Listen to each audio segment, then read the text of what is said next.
Awakening to the weakest profession, I was publicly abandoned by my campus belle ex-girlfriend, who then turned to embrace the man who mocked me. Everyone is waiting to see how I'll become cannon fodder in the major exam. They say that the summoner's skill has a long cooldown, making it the trash of the combat class. But just as I was in despair, a golden light flashed, and a line of text suddenly appeared on my attribute panel. Level up for a gold keyword. Would you like to draw? % draw successful. My skill cooldown instantly reset to 0. When I swept through the novice dungeon with hundreds of worms, who could have imagined that this was only the beginning of my Zerg calamity? My name is Qín Yǔ, an ordinary person who awakened the summoner profession. Sitting by the roadside, staring at the ugly worm in front of me, I sighed. Summoners are combat-oriented professions, and if they can obtain powerful summoned creatures, their future prospects are promising. However, the talent I awakened is the heart of the Zerg, which only allows me to summon Zerg creatures. Moreover, in the early stages, only worms with extremely low attack power could be summoned. This has trapped me in a deadlock. Without powerful summons, I can't level up quickly, and even less can I obtain high-level summons. A commotion arose in the distance. Song Wanru from Class 1 successfully awakened the S-rank hidden profession Elemental Mage. Hearing this, I felt even more bitter. Song Wanru was the school belle and ranked second in the talent test, while I was first. Her talent test results were closely tied to her class advancement, and she awakened an S-rank hidden class. Meanwhile, I was stuck with a bottom-tier B-rank class summoner, practically the weakest in combat roles. Summoners are weak in the early stages, with painfully long skill cooldowns. The Academy's major exam is in just 1 week, and the Dragon's Roar Guild only recruits students with exceptional talents. Prioritize hidden professions and high-level rare professions. The summoner profession has low status and slow growth. I doubt I'll even make it into the top 50. I opened the attribute interface. Name, Qín Yǔ. Occupation, summoner. Level, 0 mana, 150 skills. Summoning spell LV1 cooldown. 10 minutes to summon a larval worm to fight for you. Their attributes are only 50% of your attributes. Most importantly, the level 1 summoning spell has a 10-minute cooldown. Just as I was feeling dejected, a small line of text appeared under the skill bar. 1 gold keyword per level. Would you like to draw one? I instinctively clicked, and after a golden flash, I had already obtained the golden trait, Cycle of Reflux. Loop of Reflux, all skills have no cooldown. I checked the skill bar in astonishment. Summoning had returned to full color, completely free from cooldown. Using it again, summoning the worm, the skill remains colorful. All skills with no cooldown? Isn't this invincible? The summoner's weakness is the long skill cooldown. With the Ring of Reflux, I can ignore the cooldown and summon worms continuously. 10 mana points summon once. With my 150 mana points I can summon 15 worms at a time. In the early low-level dungeons, 75 attack power is enough to one-shot any monster. In the future at higher levels, I can summon advanced Zerg creatures without restrictions, even the Zerg Queen. Commanding an army alone, this is what a true summoner means. I immediately stood up, ready to race against time to level up. Just then, a few figures passed by, followed by mocking laughter. Hey, isn't this Qín Yǔ, the top student who awakened as a summoner?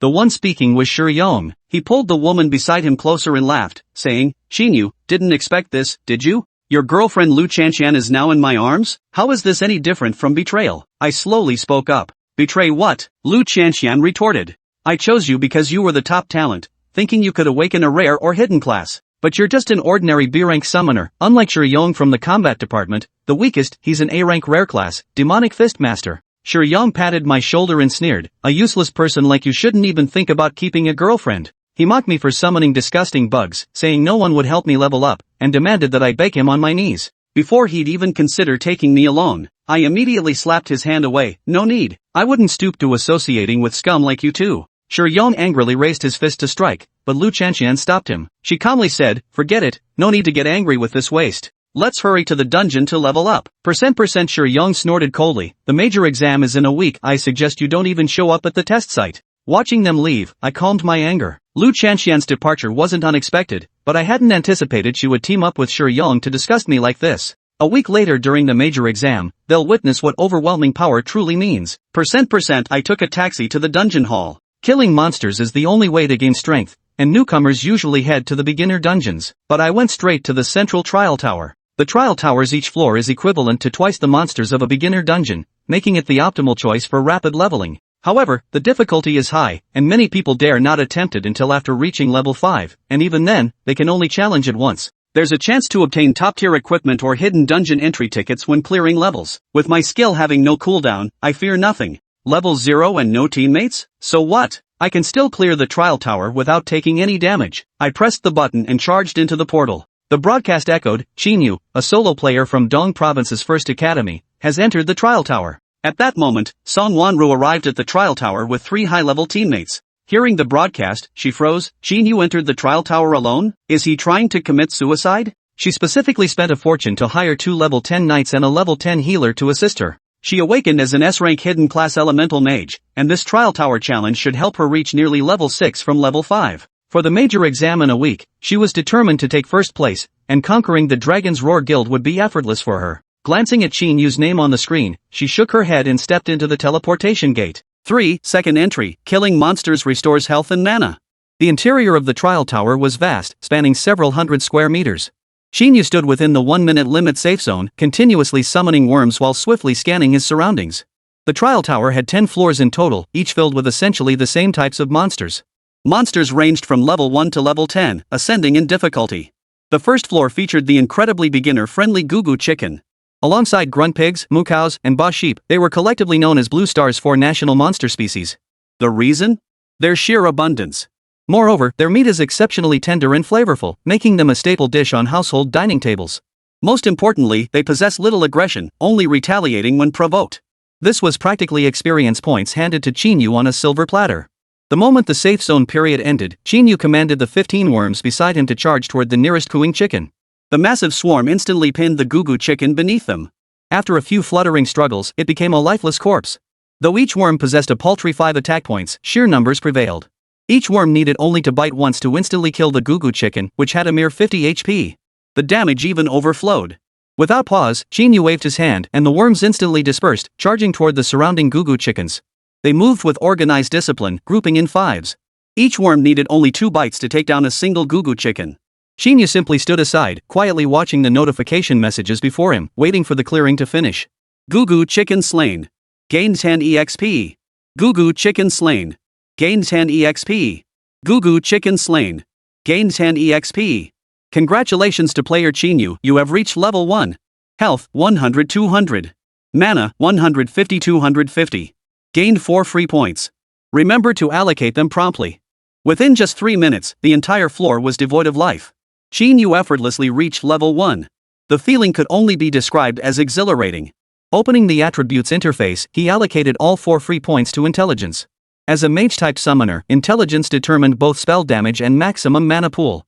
While spell damage wasn't immediately useful to him, the mana pool cap was desperately needed.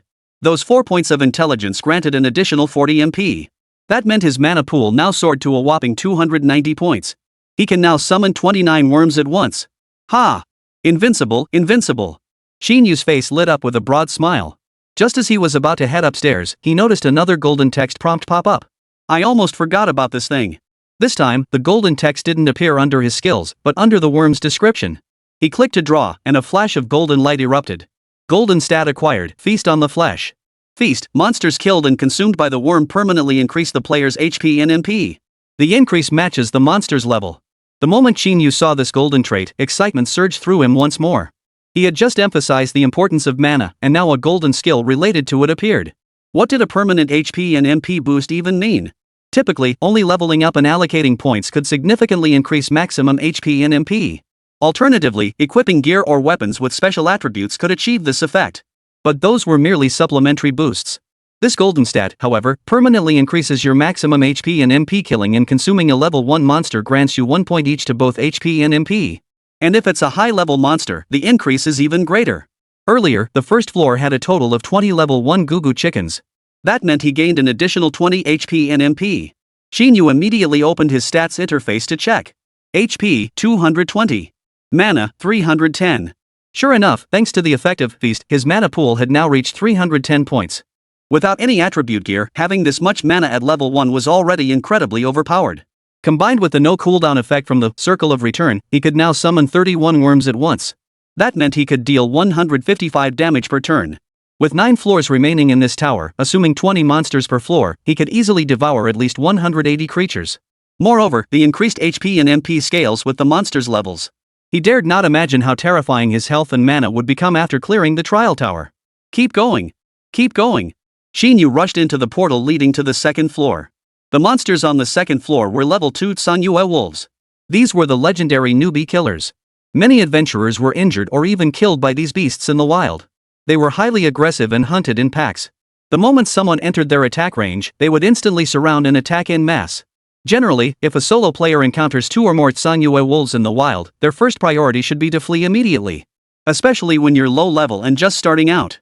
Yet here, there were 20 Qín Yǔ wolves. Yet Qín Yǔ showed not a trace of panic on his face. Instead, he was incredibly excited. Though he was only level 1, the worms at his side numbered as high as 31. Moreover, as his mana steadily replenished, he continued summoning worms. Their numbers were rapidly approaching 40. Under the sheer numerical pressure, these Qín Yǔ wolves held no advantage whatsoever.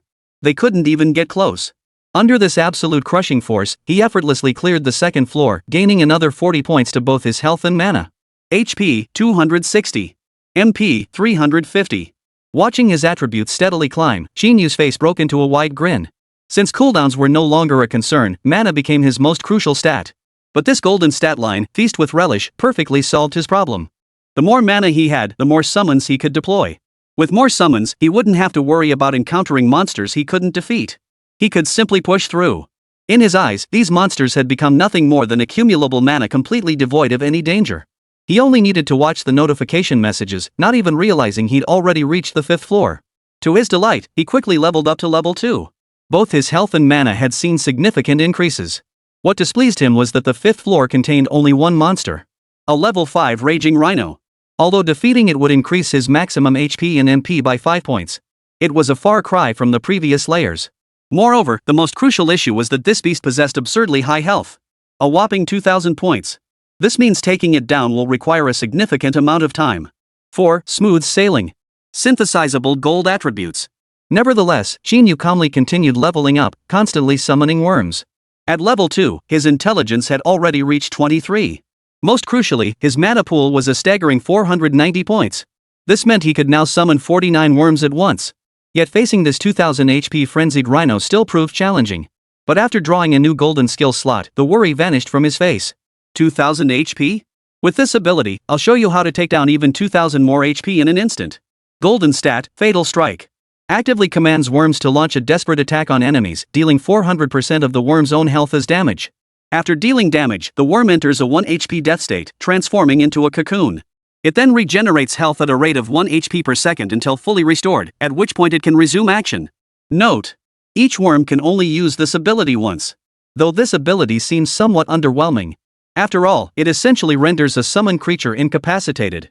With only 1 health point remaining, a single enemy touch will kill it. Even with high damage output, a summoner without a summoned creature is essentially committing suicide if they fail to instantly eliminate the target. But Qín Yǔ is different. He had no cooldown on his summons. Nearly 50 worms now swirled around him. He never had to worry about running out of summons. Each worm currently possessed 180 HP. A desperate attack deals 720 damage. Therefore, his total damage output now reaches a terrifying 720/49 is equal to 35,280 points.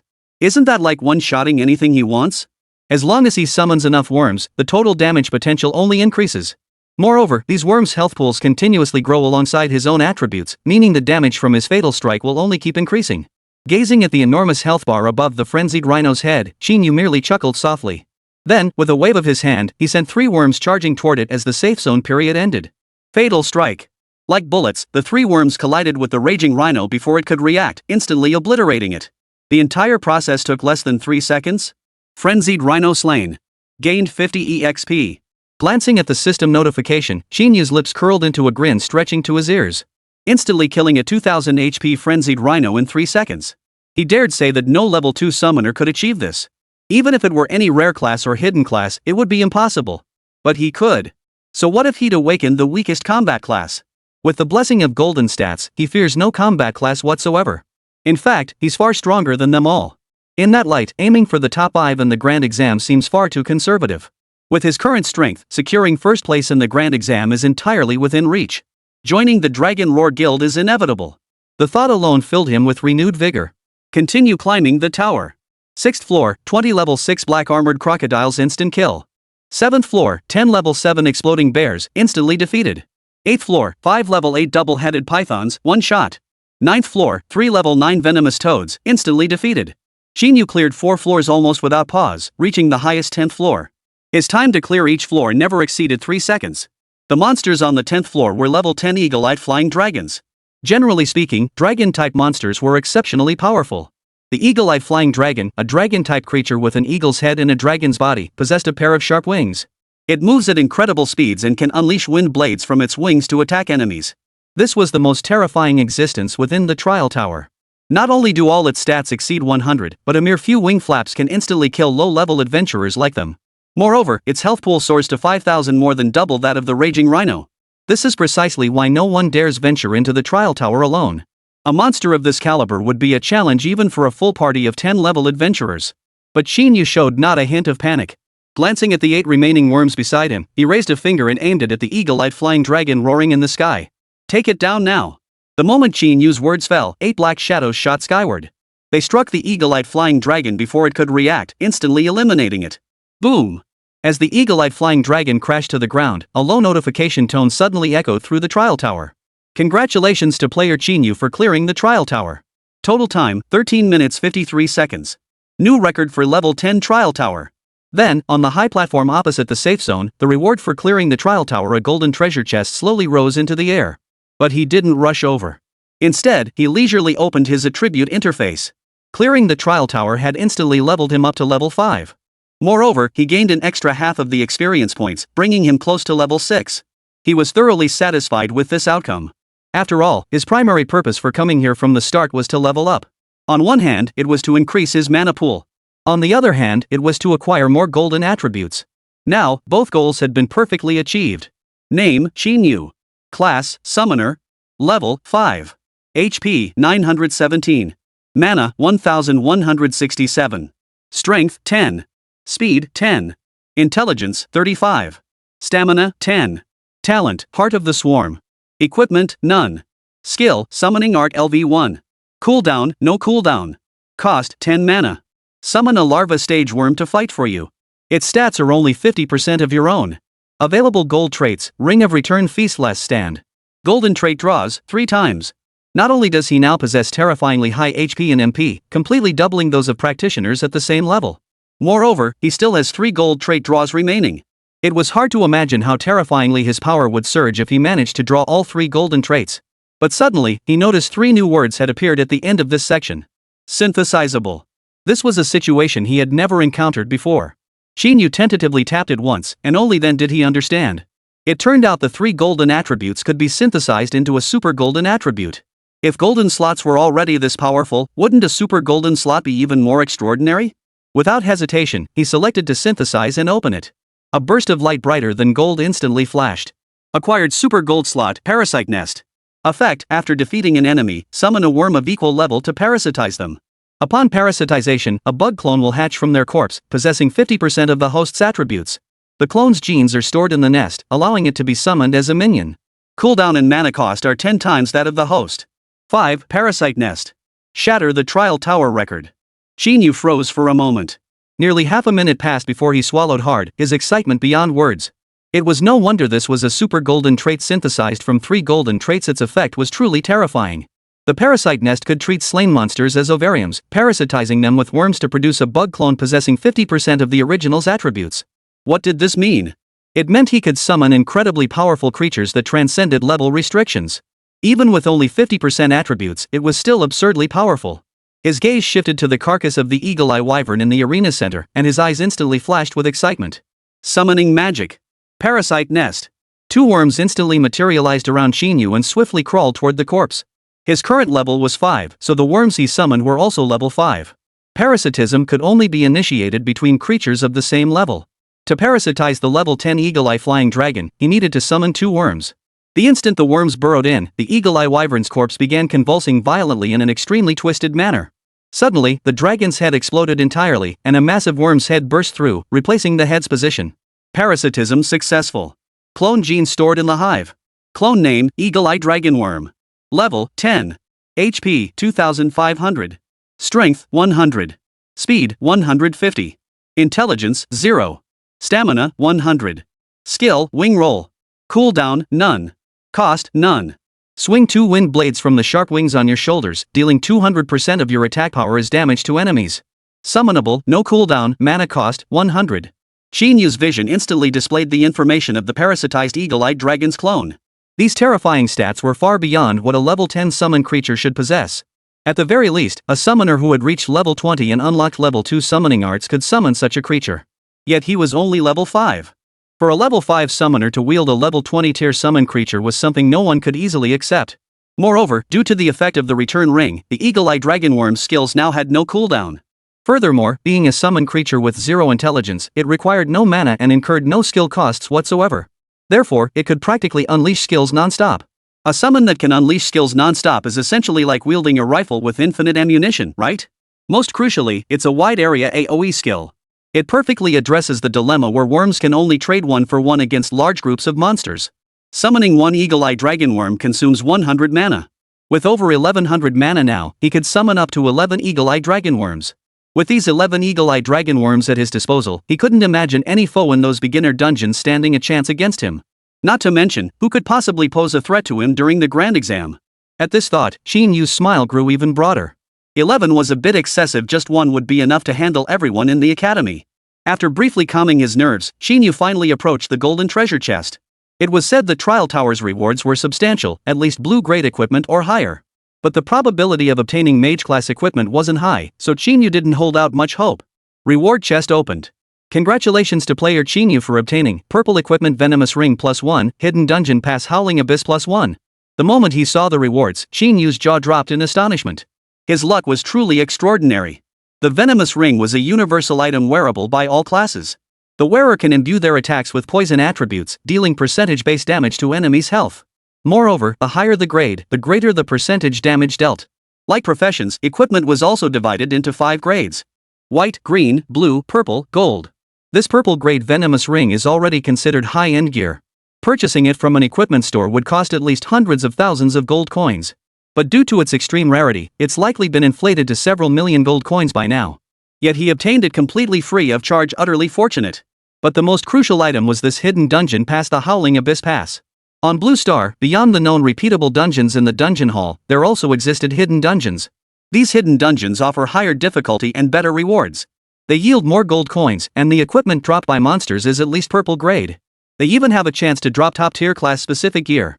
To enter such a hidden instance, you must possess a designated pass. However, these passes cannot be purchased.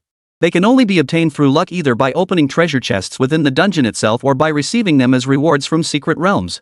The odds are extremely low, though. So low it's almost as rare as obtaining top-tier golden gear. The one he held, Howling Abyss, was a hidden instance for mage-type classes. This means there's a chance to obtain exclusive gear for mage-class professions. As a summoner, a mage-class profession, he was perfectly suited to give it a shot. Even if he didn't get summoner exclusive gear, just getting any usable purple or even gold equipment would be a win. But in an instant, Qín Yǔ's expression darkened. Clearly written on the pass were the 4 characters, Team Dungeon. This meant he couldn't enter alone. At the very least, he needed to find a teammate. Yet he had few friends. Orphaned, with no siblings, his closest acquaintance at the academy was probably Lu Qianqian. In the past, he might have teamed up with Lu Qianqian without hesitation. But now, the mere sight of her made him feel sick. Let alone team up with her. And teaming up with others? He didn't want to split the rewards with them. Feeling somewhat helpless, Qín Yǔ could only stow the pass in his backpack and then exit the trial tower. Outside the trial tower, a crowd had already gathered. They had all been drawn by the broadcast announcing the broken records. Their first thought was that this must be Song Wanru's doing. After all, she had awakened an S-rank hidden class. Breaking the tower's record seemed within her capabilities alone. But when they saw Qín Yǔ's name displayed on the screen, ranked above Song Wanru's and a full 5 minutes faster, they all froze in place. Qín Yǔ cleared level 10 trial tower. Total time, 13 minutes 53 seconds. Clearing the trial tower in under 14 minutes? And solo? How was that possible? After all, the trial tower had 10 floors, and each floor came with a 1-minute safety zone waiting period. That means, excluding the 10 minutes of safe zone waiting time, Qín Yǔ soloed the entire 10-floor trial tower in under 4 minutes? 6. Set gear? Is it as awesome as my venomous ring? Song Wanru, watching the screen beside him, furrowed her brow in disbelief. Qín Yǔ, a summoner, how could he possibly clear all 10 floors of the trial tower in under 4 minutes? And solo, at that. She had brought 3 level 10 support-type players, allowing her to unleash her full offensive power without restraint. Even then, it took her nearly 20 minutes to finally clear the training tower. And that was only because she had awakened as an S-rank hidden class, Elemental Mage, starting with 7 elemental skills that allowed her to swiftly eliminate the monsters in the 10-floor trial tower. But Qín Yǔ had awakened as a summoner, possessing only 1 skill, summoning. Summoners themselves deal minimal damage, relying solely on their summons to attack enemies. But they had only just awakened their classes, both at level 0. A level 0 summoner, no matter how powerful their summons might be, couldn't possibly clear the 10-story trial tower in under 4 minutes, right? At best, they might reach the 5th floor. After all, the monsters before the 5th floor are relatively easy to handle. But the final 5 floors? Absolutely not something a single summoner or any single person could handle alone. At first, she thought Qín Yǔ would likely be forced to withdraw once he reached the 5th floor. But the result was that not only did he clear the trial tower, he even shattered the record. In fact, he finished a full 5 minutes faster than the previous record. Is this guy really a summoner? At that moment, Qín Yǔ slowly emerged from the trial tower. Seeing this, Sunmmary immediately stepped forward and blocked his path. Qín Yǔ, wait a moment. Startled by the sudden call, Qín Yǔ froze. His expression turned even more puzzled upon recognizing Sunmmary. In truth, he had no idea why so many people had gathered nearby. He was even more baffled as to why Sunmmary had called him over. What's the matter? Qín Yǔ asked, puzzled. How did you do that?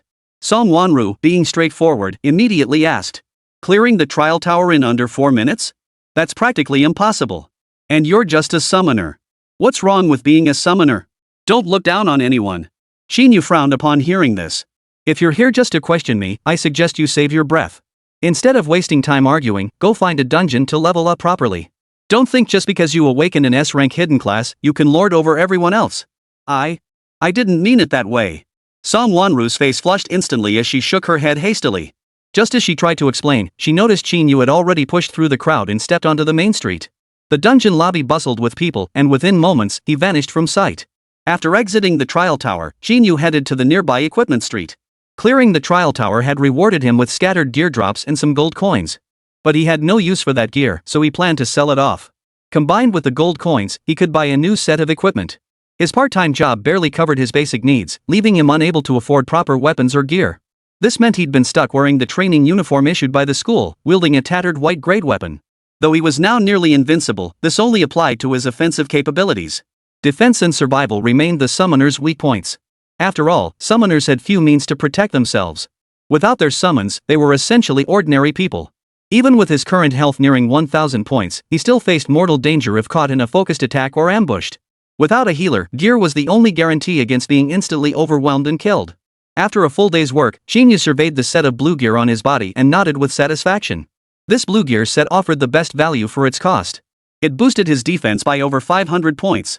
It added 10 points to his intelligence. The only drawback was that they were all separate pieces, preventing any additional set bonuses from triggering. A full set included 4 pieces: helmet, chest armor, gloves, and boots. Wearing 4 matching pieces of the same type would activate additional set bonuses.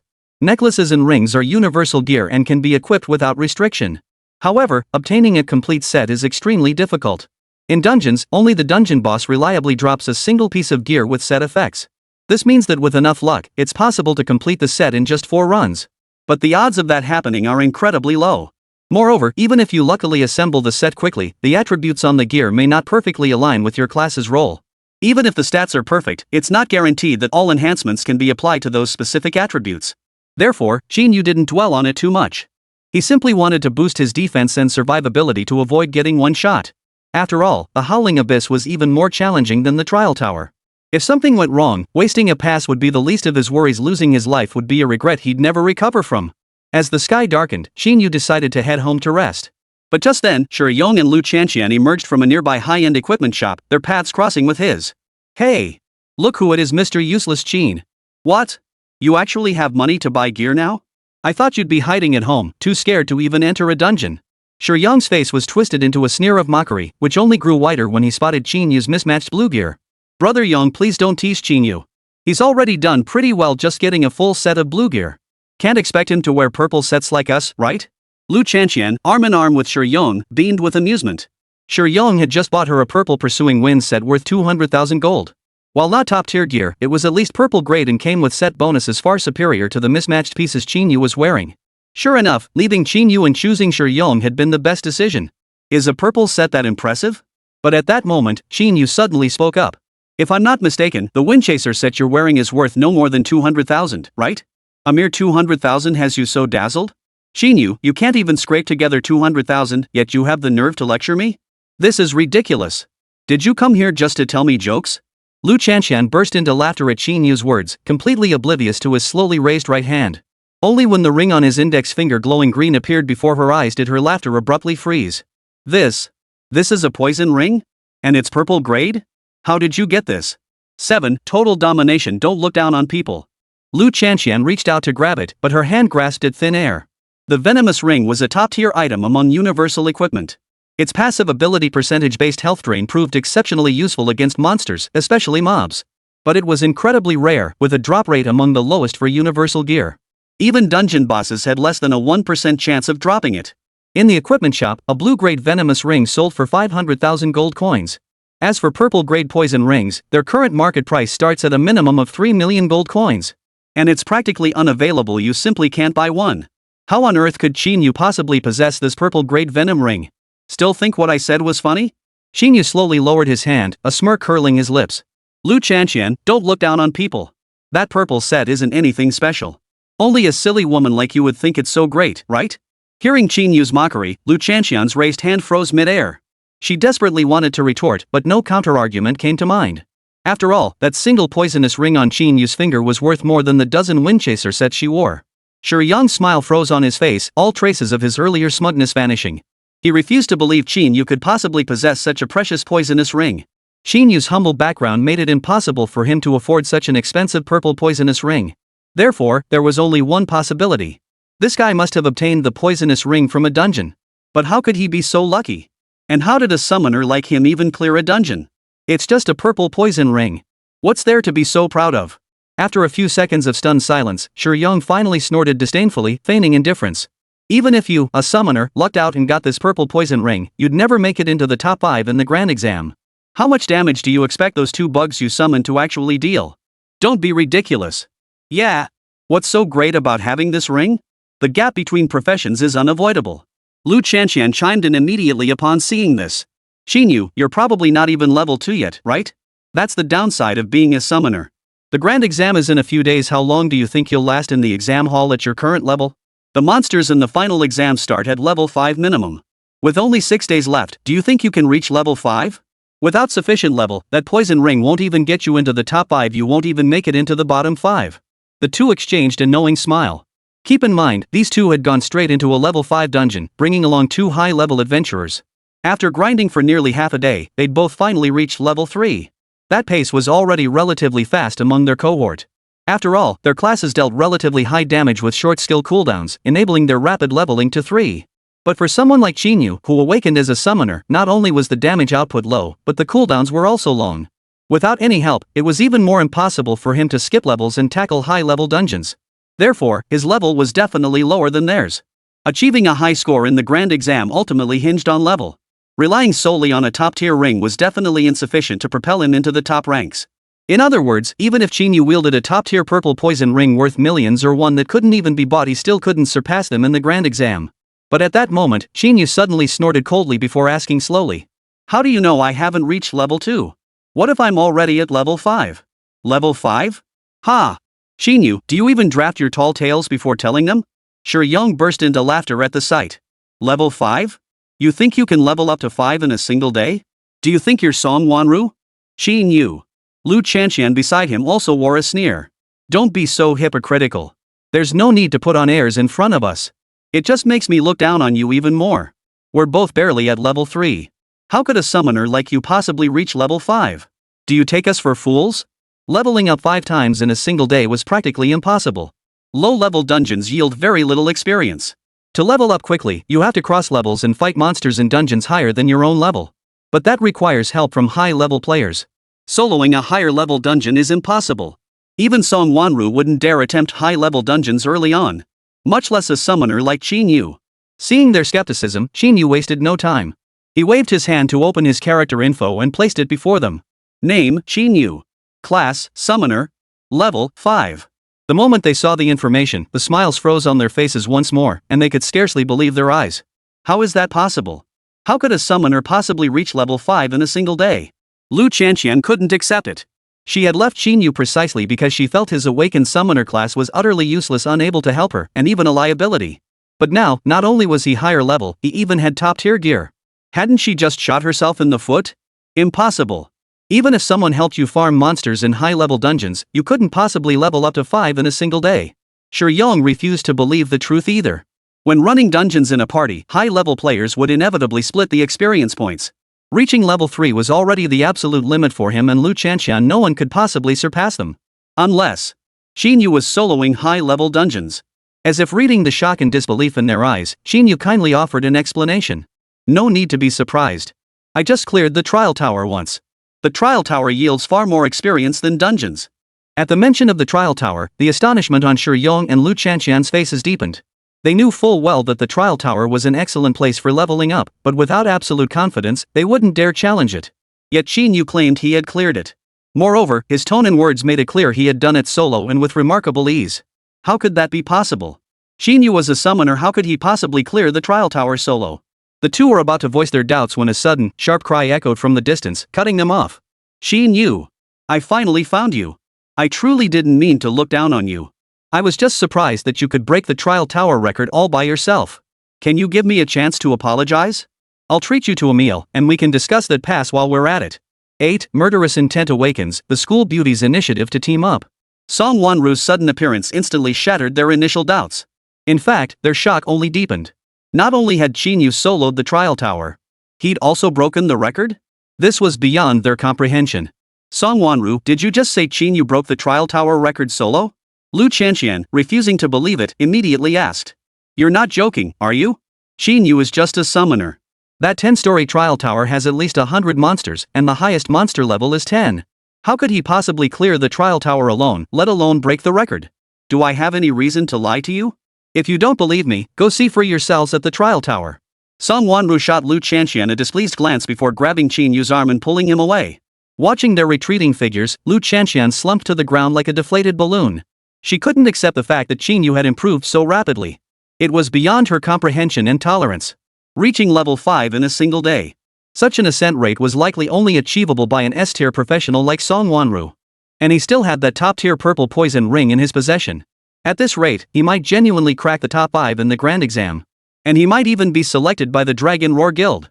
The Dragon Roar Guild only selects 3 individuals from the top 5 of the grand exam to join their ranks. Song Wanru was the obvious first choice, guaranteed to take one spot. Yong, as an A-grade rare class, would also be a strong candidate for selection. That final remaining spot would be her only chance. This was the primary reason she chose to be with Yong.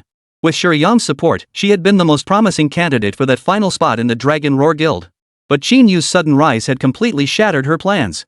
The position that should have been hers was now being snatched away. And by none other than the worthless ex-boyfriend she had discarded. Get up! What kind of sight is this, crying like a baby? But Yong's sharp command snapped Lu Chanxian back to reality. Instead of crying, why not think about how to deal with that guy? Deal with him? You mean? Lu Chanxian immediately scrambled to her feet, her expression shifting from confusion to astonishment. Find an opportunity to take him out. Yong sneered coldly, his gaze fixed on Qín Yǔ's receding figure, his eyes filled with murderous intent. The grand exam only comes once. I won't tolerate anyone threatening my ranking. Plus, this way I can seize the deadly poison ring from him, killing 2 birds with 1 stone. Also, you heard Song Wanru mention the pass earlier, right? Pass? Lu Chanxian froze for a moment. Yes. It's the pass to access the hidden dungeon. Yong nodded.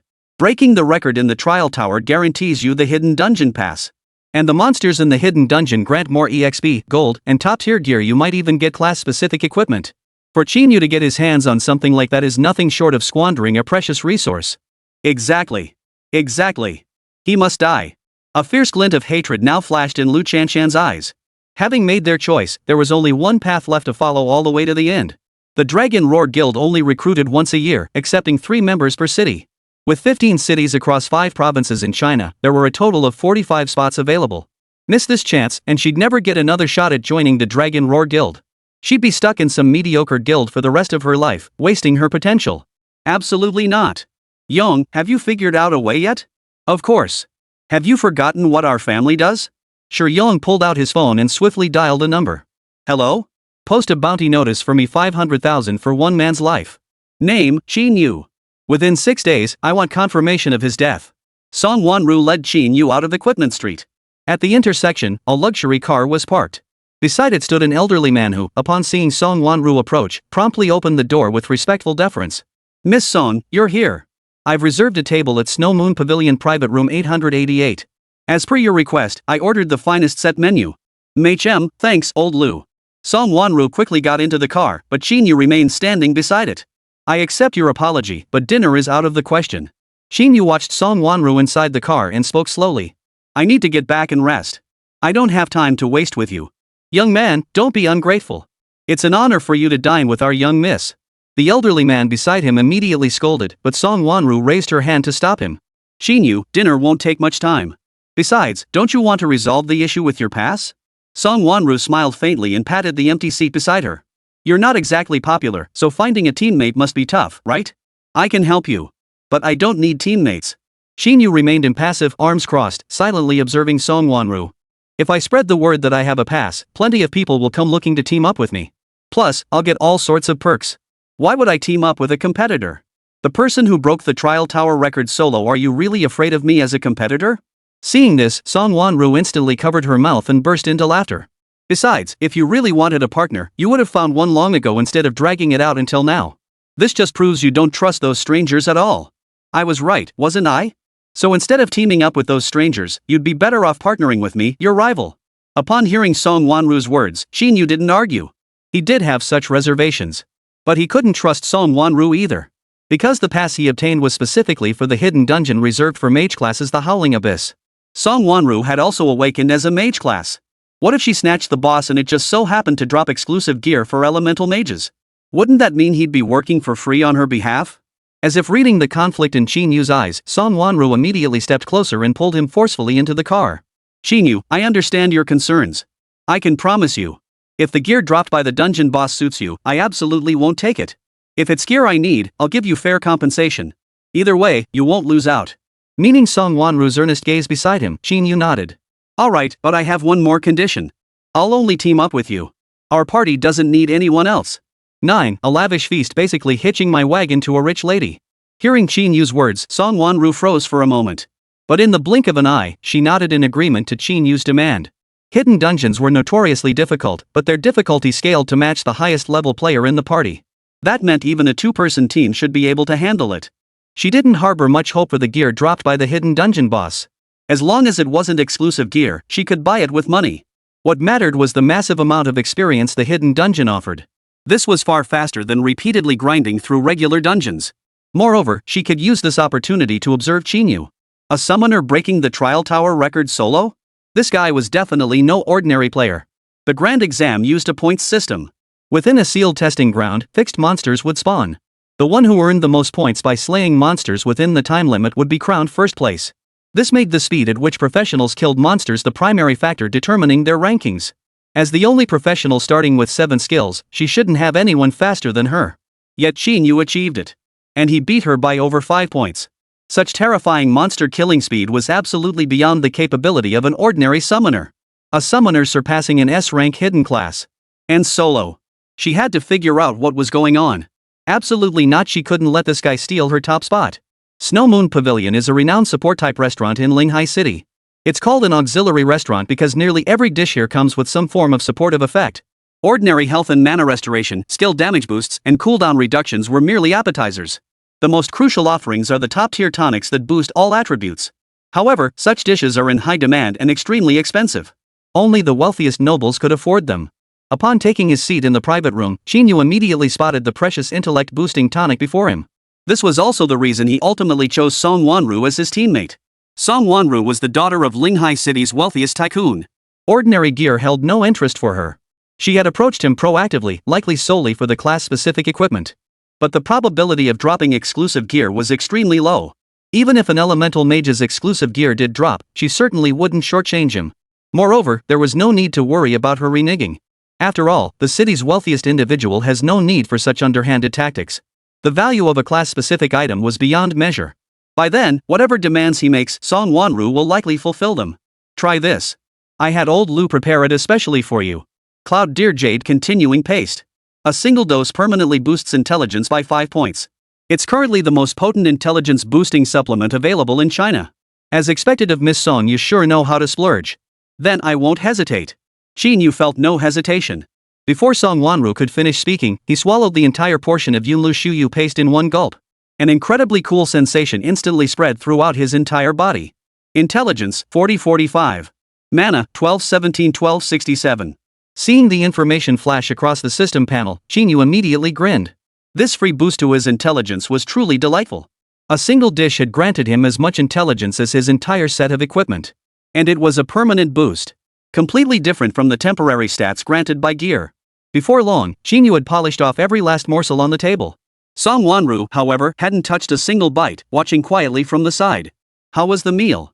Shall I have old Lu drive you home? Seeing Qín Yǔ burp contentedly, Song Wanru finally asked. No need, that'd be too much trouble. Qín Yǔ quickly wiped his mouth and immediately stood up, heading toward the door.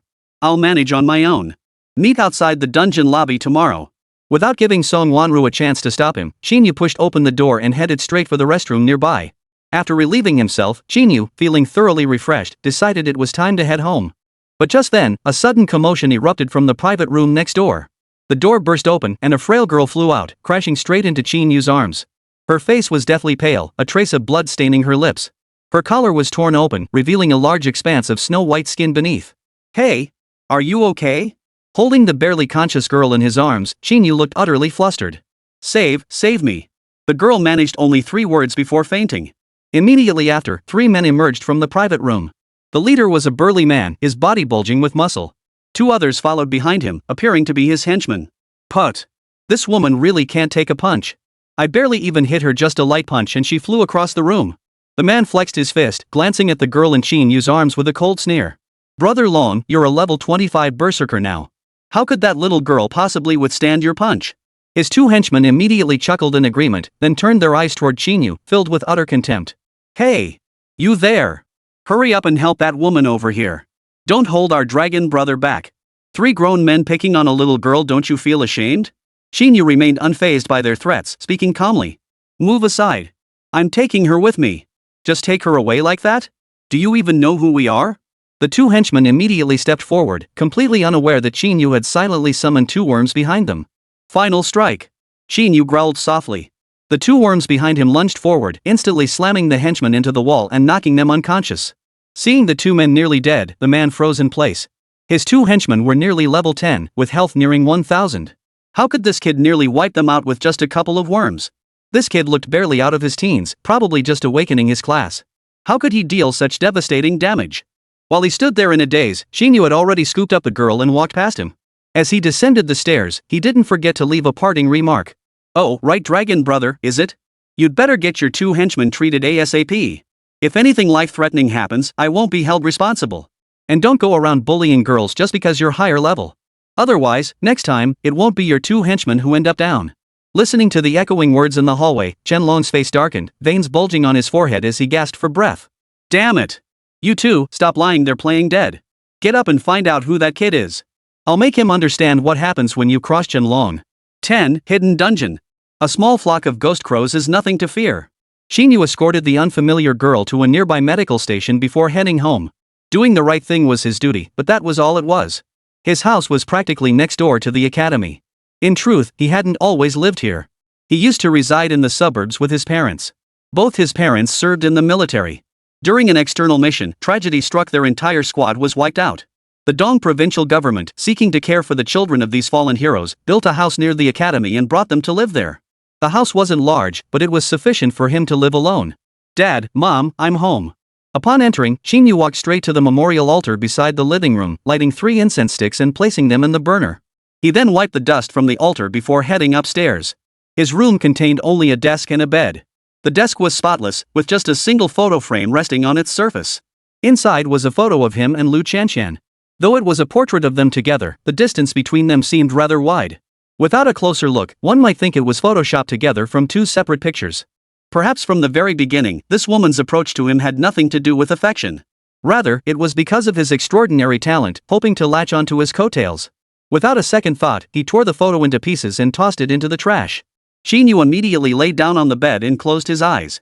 His primary goal now was preparing for the major exam, securing first place, and joining the Dragon Roar Guild. As for certain despicable women, they were utterly insignificant to him. Early the next morning, Qín Yǔ set out for the instance hall entrance. To his surprise, Song Wanru was already waiting at the agreed location, having arrived even earlier than him.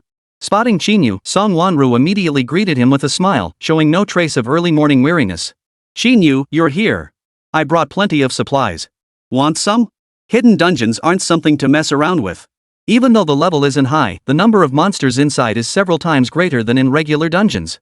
Since you won't let me bring other teammates, I had no choice but to resort to this. No need. You should keep them for yourself. Qín Yǔ shook his head at the sight, then walked around Song Wanru into the instance lobby. This left Song Wanru feeling rather displeased.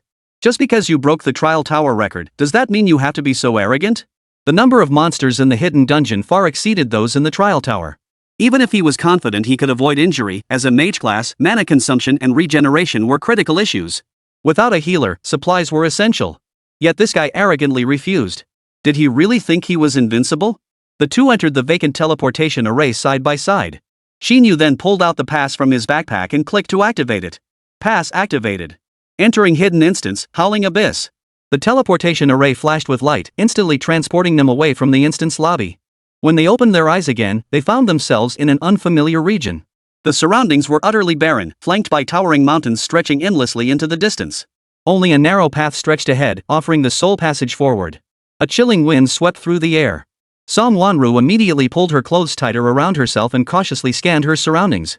Qín Yǔ, however, showed no sign of panic. He swiftly summoned 2 worms. Then, he strode confidently down the path. Watching Qín Yǔ's calm and composed demeanor, Song Wanru felt a wave of irritation wash over her.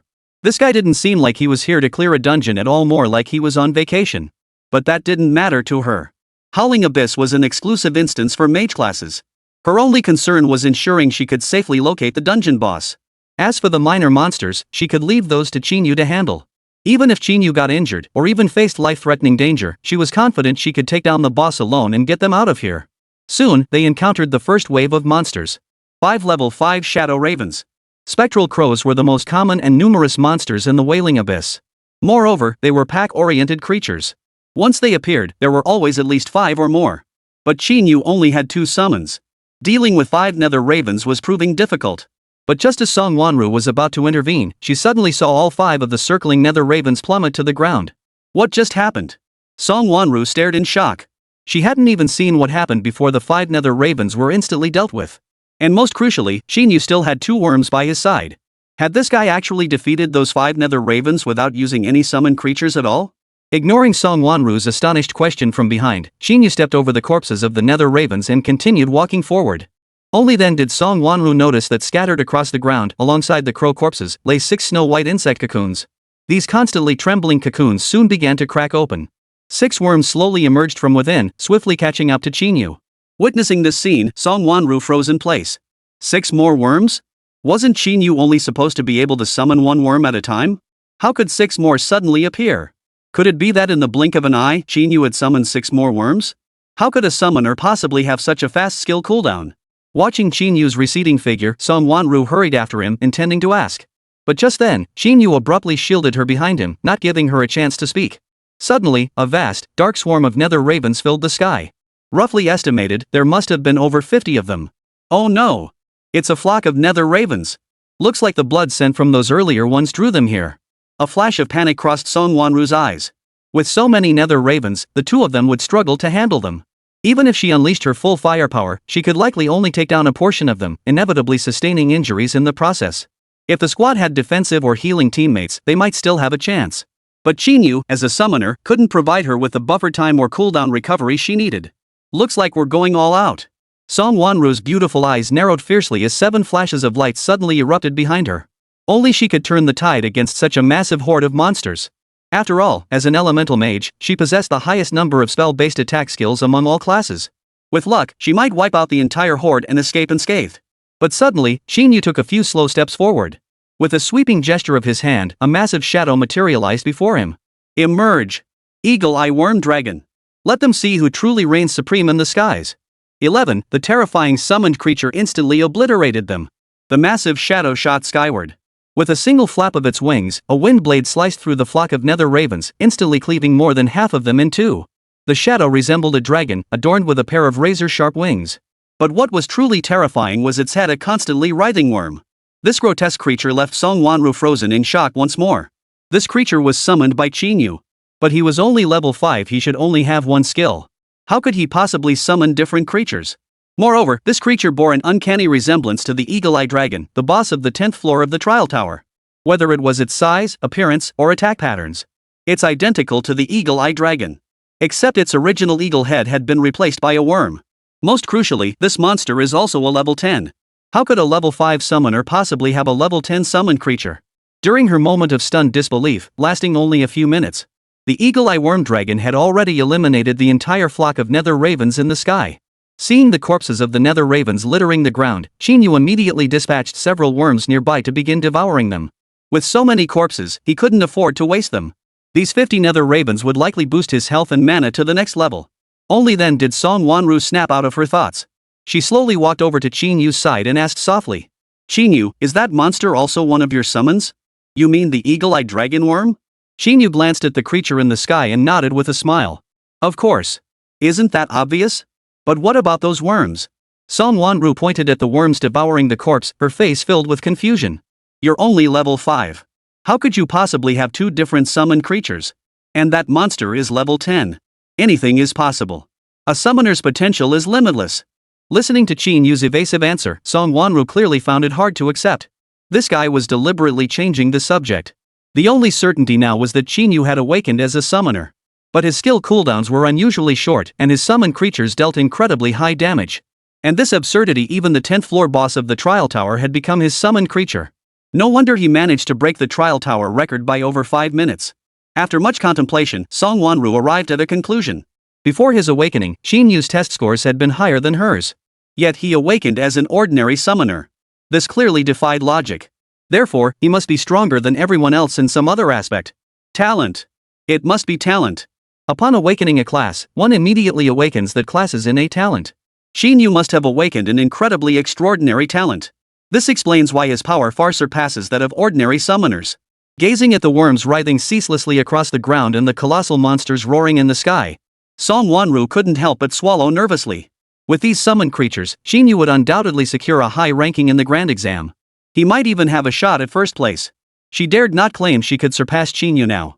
Even the eagle-eyed dragon worm had only been defeated with the protection of 2 level 10 knights and a level 10 healer. If she had been alone, there was absolutely no way she could have stood against it. Add to that the multitude of high damage worms following Qín Yǔ. Even as an S-rank hidden class, she doubted she could gain an advantage in the grand exam. Still, she couldn't afford to lose heart. The grand exam ranked participants by points. Her 7 skill attack methods might not necessarily be slower than Qín Yǔ's monster killing speed. As long as she could master the rhythm and eliminate most monsters before Qín Yǔ, she could secure the top spot. With that thought, Song Wanru immediately gave chase, unleashing her skills to start clearing waves of monsters. She hadn't forgotten why she was here. While taking down the dungeon boss, she also needed to level up as much as possible. Their coordination was seamless. No matter how the nether ravens attacked from any angle, ambushing from the shadows, their efforts proved futile. Each was instantly obliterated. Qín Yǔ couldn't help but marvel at Song Wanru's 7 elemental attack skills. Fire, water, wind, lightning, grass, ice, rock. Each element possessed its own attack skill, and through elemental interactions, she could unleash a myriad of different skill effects. For instance, combining fire and water skills produced an evaporation effect, dealing additional damage to enemies. Each element could react with the other 6. This meant that if all 7 elemental skills struck a single enemy, it would inflict 7 additional layers of skill damage. Theoretically, as long as skills are activated quickly enough, reactions can chain indefinitely, allowing monsters to be defeated faster. However, this requires exceptionally skilled execution.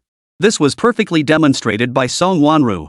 Her mastery of these 7 elemental skills could be described as effortless. At one point, her clearing speed even surpassed his. Keep in mind, the damage from his summoned worm's fatal strike already exceeded 2,000 points. Level 5 monsters in the Howling Abyss were essentially one-shot kills. However, the worm's charge attack required time to execute and could potentially be dodged. Song Wanru's skills, however, were instant cast and covered a considerable area, making evasion difficult for the monsters. As if sensing Qín Yǔ's gaze nearby, Song Wanru redoubled her efforts. A dazzling array of lights erupted in the air, sending the encircling monsters scattering in all directions. Seeing this, Qín Yǔ refrained from competing for the monsters and instead rode his eagle-eyed dragon worm into the sky. The Howling Abyss was a vast fissure canyon, and they had now reached its mid-range zone. The dungeon boss resided within the swampy depths at the abyss's core. Once he pinpointed its exact location, he immediately headed in that direction. The experience and gold from these minor monsters were mere trifles. What truly mattered were the dungeon boss's drop rewards and the massive experience points. While Song Wanru was focused on clearing the minor mobs, he could strike at the root of the problem, heading straight to the boss area to solo the boss. This way, he could be the first to choose the loot. If the boss dropped rare gear, exclusive equipment, or other valuable items, he could claim them outright without fear of competition. The eagle-eye dragonworm's speed was incredible, and in no time, he reached the marshland above. In the clearing at the swamp center lay a massive, bottomless pit. Only faint traces of white silk could be discerned on the surrounding ground and trees. The pitch-black pit seemed to possess a mysterious pull, drawing him slowly downward. Until he saw a pair of eyes glowing red. 12. So what if you can transfer damage? I'll still take you down in an instant. The instant he saw the red glow, Qín Yǔ instinctively grabbed the eagle-eye dragonworm's scales and darted aside. He narrowly evaded a white silk thread that shot out from the pit. A colossal spider emerged, crawling along the thread. Spotting Qín Yǔ in midair, it snapped its massive jaws open, unleashing another barrage of white threads. Wing roll! The eagle-eye dragonworm flapped its wings, unleashing 2 wind blades that instantly severed the bursting silk threads. Without giving the giant spider a chance to react, 2 more wind blades sliced it clean in half. Dark green fluid spurted violently in all directions, igniting wisps of white smoke. Ha! Isn't this the dungeon boss? Qín Yǔ saw no kill notification for a dungeon boss in his info panel, indicating the giant spider was likely just a regular mob. The next second, a low growl erupted from the deep pit. The rumbling echoes spread upward in a cone shape, followed by countless flashes of crimson light emerging from within. Pairs upon pairs of blood-red eyes, gleaming with savage intent. Damn it! Qín Yǔ immediately soared upward.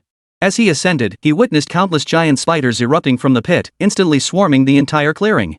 Saying countless might be an exaggeration, but there were at least dozens. However, these giant spiders were identical to the one he had just killed, still not the dungeon boss. But this was actually a blessing in disguise for Qín Yǔ. If this pit could spawn monsters indefinitely, he could grind here endlessly. Both his level and his health and mana would increase at an astonishing rate. With that thought, Qín Yǔ smiled faintly, raised both hands, and roared. Summon! Hawkeye dragonworms! 10 eagle-eye dragonworms instantly materialized, forming a precise line in the air. Kill them! At Qín Yǔ's command, the 10 eagle-eye dragonworms plunged downward, engaging the swarm of giant spiders on the open ground in fierce combat.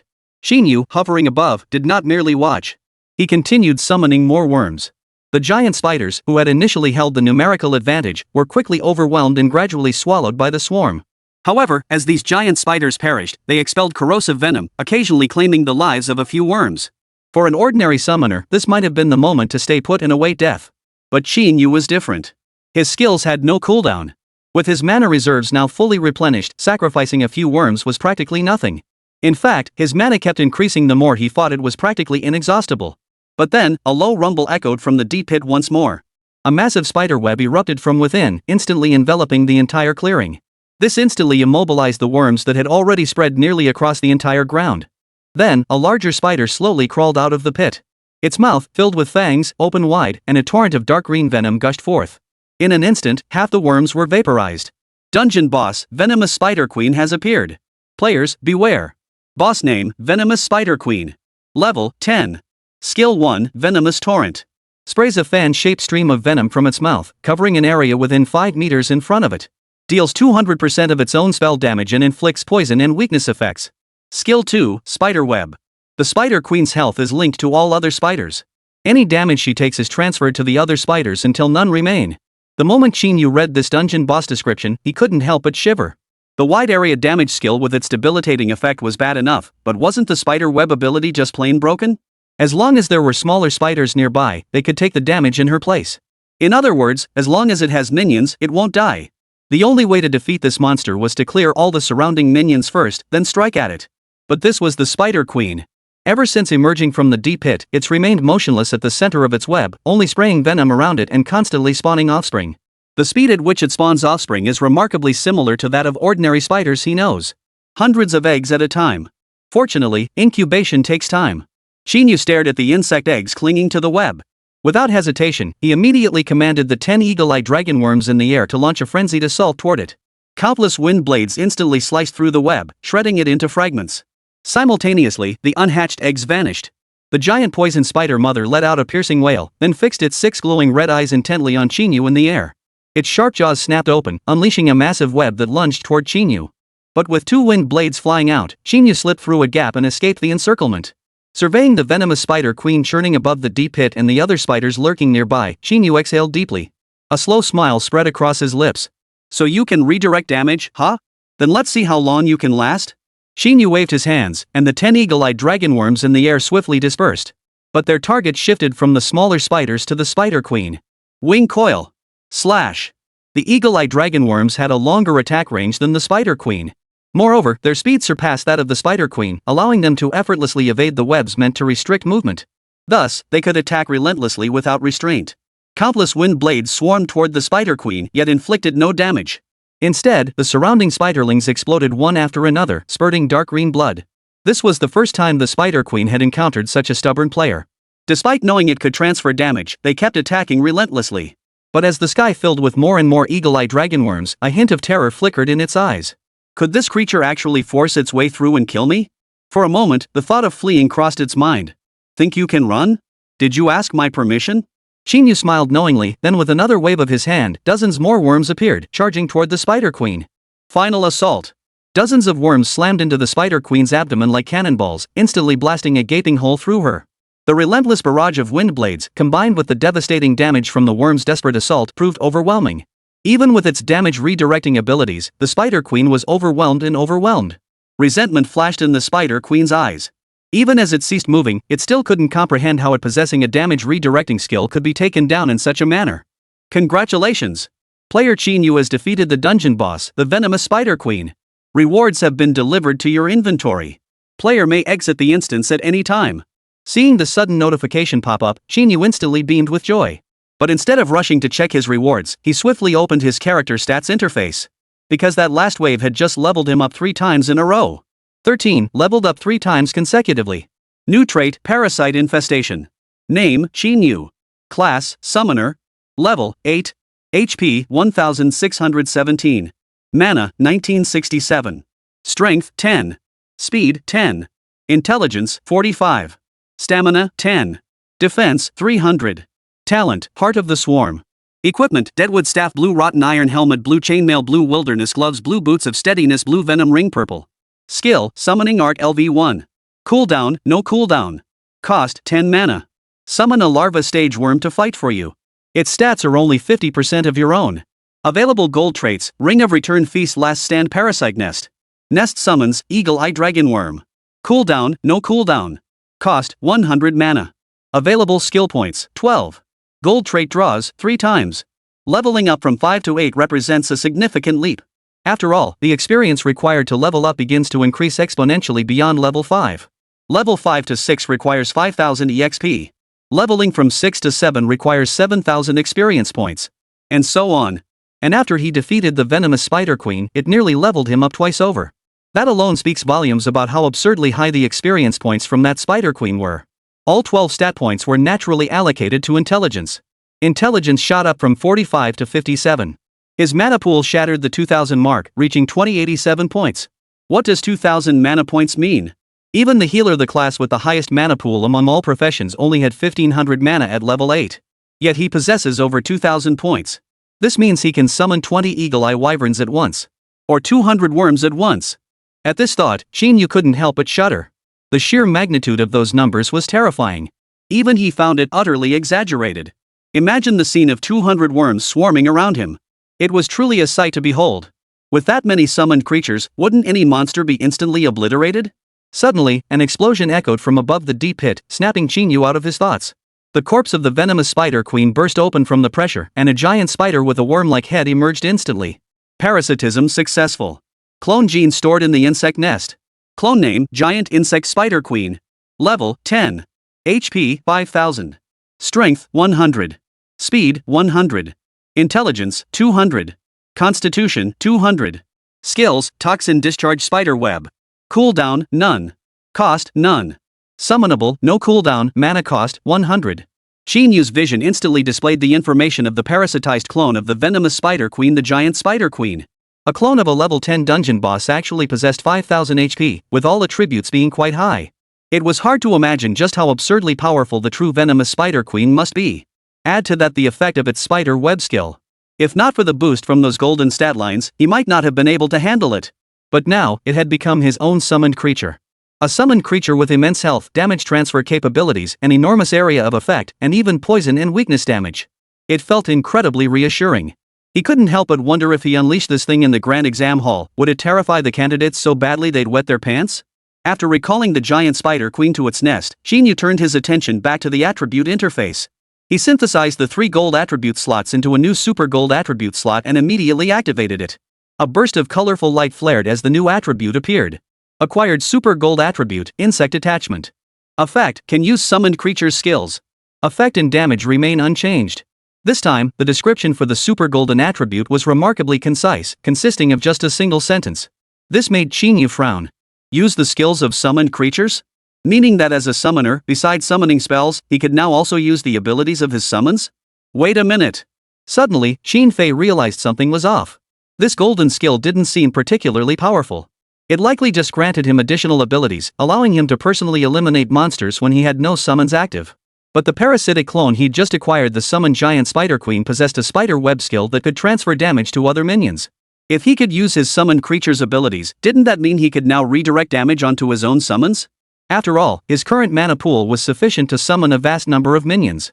Moreover, the giant spider mother could even lay eggs on its own. It could be said that his summoned creatures float endlessly, perpetually regenerating. If he can also use the web skill to redirect damage, wouldn't that mean he could never die? Qín Yǔ was so overwhelmed he couldn't speak. He had always been deeply concerned about his own survival. That's why, before entering this place, he had temporarily purchased a set of gear as an emergency measure, just enough defense to avoid danger. But with this super golden stat, he would never have to worry about his safety again. As long as his summoned creatures remained, he could never die. He could sell off all his shoddy gear. Now defense stats were useless to him.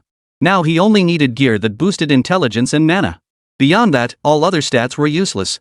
Suddenly, an idea struck him. There was a dungeon where the perfect gear he desired could drop. The Sanctuary. This is a gear dungeon for support-type classes.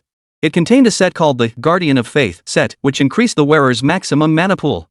Moreover, the 4-piece set bonus exclusively boosts intelligence. This gear is typically farmed by healers. But it suited him perfectly. For the next few days, he only needed to stay within the Sanctuary Temple, leveling up while farming the Guardian of Faith set until the grand exam begins. This set is considered endgame gear for healers in the early stages. The drop rate wasn't too low. With 5 days left, he was confident he could farm this set. Lost in thought, he suddenly heard Song Wanru approaching nearby and immediately turned to look behind him. Her face flushed with fury. She raised her hand the moment she spotted Qín Yǔ and shouted angrily, "Qín Yǔ! Are you even human? You left me stranded halfway. Then sneak off here by yourself and steal the boss? Isn't this teamwork?" Qín Yǔ smiled at her outburst and explained. Traveling together was too inefficient. You clear the mobs, I take down the boss. Doesn't that save time? You weren't worried I'd pocket the loot, were you? How could that be? I'll share my backpack with you right now. Qín Yǔ promptly opened his backpack, but the moment it opened, he froze in place. Hey! What's wrong? Song Wanru, standing beside him, looked puzzled at Qín Yǔ's backpack and froze in place as well. Inside the backpack, a golden glowing piece of equipment lay exposed. It was named the Necromancer's Necklace. 14, want to kill me? I'm immortal now. Necromancer's Necklace, Gold Tier. Its effect allows the user to resurrect slain monsters, temporarily turning them into personal minions. It's considered the ultimate gear for necromancers. When grinding monsters, it often creates a situation where the more you fight, the more allies you gain. But this item is exclusive to necromancers.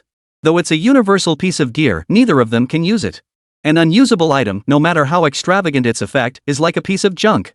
Their astonished expressions gradually faded. Though disappointed, this was still a top-tier item. Listing it in the marketplace would easily fetch several million gold coins. Besides the Necromancer necklace, there were also 100,000 gold coins and 20 high-grade breakthrough stones. High-grade breakthrough stones were also quite valuable. Each one fetched around 100,000 gold coins in the marketplace. They were crucial breakthrough materials for weapons and equipment. Weapons and equipment could undergo 3 breakthroughs, at levels 30, 60, and 90. Level 30 is considered low tier, level 60 is mid tier, and level 90 is high tier. Each breakthrough requires 1 breakthrough stone. However, the higher the tier, the lower the success rate of the breakthrough. Successfully advancing an item to the high tier demands a substantial quantity of high-tier breakthrough stones. These 20 high-tier breakthrough stones might not even be enough. Song Wanru, let's split it evenly, 50,000 gold coins each and 10 high-tier breakthrough stones. As for this Necromancer necklace, I'll transfer the proceeds to you after selling it. Qín Yǔ wasn't overly disappointed about not getting usable gear. After all, this Necromancer ring could fetch millions. Even splitting it with Song Wanru would still mean a huge profit. With that, he could directly purchase a top-tier, golden quality Guardian of Faith set from the marketplace. No more wasting time grinding for gear. With the remaining funds, he could purchase enough enhancement stones to max out the venom ring he wore. No need. But Song Wanru shook her head and walked toward the exit ahead. Our family isn't short on money. This necklace, along with the gold coins and breakthrough stones, are all yours. Watching Song Wanru's slightly disappointed retreating figure, Qín Yǔ said nothing more and gladly accepted. As the daughter of Linghai City's wealthiest man, a mere few million was surely beneath her notice. After all, she had chosen to approach him and form a party for her exclusive gear, not for money. Now that she hadn't gotten what she wanted, she naturally wouldn't take these things. The two entered the exit portal one after the other, returning to the instance lobby. However, they didn't return to the instance lobby within the city, but rather to the outskirts. This situation was actually quite common. Hidden dungeons weren't among the regular ones they required a pass to open the portal for entry. Thus, upon returning, players would be randomly teleported to one of the nearby instance halls. Clearly, their luck was running extremely low this time. They had been teleported to the instance lobby furthest from the city center. Song Wanru was on the phone, likely arranging for old Lu to drive her back. Meanwhile, Qín Yǔ had made his way to the main street, silently waiting for the bus. Even though he was now wealthy, some things didn't warrant such extravagance. Just then, he suddenly sensed rustling sounds coming from the woods behind him. He spun around instantly, but saw nothing. Yet an intense sense of unease lingered in his heart. It felt as though someone was secretly watching him from behind. The next second, a dagger pierced through his chest. Kid, someone paid me 500,000 to take you out. Sorry about that. Out of nowhere, a man clad in black robes and a hooded cloak appeared behind Qín Yǔ. The dagger was yanked out. Looking down at Qín Yǔ sprawled on the ground, the man let out a cold laugh before turning to leave. The employer had warned him the target was a level 5 summoner who had single-handedly broken the record for the level 10 trial tower. He'd been told to be extra careful. But now it seemed the employer had exaggerated somewhat. A level 5 professional, even if he was S rank, couldn't possibly break the level 10 trial tower record solo. And this guy was a summoner. Summoners, while a B rank profession, were the weakest among combat classes. Even if his summons were incredibly powerful, they were still only level 5. How could they possibly defeat the eagle-eye wyvern guarding the top floor of a level 10 trial tower? And to break the record? It sounds like a joke. Yet, just as he turned to leave, a dark voice suddenly echoed behind him. Who sent you to kill me? The moment he heard the voice, the man spun around swiftly. Seeing Qín Yǔ climbing to his feet, his eyes widened in astonishment. You, how are you still alive? I clearly struck your vital point. I never gave you the chance to ask. Qín Yǔ brushed the dust off his clothes. The wound on his chest had completely healed. If you tell me who hired you, I might spare your life. But if you refuse to speak, I won't mind sending you straight out of this world. Several worms suddenly darted out from behind Qín Yǔ, swiftly surrounding the man. In truth, the moment he sensed something amiss, he had instantly summoned 2 worms. That was what had saved his life. But observing the worms writhing beside him, the man merely sneered coldly once more before speaking with disdain. I don't know why you're still alive, but thinking you can kill me with just these few worms? That's a bit of an underestimation, don't you think? He was a silver-ranked assassin from the Assassin's Guild. Currently at level 20, how could he possibly fear a mere level 5 summoner? Besides, these worms looked utterly incapable of combat. He could easily dispose of them even without using any skills. But suddenly, one worm lunged at him. He instinctively raised his dagger to block, only to be slammed back by immense force. His gear shattered instantly, and he crashed to the ground, entering a near-death state. This sent a sudden wave of fear through him. After all, he currently possessed 2,500 health points, plus over 800 shield points from his equipment. Yet that single strike from the worm had reduced him to less than 100 HP. This was downright terrifying. As Qín Yǔ slowly approached, terror deepened on the man's face. He immediately begged for mercy. But Qín Yǔ gave him no chance. His right arm gradually transformed into a sharp feathered wing. With a single, light swipe, he sent the man to meet his end in an instant. Then, he picked up the phone from the man's chest, found the first number, and dialed it. After a few rings, the call connected. What? Don? Remember to bring his body back to me. Otherwise, I won't pay. A familiar voice spoke, but the prolonged silence seemed to alert the other party to something amiss. They hung up immediately. 15, gear enhancement, leveled up to 30 in one go. Qín Yǔ silently noted the number on his phone before turning back toward the bus stop. That voice, it was clearly Shuyong's. This guy actually hired an assassin to kill him? It seemed his rapid growth had frightened Shuyong, who feared Qín Yǔ would threaten his ranking in the major exams. So he'd spared no expense, spending $500,000 to hire an assassin to take him out. At this thought, Qín Yǔ couldn't help but let out a cold smile. So, in Shuyong's eyes, his life was worth a mere 500,000 yuan? This guy really doesn't think much of himself, does he? Lu Chanxian must have known about this too. This pair of scoundrels actually intended to kill him. Then he wouldn't be blamed for being ruthless. Just then, a familiar luxury car pulled up before him. Old Lu stepped out again, opening the door for Song Wanru. Before getting in, Song Wanru glanced at Qín Yǔ, her lips trembling slightly as if she wanted to say something but held back. Only as the door closed did she softly say, "Qín Yǔ, I acknowledge your strength. But that doesn't mean I'll be afraid of you. In the major exam 5 days from now, I'll give it my all. I absolutely won't let you take first place." With that, Song Wanru closed the door, and the car roared to life, pulling away from the spot. Watching the car fade into the distance, Qín Yǔ's previously gloomy expression gradually softened into a relieved smile. On one hand, his abilities had been acknowledged. On the other hand, it was because this woman had already regarded him as her sole competitor.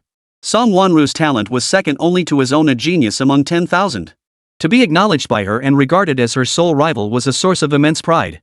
But alas, he would not yield the top spot. He had no professional advantage. To ensure his admission into the Dragon Roar Guild, he must secure first place, proving his strength to the guild's leadership. This would not only prove himself but also make his parents in heaven proud. Taking the bus back to the city, Qín Yǔ first stopped by the equipment shop and listed the undead necklace he'd obtained from the hidden dungeon in the marketplace. He set the price at 5 million. Though the price seemed steep, it was reasonable. He scanned the marketplace interface and found no other undead necromancer necklaces currently for sale. This indicated the item remained exceptionally rare. Therefore, he set the price a bit higher. Any powerful necromancer who saw it would surely snap it up without hesitation. After all, such items were truly a stroke of luck. One must not only possess a Howling Abyss pass but also be fortunate enough to loot this gear.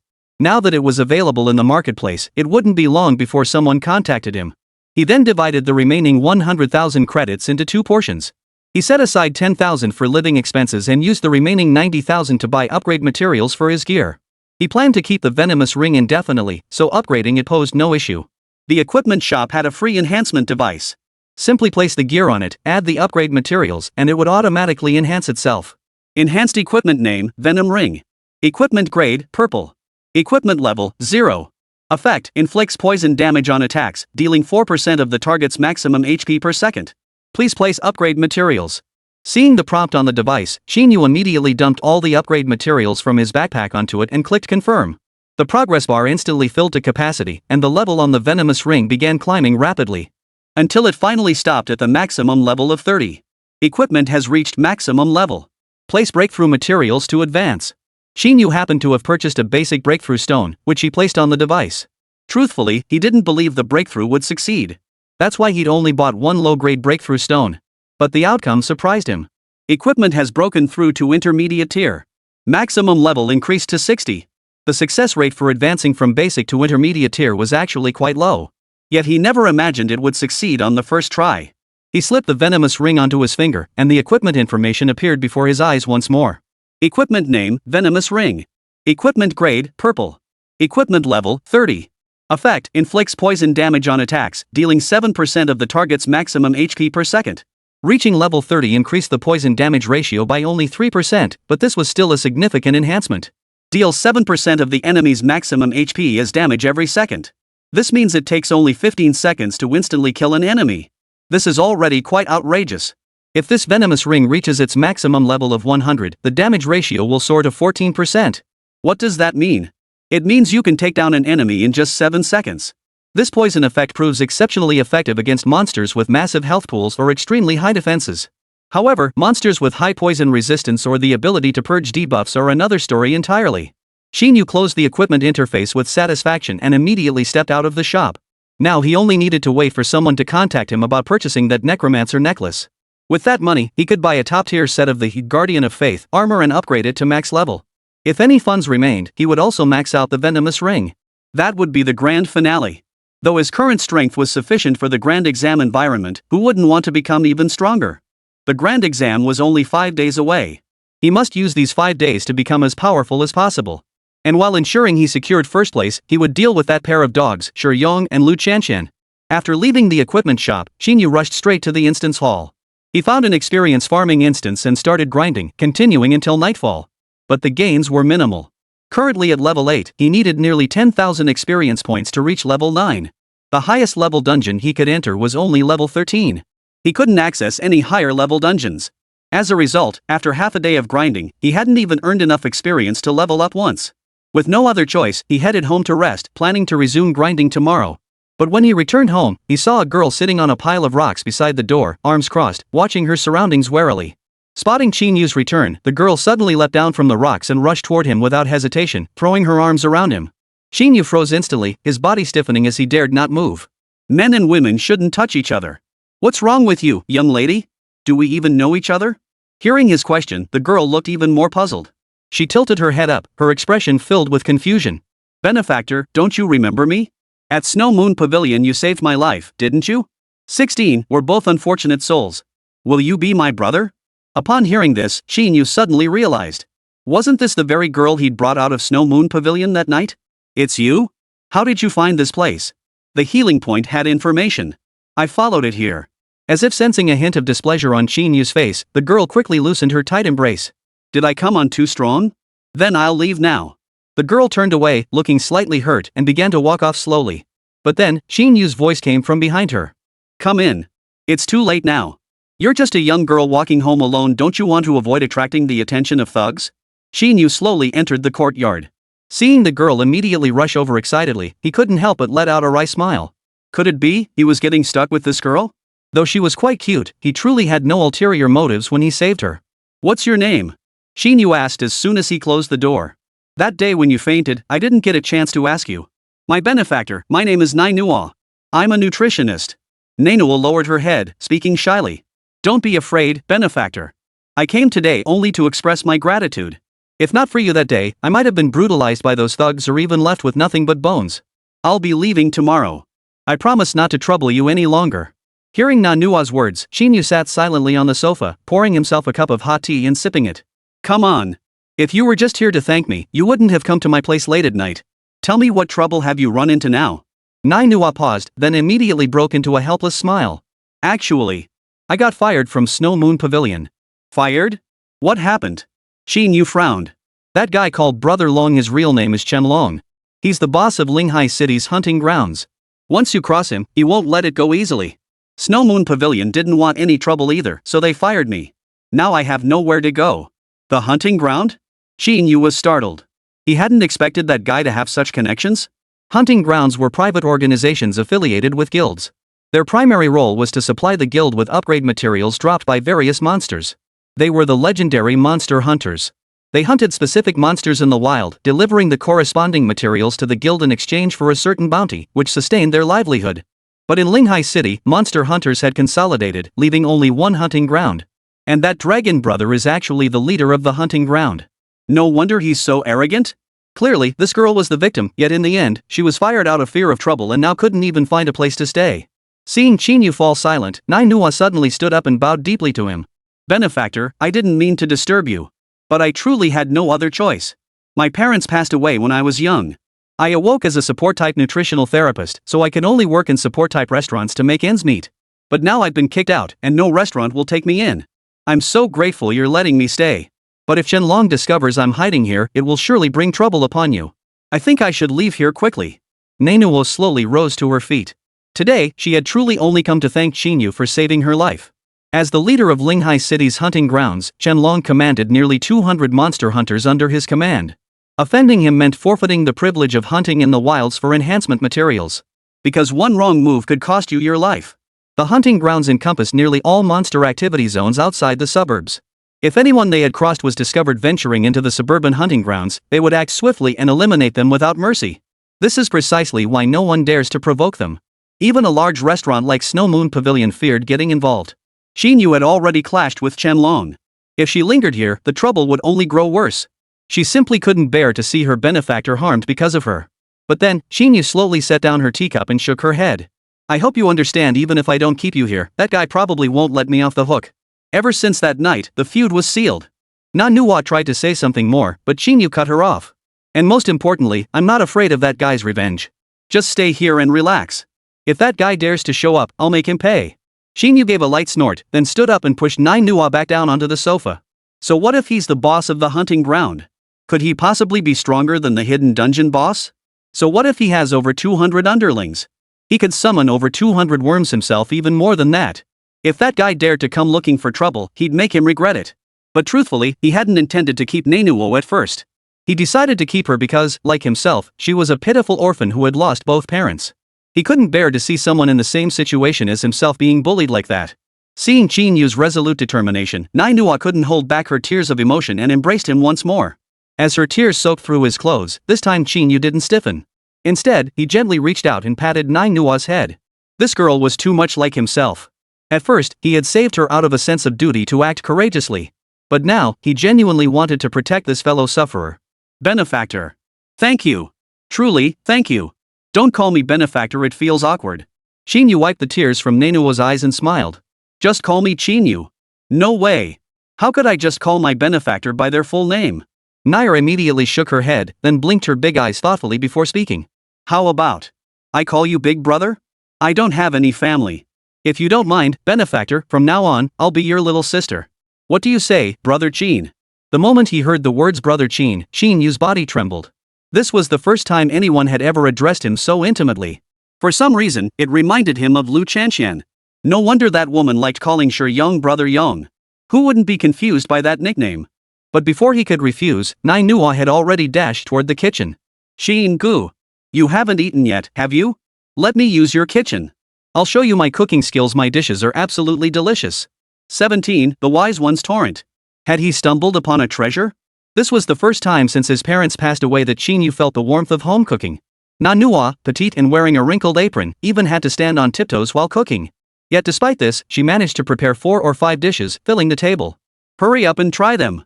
They won't taste good once they get cold. Though the table held only simple home-cooked dishes, Qín Yú didn't turn his nose up at them. He picked up his chopsticks and began tasting. Manhwa watched him with a smile from the side. Although she had awakened as a nutritionist, she hadn't had the chance to cook while at Snow Moon Pavilion.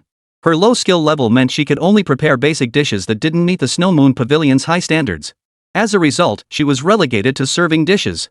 This created a vicious cycle as her level continued to rise very slowly. All this time, she had only ever eaten her own cooking.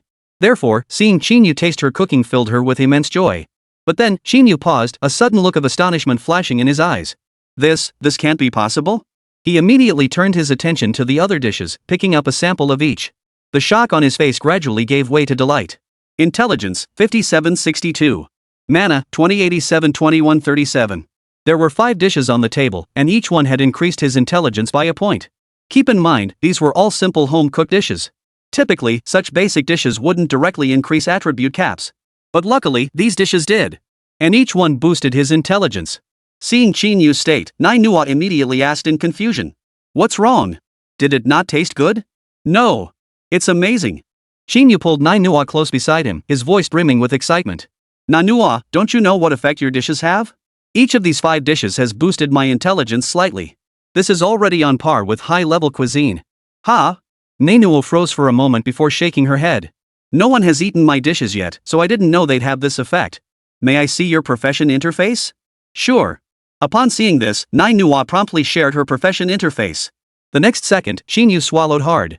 Her profession was fine, her level was fine. But Manhwa's talents were nothing short of god tier. Name, Manhwa. Profession, nutritionist. Level, 1. Talent, Sage's Torrent. Dishes only increase intelligence. Higher levels grant greater increases, unrestricted by dish type. Dishes only increase intelligence. Though this talent appears severely limited, for mage-type classes, it grants near invincible power. Keep in mind, she's only just reached level 1. Every dish she creates grants him a +1 intelligence boost. And every single dish has this effect. If her level were higher, wouldn't the intelligence gain be even greater? This is far faster than leveling up and allocating points. Typically, such top-tier dishes that permanently boost attributes require a nutritionist of at least level 60 to create. Moreover, each dish comes with a hefty price tag. Most crucially, the ingredients required are exceptionally high grade, and the preparation time is extremely lengthy. Take the Cloud Deer Jade Restoring Broth he had at Snow Moon Pavilion earlier. Not only did it require meat from a cloud stepping deer, but it also needed to be stewed for 3 full days and nights to complete. Cloud stepping deer could only be hunted in the wild and were extremely rare. Success rates were extremely low. Even after 3 days and nights of simmering, there was no guarantee the dish would turn out. Yet now, Manhwa had achieved the same effect with just a few simple home-style dishes. He had truly struck gold. Seeing the excited smile on Qín Yú's face, Manhwa felt happy too, though she didn't know why. It meant she still had some value after all. Brother Qín, if you like it, I can make some more for you. Manhwa glanced at the empty plates Qín Yú had cleared from the table and immediately stood up again, but Qín Yú stopped her. Forget it, I'm stuffed. Let's rest first. We'll talk about it tomorrow. Qín Yǔ belched contentedly. Though he desperately wanted to boost his intelligence further, his stomach simply couldn't handle another dish.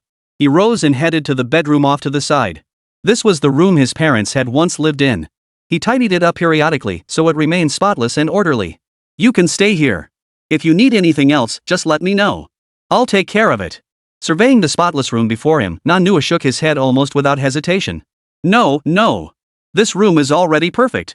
Compared to the storage room at Snow Moon Pavilion, this is already quite nice. Before coming here, she had been living in the storage room at Snow Moon Pavilion. It wasn't that there weren't spare rooms available, but rather that they saw no point in providing one for a girl of little use, considering it a waste. But she hadn't said much about it. After all, as an orphan, what right did she have to choose? A place to lie down was enough to satisfy her. Yet Qín Yǔ had provided her with such excellent accommodations. Once again, 2 warm streams slid down from the corners of her eyes. This was precisely why she chose to recognize Qín Yǔ as her brother. She had long noticed the memorial photo in the living room. As fellow souls burdened by hardship, weren't they meant to huddle together for warmth? Plus, Qín Yǔ loved the food she cooked. This proved her existence held immense value. Seeing this, Qín Yǔ stepped forward as before, gently wiping the tears from Manhwa's cheeks. He then pulled out 5,000 yuan and placed it in her hand. Here, take this for this month's food expenses. From now on, the task of preparing 2 meals a day is yours. Other than that, you don't need to do anything else. Just stay at home. Brother Qín. 5,000 is too much. I won't need that much in a month. Manhwa hurriedly tried to divide the money and return some to Qín Yǔ, but he interrupted her again. You can save the rest. I'm going upstairs to rest. You should get some sleep too. Without giving Manhwa a chance to speak, Qín Yǔ promptly exited the room and closed the door behind him. After a long silence, Manhwa had no choice but to tuck the 5,000 yuan into her backpack. She had never fought such a well-funded battle before. After all, as a level 1 nutritionist, she didn't know how to cook many dishes. Most were inexpensive home-style meals. Even when buying ingredients, she rarely spent more than 100 yuan a day. But this was the perfect chance to level up quickly and learn some new recipes. That way, she could improve Qín Yǔ's meals sooner. At this thought, Manhwa suddenly felt energized. She dashed to the table and began listing ingredients. 18. The most vicious heart belongs to a woman, a new round of schemes. Meanwhile, in a villa downtown, Yong angrily hurled his phone against the wall, shattering it into pieces. Damn it! Silver-ranked assassin my ass. Can't even handle a student. In truth, the moment he received the killer's call and heard no response on the other end, he sensed something was amiss. But he didn't think much of it. It wasn't until the head of the Assassin's Guild informed him of the mission's failure that it dawned on him that call had been from Qín Yǔ. Great! Not only had the target not been eliminated, but he'd wasted 500,000 yuan for nothing. But alongside his fury, he was also deeply puzzled. Qín Yǔ had only just reached level 5, while the Assassin's Guild operatives were all level 20 or higher, battle-hardened veterans. How could he possibly have defeated them? Even if he possessed extraordinary talent, how could he possibly turn the tables and kill them under such overwhelming level disparity? Lu Chanxian, standing nearby, also wore a puzzled expression. But she quickly regained her smile, then slowly walked behind Yong and offered comforting words. Don't be so upset, Yong. We all know the Assassin's Guild's strength, there's no one they can't take down. This failure probably wasn't because of Qín Yǔ.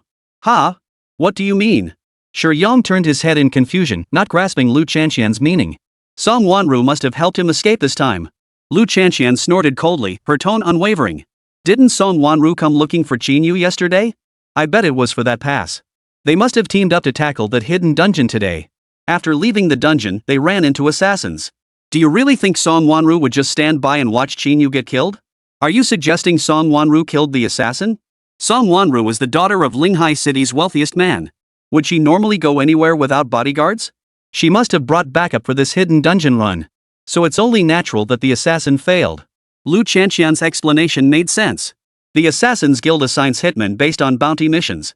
In other words, if the target is a low-level noob, the guild will send a relatively weak assassin. Conversely, if the target is a skilled expert, they would dispatch a stronger assassin accordingly. However, if a higher-level ally suddenly intervenes during the assassination, mission failures occasionally occur.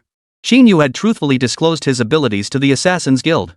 The Assassin's Guild, mission accomplished. Once a bounty is accepted, they will always dispatch an assassin guaranteed to complete the mission. But now, the assassin had been eliminated, and the mission had failed. This couldn't possibly be Qín Yǔ's doing. That damn Song Wanru, ruining everything at this critical moment. Yong couldn't help but curse under his breath. Although the Shi family held a certain standing in Linghai City, they were still far from matching the Song family. Not only were the Song's Linghai's wealthiest family, but Song Wanru's father also held a high-ranking government position. If they offended them, the Shi family would likely find no place left to stand in Linghai City. Brother Yon, don't lose heart. While we can't touch Qín Yǔ now, once the major exams begin, no one will be able to help him. Lu Chanxian gently slipped her arm through Shi Yong's, then leaned in to whisper something. Shi Yong's eyes suddenly sharpened, and the corners of his mouth lifted slightly. The most venomous heart belongs to a woman, that saying couldn't be truer. Ugh. Yong, I'm only doing this for us, okay? Lu Chanxian flashed a mischievous smile, then raised her tiny fist to punch Shi Yong's chest. But Shi Yong swiftly caught her wrist and swept her into his arms. Still, that jerk wasted 500,000 of my money. I've got to get revenge for this. With that, he gave Lu Chanxian's but a firm squeeze before hurrying up the stairs. Before long, piercing screams echoed from upstairs. Waking up early that morning, Qín Yǔ was greeted by the aroma of cooking. Descending to the living room, he found Nanuo had already prepared breakfast, a lavish spread of 4 dishes and a soup, quite extravagant for morning fare. Qín brother, you woke up just in time. I was about to go upstairs to wake you. Nanuo immediately pulled out a chair and gently guided Qín Yǔ to sit down. Try it quickly. I spent ages making this. Qín Yǔ said nothing, merely smiling as he picked up his chopsticks and spoon to eat. Soon, the table was completely cleared. Simultaneously, a notification popped up in his info panel. Intelligence increased by 5 points.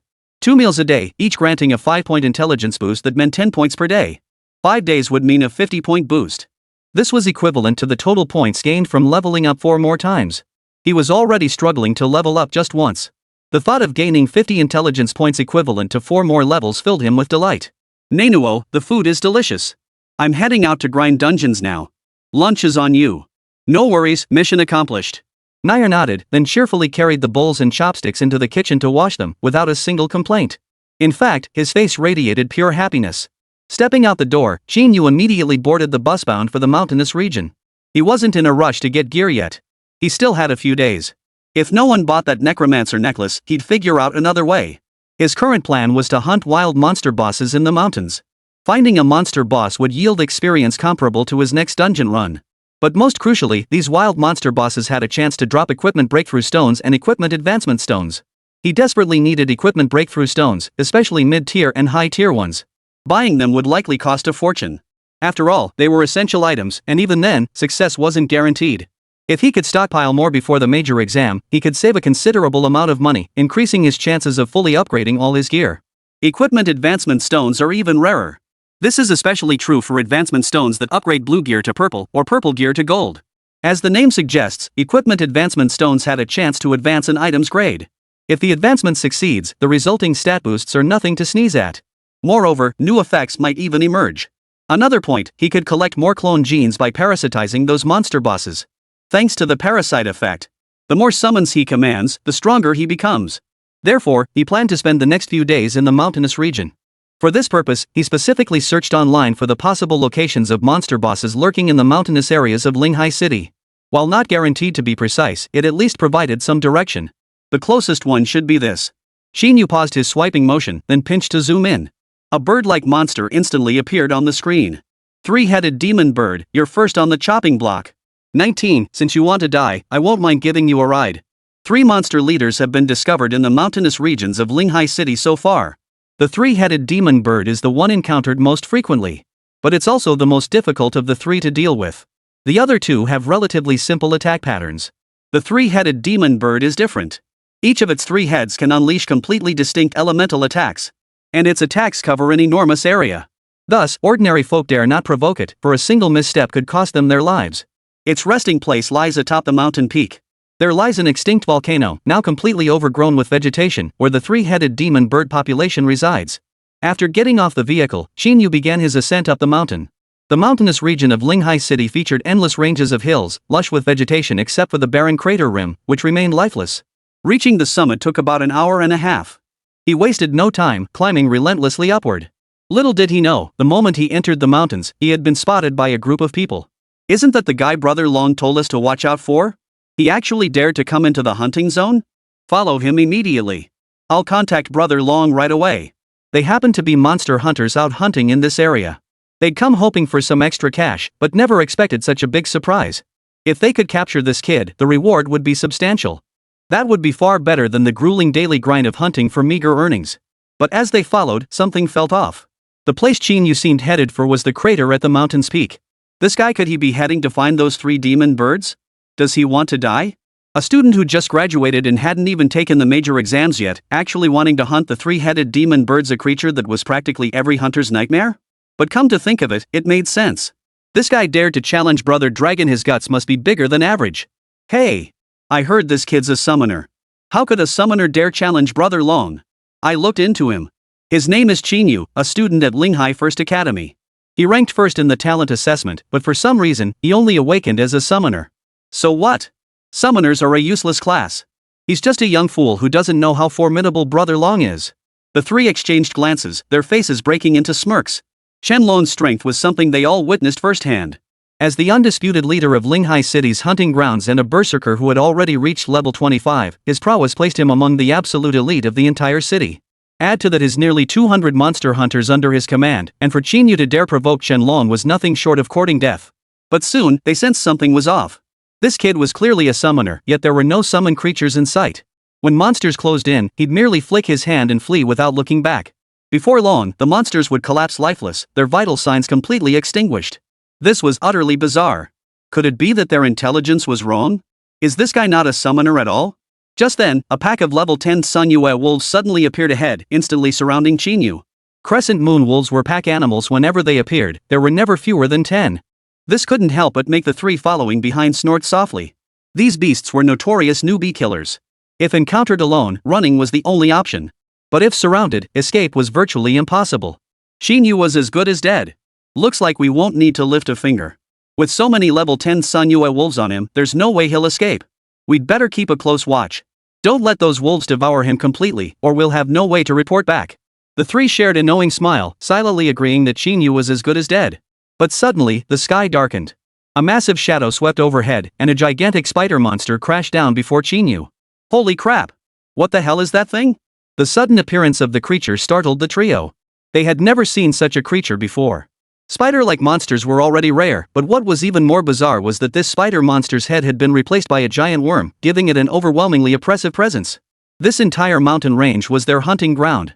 Whether it was harmless monsters or boss-level creatures, even if they hadn't seen them firsthand, they would have some impression of them. But this spider monster with a worm's head? They had no recollection whatsoever. It seemed this spider monster might not be native to these mountains. Then how did it suddenly appear here? Still puzzled, the trio watched as Qín Yǔ leapt onto the spider monster's back. As if obeying some command, the spider creature opened its massive jaws, unleashing a torrent of venom that instantly felled over a dozen Sunmmary wolves surrounding it. What incredible power! Witnessing this scene, the trio exclaimed in unison. Only a leader-level monster could inflict such devastating damage and wipe out so many Sunmmary wolves in an instant. But most crucially, this creature wasn't attacking Qín Yǔ, it was even obeying his commands. Could it be? The 3 of them shuddered, breaking out in a cold sweat. Was this monster the kid's summoned creature? How could that be possible? Could a newly graduated summoner possibly conjure something like this? Should we keep following? One of the monster hunters asked timidly. This guy has a boss-level summoned creature. Going after him is suicide, isn't it? The trio fell instantly silent. They'd assumed this kid wasn't that strong after all, he was just a summoner. But who knew his summoned creature would be this absurdly powerful? This completely exceeded their expectations. For a group of barely level 10 adventurers to take on a boss-level monster? That was practically suicide. Yet as they hesitated, frozen in place, rustling sounds suddenly echoed from all around. Several spider monsters, nearly human in size, closed in around them, their blood-red eyes fixed intently on their prey. The trio frantically drew their weapons, but in the next instant, webs shot out, instantly immobilizing them. Then, Qín Yǔ descended slowly from above, riding the giant insect spider queen, landing precisely before them. You lot your Shenlong's lackeys, aren't you? Seems he didn't heed my advice after all. Qín Yǔ shook his head helplessly, his face etched with disappointment. Well, that's not my fault. Blame your boss for being so out of touch with reality. It's his choice to have you die, nothing to do with me. Without hesitation, Qín Yǔ waved his hand. The spider monsters surrounding the 3 instantly pounced, devouring them whole without a moment's mercy. 20 male and female demon birds will take the shockwave head-on and still instantly kill you. Truthfully, even before deciding to head into the mountains, he had anticipated being targeted by Shenlong's men. That's why he deliberately chose a path up the mountain that was rarely used by anyone. But he never expected to run into that guy's men after all. Still, this was merely a minor hiccup. He wouldn't let these 3 men disrupt his plans. On such rugged mountain paths, the giant insect spider mother moved far faster than he could on foot. After all, it could ignore the terrain, weaving its web high above the dense jungle all the way to the summit. There was no need to detour or deal with steep inclines. Any monsters encountered along the way that tried to block its path were swiftly dealt with by the spiderlings accompanying the Spider Queen. It was essentially a matter of web control followed by a few bites. At worst, when encountering higher-level monsters, a single venomous bite instantly sapped their will to struggle. Soon, he arrived ahead of schedule at the location where the three-headed demon bird had once appeared. The volcanic summit. This place had once experienced a volcanic eruption, with volcanic rocks scattered everywhere. Yet now, lush vegetation had taken root. Though volcanic ash still drifted in the sky, it looked no different from an ordinary jungle. Near the crater rim lay a clearing. The clearing was covered in sharp, three-toed footprints. Without a doubt, these were the traces left by the three-headed demon bird. Qín Yǔ then noticed a massive nest built from branches at the edge of the clearing, towering as high as 2 people. He immediately climbed up atop the giant insect spider mother.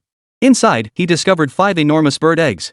Just as Qín Yǔ leaned in for a closer look, a piercing wail echoed from the distance, a cry that sounded like both a bird's lament and a dragon's roar. A monstrous creature with 3 bird heads and enormous flapping wings suddenly charged toward Qín Yǔ. Each of the 3 bird heads bore a black, circular mark. 3 sharp beaks opened, instantly glowing with different colors. This was the attack method of the three-headed demon bird. Each head could unleash a shockwave of a distinct elemental attribute: fire, ice, and lightning. The most devastating of these was undoubtedly the fire attribute shockwave damage. It was said to rival the power of a volcanic eruption. Qín Yǔ, seeing this, leapt off the giant spider mother and summoned the eagle-eye worm dragon into the air. He narrowly evaded the 3 distinct elemental shockwaves. But the giant spider mother couldn't escape its fate. Struck by all 3 shockwaves, it instantly burst into raging flames. Though not fatal, the sight was truly terrifying. That was precisely why he had instinctively dodged. Wing coil. 2 wind blades shot forth, hurtling toward the 3 demon birds. But the 3-headed demon birds were incredibly swift, dodging the wind blades with a simple sidestep before unleashing 3 more shockwaves simultaneously. Qín Yǔ remained unruffled. With a sweeping gesture, 10 eagle-eye insect dragons instantly materialized in the air. Simultaneously, the ground was instantly covered with giant insect spider mothers. The once spacious crater was instantly swarming with monsters. This instantly threw the 3-headed demon bird into disarray. It could only indiscriminately attack the nearest enemies. But it was all in vain. With such overwhelming numbers, no matter how swift its attacks or how wide its reach, it was bound to suffer injuries. Any creature struck by its attacks would be inflicted with a potent poison effect. Within 14 seconds, it would perish instantly. Sure enough, within half a minute, the 3 demon birds were ensnared by spider webs, struck by wind blades, poisoned, and dead. At that moment, several worms burst forth. The instant the 3-headed demon birds hit the ground, the worms burrowed into them. But Qín Yǔ frowned. Though he had defeated the 3-headed demon birds, he received no notification message. No victory notification, no experience boost, no drop loot, nothing. This was utterly unreasonable. Just as he was still puzzling over it, a dark shadow suddenly appeared behind him. A fiery shockwave erupted violently, instantly piercing through his body. The fiery blast persisted for a full 10 seconds before gradually dissipating. The row of jungle below was instantly reduced to ashes. A larger 3-headed demon bird appeared out of nowhere. The mark on its head differed from that of the fallen bird. Instead of a ring, it bore a solid black circle. The 2 marks overlapped perfectly. Ah, I see. I forgot that 3-headed demon birds always come in pairs. At that moment, a voice suddenly echoed from the sky. The drifting black smoke was violently swept aside. Qín Yǔ stood unscathed atop the eagle-eyed insect dragon, his face radiant with a smile. He had forgotten that the 3-headed demon birds usually came in pairs. 1 male, 1 female. The male demon bird bore a solid black circular mark on its head. The one with a black ring-shaped mark on its head was the female demon bird. Only by eliminating both would the defeat message appear, granting experience and drop rewards.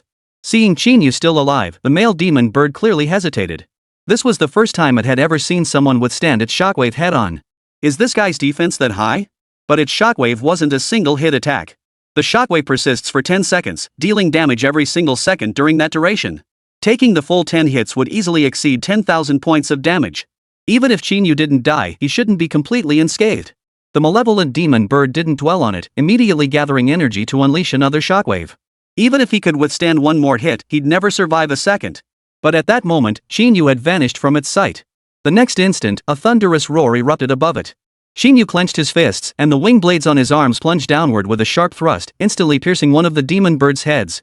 The male demon bird cried out in pain, its other 2 heads swiftly lunging toward Qín Yǔ. But Qín Yǔ sidestepped the attack. He only needed to wound the male demon bird once to kill it instantly. But killing him? That wouldn't be so easy. 3, 2, 1. As the countdown ended, the male demon bird's health depleted, crashing to the ground and becoming a host for the worms. The victory notification finally appeared in the message bar. Congratulations! Player has defeated the three-headed demon bird boss. Player level has risen to 9, gaining 4 stat points. Golden stat roll +1. Drop rewards added to inventory. Information synchronized to world chat. Qín Yǔ merely glanced at the sudden stream of notifications before eagerly opening his backpack to inspect the rewards. 3 mid-tier equipment breakthrough stones. 1 blue to purple equipment advancement stone. Plus 20,000 gold coins. The rewards were fairly standard.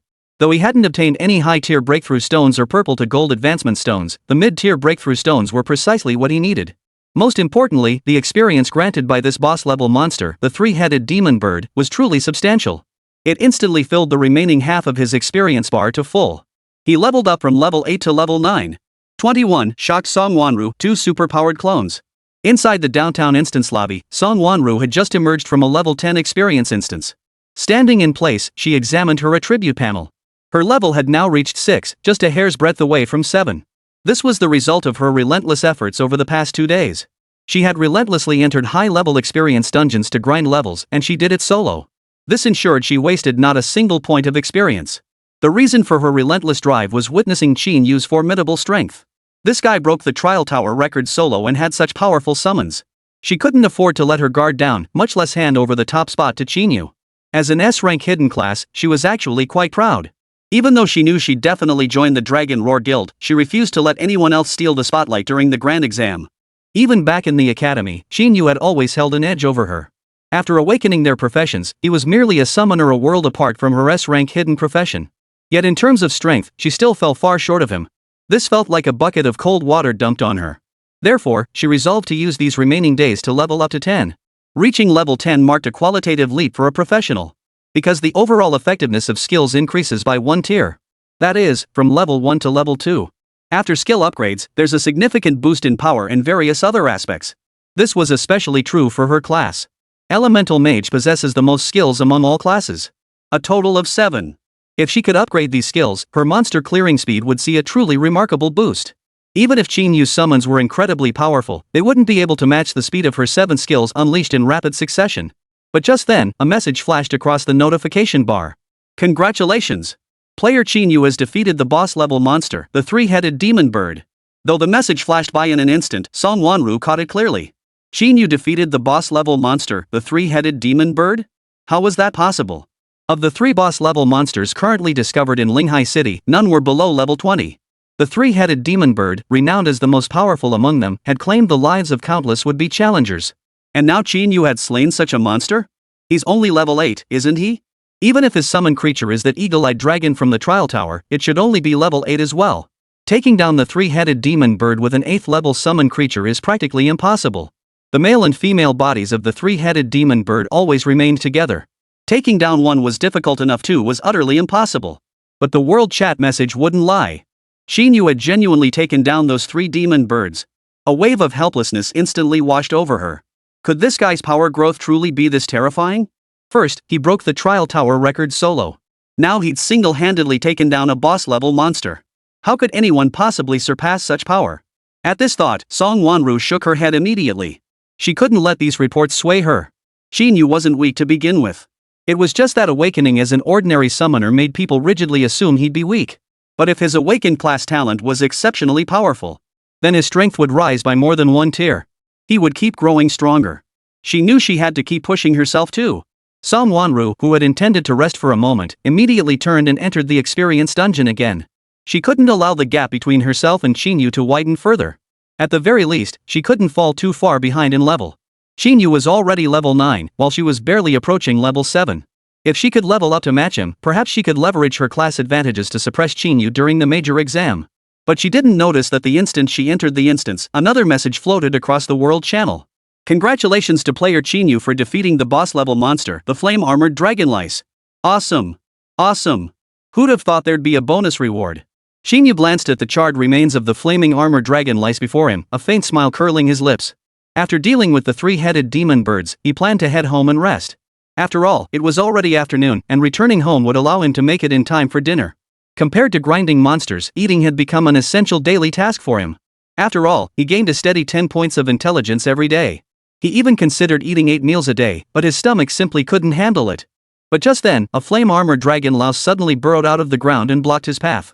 Startled, he immediately commanded the newly parasitized 3-headed demon bug to attack, instantly incinerating it into charcoal. This instantly granted him another half-bar of experience. Moreover, luck was on his side this time. The dragon louse dropped a high-tier equipment breakthrough stone and 4 mid-tier breakthrough stones, plus 20,000 gold coins. This was far superior to the rewards from the 3-headed demon bird. Qín Yǔ opened the insect nest to examine the information on the 2 newly acquired clones. The flame-armored dragon louse was a defensive-type monster, a gigantic beetle-like creature. Its carapace was incredibly hard, blazing with raging flames, giving it an indestructible aura.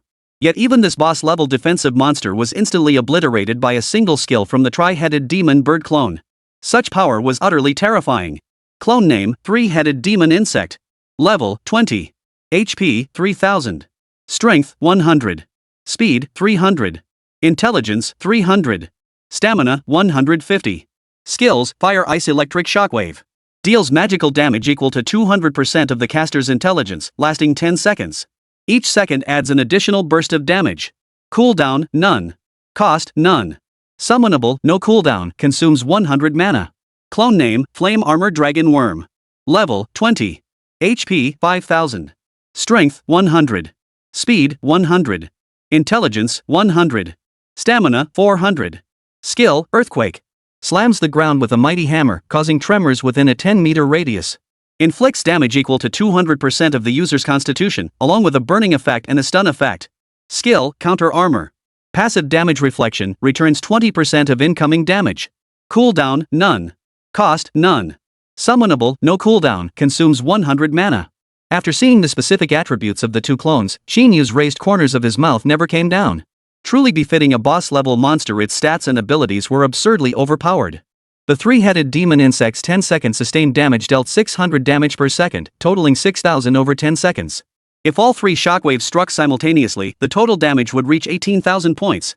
Such terrifying damage, no wonder it could instantly obliterate that flame-armored dragon might.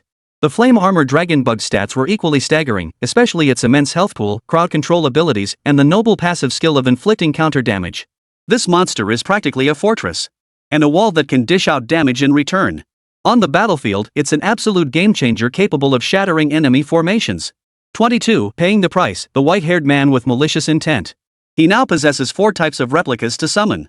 Hawkeye Dragonworm, exceptionally agile with wide area, ultra-rapid attacks. Giant Spider Queen, capable of infinite self-replication with damage immunity, plus formidable crowd control and debuff abilities. Tri-headed Demon Insect, 3 elements sustained magical damage attacks delivering overwhelming total damage. Flame-armored Dragonworm, exceptionally high defense coupled with passive counterattack, plus area of effect control and additional damage effects. With these 4 clones and an endless swarm of worms, he couldn't imagine any monster surviving his onslaught. But this is still far from enough. His level was still a bit low. Though he had reached level 9, making him the undisputed top-ranked student in the academy with no one surpassing him. But he wasn't satisfied. Level 10 was a watershed. Every time he levels up by 10, his skills upgrade.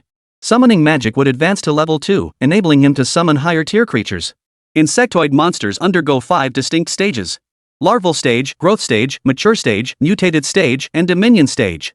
The worms he currently summons are in the larval stage.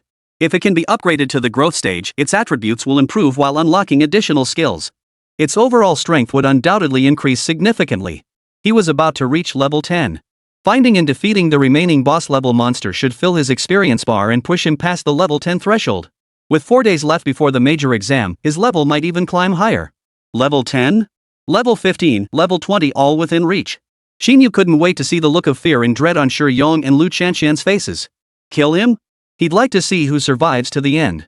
Meanwhile, at the hunting ground headquarters, Shenlong stood by the window, a woman crouched beneath him. A monster hunter stood trembling behind him, too afraid to utter a single word. He was the one who had returned to relay the message, only to find himself unable to contact the other 3 companions. He had come back.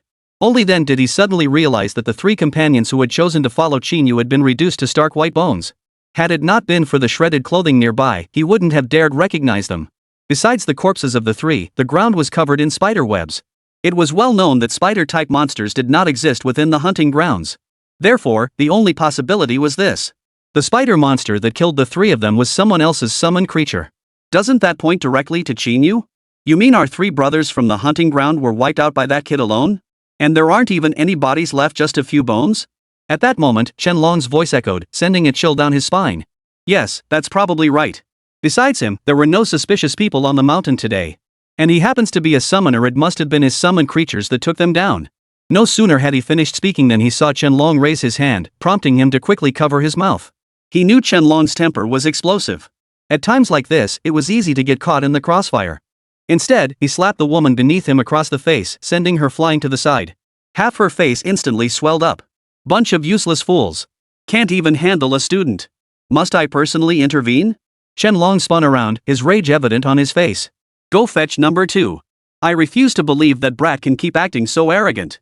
Watching his subordinate stagger out, Qianlong felt his rage only intensify. Though he was the boss of the hunting ground, the quality of his men was one worse than the next.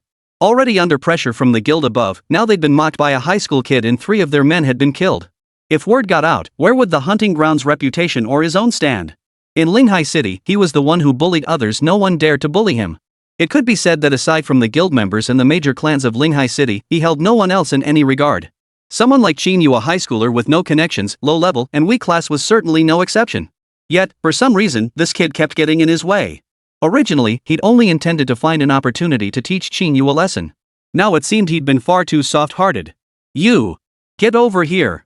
At that moment, Qianlong turned and barked at the woman beside him in a deep, commanding voice. The woman startled, then scrambled over without a moment's delay. Brother! Brother Long! What are your orders? Stop wasting my breath. Stick your ass up. I'm not done yet. Can't you tell, woman? Qianlong scooped the woman up in one swift motion, then turned his gaze back to the window, his eyes as fierce as a wolf's. What's so great about killing a few weaklings? The hunting grounds weren't just filled with useless trash. Soon, he would pay for his actions. The moment Qín Yǔ entered the house, he headed straight for the dining table. But it seemed an uninvited guest had arrived at home. Seated at the dining table was a man with snow-white hair, chatting animatedly with Nainua. Spotting Qín Yǔ's return, he turned with a cheerful smile and spoke. Pleased to meet you, Qín Yǔ. I imagine you have no idea who I am? But that doesn't matter. What matters is that this young lady and I have hit it off.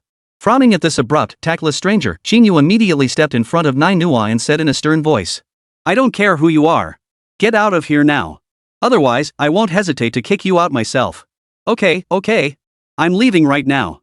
The white-haired man quickly stood up and walked toward the door with a smile. Qín Yǔ, let me give you some advice. Don't get too cocky, or you'll end up burning yourself. Otherwise, you won't even know how you died. With that, he pushed open the door and stepped out, politely closing it behind him. Once he was gone, Qín Yǔ turned to ask Nainua. Do you know that guy? I don't know him. Nainu shook her head immediately. I just finished cooking when I heard someone knocking. I thought it was you, Brother Qín, so I didn't ask any questions and just opened the door. Don't you know him, Brother Qín? He seemed to know a lot about you and told me things. I thought he was your friend? I have no friends. Qín Yǔ spoke indifferently, then immediately noticed a conspicuous box on the table. It was a cake box tied with colorful ribbons. A note was attached to it. Dear Qín Yǔ, this is a gift from me. I hope you like it and enjoy it. Bai Zhua. 23, a measly bomb thinks it can kill me? A gift? Qín Yǔ frowned deeply, staring at the ornate box on the table. For some reason, it felt utterly out of place. Moreover, he could faintly hear a ticking sound coming from inside the box.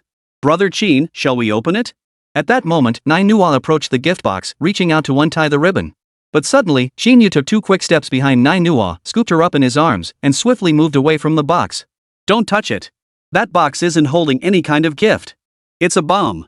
Qín Yǔ shielded Nainua behind him, his expression grave as he stared at the box and the note on top. The name Bai Zhua rang a bell. He was also a member of the hunting ground, second only to Qianlong in rank. His profession was bomber. His modus operandi involved inflicting widespread damage through various explosive devices. He also had a catchphrase that was well known. Explosions are an art form. It's said that no one targeted by this guy can escape the art of his explosions. I should have seen this coming. He'd crossed Qianlong, the boss of the hunting ground, and killed 3 of his men. That guy wouldn't let him off easily. Bai Zhua was likely sent by Qianlong to kill him. But he never expected Bai Zhua to come straight to his home. Still, it was just a bomb. He really didn't take it seriously. He'd weathered over 10,000 damage from those 3 demon birds. How could he possibly fear this little bomb? Without hesitation, he summoned several worms, then slowly picked up the box from the table and strode confidently toward the courtyard. Nainua, watching from the side, gasped in alarm and blurted out. Qín brother. What are you doing? That's a bomb. It's too dangerous.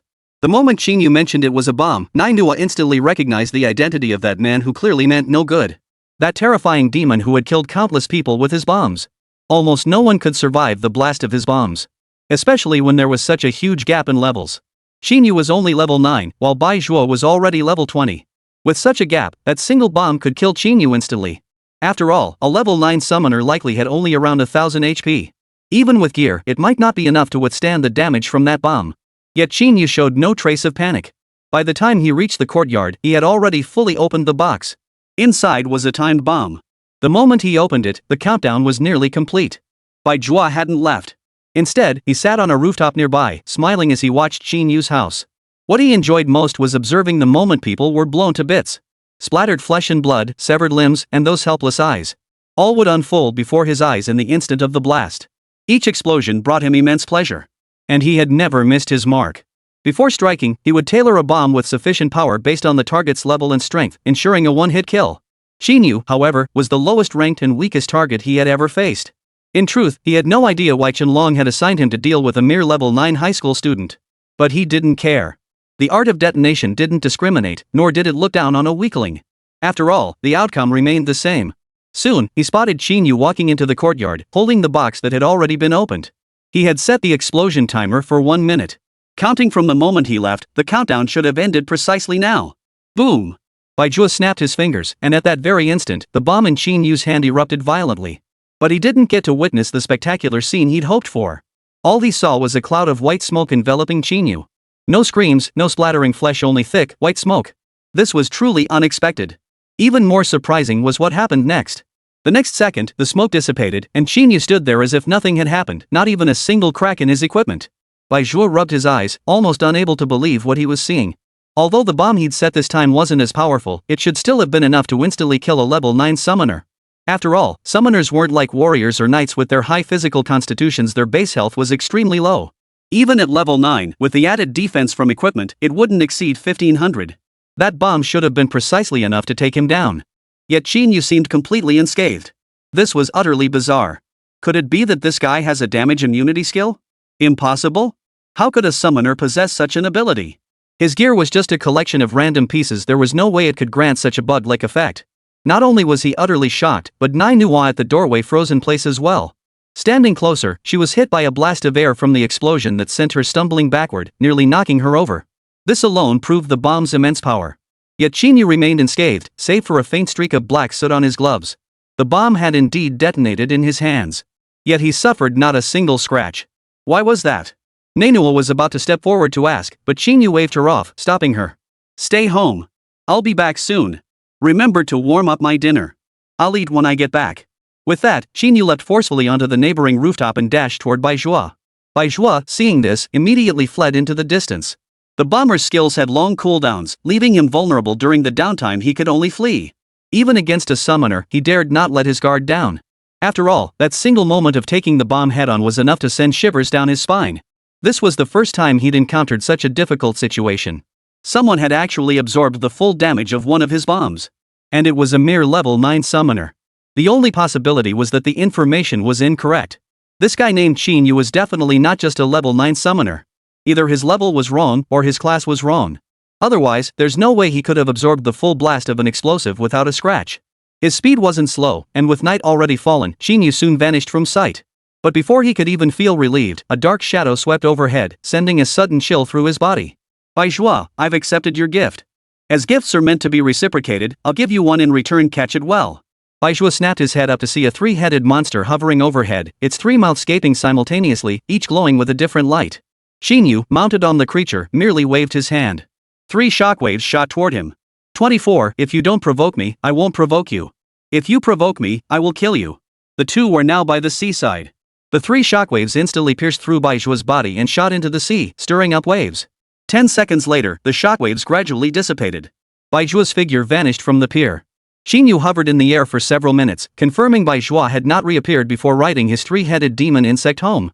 Upon returning home, Manhwa immediately rushed over, scanning Qín Yǔ anxiously from head to toe. Qín brother, are you okay? I'm fine.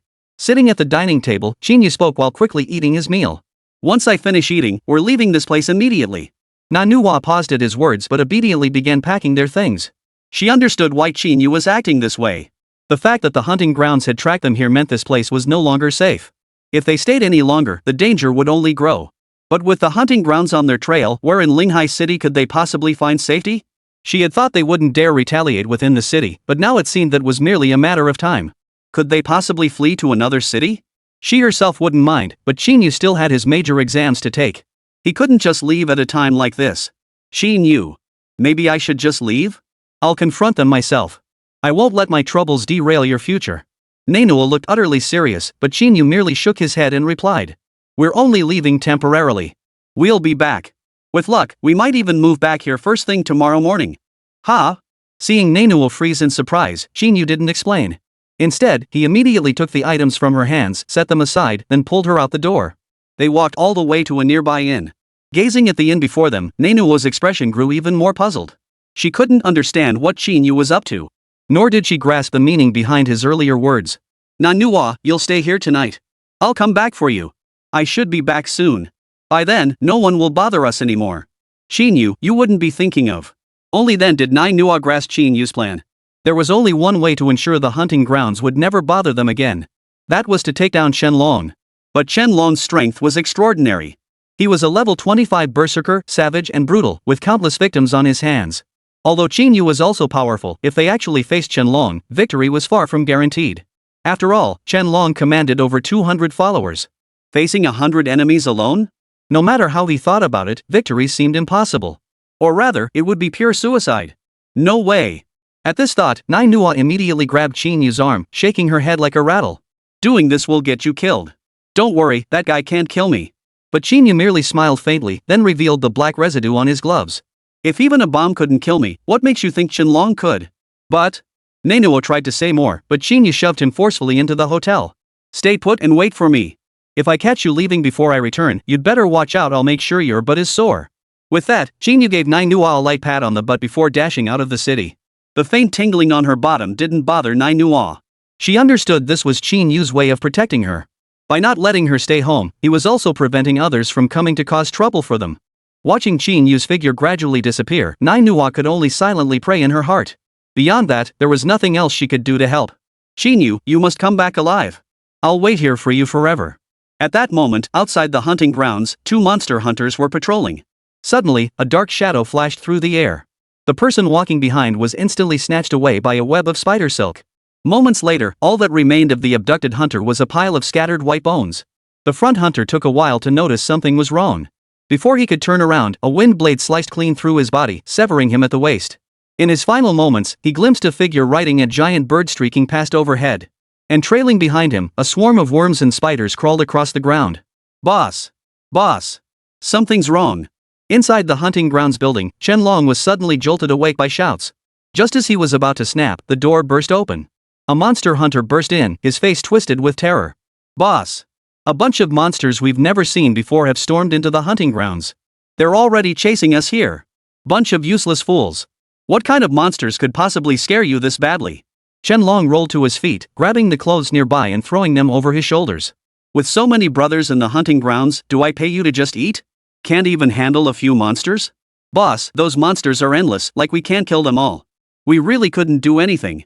Before the words had fully left his mouth, the room's window shattered instantly. A man covered in blood crashed violently through the window and into the room, barely clinging to life. It's Qín Yǔ. That bastard came looking for us. The man squeezed out a few words with his last ounce of strength. Qianlong froze in place. Before he could react, a spider monster scrambled through the window.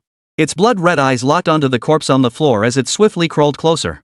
The monster hunter by the door immediately sat down in fright. Even Qianlong was startled by the spider monster, which stood taller than a man. Is this monster that kids summon creature? Qianlong frowned in confusion. He knew Qín Yǔ had awakened as a summoner, but having just awakened, his level was low, and his summoned creatures shouldn't be too advanced. Yet this spider monster clearly didn't resemble a beginner-level creature. Though he wasn't deeply familiar with summoners, he understood this much. Yet people don't lie when they're dying. This meant the spider monster was indeed connected to Qín Yǔ. And most crucially, that brat actually dared to come looking for trouble. Could it be that Bai Zhua had slipped up? Before he could react, the spider monster was already upon him. Its massive jaws, bristling with serrated teeth, snapped open, ready to bite. But Qianlong merely took a step back. His right arm swung swiftly backward, glowing crimson as he unleashed a powerful punch that instantly pierced the spider monster. Dark green fluid sprayed all over him, yet he showed no fear. Pulling his arm free, he dashed to the window and leaped out. As he landed, he crushed 2 more worms underfoot. Oomph. Nothing special.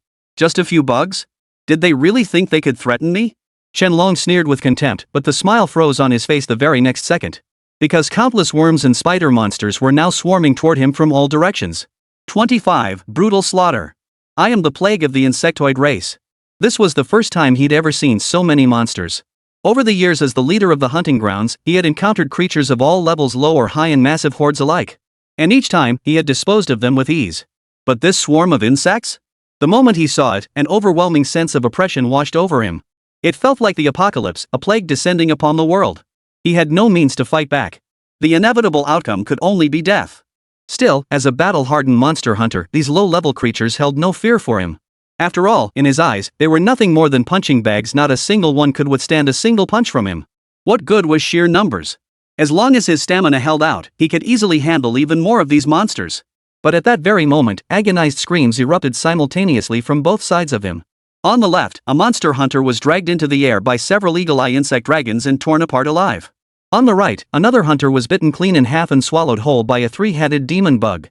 Qianlong was frozen in place, stunned. These 2 types of monsters were far more powerful than those insects and spiders by more than 1 level. Were they also Qín Yǔ summons? How could that be possible? A level 9 summoner summoning level 20 creatures? Who would believe such a thing? Moreover, and most crucially, 4 distinct types of monsters have appeared thus far. Is this something a level 9 summoner could achieve? And the sheer number of these summoned creatures is utterly mind-boggling. How on earth did Qín Yǔ manage this? The swarm swiftly surrounded Qianlong, along with the remaining 100 or so monster hunters who had nowhere to flee. Terror was etched across every face. After all, such a massive horde of monsters was utterly beyond their capabilities to oppose. But Qianlong roared, his entire body turning crimson as white mist billowed around him. A bunch of bugs. What the hell are we afraid of? If anyone dares to run, I'll be the first to rip their head off and kick it like a ball. Qianlong's roar sent a shiver down the spines of the 100+ men present. Run and die, stay and die. Didn't that mean certain death either way? But then, a voice drifted slowly from the distance. Surrender and you live. I only want Qianlong dead. A flame-armored dragon insect emerged from the shadows, carrying Qín Yǔ on its back. The moment Qianlong saw Qín Yǔ, fury erupted from him as he unleashed a thunderous punch. The force of the strike sent a swarm of worms flying. Yet upon striking the flame-armored dragon worm, the force dissipated instantly, as if colliding with a solid wall. You want to kill me? Do you even think you're worthy? Qianlong slowly advanced a few steps, surveying the swarm of insects that had already surrounded them and the strange birds circling overhead. He couldn't help but snort lightly. Haven't you heard? I, Qianlong, fear no monsters.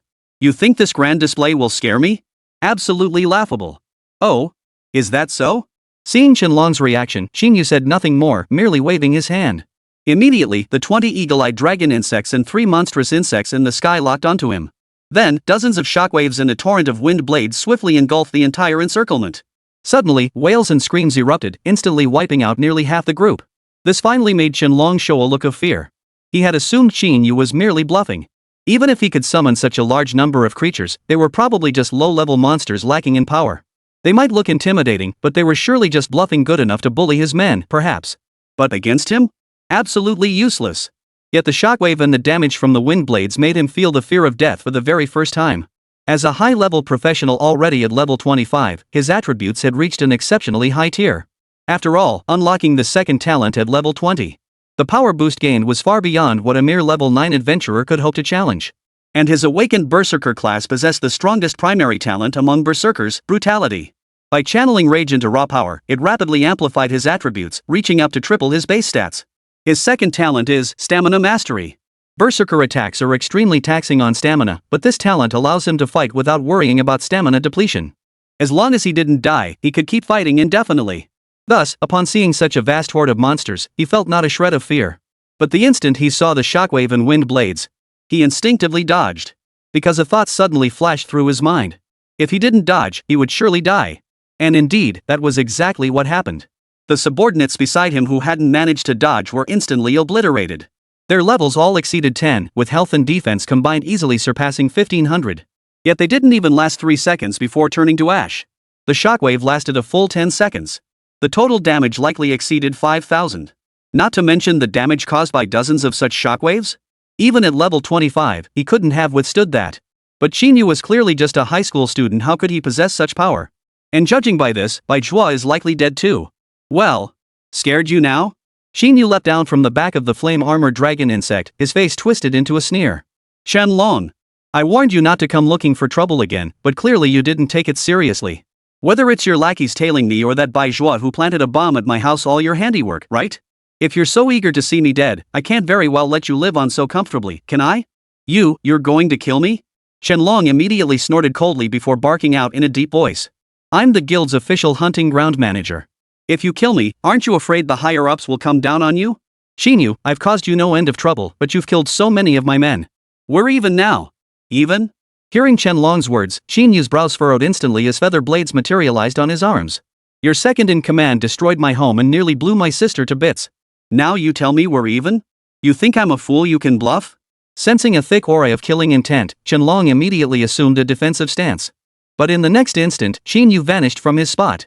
With a swift sweep of his arms, two wind blades shot through Qianlong's body. Though the damage wasn't severe, they left two deep gashes on his arms. Oomph. Is that all you've got? Qianlong spun around with a cold sneer, ready to counterattack, only to find his health bar plummeting at an exponential rate. Before long, he entered a near-death state. Before he could comprehend what had happened, two more wind blades sliced through the air, instantly severing his head. 26. Taking over the hunting ground, my sister's true feelings. Qianlong's head rolled across the ground like a soccer ball, finally coming to rest at the feet of a monster hunter. The sight made the hunter stumble backward, collapsing onto the ground in terror. This was the hunting ground's leader, taken down so easily. Didn't that mean all of them, his subordinates, were doomed too? The remaining dozens immediately knelt down, repeatedly kowtowing toward Qín Yǔ's direction, begging for mercy. Please don't kill us. If you spare us, we'll be your servants forever. Anything you ask. Oh? Is that so? At this moment, they cared nothing for pride or dignity. To save their lives, they would accept anything. After all, even Qianlong had been killed in an instant. What could these nobodies possibly do? From this day forward, the hunting grounds are under my command, Qín Yǔ. You may leave or stay and find other ways to make a living. But for those who stay, every penny earned by the hunting ground will be split evenly among everyone. Qín Yǔ's words sent shockwaves through the entire crowd. Under Qianlong's rule, most of the hunting ground's profits flowed directly into his pocket. They were mere laborers. After handing over the bulk of their earnings, they received only a fraction of the remaining share. The money they ultimately received was barely enough to cover their daily expenses. But if everything were split evenly, their share would be significantly higher than what they received now. This was undoubtedly a blessing for them. I'm staying too. In an instant, everyone switched sides without a moment's hesitation. The hunting grounds were a community bound by shared interests. Since Qín Yǔ could secure them greater benefits, they naturally had no reason to refuse. After all, there's no such thing as a permanent leader. But gold coins are eternal. At that moment, a bald man grinned as he sidled up to Qín Yǔ, his face plastered with flattery. Ha ha! I've long heard of young Master Qín's reputation, and now I see it's truly extraordinary. With you here, the hunting ground will only grow stronger. Noticing the confusion in Qín Yǔ's eyes, the bald man immediately introduced himself. My name is Baldy. I'm the supervisor of the hunting grounds. Supervisor? What does that entail? The supervisor is responsible for the safety of the hunting ground. To put it simply, it's similar to a security guard. Anyone wishing to enter the hunting grounds legitimately must pass through the gate I oversee and pay the admission fee. Oh. Qín Yǔ suddenly recalled seeing a gate when he ascended the mountain. To avoid drawing attention, he hadn't used it, instead flying over directly on his eagle-eyed dragonworm. Well then, I've got a task for you. Qín Yǔ pulled the bald kid into his embrace and whispered. The big exam is just a few days away. If two people named Shi Yong and Lu Qianxian try to enter the hunting grounds to level up, you stop them for me. Are they your enemies? Baldy immediately committed the names to memory before cautiously probing. You could say that. Qín Yǔ nodded. If you pull this off, I'll make you the second in command of this hunting ground. This is a rare opportunity, you'd better seize it. With that, Qín Yǔ leapt onto the three-headed demon bird and departed with his swarm. Seeing Qín Yǔ finally depart, everyone let out a collective sigh of relief, feeling they had narrowly escaped disaster. While they were pleased at the prospect of a larger share of the money, the oppressive scene they had just witnessed still filled them with dread. This fear far surpassed anything they'd felt from Qianlong. Yet, the bald man's face couldn't hide his delight. He had long disliked Qianlong. As fellow berserkers, Qianlong looked down on him simply because his natural baldness left him with a shaved head, relegating him to guarding the gate. He'd been stuck there for a whole year. If not for the glaring disparity in strength, he would have taken Qianlong down long ago. Who would put up with such humiliation? Now that Qianlong had been taken down by Qín Yǔ, he'd seized the chance to close in. Next, he absolutely had to secure the position of second in command at the hunting ground. Whoever Shi Yong and Lu Chanqian were, not a single one of them would set foot through the hunting ground's gates. By the time he returned to the hotel, dawn was breaking. As soon as Qín Yǔ entered, he spotted Nai Nua asleep on the sofa outside. Before he could approach, the front desk clerk suddenly spoke up. "You're finally back. We couldn't persuade this young lady no matter what she insisted on lying here waiting for you. We tried to take her to a guest room, but she absolutely refused to go." Seeing Nai Nua's peaceful, adorable face as she slept soundly, Qín Yǔ couldn't help but feel a pang of tenderness. Had this girl really waited here for him all night? "I'm sorry. I'll take her now." Lifting Nai Nua into his arms, Qín Yǔ immediately left the inn and headed home. The bowls and chopsticks on the living room dining table remained untouched. But he didn't rush to tidy up. Instead, he first laid Nai Nua on the bed in the bedroom and covered her with a quilt. Then he noticed a notebook sitting on the nearby table. The notebook was adorable, with a little rabbit drawn on the cover. Opening the first page, he saw several lines of small handwriting written plainly. "Made 4 dishes and a soup today. Brother Qín was so happy, carrot oh carrot. Tonight I'm going to buy some spare ribs to treat Brother Qín after his long day." Though it was just one sentence, it felt warm and comforting. The second page contained the evening's recipe. It meticulously detailed the ingredients, proportions, and cooking times for each dish, showing great care. Though Qín Yǔ didn't know the exact process of the nutritionist's preparation, this meticulously crafted menu was proof enough of Nai Nua's heartfelt intentions. She truly poured her heart into this. Suddenly, Nai Nua on the bed furrowed her brows sharply, as if awakening from a nightmare. "Qín Yǔ. I'm so scared. Don't leave me behind. You won't die. You'll definitely come back alive. I still want to cook so many delicious meals for you." Seeing the anguish on Nai Nua's face, Qín Yǔ couldn't help but be moved once more. This girl truly regarded him as her own brother. Whether it was her waiting up all night for him, to the meticulously prepared recipes and the overwhelming worry in her heart, these alone proved his rescue of her hadn't been in vain. "Don't worry." Qín Yǔ gently wiped the sweat from Nai Nua's forehead, murmuring softly. "From now on, I'll never make you worry like this again. And I, your brother, will never let you get hurt again." Once Nai Nua had gradually calmed down, Qín Yǔ finally got up and left the room to clear the table. He made a bowl of noodles with an egg and returned. Seeing Nai Nua curled up in a different position, Qín Yǔ affectionately pinched her cheek and called softly. "Sis, come eat. Try Big Brother's cooking. These noodles are something ordinary people could never taste, you know?" 27. Power beyond S rank. Is this guy really a summoner? With the major exam approaching, all candidates were preparing rigorously. Those from wealthy and influential families would purchase top-tier gear sets for their children at the shops. They also hired personal guards to assist with rapid leveling and training. Ordinary students from average backgrounds band together for mutual support. They formed teams to grind monsters in dungeons, striving to boost their strength as much as possible. This way, they can secure a higher ranking in the major exam, catch the eye of a good guild, or gain admission to a prestigious university. This has led to the dungeon lobby being packed to the rafters. Beyond the test takers themselves, there are those who come to assist and others who specialize in offering paid dungeon running services. But most crucially, there were school and guild representatives specifically sent to gather intelligence. "Principal Zhao, I hear Linghai City produced an S-rank hidden class this year?" Amidst the crowd, a sharply dressed man with an imposing presence turned to Principal Zhao and asked in a deep voice. "Ha! Captain Jean, you're well informed." "That's correct, it's our first academy student, Song Wanru. An elemental mage with boundless potential." Zhao Chang's face beamed with pride. After all, such an achievement would be a source of immense glory for any principal. This not only demonstrated the student's extraordinary talent but also reflected the institution's effective teaching methods.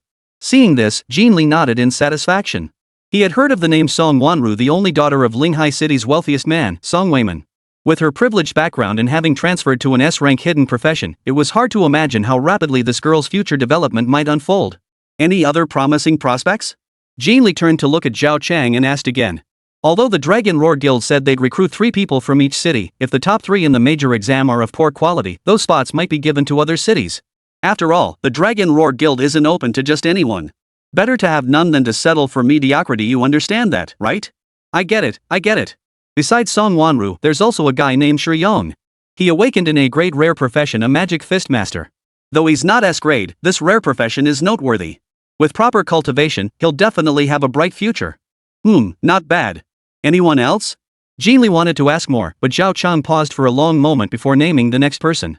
"I recall the report card you gave me earlier listed a student named Qín Yǔ as number 1? Why haven't you mentioned him before?" Qín Yǔ. At the mention of that name, Zhao Chang sighed deeply. To be honest, Qín Yǔ has always been at the top of the class academically, even surpassing Song Wanru's gifted scores. But who would have thought he only awakened as an ordinary summoner? Summoner? Jin Li froze upon hearing Zhao Chang's words. After all, talent scores and awakened professions were usually correlated. He'd never seen such a drastic discrepancy before. This kid outperformed Song Wanru academically, yet his awakened class was the weakest among combat-oriented professions as summoner. It was truly a pity. As they spoke, the two approached the trial tower. The place remained largely deserted. After all, clearing the level 10 trial tower was a pipe dream for any profession lacking sufficient strength. Unless, of course, they found several full level 10 players to assist. And even then, the party composition had to be perfectly balanced. But doing so would inevitably split the experience and rewards. Paying others to clear the tower was simply not worth it. Just then, Jin Li noticed the nearby record screen. Whenever someone entered the tower for a challenge, this screen recorded their cleared floors and completion times. The first few entries weren't worth looking at. Most players voluntarily withdrew after reaching the 5th or 6th floor, too afraid to continue upward. This was actually quite normal. After all, as recent graduates, their levels were generally low. In just 1 week, they could only reach around levels 5 or 6 at best. Reaching the 5th floor of the trial tower was considered average. Suddenly, he spotted Song Wanru's name among the records. 4-person squad, Captain Song Wanru, cleared level 10 trial tower. Time, 19 minutes 30 seconds. The date on this record was the day after the awakening ceremony. Meaning Song Wanru had decided to form a team and clear the trial tower on the very next day and had indeed succeeded. Most importantly, their completion time was only 1 minute slower than the previous record. This was truly terrifying. For a level 0 professional who had just awakened their class to nearly break the record with a team truly worthy of an S-rank hidden profession. If it were any A rank or B rank class, forget nearly breaking the record, they might not even clear the tower. This likely stems from her confidence in her class and abilities. Attempting the trial tower so early must be for the massive XP and high tier rewards. At this rate, she could level up to nearly level 5. By the time the major exam rolls around, she might even break through to level 10. With that level and an S-rank hidden profession, she'd likely be the undisputed top scorer. But then he noticed another entry below Song Wanru's record.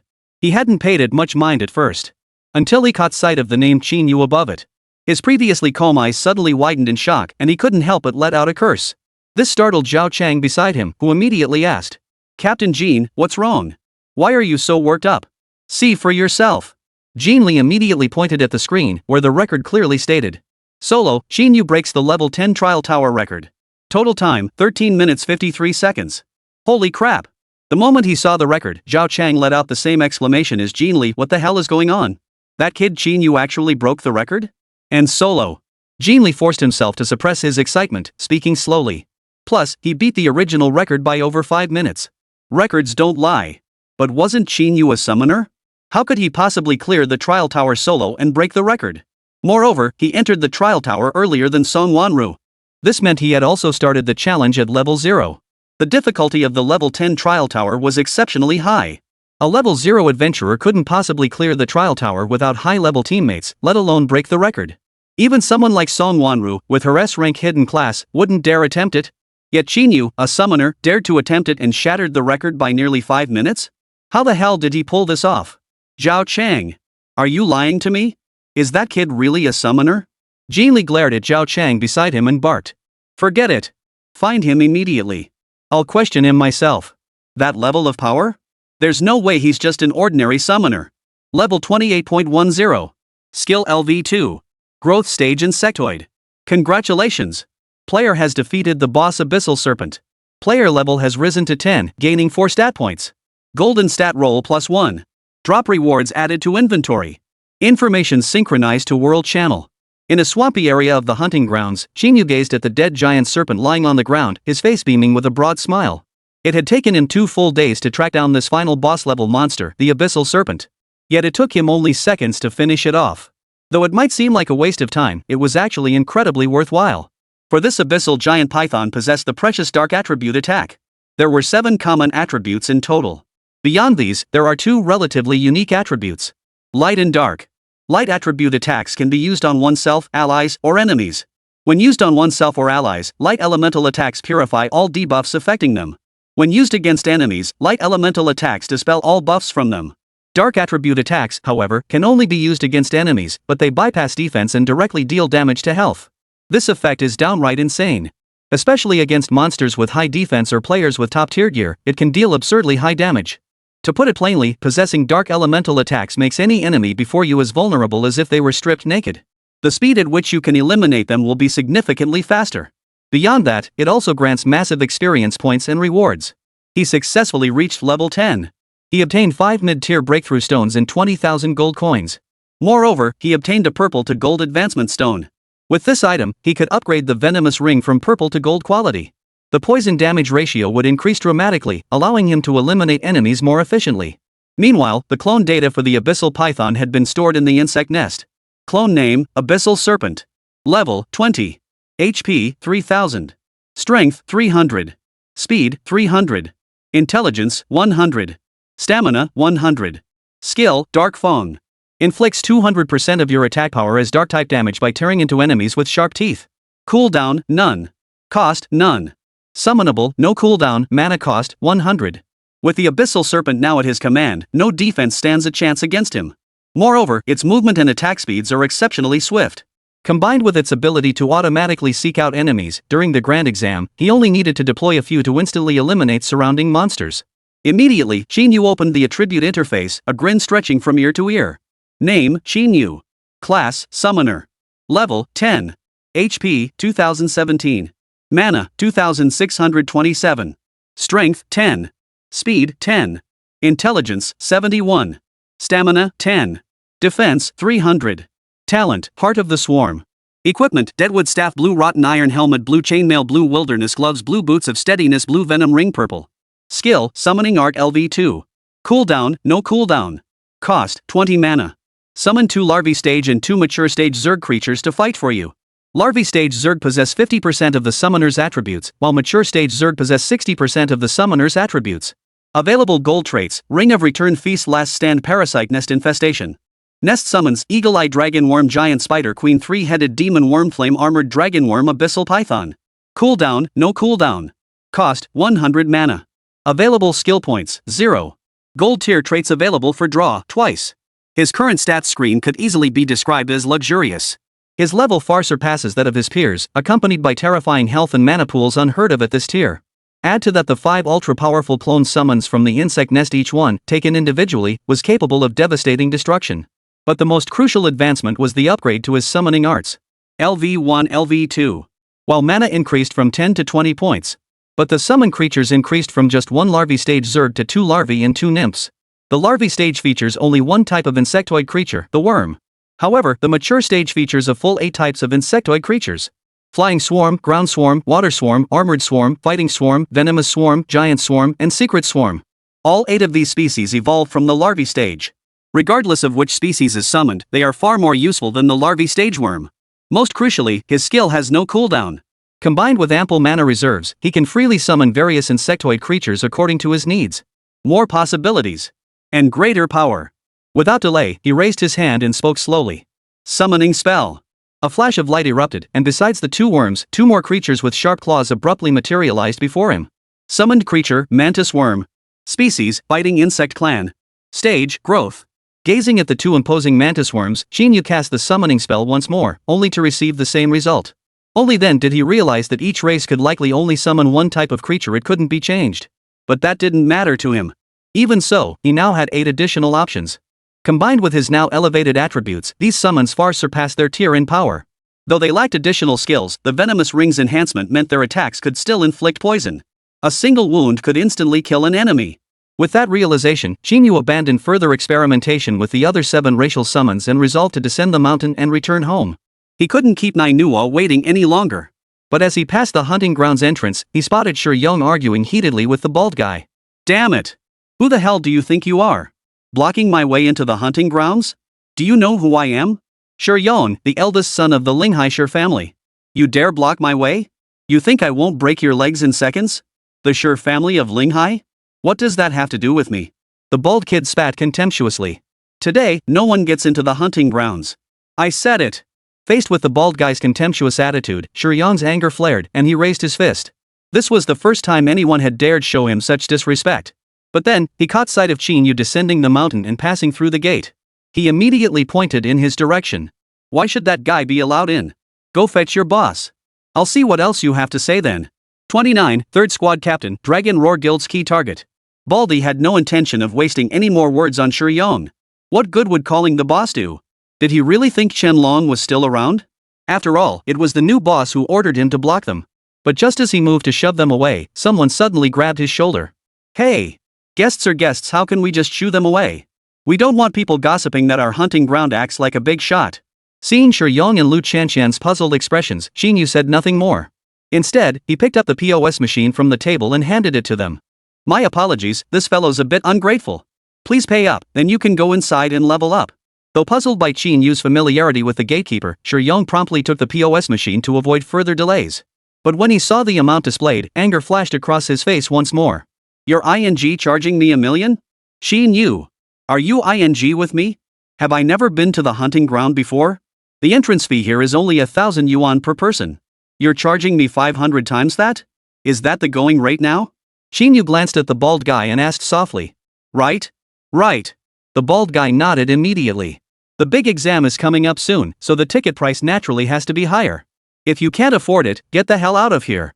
Stop blocking the entrance and disturbing the peace. You. Just as Shi Yong was about to explode, Qín Yǔ quickly reached out and pressed down on his raised fist. Shi Yong, I advise you not to cause trouble right now. The big exam is tomorrow. If you get into trouble at this point and end up in front of the enforcement squad, it really won't be worth it. A fine is nothing compared to potentially ruining your exam. You know what matters more, don't you? I don't need your reminder. Shi Yong flung his hand away and turned to leave with Lu Qianqian. He'd planned to spend his final day here leveling up. After all, he was already level 7, and grinding monsters in dungeons was too inefficient now. He hadn't gone straight to the hunting grounds because it wasn't entirely safe, but now his strength was sufficient. With a bit of luck, he could easily reach level 8 today. At that level, he'd definitely be among the top players in his cohort. But unexpectedly, he was blocked from entering. And he'd even been lectured by Qín Yǔ. What infuriated him most was that he couldn't even argue back. If he really lashed out and escalated it to the enforcement squad, disrupting the major exam, he'd truly regret it for the rest of his life. But Lu Qianqian felt little anger, only confusion. How did Qín Yǔ become so close with that guard? After all, the hunting squad members were generally brutal, and they looked down on young students the most. Yet Qín Yǔ acted like he and that guy were best buds. In fact, it almost seemed like a superior-subordinate relationship. It was utterly baffling. Could Qín Yǔ really have cultivated connections with the hunting grounds personnel and seemingly held significant standing among them? At this thought, Lu Qianqian fluttered her eyelashes seductively before slowly withdrawing her hand from Shi Yong's grasp. Brother Yong, you go ahead. I suddenly feel a bit queasy. Don't let me hold you back from grinding monsters. Ha! Shi Yong frowned. Alright, then meet me at the instance lobby, by the entrance to the experience dungeon. Watching Shi Yong walk away, Lu Qianqian immediately turned and headed back toward the hunting grounds entrance. Just then, she saw Qín Yǔ surrounded by two middle-aged men. Isn't this? Lu Qianqian's eyes widened in shock. She recognized both middle-aged men. One was Zhao Chang, the principal of Linghai First Academy. The other was Jin Li, captain of the 3rd squad of the Dragon Roar Guild. Why would these two suddenly come looking for Qín Yǔ? Could it be they wanted Qín Yǔ to join the Dragon Roar Guild? Principal Zhao, what brings you here so urgently? Seeing the two men suddenly blocking his path, Qín Yǔ couldn't help but look puzzled. He knew Zhao Chang well. As the principal of the First Academy, he only ever contacted top-performing students. As for those with average or poor grades, he wouldn't even glance their way. Before the awakening ceremony, Zhao Chang had actually been quite considerate toward him. But after he awakened as a summoner, the man hadn't spoken to him once. Instead, he'd shifted his attention to Song Wanru, showering her with constant concern. That was understandable, though. After all, an S-rank hidden profession was undoubtedly far more important than a summoner. But what the hell was this guy doing coming to find him now? And what about this unfamiliar man beside him? What business did he have here? I'm fine. Captain Jin wants to see you. Zhao Chang beamed, immediately introducing them.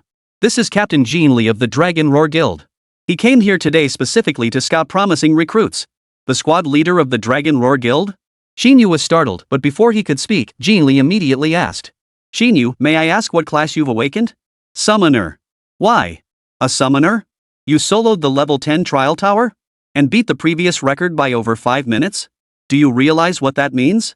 Qín Yǔ was already accustomed to such skepticism. Captain Jin, I have no reason to lie to you. Principal Zhao is right here. You can ask him if I'm lying. He was present the entire day of the awakening ceremony. Though his attention might have been focused on Song Wanru, our records should document everything. Hearing Qín Yǔ's words, Zhao Chang couldn't help but flinch. Yet he forced himself to maintain composure, barking a command. Captain Qín is asking you how one person managed to clear the trial tower and break the record. Answer properly. This is a rare chance to connect with the Dragon Roar Guild, you'd better seize it. Qín Yǔ ignored Zhao Chang, slowly shifting his gaze toward Jin Li. Captain Qín, have you heard of the insectoid race? The insectoid race? Jin Li froze for a moment. I've heard of them. They're a massive race. Could it be your summoned creature is from the insectoid race? Exactly. The insect race is massive in scale. That's why, despite my low level, I can summon creatures far surpassing those of ordinary summoners. Now you understand why I broke the trial tower record, right? Jin Li nodded, choosing not to press further. Each floor of the trial tower had a fixed number of monsters. If Qín Yǔ could stockpile enough summoned creatures within the safe zone, it would indeed allow for rapid progression. Qín Yǔ, I'll remember you. Tomorrow's major exam I'll be keeping a close eye on you. Don't disappoint me. Jin Li, rarely place such high expectations on anyone. 30. Begging for my forgiveness? I wouldn't want a worthless piece of trash like you. Being remembered by a squad leader of the Dragon Roar Guild was something to be proud of. This meant his chances of joining the Dragon Roar Guild would increase significantly. But it was merely an increased probability. If he performed poorly in the final exam, that probability would plummet to 0. Still, he wasn't the least bit worried. With his current strength, securing first place in the grand exam would be a breeze. And with the Dragon Roar Guild squad leader now recognizing him, joining was only a matter of time. Watching them walk away, Qín Yǔ prepared to head back home. But then, a familiar voice called out from behind him, halting his steps. Qín Yǔ, wait a moment. Qín Yǔ turned back in confusion, only to find Lu Qianqian had appeared behind him at some point. Why haven't you left yet? Qín Yǔ, I want to apologize. Lu Qianqian still wore a look of hurt, then slowly took both of Qín Yu's hands. I was wrong before. I shouldn't have looked down on your profession, and I definitely shouldn't have broken up with you on impulse. Will you forgive me? Forgive you? Qín Yǔ chuckled softly, as if he'd heard the biggest joke in the world. Lu Qianqian, have you lost your mind to even say something like that? Even a good horse won't eat the grass it's already grazed on. Or did your brave brother get tired of you and dump you? I didn't. I truly realized my mistake. Seeing this, Lu Qianqian threw her arms around Qín Yǔ. Her soft body felt like a sponge, as if you could squeeze water out of it. We can go back to how we were before, right? You haven't forgotten all the feelings we shared over these 3 years, have you? Lu Qianqian squeezed out a few tears, burrowing tightly into Qín Yu's embrace like a wronged little girl. This was her secret weapon. So far, no boy had ever resisted her pitiful offensive. Feeling the faint tremor in Qín Yu's body, a flicker of triumph danced in her heart. She knew Qín Yǔ too well. He might seem stubborn, but he simply couldn't stand seeing a girl cry in front of him. As long as she shed tears, she was certain to win him over. Her actions were solely aimed at securing an opportunity to meet the leader of the Dragon Roar Guild. If she could become a familiar face, her chances of being noticed during the major exams would increase, making it easier to join the Dragon Roar Guild. Once she joined the Dragon Roar Guild, she'd dump Qín Yǔ and find herself a hotter guy. The plan was flawless. Now, all she had to do was wait for Qín Yǔ to give in. But the next second, she didn't hear the words she longed to hear. Lu Qianqian, has anyone ever told you how utterly fake you are? Qín Yǔ stared down at the 2 tear streaks on Lu Qianqian's face, his expression utterly blank, even colder than before. Do you really think shedding a few tears and saying a couple nice words will make me forgive what you and Shiyong did to me? You actually think you can reconcile with me and have me accept you again? Dream on. Qín Yǔ shoved Lu Qianqian to the ground, then pressed his foot against the side of her head, causing her to shut her eyes in terror. Qín Yǔ, you've really misunderstood. Lu Qianqian tried to protest, but Qín Yǔ cut her off with a sharp rebuke. Don't think I don't know what you're thinking. But I advise you not to waste your breath. Instead of trying to please me, you'd be better off finding your muscle-bound hero, Young. But he's probably too busy leveling up to care about you anyway. A worthless who'd sell her body for profit? I wouldn't waste my time on her. Qín Yǔ rose slowly, turned without hesitation, and walked away swiftly, paying no attention to Lu Qianqian still lying on the ground. In his view, wasting time with this trash was pointless. He'd rather hurry back to the equipment shop in town to upgrade the ring. He could also hurry home to have dinner with Nai Nuwa. Qín Yǔ. You bastard. Seeing Qín Yǔ act so ruthlessly, even immune to her ultimate move, Lu Qianqian couldn't help but break down and curse him. Her hatred for him grew even more palpable. Qín Yǔ. You just wait. You'll regret rejecting me. The big exam will be your doom. Upon arriving at the equipment shop, Qín Yǔ eagerly placed the venomous ring onto the enhancement device. He then placed the golden glowing purple Ascension Gold Advancement Stone on the other end. Heaven help me, this has to work. The success rates for advancement stones and breakthrough stones were roughly comparable, especially at the highest tiers those success rates were incredibly low. He certainly didn't want to waste this precious purple Ascension Gold Advancement Stone. Pressing the enhancement button, Qín Yǔ watched the progress bar on the screen with a look of worry. He dreaded hearing the sound of shattering. But suddenly, a golden light flared. Instead of shattering, a crisp completion chime sounded. Then, a golden ring appeared before him. Equipment name, Venomous Ring. Equipment grade, Gold. Equipment level, 30. Effect, inflicts poison damage on attacks, dealing 13% of the target's maximum HP per second. Nice! Qín Yǔ excitedly pumped his fist into the air, drawing disdainful glances from those around him. But Qín Yǔ paid them no mind, his attention completely absorbed by the golden venomous ring before him. Upgrading from purple to gold quality boosted damage by a full 6%. This was equivalent to the damage increase gained by leveling up 60 times. It was proof enough of the vast gap between tiers. By this calculation, if this golden venom ring could be fully upgraded, it could deal up to 20% of an enemy's maximum health per second. In other words, it would take just 5 seconds to instantly kill an enemy. With that realization, Qín Yǔ immediately spent all the tens of thousands of yuan he'd earned over the past few days on enhancement materials and began the process. He raised the venom ring to level 33. But the improvement was negligible. At that moment, Qín Yǔ opened the shop interface. The undead necklace still had no takers. This left him without sufficient funds to continue upgrading the venomous ring. Still, it didn't matter much to him. Even if the ring couldn't reach max level and he didn't have a full set of gear, he could still come out on top in tomorrow's major exam. But just then, his phone suddenly rang. An unfamiliar number lit up the screen. Qín Yǔ hadn't intended to answer, but the number kept ringing insistently. Reluctantly, he tapped the accept button. Before he could ask who it was, the caller urgently blurted out. Qín Yǔ. Trouble. That bastard Shi Yong issued a bounty. Whoever kills you during the exam gets a full purple set and 1,000,000 gold coins. You must be careful. Even if it affects your performance, don't risk your life. 31, a bounty? You think I'm scared? On the other end of the line, it was clearly Song Wanru's voice. Bounty? Qín Yǔ paused for a moment before replying calmly. Oh? Let him come. I'll see who dares lay a finger on me. After hearing Qín Yǔ's answer, Song Wanru fell silent for a moment before speaking again. Qín Yǔ, confidence is fine, but don't be overconfident. Shi Yong is dead set on killing you this time. With so many chips on the table, no matter how skilled you are, you can't possibly take on that many people. If it doesn't work out, I can go with you. Before Song Wanru could finish, Qín Yǔ cut her off. Thank you for your kindness, Miss Song. I appreciate it. But this is my own business. I can't let it interfere with your studies. The fact that you took the time to call me about this is already a huge help. Qín Yǔ hung up the phone and glanced warily around him. No wonder he'd felt like someone was watching him the moment he entered the instance lobby. It was all because of that bounty. A full set of purple gear plus 1,000,000 credit bounty. A total bounty of nearly 2 million all for his life. It sounded like a pretty good deal. But even the Assassin's Guild couldn't handle him. Did Shi Yong really think those students could pose any threat to him? Could it be that he wanted them to disrupt his performance in the major exam? That might be the only explanation. This guy fears they might threaten his ranking, so he issued this bounty. If they could take him out, it would be a win-win for everyone. If they couldn't eliminate him, disrupting his performance to keep him out of the top ranks would still be worth the 2 million. But this scheme was a bit too transparent. Does he really think those students could affect him? Absolutely ridiculous. There are at most 1,000 test takers in all of Linghai City. After eliminating those too cowardly to cause trouble, only a few hundred remained. Yet he alone could now summon hundreds of creatures. Even a single one of his summons possessed greater health and attack power than any of them. How could they possibly affect him? On the other end, Song Wanru slowly lowered the phone, her brows knotted into a tight knot. She had just heard the news and immediately called Qín Yǔ. She didn't want her opponent to be held back from giving his all because of this. But there was little she could do to help. Although the grand exam allowed teamwork, the scores were recorded individually. Doing so would drastically lower her own score. As Qín Yǔ had said, if it truly affected her results, she would truly regret it forever. At that moment, old Lu approached slowly from the side and offered gentle reassurance. Young miss, there's no need to fret over an outsider.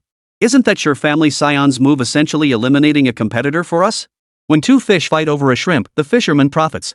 This situation works to our advantage. First place in the exam will be ours for the taking. What? You think I couldn't have taken first place if Shi Yong hadn't done this? Song Wanru's sharp gaze fixed on him, and a single glance made old Lu flinch.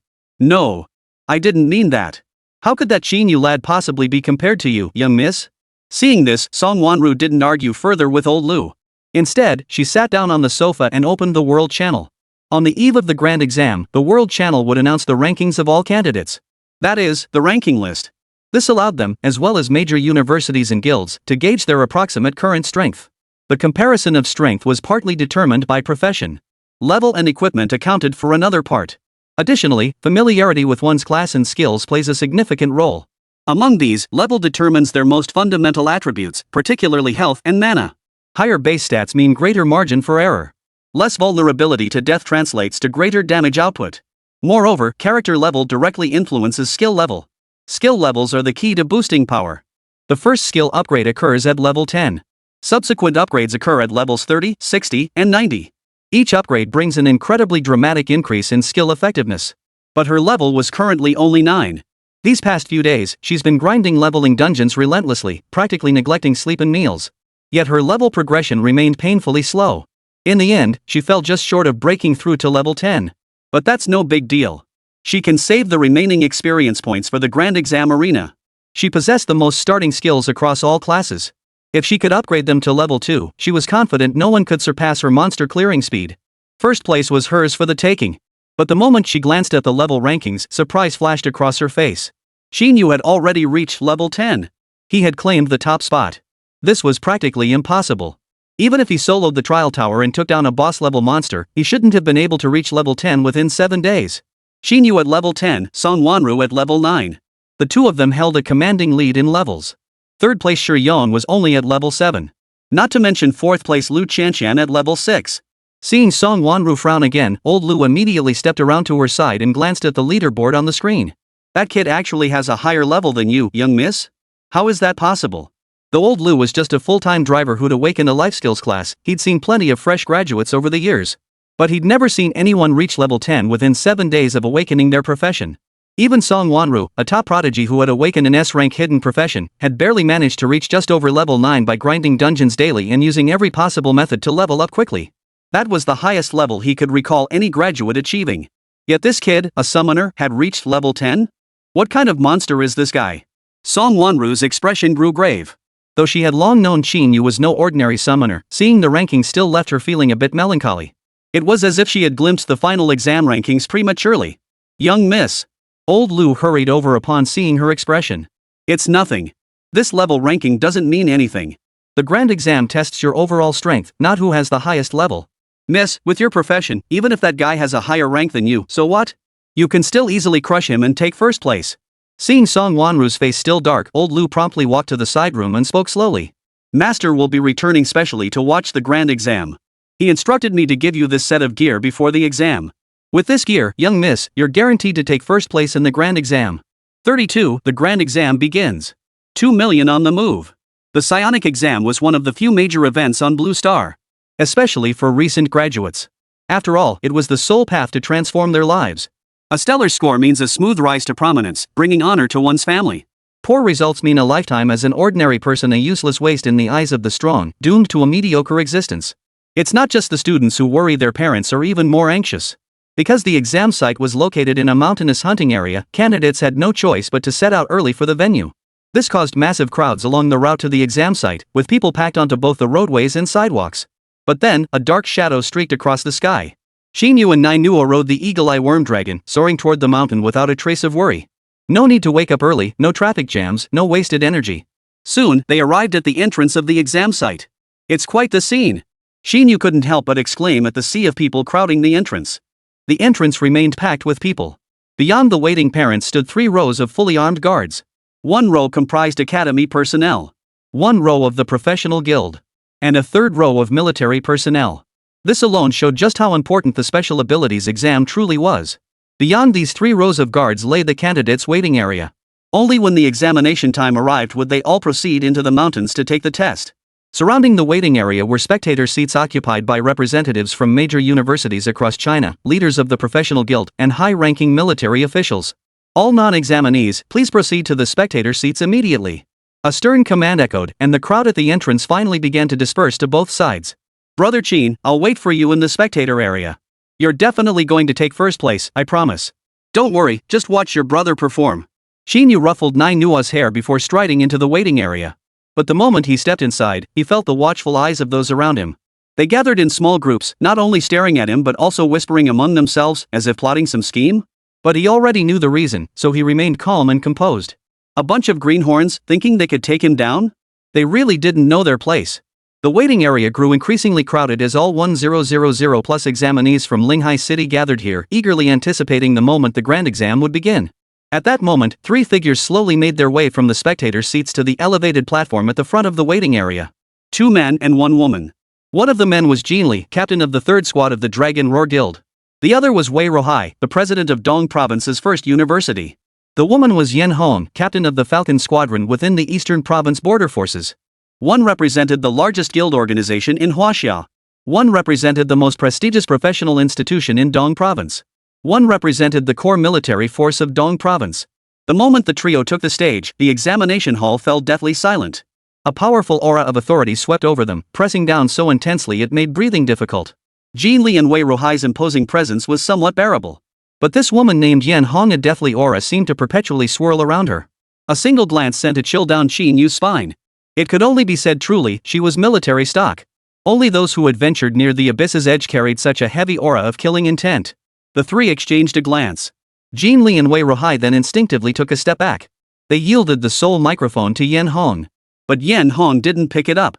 Instead, she spoke directly. Her voice boomed like a great bell, filling the entire venue. I am Yen Hong, chief examiner for Linghai City in this major examination. The test is about to begin. I will now reiterate the examination requirements. The scoring system is based on points. The examination period is 8 hours, from 8 a.m. to 4 p.m. The testing location is the hunting zone on the mountain behind this area. Monsters within range from level 1 to level 15. Killing a level 1 monster earns 1 point, a level 2 monster earns 2 points, and so on. If all monsters within the examination grounds are eliminated within 8 hours, the examination will conclude early, with rankings determined by the points leaderboard. Team formation is permitted during the exam, but squads must not exceed 4 members. The entire exam will be monitored. Killing fellow examinees is strictly prohibited. However, casualties resulting from personal negligence that prevent continued participation will not be addressed by the academy or guild. Therefore, everyone must prioritize safety. After speaking, Yen Hong scanned all the examinees present and bellowed once more. I now declare the grand examination officially open. No sooner had Yen Hong finished speaking than several helicopters suddenly took off from the distance. The deafening roar and the gusts of wind they brought nearly knocked everyone off their feet. Then, dozens of doors suddenly opened around the waiting area. Candidates could choose which door to enter the exam hall through. Chaos erupted instantly among the candidates, some visibly flustered. Most followed the crowd, rushing toward the nearest door. Qín Yǔ, however, showed no sign of haste. Although the exam used a points system, based on his knowledge of the hunting zone, the high-level monsters typically gathered on the mountaintop. With 8 hours allotted for the exam, he saw no need to rush. Even if he wasted a few minutes, the points offered by those low-level monsters were negligible. Just then, Shi Yong and Lu Chanshan passed by him. Contemptuous smiles played on their faces. Qín Yǔ, don't say we didn't warn you can still quit now. Otherwise, once you're in the exam hall, who knows what dangers might be waiting for you. If you lose your life, it'll be too late for regrets. Qín Yǔ merely snorted coldly at the two arrogant figures. Instead of worrying about me, why not focus on your own safety? Don't end up dying before me, you two lovebirds. Oomph. I'll see how long you can keep talking tough. Chanshan, let's go. Watching their retreating figures, Qín Yǔ silently memorized the door they had entered. This was one reason he wasn't rushing into the exam hall. If that pair of bastards wanted him dead so badly, he certainly wouldn't let them off the hook. Although Yen Hong had explicitly forbidden them from killing each other, it didn't mean he couldn't eliminate them. If he couldn't do it himself, why not send his summoned creatures to do the job? Then, he'd only need to send any summoned creature over to instantly kill Shi Yong and Lu Chanshan. Without further delay, Qín Yǔ casually selected a door and entered the examination hall. But the moment he charged into the passageway, he sensed a squad closely tailing him from behind. He entered the exam hall several dozen seconds later than the others. Therefore, the squad following him must be after him. Shi Yong's lackeys? Qín Yǔ chuckled to himself before immediately quickening his pace. If they were so eager to meet their end, he wouldn't mind giving them a ride. After all, it was just a matter of squashing a worm.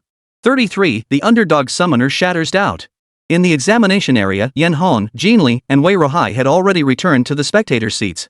Yen Hong occupied the main seat, flanked by Qín Yǔ and Wei Ruhai. Behind them, several rows back, sat representatives from other universities and guilds. Zhao Chang sat behind Qín Yǔ, his face tense with anxiety. As the principal of Linghai City's top academy, the quality of the examinees directly impacted the school's enrollment prospects. If this cohort performed poorly, his position as principal could be in jeopardy. The entire academy could even be completely replaced. Fortunately, this year had produced Song Wanru, a hidden S-rank profession. With her presence, things shouldn't turn out too dismal. As for Qín Yǔ, although Qín Yǔ holds high hopes for him, and he did break the trial tower record solo. But the major exam is entirely different from the trial tower. With an 8-hour assessment period, the monsters within the exam grounds far outnumber those in the trial tower. Each floor of the trial tower grants 1 minute of safety time. This allowed him time to stockpile summon creatures, enabling rapid progression. But the grand exam demanded every second counted. After all, the number of monsters in the exam hall is fixed. If you don't kill them quickly, your score will only get worse and worse. Catching up later would be incredibly difficult. In other words, he didn't believe Qín Yǔ could achieve a high ranking in the grand exam. Summoners simply weren't as fast at clearing monsters. They simply couldn't compare to classes with direct offensive skills. Without sufficient time to build up summon creatures, they couldn't even guarantee their own safety. Moreover, he'd specifically examined Qín Yǔ's gear.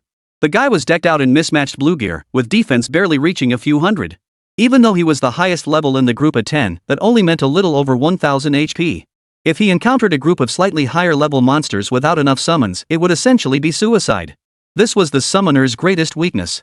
Their cooldowns were the longest among all classes. Even at level 10, with summoning arts reaching level 2, it only slightly increased the level and variety of his summons.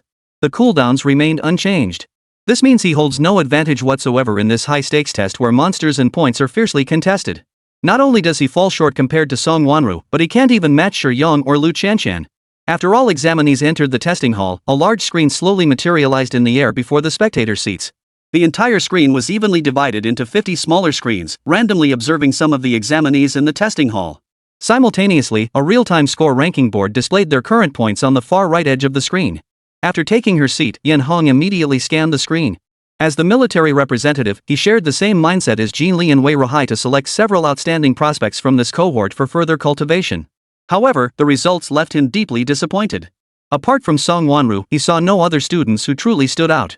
Among these 1,000 candidates, was there truly only one worthy of recognition? And this promising prospect would undoubtedly be snapped up by Jin Li. After all, the Dragon Roar Guild had branches throughout all of Huaxia, offering resources far beyond what the military could provide. Moreover, it was relatively safer. If a girl had to choose between the military and a guild, she would undoubtedly pick the guild over the military, a path that offered neither high rewards nor safety. In other words, he could only wait until Jin Li finished selecting his candidates before making his own choices. Though the guy was only selecting 3 people, he wouldn't let this one promising prospect slip through his fingers. Yan Hong then turned to Jin Li beside her and asked with a smile. Captain Jin, I heard you came here yesterday to gather information? How did it go? Have you already decided on your picks? Of course. Jin Li nodded and handed over the 3 lists in front of him. Yan Hong glanced at them immediately. As expected, one of the names was Song Wanru. The other 2 were Shi Yong and Qín Yǔ. Shi Yong, and a great rare profession magic fistmaster, currently level 7. Seems passable. But this Qín Yǔ. Summoner? Are you sure? Seeing the puzzled look on Yan Hong's face, Jin Li merely smiled. Look at his level. Level? Yan Hong looked down again and realized Qín Yǔ's level had already reached 10. A full 3 levels higher than Shi Yong. Was this a level a summoner could reach in just 7 days? How is that possible? But it's true. Jin Li crossed his arms, his eyes sparkling with excitement. For a summoner to hit level 10 in just 7 days, that alone proves his strength. And Captain Yen, did you know? Right after he awakened his class, this kid went straight to challenge the level 10 trial tower. That's pretty normal. Yan Hong frowned. The trial tower gives a lot of experience. Clearing it before the big exam could save a ton of leveling time. But this guy tackled it solo. Jin Li smiled at Yan Hong, his tone brimming with admiration. And not only did he clear it, he smashed the record, beating the previous time by a full 5 minutes. By how much? Yan Hong was taken aback. This was beyond her expectations. After all, the trial tower was notoriously difficult. For a high school student who had just awakened their class to attempt clearing it was already incredibly difficult. Breaking the record was unthinkable. The previous record was already astonishing, achieved by 4 level 10 teams. Yet this kid, not only alone but also a summoner, managed to clear it and break the record. And he beat the original record by nearly 5 minutes? At that moment, Wei Ruhai, who had been nearby, overheard their conversation and leaned in. That doesn't prove anything? He must have exploited the safety time on each floor of the trial tower to clear it so quickly. That's a common tactic for summoners. You haven't forgotten that, have you? Exactly. Zhao Chang chimed in from the back. Even though that kid broke the tower record, it doesn't guarantee he'll rank high in the main exam. Summoners face significant limitations. By the time he's stockpiled enough summon creatures to clear the monsters, the point gap will be insurmountable, no chance of catching up. Otherwise, why is Qín Yǔ nowhere to be seen on the rankings or even the screen? The two exchanged a knowing glance. So what if he broke the trial tower record? What good is having the highest level? In the grand exam, a summoner will never match the prowess of those high-tier or rare classes. The classes ceiling and floor are both too low. Rather than nurturing such a guy, it's better to pick those S-rank and A-rank classes. Summoners? Not even a dog would want them. But suddenly, Qín Yǔ lifted his finger toward the last split screen and said with a smile, "Who said we couldn't see Qín Yǔ? There he is." Everyone immediately looked up in the direction he pointed, and sure enough, they saw Qín Yǔ's figure. But this guy was flying through the sky. And beneath him was a creature they'd never seen before. 34, straight to the summit. Next came the descent of calamity. Strange. Where did that guy go? He was moving too fast. How did he vanish in an instant? The shadowy quartet that had been trailing Qín Yǔ arrived too late, finding nothing. For some reason, they had been tailing him closely.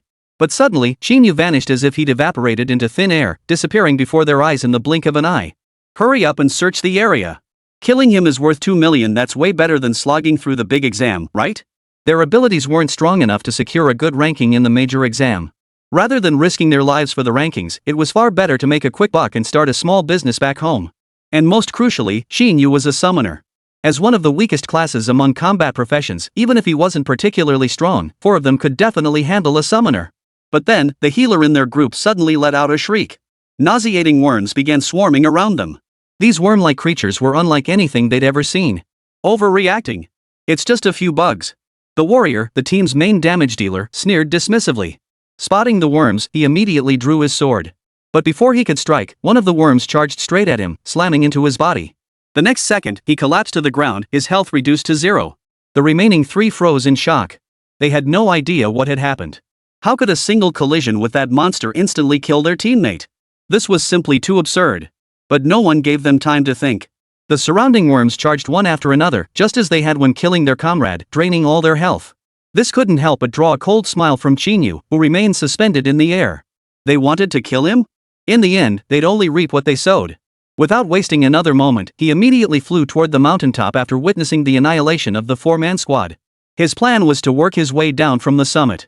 Since points were determined by monster level, he naturally intended to take out the higher level monsters first. The journey from base to summit took 2 hours. This meant other candidates would also need 2 hours to reach the higher level monsters. Not to mention, they wouldn't dare come to the summit. According to Yen Hong, the highest level monsters in the exam grounds were level 15. But their average level was only around 7 or 8, with even more at level 5. Their targets were undoubtedly the low-level monsters at the base of the mountain. This way, no one would compete with him for these high-level monsters. He could earn high points while simultaneously boosting his level and HP/MP reserves, truly killing 2 birds with 1 stone. Most importantly, it only takes him half an hour to fly up there. In that half hour, the point gap wouldn't widen too much. He only needed to take down a few more high-level monsters to catch up. He could even leapfrog to the top spot. While traveling, Qín Yǔ opened the leaderboard. Song Wanru's top position was undisputed, and having already reached level 10, her points were rapidly climbing. She had pulled far ahead of Shi Yong in second place. The points gap was nearing 100. Such a gap was nearly impossible to overcome. But he could. Soon, he reached the mountaintop and spotted several antlered goats wandering in an open clearing. These goats bore massive antlers and were the most common level 15 monsters in the hunting grounds, brute-type creatures. A single goring from those antlers would leave you crippled if not dead. Especially for fresh high school graduates like them, with such a huge level gap, even a 4-person squad wouldn't stand a chance. Killing it was out of the question. But for Qín Yǔ, this was nothing at all? Level 15 monsters? He could one-shot a level 20 boss monster in an instant. These monsters? They're as easy as slicing melons and cutting vegetables, right? Summoning. With a sweeping gesture of his hand, Qín Yǔ summoned 100 worms and 100 mantis beetles onto the clearing. They instantly surrounded the few antlered goats. The antlered goats immediately attempted to fight back. But before they could launch their attack, they were instantly swallowed by the swarm. Within mere seconds, the antlered goats were reduced to stark white bones. Player Qín Yǔ has slain 4 level 15 antlered goats, earning 60 points. The 60 points were instantly added to his tally, propelling him onto the leaderboard. Though he was currently in last place, it was only temporary. Qín Yǔ, like a judge, commanded the swarm from the air as it rapidly expanded outward, instantly eliminating every monster in its path. His points and ranking shot upward at an alarming rate. Now, the true calamity descended. From the moment he reached the summit, the others had no chance of ever claiming first place again. In the spectator stands, nearly everyone's attention was drawn to the screen displaying Qín Yǔ's progress. They had never seen such a peculiar monster before. A dragon's body, yet it bore the head of a worm. Could this be Qín Yǔ's summoned creature? Yen Hong was the most shocked. Though she couldn't identify what kind of monster it was. But dragon monsters were the strongest race, that was beyond doubt. That Qín Yǔ summoned creature bore any relation to the dragon clan meant he had already ascended to the pinnacle among summoners. But what about that worm's head? Qín Yǔ told me his summoned creature was insectoid. At that moment, Jin Li suddenly spoke up, dispelling everyone's doubts. Looks like the guy wasn't lying to me after all. Jin Li was genuinely startled. He had always assumed Qín Yǔ's insect race referred to worms or non-aggressive creatures that relied solely on sheer numbers to prevail. But this guy had just pulled out a hybrid monster between a dragon and an insectoid. This truly opened his eyes. No wonder this guy could single-handedly break the trial tower record and be the first to reach level 10. Still, that didn't guarantee he'd excel in the grand exam. The drawback of summoners was their long cooldown times. Although Qín Yǔ's summoned creature looked powerful, he had already wasted a significant amount of time. Once the point gap widened, catching up would be extremely difficult. Oomph. At the end of the day, it's just a bug. Suddenly, Wei Ruhai couldn't help but shake his head, revealing a disdainful smile. Even with a dragon's body, it's still just a bug. How powerful could it possibly be? I'd say Captain Jean made a mistake in his judgment this time. I thought the Dragon Roar Guild had discerning eyes, but now it seems they're no different. They might as well give the first pick to our school administration to avoid wasting the spot. Facing Wei Ruhai's provocation, Jin Li paid him no mind, his gaze fixed solely on Qín Yǔ's screen. Was he planning to head straight for the summit? But the summit was swarming with level 15 high-tier monsters. Qín Yǔ was only level 10. Wasn't this a suicide mission? 35 swarming insects covering the mountains and valleys, instantly reaching second place. A summoner's primary means of combat lies in their summons. Whether for offense or defense, they rely on their summons. In other words, once a summoned creature falls, the summoner finds themselves in grave danger. This trial featured the highest level monsters in recorded history. The highest level is 15. This is also because this year features an S-rank hidden class. Elemental Mage, Sunmmary. S-rank classes have exceptionally high level caps, let alone hidden classes. And these level 15 monsters were actually prepared specifically for Sunmmary. The purpose was to test the power of her Elemental Mage. But Sunmmary chose to proceed steadily, sweeping upward from the base of the mountain. Qín Yǔ, however, charged straight toward the summit. He knew Qín Yǔ might be trying to close the points gap by challenging higher level monsters. But wasn't this a bit too risky? Even Sunmmary wouldn't dare attempt it. How could he take such a risk? Half an hour had already passed since the exam began. As expected, Sunmmary dominated the leaderboard. 500 points. A full 200 points ahead of Shi Yong in second place. This was the gap between professions. Elemental mages possessed 7 initial skills with extremely short cooldowns. When it came to clearing mobs, no one could match her speed. On top of that, she wore a golden armor set, turning every monster before her into an instant kill. Someone in the spectator seats immediately recognized the set on Sunmmary and shouted excitedly. It's the gold quality nightmare set. That's god tier gear for mage classes. All eyes instantly turned to Sunmmary, surprise evident on every face. The nightmare set reduced the magic resistance of nearby enemies, significantly boosting the caster's magical damage output. The higher the quality, the greater the reduction in magic resistance. Golden tier gear can even reduce an enemy's magic resistance to negative values. This results in super magical damage. Looks like that guy spared no expense to ensure his daughter topped the exams. Yan Hong's lips curved upward, revealing an almost imperceptible smile. Song Wanru's father, Song Weiman, was also a military officer like her. However, Song Weiman was stationed in the western province while she served in the eastern province. This golden nightmare set was also Song Weiman's signature equipment. As a grand mage, he had become a legendary figure across the land, unstoppable on the battlefield, slaying gods who stood in his way and Buddhas who dared to oppose him, all thanks to this very set. Little did he expect that the gear he relied on for protection would now end up in his daughter's hands. With this gear's enhancement, it seemed certain she would secure first place in this major exam. But the next moment, she keenly noticed that Qín Yǔ had appeared on the leaderboard at some point. And he was climbing at a visible speed. Wasn't this rate of point accumulation a bit too exaggerated? Suddenly, Jin Li beside her abruptly stood up, instantly disrupting her train of thought. Captain Jean, why are you acting so startled? Yan Hong asked, her tone tinged with displeasure. Mind your place, this isn't the guild. Uncharacteristically, Jin Li ignored Yan Hong's rebuke. Instead, he pointed excitedly at the screen displaying Qín Yǔ's position, his mouth agape in astonishment, yet no sound came out. After several seconds, he stammered out. Quick, look! The others looked toward Qín Yǔ with confusion, then one by one, they abruptly stood up. Every face wore an expression of utter shock. There, Qín Yǔ still sat astride the eagle-eyed insect dragon. But beneath him, the ground was swarming with worms and mantis bugs. Their sheer numbers filled the entire screen. And the most terrifying part was this. Wherever they passed, not a blade of grass remained. Hardly a single monster could escape the swarm's assault. Instant annihilation. Keep in mind, Qín Yǔ was currently on the mountaintop. This area was filled with monsters of level 10 or higher. Yet Qín Yǔ didn't need to lift a finger. The countless swarm of insects alone swept away every monster within sight. His points shot straight to 5th place. This terrifying spectacle caused Yen Hong and Wei Ruhai beside her to jump to their feet. What is this? In truth, neither of them had believed Qín Yǔ could make it onto the leaderboard. Although he held the highest level in the entire arena and had soloed the trial tower while breaking its record, rapidly climbing the leaderboard with only one summoned creature was still an immense challenge. When they saw him abandon the monsters at the base of the mountain and head straight for the summit, they were certain he'd given up entirely. After all, he was only level 10. How could he possibly take down a level 15 monster with just one summon? This was pure time wasting. Summoning spells had a cooldown of at least 10 minutes. For a powerful summoned creature, the cooldown would be even longer. So what Qín Yǔ was doing wasn't just useless. It could even cost him his life. But what about these countless worms and mantis bugs crawling all over the place? Even if Qín Yǔ had reached level 10 and upgraded his summoning spell to level 2, it was impossible for him to summon this many insectoid creatures at once. The spectator stands fell deathly silent. Everyone was stunned speechless by this scene. Among them, the 3 individuals seated in the front row were the most stunned. Yen Hong, Jin Li, and Wei Ruhai.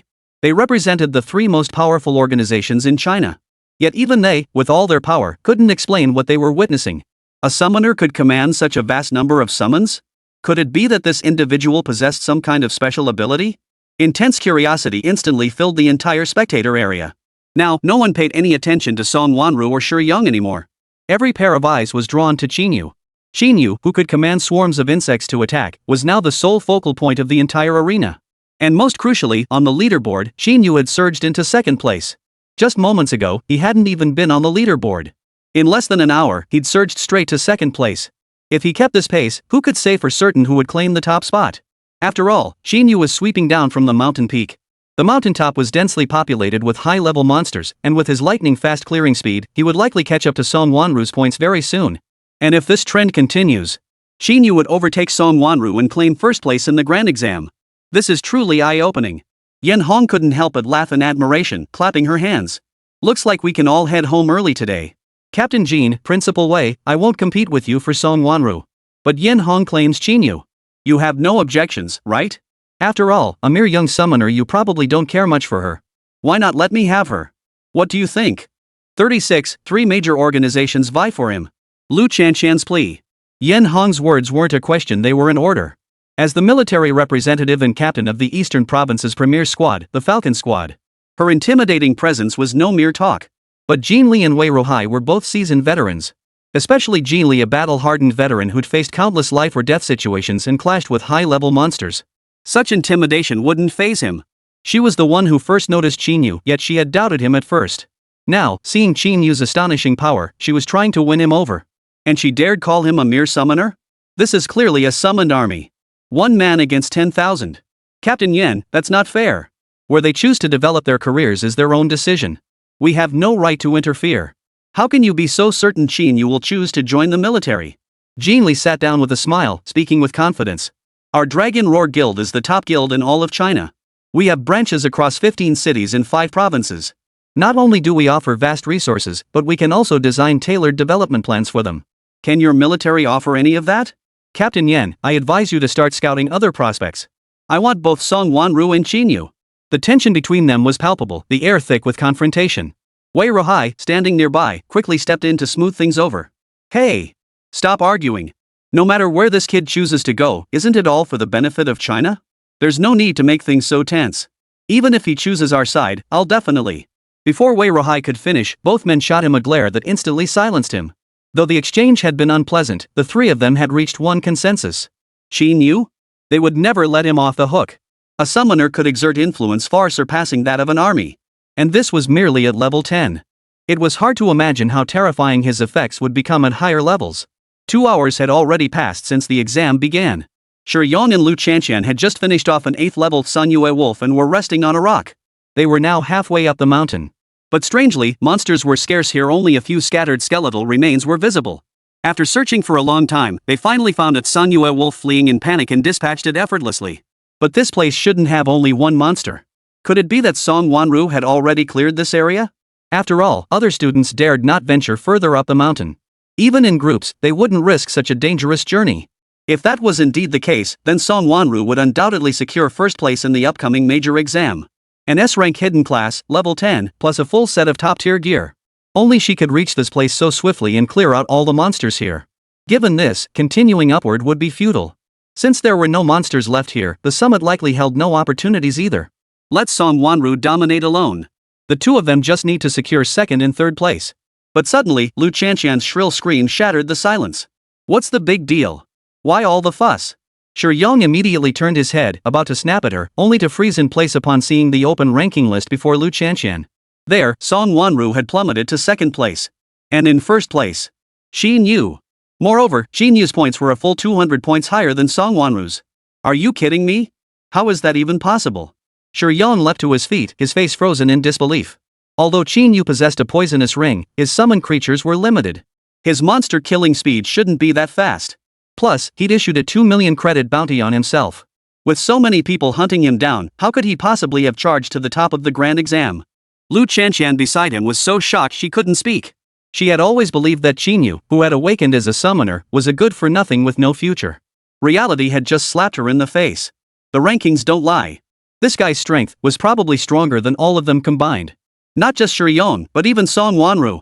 But what on earth was the reason? How could a summoner be this powerful? This is clearly the weakest combat class. How did he suddenly gain so many points? Suddenly, a dark shadow flashed through the air. Then, a massive python burst out from the nearby woods, its gaping maw wide enough to swallow Shi Yong and Lu Chanqian whole. A level 20 monster? Aren't the highest level monsters here supposed to be level 15? Before the two could react, the abyssal serpent lunged forward, striking with its jaws. They dodged the attack with quick reflexes. The stone, however, met its end, shattering into dust. Seeing this, only one thought raced through Shi Yong's mind. Run!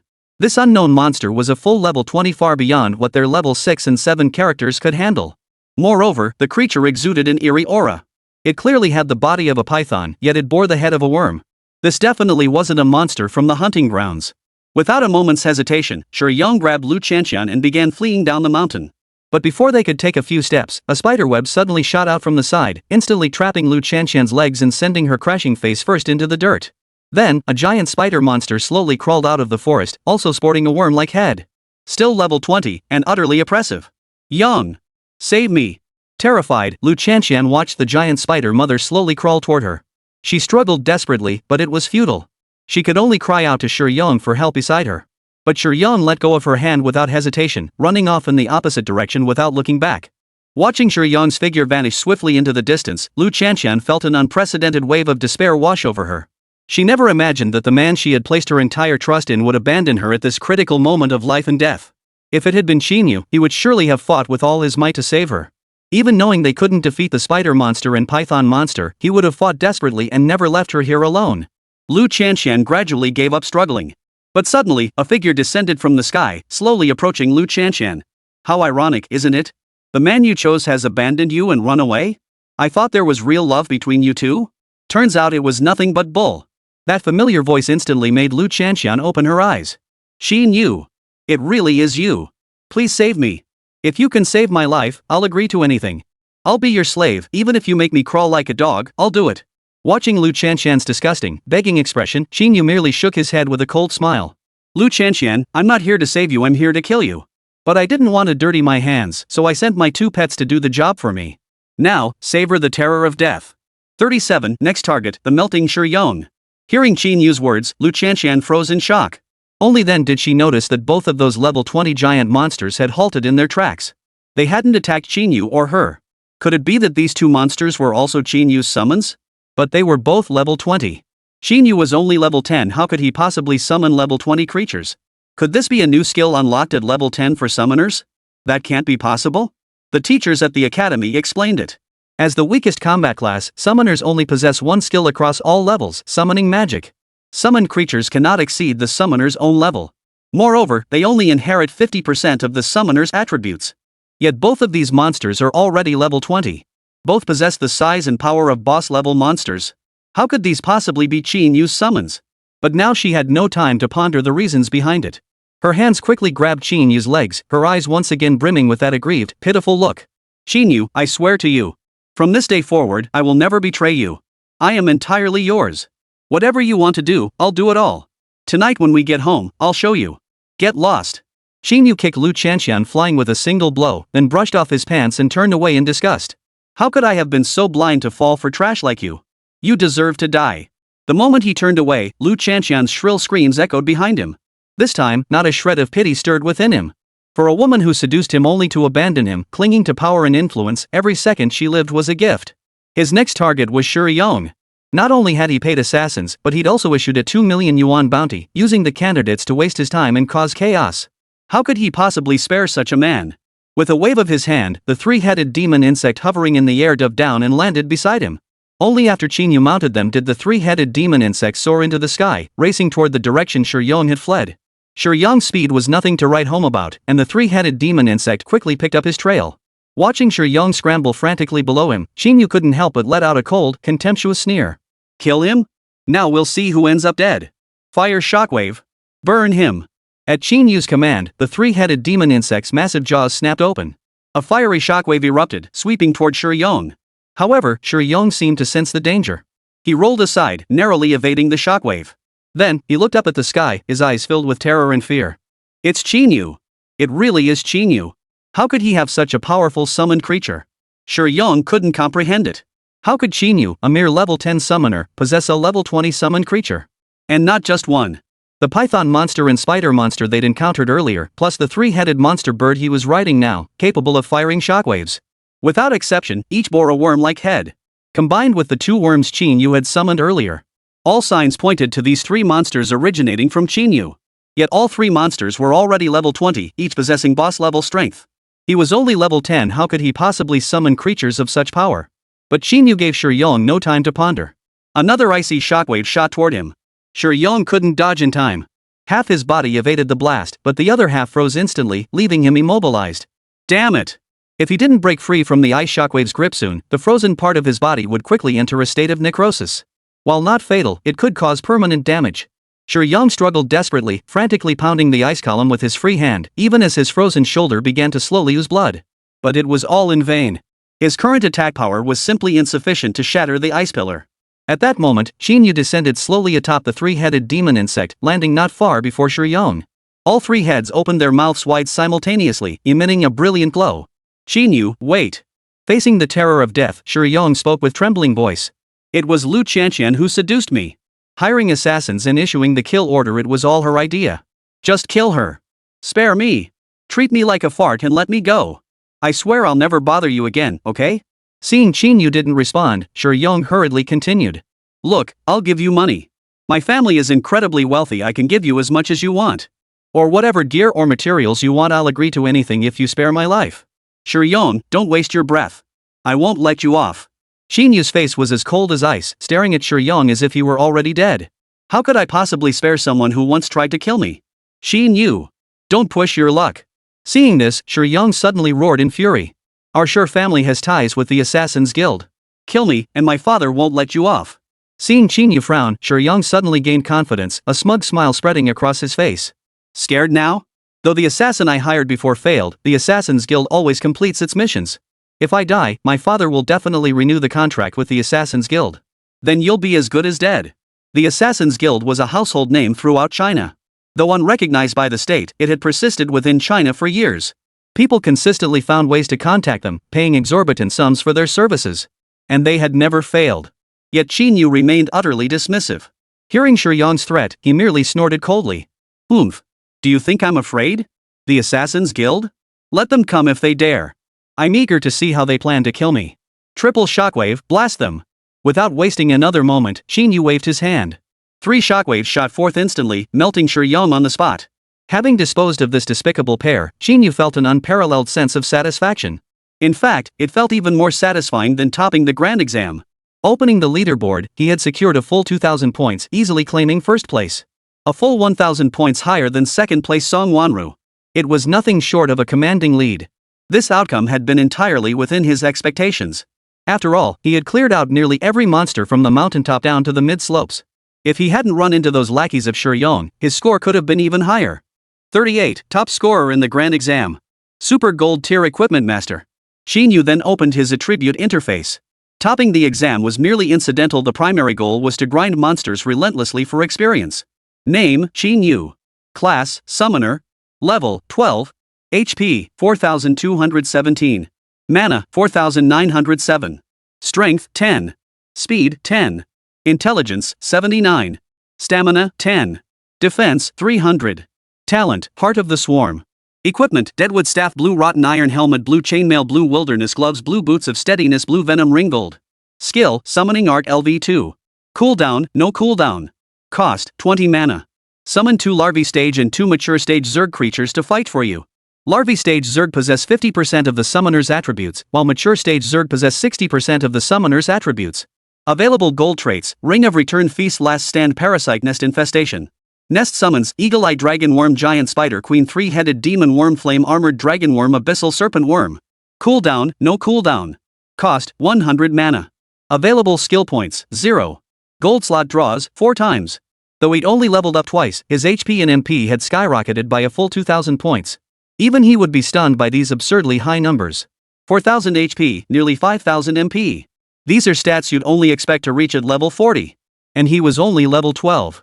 Even among players of the same level, whether they were Knights or Warriors classes known for high physical stats or Healers and Formation Masters classes prized for high mana reserves, their health and mana barely exceeded 2000 points. But most importantly, such absurdly high HP and MP meant he could double the number of summons he could call forth. With 4,900 mana points, he could summon 490 worms. 49 nest clones. What does that even mean? Earlier, with just 200 worms, he had wiped out every monster above level 10 in this exam hall. But now he could summon up to 490 worms at once.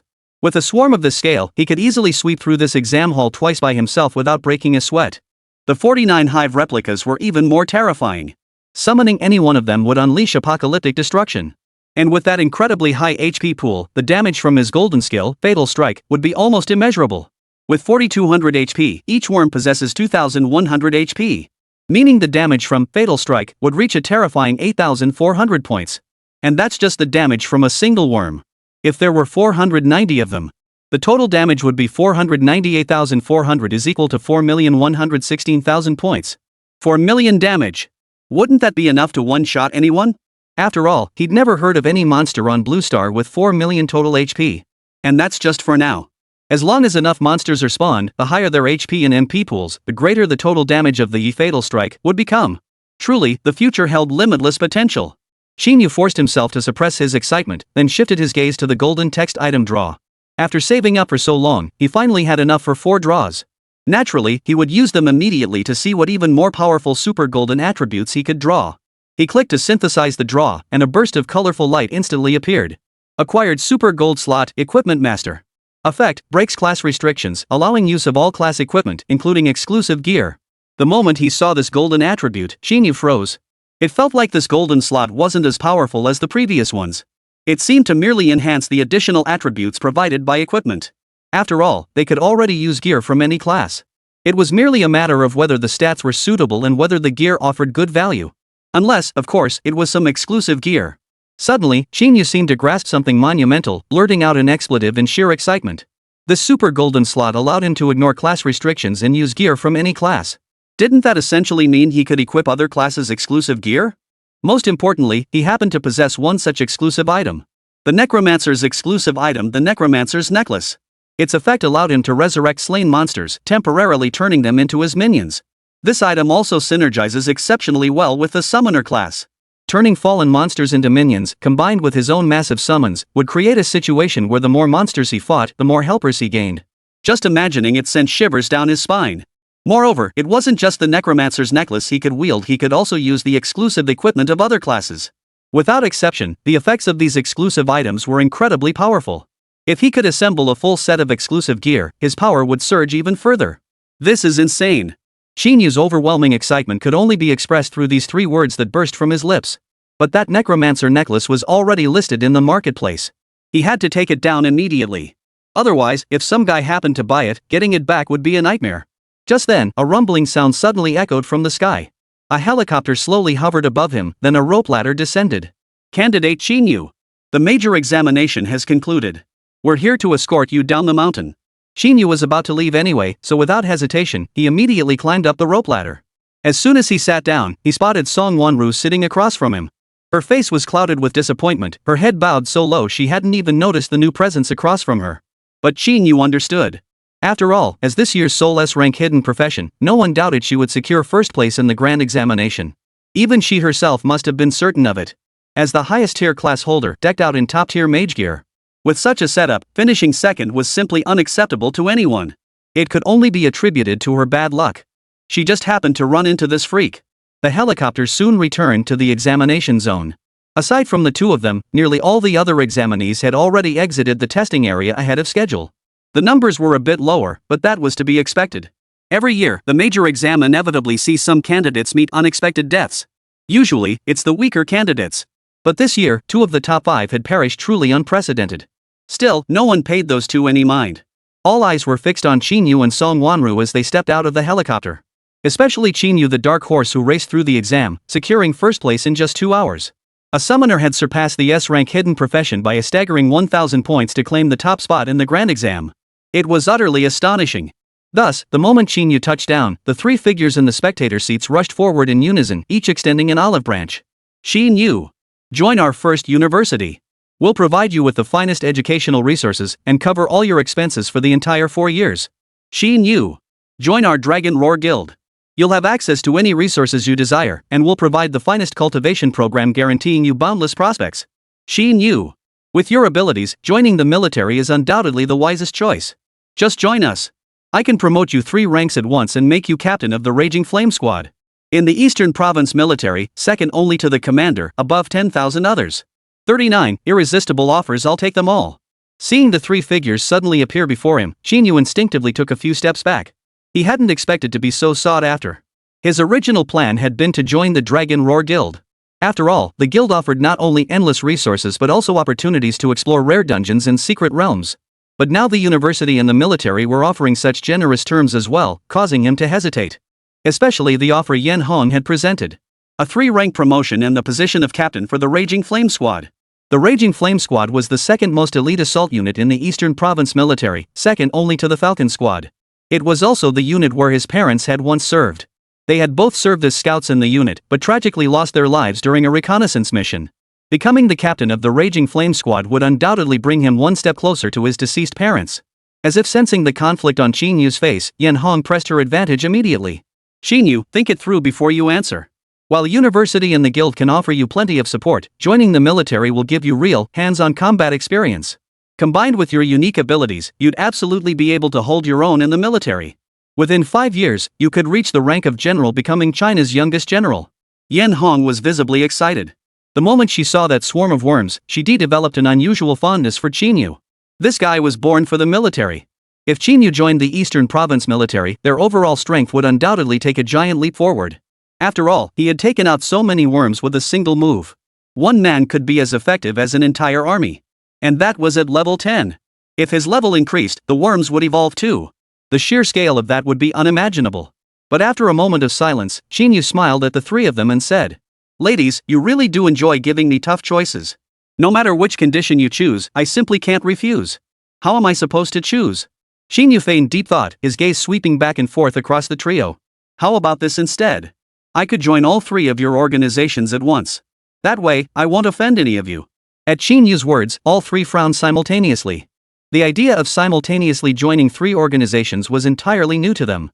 While there was no rule against a person belonging to 3 organizations at once, it seemed a bit greedy. Wei Ruhai, seeing this, instantly lost his temper and spoke in a deep voice. "Qín Yǔ, don't think you can act so arrogant just because you top the exams. Wanting to join all 3 of our organizations at once? You're taking yourself far too seriously. Allowing you to choose is a showing you respect. Don't bite the hand that feeds you." As if anticipating Wei Ruhai's reaction, Qín Yǔ merely turned his gaze toward the other 2, silently seeking their input. Jin Li was still hesitating, but Yan Hong spoke up immediately without a moment's hesitation. "No problem. I'll hold your military rank and squad leader position for you. But I have one condition. The moment the border requires reinforcements, you must return to the military immediately, no exceptions. This is a military order, and my only demand of you."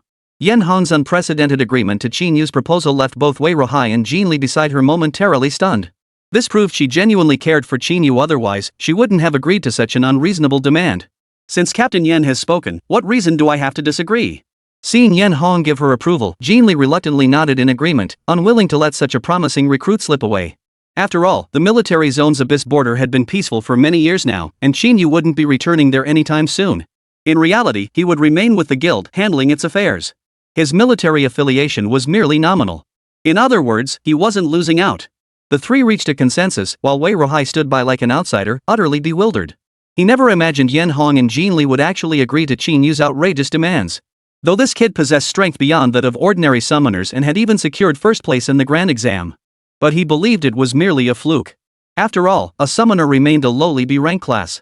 Even if he had numerous summons, they'd be useless against high defense monsters or those dealing massive AoE damage. Rather than fighting over a summoner, he'd be better off pursuing an S-rank profession.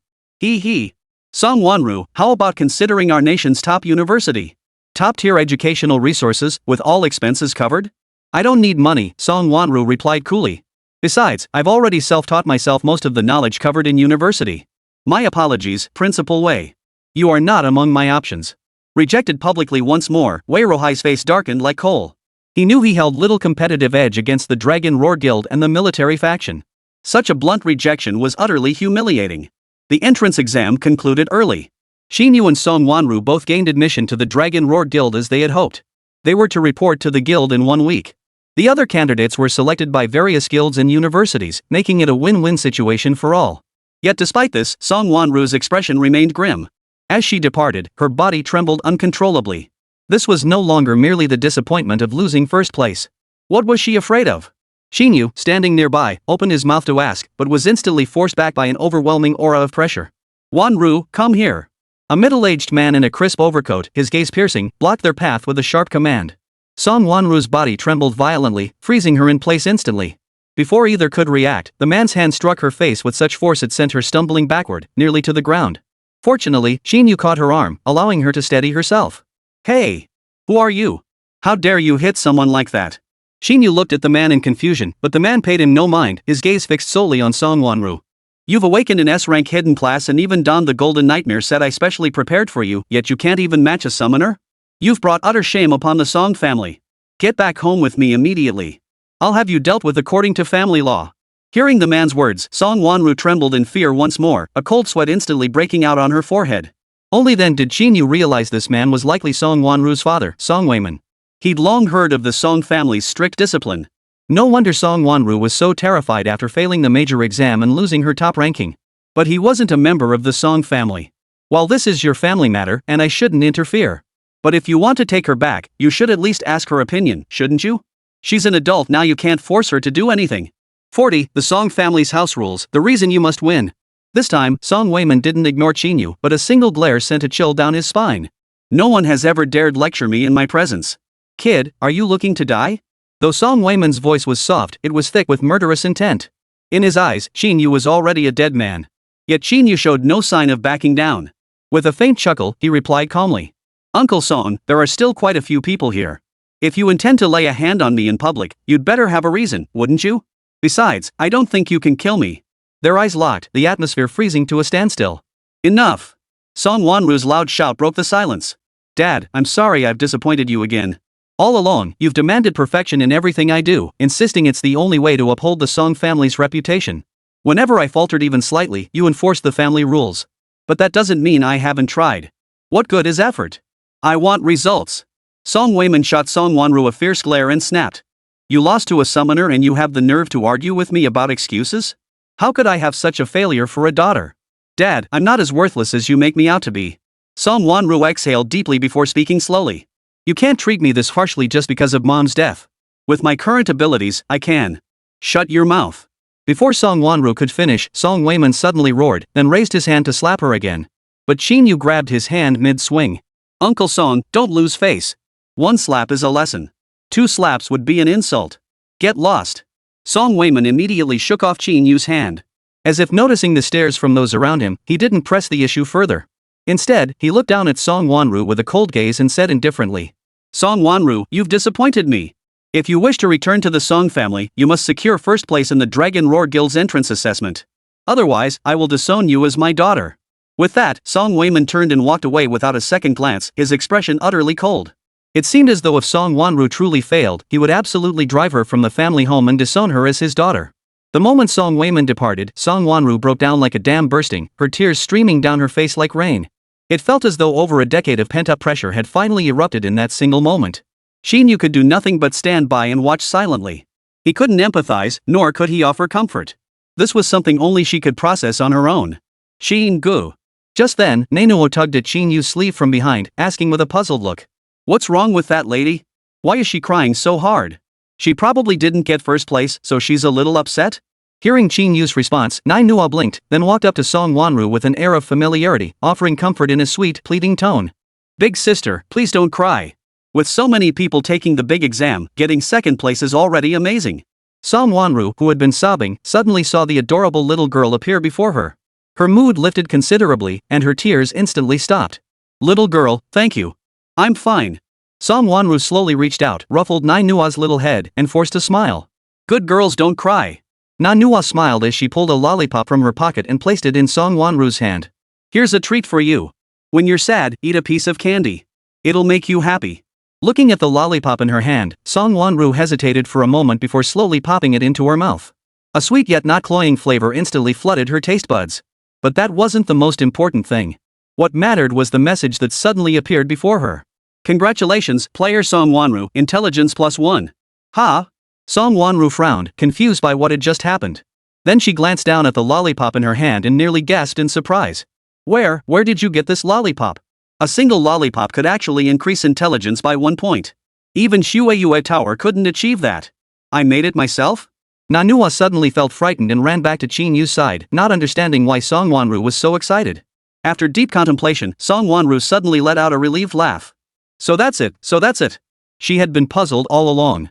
As an S-rank hidden class elemental mage with top-tier gear, she shouldn't have been inferior to Qín Yǔ. But seeing Naenuo, she suddenly understood why. This little girl was a top-tier nutritionist. She could actually imbue an ordinary lollipop with intelligence-boosting properties. With her assistance, Qín Yu's intellect had likely surpassed her own by a wide margin. As a mage-type class, intelligence directly determined one's strength. That's why Qín Yǔ could sweep down from the mountain peak so swiftly, outpacing her by such a margin. Qín Yǔ, thank you for helping me earlier. Song Wanru slowly rose to her feet, her gaze calm as she looked at Qín Yǔ. But my own matters. I must resolve them myself. Meet me at the Dragon Roar Guild in a week. When the guild trials come, I won't lose to you again. With that, Song Wanru began walking slowly toward the exit. Before leaving, however, she smiled and ruffled Naenuo's hair affectionately. Little girl, thank you for the candy too. May I ask your name, dear? My name is Naenuo. Song Wanru silently committed the name to memory before turning away. Once she was out of earshot, Qín Yǔ immediately took Naenuo home. Little sister, remember not to give your things to others so easily in the future. Why not? Naenuo asked in confusion. Qín Yǔ didn't answer, merely walking in silence. Naenuo's abilities were extraordinary. The fewer people who knew about this, the better. Otherwise, it could easily attract trouble. A week later, he would report to the Dragon Roar Guild for a week-long assessment and ranking. Among the over 40 prodigies selected from the 5 provinces of Huaxia, rankings would be determined much like a mini-final exam. These top prodigies from various cities would undergo a week of closed-door training at the guild. If Naenuo ran into any trouble, he wouldn't have time to help. Therefore, he must maintain a low profile during this period. Little did they know, in the spectator seats, a man clad in a black trench coat and dark sunglasses was fixedly staring in their direction, a sinister smile playing on his lips. 41, Guild Assessment. Am I supposed to back off just because they're celestial dragons? After the major exam concluded, everything seemed to return to normal. During the week-long break, most candidates chose to relax and enjoy themselves. But Qín Yǔ plunged straight into the hunting grounds, beginning to train his physical combat skills. Summoners had always relied on their summoned creatures as their primary means of attack. Without them, they lose the means to fight back. But now he possessed the effect of the golden trait, insect attachment. He could now utilize the skills of his summons. When facing weaker monsters, he could easily handle them on his own without needing any summons. Especially with the skills of his 5 current clones. Hawkeye Worm Dragon's Wing Whip. Giant Spider Queen's Toxin Discharge and Spider Web. The Fire Ice Electric Shockwave of the Tri-Beast. Flame Armor Dragon Insects Earthquake Tremor and Counter Armor. And the Abyssal Worm's Dark Fong. Setting aside the passive survival skills like Spider Web and Counter Armor for now. He has mastered all 5 active offensive skills. He could even execute multiple skill combinations with ease. His primary reason for practicing this was to specifically prepare for the Dragon Roar Guild's initiation trial. He didn't plan to unleash his full power from the start. Doing so would draw unwanted attention and make him a target. He planned to hold back at first, then unleash his full power at the crucial moment. Only then could he ensure a secure victory and claim first place in the assessment. The ranking in the entrance exam determines the resources and development paths available afterward. Most crucially, the top-ranked candidate would receive a random hidden dungeon pass and a key to the secret realm. The hidden dungeon pass drops exclusive gear. The secret realm key is essential for accessing the secret realm. Secret realms differ from dungeons. Its areas are larger and it contains more monsters. Moreover, the materials and gear dropped by monsters are far more valuable. Returning from a secret realm, you might not strike it rich, but you'll certainly come back loaded. Most importantly, experience points accumulate rapidly. A single trip to the secret realm can easily level you up by at least 3 tiers. Therefore, to claim the top rank reward, these prodigies selected from every province and city will undoubtedly fight tooth and nail. But in front of Qín Yǔ, no one stands a chance. What good are prodigies? Even an S-tier hidden class like Sunmmary is no match for him. This top spot, he was determined to claim it. At that moment, he glanced over at manhwa playing nearby. Today was the day he was to report to the Dragon Roar Guild. For days, he'd sensed someone lurking nearby, watching him. But it was only for an instant. By the time he registered it, the sensation vanished abruptly. To be safe, he deliberately brought manhwa up to the mountains, asking Baldi and the brothers at the hunting grounds to keep an eye on him. Qín brother. As if sensing Qín Yú's gaze, manhwa quickly ran towards him, leaping up to hug him, her eyes sparkling with joy. You must be careful, okay? I'll wait here obediently for you to come back, alright? Good girl. Qín Yǔ affectionately ruffled manhwa's hair before turning to look at Baldi, who had followed him over. Zai, look after my little sister for me this week. If anything happens to her, you know what the consequences will be. Understood. Baldi didn't dare delay, nodding immediately. Don't worry, boss. This hunting ground is full of our people. No one will come here looking for trouble. Seeing this, Qín Yǔ didn't bother with further instructions and hurried down the mountain. The Linghai City branch of the Dragon Roar Guild was located on the outskirts of Linghai. It took an hour by taxi to reach the location. Several rows of luxury cars were parked outside the guild entrance. As expected, they belonged to candidates arriving from various provinces and cities to participate in the guild assessment. The moment he stepped out of the cab, he spotted Sunmmary standing at the entrance. But she seemed to be surrounded by 3 boys, looking a bit flustered. Hey, beautiful, meeting is fate, don't be rude. Our brother Lin is the top young master of Jianglong City in Zhong Province. He ranked first in the citywide exams and awakened the S-rank hidden class, the Heavenly Knight. You'll definitely come out ahead by befriending him. Move aside. One of the boys suddenly grabbed Sunmmari's shoulder, but she immediately shook him off. Even so, facing 3 men blocking her path, she was powerless to escape. Skill usage and brawling were strictly forbidden within the city limits. She certainly didn't want to end up in trouble with the enforcement squad. If her father found out, another brutal beating was inevitable. But now it seemed she had no choice but to fight back. You're so ungrateful. It's your lucky day that brother Lin fancies you. You cheap girl from the sticks, how dare you resist? The boy lunged forward again, but suddenly, a wind blade flashed past from the side, hurtling straight toward him. However, it was blocked by another person raising his shield. Who? The 3 immediately turned toward the source of the wind blade, only to see an unremarkable-looking boy dressed in blue, loose-fitting gear approaching. What kind of bumpkin dares to ruin our fun? The attacked boy was furious and about to curse when he saw Qín Yǔ awkwardly scratching his head, speaking with a hint of apology. My apologies, gentlemen. I have a grudge against this woman. I didn't mean to attack you. Can I take her away to settle this personal matter? You think I'm stupid? The boy clearly didn't buy Qín Yú's excuse. He grabbed him by the collar and roared, you were clearly trying to attack me just now. You think I didn't see that? You know who I am? Look at your tie gear and you dare mess with me? You think I won't knock you flat in seconds? Facing the guy's hysterics, Qín Yǔ just stared at him silently, his gaze as if looking at a fool. Now, we have a grudge. Ha! Before the boy could react, Qín Yǔ grabbed his arm with a backhand grip, then slammed it down hard. A sweeping kick sent him crashing to the ground, turning the tables in an instant. Ow! Ow! Ow! The boy struggled desperately, but it was futile. He had awakened an agility-based class, lacking even Qín Yú's strength, making escape impossible. Kid, do you know who we are? At that moment, the other boy who had remained silent stepped forward, his brows furrowed in a cold glare. We're distinguished guests who've traveled all the way from Central Province to take the Dragon Roar Guild's initiation test. You dare lay a finger on us? You must be tired of living. Lin Haoyu looked at Qín Yǔ, his tone dripping with contempt. In all his years, he'd never encountered such audacity. Even if they weren't members of the Dragon Roar Guild, their status and standing in dragon-subduing city alone would be enough to send this guy to his grave 1,000 times over. But at that moment, Qín Yǔ suddenly chuckled lightly before speaking. So what? I'm here to take the guild entrance exam too. And just because of that, you think you can harass girls here? Are you guys some kind of celestial dragons or something? 42. A summoner can join the Dragon Roar Guild? With that, Qín Yǔ delivered a swift kick. The boy in front of him flew through the air like a soccer ball, hurtling toward Lin Haoyu and nearly colliding with the two of them. A guy like you wants to take the Dragon Roar Guild assessment? You must be joking. Lin Haoyu couldn't help but laugh.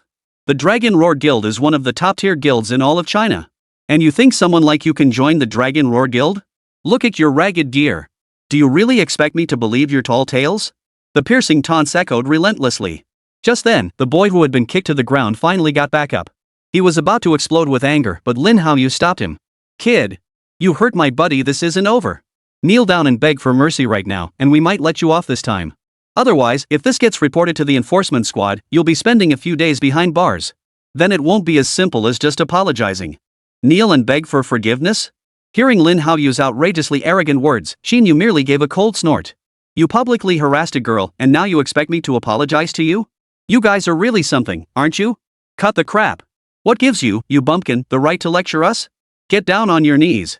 The boy who had been subdued and kicked away moments ago instantly charged toward Qín Yǔ, swinging a high kick straight for his face.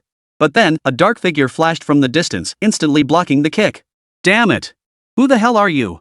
Ruining my plans again. The boy roared in fury, but the next second, fear clamped shut his mouth.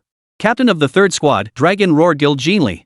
Jin Li's deep, resonant roar sent a chill through Lin Haoyu and his two companions. You three have some nerve causing trouble right at the Dragon Roar Guild's doorstep.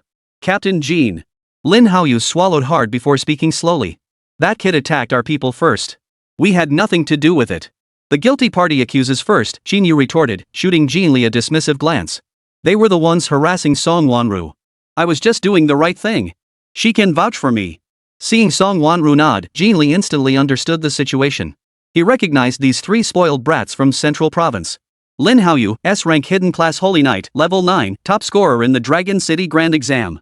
Li Wenlong, an A-rank Berserker, level 8, second place in the Dragonfall City Grand Exam. Meng Lon, an A-rank martial artist at level 8, third place in the Jianlong City Grand Exam. The trio were notorious playboys in Jianlong City, leveraging their wealthy backgrounds and formidable strength to chase women everywhere. Who would have thought they'd set their sights on Song Wanru today? Well done. Publicly harassing a girl, then turning it around on her. Right at the guild entrance, you three really outdid yourselves. And this girl happens to be one of my subordinates. The trio froze, tension spreading across their faces. Well, Captain Jin, we genuinely didn't know she was your subordinate. If we'd known, we'd never have dared to act so recklessly. So you're saying if she weren't my subordinate, you'd have no qualms about doing this? Jin Li's single sentence instantly silenced them. This isn't Zhong Province, nor is it your city of Jianglong. Don't try to pull your tricks here in Linghai City. If I catch you pulling stunts like this again, I'll personally kick you out of the Dragon Roar Guild. On the surface, Jin Li was giving them a way out. But in reality, he was warning Lin Haoyu and his two companions not to lay a finger on his men. This was Linghai City. Daring to bully his people on his turf even if they were from Central Province was unacceptable. Seeing this, Lin Haoyu and his two companions dared not say more and followed Jin Li into the Dragon Roar Guild. He hadn't expected that the beauty Song Wanru was also a member of the Dragon Roar Guild and coincidentally, one of Jin Li's own. Wasn't this like walking straight into a trap? The Dragon Roar Guild captain held the authority to act first and report later. Even current guild members could be expelled if sufficient justification existed. They had worked so hard to join the Dragon Roar Guild they couldn't let this incident ruin their promising future. But suddenly, he sensed something was off. Qín Yǔ had followed them right through the guild gates. Hey! What the hell are you doing following us in here? Lin Haoyu immediately barked at Qín Yǔ, his face brimming with arrogance. Get lost! What business do you have here? Seeing Qín Yǔ standing motionless, Lin Haoyu grabbed his arm, intending to force him out the door. But at that moment, Jin Li, standing nearby, casually brushed Lin Haoyu's hand aside and frowned. What the hell are you doing? Qín Yǔ is my man too. Why can't he come in? Ha? Lin Haoyu froze in place. Are you saying this kid, like her, is also one of the prodigies you personally selected from the grand examination? How could that be possible? Why not? Qín Yǔ brushed the wrinkles from his clothes and countered with a light chuckle. Don't I look the part? Like hell you do. Look at your ragged gear, obviously no real strength. How could you possibly join the Dragon Roar Guild? Judging someone's strength solely by their gear? Looks like your knowledge is pretty limited. If you don't believe me, go check the roster on the World Channel and see if my name is listed. Qín Yǔ's taunt darkened their expressions further. None of them believed this guy could actually be part of the Dragon Roar Guild. But Jin Li had no reason to lie to them. Lin Haoyu immediately opened the World Channel, locating both the Linghai City Grand Exam leaderboard and the Dragon Roar Guild's admission roster. Only 2 names appeared on the list. One was Song Wanru, the girl they had teased. The other was indeed named Qín Yǔ. No wonder this guy wasn't afraid of them at all. Turns out he had Jin Li backing him up, so he had nothing to fear. And most importantly, this guy was actually the top scorer in the major exam. You really can't judge a book by its cover. Summoner? But suddenly, Lin Haoyu was drawn in by Qín Yǔ's information. This guy is actually a summoner? A summoner taking first place in the grand exam? This is utterly ridiculous. If even a summoner can take first place, it seems Linghai City is truly beyond redemption. At this thought, a cold, disdainful sneer crept back onto Lin Haoyu's face. He'd thought this guy must have some extraordinary talent. At the very least, he'd be an A-class rare profession. But who knew he was just a summoner? Getting into the Dragon Roar Guild was nothing but luck.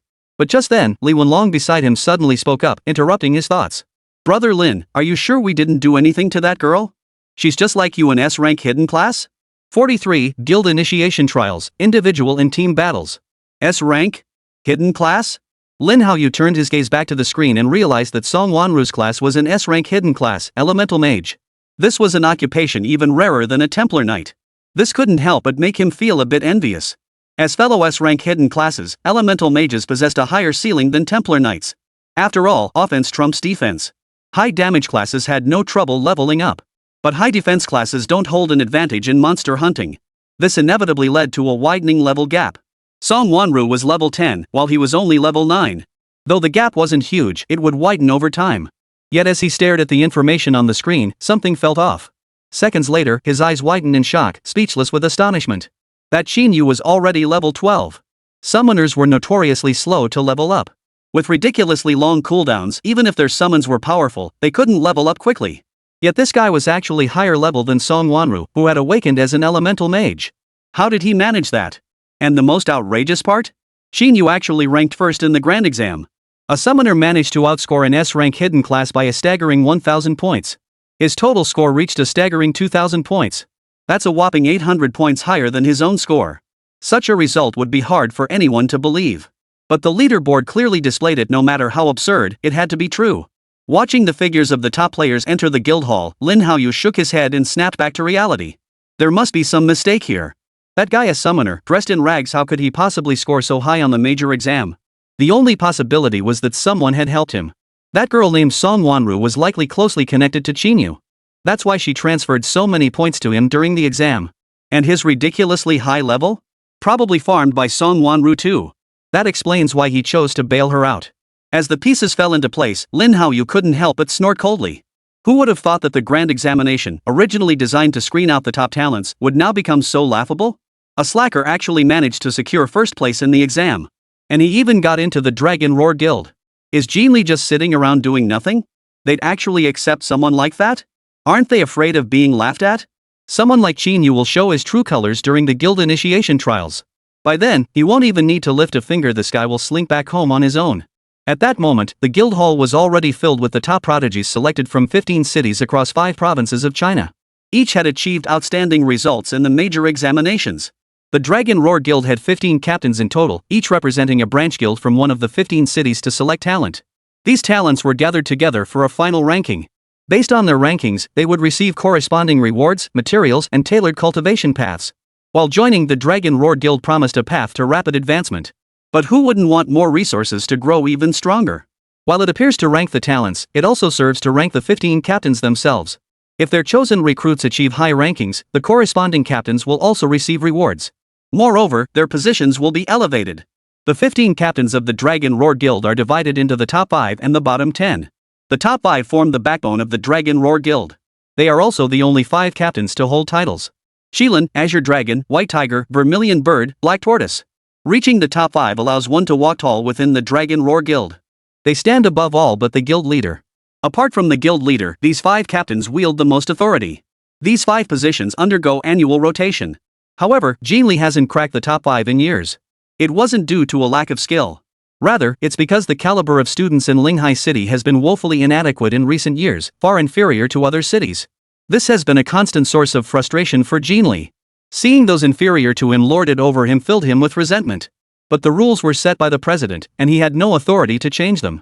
The only way to change the status quo was to find a promising prospect capable of securing a top-tier ranking. Song Wanru and Qín Yǔ were his bets. As an S-rank hidden class elemental mage, Song Wanru held a professional advantage, serving as the vanguard. Qín Yǔ, meanwhile, was his trump card, a unique summoner with limitless potential. This was arguably his best shot at securing a seat among the top 5. Qín Yǔ and Song Wanru stood behind Jinli, observing the others around them with eyes brimming with caution and curiosity. These individuals, though nominally guild members, but now, they were all competitors and enemies. Yet none knew each other, nor did they understand the true nature of the assessment. Qín Yǔ observed those around him, while Song Wanru observed Qín Yǔ. She desperately wanted to thank him for his earlier assistance. Without him, this situation likely wouldn't have ended so smoothly. Yet she felt torn. Though Qín Yǔ had assisted her greatly, they were also competitors.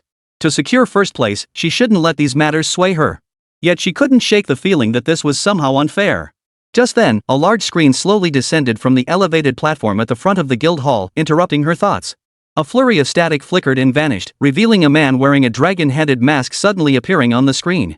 The moment he appeared, the guild hall fell into complete silence. Esteemed prodigies, welcome to the Dragon Roar Guild. I am Zhang Yinglong, the guildmaster of Dragon's Roar.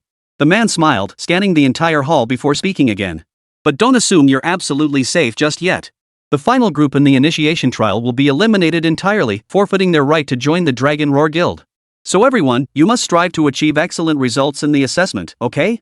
Then, static reappeared on the screen. A few seconds later, the rules for the guild entrance exam were revealed. The initiation trial consists of 2 parts. Part 1, individual battles. All members engage in 1v1 duels in the arena. Each victory earns 1 point. Part 2 is team battles. Each squad will enter the same test instance for a speedrun competition, with points awarded based on final rankings. The combined points from both parts will determine the final ranking. The rules were straightforward, yet they left the 15 captains present momentarily stunned. Previous membership assessments had only featured individual battles. This new edition of a team battle clearly diluted the individual skill assessments. Winning first place in the individual battle would yield a maximum of 6 points. But winning first place in the team battle? That's a whopping 15 points. Therefore, to secure the top overall score, one must rank highly in the team battle. 44, first place in the 5 provinces major exam. You must be cheating, right? The moment Jinli saw the assessment rules, a wave of melancholy washed over him. Team battles test the synergy between teammates. Typically, a top-tier squad consists of 4 members. 1 main attacker, 1 secondary attacker, 1 support, and 1 tank. This setup ensures comprehensive coverage in damage, defense, and healing. At the very least, even a 3-person squad could make do by dropping the secondary attacker. But he only had 2 people under him, and both were main attackers. When every other team fielded 3 members, his 2 simply held no advantage whatsoever. Just then, a jarringly discordant voice suddenly rang out beside him, causing his brow to furrow instantly. Old Jean? Why'd you only pick 2 people this year? Giving up on promotion? Throwing in the towel? Jinli glanced sideways to see a bald man standing there, a knife scar across his face, a massive sword strapped to his back. Mind your own business. My affairs are none of your concern. I'm just looking out for you, the bald man sneered. This assessment is a team battle. With 1 less member, how do you plan to fight us? Look at my team: primary attacker, secondary attacker, defensive tank. It's practically perfect. How could I possibly lose? My advice? Drop out now. Save yourself the embarrassment and the shame of not being able to hold your head up afterward. Gazing at the bald man's smug, arrogant grin, Jinli clenched his fists, as if ready to punch him in the next instant. This guy was Shi Chang, a berserker like him. They joined the Dragon Roar Guild together and both became captains at the same time. Shi Chang was slightly weaker than him, yet during every guild assessment, this guy always managed to outshine him, consistently ranking above him. Though neither had reached the top 5, this constant ranking above him gnawed at Jinli. Because the guy constantly used it to taunt him. Yet he couldn't argue back. After all, the players he selected never performed well. Suddenly, Qín Yǔ behind him spoke up. I think you should tell those guys under you to drop out of the exam right now. Otherwise, I might get too rough and end up crippling them all. Qín Yǔ's words left Shi Chang momentarily stunned. He didn't get angry, though. Instead, he scanned Qín Yǔ with interest before slowly asking. Kid, what's your name? What's your awakened class? How dare you talk so big? You want to cripple my men? Summoner, Qín Yǔ replied immediately. Summoner? Shi Chang froze again, then suddenly burst into uncontrollable laughter. Ha ha ha ha. Old Jean, did you come here to make a joke? You recruited a summoner into the Dragon Roar Guild? Our Dragon Roar Guild has never had a summoner class before. With that, Shi Chang looked around and bellowed. Did all the other captains hear that? Old Jean brought a summoner into the guild. This is beyond ridiculous, it's ridiculous to the extreme. Old Qín, if you don't want to take the initiation test, just tell the guild leader directly. No one will look down on you. You wouldn't drag in a summoner just to make up the numbers, would you? Every single person here is an S-class profession. At the very least, they're A-class. Hidden professions, rare professions, they're everywhere. Bringing a summoner to the assessment? Aren't you afraid of shooting yourself in the foot? No sooner had Shi Chang finished speaking than a wave of laughter swept through the hall. It did sound ridiculous. In all the time since the Dragon Roar Guild was founded, no one had ever brought a summoner to the entrance exam. After all, summoners were simply too weak in the early stages, offering virtually no advantage against any other class. Achieving a high ranking was practically impossible unless the opponent deliberately held back. And Qín Li actually brought back a summoner? What was he thinking? Finished? Qín Li shot Shi Chang a fierce glare before cutting in. Qín Yǔ isn't just any ordinary summoner. But before he could finish, Shi Chang cut him off again. What do you mean ordinary or extraordinary? Stop trying to save face. But as an old friend, I won't laugh at you. After all these years, you've always been like this. Shi Chang was about to say more, but at that moment, static crackled across the large screen once more. Once the static cleared, a roster of all newly enrolled members instantly appeared on the screen. 44 individuals in total, their professions, levels, and scores from the grand exam all compiled together. All eyes were fixed on the screen. But the next second, one of the captains let out an inexplicable shriek. Soon, astonishment and confusion spread across every face. There, in the top spot, was none other than Qín Yǔ's name. He had pulled far ahead, surpassing the second place by over 500 points. Ranking, first. Name, Qín Yǔ. Class, Summoner. Level, 12. Grand exam points, 2000. Shi Chang's previously wide grin instantly vanished, leaving him utterly speechless. After a few seconds of silence, he turned to the unassuming Qín Yǔ beside him, his voice filled with disbelief. How is this possible? How could a summoner possibly earn that many points? He wasn't the only one puzzled. Everyone else in the hall was equally baffled. It wasn't just the absurdly high points, his level was also the highest in the entire venue at 12. It was utterly baffling. Summoners were notoriously slow to level up and had long cooldowns. Once their summons died, they became useless. For such a class to score 2000 points in the grand exam was practically a dream. Yet the list clearly stated it, no mistake possible. Qín Yǔ remained unflappable, glancing at the list on the screen and speaking with disdain. Is 2000 points that impressive? If it weren't for someone messing with the system, I could have easily scored 3000. You guys couldn't have pulled that off, right? Ha! Song Wanru behind him couldn't help but laugh at Qín Yǔ's retort that was some skillful sarcasm. Seeing Shi Chang's face darken with frustration, Qín Li's mood lightened considerably. He stepped forward, gave him a light pat on the shoulder, and offered earnest consolation. Hey! I know you're anxious, but hold your horses. I told you, Qín Yǔ isn't just any ordinary summoner. His strength far exceeds what you imagine. That fact is clearly demonstrated by the data on that list. But don't worry, losing to me isn't something to be ashamed of. Qín Li grinned broadly, but then a soft snort echoed from the other side. So what if he has high points and a high rank? That only proves how mediocre the candidates from Linghai City are. How else could a summoner rack up so many points? But here, true strength will be tested. You're just a summoner. Who here do you think you can beat? 45, even in a battle I can't win, I'll still take you down in an instant, S rank or not. The speaker was Lin Haoyu. Standing on the opposite side of Qín Yǔ's team, his gaze was filled with contempt, as if Qín Yǔ was nothing in his eyes. Every person here is a prodigy from their respective provinces and cities. You're just a summoner. Give up the assessment now, or else in a 1v1 duel, you'll be lucky to walk away alive. Lin Haoyu was supremely confident. He'd seen plenty of summoners before. Their abilities were nothing special. If he hadn't had help, how could he have scored so many points? He figured this guy would be eliminated in just one round. But at that moment, Qín Yǔ coldly retorted. Then why don't you try fighting me? Qín Yǔ's words instantly sparked a wave of laughter from the surrounding crowd. Especially Tian Shiling, the captain of Lin Haoyu's team and the current holder of the Black Tortoise position. Kid, don't be so stubborn. Lin Haoyu awakened the S-rank hidden class, the Sanctuary Knight. While his attack power isn't high, his defense is terrifyingly strong. No matter how powerful your summon creatures are, they won't be able to break his shield. Let alone defeat him. Exactly. Shi Chang chimed in with a laugh. A summoner challenging an S-rank hidden class? Aren't you afraid of getting beaten flat and having nowhere to hide? It's not so much about embarrassing yourself, it's about embarrassing your captain. Right, Captain Qín? Qín Li's mouth twitched slightly. Just as he was about to retort, he saw Qín Yǔ turn and walk up to Lin Haoyu, asking with a smile. You wouldn't be backing down, would you? Everyone in the hall was stunned that Qín Yǔ dared to be so bold, actively challenging Lin Haoyu, the S-rank hidden class paladin. Though the Sanctuary Knight, as a defensive class, didn't deal high damage. As a noble light attribute damage dealer, the Templar Knight could restore its own health and defense. They could both tank and heal, making them arguably the strongest defensive class among S-rank professions. Typically, defensive classes can be countered with poison. But not the Templar Knight. Light elemental attacks not only restore their own health and defense but also dispel debuffs. Therefore, the only way to suppress them is through burst damage. Even burst-focused assassins cannot instantly kill them, unless they have a significant level advantage or overwhelming gear superiority.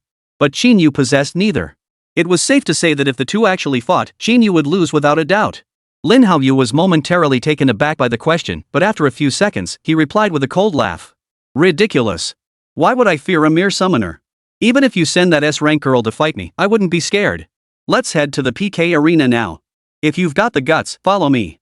Otherwise, get the hell out of the Dragon Roar Guild. Lin Haoyu strode out of the team formation. As the team leader, Xuanwu Tianshirling made no attempt to stop him. The 1v1 arena battle was a long-standing tradition in their Dragon Roar Guild's initiation trials. It had originally evolved from new members constantly clashing over who was superior. The tournament served to rank members. It resolved conflicts while simplifying management. That Qín Yǔ chose to face Lin Haoyu in the first round meant Lin Haoyu was certain to win. This point was essentially a gift to their team. He naturally wouldn't interfere. Qín Yǔ. But at that moment, Song Wanru pulled Qín Yǔ aside and asked softly, "Are you confident you can defeat that guy? Otherwise, I'll fight him. You have many summons, but they probably won't break through his defenses. My attack frequency is high and I have more skills. There might be a chance I can take him down." "Don't worry, I can take him down instantly without even using my summons." Watching Qín Yǔ's receding figure, Song Wanru couldn't help but feel puzzled. She knew Qín Yǔ was no ordinary summoner. But the guild entrance exam was no trivial matter. Especially since this was a team competition. What if Qín Yǔ's reckless approach cost them first place? The group followed him to the PK arena. It was a colossal arena-like structure, with an open space in the center and spectator stands on both sides. The arena's perimeter bore countless scars from past battles, a clear testament to the fierce combat that had unfolded here. "Xinglong, who do you think will win between those two?"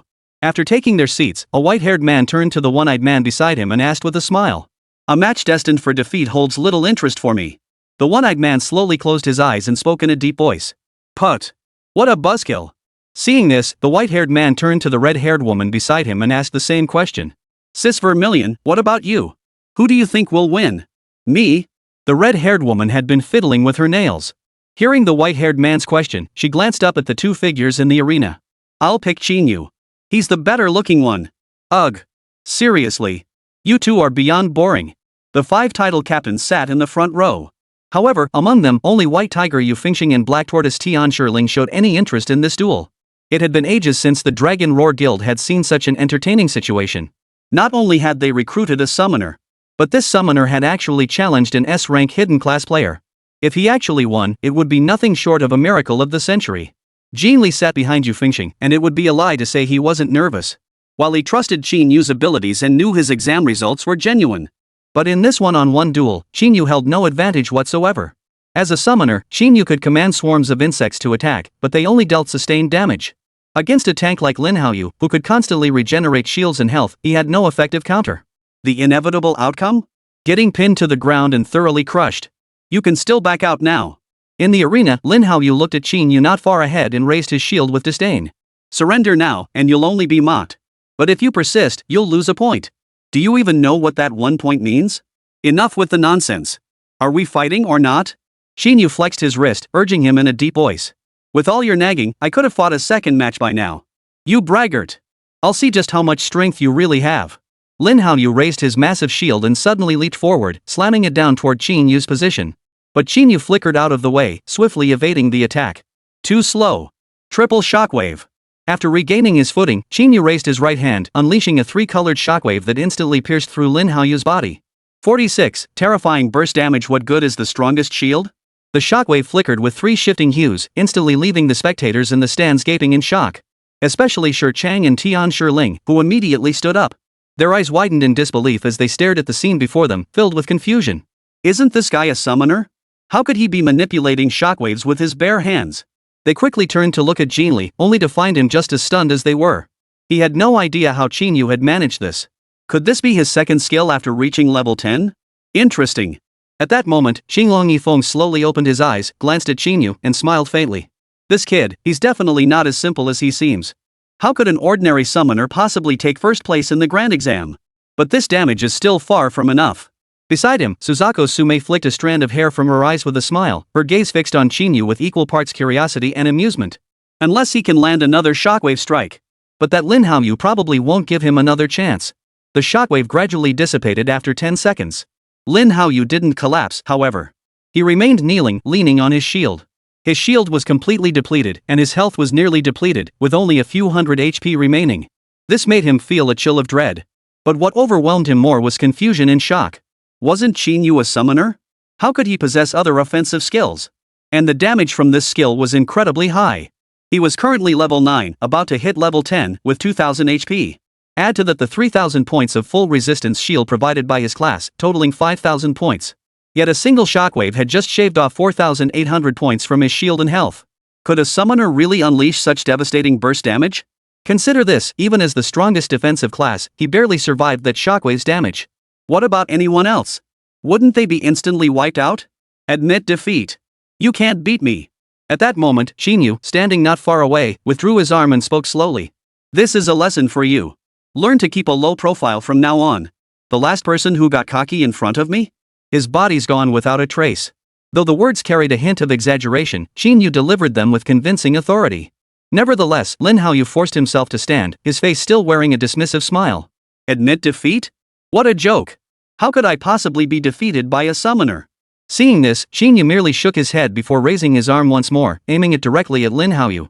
The shockwave's light gathered once more. But this time, Lin Haoyu had no intention of taking the brunt of the damage head-on. He began moving while charging toward Qín Yǔ. He had realized that while the shockwave dealt massive damage, it also required a certain amount of time to charge. If he could evade it, his health and shield would quickly recover, and victory would still be his. Suddenly, Qín Yu's other hand shot up, firing a spiderweb that instantly bound Lin Haoyu's legs, sending him crashing to the ground. Damn it! What is this now? Lin Haoyu struggled fiercely, but it was already too late. The shockwave was already hurtling toward him. It's over. He suddenly regretted why he had provoked this guy. Not only was he going to lose the duel, but he was also going to lose his life. Yet he still couldn't grasp at how could a summoner possess such absurdly powerful abilities? Shouldn't they just use their summons to attack while hiding trembling in the background? He had assumed Qín Yǔ only scraped by with 2000 points on the final exam thanks to some outside help. Now it seemed his judgment had been short-sighted. But then, a figure leapt from the spectator seats, instantly appearing before Lin Haoyu. Mongshan break. Tian Shiling unleashed two powerful punches, instantly generating a protective barrier of swirling air currents that absorbed the shockwave. Still, several cracks were clearly visible in the shield. We concede. As the shockwave gradually dissipated, Tian Shiling bellowed the words, jolting everyone present back to reality. None of them had expected this duel to end with Lin Haoyu conceding defeat. After all, none of them had believed Qín Yǔ could win from the start. After all, he was just a lowly summoner. How could such a class possibly stand a chance against a hidden S-rank class? But reality had delivered a harsh slap to their faces. Lin Haoyu was utterly defeated. Most crucially, Qín Yǔ, a summoner, didn't even use a summoned creature. You're Qín Yǔ, right? Tian Shiling asked softly as he helped Lin Haoyu past Qín Yǔ. Are you really a summoner? How can a summoner not have any summons, yet use skills only mages would employ?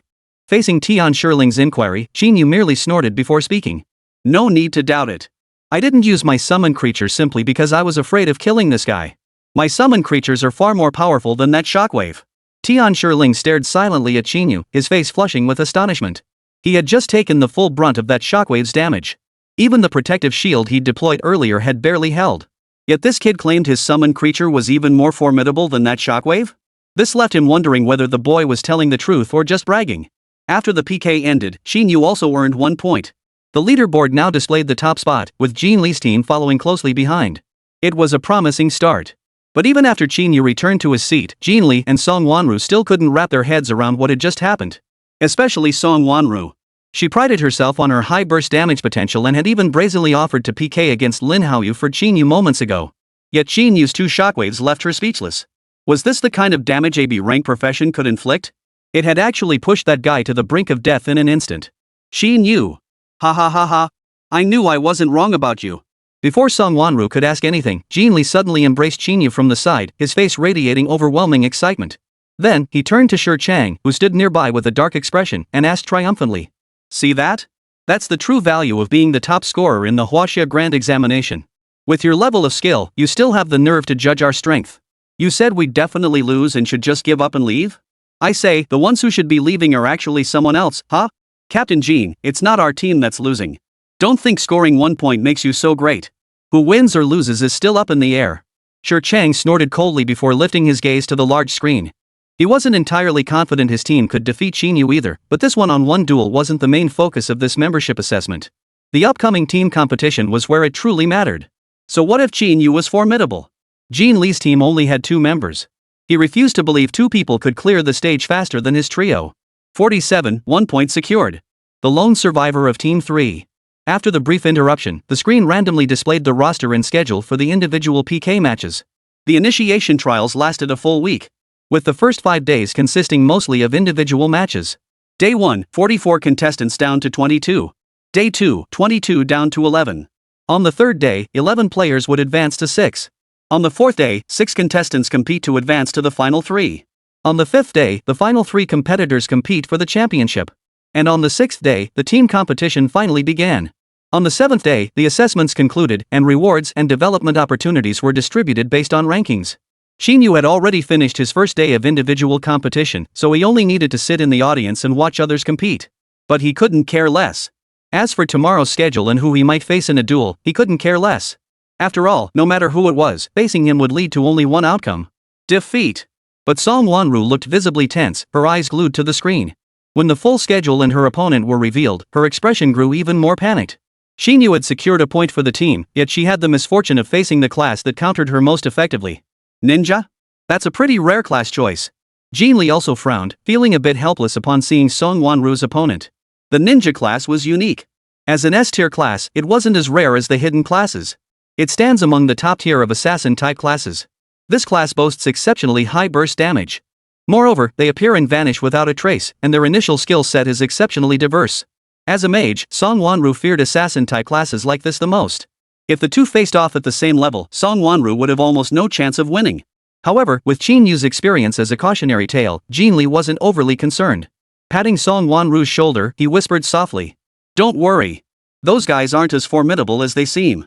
Keep your composure, you're a hidden class. You still have a chance to break through the class disadvantage." Song Wanru nodded, but her face remained tense. She even stumbled slightly as they walked toward the PK arena. Qín Yǔ watched from the sidelines, then shook his head. "No need to watch. Song Wanru won't win this duel." "Huh? It hasn't even started yet. How can you know the outcome already?" When someone loses their confidence and fighting spirit, no matter how skilled they are, they simply can't win. If she doesn't believe she can win, how can she possibly do it? Qín Yǔ's words left the few people in the front row momentarily stunned. To speak such words meant he possessed absolute confidence in his own abilities. Thus, he believed he would prevail against any opponent. But at that moment, no one dared to underestimate this so-called summoner anymore. This kid was definitely not as simple as he seemed. Song Wanru lost without exception.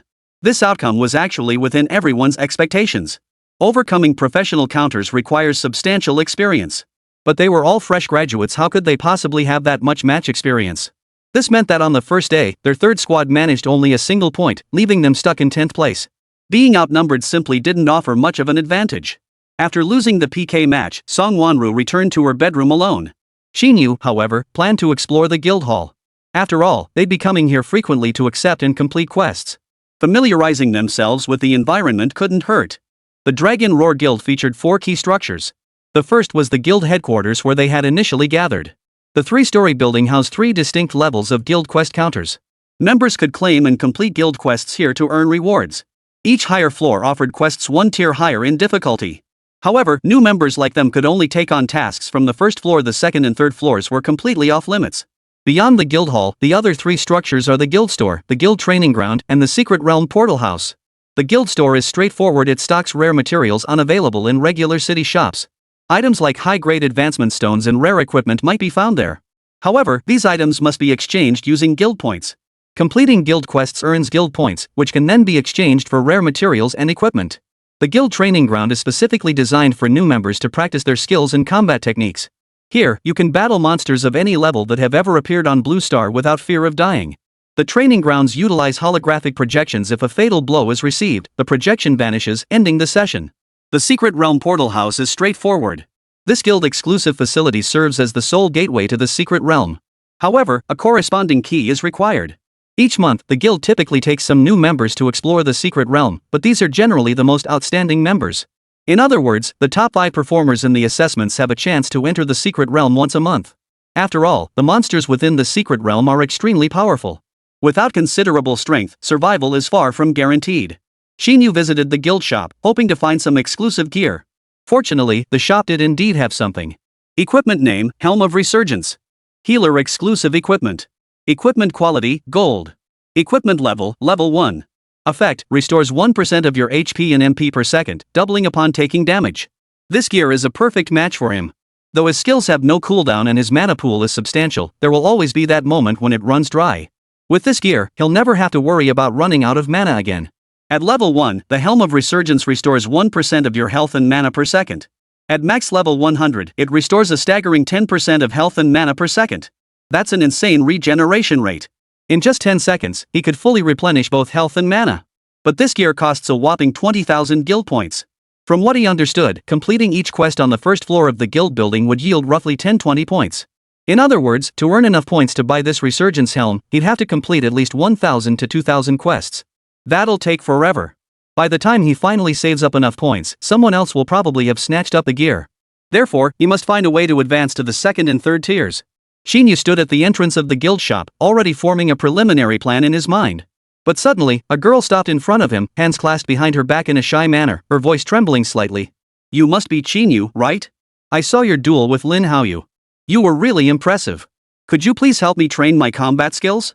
If you agree, I'll do anything you ask." 48 asked me to go easy? I trust women's words the least. He remained non-committal. Before him stood a beauty. Snow white, soft skin, silky hair, a petite face like the palm of a hand, willow leaf arched brows, and watery eyes. Beneath a pert little nose sat a pair of red lips, truly the makings of a beauty. Stunning and alluring. Still, she fell short compared to Song Wanru. "Beautiful lady, if I'm not mistaken, we're still opponents, right? Seeking advice from your opponent at a time like this? You must be out of your mind." "I never considered you my rival," the woman replied with a faint smile. "With the strength you displayed today, you'll undoubtedly take first place in the individual competition. I'm merely in a rank support class, there's no way I could defeat you. I just wanted to ask for your guidance. See if you could help me earn an extra point for my team?" Seeing the pitiful look on her face, Qín Yǔ fell silent for a few seconds before suddenly chuckling softly and turning to walk away. "Woman, don't lie to me. I can see right through it. Especially a woman like you, who plays the victim to win men's sympathy." The woman froze in place, staring at Qín Yǔ's retreating figure, still trying to figure out which word she'd misplaced that let this guy see through her. At that moment, Sunmmary slowly emerged from the shadows beside her and asked softly, "What? What did that guy say? He doesn't believe me." The woman looked at Sunmmary with a hint of regret and spoke slowly. "This guy is way too suspicious. For a guy to be this wary of a beautiful woman, there can only be one reason." A faint smile spread across Sunmmari's exquisite face. "That is, he's been betrayed by a woman before. What should we do? Our team is all girls." Seeing her panic, the woman immediately asked, "We'll face him tomorrow. If we can't rig things beforehand, we're bound to lose, aren't we?" "No need to panic," Sunmmary shook her head with a smile. "Winning a PK doesn't require underhanded tactics. That guy has a backup plan, but so do we. Who wins and who loses? That's far from certain." Early the next morning, everyone returned to the PK arena. The moment Qín Yǔ sat down, he felt the intense stares of those around him. It felt as though everyone was deliberately observing him. He had anticipated this. His performance yesterday had been shocking enough. A summoner who didn't rely on summoned creatures to attack, but instead generated shockwaves with his bare hands. Such a feat had never been seen in China's thousands of years of history. But none of that mattered to him. What mattered was securing first place. That was enough. Yet, glancing at the empty seat beside him where Song Wanru should have sat, Qín Yǔ couldn't help but sigh. This woman was fiercely competitive. Being eliminated so early must be devastating for her. On top of that, there was the threat from Song Weiman. The pressure weighing on her mind was far greater than anyone could imagine. Just then, a graceful figure approached from nearby and slowly sat down beside Qín Yǔ. A rich rose fragrance wafted over, and Qín Yǔ, thinking it was Song Wanru, slowly turned his head. But to his surprise, it was Sunmmary. "Hey there, handsome," she said. "Allow me to introduce myself. I'm Sunmmary, the current captain of the Vermilion Bird Squadron." Sunmmary raised her jade-like hand, her 5 fingers gracefully extended, pausing before Qín Yǔ. Qín Yǔ froze for a few seconds before finally taking her hand. "Captain Suzaku, what brings you here? I've been impressed by your skills. You're scheduled to battle one of the girls on my team and we're certain to lose. Therefore, I hope you won't go all out."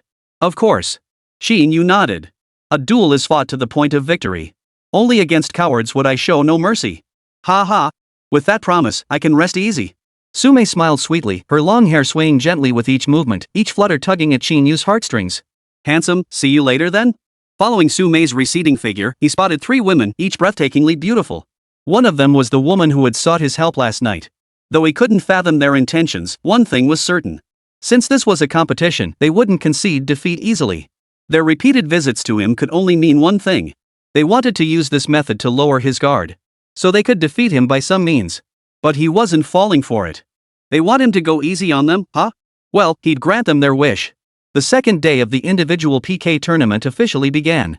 Yesterday eliminated half the competitors. Today would reduce the field from 22 to 11, with one contestant receiving a bye in the next round and earning an automatic point. Qín Yú was placed in the final group, facing off against a woman named Zhang Meiyu from Summay's squad. He had no recollection of this woman, having paid little attention to yesterday's matches.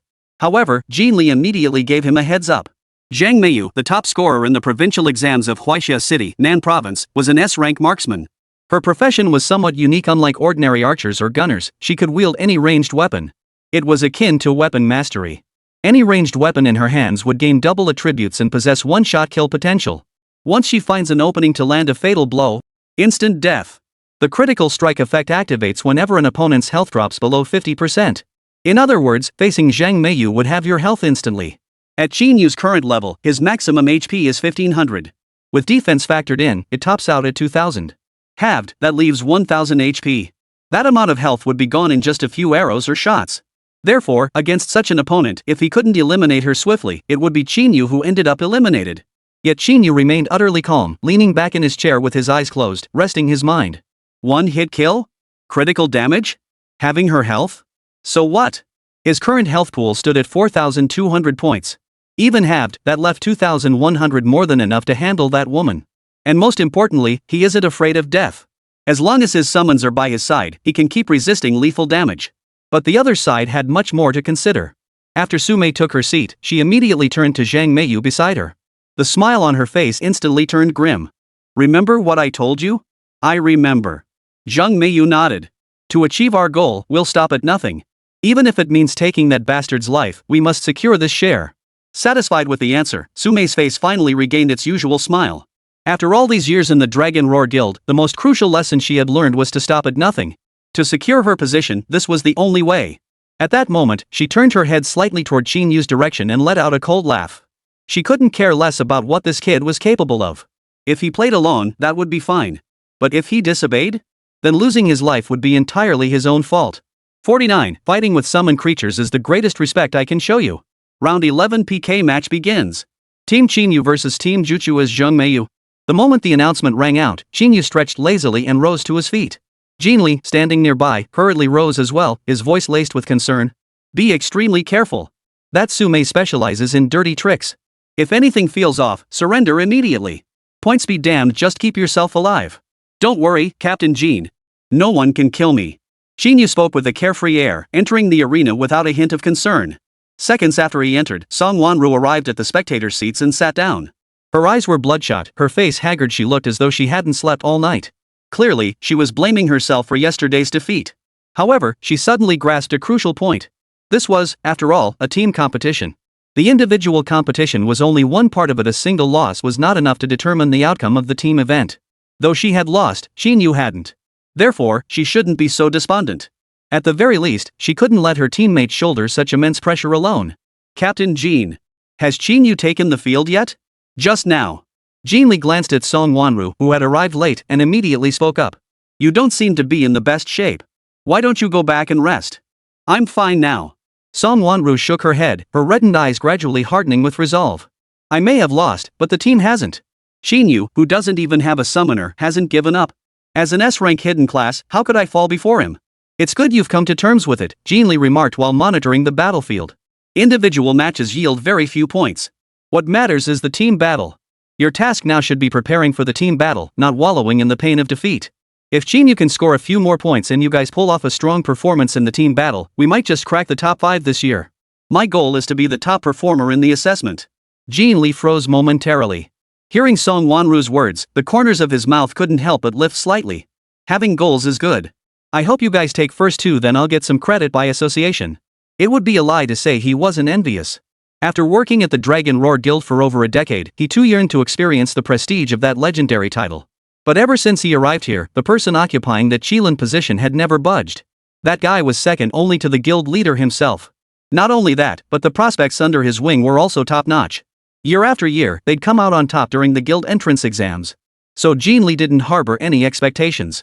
Making it into the top 5 would be good enough. After all, he only had Qín Yǔ and Song Wanru under his command. They could each score over 2 points in individual battles. The team event would bring in 7 or 8 points. With a total score above 10, a top 5 finish should be within reach. Shi Chang hadn't scored a single point yet, having already lost 2 members. His individual competition was probably a write-off. Barring any surprises, his ranking would definitely surpass Shi Chang's.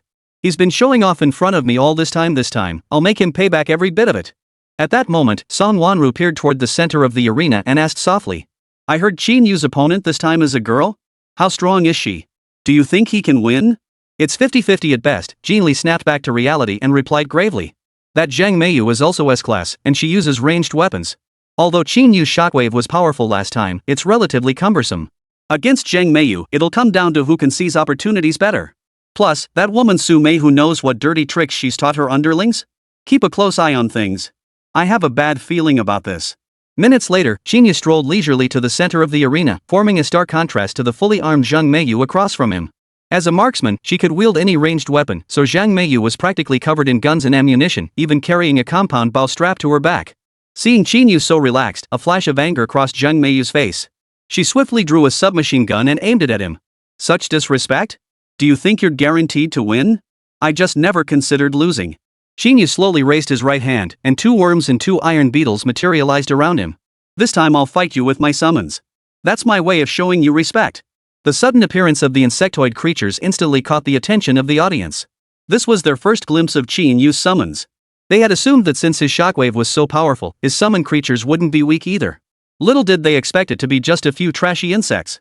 Rather than fight with these summon creatures, he might as well have used that shockwave again. This wasn't respect at all. This was pure contempt. Zhang Meiyu's mouth twitched uncontrollably. How dare this guy treat her with such utter disregard?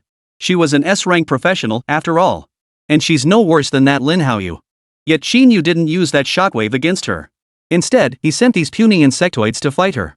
Those 2 worms looked utterly incapable of any attack, and the 2 iron beetles were even worse, good for nothing but taking hits. Did this guy really think he could take her down with just these 4 summons? He really thinks she's a pushover, huh? Zhang Meiyu swiftly aimed at one of the iron beetles, pulled the trigger, and a bullet instantly struck it, instantly depleting a third of its health. Oomph. Just as I suspected. I thought these bugs would be something special. Turns out they're nothing special. Qín Yú remained unfazed by Zhang Meiyu's provocation. He simply commanded the 4 insectoid creatures to encircle her. Seeing this, Zhang Meiyu lowered her guard. She had expected this guy to be formidable. After all, the vivid memory of yesterday's 2 shockwaves nearly taking someone out was still fresh in her mind. But if it was just a few insects, what was there to fear? Several more bullets flew out, striking the 2 iron beetles charging at the front with pinpoint accuracy, instantly taking them down. Oomph. Witnessing this, Zhang Meiyu couldn't help but let out a cold snort. What kind of unique summoner? She's just average. Captain Su Mei had specifically warned her to stay vigilant at all times, and if necessary, to use her secret weapon and strike without mercy. But now it seemed completely unnecessary. Since he looked down on her so much, choosing to deal with her using this pathetically weak summon instead of that shockwave. Then she'd make him pay. But suddenly, something felt off. 2 worms and 2 iron beetles had suddenly materialized beside Qín Yú. Still, it was no big deal.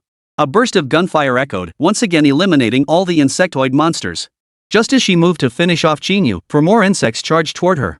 50, an endless swarm of insects. Do you really think you can kill me? What's going on? Zhang Meiyu froze for a moment, finally sensing something was amiss. How could this guy summon them so fast? She'd just eliminated 4 insectoid monsters when suddenly 4 more appeared. Could it be he has no skill cooldowns? But how could that be? Summoners are notoriously known for having the longest cooldowns among all classes. That's precisely why they're so widely criticized. Each summon takes at least 10 minutes. Even if he's summoning these extremely weak insectoid monsters, the cooldown still can't be that short. How could he summon the next wave in mere seconds? It must be an illusion, right? Zhang Meiyu shook her head, quickly dismissing the thought. Even if he was wearing gear that reduced cooldowns, it shouldn't be this fast. By then, 4 insects had already charged toward her. Zhang Meiyu reacted instantly, rolling to the side while simultaneously gripping her gun with both hands. Instinctively emptying the magazine, she dispatched them in an instant. She barely had time to steady herself and catch her breath. 4 more insectoid monsters charged toward her. This time, her earlier suspicion instantly became reality. This was no illusion. Qín Yǔ had summoned a fresh wave of creatures within seconds. This left Zhang Meiyu frozen in place. The spectators in the stands were once again stunned speechless, their eyes wide with disbelief. Only Jin Li remained calm, his gaze fixed on the center of the arena as if all this were perfectly normal. This is nothing yet. Compared to Qín Yǔ's performance during the grand exam, this was merely the tip of the iceberg. That swarm of insects covering the entire mountain, he would never forget it for the rest of his life. Yet he still couldn't quite grasp it. Why did Qín Yǔ choose this method to battle Zhang Meiyu? Using shockwaves would have been far safer and quicker.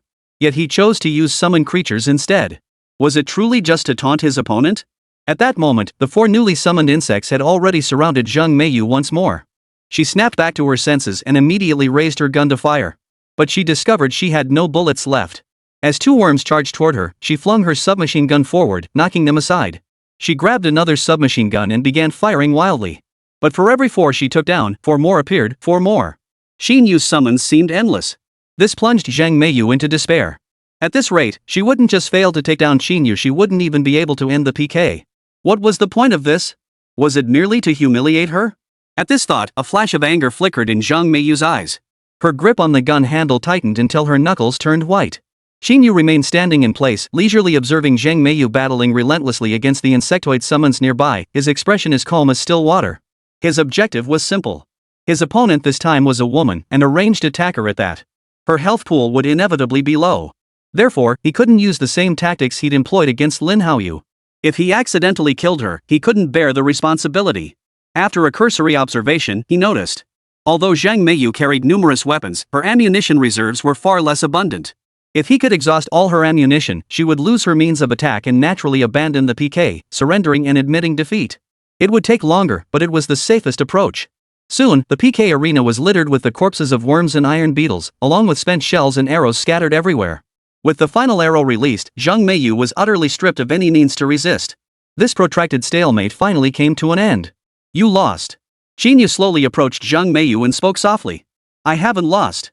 Zhang Meiyu roared in agitation. I'm still standing. How can you say I've lost? But you can no longer attack. Do you intend to fight me with your fists? Zhang Meiyu was instantly speechless. As if all her strength had drained away, she collapsed onto the ground. Seeing this, Qín Yǔ immediately reached out to help her up. But in the next instant, Zhang Meiyu suddenly rolled up her sleeve, revealing a sleeve dart. Whoosh! Whoosh! Whoosh! 5 arrows shot out swiftly, all striking Qín Yǔ's chest with pinpoint accuracy. Who said I lost? I'm the ultimate victor. This scene instantly stunned the audience. None of them had anticipated that Zhang Meiyu had kept a hidden ace up her sleeve, concealing those sleeve darts so deeply. Most crucially, sleeve darts fired at close range inflicted immense damage. 5 arrows could deal at least 3,000 damage. Combined with Zhang Meiyu's ability to execute enemies below 50% health, Qín Yǔ was likely finished for good. Sunmmary couldn't help but let out a faint smile. She acknowledged Qín Yǔ possessed some skill. If it came down to a direct confrontation, Zhang Meiyu might not necessarily win. But that didn't mean they'd willingly hand over this point. To achieve their goal, they would stop at nothing. Casualties in a PK match were par for the course. As long as it remained within reasonable bounds, it could be explained away. It could only be said that Qín Yǔ was unlucky to have crossed paths with her people. Qín Yǔ.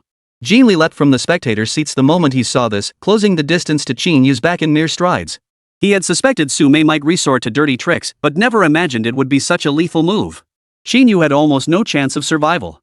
But suddenly, Qín Yǔ's arm shot up, clamping down hard on Zhang Meiyu's throat and hoisting her entire body into the air. Woman, you could have just conceded defeat. You insisted on courting death, so don't blame me. Qín Yǔ held Zhang Meiyu in one hand while gathering a shockwave with the other, aiming it directly at her head. Seeing the shockwave mere inches from her face, Zhang Meiyu instantly burst into tears, her lower body dampening as she desperately pleaded. Don't kill me. I didn't mean to. But Qín Yǔ's expression remained cold and indifferent, showing no intention of sparing her. He would show no mercy to someone who had tried to kill him. Just then, a fiery cloud descended from the heavens, landing instantly between the two of them and forcing Qín Yǔ to release his grip. Sunmmary, now dressed in a crimson tailcoat, appeared beside Zhang Meiyu, her brows furrowed with fury. With a sweep of her arms, 2 fiery beams surged toward Qín Yǔ once more. Qín Yǔ wasn't afraid and was about to retaliate when Jin Li stepped in front of him. With a single punch, he shattered both beams of fire. Captain Juke, this is rather disruptive to the assessment rules, don't you think? The assessment isn't over yet. Are you trying to interfere with the results? I was merely acting out of concern for my comrades. Sumei's attire gradually returned to normal as she offered a faint smile. Who could resist intervening when their own people are about to be killed? How noble protecting your people. How noble unable to resist intervening. Before Qin Li could respond, Qín Yǔ clapped his hands and stepped aside, a smile also spreading across his face. So by your logic, when she ambushed me with a lethal strike, shouldn't Captain Qín have been allowed to intervene and kill her for me? 51. If you push me too far, I won't hold back either. Qín Yǔ's counter-question instantly left Sumei speechless. But seconds later, she smiled again and spoke. But Qín Yǔ, you didn't die, did you? Since you didn't die, then there's no question of protection or taking action, is there? Both sides stood their ground, plunging into silence. The spectator stands fell deathly quiet, a scene they had never witnessed before. Even the captains were speechless. What was this? The assessment hadn't concluded, no one had conceded defeat, yet it was abruptly halted midway. Who was supposed to be declared the winner? Qín Li stared silently at Sumei, then glanced at Zheng Meiyu, whom she was supporting. Without a moment's hesitation, she declared. Since it was a misunderstanding, let's call it quits here. Your team lost, so we... Before Qín Li could finish, Sumei flicked her hair with a smile and spoke slowly. Not necessarily. My people haven't conceded defeat yet. As you said, the assessment isn't over. How can you say we've lost? Your men have no weapons left. How do you expect them to win? Hearing Sumei's words, Qín Li couldn't help but frown. Who says losing weapons means automatic defeat? The initiation trial has never had such a rule. Sumei snorted coldly, then shook her head. I admit I interrupted the assessment first. But I did it to protect the lives of our guild members. It was an unavoidable choice. So what exactly are you trying to say? Qín Li immediately cut her off. Since the assessment isn't over, we obviously have to continue it. Sumei slowly drew a pistol from behind her back and placed it in Zheng Meiyu's hand. Continue the assessment? Qín Li retorted sharply. Qín Yǔ was just severely injured by you all. You want to continue the assessment now? The assessment isn't over, so naturally we won't start over. Captain Qín, as a veteran of the guild, you should understand this principle, shouldn't you? Sumei stood with her hands behind her back, silently observing Qín Li and Qín Yǔ beside him, her tone dripping with disdain. Besides, I'm not forcing Qín Yǔ to continue. If he doesn't want to proceed, he can simply withdraw. Hearing this, Qín Li's expression darkened instantly, and he fell silent. Such a situation had never occurred within the guild before. After interrupting the assessment, one was supposed to continue. But Qín Yǔ had just taken 5 arrows. Though not dead, he was surely near death. Forcing them to continue under these circumstances was blatant bullying. They had such a clear advantage at the start, having already won the duel. Now, this woman had completely turned the tables in an instant. Yet conceding defeat felt unbearably bitter. But just then, Qín Yǔ's voice came from the side again. Alright, I agree to continue. But this time, you won't interrupt our duel again, right? Sumei froze in surprise. She hadn't expected Qín Yǔ to dare agree to continue. After all, at the start, she hadn't even thought Qín Yǔ could survive. Those 5-sleeve darts had inflicted damage far exceeding the health pool of a summoner of his level. Even if he hadn't died, his health must be critically low. Summoning so many insects must have drained his mana completely. For him to keep going under these circumstances could only be described as reckless. I won't interrupt you again, Sumei replied with a smile. But if you don't surrender in time and die here, don't blame me for not warning you. Qín Yǔ. Have you lost your mind? Your life comes first. Can you even keep this up in your current state? Qín Li hurriedly grabbed Qín Yǔ, desperate to stop him from risking more. But Qín Yǔ remained utterly calm as he spoke. Don't worry, Captain Qín. That woman can't kill me. What's mine will always be mine. At this, Sumei merely snorted coldly before turning to whisper into Zheng Meiyu's ear. That kid's probably already near death. Just kill him outright, don't give him a chance to catch his breath. You must secure this point for me. Qín Li and Sumei both returned to the spectator seats. Qín Li was filled with worry and unease. Sumei, however, remained utterly calm. Though she didn't know why Qín Yǔ hadn't been instantly killed by those 5-sleeve darts, at least the outcome remained the same. This kid's plan was likely to exhaust Zheng Meiyu's ammunition, forcing her to abandon the duel, concede defeat, and accept the points. What he hadn't anticipated was that he had allowed Zheng Meiyu to secretly hold something back. With no health or mana left, Qín Yǔ had no chance of winning. Captain Qín, this is clearly bullying. Why aren't you urging Qín Yǔ to surrender and bring him back? If this keeps up, Qín Yǔ will die. As soon as Qín Li returned, Song Wanru asked urgently. I wish I could make him quit, but on the PK arena, we have no right to interfere with the players' decisions. Qín Li gazed helplessly at the center of the arena and sighed. All we can do now is pray Qín Yǔ can pull off a miracle. If he dies, we'll likely be out of the running for the top 5 this year. Song Wanru's heart sank upon hearing this. On one hand, it meant losing hope of taking first place. On the other hand, she could only watch helplessly as Qín Yǔ went to his death. Whether as a teammate or a former classmate, she didn't want Qín Yǔ to die here. But now she could do nothing, forced to remain in the spectator seats, silently praying. Qín Yǔ, you absolutely cannot die. Song Wanru immediately turned her gaze toward the center of the arena, clenching her fists as she murmured the words. How could someone who had defeated her simply die here?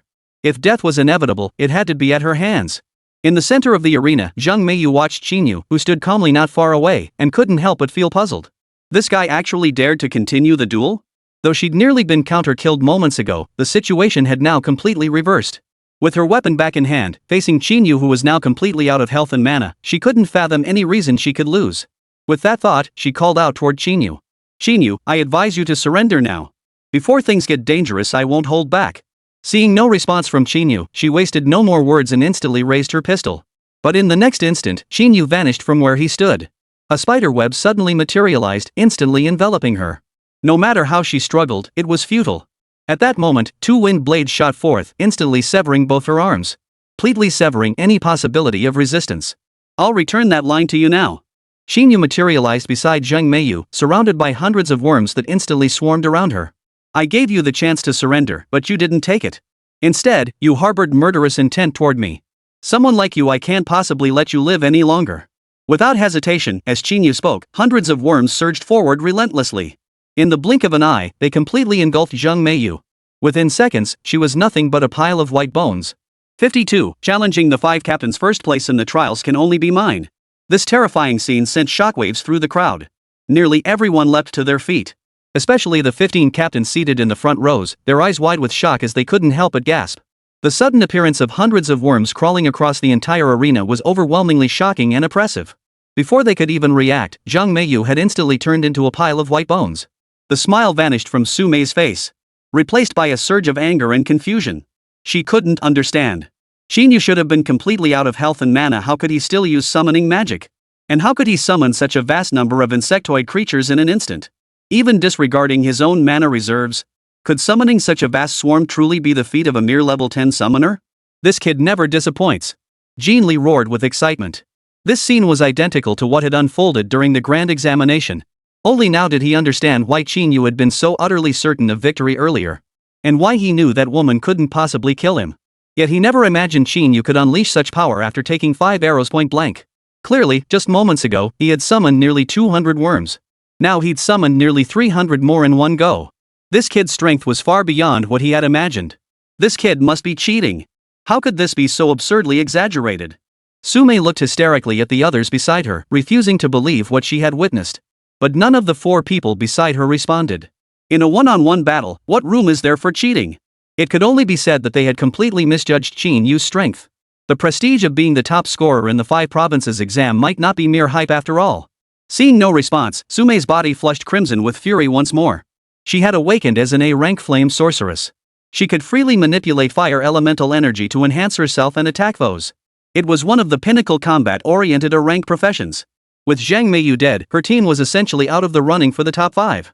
How could she accept this? For years, she had held the vermilion bird position unchallenged. Now, because of that brat Qín Yǔ, she was about to be knocked from her lofty position. He must die today. But just as she was about to charge down, a thunderous shout erupted from the side. Vermilion bird, sit. Su Mei froze instantly, her body halting abruptly. Qilin. She slowly turned her head and saw a man wearing a Qilin mask seated at the central position, looking up at her. Qilin was the highest-ranking profession among the 15 captains of the Dragon Roar Guild.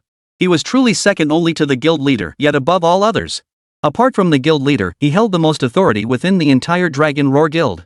He was also the most powerful and enigmatic figure within the Dragon Roar Guild, second only to the guild master in strength. No one had ever seen his true face, just like the guild master. Moreover, no one knows his name. Qilin. Su Mei suppressed her anger and turned to speak. That brat openly killed a guild member. By the rules, shouldn't we execute him on the spot? Don't stop me. I'm going to burn that bastard to ashes right now. Vermilion bird. Sit.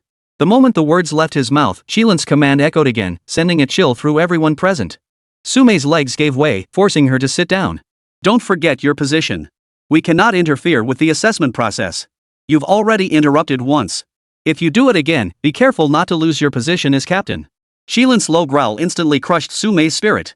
Such words effectively sealed the defeat of her teammate, Zheng Meiyu. Her chances of securing a top 5 position were now completely gone. Round 11 PK match concluded. Qín Yǔ wins, earns 1 point. Qín Yǔ showed no sign of excitement as he watched the message flash across the screen. He silently pulled the arrow from his bow and returned to the spectator seats. Passing by Su Mei, whose face was devoid of emotion, he suddenly spoke. Captain Su Mei, I'm truly sorry. I went a bit too hard and took out your teammate. If only she had surrendered earlier, the outcome might have been entirely different. You brat, are you looking for death? Su Mei didn't rise but roared furiously, her body once again drenched in crimson. I just wanted to remind you and the rest of you. Qín Yǔ looked up at the remaining 4 in the same row, smiling as he spoke. Don't provoke me, or your men will meet the same fate as that woman dying without a whole body left. First place in this trial, I will claim it. With that, Qín Yǔ left the PK arena, paying no heed to the subtle shifts in expression across the 5 faces. Such youthful arrogance, Yu Fengxing snorted coldly. Thinks he's invincible just because he beat 2 top 5 contenders? Old Yi. What do you think, should I teach him a lesson tomorrow? He dares mock us like that? He must be suicidal. I suggest you have your men be cautious. Yi Feng rose slowly, leading his team toward the exit as well. That kid is no ordinary opponent. Don't let him end up suffering severe. Stop undermining our own morale, will you? Yu Fengxing shot a cold glance at several members of his group behind him. He's just a summoner. I have a class here specifically designed to counter summoners. Following Yu Fengxing's gaze, Yi Feng spotted a boy clad in black robes, his face obscured. A faint smile touched his lips. Alright, I won't keep you waiting. Hope you guys get off to a winning start tomorrow. The crowd dispersed, leaving only Yu Fengxing and his 3 subordinates behind in the spectator seats. Don't worry, Captain. That guy's no threat. The hooded youth spoke slowly. What's so great about having lots of summons? His summons will all become my minions in the end. Then we'll show that brat what happens when he dares to challenge us. Hearing his words, Yu Fengxing patted his shoulder in satisfaction before rising to leave. Though he didn't understand why Qín Yǔ was different from ordinary summoners. But that was all. When they crossed paths, he'd have to kneel obediently. After all, class counters cannot be overcome by raw power. So what if they have more summons? What good are skills beyond those of a summoner? When class counters come into play, all that becomes utterly irrelevant. Had those earlier words not been spoken, he might have spared the kid. But now, in his eyes, Qín Yǔ was as good as dead.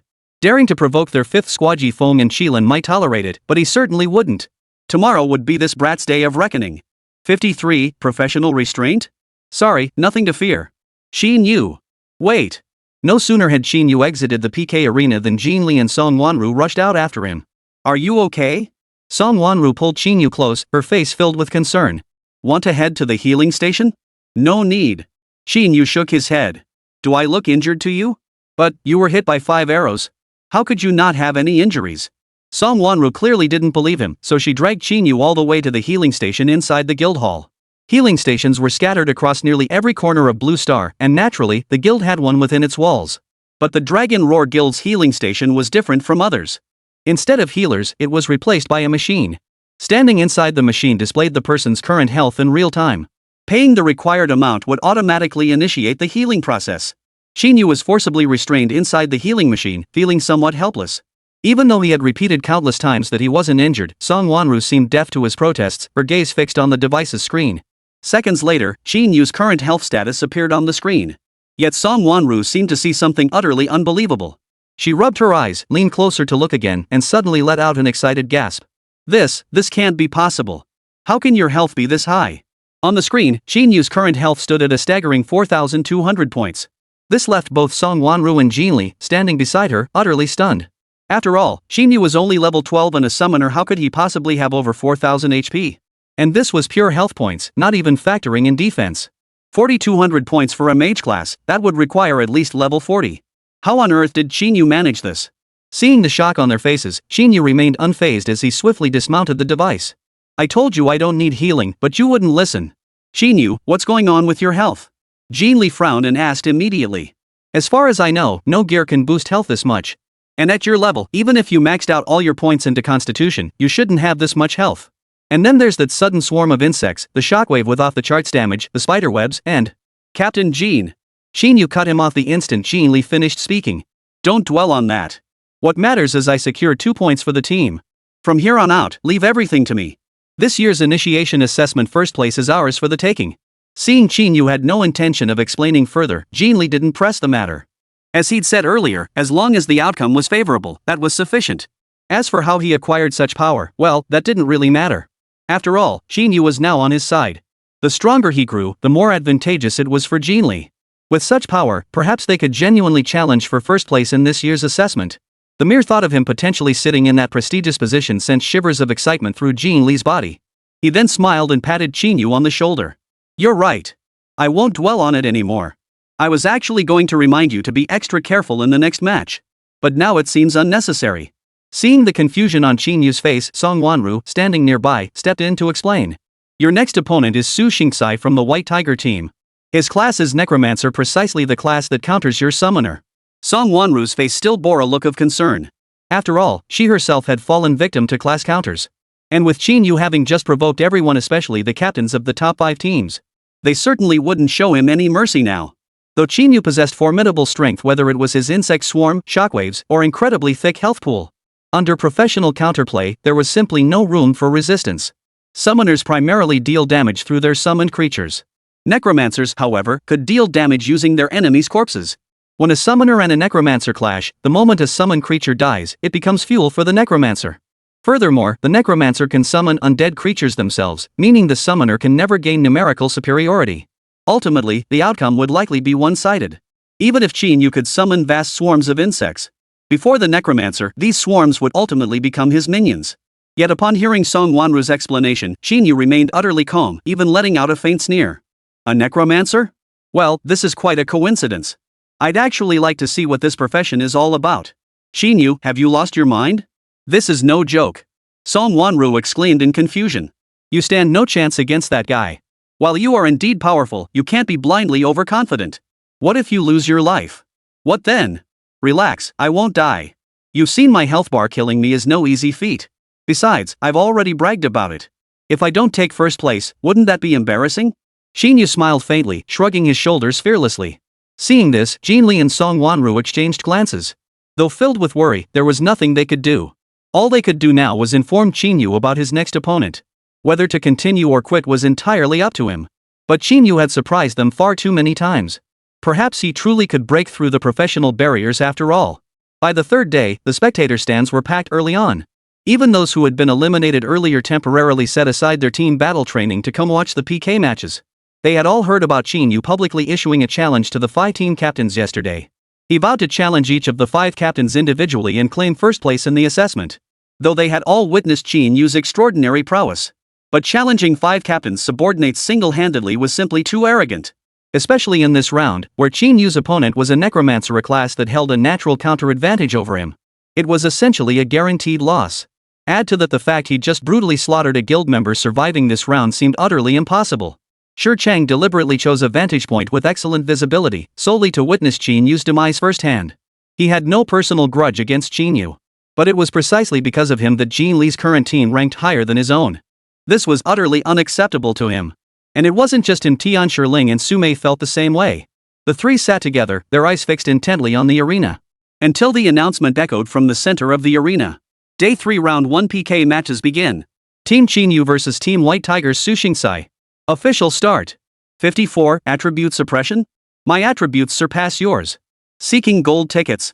Qín Yǔ and Su Xingxai walked onto the field from opposite sides of the spectator stands. Seeing the unconcerned smile on Qín Yú's face, Shi Chang couldn't help but snort softly. How dare this guy still smile? Did he think this would be another easy win like the previous rounds? Think you're invincible now, huh? Professional counters aren't so easily broken. Without a significant level advantage or overwhelming attribute superiority, it was impossible to even compete, let alone defeat him. Qín Yǔ is only 2 levels higher than Su Xing, and his gear is inferior. How could he possibly win? He probably won't last long before Qín Yǔ gets taken out. Thinking this, Shi Chang turned to Jin Li beside him and said with a wicked grin. Captain Jin, scoring 2 points is no small feat in past evaluations. You'd barely scrape by with 1 point at best. But now, riding on that kid's coattails, you've actually pulled off 2 points. But I'm afraid that's as far as you'll get. That kid ran into a necromancer. He'll probably barely survive. With only 1 member left in your team battle, how many points do you think you'll get? But don't worry, at least you won't be last. Shi Chang, your team only has 1 point, right? Instead of worrying about us, why not focus on how to score more points in the team battle? Otherwise, you might lose your spot on that team, you know? Jin Li didn't hold back his mockery, instantly turning Shi Chang's face dark with anger. His entire team had been wiped out, scoring only 1 point, effectively eliminating them from contention for the top 5. But that didn't matter. All these years, he had never cracked the top 5. But he absolutely refused to let Qín Li outshine him. What infuriated him was that Qín Li's team had now secured 2 points, one more than his own. If his team couldn't outscore them by at least 1 point in the team battle, Qín Li would be rubbing it in his face for the entire year. But then again, that scenario was highly improbable. Qín Yǔ would struggle to survive this duel. That would leave Qín Li's team with only Sun Wanru. Even with her extreme range, devastating damage, and numerous skills, a lone player couldn't possibly defeat a 3-member squad in a timed match. Oomph! The gloom on Shi Chang's face instantly vanished. With a cold snort, he turned his gaze toward the arena. Qín Yǔ had already encountered Su Xingsai. Su Xingsai, clad entirely in black robes and wielding a staff topped with a skull, embodied the classic attire of a necromancer. Kid, you're the first to dare challenge a captain of the 5 great teams.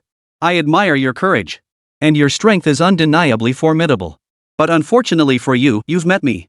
Originally, I intended to spare your life. But our captain issued a strict order today, you must die. Finished? Qín Yǔ crossed his arms impatiently, observing Su Xingsai with keen interest as he asked slowly. I hear you're a necromancer? What? Are you scared? Seeing this, Su Xingsai instantly revealed a cold smile and spoke softly. The duel hasn't even started yet. You could still surrender and give up. At least that way, you might save your life. I'll give you 3 seconds to consider.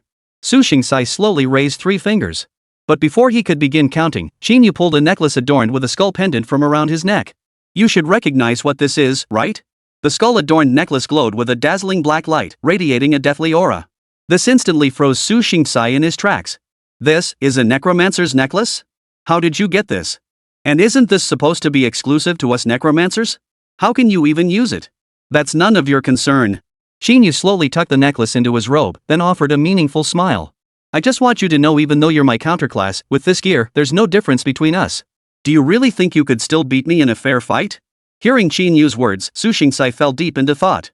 The necromancer's necklace was the exclusive gear every necromancer coveted. While its effect mirrored the necromancer's necromantic resurrection skill. However, necromantic resurrection consumes mana. If used too frequently, mana reserves could easily run dry. Moreover, it has a quantity limit. At his current level 10, he could only resurrect a maximum of 10 corpses at once. The necromancer's necklace, however, allowed limitless, cost-free resurrection. Any enemy slain by the wearer could be instantly raised as a minion. For a necromancer, this represents a massive power boost. Yet that brat Qín Yǔ actually possesses one. And he's actually wearing it? How is that possible? Su Xingsai immediately shook his head, refusing to believe Qín Yǔ's claim. This guy was definitely exaggerating. The necromancer's necklace is exclusive to necromancers. How could a summoner possibly use it? He must have known he had no chance of winning, so he procured a fake from somewhere, hoping to use it to make me give up the duel and secure his victory. That was a bit naive, wasn't it? How could he possibly fall for that? With that thought, Su Xing raised his staff and slammed it into the ground, instantly raising a cloud of black mist. Kid, don't think you can scare me. You've already wasted 3 precious seconds. Now, it's time for you to die. The black mist gradually dissipated, revealing 10 skeleton soldiers wielding long swords appearing instantly beside Su Xingsai. Attack! Slay that arrogant, conceited fool! Red light flared in the eyes of the 10 skeleton soldiers as they charged toward Qín Yǔ. In the spectator stands, everyone except Qín Li and Sun Wanru wore amused smiles. Especially Yu Fengxing, whose grin stretched from ear to ear. These undead skeletons were far superior to Qín Yǔ's insects. This was a dead end for Qín Yǔ. If he chose to counterattack with his own summoned creatures, the disparity in strength was too great. Those insects would ultimately become Su Xingsai's minions. If he abandoned summoned creatures and relied solely on shockwave attacks, these skeleton soldiers were agile enough to scatter and then encircle him. Whichever path he chose, Qín Yǔ faced certain death. This, it could be said, was the greatest limitation a necromancer imposed upon a summoner. Qín Yǔ dared not use summoning magic at all. But if he attacked by other means without numerical superiority, the outcome would be the same, a dead end. Upon seeing Qín Yǔ summon 10 worms of his own, Yu Fengxing silently pronounced his death sentence. Yet the next instant, the 10 worms launched a coordinated assault, each colliding with one of the skeleton soldiers and instantly obliterating them all. 55, your trump card seems far too weak to me. The undead resurrection skill requires activation on the corpse of a deceased enemy to take effect. Generally speaking, the undead skeletons summoned by a necromancer before level 10 already possess attributes comparable to level 15 monsters. Not to mention these mere level 12 insectoid creatures. They stand no chance whatsoever. They'll likely be instantly killed, resurrected by necromancy, and then become the necromancer's minions. Su Xingsai had expected Qín Yǔ to summon hundreds of insectoid creatures like last time, gambling on victory. But unexpectedly, the guy only summoned 10 worms in response to Su Xingsai's 10 undead skeletons. Wasn't this just handing combat power to the enemy for free? Yet the outcome defied everyone's expectations. Those 10 worms instantly obliterated all 10 undead skeletons. Keep in mind, a single level 10 undead skeleton boasts a staggering 2000 HP.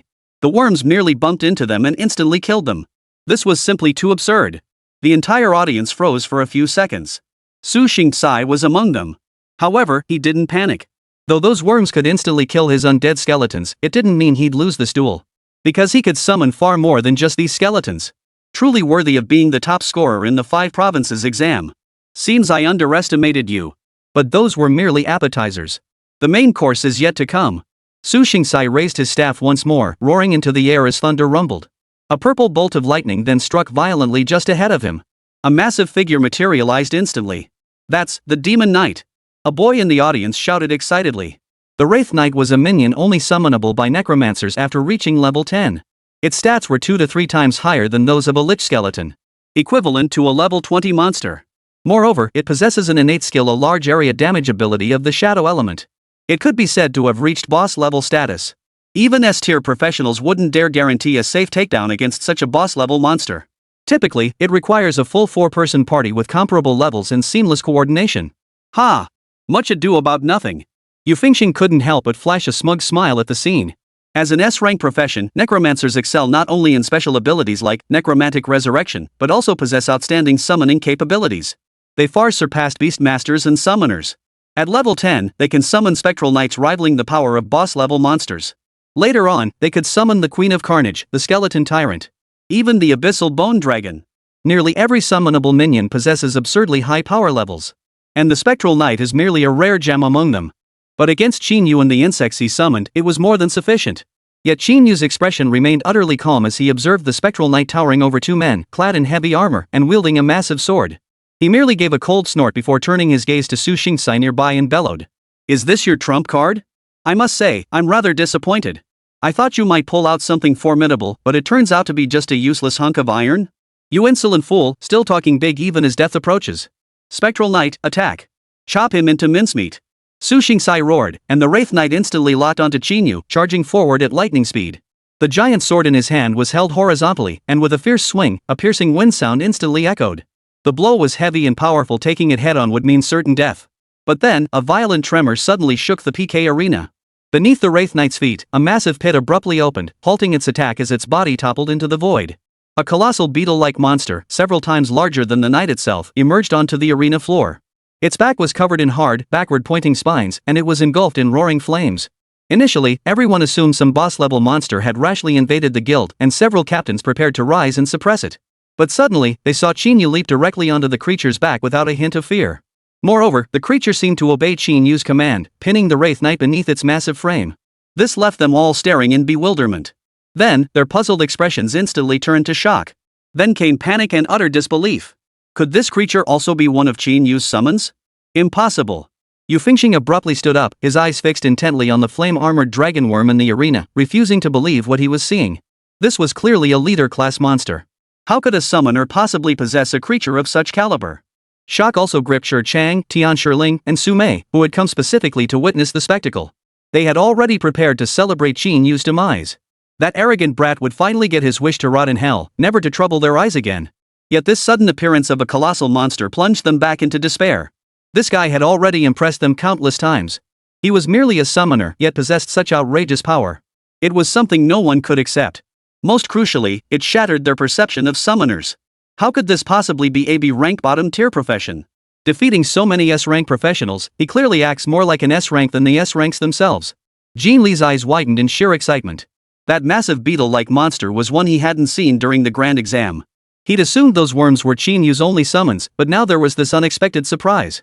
This summoned creature, nearly boss-tier in power, was virtually unstoppable among this year's participants. Especially in individual combat. A boss-level monster was a force capable of devastating destruction.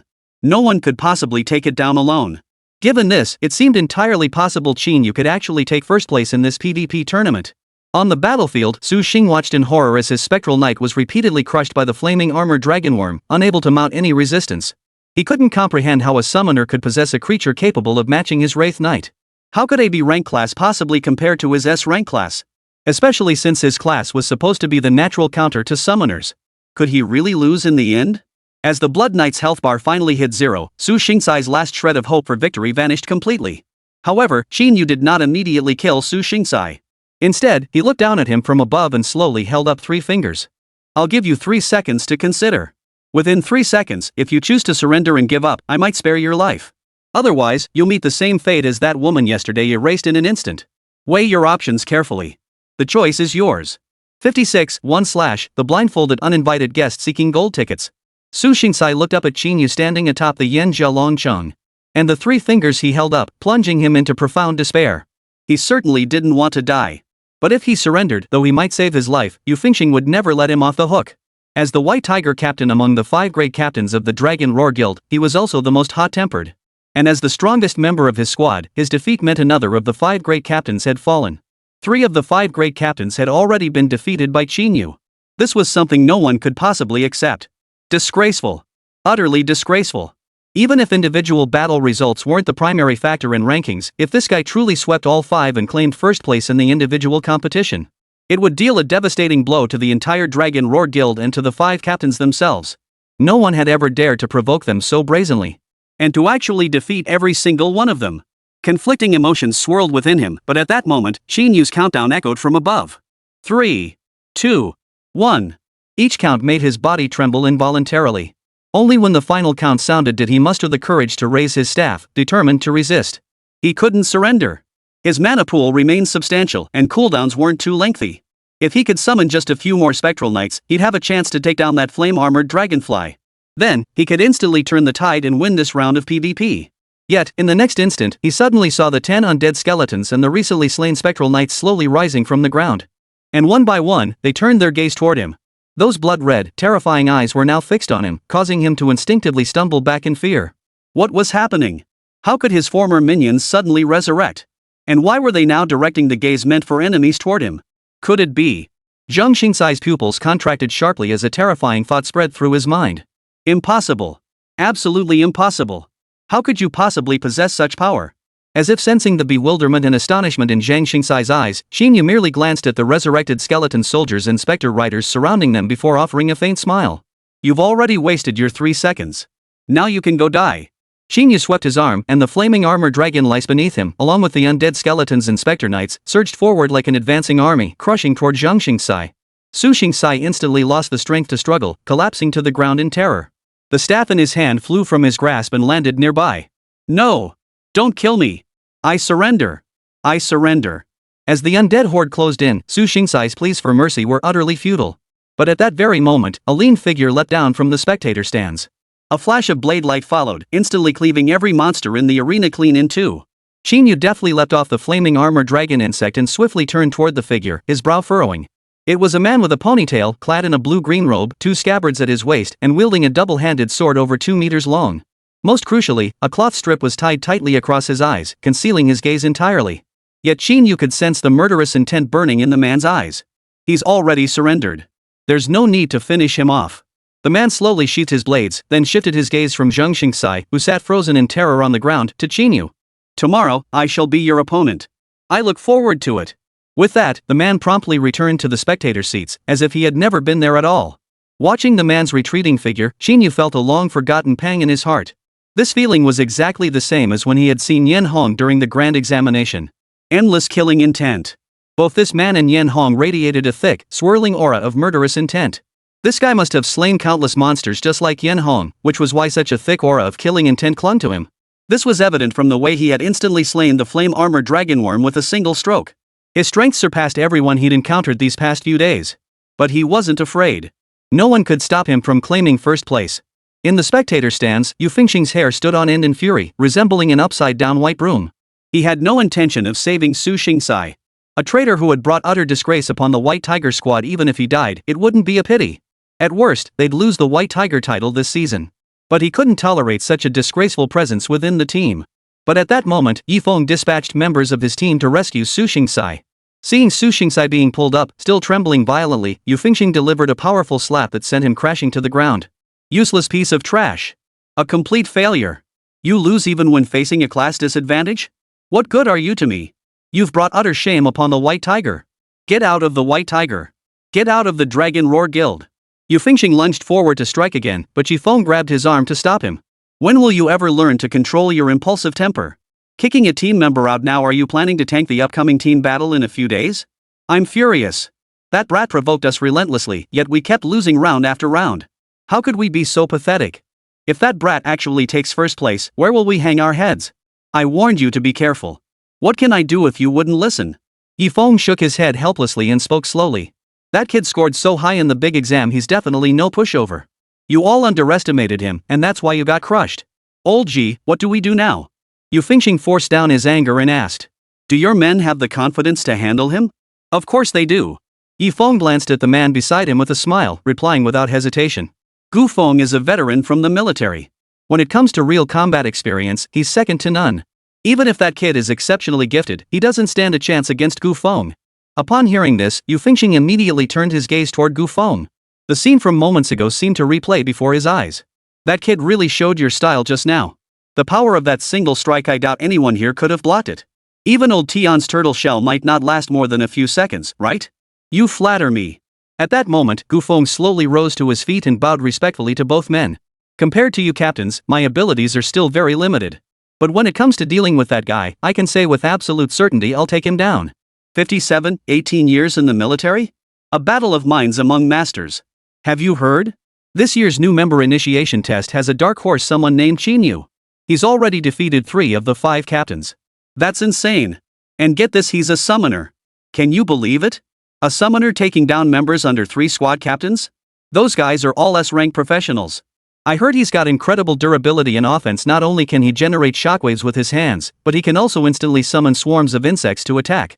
He even survived 5 arrows at close range without dying. He's practically invincible. That's nothing. I snuck a peek yesterday, he can even summon boss-level monsters.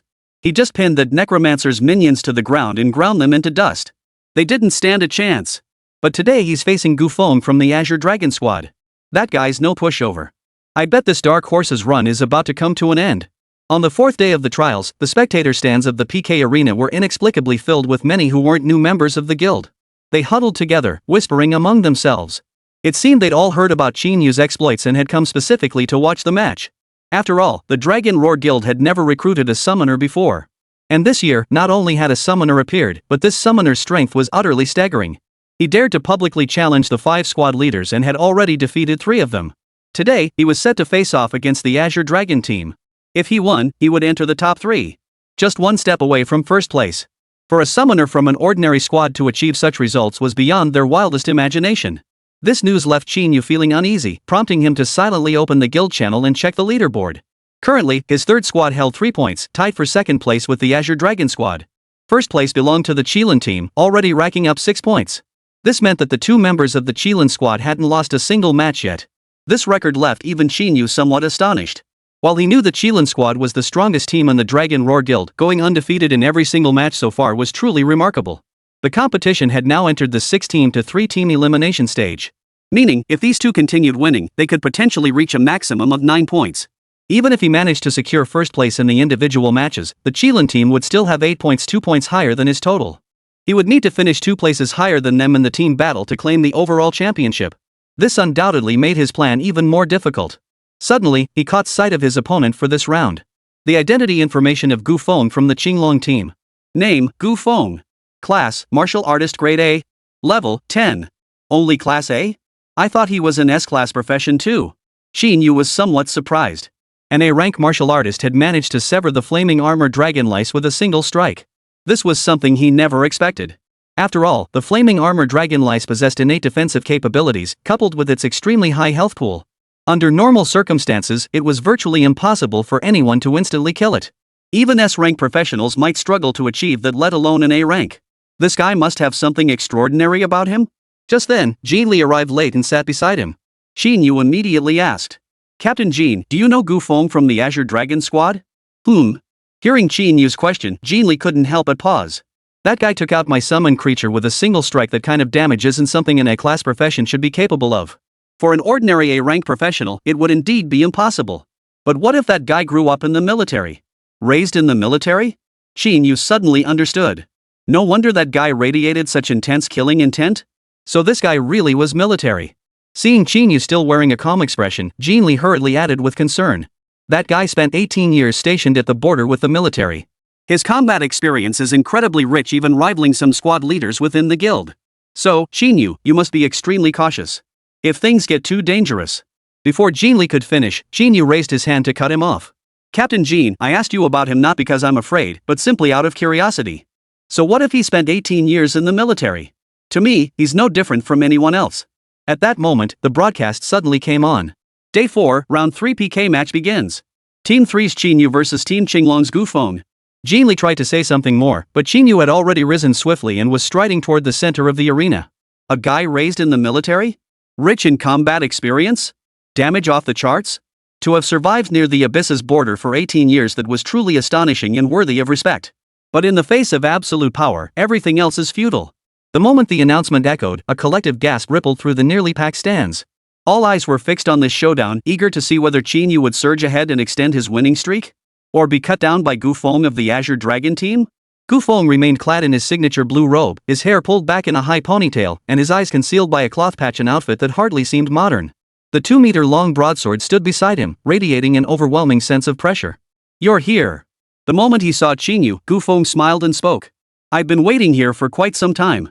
No need for such formality. We're not that close yet.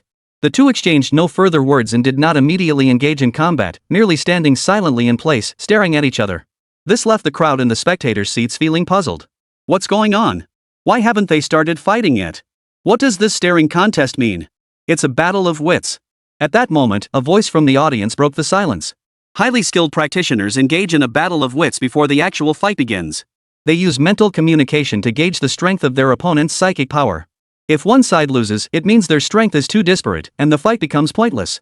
But if both sides are evenly matched, only then does the real battle begin. No sooner had he finished speaking than the two figures in the arena began to move slowly. Gufeng drew the great sword from the ground and slung it across his waist.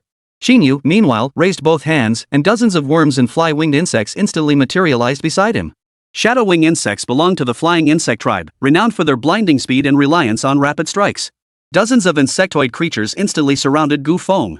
Yet Gufeng's expression remained serene. With a sudden twitch of his blade-wielding hand, every insect in the vicinity was instantly severed. 58, a deadly situation. But too bad I'm invincible. Seeking gold tickets. Old Yi, we've got this. That guy's summons can't even get close to Gufeng. No matter what kind of insect, it's just one slash away. In the spectator seats, Yu Fengxing sat beside Yifeng, his face brimming with excitement. They were all well aware of Gufeng's strength. Having spent 18 years with the army at the Abyss border, the monsters he'd encountered and the combat techniques he'd honed far surpassed those of his peers. And back then, he hadn't even awakened a class yet. For someone without a class to survive 18 years there, the difficulty was unimaginable. Compared to the monsters of the frontier, Qín Yǔ's insectoid summons were mere foot soldiers. Yet Yifeng wore a rare look of worry. Watching the two figures in the arena, he slowly shook his head. It's not that simple. That kid could clearly summon hundreds of insects at once, plus that massive beetle-like monster, to pressure Gufeng. But he didn't. Instead, he summoned only dozens at a time. Using a strategy that couldn't possibly win. Why do you think that is? To conserve stamina. Before Yu Fengxing could answer, Tian Shiling spoke up first. Dragging out the battle? The only possible reason is to wear down Gufeng's stamina. A human wave tactic. Once Gufeng's stamina is depleted, Qín Yǔ will win this duel. Ha! Is that kid really that cunning? Yu Fengxing exclaimed in surprise. His high scores in the major exams weren't just luck. If Gufeng keeps getting bogged down like this, he might actually be in trouble. Qín Yǔ had indeed been thinking along those lines. Since he couldn't gauge Gufeng's exact strength, he could only proceed cautiously, testing the waters bit by bit. Seeking weaknesses while simultaneously draining his stamina. Then, he would seize the opportunity to deliver a fatal blow. He attempted alternating attacks using creatures from all 8 insectoid races. The moment Gufeng showed the slightest opening, he would be able to eliminate him instantly. Yet Gufeng showed no weaknesses whatsoever. No creature could come within 3 meters of him. Even long-range attacks were severed by the flash of his blade. This couldn't help but pique his curiosity about the long blade in Gufeng's hand. As if sensing the confusion in Qín Yǔ's eyes, Gufeng couldn't help but smile faintly. Stop testing me with these low-level creatures. They serve no purpose against me. Even that leader-class creature you summoned yesterday before this blood moon in my hand, it was nothing but a single strike away. Blood moon? Qín Yǔ froze, his doubts instantly vanishing. This was the exclusive weapon of warriors. It was also one of the 3 great long swords of Huaxia. The Blood Moon drastically enhances a warrior's attack power, permanently increasing its damage with every monster slain. If Gu Feng had obtained this Blood Moon in his childhood, the damage it had accumulated over these 18 years would be beyond imagination. This explained why he could take down a flaming armor dragon lice with a single strike. Seeing the momentary hesitation on Qín Yǔ's face, Gu Feng instantly smiled. He crouched low, then charged toward Qín Yǔ. He wasn't merely defending, he too was biding his time. He had long since guessed Qín Yǔ's intentions. Wanted to wear him down? How could he just sit back and wait for death? So the instant Qín Yǔ hesitated, he charged forward without hesitation. A single strike would be enough to finish him. And this time, there would be no repeat of the earlier failure where 5 arrows couldn't finish him off. This Blood Moon, as a warrior's exclusive weapon, could triple his attack power. Having grown alongside him since childhood, its accumulated attack power had long surpassed 5,000. He refused to believe a level 12 summoner could possibly have over 5,000 HP. It was precisely this resolve to strike decisively that drove him to act suddenly. Unlike those 3 before him, hesitant and riddled with weaknesses. In an instant, Gu Feng appeared behind Qín Yǔ. With a single swing of his long sword, several flashes of blade light erupted, piercing through Qín Yǔ's body in the blink of an eye. The sequence flowed with seamless fluidity. Sheathing his blade slowly, Gu Feng prepared to leave. After all, he didn't believe Qín Yǔ could survive. The spectators in the stands shared this belief. Especially Yi Feng and his companions, who knew Gu Feng's strength, had already begun celebrating victory. That single strike from Gu Feng alone was enough to overwhelm most opponents, let alone multiple strikes. Qín Yǔ was probably dead as a doornail. Shi Chang's fist shot up in excitement, a cry escaping his lips. It felt as though his own team had won. Jin Li, what a tragedy. Your team's main force is gone now. With only 1 player left, what's the point of getting 3 points? How will your team even compete against others in the team battle? You know what? You might as well just forfeit. The outcome won't change anyway. Better to just give up now and save yourselves the embarrassment. But Jin Li didn't respond. He kept his eyes fixed on the field. After a few seconds, he suddenly smiled faintly. How can you be so sure Qín Yǔ will die? What's there to be uncertain about? Shi Chang snorted coldly, speaking with disdain.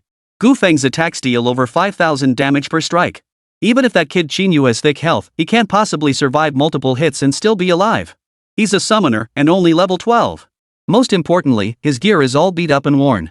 How could he possibly withstand it? Don't be ridiculous. Shi Chang grinned from ear to ear.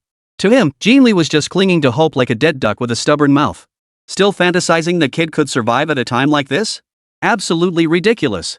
Yet the next second, gasps erupted from the surrounding crowd. Almost everyone in the stands couldn't help but curse under their breath. This made Shi Chang glance toward the arena with a hint of confusion. Holy! The instant he looked over, he couldn't help but curse aloud too.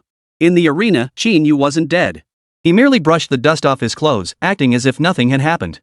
Logically speaking, after taking several slashes, even if he hadn't died, he shouldn't be in such good shape.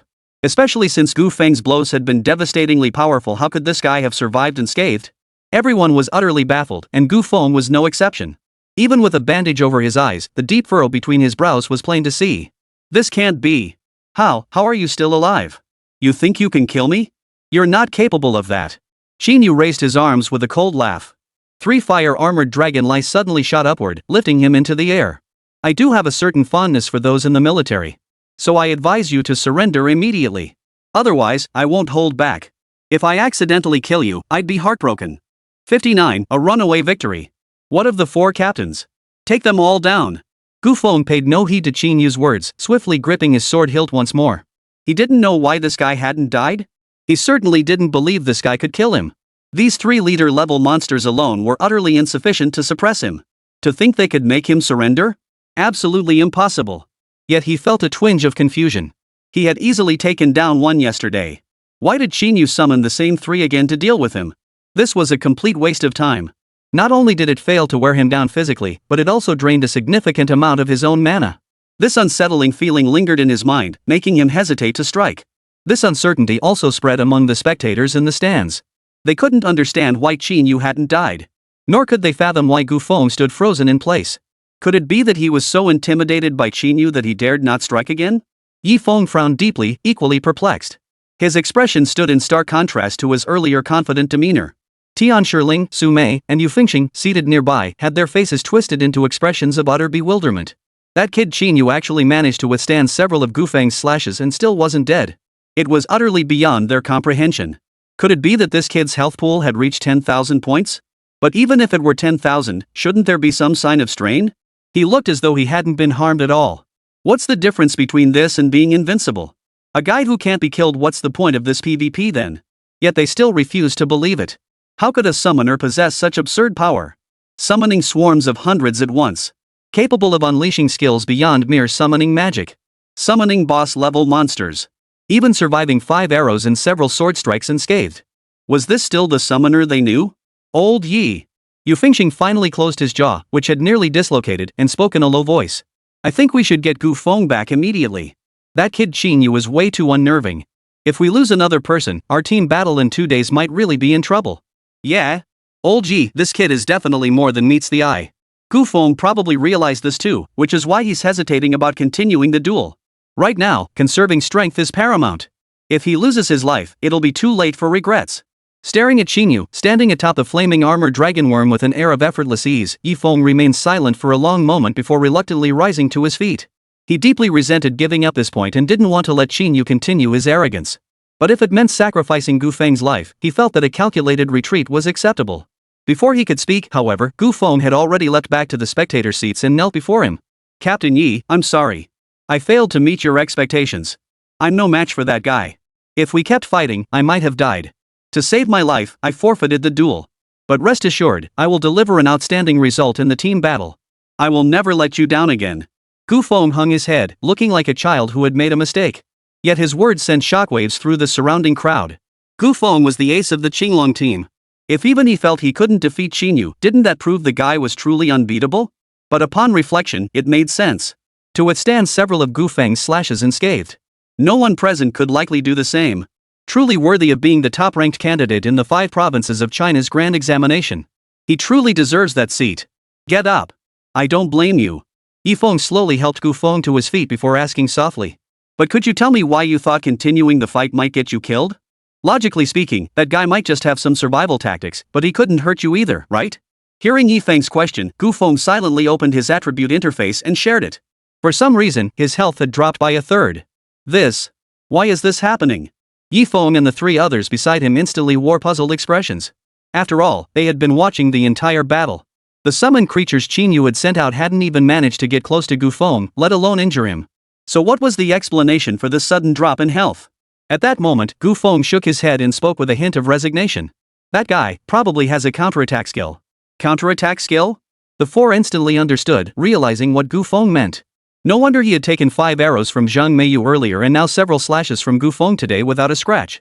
It was because of a damage reflection skill, bouncing all the damage back. My attacks just now bounced right back at me, which is why my health suddenly dropped by 1/3. So if I keep attacking, I'll likely be killed by the damage I'm sending back at myself. Most importantly, Gu Feng paused for a few seconds before sighing. It's not just him. Those boss-level monsters he summoned probably have counterattack abilities too. The group felt a sudden chill of dread. This guy actually possessed such an outrageous ability? Thankfully, Gu Feng had spotted it in time, otherwise, they could have easily fallen victim to his trick. Now, the 4 of them had completely changed their view of Qín Yǔ. They'd assumed that since he'd awakened as a summoner, he should be weak. They had dismissed his top ranking in the 5 provinces exam.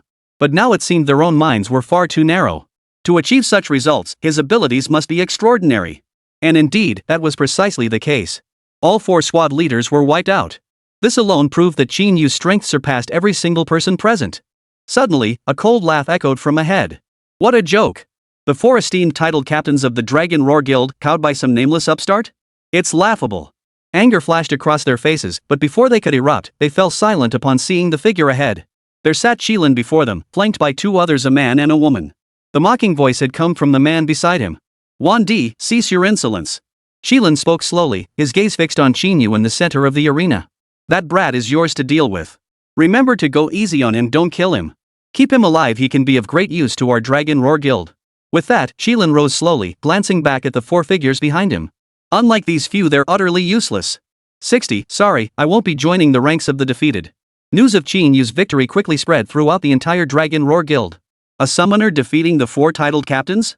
That was simply too outrageous. It was almost too unbelievable. Moreover, in the 5th round, Qín Yǔ received a bye.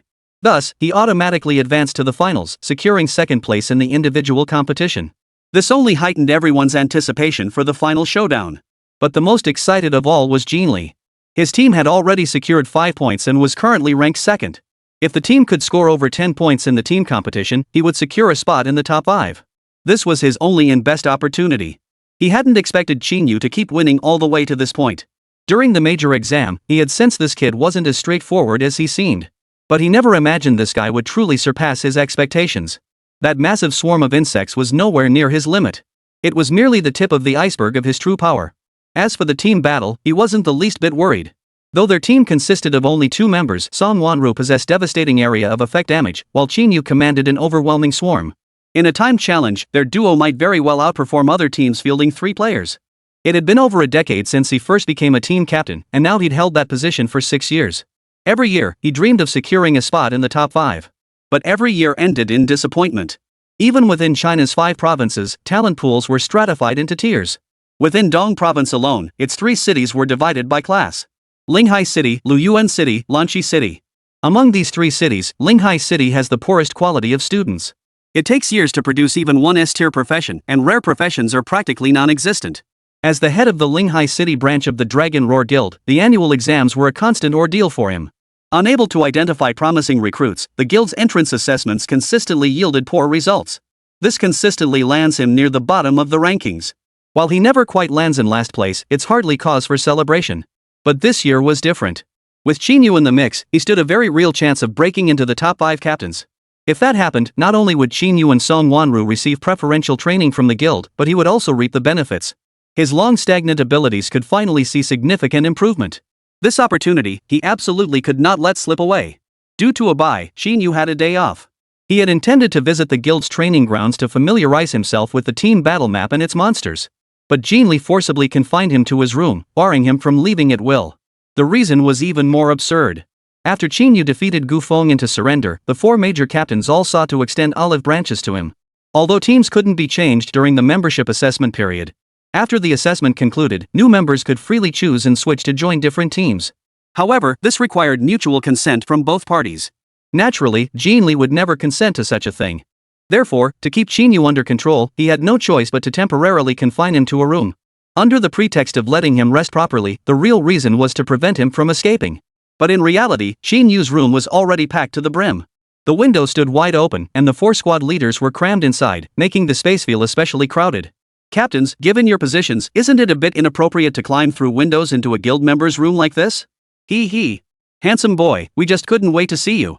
Sunmmary had changed into a sexy casual outfit, its plunging neckline deep enough to swallow a head, revealing 2 large swaths of snow-white skin. While I'm furious you took out our team's main fighter, if you join us, I might just forgive you. Hey! Sunmmary, didn't we agree on fair competition? How can you break the rules like this? Yu Fengxing immediately piped up, displeased. Get lost. Since I'm the only one missing a member, of course I get first dibs. Seeing the 4 squad leaders suddenly appear before him, Qín Yǔ felt his temples throb violently. These guys sure change their tune fast, don't they? Just days ago, they'd been cold and dismissive, looking down on him. Now that he'd proven himself, they were practically throwing themselves at him. They've completely lost all sense of dignity. Ahem. Everyone. Seeing they showed no signs of stopping, Qín Yǔ cleared his throat softly and spoke slowly. It seems I never expressed any desire to switch teams.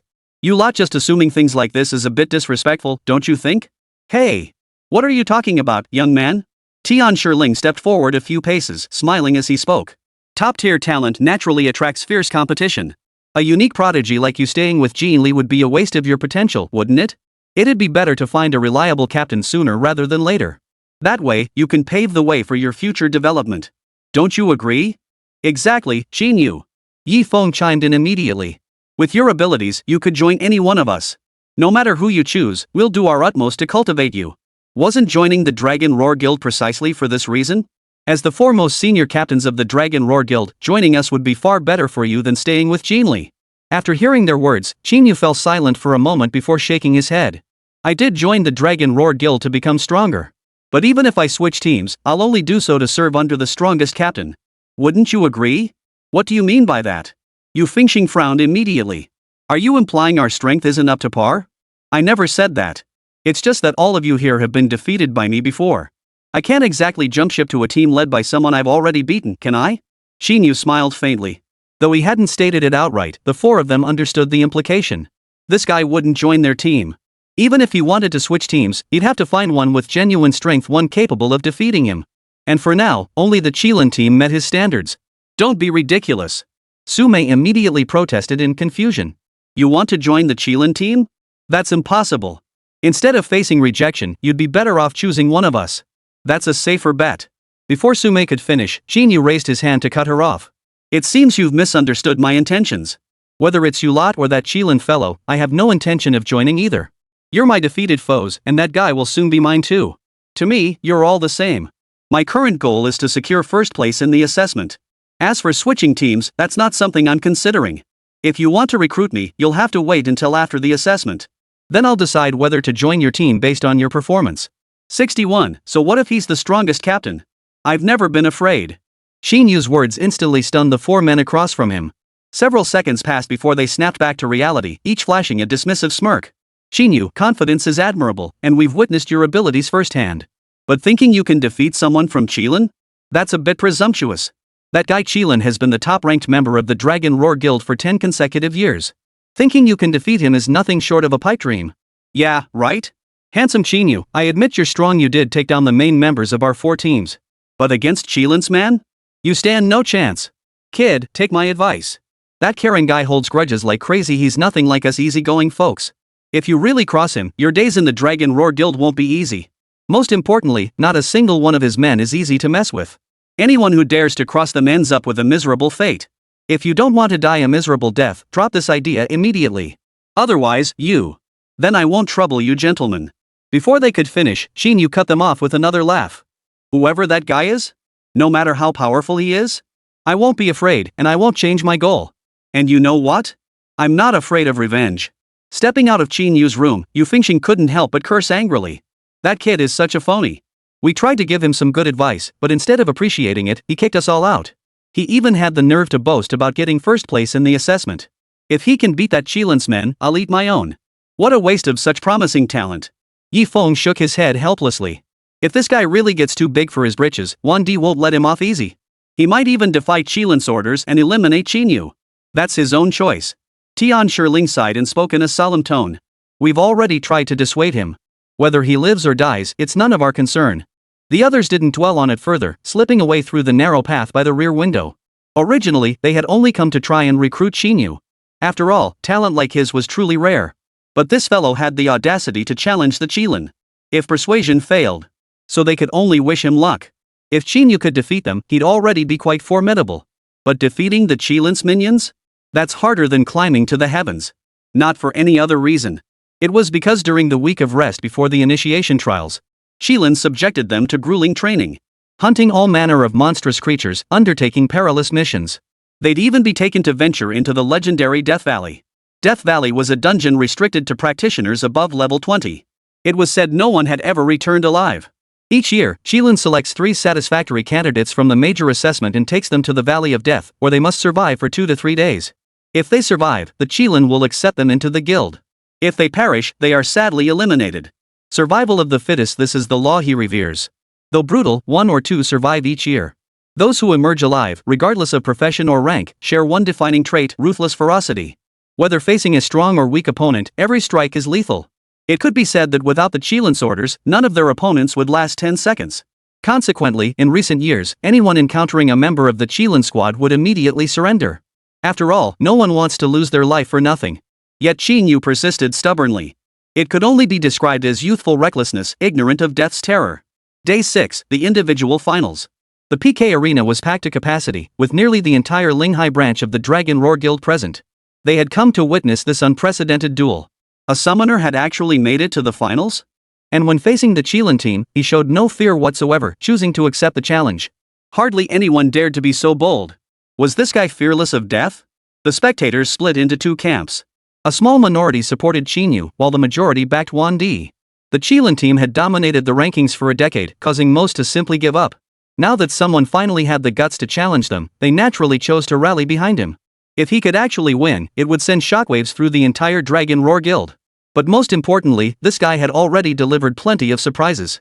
He'd consecutively defeated elite fighters under 4 squad leaders, 3S rank professionals, and a seasoned veteran who'd battled on the Abyss frontier for 18 years. With such prowess, he might just make history. Some fanatical fans, upon seeing Qín Yǔ appear, immediately swarmed around him, screaming like madmen. Some female fans even declared they wanted to bear his children. Qín Yǔ, however, paid it no mind. He merely smiled faintly before pushing through the crowd and taking his seat. It was Song Wanru, trailing behind him, who seemed slightly displeased. While she admired Qín Yǔ for overcoming every challenge to reach the individual finals. But to offer to bear a man's child without even knowing him. These women were simply too shameless. Qín Yǔ closed his eyes to rest, while Song Wanru sat beside him, swiftly searching through Wandi's identity information. It wasn't for any other reason, it was simply because when the major exam ranking list appeared earlier, she hadn't seen this guy's name on it. Logically speaking, anyone who made it into the Qilin squad shouldn't have poor results. How could his name and information be nowhere to be found? At that moment, Qín Yǔ beside her raised a finger and pointed to the person at the very bottom of the rankings, speaking slowly. Stop looking. That's the guy. Song Wanru froze for a moment, then immediately frowned. Stop messing around. How could that guy have such a low score? He's a member of the Qilin team. And isn't his name by Jie? Not Wandi? Who told you Wandi is his real name? What if it's just a code name? Qín Yǔ turned his head, gazing at Song Wanru with an expression that suggested he was looking at a fool. There are 44 people on the leaderboard. Everyone else matches up. Only this one person remains unidentified. That means this guy is Wandi from the Qilin team. Song Wanru didn't argue with Qín Yu's explanation. But the more she thought about it, the more off it felt. This guy had the lowest points and was merely an A-rank professional beastman. How could someone of this caliber be chosen by Qilin to join the Dragon Roar Guild? 62. The Qilin bloodline, a near-invincible existence. Seeking gold tickets. Before Song Wanru could figure out the reason, Qín Yǔ had already risen and headed toward the PK arena. He didn't care much about that guy named Wandi. Given his current strength, he was confident he could defeat anyone. But this guy's identity, strength, and profession were indeed rather peculiar. An A-rank beastman, yet languishing near the bottom of the rankings. No matter how he thought about it, there was no possible reason he could have been selected to join the Dragon Roar Guild. There was only one possible explanation. That this guy might possess some special ability? Go ahead. As Qín Yǔ slowly walked into the PK arena, Qilin finally spoke. Remember, spare his life. Don't worry, once I've had my fill of fun, I'll spare his pathetic life. Wandi sneered coldly, then abruptly rose to his feet. Without a moment's hesitation, he leaped down from the spectator stands. Landing sent a cloud of dust and grit swirling. In the blink of an eye, he charged before Qín Yǔ, unleashing a punch that sliced through the air with a sharp whistling sound. Qín Yǔ immediately raised both hands to block, but was still knocked back several meters. His equipment shattered instantly, scattering across the ground. Oomph. Thought I'd found a challenging prey, but turns out you're just as fragile. Wandi shook his fist in disappointment. Kid, the boss told me to spare your life. You'd better surrender right now, or I doubt you'll last 2 punches from me. Or if you think it's beneath you, you can send out your summoned creatures to play with me. But the outcome will be the same. He had expected the earlier assault to intimidate Qín Yǔ. But Qín Yǔ ignored Wandi entirely. Instead, he crouched down, gazing regretfully at the shattered gear scattered across the ground, and sighed. Ah, you bastard. You just started attacking without warning. What a waste of my gear. You'd better compensate me later. This gear is worth tens of thousands of yuan. Hearing Qín Yu's words, Wandi couldn't help but frown. How could this guy be so relaxed? At a time like this, he wasn't worried about his own life, but instead felt sorry for his shattered gear? But he didn't dwell on it. A cold smile reappeared on his face. You want me to compensate you for your gear? That depends on whether you can even leave this PK arena alive today. Wandi charged forward, closing the distance to Qín Yǔ once more. His foot shot out, aiming straight for Qín Yu's head. This time, however, Qín Yǔ swiftly sidestepped the attack. His arm suddenly transformed into sharp feathered blades, which he swung violently, carving 2 deep gashes across Wandi's chest. The wounds weren't deep, but they were deeply humiliating. This left Wandi stunned for several seconds. You bastard, you're an orc too? How can a summoner transform? Qín Yǔ didn't answer his question. Instead, he swung his arms again, and 2 wind blades instantly appeared, charging toward Wandi. But then, Wandi suddenly roared, instantly shattering the incoming wind blades. His entire body turned crimson, covered in hard scales, while his hands and feet transformed into sharp claws. This was the power of the beastmen, the ability to shapeshift into their corresponding beasts. This was the beast form, used to attack. If fortunate enough to transform into a highly aggressive beast, his strength could potentially surpass Class A. However, if they transformed into weaker beasts, their strength would plummet dramatically, falling below even B or C rank professionals. Yet the beast that Wandi transformed into was somewhat different. With thick, sharp claws like those of a tiger or lion. Yet its body was covered in scales, a trait clearly not characteristic of such beasts. Especially the pair of sharp horns on its head and the constantly swaying, serrated tail trailing behind. This creature. It's a Qilin. This beastman's transformation is actually a Qilin. Jin Li shouted excitedly from the audience, startling those around him. The Qilin was an ancient divine beast, renowned alongside the dragon and phoenix as one of the three mightiest creatures in Chinese mythology. It could be said that any profession associated with these three divine beasts was exceptionally formidable. Among them, the Qilin stands as the foremost of the three. No wonder Wan Di, despite his poor performance, was selected for the Dragon Roar Guild. His beast form was that of a Qilin. Such a rare beast form could easily be preserved in a museum. With such lineage, given proper cultivation, he could absolutely become a dominant force in any region. In an instant, wave after wave of gasps erupted from the audience. An ore capable of transforming into a Qilin form. This instantly elevated him from a rank to S rank. It could even surpass S rank power.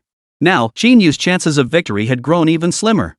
Qín Yú now saw through this creature's true nature. Though shocked, he showed no fear. "Kid, surrender now if you're scared. Don't force me to kill you." Wan Di cracked his neck, then fixed his bloodshot eyes on Qín Yú like a predator eyeing its prey, ready to pounce and snap his throat at any moment. "One Qilin isn't enough to scare me." Qín Yú clenched his fists, flexing his wrists briefly before flashing a faint smile. "But as a rare species, I've lost the urge to kill you. If you know what's good for you, surrender immediately and hand over the first.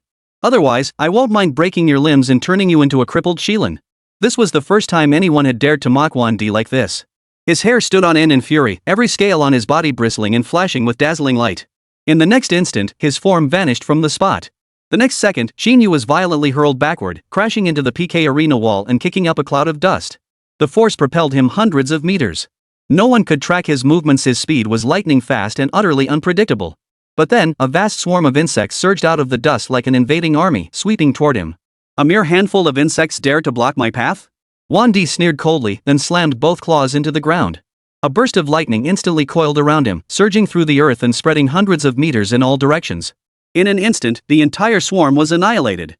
Gazing at the vast expanse of insect corpses now reduced to charcoal beside him, the cold smile on Wan Di's face grew even more pronounced. During those days in the Valley of Death, he had spent every moment slaying foes. On the day he left the valley, he had achieved the feat of slaying 10,000 enemies. Thus, he earned the title of Wan Di. Compared to those 10,000 monsters, dealing with a few hundred insects was child's play. Even that flame-armored dragon insect summoned by this fellow was nothing to fear. Suddenly, a dragon's roar echoed through the air. A three-headed bird-like monster instantly materialized mid-air, its gaping maw aimed directly at him. Then, three shockwaves erupted violently, instantly engulfing Wan Di. 63, Solo Battle Champion. Effortlessly secured. The shockwaves' aftershocks reverberated throughout the entire PK arena. Even the spectators in the stands instinctively leaned back to dodge. Another new summoned creature appeared. And like the flame-armored dragon worm, it was also a boss-level monster. This left them stunned once more. So the flame-armored dragon insect Qín Yú had summoned earlier wasn't his entire trump card, it was merely one of them. Most crucially, the shockwaves unleashed by these three demonic insects were far more devastating than the ones Qín Yú had conjured by hand. Now that Wan Di had absorbed all three shockwaves, his situation was likely dire. But Qilin showed not a trace of panic. He simply sat in his seat, watching the scene unfold in silence. His gaze, however, wasn't fixed on Wan Di, who was being pounded by the shockwaves. Instead, it was fixed on Qín Yú, not far away. This kid had truly surprised him many times. It was the same feeling he had experienced during the grand examination when he first saw Wan Di. It was precisely this kind of unique talent that he desired most. Yet, this alone was insufficient. These shockwaves alone wouldn't be enough to defeat Wan Di. "You think this is enough to take me down? Think again." A sudden roar erupted from within the shockwave's pillar of light. Instantly, a figure flickered and pierced through the bodies of three demonic insects. Wan Di slammed to the ground, sending a shower of gravel flying. Seconds later, the three-headed demon insect's corpse lay motionless nearby. The creature's armor lay shattered around it, its body exposed. Yet his body bore no injuries. His hard, black scales gleamed, having perfectly absorbed all the damage from the attack. "You think this puny three-headed bird can take me down? I've slain far stronger foes than this. If this is your trump card, you can give up now and save your life. Otherwise, this monster will be your fate." Wan Di's face remained unbroken by a smile. In his eyes, this duel was already his to win. Qín Yú had played his final card, there was no way he could defeat him now. Suddenly, however, darkness engulfed his vision. His body collapsed like a lifeless mass, utterly beyond his control. He forced himself to brace against the ground, barely preventing a full fall. Yet an intense wave of discomfort continued to wash over his body. Put! A mouthful of black blood erupted from Wan Di's lips. Staring at the pool of dark red blood before him, Wan Di couldn't help but feel utterly bewildered. What on earth was going on? "Stop struggling. You've been poisoned." You should be near death by now, right? Qín Yǔ stepped before Wang Di and spoke slowly. But you've held on remarkably long, truly worthy of the Qilin bloodline. An ordinary person wouldn't last even 10 seconds? Poisoned? Wang Di swiftly opened his attribute interface and discovered his health bar had indeed been reduced to near zero. But when had he been poisoned? For a few seconds, Wang Di froze in shock. Then his gaze abruptly shifted to the wound on his chest. It was then. A flash of realization lit up Wang Di's eyes. Staring at Qín Yǔ, who stood before him with a calm smile, a chill ran down his spine. The wound on his chest that was the only possible source of the poison. Could it be that he had been poisoned by this man back then? Yet he had been poisoned before, and none of those toxins had been particularly potent. Even the level 30 purple abyss poison scorpion he encountered in Death Valley only dealt 1% poison damage per second. How could this kid's poison deal such devastating damage? In less than half a minute, he was already on the brink of death. He hadn't even had a chance to react. As if sensing the confusion on Wang Di's face, Qín Yǔ slowly crouched down and explained with a smile. So, you figured out when I poisoned you? But you probably don't know the damage value of this potent poison. Then, Qín Yǔ raised his right hand, placing the golden poison ring before him. This is the venom ring? And it's golden grade? Wang Di's eyes widened in disbelief at the sight before him. The venom ring was the pinnacle of universal type equipment. Even a green or blue one was priceless. Let alone a golden venomous ring. Seems you know your stuff. Qín Yǔ smiled as he lowered his hand. I've already upgraded this golden poisonous ring to level 30. Once poisoned, it drains 13% of your health per second. Theoretically, once poisoned, you wouldn't last 10 seconds. But you're still alive. I'm quite surprised. The sudden turn of events silenced the previously boisterous crowd in an instant. They all thought Wang Di was about to launch his counterattack. Yet who could have imagined he would suddenly collapse to the ground? And he was spitting blood.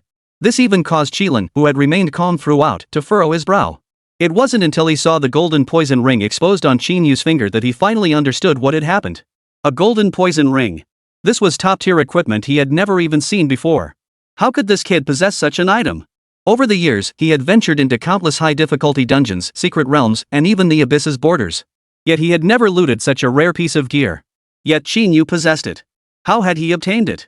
Before he could figure it out, the woman beside him spoke up with concern. Boss, if you don't step in to stop this, Wang Di is going to die. Are you going to abandon him? The woman wore a veil and was dressed in plain, muted colors. Notably, her attire was remarkably revealing. Cloth barely covered the essential areas, leaving the rest exposed. No, you go save him. Qilin snapped out of his thoughts at the sight, shaking his head. And tell that Qín Yǔ I have something to say to him. Understood. Upon hearing this, the woman rose slowly, her steps light as she approached the edge of the spectator seats. Without hesitation, she leaped down. Wang Daiban was about to give up struggling when suddenly, a warm current surged through his body. The poisonous effects vanished instantly, and his health rapidly replenished. Overwhelmed with joy, he prepared to counterattack only to feel a hand clamp down on his shoulder. Wang Di, you've already lost. Don't you think you've embarrassed the boss enough? Ling Sha. Hearing Ling Sha's voice, Wang Di's anger dissipated by more than half. Though he refused to admit defeat, he dared not utter a word in Ling Sha's presence. This woman was even more terrifying than he was. She was the kind of presence who could send him to his grave in an instant. Congratulations. You've secured first place in the individual competition.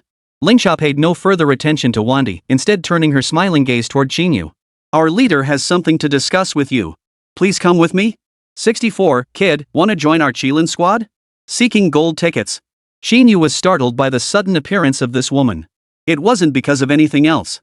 It was because in mere seconds, she had pulled the dying Wang Di back from the brink of death. Not only did she remove the poison debuff, but she instantly restored his health to full. Such an exaggerated healing effect would rival even the most elite healers. But what was most terrifying was that he saw endless killing intent in this woman's eyes. Even more intense than that of Wang Di himself. Such murderous intent cannot be cultivated overnight. This woman has likely slain countless monsters. Perhaps even more than Wang Di. For a healer to carry such intense killing intent was truly absurd. But Qín Yǔ didn't panic. Instead, he silently turned his gaze toward the spectator seats and asked with confusion. You mean Qilin sought me out? Could he be seeking revenge? You're overthinking it. The boss values talent. He probably just wants to get to know you. Ling Sha smiled faintly, then stepped aside to make room, extending a hand in a gesture of invitation. Keeping someone waiting is terribly impolite, especially when it's an invitation from the current first captain of the Dragon Roar Guild. Surely you have no reason to refuse? Qín Yǔ glanced at Ling Sha, then at Qilin seated in the spectator stands, and nodded. With a sweeping gesture, an eagle-eyed dragonfly soared into the air, carrying Qín Yǔ along with Wang Di and Ling Xia to stand before Qilin. This caused the crowd, which had just settled down, to freeze in surprise once more. Another new summoned creature? And it appeared to be a dragon-related summon? How did this guy manage to have so many outrageous summoned creatures? Young man. The moment Qilin spotted Qín Yǔ, it addressed him directly. Want to join our Qilin squad? The Qilin's words sent shockwaves through the crowd nearby. After all, this was the first time Qilin had ever publicly recruited someone. But upon reflection, it made sense. He'd secured first place in the individual combat assessment and as a summoner, no less. That was certainly worth recruiting. Yet Qín Yǔ shook his head without hesitation. Captain Qilin, I'm afraid I can't accept your invitation. Truthfully, the other 4 captains have also approached me, seeking to recruit me. But I made it clear to them that I would never join the team of someone I've defeated. Your man has now fallen to me as well, so I won't be considering joining anytime soon. You're comparing me to those 4 useless fools? Qilin's low growl instantly silenced everyone around them. Kid, your win this round was pure luck. If not for that golden poison ring on your finger, do you really think you could have defeated Wang Di? I see you're young and ignorant, so I won't hold it against you. Do you know how many are clamoring to join my team? I'll give you one more chance to reconsider. No need. Before Qilin could finish, Qín Yǔ cut him off. My current goal is to rank first in the final assessment. I'm not considering switching teams for now. Do you really think you can take first place? Qilin slammed his palm onto the nearby seat, instantly reducing it to splinters. Let me tell you something, kid. Even though you won the individual competition, you only have 6 points. Our team has 8 points. Do you really think you can outscore both of us? Absolutely ridiculous. Hearing Qilin's words, Qín Yǔ was about to retort when Jinli and Song Wanru rushed over from the side, quickly shielding him behind them. Captain Qilin, this kid's got no sense of gratitude. Don't stoop to his level. He's new here and already achieved this result. It's only natural he's a bit full of himself. Seeing Qilin remain silent, Jinli quickly nudged Qín Yǔ aside and had Song Wanru lead him away. Ha ha! Captain Qilin, once we return, I'll definitely discipline this guy properly. How dare he show disrespect to his elders and bully those below him? You've always been our Dragon Roar Guild's strongest captain, topping the evaluations for 10 consecutive years. That brat dared to look down on you? I'll make sure. Enough. Stop putting words in my mouth. Before Jinli could finish, Qilin abruptly stood up and roared angrily. He's simply outclassed. That kid is the undisputed top individual fighter, which is precisely why I intend to recruit him. But that doesn't mean I'll just hand over the top assessment spot too. Jinli, don't think I don't understand what's on your mind? As long as I'm alive, you'll never take Qilin's position. With that, Qilin departed with Wang Di and Ling Xia. Jinli stood alone, utterly flustered. Though Qín Yǔ had secured first place in the individual competition, Jinli couldn't muster any joy. This kid's strength no longer required any assistance from him. In other words, he might not be able to help him grow stronger. Instead, he might only hold him back. Wouldn't a more experienced captain offer him better opportunities for growth? Yet Qín Yǔ had refused the 4 great captains and rejected the current Qilin. He couldn't fathom what this kid was thinking. Just as Qilin had said earlier. Even if Qín Yǔ secured first place in the individual competition, he would only earn 6 points. Their team, however, had 8 points. With a 2-point gap, if they wanted to secure first place overall, they'd have to outperform them by 2 spots in the team battle. But that was easier said than done. Although the Qilin team also had only 2 members, their strength far surpassed that of the 3 players on other teams. Even if Qín Yǔ managed to take first place, he likely wouldn't be able to pull ahead of them. Unless he finished at least 2 places higher, the Qilin's position wouldn't change. Under these circumstances, joining Qilin's team was naturally the best option for Qín Yǔ. Yet not only did he refuse, he also offended the Qilin. At that moment, the large screen in the PK arena began to flicker with static. After the static cleared, the specific rules for the team battle appeared. Team battle rules as follows. All teams will simultaneously enter identical dungeons for a timed challenge. Dungeons are randomly assigned, and rankings determine points. First place earns 15 points, last place earns 1 point. Note: if any team clears the dungeon more than 5 minutes after the last place team, they will receive an additional 1 point. This applies progressively. Team battles are a new assessment format introduced this year. Therefore, everyone is paying close attention. Especially larger teams, who are hoping to turn the tide in the team battle. After all, as S-rank and A-rank professionals, these dungeons are practically second nature to them. This is far easier to score points in than the 1v1 PvP matches. Most importantly, the introduction of these extra rules instantly boosted their confidence. Finishing just 5 minutes ahead of the last place team would earn them an extra point. In other words, the faster they were, the more points they could earn. They now had a chance to overtake the leaders. 65, the extra rule, their only chance at first place. Qín Yǔ stared intently at the team battle rules for a long while, then a gleam of determination flashed in his eyes. Originally, they had no way to overtake the Qilin team and claim first place. There was a 2-point gap between the two teams. Unless they could widen the gap to 2 points or more, their total points would inevitably fall short of Qilin's, meaning first place was out of reach. But with this extra rule added, they now had a glimmer of hope. The prerequisite was that they absolutely had to finish in first place. Moreover, they needed to finish at least 5 minutes faster than the Qilin team to barely tie. If they exceed 10 minutes, then they could successfully claim first place. Though incredibly difficult, it gave Qín Yǔ a fleeting illusion that it might be achievable. The throne of first place, everyone wanted to vie for it. With even a sliver of opportunity, why wouldn't he dare to try? Moreover, this might be his only chance in life to sit upon the Qilin's throne. If he gave up now, he would never forgive himself. In an instant, the gloom in his heart vanished completely. He'd long had enough of that Kirin bastard's high-handedness. If he became the Kirin captain, he would make them pay back every bit of the humiliation he'd endured over the years. Qín Yǔ hadn't gone far. Sunmmary had led him to the edge of the PK arena before stopping.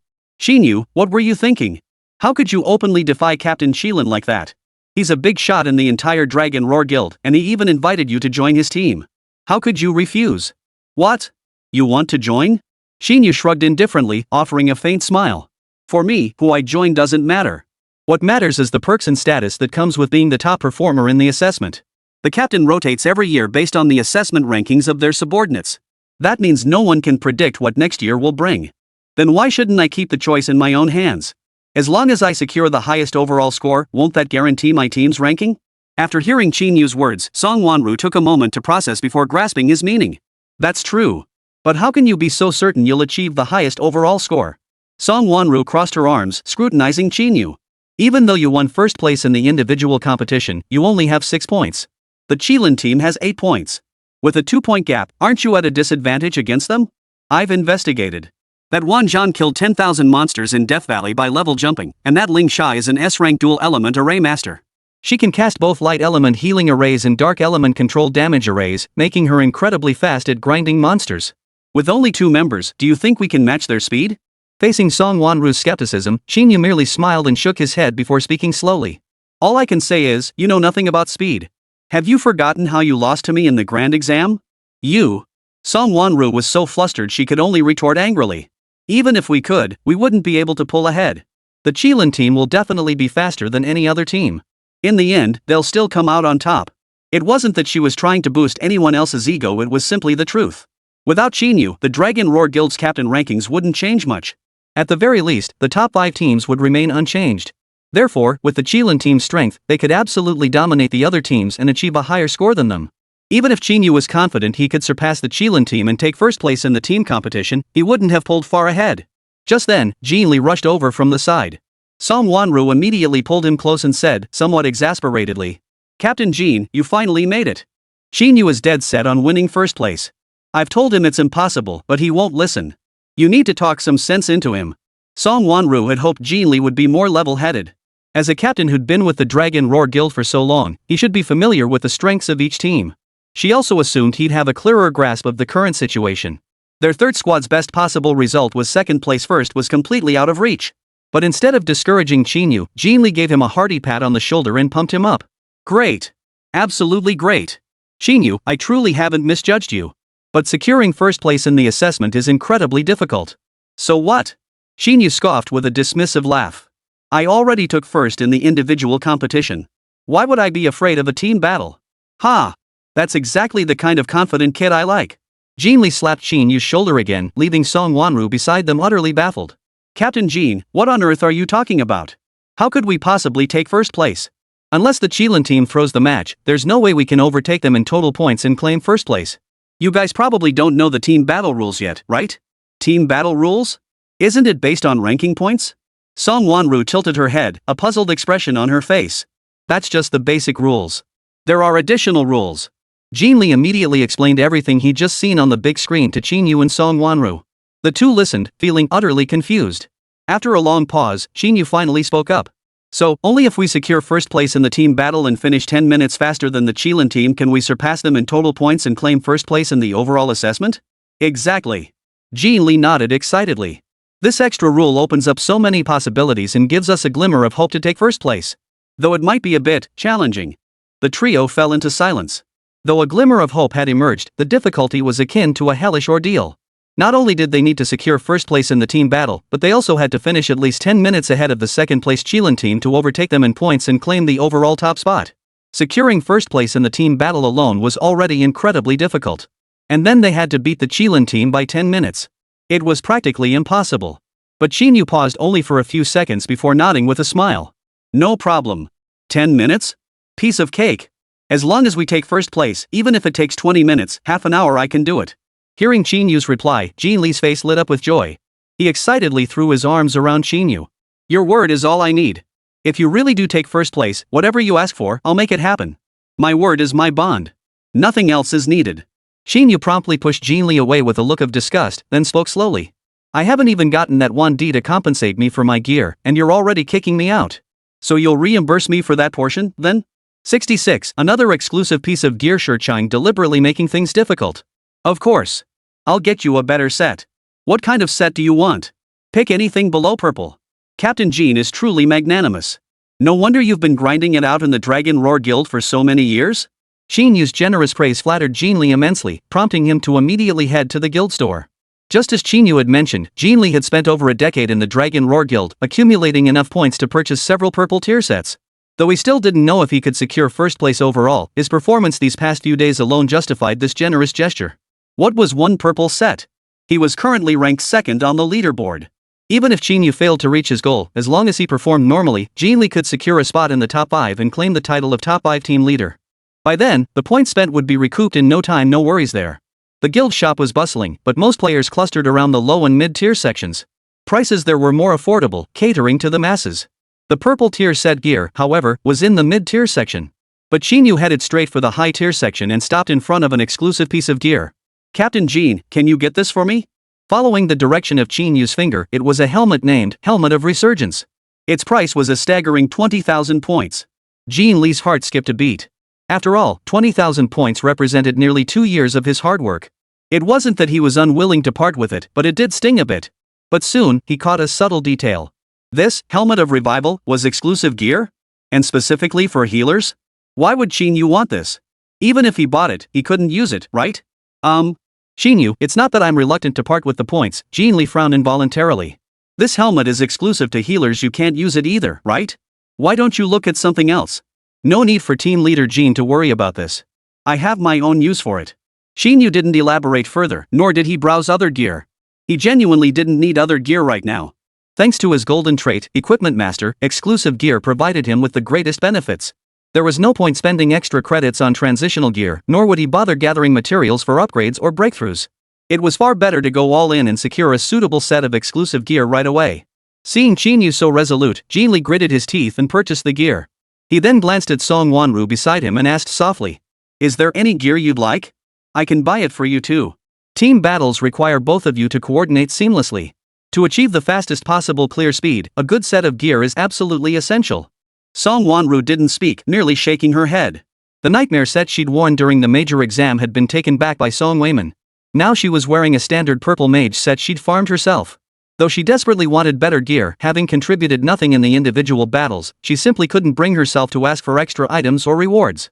After all, if she could pull herself together and score 1 or 2 points in the individual battle, their chances of securing first place in the overall standings would increase significantly. Seeing this, Jin Li didn't press further. Instead, he led the two of them straight to the adjacent training ground. During team battles, they conducted assessments in this very training ground. A dungeon entrance was generated via holographic projection for them to challenge. The dungeon's difficulty, level, and size were all randomized. This ensured complete fairness for all teams. The Dragon Roar Guild had catalogued thousands of instances of varying sizes that had appeared across Huaxia. No one could predict which one would be drawn for the team battle. With time still available, the top priority was to familiarize themselves with several dungeons. However, the training grounds were packed to capacity. In the vast arena, all 50 holographic devices were occupied. Some are being used by teams undergoing evaluations. The rest were occupied by guild members. Why is it so crowded? Song Wanru asked in confusion. It wasn't this crazy just a few days ago, was it? Guilds have monthly point quotas. Probably these folks are here grinding points because they're short on their quota. Jin Li sighed helplessly. Though the Dragon Roar Guild was the largest in Huaxia, all the prime resources were concentrated in the hands of its elite prodigies. Weaker members could only scrape by on scraps. However, the Dragon Roar Guild enforced monthly point quotas. If members failed to earn 300 points each month, they would be expelled from the guild. 300 points wasn't actually that much, it was equivalent to completing 30 low-level quests. Each low-level quest yields 10 points, meaning completing just one quest per day suffices. But guild quests aren't available every day. Moreover, they can sometimes be snatched up instantly. So those who miss out on guild quests head to the training grounds to farm dungeons for points. Each dungeon run yields 1 point, meaning you need to run 10 dungeons daily just to barely meet the target total. This is why, as the month draws to a close, the place gets so crowded. Just then, the bell signaling the end of a session rang from the training room ahead. Qín Yǔ hurriedly led the 2 others over. As soon as they reached the doorway, they saw Shi Chang walking out, followed by 3 other members. Oh, Captain Qín? Having more points is great, you can afford to waste a little time. Unlike us, who have to race against the clock to get here for training or else we might get kicked out, right? Stop being sarcastic and move aside. Don't hold up our training. Qín didn't want to waste words on this guy, but suddenly, Shi Chang grabbed the door and said with a smile. Sorry, Captain Qín, we haven't finished training yet. We can't give you the room. Besides, your team is already so strong they don't even need training. Better give this chance to those who need it more. Shi Chang's face was plastered with a mocking grin. Though overtaking Qín in points was now nearly impossible. But doing everything possible to hinder them was still absolutely necessary. After all, he had already reached an understanding with several lower-ranked teams they absolutely couldn't let Qín climb into the top 5. Though it was a bit difficult, the 4 captains had also agreed to this plan. They had secretly manipulated the situation, securing the dungeon for this team competition assessment. Their plan was to occupy every training room in the facility, preventing Qín's team from accessing the training grounds. This way, every team except Qín's would learn the dungeon's layout in advance, allowing them to clear it swiftly. Thus, Qín, unaware of the details, would inevitably finish last. What's so great about winning first place in the individual competition? This assessment wouldn't tolerate that guy acting out here. But then, a jarringly discordant voice cut through the air from behind Qín. Indeed. Captain sure makes a valid point. But I think compared to us, you probably need training even less. After all, we're still competing for first place, while you're just trying not to be last. First place versus last place, which is more important? I don't need to remind you, do I? 67, the twin stars of first high simulated combat is child's play for them? Qín Yǔ leaned out halfway. His face was plastered with a smile, but his tone dripped with contempt. This made Shi Chang's jaw twitch with anger. Still, he forced himself to suppress his rage, leading the 3 behind him into the training room before slamming the door shut.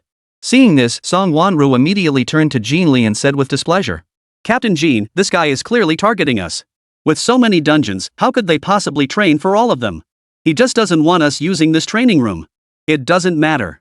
Qín didn't seem overly upset. He glanced at the other training rooms around them and gave a light snort. Let's go. I'll take you somewhere else. Qín turned and led the 2 to an empty plot behind the guild. The area was deserted, save for an ancient locust tree standing tall in the center. The ancient tree shot straight up toward the sky, its top invisible. Amidst their confusion, Qín pressed a button on the tree. Instantly, a flash of white light enveloped them. What is this? This is the dueling point. It was specially set up by the guild leader to resolve conflicts between members. Those inside the dueling point can engage in combat with each other without suffering any harm. Now, I am your opponent. Attack me together until you defeat me. Hearing Qín's words, Qín Yǔ and Song Wanru exchanged glances, falling silent. Even if no harm was inflicted, what purpose could such a battle possibly serve? Seeing them frozen in place, Qín had no choice but to explain further. I want to test your teamwork skills right now, so you don't drop the ball during tomorrow's speed race. Team battles are different from individual battles. You may both be exceptionally strong individually, but if you team up without proper coordination, your combined strength will be severely diminished. With that, Qín pulled out a metal bat and slung it over his shoulder. Treat me like a monster. Attack with everything you've got. Really? Qín Yǔ asked with a smile. Team leader Qín, you're not joking, right? Of course not. Do I look like I'm joking with you? No, I mean, are you absolutely certain we won't get hurt here? What if we accidentally hurt you? We couldn't afford the medical bills. Hearing Qín Yú's words, Qín burst into laughter before immediately extending his index finger and beckoning the 2 over. Don't get too cocky, kid. I'm still the squad leader, after all. Don't think winning first place in the individual battle makes you invincible. To deal with you 2 greenhorns, I won't even need to use my full strength. The trash talk ended abruptly as both men instantly assumed attack stances. However, Qín Yǔ didn't summon any creatures. Instead, he materialized his feathered blade and charged toward Qín. Meanwhile, Song Wanru remained stationary, unleashing a barrage of long-range skills. The 2 were actually not interfering with each other. But due to Song Wanru's skills being too frequent and too dense, they would inevitably and unintentionally hit Qín Yǔ. This completely disrupted Qín Yǔ's attack patterns. How clumsy. Qín Li swiftly sidestepped Qín Yǔ, then swung his arms violently. The baseball bat in his hand struck Qín Yǔ squarely in the abdomen, sending him flying backward. Looks like my worries were justified. You two have zero coordination. Qín Yǔ, you keep darting around up front, making it impossible for me to aim my skills. Seeing Qín Yǔ lying on the ground nearby, Song Wanru frowned slightly in displeasure. And you have the nerve to say that to me? Qín Yǔ immediately scrambled to his feet, his voice tinged with anger. If you hadn't suddenly thrown a bunch of skills at me, I would have succeeded ages ago. Seeing the tension escalate, Qín Li hurried to intervene. But just then, Qín Yǔ abruptly raised his hand, firing a spider web that struck Qín Li's legs, binding him to the spot. Song Wanru reacted swiftly. A flash of light erupted beside her, and 7 beams instantly struck Qín Li, blasting him flying several meters away. Throughout the entire exchange, neither uttered a word. Qín Li scrambled to his feet, looking somewhat bedraggled. He glanced at the two standing together and let out a wry, resigned chuckle. Seems I worried too much.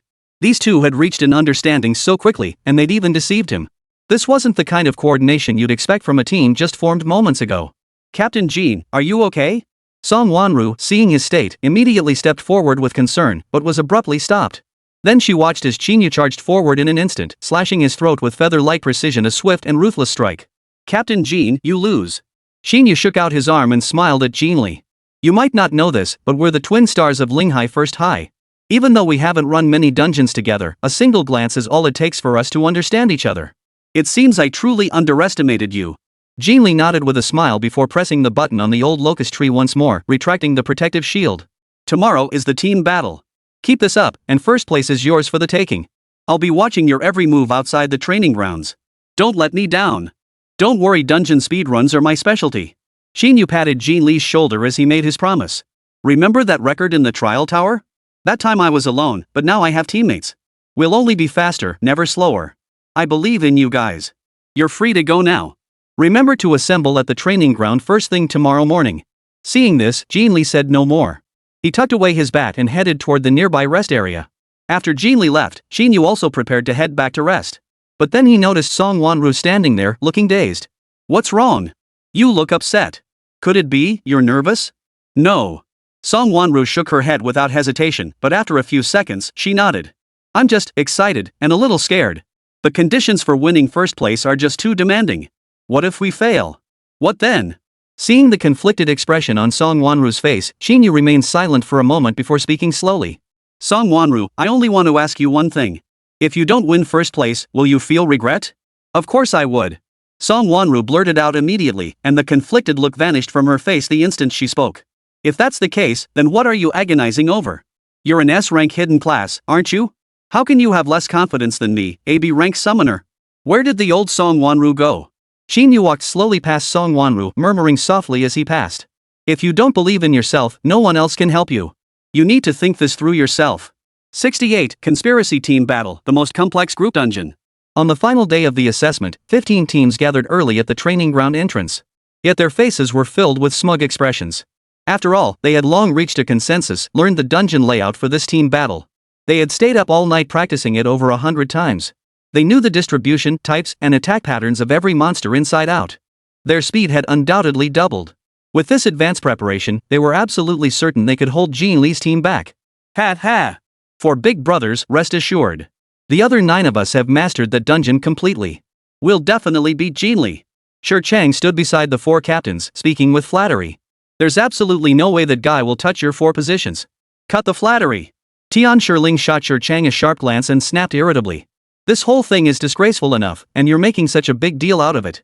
If Qilin finds out, it won't just be you, will all be kicked out of the Dragon Roar Guild. Shi Chang quickly covered his mouth at the rebuke, but then he spotted Qín Li approaching from afar, followed by Qín Yǔ and Song Wanru. A faint smile instantly spread across his face. Oh? Isn't this the Dark Horse team led by Captain Qín? Winning first place in the individual battle sure gives you an aura, even arriving last for the team battle. Making us all wait here? Talk about putting on airs.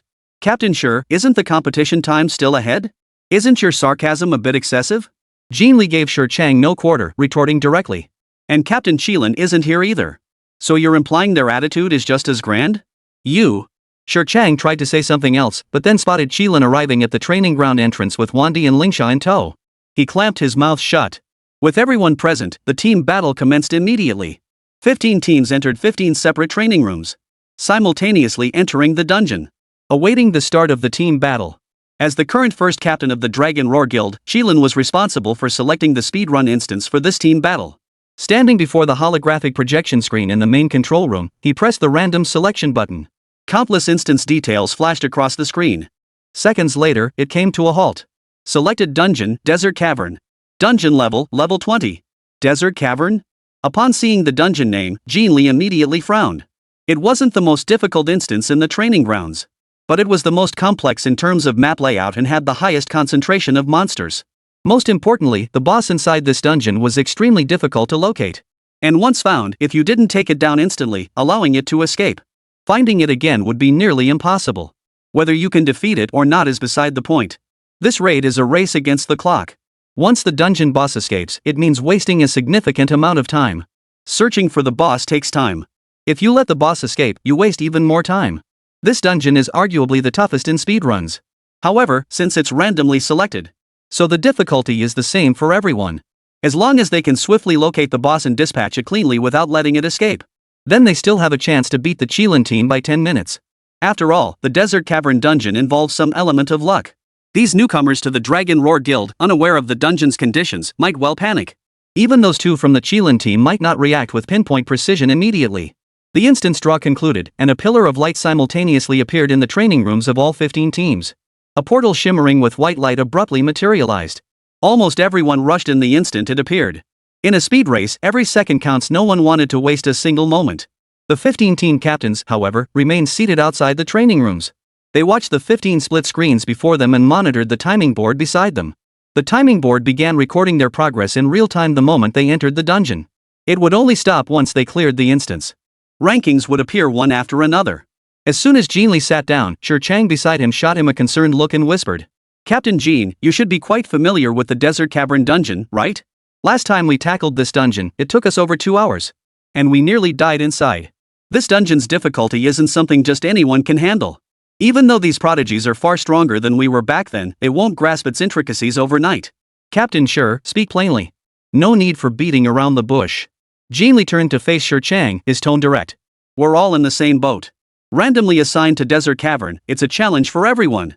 It might be a challenge for you, but for us, it probably won't be that difficult." Ignoring Shi Chang's cryptic remark, Jin Li turned back to stare intently at the screen.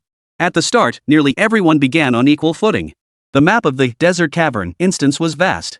At first, everyone could only confirm their location by traversing the terrain, then gradually grope their way toward the boss location. But in truth, there was a trick to finding the Desert Cavern's boss. Within the dungeon lay 4 buried towers. Finding these 4 towers and defeating the guardian spirits within would summon the dungeon boss, the Sanho Mad Scorpion. The locations of these towers are fixed. Those who have cleared the dungeon before or are very familiar with it should be able to find them quickly and summon the boss. Suddenly, he sensed something was off. Except for Qín Yǔ and Song Wanru, the other teams seemed to have a specific goal, each rushing toward the nearest tower. The Qilin team's actions were somewhat understandable. As the most senior captain in the Dragon Roar Guild, Qilin undoubtedly knew the training ground dungeons inside out. It made perfect sense that his team knew the speedrun method for this dungeon. But the other teams couldn't possibly have had the time to learn the dungeon's layout. Unless, of course, they had somehow guessed beforehand that the team battle would be in this dungeon. 1 or 2 teams guessing correctly might be understandable. For every single team to have guessed correctly? That probability was far too low. As if sensing the confusion on Jin Li's face, Shi Chang beside him suddenly let out a cold laugh. "Captain Jin, looks like your team didn't do their homework beforehand, huh? Well, looks like your championship dreams are dashed now, huh?" Seeing Jin Li ignore him, Shi Chang even shifted closer with a smug grin, sneering contemptuously. "You'll never beat me. So what if you got first place in the individual battle with 6 points? Your team came in last. You still can't surpass me. Dreaming of sitting in the top 5 captain's seat? Fat chance. 69, clearance tips?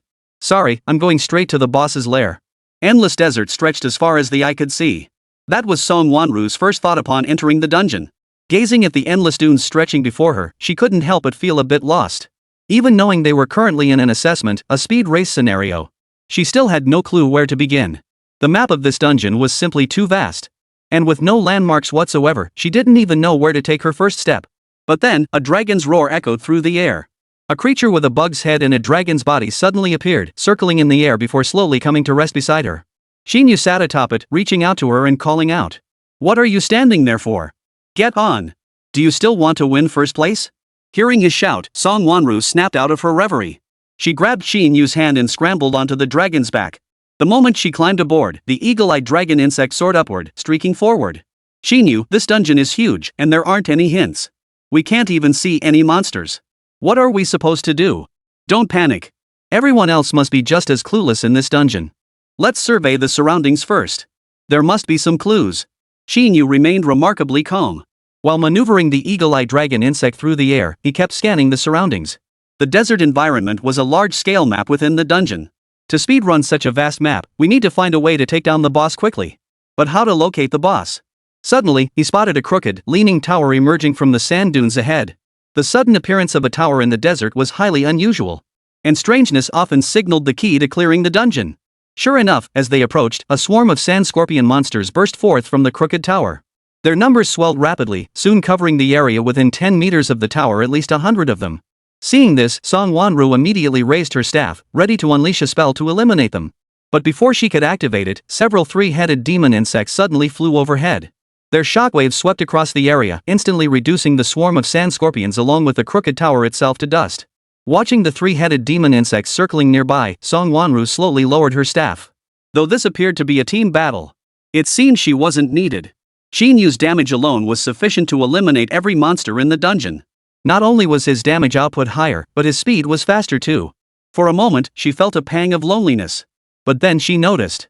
As the crooked tower collapsed, a faint crack seemed to appear in the sand, stretching into the distance. The crack was barely noticeable. Only because the lingering shockwaves scattered some sand grains did she catch a glimpse of it. She immediately relayed this discovery to Qín Yú. The instant he saw the crack himself, Qín Yú suddenly embraced Song Wanru, exclaiming excitedly. This is incredible. Having you here is truly the best thing. The sudden embrace left Song Wanru both startled and flustered. Before she could ask why, Qín Yú released his embrace and flew toward the crack. Remember what our old homeroom teacher used to tell us most often back in school? Qín Yú asked slowly. What?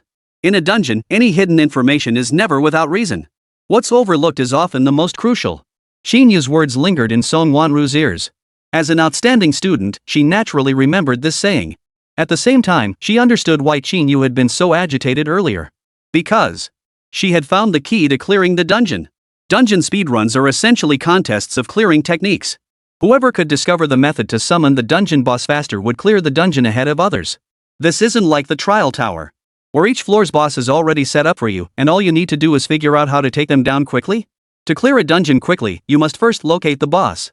This left Jin Li anxiously pacing outside. Qín Yú and Song Wanru weren't familiar with this dungeon, so the process of finding the boss would undoubtedly be extremely laborious. Meanwhile, the other teams seemed to have known about this dungeon all along. Upon entering, they immediately began searching for the tower challenges with purpose. By the time Qín Yú and Song Wanru had just located and destroyed one tower, the others had already conquered two. This was already a significant gap. At least 10 minutes. Originally, they had planned to beat the Qilin team by 10 minutes to secure first place overall. But now it seemed not only unattainable, but they'd be overtaken by 10 minutes. Forget first place, they'd be lucky not to finish dead last. At that moment, Jin Li turned to look at Chang beside him, who was grinning mischievously. The more he thought about it, the more uneasy he felt. This guy was so confident he could beat him. Could it be he really knew some inside information all along? But how could that be possible? Dungeon selection was random. If someone wanted to rig the random draw, every single team leader would have to agree. Suddenly, a wave of unease washed over Jin Li. Could it be that these guys had colluded just to prevent him from ranking higher? And then there was Chang's arrogant demeanor earlier. Chang seemed to notice Jin Li's gaze fixed on him, but he said nothing. The team battle had already commenced. Even if this guy had sensed something amiss, there was no turning back now. Without evidence, he couldn't prove anything. After all, everyone was in on it. He could only swallow his frustration. Instead of staying put in the third squad, he kept scheming to climb higher. He even dared to covet a position not meant for him. This Dragon Roared Guild isn't the place for this guy to show off his strength. He refused to believe Qín Yú could possibly turn the tide of battle. A speed race isn't like a PvP battle. Did he think he could just burrow underground and dig that boss out? Chang was still grinning foolishly to himself when suddenly, another captain beside him leapt to his feet. Pointing at the screen in front of Jin Li, his mouth agape and eyes filled with terror, he exclaimed. This instantly drew the attention of everyone nearby. What's the big deal? Why all the fuss? Impatient questions rang out from both sides. Originally, with the match at a tense stalemate, everyone had been glued to their own team's screens, not daring to relax for a second. Now, someone beside them suddenly stood up and let out a startled cry. No one could understand or tolerate this disruption. But the guy paid no mind to the grumbles around him, his eyes fixed on the screen in front of Qín. After a long moment, he finally stammered out. You guys, look! Qín Yǔ. Qín Yǔ just split the desert wide open. 70, speed run. Top overall score in the assessment. Hearing his words, everyone turned their heads to look in that direction. At a single glance, they all leapt to their feet just as he had. Among them were the 4 squad leaders. Qín Yǔ had summoned countless antlion beetles, which burrowed into the sand and literally dug a gaping hole through the desert. But that wasn't the crucial part. What mattered was that within that gap lay an extremely well-hidden underground palace. It's the boss's lair. Qín Yǔ has uncovered the boss's lair. The crowd gasped in shock, their mouths agape yet speechless. They had all believed the only way to lure out the desert cavern boss was to destroy the 4 towers. Who could have imagined that Qín Yǔ would take a different path, directly digging out the boss's lair? Didn't that mean their entire lead had vanished into thin air? Shi Chang's face turned as dark as charcoal, and he remained silent. His plan had been flawless. How had this kid found a way to break it? But even if they unearthed the boss's lair, it didn't guarantee they'd find the sandhole mad scorpion first. The boss was extremely cautious. A method as conspicuous as Qín Yǔ's would surely scare it away. Yet the next instant, the sandhole mad scorpion burst forth from its lair. Hundreds of worms and antlion larvae instantly engulfed it, dispatching the threat in an instant. As Song Wanru celebrated with a few symbolic skill fireworks, Qín Yǔ and Song Wanru became the first to clear the dungeon. The timer froze at 5 minutes and 50 seconds. As the leaderboard displayed the 2 names occupying the top spot, the expressions on everyone's faces grew increasingly grim. Especially Shi Chang. He had proposed this plan, yet it had proven useless. Instead, that kid had snatched first place again. And most crucially, under normal circumstances, the method of clearing the desert cavern by destroying 4 towers to summon the boss would take at least 20 minutes flat. The dungeon's map was enormous, and the distance between each tower alone took at least 5 minutes to traverse. 4 towers meant 20 minutes. And that doesn't even include the time needed to defeat the boss. But Qín Yǔ's outrageous method saved all that tower hunting travel time, finishing in under 6 minutes. At that moment, everyone else was still on their way to the second tower. Qín nearly fell off his seat in excitement. Qín Yǔ and Song Wanru hadn't disappointed him.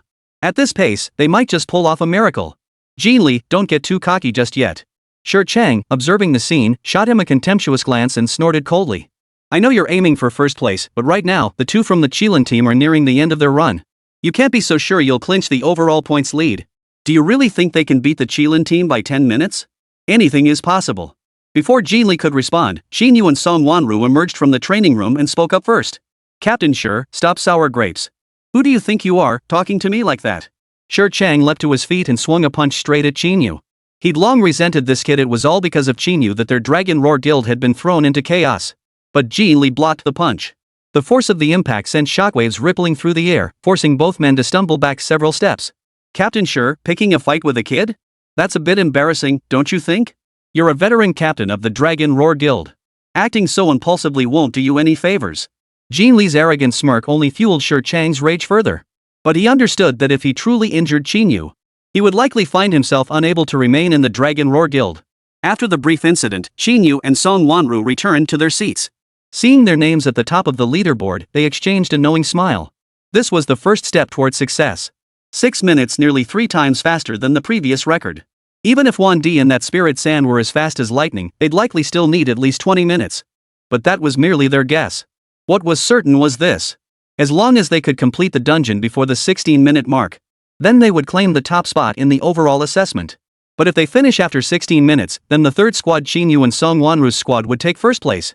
Almost everyone stopped paying attention to their own team's time and ranking, shifting their gaze entirely to the screen before Qín. Qín's eyes were fixed intently on the display. His expression remained utterly calm, yet his heart was filled with unease. This was the first time he had ever felt this way since joining the Dragon Roar Guild. Qín Yǔ's emergence had completely disrupted the Dragon Roar Guild's established order. Yet he felt no resentment, only an inexplicable curiosity. That a summoner could possess such formidable strength was truly beyond comprehension. A 6-minute clear time was something even he couldn't achieve. To conceive of digging straight to the boss's lair, this kid wasn't just powerful, he was sharp as a tack. Given time, he was bound for greatness. At this point, he no longer believed he could hold on to his position as the Kirin. But that no longer mattered much to him. He'd been in the Qín position for over a decade and had already made a fortune. Even if he was forced off the pedestal, it would only be temporary. Next year, he would return to this position.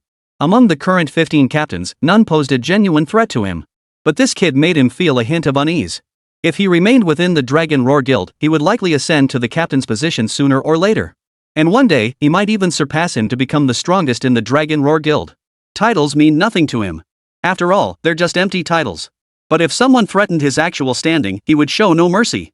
If this kid didn't want to join his ranks, then he would cut off the root of the problem, eliminating any future trouble. Who cares if he's a once-in-a-lifetime genius? If he couldn't be used, he was no better than a worthless piece of trash. Time ticked away, second by second.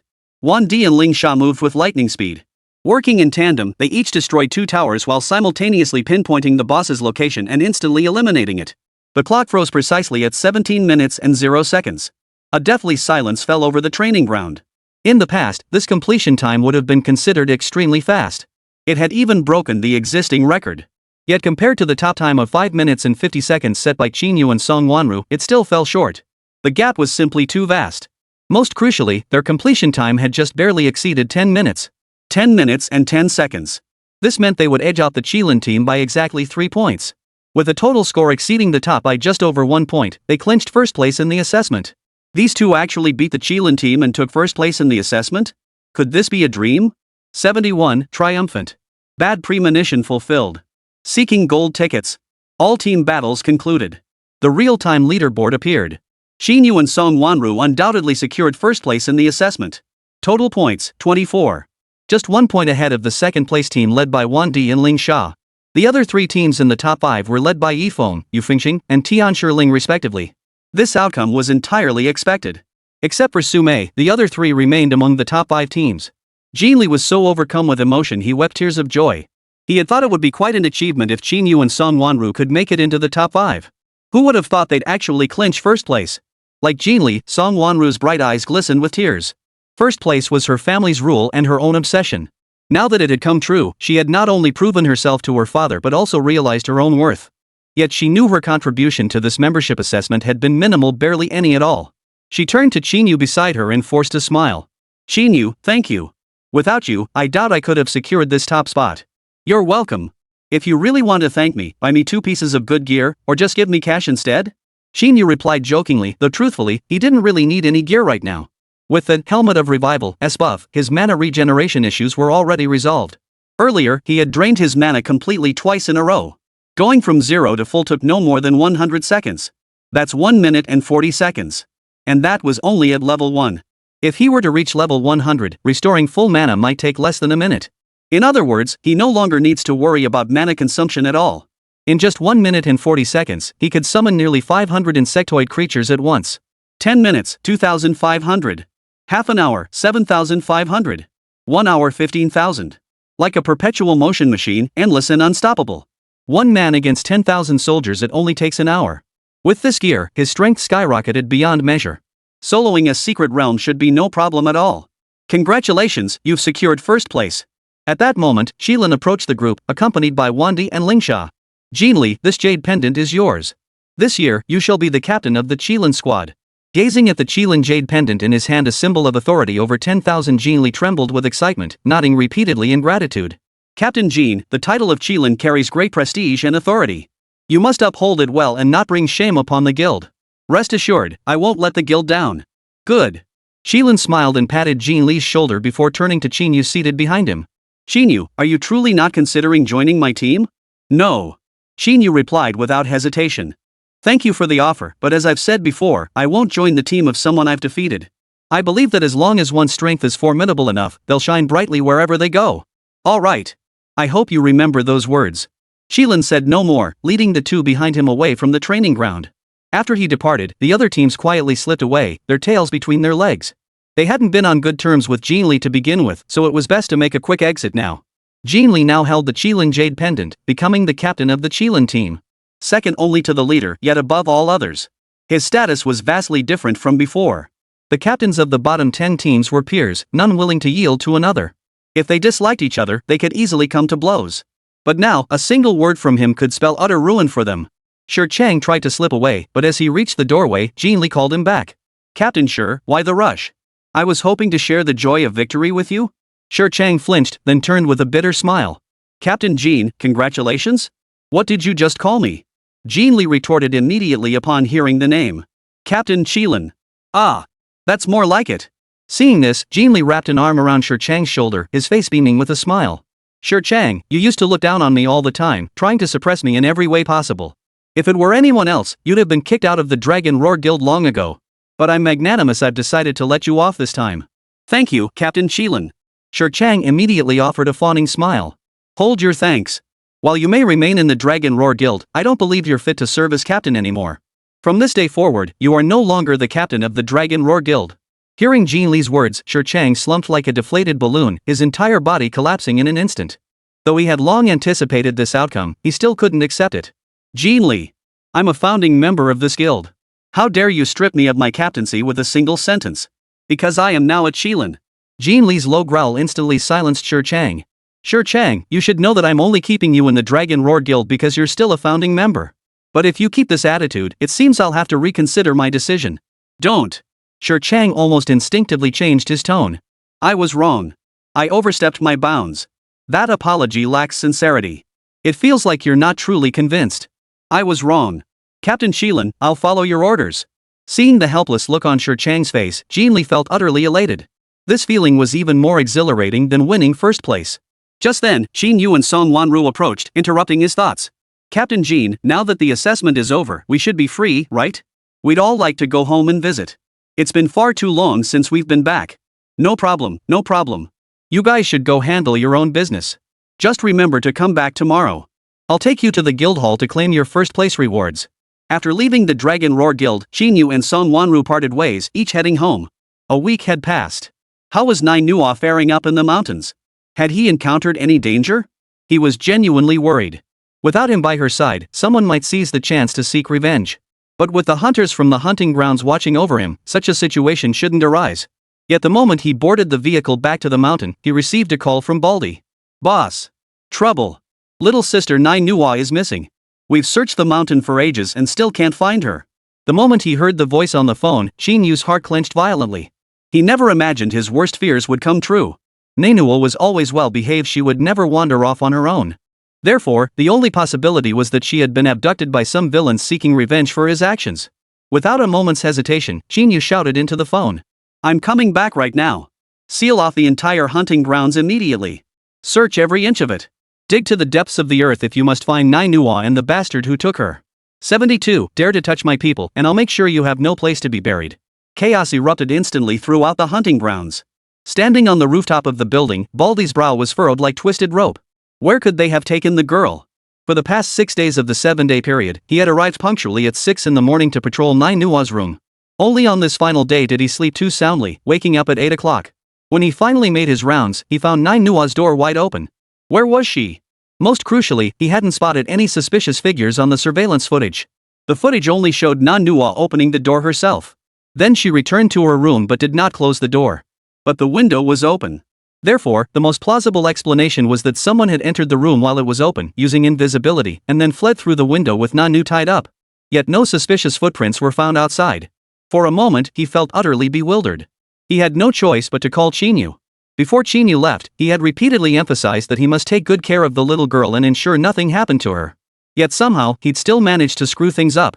If Qín Yǔ returned, he'd be skinned alive. Just then, a dark shadow swept across the sky.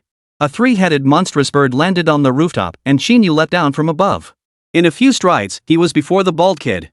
What the hell happened? Baldy dared not withhold a single detail, spilling everything. Then he suddenly dropped to his knees, sobbing uncontrollably. Boss, it's all my fault. If I hadn't been half asleep, that girl wouldn't have been kidnapped. Do with me as you will, kill me, torture me, I won't utter a single complaint. What good would killing you do? Would it bring Manhwa back? Qín Yǔ yanked Baldy to his feet and roared furiously. Take me to Manhwa's room. Seeing this, Baldy immediately wiped away his tears and led Qín Yǔ to a room downstairs. Just as he had said, the room's door stood wide open, and the window was also ajar. There were no signs of struggle inside, nor any footprints, only a faint, lingering fragrance.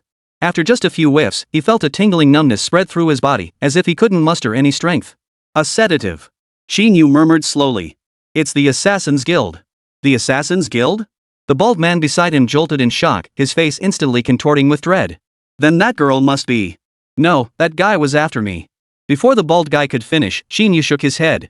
It's not the first time the Assassin's Guild has come for me. Probably the same reason as before. Since they're after me, they won't harm Nai. They just want to lure me out. A flicker of determination flashed in Qín Yu's eyes. If it was the Assassin's Guild, then it was naturally Shi Yong's family seeking revenge. If there were no surprises, it would be his father, the one he mentioned who had connections to the Assassin's Guild. It seemed that Assassin had targeted him the very night before he went to the Dragon Roar Guild. With that realization, Qín Yǔ immediately walked to the window and scanned the distance. That guy's target was him, so he couldn't have gotten far. Have everyone in the hunting grounds fall back. We don't want to alert the snake. Qín Yǔ leapt onto the windowsill. A whistle pierced the air, and 3 demonic insects descended from the sky, landing before him. I'll handle that bastard myself. Dare to touch my men, and I'll make sure he has no place to be buried. Watching Qín Yu's retreating figure, Baldy dared not relax for a moment. He quickly pulled out his phone and ordered his men to withdraw. He had witnessed Qín Yu's capabilities. That assassin had dared to abduct Qín Yu's sister. A bloody reckoning was inevitable. If innocent lives were caught in the crossfire, that would be disastrous. At the same time, he felt a twinge of sympathy for the assassin who had come knocking. That terrifying swarm of insects was no match for a mere assassin. Though he didn't know who had hired them to trouble Qín Yǔ. The outcome was likely inevitable. A brutal slaughter. As the sun set in the west, the mountains of the hunting zone were shrouded in darkness. Occasionally, the chirping of cicadas could be heard, along with the low murmurs of wild beasts resting. Inside a cave, a flickering fire glowed. Beside the flames sat a man clad in black robes. On the other side lay Nai, bound hand and foot, her mouth gagged. The man was genuinely surprised. Despite being bound and brought here, the young girl showed no sign of panic. Her gaze was resolute, and she kept observing him. As if she knew he wouldn't kill her. Curiosity got the better of him. He reached out, removed the cloth gag from Nainua's mouth, and asked softly, "Little girl, aren't you afraid?" "I'm a killer. I've killed many people. I'm not afraid. Because I know you didn't come here for me. You won't kill me." Nainua spoke slowly, her tone brimming with confidence. "Oh? Seems you're quite clever, aren't you?" The man chuckled softly, twirling the dagger in his hand, clearly amused by Nainua's composure and sharp wit. But immediately, Nainua asked again. "You're here looking for my brother Qín, right? Then I advise you to let me go immediately. Brother Qín is formidable. If he comes looking for you, you'll likely meet a very painful end. You may be small, young lady, but you sure talk big." The man chuckled as he dragged a level 15 lizard monster over. With one swift stroke, he severed its front leg and impaled it on a wooden skewer to roast. Soon, it sizzled and dripped with oil. "Your Qín brother does have some skill, otherwise he wouldn't have taken out one of our guild members. But that guy's just a rookie assassin. Sending him was a miscalculation of the target's strength. But I won't make such a rookie mistake." Gazing at the still undercooked lizard leg, the man bit into it, tearing off a bloody chunk of fresh meat. "As an intermediate-level assassin, dealing with a high school graduate is more than within my capabilities. Even if he was top of his class in the college entrance exams, it wouldn't matter. To me, he'd be finished with a single strike." The man was supremely confident. In this world, there had yet to be anyone he couldn't eliminate in an instant. Let alone a greenhorn high school graduate. Even if he was the top student in the major exams or an S-rank professional, the gap in rank and real combat experience still left him far behind. Yet Nainua's expression remained utterly composed. Hearing Yanling's words, he merely sighed silently. As if lamenting the fate that awaited him. "Anyway, I've warned you. Once Brother Qín arrives, you won't even have time to regret it." Yanling said nothing, merely eating his meat in silence. But then, he suddenly heard a faint buzzing sound beside him. He reacted instantly, swinging the dagger in his hand toward the sound and dispatching it in an instant. Yet something felt off. It was nearly winter. Where could mosquitoes be coming from outside? Yanling swiftly turned his head toward the cave entrance, only to see a massive swarm of mosquitoes surging forth like a tidal wave, instantly engulfing him. 73, intermediate assassin. How about it? Can you kill me? As an assassin, his specialty was one-hit kills, ending the fight with a single strike. Their method of attack lies in hiding in the shadows and striking from the dark. A top-tier assassin can kill without a trace. No matter the target, they achieve instant annihilation. But nearly all assassins share one weakness. Their health bar is extremely low. Once spotted or engaged in combat, survival becomes highly unlikely. That's why they always lurk in the shadows to ambush their targets. But Yanling is different from ordinary assassins. He awakened as an A-class butcher. Each target he eliminates grants him a boost to his maximum health. This means his health pool is relatively secure. He fears neither group attacks nor prolonged engagements, nor does he fear being instantly killed. His margin for error is vastly increased, allowing him to excel in both stealthy ambushes and head-on confrontations. Most killers would likely surrender upon encountering such a massive swarm of mosquitoes. But he was an exception. Even now, though he's only level 20, his health has reached a terrifying 3,500 points.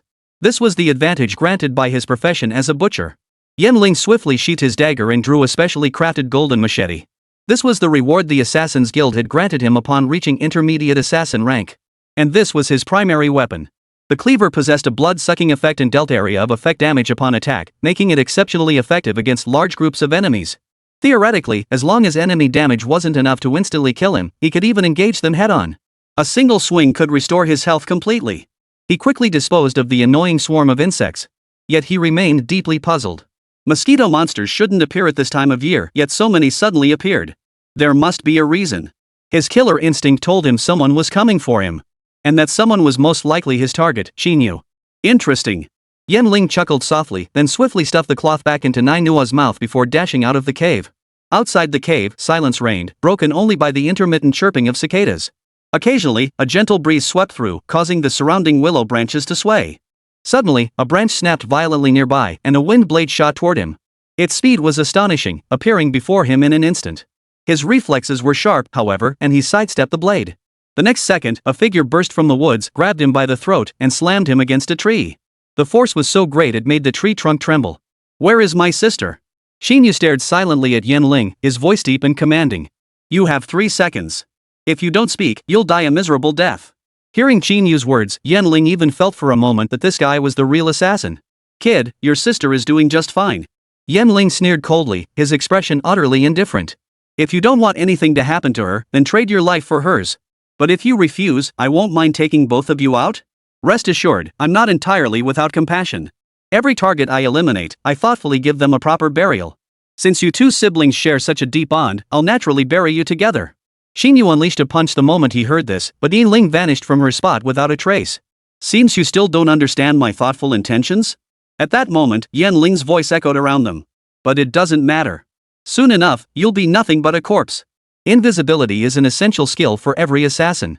It allows for both offense and defense. As one of the divine skills, invisibility ensures every attack hits its mark. Under these circumstances, there was a high probability of instantly eliminating the target. After all, this kid is only level 12 and is only wearing a helmet. In this state, he doesn't even need to exert full strength to take this guy down.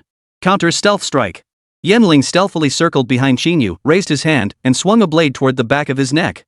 The blade struck with precision, revealing Yanling's form. He instinctively tried to flick the blood off the blade. But suddenly, he realized there was no blood on the blade? This made him frown. "You people from the Assassin's Guild are all cut from the same cloth, arrogant and overconfident. Completely clueless about your own limitations. One of you is already dead, yet you still dare to come knocking on our door. Looks like I'll have to wipe out your entire Assassin's Guild when the chance arises." At that moment, Qín Yǔ slowly turned to face Yanling, his eyes filled with icy contempt. "You? How did you survive?" Yanling froze in place. He couldn't comprehend how this man could still stand before him, unscathed. His attack had clearly struck the man. By his estimation, it should have killed him instantly. How could he be completely unharmed? But before he could figure it out, several strands of spiderweb shot out from all directions, instantly immobilizing him in place. Then, the swarm of spider monsters on the ground instantly closed in. If he dared to make a single move, they would pounce and devour him whole. And perched on a nearby tree, a giant spider queen stared intently at him. Suddenly trapped in mortal peril, Yanling instinctively raised his blade to strike back. But at that moment, a wind blade streaked toward him once more, instantly severing his arm. "Ah!" Yanling screamed in agony, but it was useless. Qín Yǔ slowly approached from a short distance away, his eyes fixed on Yanling as if he were facing a lifeless corpse. "You should know, asking for your sister's location was actually giving you a chance. But since you didn't cherish it, don't blame me for being ruthless." As Qín Yǔ raised his arm once more, Yanling felt the terror of impending death for the first time.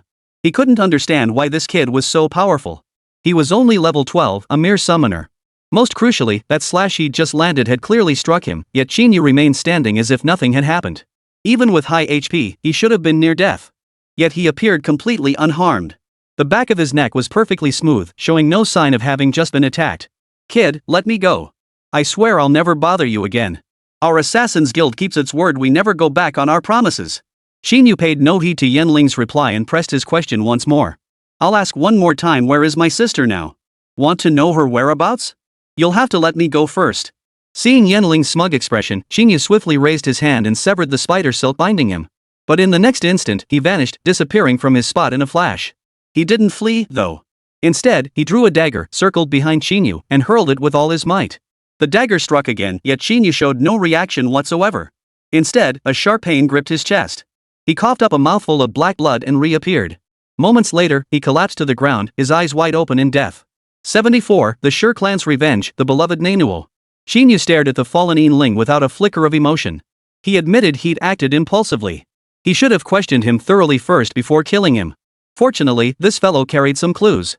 A mid-level badge from the Assassin's Guild. And a cell phone. The phone was new, with only one call recorded in its history. It was from someone named Mr. Sher.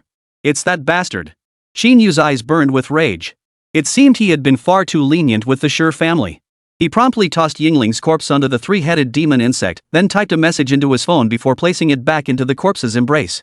Deliver this to the Sher family. At Qín Yǔ's command, the three-headed demon insect instantly soared into the air, carrying the corpse toward the city. He turned his gaze toward a nearby cave and immediately charged inside. Flames flickered within the cavern, faintly illuminating a slender figure swaying against the wall. Nanuo. Qín Yǔ quickly located Nanuo sitting by the fire. He hurried over and hastily untied the hemp ropes and cloth strips binding her. Are you okay? Are you hurt? Qín brother. I'm fine. Nanuo said with a smile. What about that guy? Did you chase him away? Yeah, it's all taken care of now. I'll take you home right now. Qín Yǔ offered no further explanation, simply scooping Nanuo into his arms and stepping out of the cave. On the way home, Nanuo seemed completely oblivious to what had just happened, her face still beaming with a smile. She even kept finding ways to amuse him, mindful of his mood.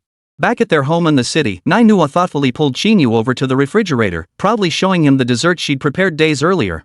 Qín brother, stop looking so gloomy. Want to try the dishes I've been experimenting with?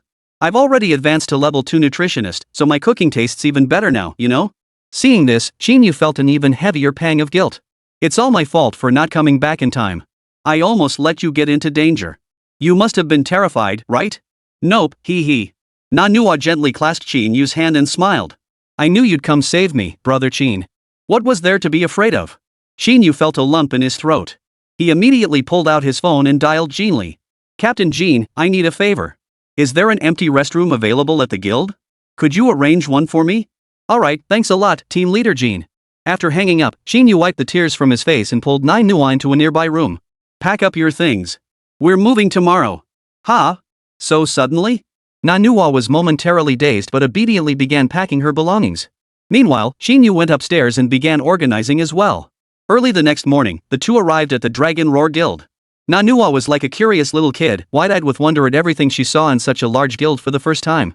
Combined with his adorable looks and polite demeanor, this endeared her to Jinli and Song Wanru, who accompanied them.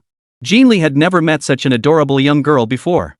Meanwhile, Song Wanru recognized that Nanuo possessed an innate talent exceptionally beneficial to mage-type classes. She was essentially a nutritionist specialized for spellcasters. Having her was like possessing an endless wellspring of intellect. Even at low levels, she could boost intelligence through the dishes Nanuo provided. What mage wouldn't adore such a nutritionist? She had been fretting over how to build rapport with this young girl, but now Qín Yǔ had simply brought her to live at the guild. Wasn't this a golden opportunity? Yet Nanuo seemed to harbor some hostility toward her, deliberately maintaining a distant yet approachable demeanor despite her own warm advances. Suddenly, Nanuo stopped and turned to ask. Sister Wanru, are you trying to date brother Qín? The question left everyone nearby stunned. Song Wanru's face flushed crimson as she hastily shook her head. How could that be? I don't feel anything for him. Then why have you been hanging around me all this time? Nanuo frowned in confusion. Weren't you just trying to get closer to brother Qín? What nonsense are you talking about? Seeing this, Qín Yǔ quickly pulled Nanuo aside and scolded her playfully. She's the daughter of Linghai's richest man, how could she possibly have eyes for me? It's definitely because you're so charming. Is that so? Well, that puts my mind at ease. Hearing Qín Yǔ's words, Nanuo instantly regained her radiant smile. Brother Qín is mine, and no one can take him away. Amidst their laughter, the group had already reached the guild's rear lounge area. In truth, there were no living quarters for guild members here. But as the current captain of the Qilin squad, Jinli held absolute privilege. He could easily select a room here for Qín Yǔ to live in. Qín Yǔ, what do you think of this one? Jinli led the way, pointing to a two-story building ahead and asking with a smile. Not bad. It's even better than the one I have at home. Qín Yǔ nodded in satisfaction, then gently patted Nanuo's little head before speaking slowly. Go take a look at your new home, then pick a room you like. If you need anything, just tell Uncle Jean, he'll make sure you get it. Okay. Nayero hopped and skipped into the small building with her luggage. Qín Li turned to Qín Yǔ and said with a smile. Who'd have thought? Qín Yǔ, you actually have such an adorable little sister? What? Jealous? Watching Nainua's light-footed retreating figure, Qín Yǔ let out a proud little snort. Good fortune can't be helped, just keep envying it. Hey! What am I jealous of? Seriously. Qín Li turned away with a sigh. Come on, I'll take you to the guild hall to claim your rewards. The trio arrived at the guild hall and took the elevator straight to the third floor. This was the high-level mission hall, accessible only to members of the top 5 captains. Both the opulence of the facilities and the point values and difficulty rewards for quests far surpassed those on the lower floors. The central area of the hall served as the mission and reward claim station. Every mission claimed here required completion and submission to exchange for corresponding rewards and points. Here. These are your hidden instance passes and secret realm keys. And here are the badges symbolizing the Qilin squad, one for each of you. Qín Li personally fastened the badges to their chests before smiling and adding. With these badges, you have unrestricted access to all 15 Dragon Roar guilds across Huaxia except for the third floor of the Central Province Capital's main guild headquarters. You can try guild quests right now, or head to the hidden dungeon if you prefer. I wouldn't recommend the secret realm today, though it's quite time-consuming. You've just finished your assessment, heading there in a couple of days won't hurt. 75. The enraged Stone Family Patriarch, elite assassins mobilized. Shi residence, Linghai City. Shi Wuhai stood in the courtyard, his eyes wide with fury as he stared at the corpse of Yin Ling lying not far ahead. He knew this man. He had personally selected this intermediate-level assassin from the Assassin's Guild to eliminate Qín Yǔ. Who would have thought he'd meet such a gruesome end? Not only was his face unrecognizable, but there was scarcely a single intact piece of flesh left on his body. If not for the phone still in his pocket, he might not have recognized this as the assassin he had handpicked. But what mattered most was the message left on the phone. Old man, I know who you are. If you want revenge for your son, find someone capable. Otherwise, come find me yourself, don't make me come looking for you. Just 2 simple sentences, yet they made Shi Wuhai's blood boil. What gave this kid the nerve to talk like that? Still, he couldn't help but wonder. Every member of the Assassin's Guild was a master. How could they have made 2 consecutive mistakes, only to be counter-killed by a mere brat? He had been occupied on the day of the major exam and hadn't been present. So when he heard Qín Yǔ had taken first place in the major exam, he was utterly shocked. After all, he himself had awakened as a B-rank summoner.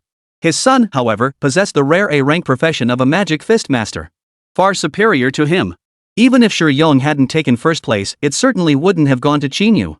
It would have to be someone like Song Wanru, an S-rank class. What infuriated him even more was learning that Qín Yǔ had killed his son, Shi Yong.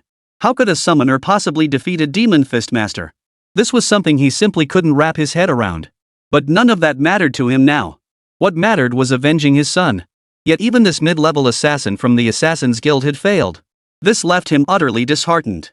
Wasn't the Assassin's Guild supposed to guarantee success? How could they fail twice to the same man? Did it truly require him to take matters into his own hands?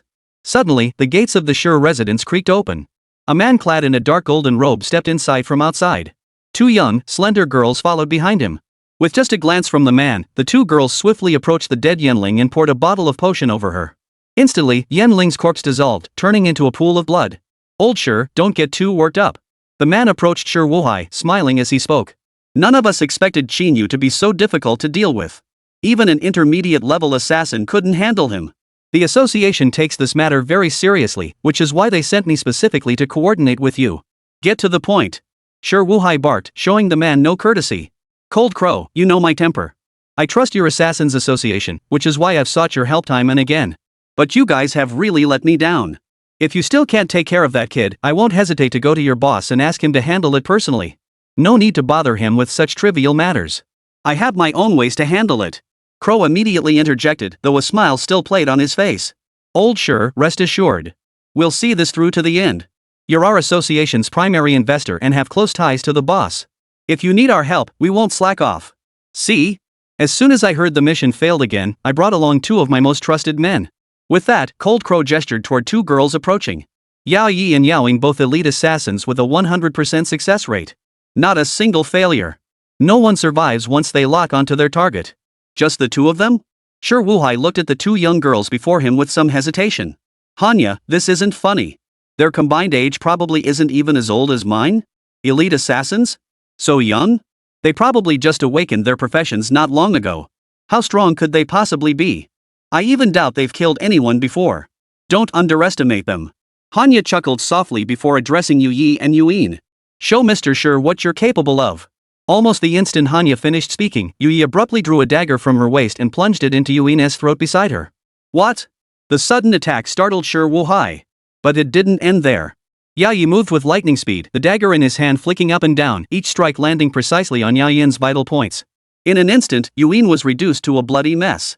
Shi Wuhai was about to ask Hanya for an explanation when he noticed the wounds on Yuin's body beginning to heal rapidly. Within mere seconds, the wounds had completely closed, leaving her looking as though nothing had happened.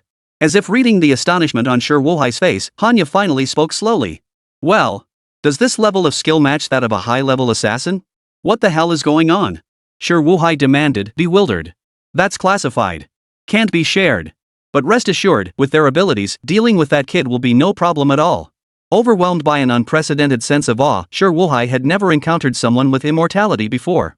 Though he didn't know the reason behind it. At least this time, he wouldn't have to worry about Qín Yǔ turning the tables on him.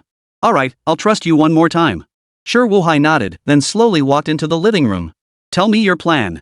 Let me hear how you intend to take that kid out. Simple. A killer's plan is always swift execution. Hanya and Yuin followed closely behind, explaining as they walked. Quick kill? But the first two assassins both died horribly. Even if they can't kill him, are you so sure they can take down Qín Yǔ? I never said their only skill was fearlessness. Hanya flashed a playful smile, then waved his hand, beckoning Yui closer. Take my form. Yui said nothing, merely turning around before instantly transforming into Hanya's likeness. Whether in appearance, attire, or physique, they were identical, utterly indistinguishable. This left Shi Wuhai speechless once more. At that moment, he finally understood Cold Crow's meaning. The two girls had clearly defined roles. One could transform into the familiar likeness of the target to gain proximity. The other was tasked with swift, lethal ambushes. If the ambush failed, the other infiltrator could strike again to ensure a kill. No wonder their mission success rate was 100%. With such abilities, who could possibly survive? These two girls were born to be assassins. Excellent. Excellent. Shi Wuhai immediately clapped his hands, a satisfied smile finally spreading across his face. The Assassin's Guild truly harbors hidden talents. It seems I've misjudged you all. As long as you can eliminate that brat for me, whatever funding you require I'll cover it all. 76, a rank secret realm, Old Street of Mountain City, the pig-headed man. 3rd floor, Dragon Roar Guild Hall. Qín Yǔ and Song Wanru sat on the sofa, staring at the hidden instance pass and secret realm key before them, lost in thought. After a long moment, Qín Yǔ set the secret realm key aside and picked up the hidden dungeon pass. Listen to team leader Jean. Clearing the secret realm will take at least a full day. Time their match is ours. It's already noon now, meaning we won't be back until at least noon tomorrow. But Song Wanru remained silent for a moment before picking up the secret realm key. I want to go to the secret realm. Her tone was serious and resolute. Huh? Are you sure? Qín Yǔ couldn't help but feel puzzled. It wasn't that he feared staying up late, nor was he afraid of the secret realm's dangers. Although Song Wanru hadn't contributed much during this assessment, they were still a team, and the reward belonged to her as well. Wherever they went, they had to go together. His decision to head to the hidden instance first was also made with Song Wanru in mind. She simply didn't possess the strength required for the secret realm yet. Even as an S-rank hidden class, while her damage output was overwhelming, her survivability was a serious concern. While he could offer protection, he couldn't be in two places at once. Should any danger arise, he doubted he could offer much assistance. After all, the secret realm required a minimum level of 30. And they'd only just passed level 10. So he couldn't understand why Song Wanru was so eager to enter the secret realm. Little did he know, Song Wanru was acting out of spite toward her father, Song Weiman. She had run into Song Weiman when she returned home yesterday. When she excitedly shared the news of winning first place, she received only a cold, dismissive glance. So what if you got first place? I hear it was all thanks to that brat Qín Yǔ, right? You're an S-class professional, yet you're outshone by a summoner. Still proud of yourself, huh? What a disgrace. Don't ever say you're my daughter in public again. Though this wasn't the first time he'd belittled her. It still cut deep. She just wanted to hear a word of praise, even a simple encouragement would do. Yet even that had become a luxury. Did he truly believe she was that shameful, that utterly worthless? And that was precisely why she'd decided to venture into the secret realm. She wanted to prove herself that she wasn't as weak as Song Weiman claimed. A high-level, high-difficulty, and time-consuming secret realm was the best way to prove it. I'm certain. Song Wanru nodded without hesitation, then immediately stood up. Let's depart now, shall we? Of course. Though he didn't know why, Qín Yǔ saw a hint of longing and urgency in her eyes. And a hint of sadness and resentment. He guessed that this time back home, that poker face hadn't given her a warm welcome either. The two set off immediately for the guild's secret realm portal. In truth, after reaching level 30, no one bothered grinding dungeons anymore. Secret realms were the superior choice. The gold and experience offered by dungeons were no longer sufficient for their rapid leveling. The odds of getting good gear were pitifully low. But a single run through a secret realm offered exponential gains in both level and gold. Still, dungeon keys remained extremely rare. Only the top 30% of guild members could obtain one weekly. Players like Qín Yǔ and Song Wanru, who could enter the secret realm at just over level 10, were exceedingly rare. As the key was inserted into the entrance gate, a white mist instantly dispersed, enveloping the two within its embrace. Then, several lines of text appeared before their eyes. Great a secret realm, Old Mountain Town Street has been activated. Players are advised to proceed with caution. The moment the entrance opened, Song Wanru charged in without hesitation. Qín Yǔ had no choice but to follow immediately. An A-grade secret realm was considered quite high level. The difficulty inside was likely to be incredibly high. Clearing it would be quite difficult. He recalled that back in school, their teacher had taught them about secret realms. To clear a secret realm, one must defeat the boss. But bosses in secret realms aren't easy to find. Moreover, they weren't limited to monsters, they could be other species as well. It could even be a person. That's why clearing a secret realm typically takes at least a day, if not longer. This a rank secret realm? Well, it'll take even longer. But the name of this secret realm left Qín Yǔ somewhat perplexed. What kind of boss could possibly appear with such a distinctly Chinese-style name? Zombies? Or some ancient beasts? Historically, China hadn't really seen any monsters. Most legends were tied to the classic of mountains and seas. If this secret realm truly contained such creatures, it would indeed be worthy of an A rank. The white mist ahead gradually thinned, and faint, strange cries began to echo in my ears. Like conversation, yet also like chanting. Suddenly, a ray of sunlight pierced the mist, illuminating the scene before them. They found themselves standing at the foot of a mountain, surrounded by lush greenery and vibrant life. Hardly the scene one would expect to find monsters. This left Song Wanru feeling somewhat disappointed. She desperately wanted to take down a few monsters to vent the rage boiling inside her. Suddenly, the sound of hurried footsteps echoed through the forest. Instinctively, she raised her wand and swung it toward the sound. A blazing beam shot forth, instantly igniting a patch of trees ahead. Immediately after, dozens of figures flashed past. A column of water erupted, extinguishing the flames while simultaneously trapping Qín Yǔ and Song Wanru in place. They were a dozen or so pig-headed creatures wielding long spears. Their faces were hideously grotesque, yet a hint of fear flickered in their eyes. As if they feared the two of them. Song Wanru, seeing this, was about to activate her skill again, but Qín Yǔ raised his hand to stop her. Hold on. Something's off. What's wrong? Song Wanru frowned in confusion. Aren't these creatures obviously monsters? You lot look like monsters to me. At that moment, a notably burly pig-headed man stepped forward and bellowed in a deep voice. You two have heads from some unknown creature. Surrender immediately. Otherwise, we'll execute you right here. All the pig-headed men raised their spears in unison, aiming them at the two. But then, Qín Yǔ stepped forward and slapped him hard across the face. How dare you? We are honored guests here. How dare you lay a hand on us? Don't you fear divine retribution? Stung by the slap, the pig-headed man's rage boiled over. Just as he was about to strike, Qín Yǔ removed the Qilin emblem from his chest and held it before the pigman's eyes. Qilin. You are divine emissaries of the Qilin. No wonder the goat priest foretold that divine emissaries from afar would come to save our mountain city. It turns out this was true. You. Drop your weapons immediately. Do you think you can afford the consequences of harming the Qilin divine envoys? The pig-headed man's anger instantly melted into a fawning smile, his movements becoming obsequiously respectful. My deepest apologies, divine messengers. We were blind to your true nature. My name is Pig 3, captain of the patrol squad for the mountain city. You must be exhausted after traveling so far. Please come with us to the city at once. We'll treat you to the finest food and drink. 77. One's identity is self-defined. The race war. The two followed the pig men's group all the way up the mountain. But Song Wanru remained puzzled. How had Qín Yǔ thought to use the Qilin insignia to subdue these pig men? To this, Qín Yǔ spoke slowly. These pig men didn't attack us directly, which means they're the indigenous inhabitants here. They merely came to investigate after discovering us. In other words, they're neither villains nor monsters. Plus, they all have animal heads. So I suspect the people here likely identify as animals. The animal kingdom also has its hierarchy of elders and juniors. As the king of all beasts, the Qilin is naturally held in the highest reverence. Qín Yǔ's meticulous explanation instantly made Song Wanru understand. At the same time, she was once again impressed by Qín Yǔ's intelligence.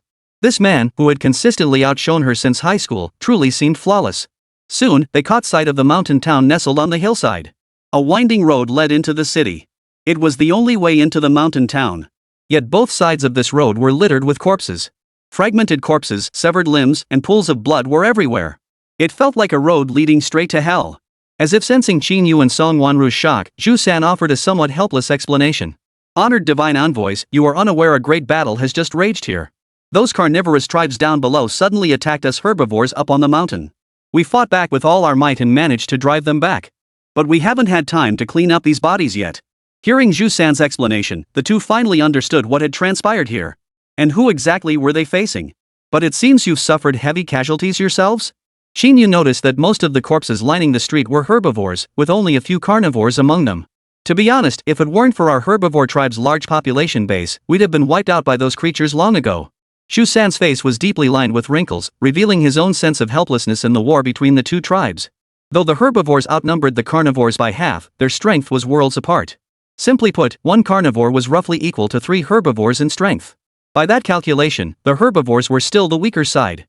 We herbivores used to live on the vast grasslands below the mountains, with food and shelter in abundance. But now we've been driven up into the mountains, unable to even get a proper meal. But with the arrival of the 2 divine envoys, our herbivore tribe will finally be free from this life. The two followed the procession forward, approaching a dark green city gate. 2 fully armed soldiers with human bodies and chicken heads stood guard at the gate. Spotting the boar patrol returning with 2 human-headed creatures in tow, they immediately raised their short spears. But before they could question them, Pig 3 raised his hand to stop them. Hey! Hold your horses. These 2 are divine envoys. Divine envoys? The 2 chicken-headed soldiers exchanged puzzled glances. How can you prove it? How about this? Qín Yǔ flashed the Qilin insignia once more, while Song Wanru mimicked his gesture, thrusting her chest forward. Qilin. It's a Qilin. Truly a divine messenger. The moment they saw the insignia, the 2 chicken-headed soldiers let out a piercing cry to the heavens, their short forks clattering to the ground. The divine messenger has arrived. Our grass-eating tribe is saved. Quick, fetch the goat priest. The 2 chicken-headed soldiers immediately pushed open the blood-stained gate and respectfully ushered the pair inside. The echoes of their crowing still hung in the air. This halted the other herbivores in the city, all eyes converging on the 2 figures. Most were pig men and chicken men, with a few sheep men and horse men among them. However, the sheep men and horse men wore more elaborate clothing and were less soiled. The pig men and chicken men were engaged in manual labor and petty trading. The sheepfolk and horsefolk, on the other hand, were clearly dressed like bosses, their status undeniably different. Upon seeing the 2 being ushered in, they initially assumed another incursion by the carnivorous tribes. But to their astonishment, it was the descent of divine messengers. The city instantly filled with crowds. Divine messengers were a once-in-a-millennium occurrence, akin to saviors, an event they couldn't miss. Yet they never imagined the divine envoys would be 2 humans. Before they could take a few steps into the city, they collided head-on with a patrol of centaurs. Unlike the pig man patrols, these centaurs bore superior equipment, wielding whips as thick as arms. They cracked the whip as they walked, its sharp whistles cutting through the air. Are these 2 the divine messengers? Please follow us. The goat priest has been awaiting your arrival for quite some time. The centaur patrol swiftly parted to the sides, clearing a narrow path. Seeing this, Pig 3 suddenly spoke up. Divine messengers, I can only escort you this far. Beyond this point lies the inner city beyond the reach of us pig men. May you bring the herbivore tribes back into the light of day. Watching the pig men patrol fade into the distance, Qín Yǔ felt an uneasy sense of discomfort. Despite being an oppressed race, they still maintained such a rigid class system internally. Shouldn't they be united against external threats at a time like this? The 2 followed the centaur patrol into the inner city, where the architecture was noticeably more opulent than when they first entered. Soon, they spotted a structure resembling a cathedral. In the square before the church stood 3 statues of creatures with animal heads and human bodies. The central figure was a majestic minotaur. Flanking it were a rabbit-headed woman and an elderly goat-headed man. Seems the 2 divine envoys are quite interested in these statues? The horse-headed captain walking beside them remarked with a smile. The one in the center is our herbivore clan's leader, the war god Ox Saint. Beside him is the leader's wife, the spiritual pillar sustaining our grass-eating tribe through the ages, Rabbit Lady, Rabbit Ling. The other is the goat priest, Yang Ling. He has lived for hundreds of years, possessing profound knowledge of ancient and modern times, and is especially skilled in the art of prophecy. Had it not been for the priestess warning us of the carnivore tribe's ambush days ago, the mountain city would have fallen long ago, and the entire herbivore tribe would have been devastated. Listening to Captain Horsehead's introduction, Qín Yǔ nodded. He immediately synthesized the information gathered thus far. Within this secret realm, only 2 factions existed: the herbivore tribe and the carnivore tribe. Furthermore, the herbivore tribe is known to consist of only 6 distinct species: cattle, rabbits, sheep, horses, chickens, and pigs. These correspond precisely to 6 of the 12 animals in the Chinese zodiac. Therefore, the species representing the carnivore tribe should be the remaining 6: rat, tiger, dragon, snake, monkey, dog. That secret realm boss must be one of the leaders among these 6 species. 78. An eerie atmosphere, the herbivore tribe in disarray. This is obvious. Among these 6 tribes, the only one likely to serve as the boss leader is probably the dragon tribe. But what puzzled Qín Yǔ was this. If dragons truly existed among the carnivores, wouldn't the herbivores have been wiped out long ago? The dragon clan is renowned across Huaxia as a top-tier species. They're not even on the same level as these cattle and horses. How could they possibly prevail? Yet, he hadn't seen any dragon corpses on the streets outside. Perhaps this race was not very numerous. Perhaps only a handful, or even just one. Then that one must be the leader of the entire carnivorous clan, the boss of the secret realm. Following the group into the church. The interior was solemnly simple, furnished only with a few wooden chairs whose paint was peeling off. At the very front stood an elevated platform bearing a semicircular table, upon which sat the sheep spirit. It was clear this goat-headed, human-bodied creature was quite old. Its distinctive curly goat hair had grown so long it completely obscured its face. Greetings to the 2 divine emissaries who have honored our mountain city with their presence. As the 2 approached, the goat spirit's voice drifted softly through the air. I trust you won't mind if I remain seated? This old man is too advanced in years to rise comfortably. It's fine, it's fine. Song Wanru quickly interjected. We don't need to be so formal. Grandfather, could you help us figure out when the next wave of those carnivorous tribes will arrive? We can take care of them for you. Make sure those brutes never dare bully you again. They'll be back soon. Yang Ling stroked his long beard as he spoke. Probably tonight. With 2 divine messengers here, we're certain to achieve a decisive victory this time. Even after leaving the church, Qín Yǔ remained silent. He sensed something was amiss. But he couldn't pinpoint exactly what it was. Besides informing them of the carnivore clan's likely arrival time, Yang Ling had briefly mentioned their strength and tribal distribution. It matched Qín Yǔ's suspicions exactly. The carnivore clan was indeed formed by the remaining 6 clans. Moreover, their main combat force consisted of the 5 tribes other than the dragon clan. According to the sheep spirit, in all the great wars between the 2 tribes, it had never once witnessed the legendary dragon tribe appear. It was precisely because of this that the herbivore tribes had managed to survive until now, avoiding total annihilation. Yet the situation remained dire. Without sufficient food sources, the herbivore tribe's reproduction had also become problematic. If they continued hiding within this mountain fortress, even without the constant raids of the carnivore clan, the herbivore clan would face total annihilation in the near future. This was a dead end for them. The only solution is to take down the carnivores. Qín Yǔ, don't interfere this time. I'll handle the secret realm on my own. Song Wanru suddenly spoke up. No problem. Qín Yǔ nodded. He had long guessed the reason behind Song Wanru's choice of secret realm, so he offered no objection. Given the current situation, if the carnivores were like the herbivores using only cold weapons and possessing only basic elemental attacks, Song Wanru was entirely capable of handling them alone. After all, in the face of magic, those cold weapons and elemental attacks were utterly insignificant. The real concern was whether those creatures possessed any unique abilities. But Song Wanru wasn't the least bit worried. As if she had already made up her mind, she intended to face those unseen carnivorous tribes alone. Upon leaving the cathedral, they were led to a palace situated higher up. The palace stood atop the mountain. Unlike the slopes below, there were no trees here, only a vast expanse of emerald green lawn. Cattle, rabbits, and sheep frolicked happily here. Clearly, this was the noble district. Food was plentiful, and there was no disturbance from war. Life was carefree. Even when they saw the 2 of them, a flicker of irritation passed through their eyes. As if to say, how did these 2 end up here? The palace was lavish beyond compare, a world apart from the church. Niu Shang sat slumped on the high throne, listless and lethargic, his face devoid of any vitality. How could he possibly resemble a war god? Beside him lay Rabbit Ling, a voluptuous, seductive woman with a rabbit's head. The 2 were nestled together, like a living erotic scene. Leader! The 2 divine envoys have arrived. The horse-headed captain called out softly. Only after several seconds did Niu Shang slowly lift his eyes, casting a glance at Qín Yǔ and Song Wanru. Excellent! Excellent! With 2 divine envoys descending upon us, it seems the future of our grass-eating tribe is bright indeed. Niu Shang's seemingly offhand remark instantly made Qín Yǔ frown. Before he could speak, Tu Ning beside him waved cheerfully and called out. Honored divine envoys, you must be weary from your long journey. Attendants! Escort them to the guest quarters to rest. Attend to them well. Do not neglect them in the slightest. With a light clap of her hands, 2 gracefully slender rabbit maidens emerged from either side of the palace hall and approached the 2 visitors. Each took an arm of Qín Yǔ and Song Wanru respectively, guiding them away from the palace. Behind the palace lay a vast residential district, equally opulent and grand. It was hard to imagine that the mountaintop and the mountainside were 2 entirely different worlds. Are we splitting up? At that moment, Qín Yǔ noticed the 2 bunny girls were leading them in opposite directions. This clearly felt off. But the accompanying bunny girl merely smiled sweetly before blushing and saying, "The divine messenger jests. Of course we must part ways for such matters. We've never had a precedent for serving two people at the same time." Hearing this, Qín Yǔ grew even more perplexed. It wasn't until he was led into the room and watched the bunny girl gradually shed her clothes that he finally understood. So this was the service they meant? Wait a moment. Qín Yǔ quickly stopped the bunny girl and spoke slowly. "I don't need any service right now. Just keep me company and chat with me." Talk? As if encountering such an unusual customer for the first time, the bunny girl looked somewhat taken aback. But adhering to the principle of thorough service, she immediately sat down beside Qín Yǔ. "What would you like to discuss, divine messenger? You know about the recent war between the herbivore clan and the carnivore clan?" "Of course I know. It's common knowledge." The bunny girl nodded. "Then why do your chief and his wife seem so unconcerned? Aren't they afraid of their tribe being wiped out?"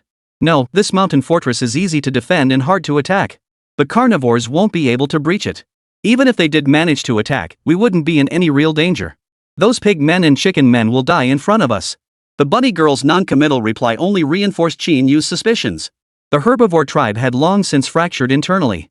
Given this situation, breaking the deadlock, it would likely require more than just dealing with the carnivorous tribe. 79. The traitorous lady, catching a mouse in a jar, not a turtle. Qín Yǔ asked no further questions. Now that he understood the source of his discomfort, the next steps would be much simpler. The key to clearing the secret realm still lay in defeating the boss. But fundamentally, it was about solving the problem. On the surface, finding and eliminating the leader of the carnivore clan would unlock the secret realm.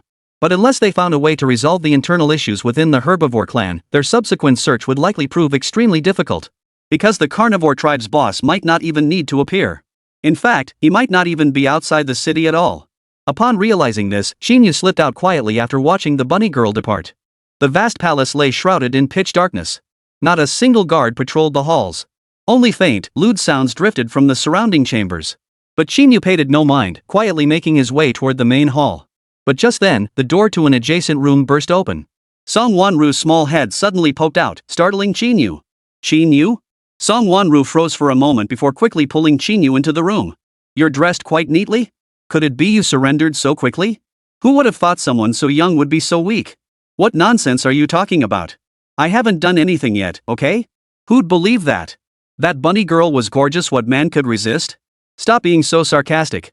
Qín Yǔ rolled his eyes at Song Wanru, then whispered softly, "I discovered the secret to clearing this realm. Want to come verify it with me?" "What? You found the secret realm's boss?" Song Wanru looked utterly confused. This was inside the mountain city. How could a carnivorous tribe boss exist here? Seeing Song Wanru's disbelief, Qín Yǔ waved his hand, motioning for her to follow. He then approached the grand hall. The hall was eerily silent, with only flickering candlelight visible high above. But Qín Yǔ didn't proceed further. Instead, he silently cast a summoning spell, sending a mosquito flying inside. As the summoner, he could perceive everything the summoned creature perceived. The mosquito ascended to the heights, where it could see Niu lying on a couch, sleeping peacefully. But Rabbit Ning was nowhere to be seen. "Oomph. Just as I suspected." Qín Yǔ slowly retreated outside the main hall, speaking with certainty. "That woman is trouble." "You mean that too, Ning?" Song Wanru froze for a moment before immediately asking. "You don't seriously suspect that woman is the boss, do you? Rabbits eat grass, how could they possibly be carnivores? Haven't you noticed the atmosphere in this city feels off?" Qín Yǔ didn't answer, instead asking directly. Even with the enemy at the city gates and fresh from a major battle, their leader, Niu remained so decadent, not a trace of panic or urgency. Is this the mindset of a war god? It is a bit peculiar. Song Wanru nodded. "So, this matter is connected to that Rabbit Ning?" "Yes, that's my theory. Undermining them from within is far simpler than forcibly exterminating an entire clan. That woman must be a spy planted here by the carnivore clan. If we use her to take down the Ox Saint, it'll be like severing the herbivore clan's lifeline. It's only a matter of time before the carnivore clan invades. But that woman isn't the secret realm boss, is she?"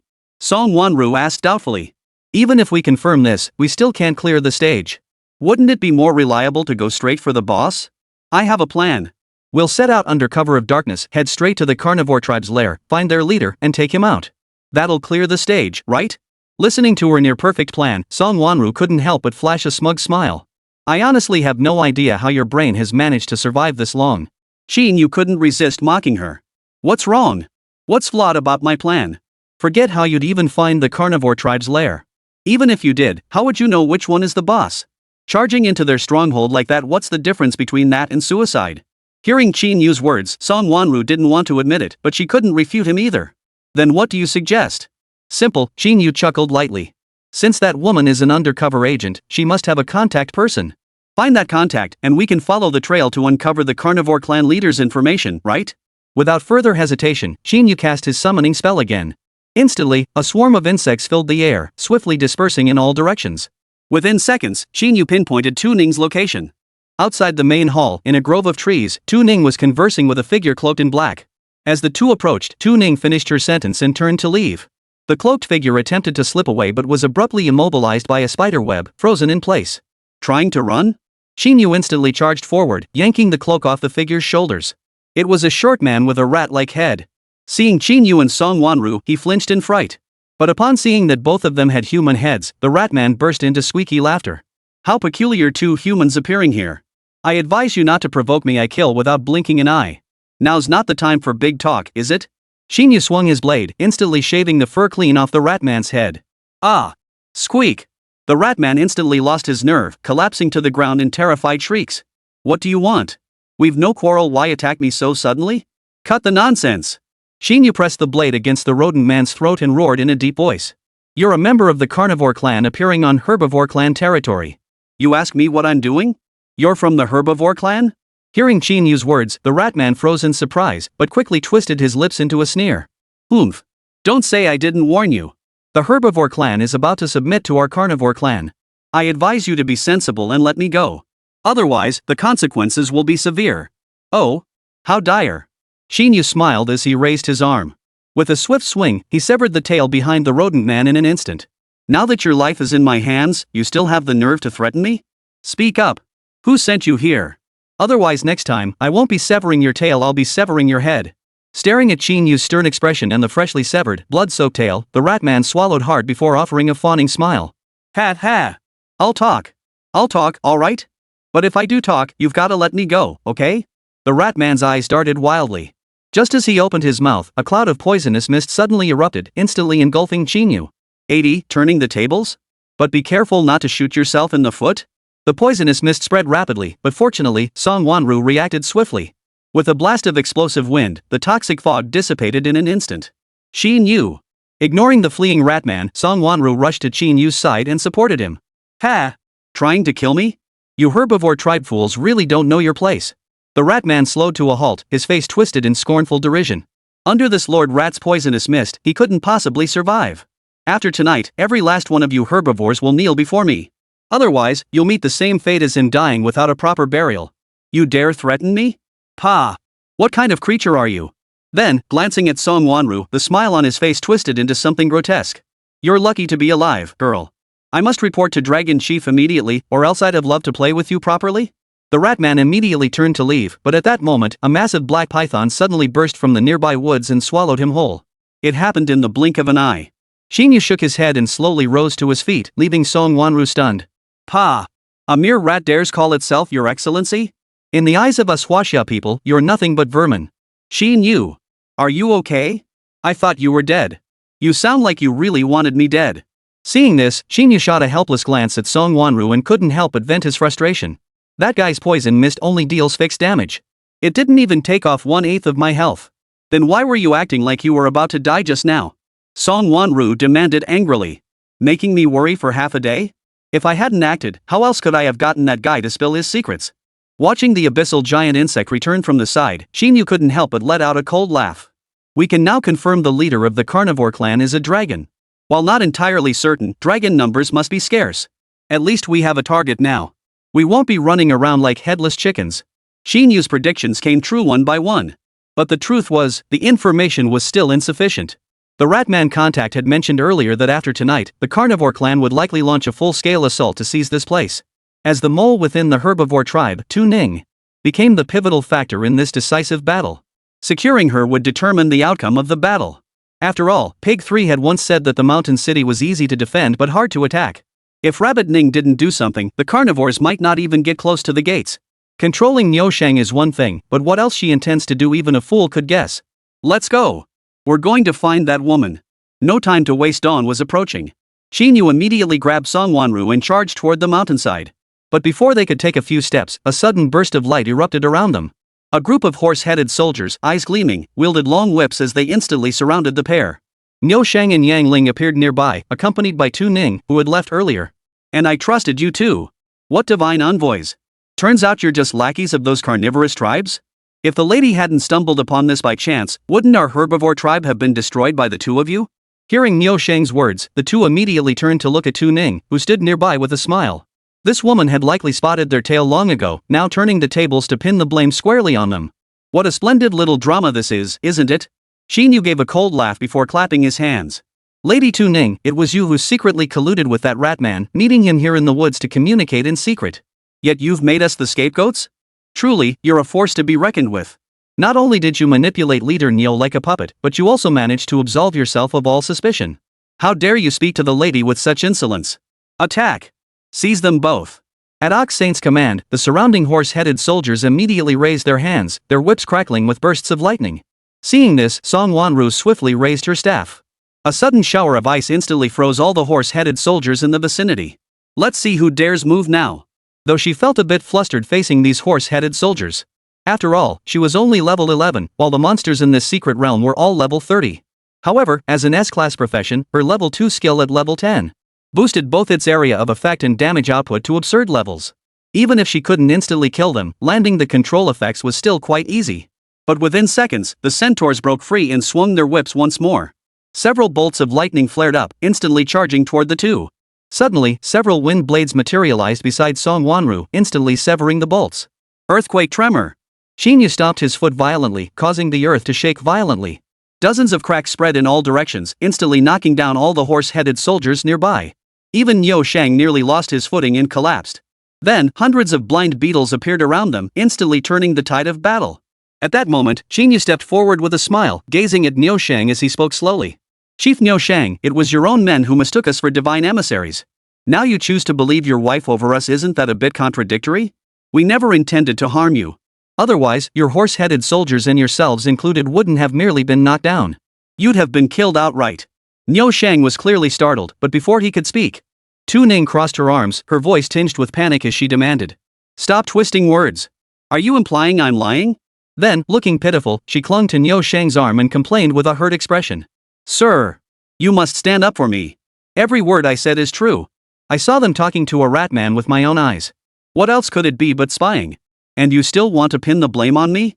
I've been loyal to the herbivore clan all these years, always by your side. How could I possibly be a mole? Then may I ask, why did you suddenly notice we'd left the hall in the middle of the night when you weren't sleeping? Qín Yǔ's question instantly froze Tu Ning in her tracks. After a long moment, she stammered nervously. I couldn't sleep. So I came out for some air, and that's when I noticed you'd slipped away. What's wrong with that? Nothing. Qín Yǔ shook his head immediately, then suddenly let out a faint smile. Then how do you explain the rat hair found on your person? 81, more than one mole, the breached mountain gate. Rat hair? Everyone turned to look at Tu Ning's body. Sure enough, a tuft of grayish-black rat hair was conspicuously stuck to her shoulder. This can't be. Tu Ning's expression froze instantly. After a few seconds of stunned silence, she hastily plucked the mouse hair from her shoulder. Sir, you must believe me. This mouse hair. But before Tu Ning could explain, Qín Yǔ stepped forward again and interrupted. You keep insisting I'm the undercover agent sent by the carnivore clan, yet your body bears the fur of a rodent-human hybrid. Who's lying now? It should be crystal clear, shouldn't it? Realizing she couldn't refute it, Tu Ning suddenly collapsed to the ground, her expression blank as she gave up resistance. My lady, why did you do this? Witnessing this scene, Niu Shang refused to believe it, yet the evidence was undeniable. He could find no way to defend Tu Ning. He never imagined that the wife he lived with day and night would secretly conspire with those despicable carnivores. Moreover, he couldn't fathom it. Why would she aid outsiders against them? Why? Because we're powerless to resist anymore. Tu Ning's eyes reddened as she cried out in despair.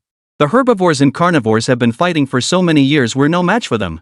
Sooner or later, they'll storm the mountain city and slaughter us all. The rat chieftain told me they'll launch a massive assault tonight. If I open the mountain city gates, they'll spare our lives and let us choose fertile land to live on. We won't have to hide in these barren mountains anymore, nor fear for our lives. Isn't that better? Listening to Tu Ning's words, Qín Yǔ beside her could only shake his head in disbelief. Madam, do you truly believe the words of those carnivore tribes? Hunters show no mercy to their prey. Doing this will only harm yourself and all the herbivores. Collaborators with the enemy deserve no mercy. At that moment, Yang Ling, who had remained silent until now, suddenly spoke up. Lord Ox Saint, if we fail to set an example against such treachery, we risk losing the loyalty of our troops. With that, the sheep spirit drew the dagger she carried and placed it in the Ox Saint's hand. Kill her to set an example. This way, we can also give an account to everyone present. Above all, for the sake of the two divine envoys. Niu Shang's body trembled. Staring at the dagger in his hand, he fell silent. Seeing this, Rabbit Ling immediately grabbed Niu Shang's thigh, crying and begging for mercy. My lord, I only believe that rat's slander for our own good. You should understand me, right? We've shared the same bed for all these years. I never once intended to harm you. But you betrayed the grass eaters. Niu Shang's eyes gradually turned red. The veins bulged on his hand, gripping the dagger as he raised it fiercely, poised to stab Tu Ning. Suddenly, Qín Yǔ stepped forward in a few strides, raising his hand to block Niu Shang. Chief Niu Shang, Lady Tu Ning's crime does not warrant death. The most urgent matter now is how to hold back the carnivore tribe's assault. The carnivore tribe must be watching the mountain city gates right now. The moment the gates open, they'll storm in and slaughter everyone. So what? Niu Shang shook his head firmly, his voice deep and resolute. This place is easy to defend and hard to attack. There are still many soldiers guarding the gates. Those beasts won't be able to break through. But no sooner had he spoken than a chorus of howls and screams erupted from below the mountain. Then, the thick stench of blood hit their nostrils. We're in trouble. The main gate has fallen. At that moment, a piercing crow of a rooster suddenly echoed through the air, startling everyone present. Especially Niu Shang. He had just declared it easy to defend but hard to attack, yet now it had fallen. Instantly, panic seized everyone. The breach of the main gate meant their only advantage had vanished. Under these circumstances, they had almost no room to resist. However, Qín Yǔ had anticipated this very scenario. If he were the leader of the carnivore clan, he certainly wouldn't have developed just one mole. On one hand, success was never guaranteed. On the other hand, it provided an additional opportunity. Tu Ning was too conspicuous a target. Should she be discovered, the other infiltrator could be deployed immediately. Don't panic. With the two of us here, those carnivore clan won't run rampant for long. Qín Yǔ spoke calmly, then patted Song Wanru beside him. Right. Leave it to us. We'll handle those carnivores. Hearing their words, the panic on Niu Shang's face eased slightly. Alright. Since both divine envoys say so, what right do we have to hesitate?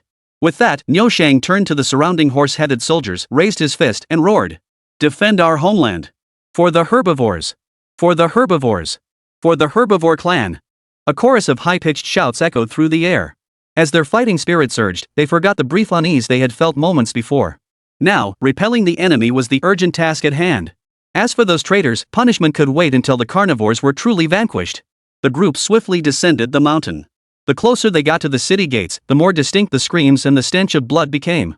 Before long, they witnessed corpses strewn across the ground and the carnivore tribe's army rampaging through the city, locked in fierce combat. It was clear the carnivores had mobilized their entire force this time, determined to wipe out the entire herbivore tribe. And indeed, that was precisely the case. Without the protection of the gates, the herbivores were utterly defenseless against the carnivores' assault, a complete massacre. As natural predators, the herbivores had no choice but to flee in all directions, utterly helpless in the face of this sudden onslaught. An army of rats as vast as a tidal wave. Ferocious, bloodthirsty hyenas. Swift and savage venomous snakes. None of these foes were opponents they could possibly match. Such a situation could only be described as a complete rout. Witnessing his comrades brutally slaughtered and devoured, Niu Shang erupted in fury. He drew his axe and charged into the fray. Though long neglected, his physical prowess as a war god had not entirely faded. With a single swing, he cleaved 3 hyenas in 2 before him. A fierce battle was about to erupt. Yet Song Wanru, witnessing this spectacle, felt a surge of fear. This was a scene she had never witnessed before. This didn't resemble a dungeon where monster numbers were limited. Moreover, dungeon bosses were easy to locate, defeat them, and you cleared the stage. In the secret realm, monster numbers were entirely random, bosses were entirely random, and everything was completely unpredictable. This meant that one careless mistake could easily cost you your life. However, Qín Yǔ seemed completely unfazed. Instead, he felt a surge of excitement. So many monsters. Looks like I'll be able to grind my stats to my heart's content this time. Song Wanru, you're not going up, huh? Then I'll gladly take care of all these monsters myself. Don't blame me for not letting you show off your strength later, okay? Or will you throw another tantrum? 82, a mere 1,000 enemy soldiers? Not even enough to scratch the surface of my insect horde. At that moment, atop a rooftop in the mountain city, a man with a tiger-like face watched the scene below with keen interest, a smirk curling his lips. He hadn't expected it would be this easy to breach the mountain city's defenses. It seemed he had indeed been a bit reckless earlier. Perhaps a more flexible approach would have made the entire affair much easier. Turning to an elderly man with a monkey-like face beside him, he smiled and remarked, Truly, you are the wise one of our carnivore clan. If not for your plan to infiltrate as spies, we wouldn't have been able to enter this mountain city so easily in such a short time. Everyone has their weaknesses. If we keep the pressure on, some of those herbivore clan members are bound to waver. Once their resolve weakens, we can strike from within and wipe them out completely. The monkey sage stroked his beard with a smile. He had always believed that brute force alone solved nothing. Sometimes, outsmarting your foe yields far better results. Now, this belief had been perfectly validated. The collapse of the herbivore tribe was the best possible outcome. The moment the gates of the mountain city opened, the herbivores had no room left to resist. In terms of strength, they were utterly no match for the carnivorous tribe. Before long, they would be slaughtered to the last. And those infiltrators will be no exception. When useful, they were close allies. Once they lost their usefulness, he saw them as no different from the dead. But suddenly, he saw a man who bore a striking resemblance to himself charging into the heart of the carnivore tribe's army. He didn't recall sending his own monkeys and monkeys into the fray? And this guy was attacking them. Clearly, he wasn't one of the carnivores. He was the enemy. Yet he had never heard of such a figure among the herbivores? Most crucially, he dared to charge alone into the carnivore tribe's ranks. Moreover, he was taking them down one by one. Any carnivore he wounded would be dead within 10 seconds. This power was simply too outrageous. Even the legendary ox saint probably couldn't match him. At that moment, the tiger army nearby also spotted Qín Yǔ, who was slaughtering enemies left and right on the battlefield. They immediately frowned. Where did this kid come from? Is there someone like him in the herbivore clan? That's irrelevant. What matters is he's clearly an ally of the enemy camp. The monkey sage said in a low voice. This fellow's strength is formidable, not something those lowly minions can handle. What a complete surprise. But it's fine. He's alone, how could he possibly defeat our entire carnivore clan army? Tiger Army shook his head, snorting disdainfully. The carnivore clan forces within the city were merely the vanguard, the rest remained on standby outside the walls. At his command, they would launch a full-scale assault and wipe this place clean. Meanwhile, Qín Yǔ, locked in combat with the carnivore tribe, remained utterly oblivious to Hu Jun and the monkey sage lurking on a nearby rooftop. Instead, he kept his eyes fixed on his steadily rising experience points, along with his health and mana. The most thrilling aspect of the secret realm was the unknown number of enemies. This expedition yielded more than just the secret realm's rewards. The most crucial aspect was the massive experience points and the potential to increase his health and mana pools. The monsters within this dungeon were all at least level 30. This meant that slaying just one would grant him a 30-point boost to both HP and MP. 10 monsters meant 300 points. 100 would mean 3,000 points. In such racial wars, the armies on both sides are never small. To be considered an army, the minimum count starts at thousands. If he could annihilate them all, the boost to his stats would be beyond measure. That was why he was so excited. Beyond attributes, his level should also undergo a qualitative leap. He roughly estimated that if the number of monsters was sufficient, this secret realm could let him level up at least 3 times, jumping straight from level 12 to level 15. The rapid leveling up itself wasn't the issue. After all, the attributes that could be enhanced were limited. But the main point was that he could draw a new super golden attribute. Each additional golden slot would significantly boost his power. That's precisely why he was so eager to level up quickly. Soon, he had eliminated all the surrounding carnivore clan members, fighting his way all the way to the gates of the mountain city. This left him somewhat disappointed. The numbers were far too meager. He hadn't even exerted his full strength before his enemies vanished. Could it be that they were scared and fled? This was truly a bit of a letdown. But suddenly, a tiger's roar echoed from above, instantly capturing Qín Yú's attention. Then, in the nearby woods, pairs of eyes glowing red suddenly lit up. The moment their eyes met, they charged forward en masse. Their numbers were vast, dense as a swarm, stretching beyond sight. A rough estimate suggested at least 1,000. At that moment, Niu Shang and Song Wanru had also arrived at the main gate. They too saw the charging carnivorous tribe army and were instantly thrown into panic. The earlier surprise attack had already severely weakened the herbivore tribe, leaving only a handful of soldiers remaining. Now, with this overwhelming number of carnivores appearing, their numerical advantage was completely gone. Previously, they could rely on the defensible terrain to deter the carnivores. But with the main gate breached, how could just the 3 of them, along with a few scattered 100 herbivore soldiers, possibly stand against 1,000 carnivores? Admittedly, the prowess of the 2 divine envoys was undeniable. Qín Yǔ had single-handedly charged into the thick of battle, eliminating most of the rampaging carnivores within the city, unscathed. Song Wanru wielded a variety of flashy skills. While lacking in raw power, they excelled in powerful crowd control effects with wide-ranging effects, proving invaluable during the chaotic clash between the 2 armies. Yet even so, facing 1,000 enemies, no matter how formidable their abilities, they couldn't overcome sheer numbers. Divine messengers, the carnivore tribe's army presses at our borders. From here on, I shall hold the line alone. This great calamity upon the herbivore tribe was long foretold by the priests. Even the two divine messengers would likely struggle. Niu Shang spoke as if heading to his death. Before he could finish, Qín Yǔ raised his hand to stop him, his face breaking into a relaxed smile. Rest assured, Chief Niu Shang. We came here precisely to resolve this matter. The prophecy may be true, but it is not unchangeable. With the two of us here, those carnivore clan members are nothing. Just stay back and watch us perform. Divine Messenger, you mustn't joke about such things. Even with your divine power, you couldn't possibly handle so many carnivores. Niu Shang shook his head immediately. He knew the strength of the carnivore clan. Such a massive army was certainly beyond what two people could handle. Yet at that moment, Qín Yǔ leapt without hesitation, carrying Song Wanru as they plunged from the city gate. In the next instant, 10 three-headed demon insects materialized, lifting the pair into the air. Following them, countless worms and longhorn beetles surged forth from all directions. 83. The Insectoid Horde. New entry, Vessel of Greed. The sudden appearance of the insectoid horde left Niu Shang speechless with shock. He had never seen these insects before. Or rather, he had never seen so many insects in his entire life. And those three-headed monsters soaring through the air. No matter how one looked at it, they didn't seem like creatures of this world. But one thing was certain. These must all be reinforcements summoned by the divine messengers. No wonder Qín Yǔ had told him not to worry earlier. It turns out he possessed such power. While he was still reeling from shock, dozens of shockwaves suddenly surged through the carnivore clan's ranks, instantly shattering their formation. The insectoid hordes then plunged into the fray, engaging in chaotic combat. The tide turned in an instant.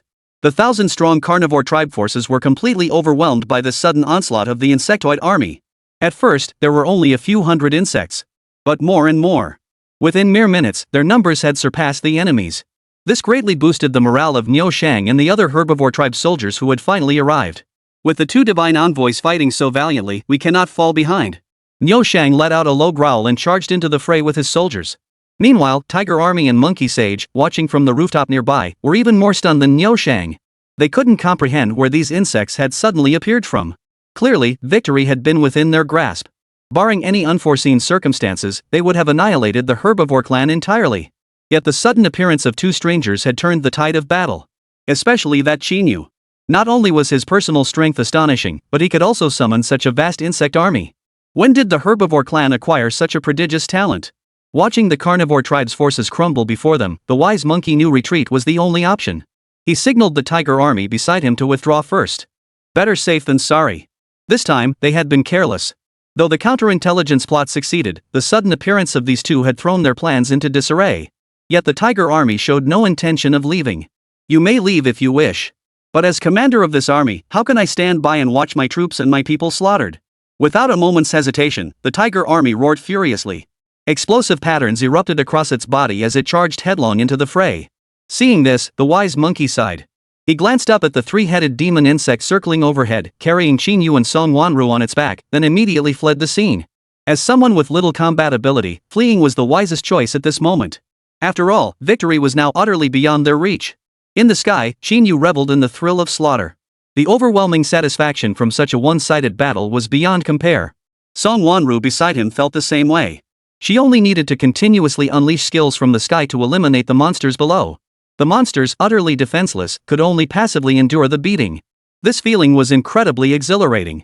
Though she couldn't instantly obliterate these foes like Qín Yǔ, being able to unleash skills without restraint was her most comfortable combat state. Given enough time, she too could annihilate every last one of these monsters. The fierce battle raged on for nearly an hour before finally drawing to a close. The streets outside the mountain city were littered with corpses. As far as the eye could see lay severed limbs and a sea of blood stretching endlessly. This sight made Song Wanru too frightened to keep her eyes open. The earlier sense of excitement also gradually faded. Facing such a large-scale battle for the first time had dealt a tremendous blow to her psyche. She glanced sideways at Qín Yǔ beside her, her expression momentarily blank. Qín Yǔ's face showed not a trace of panic or fear. Instead, he was smiling. It wasn't a cold sneer, but a satisfied smile. This couldn't help but deepen Song Wanru's admiration for Qín Yǔ. To maintain such composure amidst such an intense battle. That level of mental fortitude was truly remarkable. If she possessed such extraordinary mental fortitude, she too could remain unflappable in crisis and unleash her full professional potential. Little did she know, Qín Yǔ wasn't paying any attention to the sea of blood and mountains of corpses on the street. Instead, he stared at his utterly absurd attribute interface, grinning from ear to ear. Name, Qín Yǔ.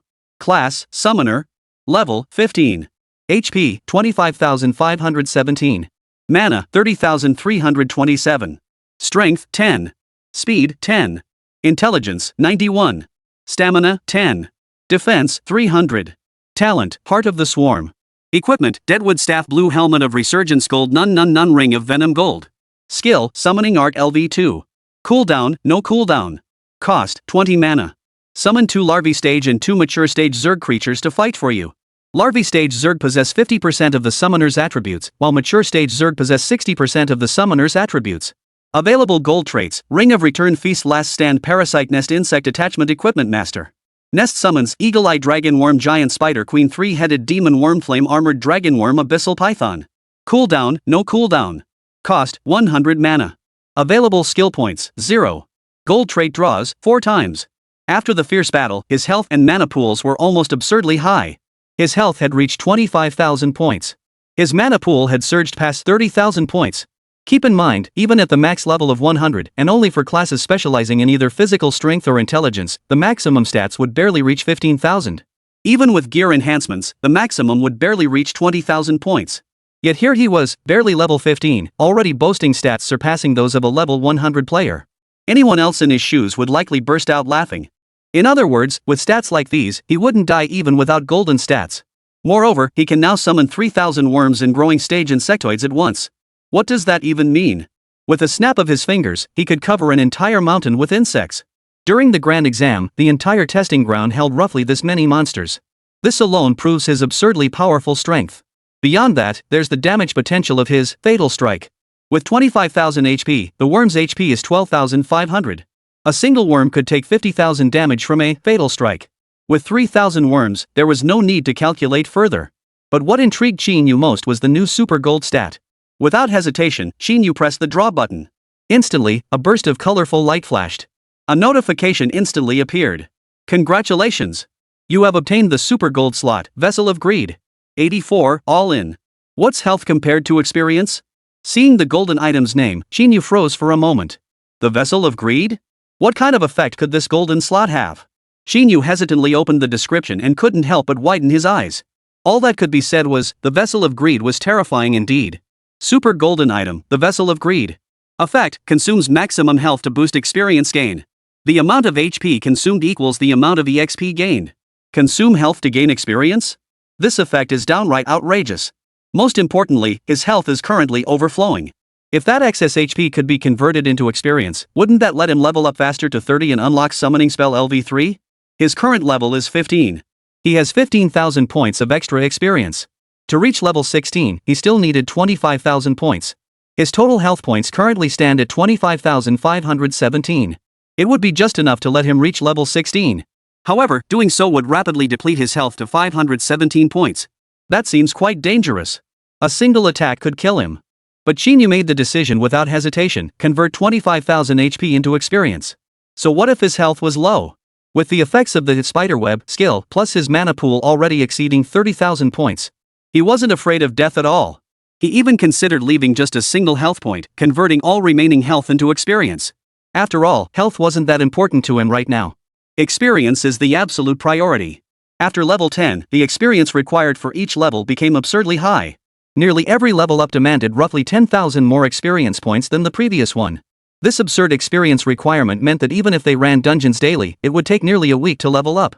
And as levels climb higher, a single level up might demand hundreds of thousands, even millions of experience points. Under these conditions, leveling up felt like scaling the heavens. But Qín Yǔ now had the aid of the Vessel of Greed, combined with the effect of Feast. He could convert all the increased health points into experience points. By targeting high-level dungeons and secret realms teeming with monsters, he could earn tens of thousands of experience points per run. His leveling speed would skyrocket. A grin stretched across Qín Yu's face, reaching his ears. Level 10, Level 30, Level 60, Level 90. These marked the 4 major milestones for adventurers. Each new tier brought a dramatic leap in power. The higher the profession rank, the greater the increase in strength. This is precisely why they all judge each other's strength based on profession rank. S-rank professions, as the highest tier, experience the fastest growth in power. Especially at these 4-tier thresholds, the improvement becomes exceptionally dramatic. This was evident in Song Wanru's case. Previously, she never had the chance to demonstrate her true potential. But in truth, given a safe position to unleash her attacks, the damage she could deal was beyond imagination. Still, compared to him, the damage Song Wanru dealt was still far too limited. With this new super golden stat, the gap in their levels would only widen further. The gap in strength would be no different. Meanwhile, the fierce battle between Niu Shang and the Tiger Army on the other side was nearing its end. Originally, in terms of raw strength, Tiger Army held the upper hand.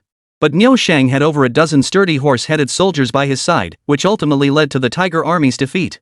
Watching Tiger Army struggle on the ground, still trying to fight back, Oxane couldn't help but feel a twinge of sympathy. He and Tiger Army had been bitter rivals for years. After so many years of fighting, the outcome was finally decided. Yet, the thought of ending his longtime rival's life with his own hands made him feel a pang of reluctance.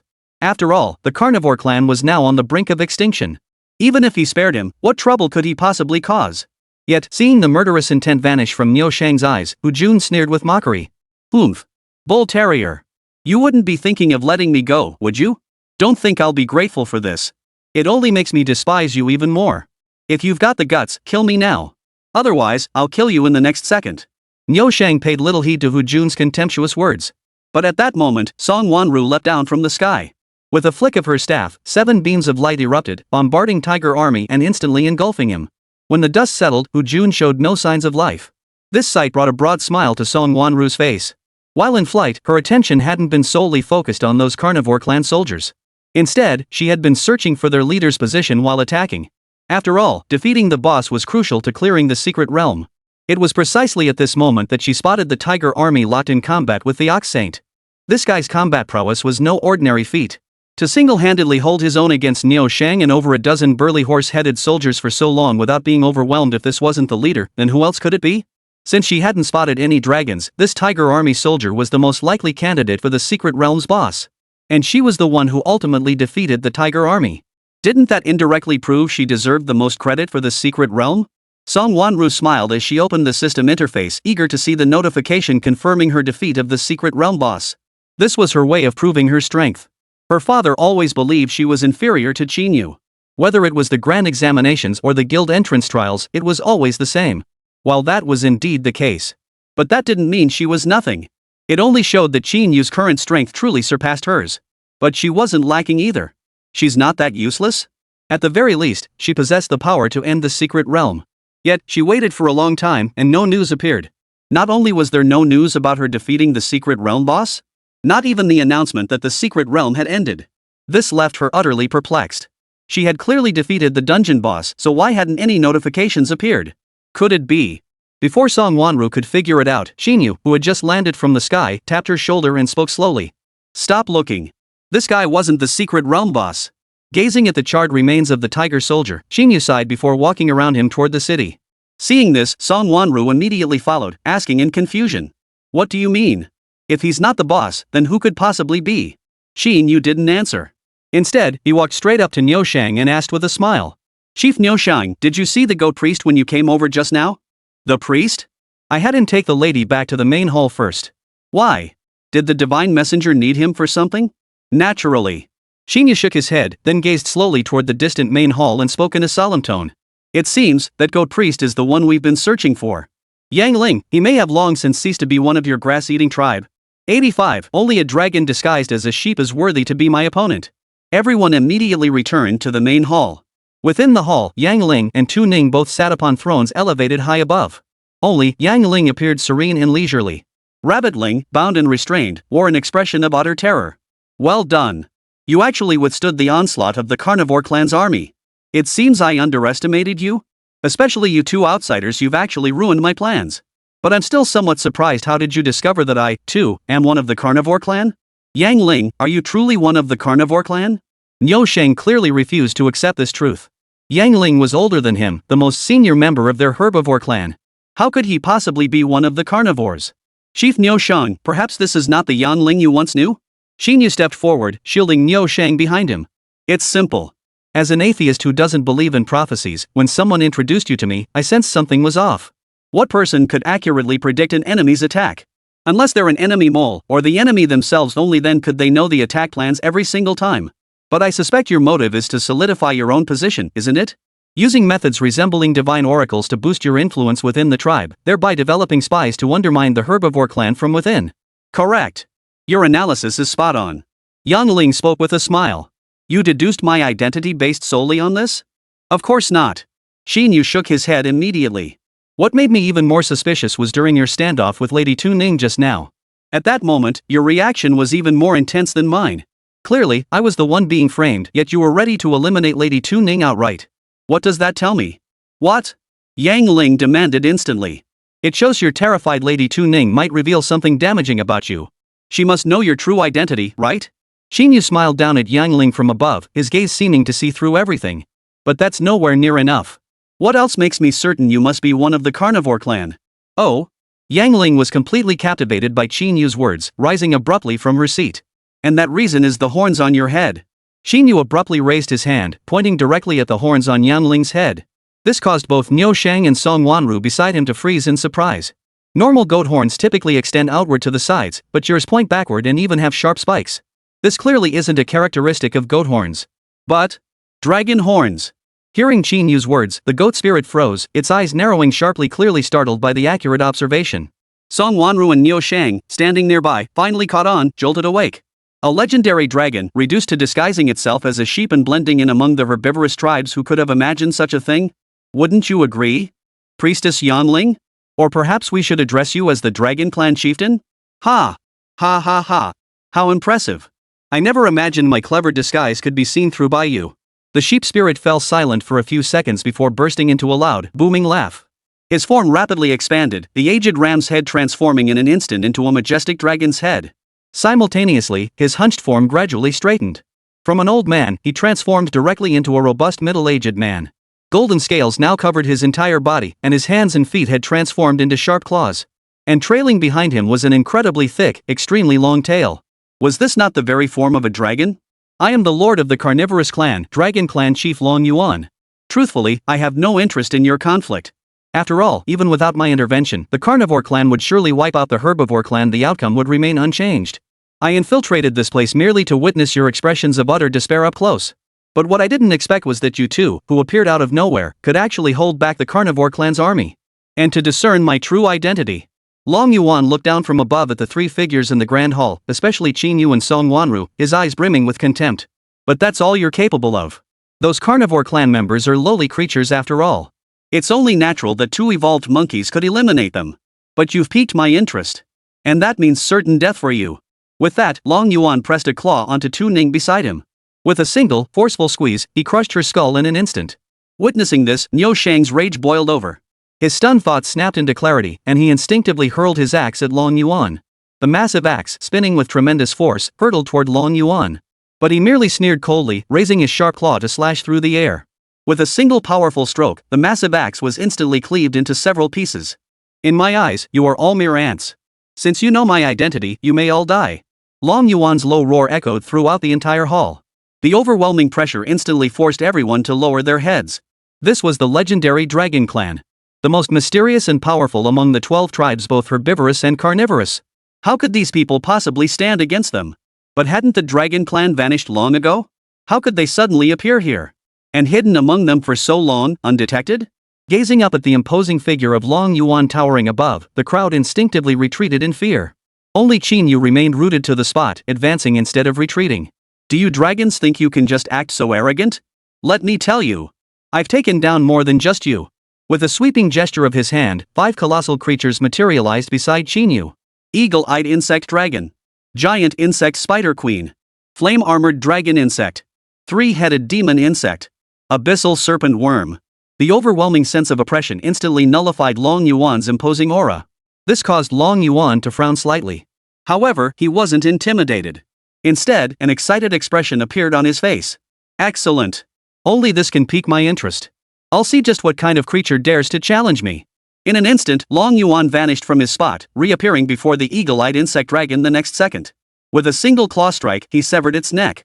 But then, 3 shockwaves instantly engulfed him. Yet 10 seconds later, Long Yuan remained suspended in midair, utterly unscathed, not a single scratch on his body. Overconfident fool. You think this is enough to kill me? In the blink of an eye, he charged before the 3 demonic insects, dispatching them instantly with a single swipe of his claw. Even the fiery armored dragon beetle, renowned for its formidable defense, proved no match for him. Merely another swipe of his claw. Soon, all 5 summoned creatures were utterly annihilated. Yet, Qín Yǔ now wore a smug smile. Not bad, not bad. Seems your strength is sufficient to serve as my retainer? Then I shall unleash my full power. 86. Insects can't slay dragons? Kneel before me. Seeking gold tickets. Qín Yǔ finally raised the withered staff in his hand. He slammed it forcefully into the ground, and instantly, a tidal wave of worms and poisonous scorpion insects surged forth. In an instant, they filled the entire hall. This sight sent Song Wanru, Niu Shang, and over a dozen horse-headed soldiers beside Qín Yǔ into a panic. Though they'd witnessed the spectacle countless times before, they still jumped in fright. After all, summoning such a vast swarm of insects at once could only be described as a miracle. Oomph. Yet high above, Long Yuan remained smiling. Seeing the swarm instantly fill the space, he showed no panic, only growing excitement. This is truly splendid. It's been ages since I felt such a surge of excitement. But surely you don't think these insects alone could pose a threat to me? Insects are insects after all. How could they possibly compare to a dragon? Long Yuan raised both arms, opening his mouth wide. Instantly, a dragon's flame erupted from his mouth. The searing heat instantly ignited a vast swath of insects before him, engulfing them in a raging inferno. This dragon flame was unlike ordinary fire. Once unleashed, it could not be easily extinguished. Even Song Wanru's relentless barrage of ice pillars had little effect. To Long Yuan's surprise, despite this, the swarm still charged recklessly through the wall of flames, rushing toward him. Yet he showed no sign of panic. What did their sheer numbers matter? As he had said earlier, insects were still just insects. No matter how many there were, they could never defeat a dragon. This was a suppression rooted in bloodline. It wasn't something numbers could change. Even if this swarm doubled in size, it wouldn't inflict any harm upon him. After all, the inherent attributes of the dragon race are truly extraordinary. Not only are their 4 core attributes exceptionally high, but they also possess several unique abilities distinct from other races. Dragon Flame, Dragon Claws, Dragon Horns, Dragon Tail, and Dragon Scales. Dragon Flame unleashes a wide area blast of fire that is difficult to extinguish. Dragon Claws and Dragon Tail require no explanation, they are standard attacks. Dragon Horn unleashes a thunderous shockwave that inflicts massive damage while applying a paralysis effect. Moreover, all damage dealt by dragons is true damage, similar to dark attribute damage. But the most unique ability is the Dragon Scales. They grant immense defense, and any defense consumed is rapidly restored. Moreover, they grant immunity to all debuff effects. At his current level 30, his health pool has already surpassed 50,000. Combined with 50,000 defense, that totals 100,000. How much damage could those insects possibly inflict? Even if they inflict damage, they certainly won't break through his defenses. With this realization, Long Yuan felt little concern. Even when the swarm approached him, he paid it scant attention. He didn't want the battle to end so quickly. After lying dormant for so many years, this was his first chance to fight to his heart's content. He couldn't let it spoil his mood. Yet soon, he sensed something was amiss. These worms possessed absurdly high attack power. A mere glancing blow could strip away nearly 1,000 points of his defense. This was far beyond his expectations. Worst of all, each individual worm could chip away 1,000 points of defense. During the time he had been careless, countless worms had collided with his body. His defense plummeted to 0 in an instant. Only then did panic begin to set in, and he tried to dodge the attacks. But suddenly, dozens of spider webs shot toward him, instantly pinning him to the spot. So what if you're a dragon? Even a dragon must kneel before me. Watching the swarm of insects relentlessly crashing into Long Yuan's body, Qín Yǔ couldn't help but let out a cold laugh. Though his health had now dropped below 1,000, the sheer numbers of the swarm ensured the total damage of his fatal strike remained sufficient. Each insect dealt 1,000 damage. So 3,000 worms could inflict a total damage of a staggering 3 million damage. No matter how formidable Long Yuan was, even as a dragon clan leader, he couldn't possibly withstand that much damage. Yet at that very moment, Long Yuan roared with all his might. A purple glow instantly flared from the dragon horns atop his head. Thunderclaps then crashed down, instantly reducing all the surrounding insect swarms to ashes. Simultaneously, the spiderwebs binding his body vanished in an instant. Kid, you're really starting to piss me off. Long Yuan slowly raised his head, his face beginning to twitch unnaturally. I gave you a chance to challenge me, yet you actually tried to kill me? What a delusional notion. A mere insect dares to slay a dragon? Utterly laughable. No sooner had the words left his mouth than Long Yuan's body began to grow once more, transforming directly from human form into that of a dragon. A colossal dragon, its entire body covered in golden scales, suddenly appeared in the grand hall. Every twist and turn, every glance and movement radiated overwhelming majesty. Suddenly, a dragon's flame erupted, its reach expanding several times over, targeting Qín Yǔ directly. Ice wall. Seeing this, Song Wanru swiftly swung her staff, conjuring an ice wall that instantly shielded Qín Yǔ. But in an instant, the wall shattered under the dragon's flames. It offered no resistance whatsoever, failing to hold for even a single second. This left Song Wanru momentarily flustered. The power of this secret realm boss far exceeded their wildest expectations. If this continued, Qín Yǔ might truly perish. Yet Qín Yǔ showed no sign of panic, not even flinching or dodging. As the scorching dragon flames roared toward him, he raised both arms, calmly embracing the onslaught. Everyone could only watch as Qín Yǔ was engulfed by the dragon flames, too terrified to approach. Even the residual heat radiating outward was more than they could endure. Witnessing this scene, Song Wanru collapsed to the ground. With Qín Yǔ dead, how could she possibly confront the secret realm boss of the dragon clan? Which meant she too would not escape death's fate. Her life had only just begun. How could she possibly die here? With that thought, Song Wanru immediately pushed herself up with her staff. 7 beams of light flared around her. Countless dazzling skills fired toward the dragon in the sky like machine gun fire. Yet striking Long Yuan felt like mere tickling. Even after depleting his mana, they failed to draw his attention away from his current target. By now, Qín Yǔ had been engulfed in the dragon's flames for nearly 2 minutes. Even though Song Wanru knew his health pool was beyond ordinary, having survived countless near-death experiences during guild entrance trials. But back then, their opponents were all similarly leveled practitioners. This time, however, their adversary was a secret realm boss. The Dragon Clan leader. The might of the Dragon Clan needed no elaboration, and this one was level 30. More than double their level. This damage was far beyond what he could withstand. This thought plunged her into despair. If only she'd known, she wouldn't have been so determined to enter this secret realm. Not only would she fail to clear the dungeon, but she would also lose her life. Yet the next instant, she heard Qín Yǔ's voice echoing from within the dragon flames. Ha! A worm cannot slay a dragon? Do you really think you can kill me? I'm waiting for Lan. What are you waiting for? A dragon clinging to life dares to rant before me. Kneel before me. 87, a rank secret realm cleared. New follower, golden scaled dragon. Qín Yǔ's voice was soft, yet it echoed with startling clarity throughout the grand hall. This startled not only Song Wanru but everyone else instantly. This guy, he withstood that dragon flame for 2 whole minutes and still hasn't died? Could he possibly be invincible? Dragon Abyss in the air was equally perplexed. He knew the destructive power of his dragon flames. Normally, a mere level 10-something opponent would be lucky to last 5 seconds under its assault. Yet Qín Yǔ had endured over 2 minutes of it, still taunting as if nothing had happened. What the hell was going on with this guy? Before he could figure it out, the hall was once again swarming with insects. 5 leader-class replicas instantly surrounded Long Yuan, dragging him forcefully into the ground before he could react. Though Long Yuan swiftly disposed of them, the tidal wave of insects had already engulfed him. He struggled to break free, attempting to unleash another blast of dragon flame. But the moment he opened his mouth, the surging swarm blocked him. Qín Yǔ watched silently from the sidelines, continuously summoning worms. Endless worms coalesced into waves of insect tide, surging toward Long Yuan. No matter how many he destroyed, more worms constantly filled the gap. This caused his health to plummet rapidly. Soon, he was on the brink of death. In this state, Long Yuan transformed back from dragon form into human form. The haughty attitude he had just moments ago vanished instantly. Instead, he immediately begged for mercy in a lowly tone. Young man, I failed to recognize your true worth. Spare my life, and I will repay you with my heartfelt gratitude. Whatever you desire, I shall give it to you. I want your life. Qín Yǔ slowly approached Long Yuan, seized his throat, and hoisted him up. With a swift swing of his other hand, he severed the man's head clean off. With Long Yuan decapitated, he collapsed completely into a pool of blood. 3 notifications appeared before Qín Yǔ and Song Wanru. Congratulations! Player Qín Yǔ has defeated the secret realm boss. Greatest secret realm, Old Town of Mountain City cleared. Will automatically exit the realm in 5 minutes. Clear rewards have been distributed to the party inventory. Please check your items. The moment the clearance notification appeared, Song Wanru's heart finally settled. Though this victory still had little to do with her. At the very least, she had preserved her life. Even if she wanted to prove herself, she'd have to stay alive first. She didn't even possess the ability to protect herself now. To even think about proving herself was nothing short of a joke.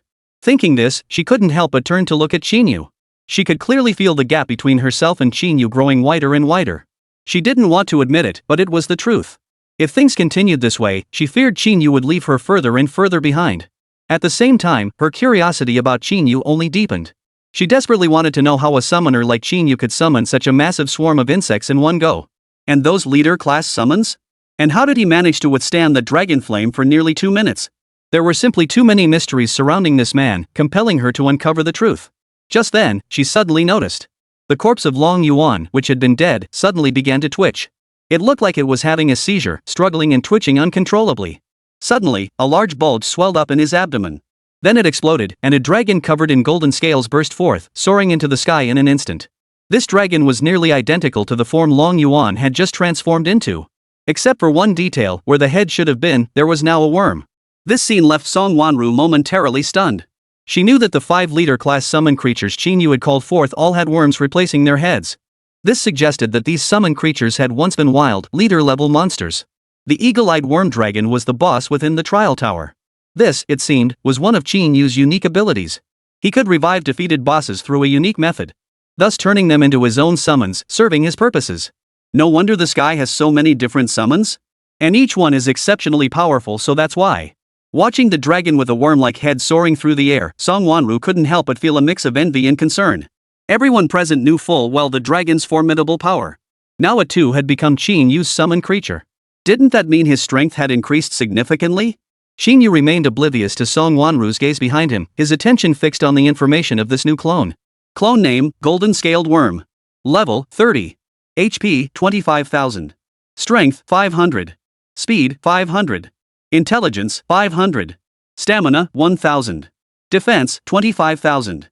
Skill 1, Dragon's Might. Indiscriminately intimidates surrounding enemies, reducing their defense while significantly boosting all 4 of your own attributes. Skill 2, Dragon Claw Dragon Tail. Inflicts true damage equal to 400% of your strength, ignoring all defenses. Skill 3, Dragon Flame. Inflicts sustained true damage equal to 400% of your intelligence within a 10-meter radius around you. This damage cannot be easily extinguished. Skill 4, Dragon Horn. Deals true damage equal to 300% of the caster's intelligence and inflicts a paralyzing effect within a 20-meter radius.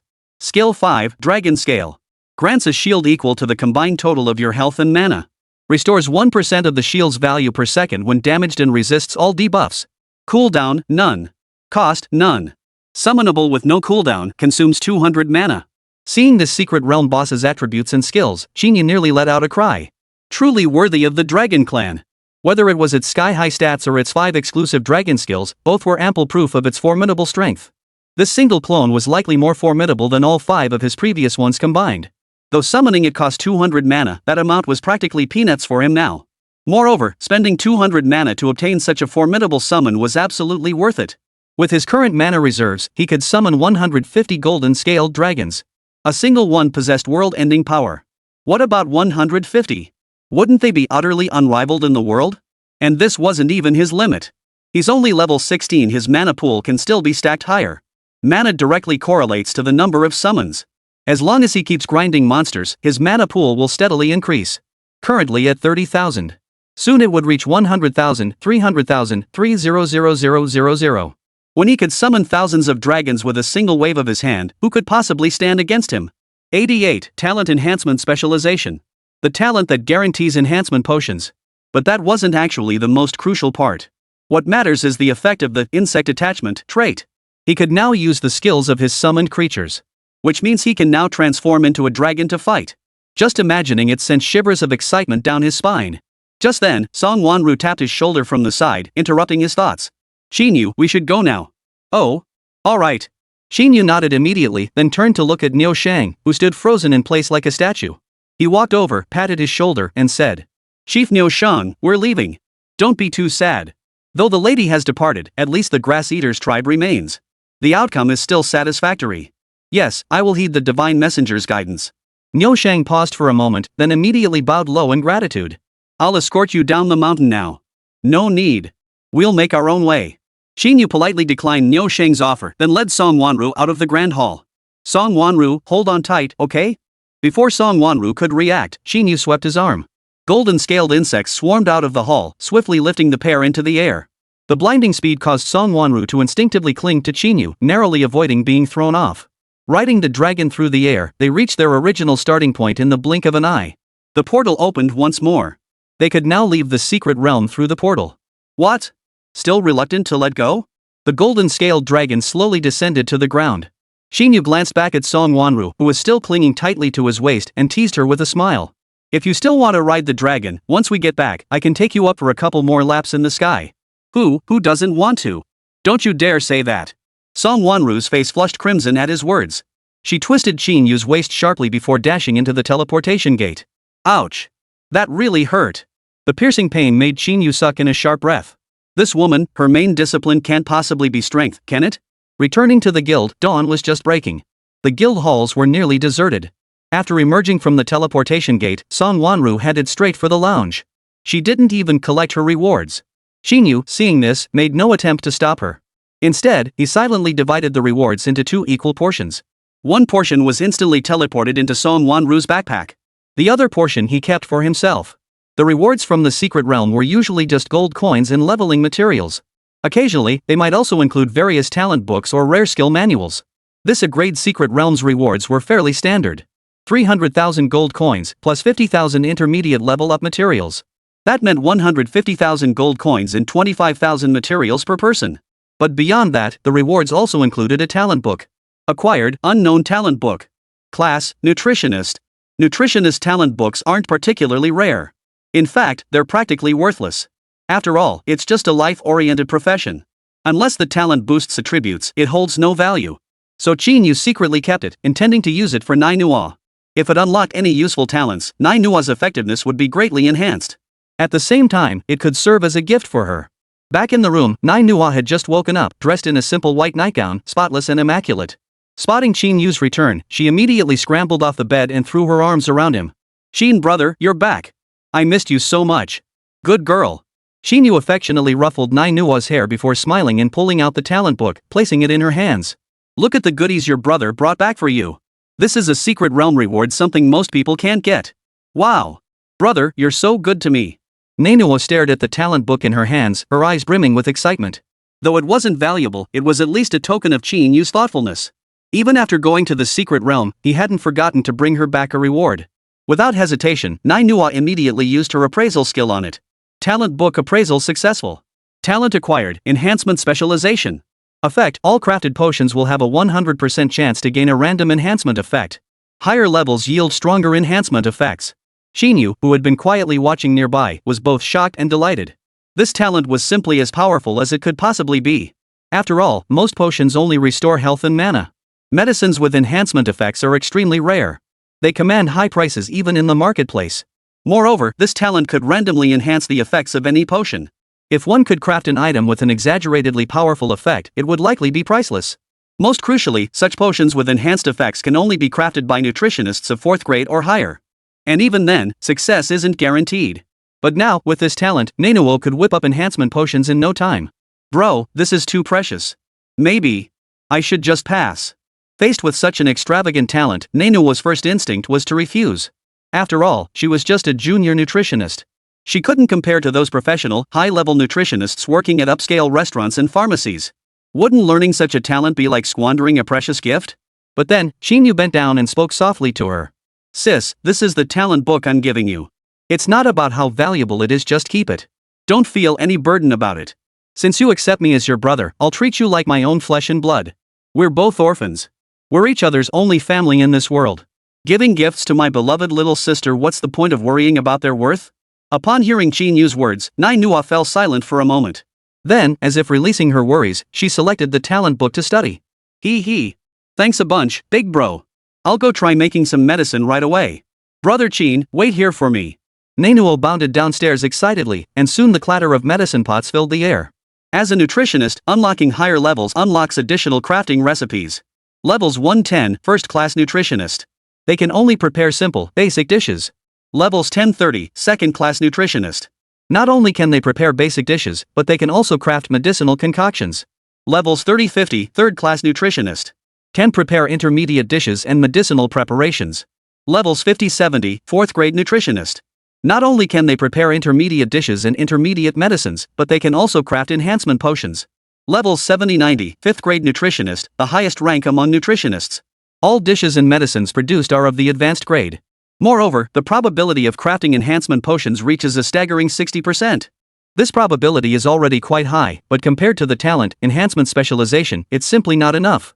Before long, manhwa returned to the room carrying a tray. On the tray lay 2 pills. One was red, the other blue. Bro! Try them. Without hesitation, Qín Yǔ picked up the red pill from the tray and swallowed it. The instant he swallowed it, a notification appeared before his eyes. Strength 1030. Duration 3 hours. 89, an exaggerated enhancement effect. Beauty in need seeking gold tickets. The moment he saw this notification, Qín Yǔ couldn't help but exclaim in shock. This potion's enhancement effect had actually boosted his strength by 10 points? And the duration was a whopping 3 hours? Wasn't this effect a bit too exaggerated? After all, ordinary enhancement potions only boost attributes by 4 or 5 points. Even a 5th grade nutritionist, with exceptional luck, could only achieve around a 10-point boost at most. And the duration is usually only half an hour. At most an hour. But the pill Qín Yǔ made lasts a full 3 hours. This might not mean much at first glance. Under normal circumstances, clearing a dungeon takes about 3 hours on average. This means a single pill could keep players in a sustained enhanced state throughout the entire dungeon. What previously required 3 enhancement potions to achieve, manhwa's pill achieves it with just 1. The difference is simply staggering. Unable to witness the pill's effects firsthand, manhwa could only gaze at Qín Yǔ with eager anticipation. She had thought it had failed, but upon hearing Qín Yǔ's exclamation, she finally broke into a relieved smile. How about it, brother Qín? Not bad, right? Absolutely amazing. Qín Yǔ laughed as he scooped manhwa into his arms, spinning her excitedly around several times. Manhwa, you truly are my precious little sister. Having you in my life is truly the greatest blessing I could ever ask for. Feeling Qín Yǔ's overwhelming emotion, manhwa couldn't help but chuckle inwardly. Her cheeks flushed, and she buried her face in Qín Yǔ's embrace. She was deeply grateful to Qín Yǔ for saving her that night. Yet because of that incident, she had developed a different kind of feeling for him. It wasn't just sibling affection. There was also a special feeling between a man and a woman. But she knew such matters couldn't be rushed. Even if they could only be siblings, she would be content.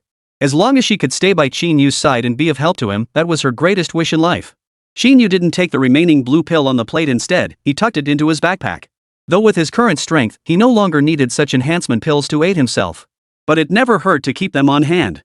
When Qín Yǔ opened his eyes, it was already noon the next day. Having gone without sleep the previous day, he had fallen into a deep slumber shortly after taking the red pill the night before.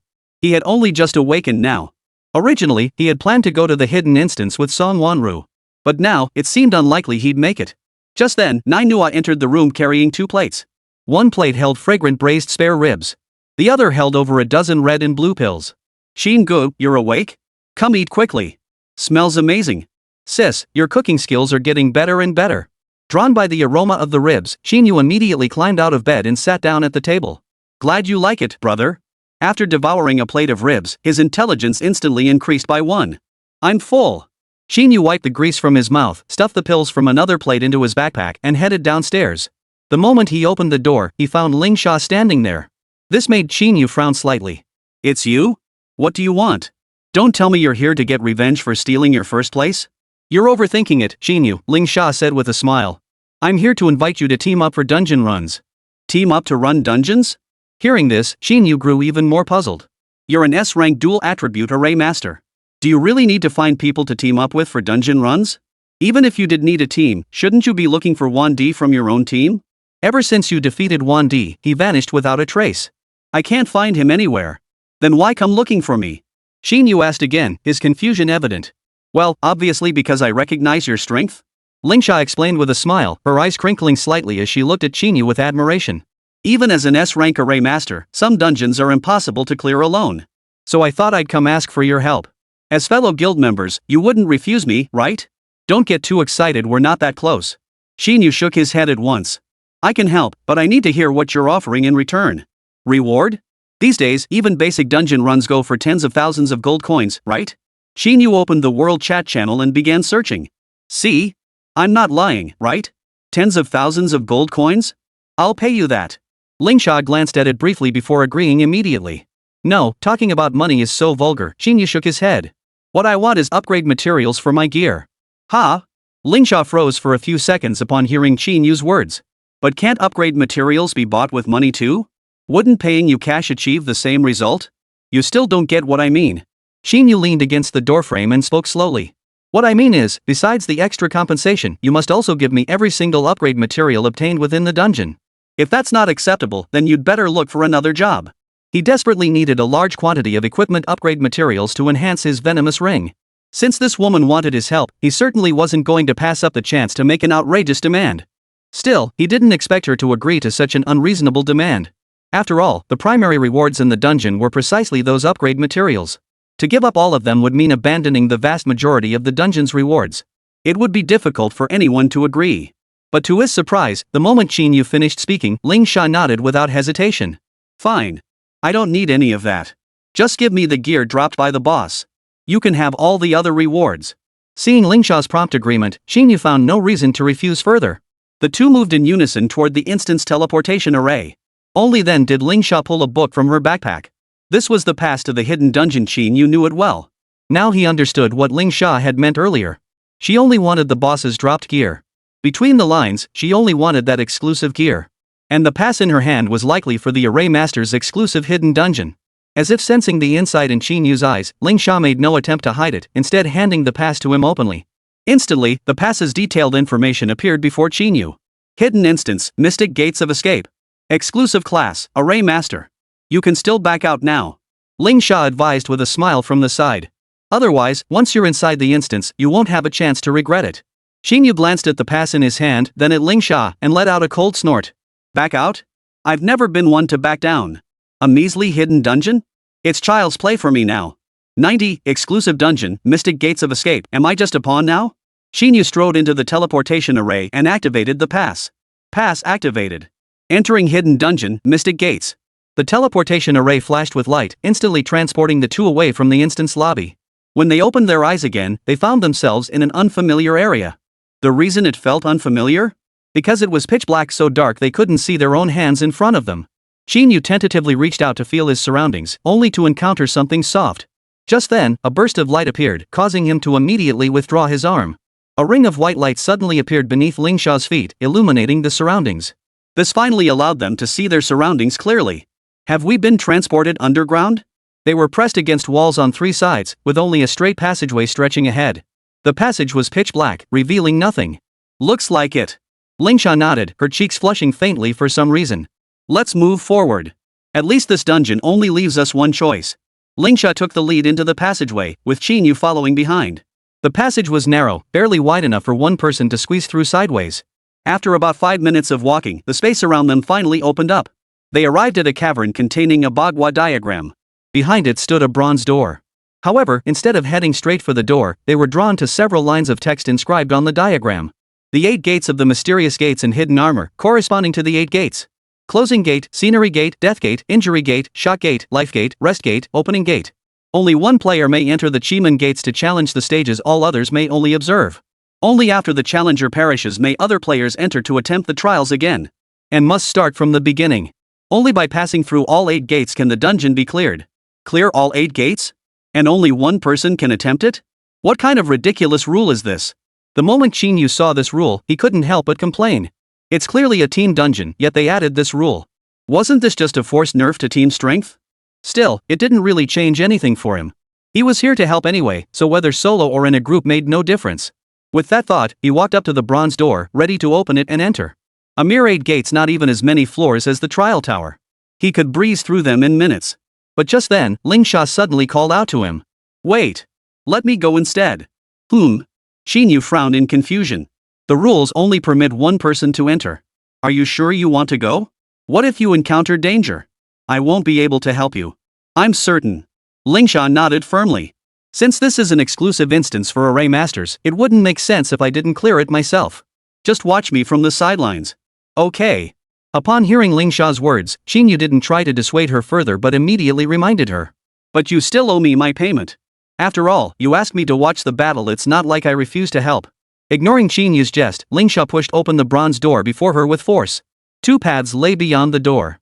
One black, one white. The black path bore the engraved character Qian. The white path bore no markings whatsoever. Qian, Dui, Li, Jin, Sun, Kan, Zhen, Kuan. These are the 8 trigrams of the Taiji. In other words, this black road with engraved characters was the entrance to the Qíman. The white road, however, was the spectator area. Glancing at the spirit sand beside him, Qín Yǔ spoke again. Are you certain you don't want me to go over there and attempt the trials? I'm certain. No need to ask again. As if driven by some unyielding resolve, Ling Sha strode directly into the black passageway. After a moment's hesitation, Qín Yǔ headed toward the white passageway. The dungeon designers must have had their reasons for setting these rules. Plus, this was an exclusive hidden dungeon with extremely high difficulty. He didn't think Ling Sha would make it through smoothly. But then again, he was only here to assist. Since that woman insisted on doing it herself, there was little he could do. It was simply a matter of fate. After she perished, he would inherit her legacy, clear the instance, and claim the exclusive gear. And he'd gladly accept any other rewards for clearing the instance too. After all, he had agreed to come here precisely for this purpose. At that moment, Qín Yǔ stepped out of the passageway into a new space. It was an octagonal chamber. Within it stood a luminous, transparent pillar. Other than that, there were no other devices. Qín Yǔ slowly approached the pillar and gently touched it with his hand. Suddenly, a flash of white light erupted and the room's door slammed shut. Holy crap! What the hell? This instantly gave Qín Yǔ an ominous feeling. He immediately swung his staff, only to discover he couldn't cast any spells. Not only were his summoning spells unusable, but even his insect attachment ability wouldn't activate. Suddenly, Ling Sha's face abruptly appeared on the pillar. Qín Yǔ, something seems off. What's happening on your end? I'm trapped in a room, Qín Yǔ said slowly, looking at Ling Sha. And I can't use any skills. That's exactly it. Ling Sha spoke up immediately upon seeing this. The reason the rules separated us wasn't to weaken our strength, but to make us work together. As a support class, an array master's primary role is to assist other players in combat. And since this is an exclusive instance for array masters, it naturally follows that logic. Get to the point. Qín Yǔ snapped impatiently. The point is, you're just an ordinary person now, a pawn in my hands. You can only progress through this dungeon by relying on my enhancements. Qín Yǔ was instantly speechless. This instance is a total rip-off, isn't it? Forcing teammates apart and not letting us use any skills. Was this testing the array master, or testing him? As a summoner, if he couldn't use skills, what good would an array master's support even be? In truth, Ling Sha could do very little at the moment. At level 10, she only has 2 skills. One is the light attribute recovery array, which rapidly restores allies' health and status. The other is the dark attribute damage control array, providing prolonged control effects and sustained damage. Neither of these skills could provide Qín Yǔ with any buff effects. In other words, if they encountered a particularly troublesome monster relying solely on these 2 skills, she likely wouldn't be able to help Qín Yǔ defeat it. If things go badly, she might not even be able to save Qín Yú's life. At that point, not only would Qín Yǔ die, she would also perish within this dungeon. Not only would they fail to obtain that exclusive equipment, but they'd also lose both their lives. In an instant, Ling Sha's mood plummeted to rock bottom. But then, Qín Yú's voice rang out again. Stop dithering. Use whatever formations you have. Since I promised to help you clear this dungeon, I can't go back on my word. But the reward has to be doubled. 91. What good is a master of all attributes if he can't use his skills? No sooner had Qín Yǔ finished speaking than a deafening roar erupted within the octagonal chamber. A bronze door abruptly materialized on the wall in Du Men's section. The door slowly opened, and 4 peculiar-looking tree demons emerged from within. Clearly, this was the trial of the first gate. Spirit Sand immediately cast several damage control arrays, instantly immobilizing the 4 tree demons in place. However, the damage inflicted was negligible. The tree demons possessed the ability to continuously regenerate health. The sustained damage inflicted by the damage control arrays was essentially negligible to them. This meant Qín Yǔ would have to deal with these 4 tree demons himself. Strangely, Ling Sha detected no trace of panic on Qín Yú's face. Instead, even while being surrounded by the tree demons, he remained calm and composed. In no time at all, he had dispatched them all. This left Ling Sha stunned in place. She had researched Qín Yǔ. As a summoner, a mage-type class, his stat points were undoubtedly maxed out in intelligence to boost mana capacity. Otherwise, how else could he summon so many insects at once? But this dungeon prohibited the use of skills. Thus, his all-intelligence build with maxed-out mana pool rendered him utterly useless. Only high strength and agility offered any chance of surviving these 8 mystic gates. Qín Yú's strength and speed were only at their base 10 points. His basic attacks only dealt 10 damage. Yet these tree demons were notorious for their massive health pools. A level 13 tree demon already boasts a staggering 2600 HP.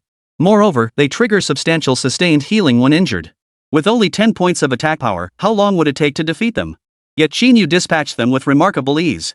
Though he looked a bit battered and had sustained some injuries, at least it wasn't as hopelessly impossible as imagined. What are you standing around for? Where's the recovery array? Qín Yú's voice cut through Ling Sha's thoughts. Right away. Seeing this, Ling Sha immediately cast a healing array, instantly restoring Qín Yú's health to full. But watching Qín Yǔ swiftly advance to the second stage upon entering, Ling Sha couldn't suppress her confusion and blurted out. Qín Yǔ, you're a summoner. How come you have such high attack power? Don't ask questions you shouldn't. That'll cost you extra. Qín Yǔ didn't answer Ling Sha's question. Instead, he pulled 2 blue enhancement pills from his backpack and swallowed them. The 2 pills he had just taken had directly boosted his strength by 110 points. One had granted him an additional 50 points of strength. The other doubled his strength attribute. This caused his strength to jump from 10 points straight to 120 points. The effect lasted for 3 hours. This was why he swiftly disposed of those 4 tree demons. But the gatekeeper of the second level wasn't those clumsy tree demons, it was 9 flying fire spirits. Fire spirits were agile monsters, moving swiftly through the air while attacking with fireballs. If one was carelessly hit, they would fall into a burning state, continuously losing health. Relying solely on his current high strength wouldn't be enough. He needed to boost his speed as well. Therefore, he immediately swallowed 2 blue pills. Instantly, 2 pieces of information appeared before his eyes. Speed, 1060.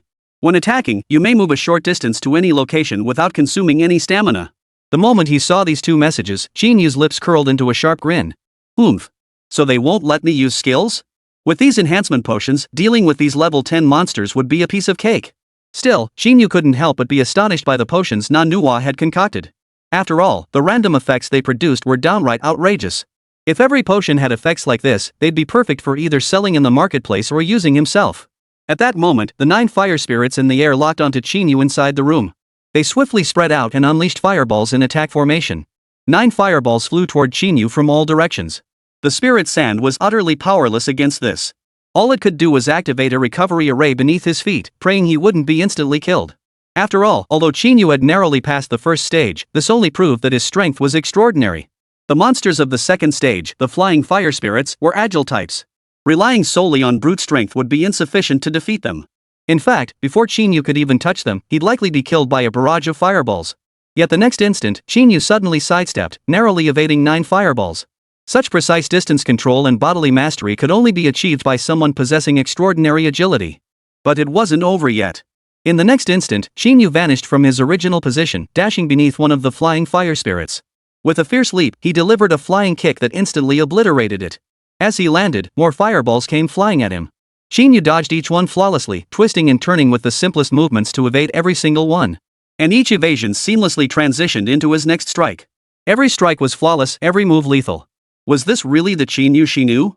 Not only was his strength value exceptionally high, but his speed was downright absurd. How could someone possess such high stats across the board? Qín Yú was only level 16, with 4 stat points per level. That's a total of only 64 points to allocate. Could it be that this guy allocated all 64 points to strength and speed? But his health is also incredibly high otherwise, how else could he withstand the damage from countless enemies? Could it be split into 3 parts? Did he put points into Constitution too? But he's clearly a summoner, why would he waste so many points on the other 3 attributes? Or did he spread the points evenly across all 4 primary attributes? The second stage was also easily cleared. Then came the third stage, the fourth stage, the seventh stage. Whether it was the tree demon, the flying fire spirit, or the later earth golems and golden guards, Qín Yú dispatched them all with ease. By now, Ling Sha had stopped wondering why Qín Yú was acting so unusually. She was simply relieved she'd brought Qín Yú along for help. All she needed to do was ensure Qín Yú's health and status remained optimal, then toss a few damage control arrays to manage the situation. Now only the final stage remained before clearing the dungeon and obtaining the Array Master's exclusive gear. The final gate was the Rest Gate, guarded by a level 15 mud monster. This creature was covered in toxic sludge and possessed a deadly poison. Any attack it received would inflict the poison effect on the attacker. But crucially, this monster has only one weakness. Its heart.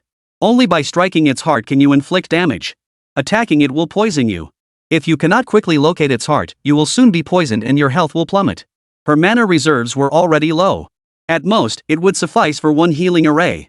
For a moment, Ling Sha felt her anxiety rise again. But just as she was about to warn him, she saw Qín Yú suddenly spread his arms wide and charge toward the mud monster. He shouted as he charged. "Fill the recovery array to full capacity. Stop spacing out over there, you idiot." 92. Scare without danger.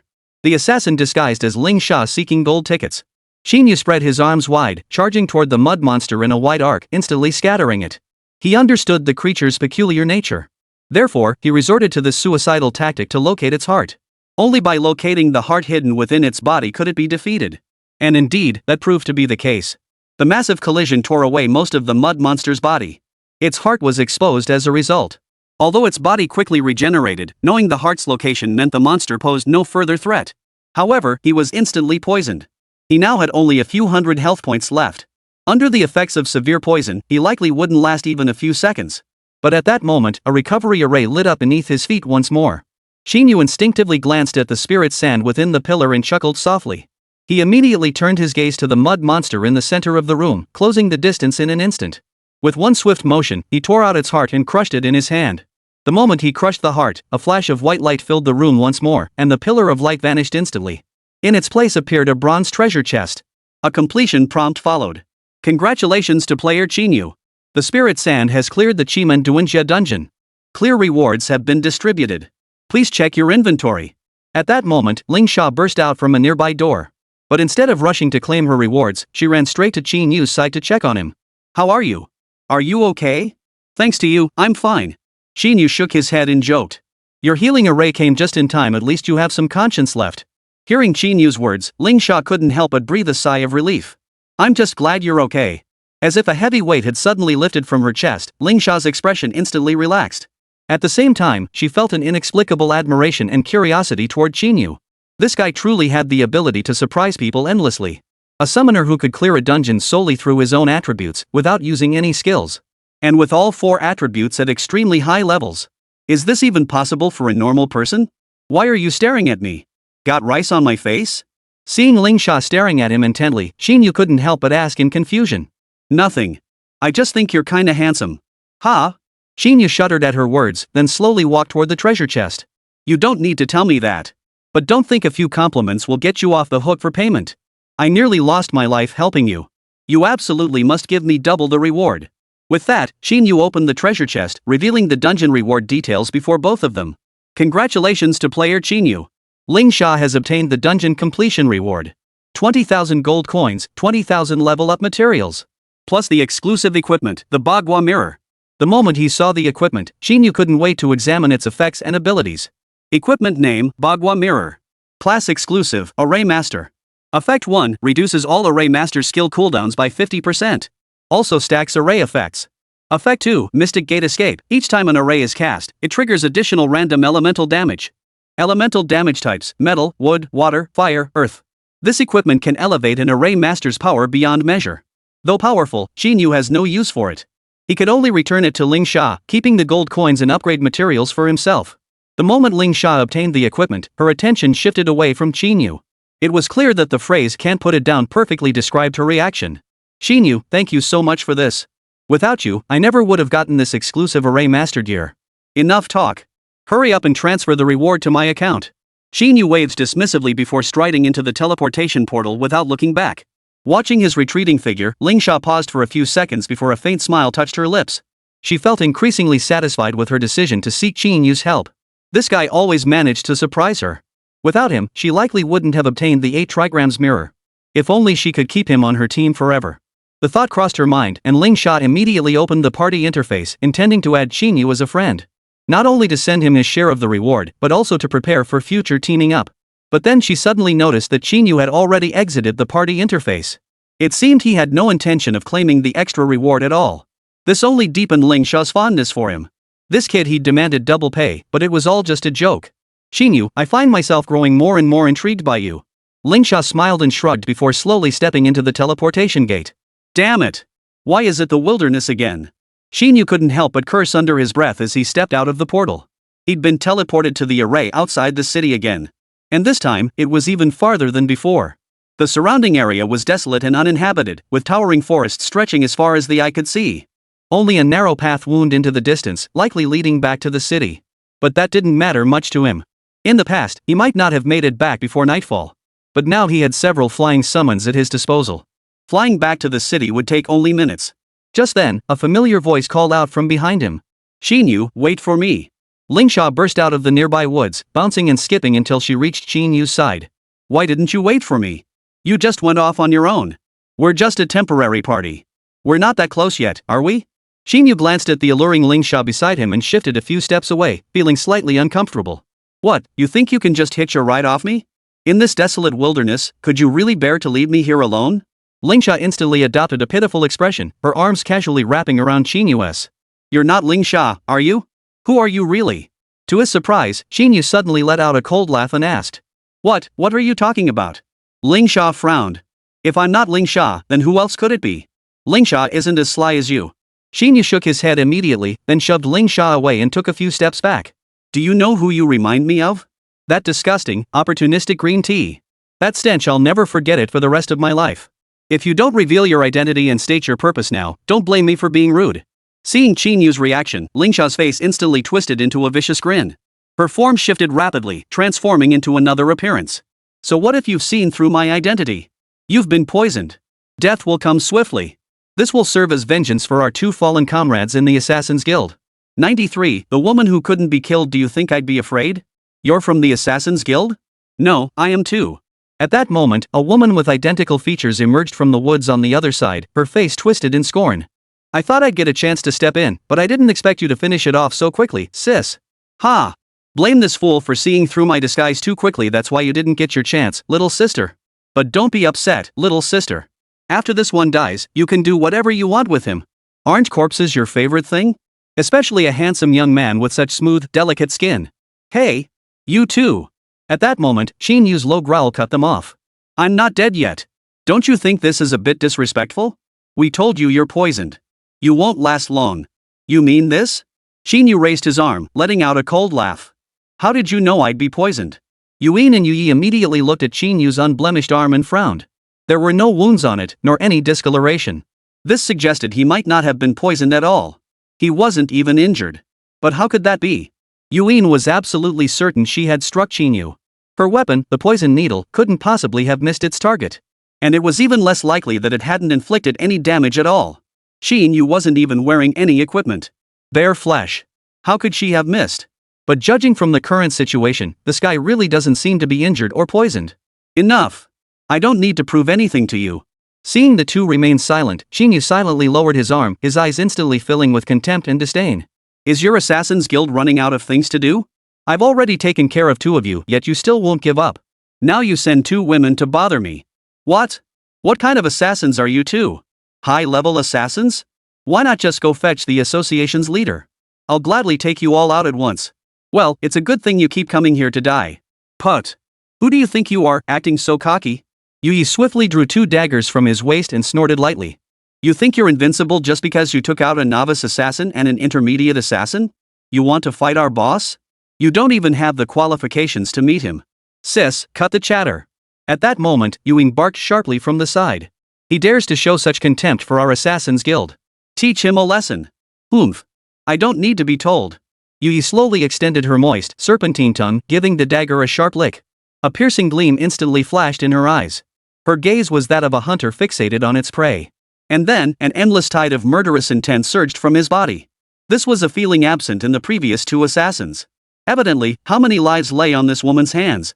Qín Yú, however, remained utterly calm. Watching Yi charge toward him, he merely flicked his wrist, then raised his hand to block the incoming dagger. The dagger flew violently away. Qín Yú's arm was now covered in dazzling golden scales, each plate distinct and sharp. This startled Yi, who had been charging toward him. But it lasted only an instant. As elite assassins, they had seen every kind of target imaginable. Scales like these were nothing new. It merely meant higher defense. Yu swiftly caught the dagger and thrust it violently toward Qín Yú. Your opening was far too obvious. How did you even get into the Assassin's Guild? Qín Yú raised his hand again to block the attack, then unleashed a dragon claw strike, carving 3 deep gashes across Yu's chest. Then, he launched a flying kick that sent Yi flying. With just a glance, his gaze shifted to Yuan nearby. Your boss sends scum like you to kill me? Who do you think you're looking down on? Kid, did no one ever tell you never to leave your back exposed to your enemy? Hearing Yuan's words, Qín Yú froze momentarily. He instinctively sidestepped to evade the attack. But he was still struck by Yu's charge, staggering back several steps before halting. Ouch! That claw of yours really stung. Though I don't mind a rough man. Please be even rougher with me, okay? Seeing that Yi hadn't died and her wounds had completely healed, Qín Yú's brows knotted into a tight knot. That claw strike should have been enough to kill her. Not only was she still alive, but the wounds had vanished completely. If not for the few tears still visible on her clothes, he might have suspected he'd hallucinated the entire thing. Had he misjudged the situation? Had his attack failed to finish her off? Qín Yú shook his head sharply, pulling his thoughts back. There was only one explanation for this. You like it rough, huh? Then let me show you this move. As Yi charged at him once more, Qín Yú kicked her back again. Suddenly, a massive dragon tail materialized behind him, lashing out violently toward her. The dragon's tail struck Yi with pinpoint accuracy, sending her flying far away. Simultaneously, Qín Yú unleashed several wind blades, instantly severing both her arms and legs. This time, he was certain this woman was finished. After all, severing both arms and legs proved she was already near death at that moment. Yet in the next instant, the wounds on Yu's body rapidly healed, and her arms and legs miraculously regenerated. This left Qín Yú even more bewildered, standing rooted to the spot in confusion. Could there be others in this world who, like him, were indestructible? But this one was different from him. He transferred damage while this woman avoided death and recovered swiftly. But he'd never heard of any profession possessing such an absurdly powerful ability. At that moment, Yúin, who had remained silent all along, suddenly spoke up. Qín Yǔ, I advise you to give up your resistance immediately. My sister is indestructible. No matter how much you fight back, it won't change a thing. Don't waste your time. It's better to die sooner. Qín Yǔ remained silent for a moment before bursting into laughter. Give up resistance? What? Even if I can't kill her, do you really think you can kill me? You can't take my life. Instead, you two will be the ones leaving your lives behind here. You insolent fool. Yúin gave a cold snort, neither confirming nor denying. This brat could only talk tough for now. Once his strength was exhausted, he'd be at their mercy. Sis. Stop toying with him. He still has the strength to talk big? Then let him see who will have the last laugh. 94. The secret of immortality. You won't escape. Seeking gold tickets. Hearing Yu Yin's words, Yu Yi instantly scrambled to his feet, a twisted, perverse grin spreading across his face. Her awakened profession was rather unique. An A-rank hidden class, the symbiont. This was an extremely rare hidden class. Only twins had the chance to awaken it. Despite being a rank, its effects were utterly extraordinary. The awakened individual may choose to symbiotically merge with their twin companion. As long as their partner survives, they cannot die. This is precisely why she always manages to come back from the brink of death. Moreover, she inherits all attributes and statuses from her partner. In other words, no matter how formidable the opponent, even if she cannot break through the enemy's defenses, as long as her partner remains by her side, her condition will always remain at its peak. In essence, her sister, Yúin, serves as her power source. As long as she's present, she remains unbeatable. This is precisely why they maintain a 100% mission completion rate within the Assassin's Guild. If she cannot die, she fears no death. She refused to believe Qín Yǔ could kill her. But just as she charged toward Qín Yǔ again, hundreds of writhing worms suddenly appeared, along with hundreds of scorpion bugs swaying their venomous tails. Such overwhelming numbers made her hesitate for a split second. But it was only a second. In the blink of an eye, she was swallowed by the swarm and vanished without a trace. Qín Yǔ stood rooted to the spot, silently watching the spot where Yu Yi had been swallowed by the swarm. In an instant, the swarm was scattered. Though all her equipment lay destroyed, the wounds on her body began healing at a visible pace. Ha! Do you really think these insects can kill me? Even if you had twice as many, 10 times as many, 100 times as many, you still couldn't kill me. When your mana and stamina are depleted, that will be your time to die. Watching Yu struggle amidst the swarm, Qín Yǔ relentlessly summoned more worms, testing the limits of what this woman could endure. He believed that no profession in this world was absolutely invincible. Even someone as powerful as himself, with every stat maxed out, wouldn't dare claim absolute invincibility. But this woman gave him a peculiar feeling. She seemed genuinely incapable of dying. Even when reduced to nothing but a white skeleton by the swarm's relentless gnawing, she would rapidly regenerate, restoring herself to her original form. This left him utterly perplexed. But then he noticed something. Only she had been attacking him the entire time, while the other person had been watching from the sidelines. This seemed rather odd. Shouldn't they be working together to take down the target faster? Instead of standing idly by, relying on their teammates' invincibility. Unless, she had some compelling reason preventing her from intervening. As if sensing Qín Yú's gaze, Yúin immediately took a few steps back before shouting at Yu Yi. Sis! I told you to stop messing around. Kill this bastard quickly so we can report back. Kill me? You wish. Qín Yǔ lunged toward Yúin in a single stride, unleashing a dragon claw strike at her. But Yúin deftly dodged the attack. Just then, Yu Yi arrived from behind, instantly locking Qín Yǔ in combat. I'm your opponent now. Or did you think you could handle both of us at once? Yu Yi twisted and turned, his dagger flashing up and down, each strike aimed at Qín Yú's vital points. Yet Qín Yǔ paid Yu Yi no mind whatsoever, marching straight toward Yúin. If I'm not mistaken, the secret to your sister's immortality must be connected to you, right? How could that be? Yúin slowly retreated, a fleeting look of astonishment flickering across her face. No need to deny it. I'll find out the answer soon enough. Qín Yǔ shook his arms, then turned to face Yu Yi, who had been relentlessly pursuing him. With an impatient swipe of his claw, he sent Yu Yi flying. What an annoying fly. Once I've dealt with your sister, I'll come back to play with you. You're my prey. Don't you dare leave. Yu Yi tried to advance again, but at that moment, the swarm had already surrounded her once more. Worse still, a dozen or so leader-class monsters suddenly appeared, instantly halting her advance. Damn it! How does this guy have such powerful summons? Before coming here, they had conducted an extremely thorough investigation into Qín Yǔ. All they knew was that he was a summoner. And that he could summon countless swarms of insects to attack. But these boss-level monsters? This was completely beyond their capabilities. Moreover, this guy had already figured out the secret behind their abilities. If this drags on any longer, it could spell disaster for them. The last thing an assassin wants is a drawn-out battle. Though she wasn't afraid of death, if their secrets were exposed, they'd lose any chance to fight again. Now, the best choice was to flee immediately. Yui instantly turned to Yuin. Their eyes locked in a silent understanding, their thoughts remarkably aligned. Yuin's profession was shapeshifter, a role suited only for ambushes. Once her true form was exposed, there would be no second chance to strike. It meant they could only strike to kill. Yet her attack had yielded no effect whatsoever. This meant their mission had already failed. Realizing this, Yuin spun around instantly and transformed into a hunting falcon, soaring into the sky. As long as she could preserve her own life, her sister would be safe. Yet the moment she soared into the sky, a swarm of eagle-eyed dragonflies suddenly appeared, instantly trapping her in their midst. "You came to kill me? Now you think you can run? Not so fast." In an instant, the dragonfly swarm flapped their wings, unleashing countless wind blades that surged toward Yuin. Dense and relentless, leaving no room for escape. But Yaoing merely glanced at them before transforming back into a fly and darting away. Seeing Qín Yǔ still standing rooted to the spot, Yuin instantly broke into a smug grin. She was now level 30, with her shapeshifting spell upgraded to level 3. Not only could she shift into human form, but also into animals and even monsters. It wasn't something just anyone could easily trap her with. This time, they'd gotten off to a bad start, but once she escaped, they'd never make the same mistake again. Yet just as she was about to fly into the forest and escape completely, she suddenly crashed into a spiderweb. "Huh? Why is there a spider web here?" Yuin was still puzzled when she saw a gigantic spider with glowing red eyes appear beside the web. It was staring intently at her. At that moment, Qín Yǔ's voice echoed from nearby, sending shivers down her spine. "Spiders eating flies, it's only natural. Enjoy the terror before you die? Or, tell me where your lair is, and I might reluctantly spare you a whole corpse. Otherwise, you should know what fate awaits you? 95. Who cares what association you belong to? Trying to kill me is a dead end."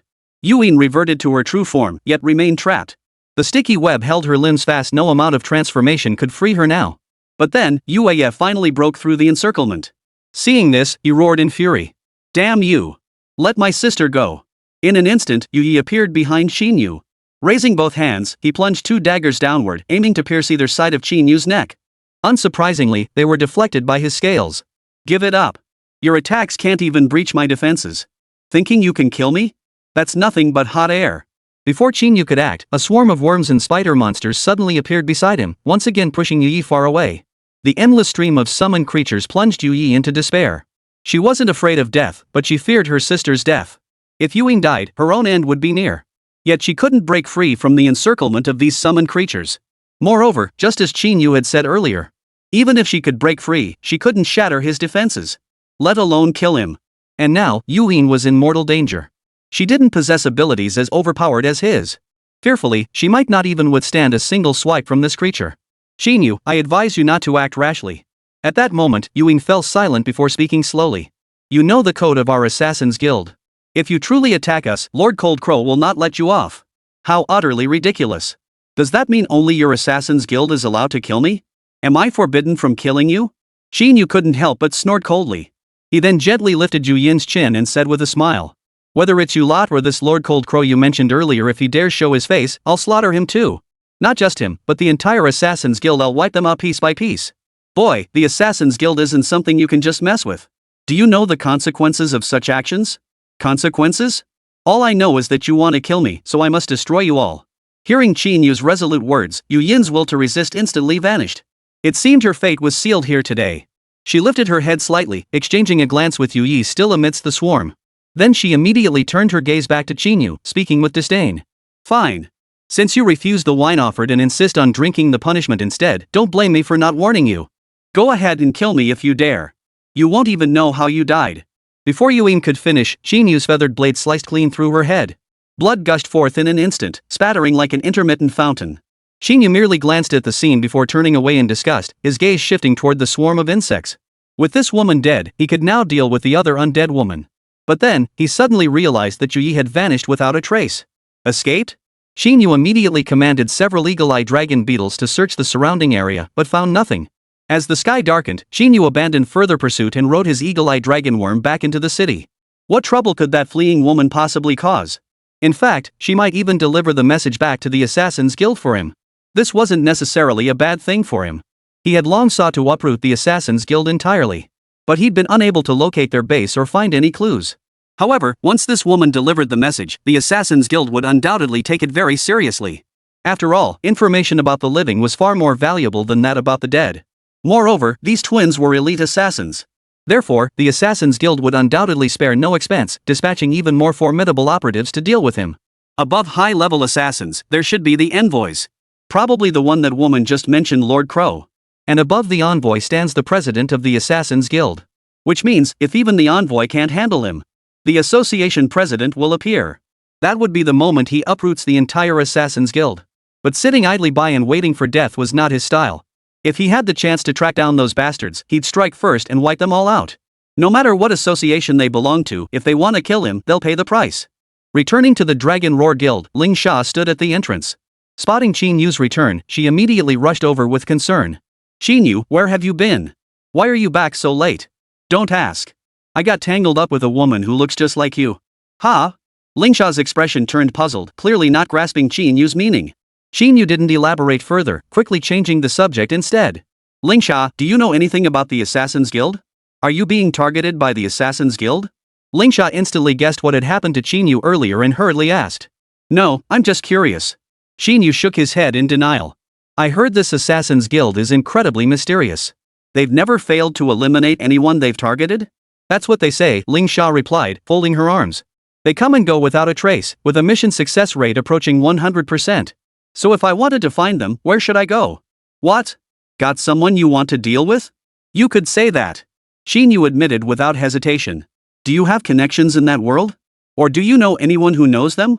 Ling Sha pondered for a moment, as if gathering her thoughts for a long time, then slowly shook her head. Qín Yǔ, the Assassin's Guild is an unofficial organization.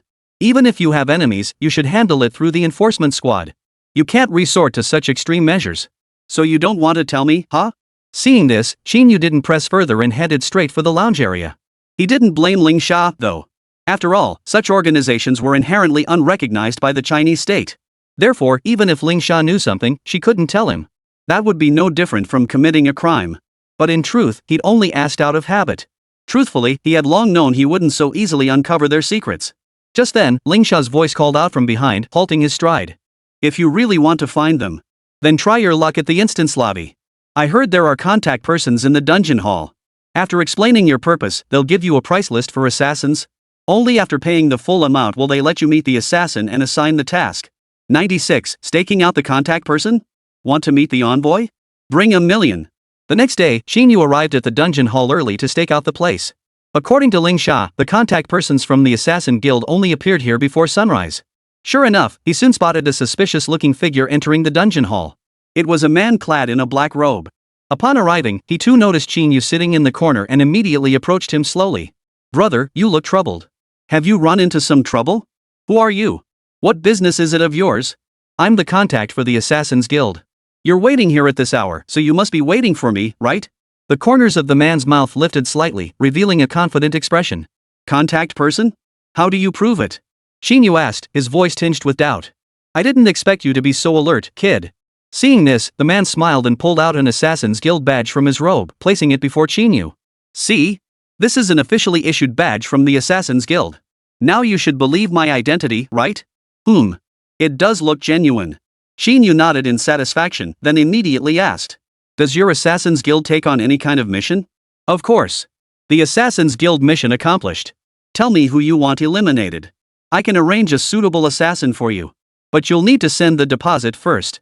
Once the job's done, you settle the balance. For ordinary people, it's 250,000 per head. For tougher targets C rank or B rank professionals it's 500,000. But for a rank and above? That starts at $1 million. For an S rank professional with high levels? You're looking at millions at the very least. Hey kid, you look like you just awakened your profession. You didn't go and mess with someone you shouldn't have, did you? Sigh. Hearing the man's words, Qín Yǔ instantly wore a helpless expression and spoke with some difficulty. It's all my own fault for being young and ignorant, offending someone important. Now that big shot is sending people to deal with me. With my current strength, I'm as good as dead. That's why I came to the Assassin's Guild to strike first. Oh? Qín Yǔ's story even moved the man a little. We've seen far too many like you in this Assassin's Guild. Rest assured, as long as your payment is sufficient, even the current war god himself, the Assassin's Guild, will kill him for you. Really? Qín Yǔ asked doubtfully. Kill the war god? That sounds a bit exaggerated, doesn't it? Not at all, the man replied with a smile. Our Assassin's Guild spans 5 provinces of China. We have tens of thousands of low-level assassins alone, and thousands more mid-level and high-level assassins. 12 commanders, each an elite master exceeding level 40. Not to mention our guild leader, whose power rivals that of the war god himself. But surely the big shot you've offended isn't the war god? After all, it'd take tens of millions just to get the guild leader to step in. Ha? No, not him. Qín Yǔ shook his head. Just some minor boss in Linghai City. Probably only needs an envoy to handle it. Well, you're in luck, there happens to be an envoy station in Linghai City right now. The man grew visibly excited upon hearing Qín Yǔ's request for an envoy, stepping forward eagerly. With him around, your needs will definitely be taken care of. But you'll need to prepare at least 5 million. Alright then, seeing as you're just a recent graduate, I'll reluctantly accept 1 million as a deposit. You can pay the rest later. Then, the man swiftly pulled a piece of paper from his robe, scribbled a few lines on it with a pen, and handed it to Qín Yǔ. This is the Assassin's Guild contract. Sign your name here, and it means you've agreed to our terms. Cash in hand, job done. The Assassin's Guild guarantees mission completion. Can you give me a discount? Qín Yǔ tentatively asked. You know I just graduated. Where am I supposed to come up with 1 million? This is already a very fair price. The man glanced at Qín Yǔ, clearly seeing his genuine struggle. Besides, I've never even met the envoy. How can I be sure his abilities are truly up to taking down my enemy? Young man, the envoy's abilities are beyond question. At that moment, the man abruptly retorted, then glanced at the sky gradually brightening and promptly turned away. You have 3 days to think it over and raise the money. If you can come up with 1 million yuan deposit, I'll take you to meet the envoy.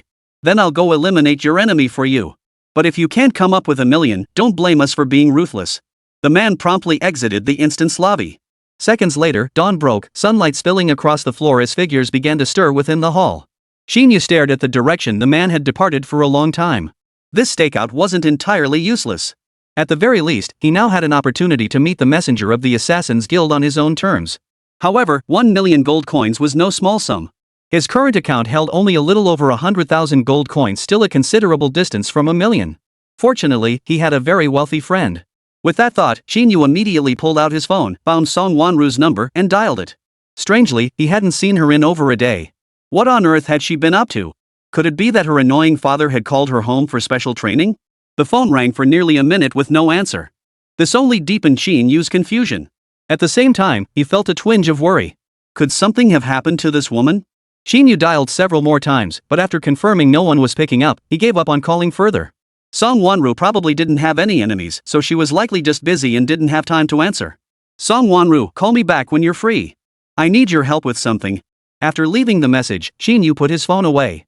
Borrowing money from Song Wanru was just one option. If that didn't work, he'd have to figure out other ways on his own. 3 days to raise 1 million. That was no small sum. But it wasn't entirely impossible. He currently had 170,000 yuan on hand, meaning he still needed 820,000 yuan. That means he needs to raise about 280,000 per day. If he relied solely on grinding dungeons to scrape together that 820,000, forget 3 days, even 30 days, or 300 days, would be a struggle. But he's the current boss of the hunting grounds. The hunting grounds' daily profits are quite substantial. Over the years, he must have accumulated a substantial fortune. He need only withdraw a portion from the hunting grounds account to cover the million.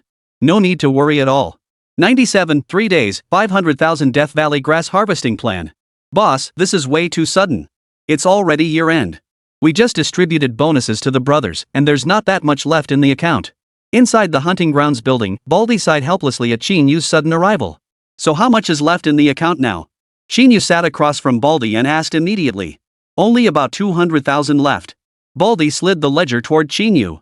It clearly showed only 230,000 gold coins. Combined with what he had on hand, it barely reached 500,000 gold coins. Seeing the worry on Qín Yǔ's face, Baldy quickly asked again. Boss, what's going on? Why do you suddenly need so much money? Could it be, a joyous occasion is approaching, and your father-in-law is giving you trouble? What wedding? And what do you mean by father-in-law? Hey! Word's been spreading all over the hunting grounds, boss. You've been spending all your time with the daughter of Linghai City's richest man. You two are practically inseparable. Isn't that a happy occasion? But seriously, with your dashing looks and extraordinary abilities, you're a true prodigy. Only that woman could possibly match you. That old fool really doesn't know a good thing when he sees it. Asking you for so much money? That's just him showing he doesn't think you're good enough. Want me to round up the brothers and go find that Song Wayman? We'll help you vent your anger, boss. Nonsense. What does this have to do with them? Seeing Qín Yǔ flatly deny it, Baldy immediately pressed further. Ha? It wasn't about that? Boss, no need to feel awkward, this sort of thing is only human. Before Baldy could finish, Qín Yǔ slammed a fist into his head, silencing him. If you keep running your mouth like that, I'll cut out your tongue and feed it to the wolves in the mountains. Watching the bald guy frantically shake his head in apology, Qín Yǔ finally withdrew his fist and said in a deep voice, I'm raising money to meet the envoy of the Assassin's Guild. The Assassin's Guild? Baldy looked even more confused. Boss, with your skills, you shouldn't need the Assassin's Guild to get revenge, right? Instead of relying on those guys, it's better to have our hunting ground brothers handle it. They'll definitely be more effective. No. It's the Assassin's Guild that wants me dead. Qín Yǔ's face was as cold as frost, and when he mentioned the Assassin's Guild, it was filled with a murderous intent as still as death. The Assassin's Guild sent more than one person to eliminate me. So rather than wait for them to come kill me, I'll go to them and wipe out the entire organization. Though it was a seemingly ordinary statement, Qín Yǔ's voice was soft, yet it carried an eerie terror. It left Baldy speechless for a long moment. He never imagined Qín Yǔ could harbor such terrifying thoughts. The Assassin's Guild was a massive organization that had been established in China for hundreds of years. Not only did it boast numerous members, but it was also home to a gathering of elite masters. Especially the 12 commanders, each possessed overwhelming power. Each one could single-handedly take on 100 opponents. Yet Qín Yǔ declared he would take on the entire Assassin's Guild alone. Is this youthful ignorance or genuine confidence in his own abilities? Boss, the Assassin's Guild wouldn't pick a fight with you for no reason. Someone must have paid them to kill you. We just need to find that employer and take him out, right? No need. Should we take action against the Assassin's Guild? Killing that guy is just a side job. The main thing is, he has deep ties to the Assassin's Guild. So I can't spare either of them. Baldy knew that once Qín Yǔ adopted this tone, his mind was made up, there was no turning back. At this point, further persuasion would likely be futile. But even if he wanted to meet the envoy, shouldn't the meeting fee be a mere $1 million? This made Baldy wonder if Qín Yǔ had been swindled by those middlemen. But none of that mattered now. What mattered was this: if Qín Yǔ paid out that $1 million and never actually met the envoy, wouldn't it all be for nothing? Wouldn't it all be for nothing? Boss, can I ask who told you to raise $1 million before meeting that Assassin Guild envoy? What's there to ask? Of course it was the contact person. No, I mean, what does the contact look like? Any distinguishing features? Qín Yǔ pondered for a moment before speaking slowly. He's a middle-aged man with a high-pitched voice and curved eyebrows. I knew it. Upon hearing Qín Yǔ's description, Baldy's expression instantly shifted to one of realization. That guy's called Eagle Eyebrow, a notorious con artist in the Assassin's Guild. A con artist? Qín Yǔ frowned. What do you mean? He often scams newbies who come to the Assassin's Guild for the first time, making a killing off them. I bet he's demanding an outrageous sum from you, right? Definitely more than just $1 million. Yeah, this $1 million is just the deposit. He won't let me meet the target until I pay up. Once the job's done, I'll have to fork over another $4 million. My guess is, even if you paid that $1 million, you'd still never see the Assassin Guild's envoy. Baldy sighed with a helpless laugh. That guy has pulled this scam countless times before. I'm 100% certain that if you actually hand over this $1 million, it'll be money down the drain. He'll probably send some random person claiming they're the messenger. That way, even if the mission fails, he still pockets the $1 million. Seems like you know this Eagle Eyebrow fellow pretty well? Qín Yǔ paused for a moment before asking softly. That bastard's got a reputation so rotten it stinks to high heaven. Basically anyone who's looked into the Assassin's Guild knows about him. Boss, don't even think about making a deal with that man. You haven't already signed a contract with him, have you? Not exactly. Qín Yǔ shook his head. But I don't think it's as bad as you make it out to be. Regardless of whether that hawk-browed man is truly an envoy sent by you, I must seize this opportunity. If he is, then it's a win-win for everyone. If not, I'll force that bastard to summon the envoy himself. So no matter what, I have to scrape together that $1 million. Baldy, help me figure out how to make 50,000 in 3 days? This time, Baldy fell silent for a long while. After thinking until he was drenched in sweat, he finally spoke up. There is a way, but it's a bit tricky. Boss, do you know what material's selling the best and most expensively in the mall lately? What kind of material? It's something called lucky grass. This material boosts the upgrade success rate of equipment. It's incredibly valuable. Just one plant can boost the probability by 5%. But because it's super rare, the price for a single lucky grass in the mall has skyrocketed to 300,000 now. But this lucky grass can only be found in the Death Valley at the back of the mountain. 98, don't need help? Think you're invincible now, huh? Death Valley? Qín Yǔ had some recollection of this place. It was an ultra-high difficulty open-world instance accessible only after reaching level 20. It had no fixed dungeon boss, but players were forced to remain inside for over a day before being allowed to leave voluntarily. The monsters inside ranged from a minimum of level 20 to a maximum of level 30.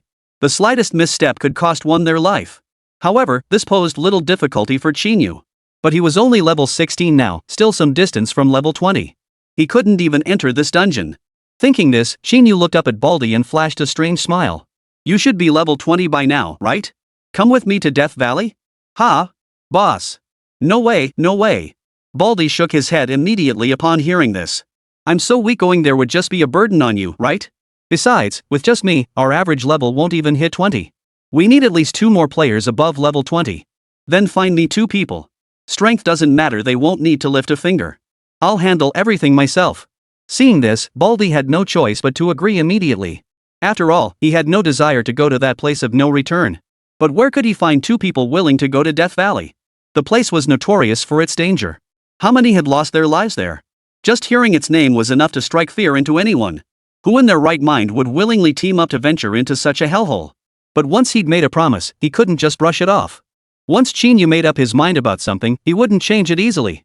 In other words, he was dead set on confronting the Assassin's Guild. As a member of the hunting ground, he couldn't make any significant contributions. But finding 2 suicide squads, that was the only thing he could do. Less than half an hour later, Baldy returned to the building with 2 people. 1 man, 1 woman.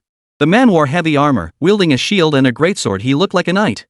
The woman wore a white robe and carried a staff, a healer, commonly known as a priest or a healer.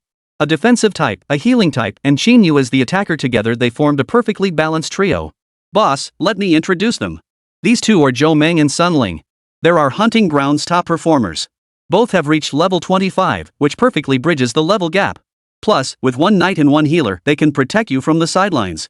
That won't be necessary. I only need them to keep themselves alive. Qín Yǔ's non-committal attitude instantly rubbed the 2 the wrong way. After all, they hadn't exactly volunteered for this assignment. They were well aware of the dangers lurking in Death Valley. Yet Baldy had ordered them to protect this guy's safety. They never got a share of the good deals. Yet this thankless, backbreaking task fell squarely on their shoulders. No one would be happy about that. Though Qín Yǔ was now the leader of the hunting grounds, not everyone respected him. A high school graduate fresh out of school, what qualifications did he have to be the leader of the hunting grounds? At best, he's a greenhorn who lucked out defeating Qianlong. Does he really think that earns him respect? And now he actually wants to venture into Death Valley. That dungeon is a place even level 20 adventurers wouldn't attempt lightly. Yet Qín Yǔ, barely level 16, dares to think of level jumping into that place. Isn't that pure suicide? If he wanted to die alone, that'd be one thing, but now he's dragging them both to their deaths too. But they were, after all, employees of the hunting ground. As 2 support class adventurers, securing a place to work was no small feat. They dared not defy orders. But that didn't mean they had to obey blindly. Just as Qín Yǔ had said earlier. They'd go along, but only to ensure their own safety. As for Qín Yǔ's fate, they couldn't care less. After all, preserving their own lives was paramount. And this brat's life? It wasn't worth risking theirs for. With no objections raised, the squad channel was established, and they immediately set off for the entrance of the Death Valley instance. The objective, find at least 2 lucky grass plants within 3 days. That would be enough to raise $1 million. However, Qín Yǔ's ambitions extended far beyond that. He hadn't known before that lucky grass existed, a substance that boosted advancement probability. Therefore, this trip to Death Valley was his chance to gather as many of these valuable items as possible. Not to sell for profit, but to guarantee a 100% upgrade to his equipment's grade. Not all exclusive equipment was golden grade.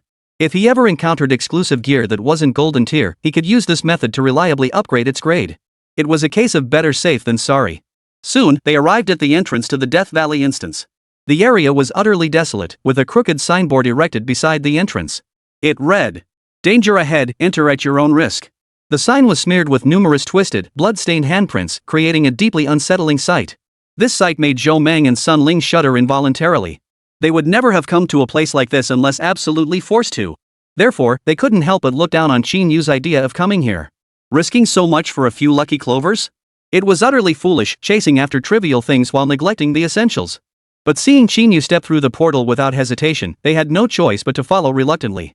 Still, they'd already made up their minds. Once inside the instance, if anything unusual happened, they'd abandon Qín Yǔ and stick together as a pair. If they could just survive a single day, they could escape Death Valley and complete their mission. As for Qín Yǔ's fate? What did it matter to them? What they hadn't anticipated was that after the 2 of them entered the portal, Qín Yǔ suddenly spoke up. "Once you 2 are inside, find a safe place to hide. You don't need to follow me. I don't need your protection." "Really?" Hearing Qín Yǔ's words, the 2 exchanged glances and asked in unison. "Boss, we're here to protect you by orders. But now you say you don't need us? What if something happens? We can't take responsibility for that. Zhou Meng and Sun Ling exchanged a knowing smile. Though they had long reached a consensus not to offer Qín Yǔ any assistance. Hearing him actually say it aloud struck them as rather laughable. Where did this kid get the nerve to say something like that? Did he really think he was invincible? I don't need you to take responsibility. Seeing this, Qín Yǔ merely shook his head and spoke in a solemn tone. You're doing me a huge favor just by not causing trouble. Otherwise, I'd have to waste my energy saving you and I don't have that kind of time. 99. A mountain of snake monster corpses. Qín Yǔ did all this? You. Zhou Meng had never encountered such an arrogant individual before and nearly let a curse slip. But Sun Ling immediately pulled him back, then whispered with a smile. Don't worry, boss. We won't cause you any trouble. We'll just follow far behind you. That way, we won't disturb you, and if danger arises, we can rush to your aid immediately. Qín Yǔ said nothing, merely turning to indicate his tacit agreement. At that moment, the portal's light array gradually faded, and the three found themselves in a new area. Though surrounded by forests, the dense branches created an oppressive atmosphere. Moreover, an eerie silence hung over the place, a stillness that felt almost frightening.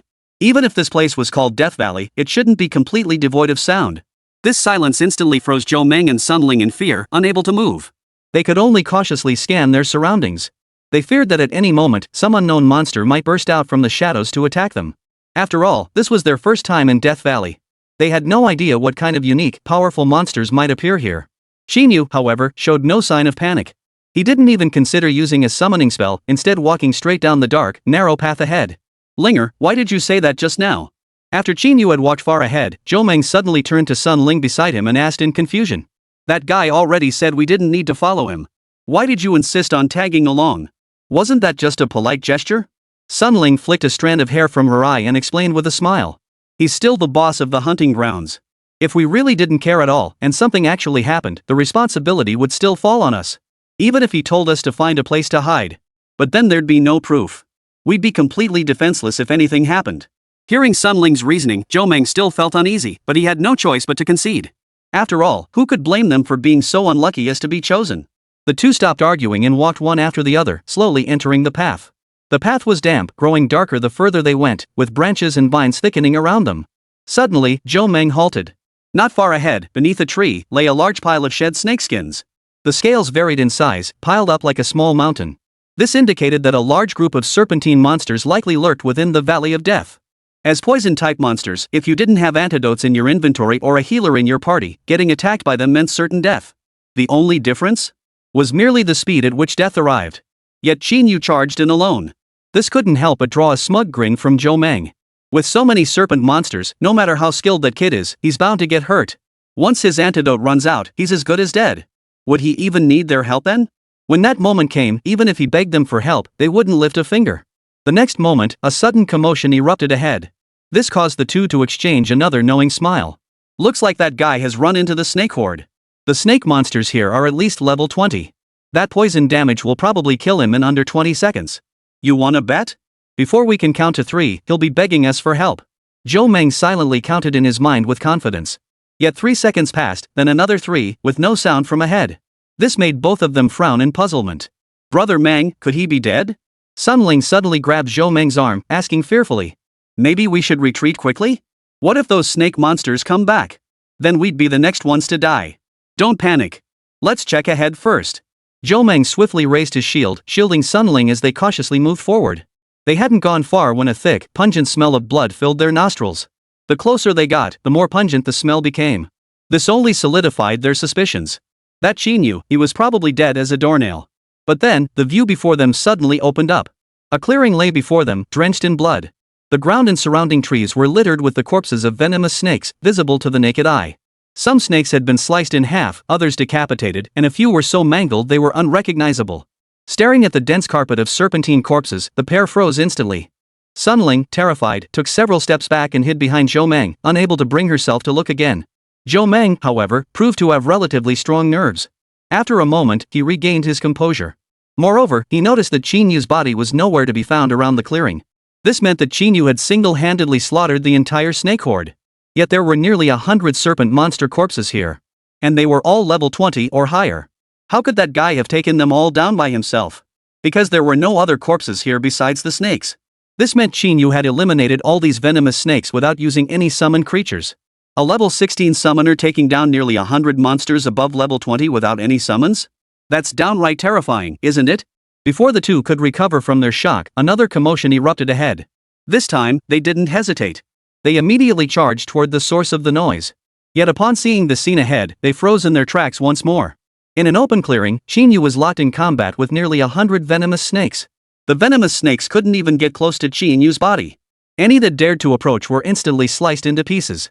In the blink of an eye, all the venomous snakes lay decapitated. Qín Yǔ, however, remained unscathed. He merely shook the blood from his claws with a hint of disgust before continuing deeper into the wilderness. Watching Qín Yǔ's receding figure, the two men felt a complex mix of emotions. They had never believed this kid possessed any real strength, unworthy of being the leader of the hunting grounds. But now it seemed their thoughts had been rather naive. To single-handedly eliminate so many monsters without injury, even without using skills? Such power surpassed everyone else in the hunting grounds. No wonder he'd said earlier that he didn't need their help. Now it was clear they couldn't offer any meaningful assistance. This guy simply won't be hit, let alone injured. Which means he doesn't need a knight's protection. Nor does he need a healer's healing or status restoration. What use are they then? Might as well find a place to hide and quietly wait for the end. 100. The deep pool monster. Let's see who can't escape death? Qín Yǔ didn't notice Zhou Meng and Sun Ling trailing behind him, too stunned to speak. Instead, he kept walking deeper into the Valley of Death. According to Baldy, the lucky clover only appeared by a pool at the very heart of Death Valley. But the area around that pool was fraught with danger. Besides venomous snakes, there were many other poisonous creatures lurking. Most notably, the legendary water monster lurked within the depths of the pool. Very few had ever laid eyes on the water monster. Even those fortunate enough to glimpse it have mostly been killed. Thus, a legend has long persisted in Death Valley. The water monster possessed the body of a dragon, the swiftness and venom of a serpent, and countless tentacles too numerous to count. Once targeted, escape death is impossible. But to Qín Yǔ, these unfounded rumors were nothing but sensationalist exaggerations. If even the true dragon clan couldn't stand against him, how could some half-breed creature possibly pose a threat? Yet the moment he arrived, he understood why this place was called Death Valley. Venomous creatures ran rampant here. The mere presence of hundreds of deadly snakes outside was enough to terrify some into staying far away. Even with ample antidotes or a high-level healer in the party, one might not necessarily come out ahead against these venomous snakes. Rather than the Valley of Death, perhaps it should be called the Valley of Venom? In the past, he might have felt some trepidation. But now, he had the golden scales protecting him. It granted immunity to all debuff effects. These venoms couldn't affect him in the slightest. Even if they managed to strike him, he wouldn't fall victim to poisoning. So, to others, this place might seem like a Death Valley with no return. But to him, it felt like stepping back into his own backyard. These venomous creatures, aside from being higher level, weren't even as formidable as other monsters he'd encountered before. The water monster was no exception. However, his purpose for this journey was to find the lucky clover. As long as the water monster didn't come looking for trouble, he wouldn't make the first move. Soon, he arrived near the watery pool. Though called a pool, it was actually more like a lake. The body of water was vast, stretching beyond sight. Moreover, the area around the pool was densely packed with twisted trees. Their branches and leaves intertwined, forming a canopy overhead that completely covered the pool. It felt incredibly claustrophobic. Yet, suspended beneath this canopy, 3 shimmering clovers hung upside down from the branches. This sight instantly drew a smile from Qín Yǔ. Truly, it came without any effort. In less than half a day, he had found the lucky clover. And not just one, but 3 at once. This meant a solid 90,000 in his pocket. It was incredibly easy. However, the 3 clovers were located in the middle of a pond, so he had to summon an eagle-eye dragonfly to ride over. Fortunately, he had a flying summon creature, otherwise, those 3 lucky clovers would have been quite difficult to retrieve. Alright. Got 'em. After stowing the 3 lucky clovers in his backpack, Qín Yǔ felt thoroughly satisfied and prepared to leave. Though his original plan had been to sweep up every single lucky clover here. But finding only these 3 meant there was nothing else to be done. Just then, the previously still pond suddenly rippled. A dark shadow swam frantically within the pool. Without warning, it shot out and collided with the eagle-eyed flying dragon. This scene was witnessed by Zhou Meng and Sun Ling, who had been following behind him. Originally, they believed that with Qín Yǔ's strength, he should be able to obtain the lucky clover and retreat unscathed. But reality proved otherwise. They had still overestimated the kid. The venomous snakes encountered along the way were merely average in strength. Qín Yǔ had dispatched them with ease. But against the sea monster? He was no match for it. This was also the first time they had ever seen the sea monster's true form. It was a colossal centipede-like monster. Its body stretched endlessly, covered in deep crimson scales. A gaping maw dripped with green slime, its venomous nature obvious at a glance. Moreover, its sides were lined with countless sharp, barbed claws and legs, densely packed together. The mere sight of them sent shivers down one's spine. With a single bite, the centipede monster devoured the eagle-eyed dragon worm beneath Qín Yǔ, then plunged back into the pool.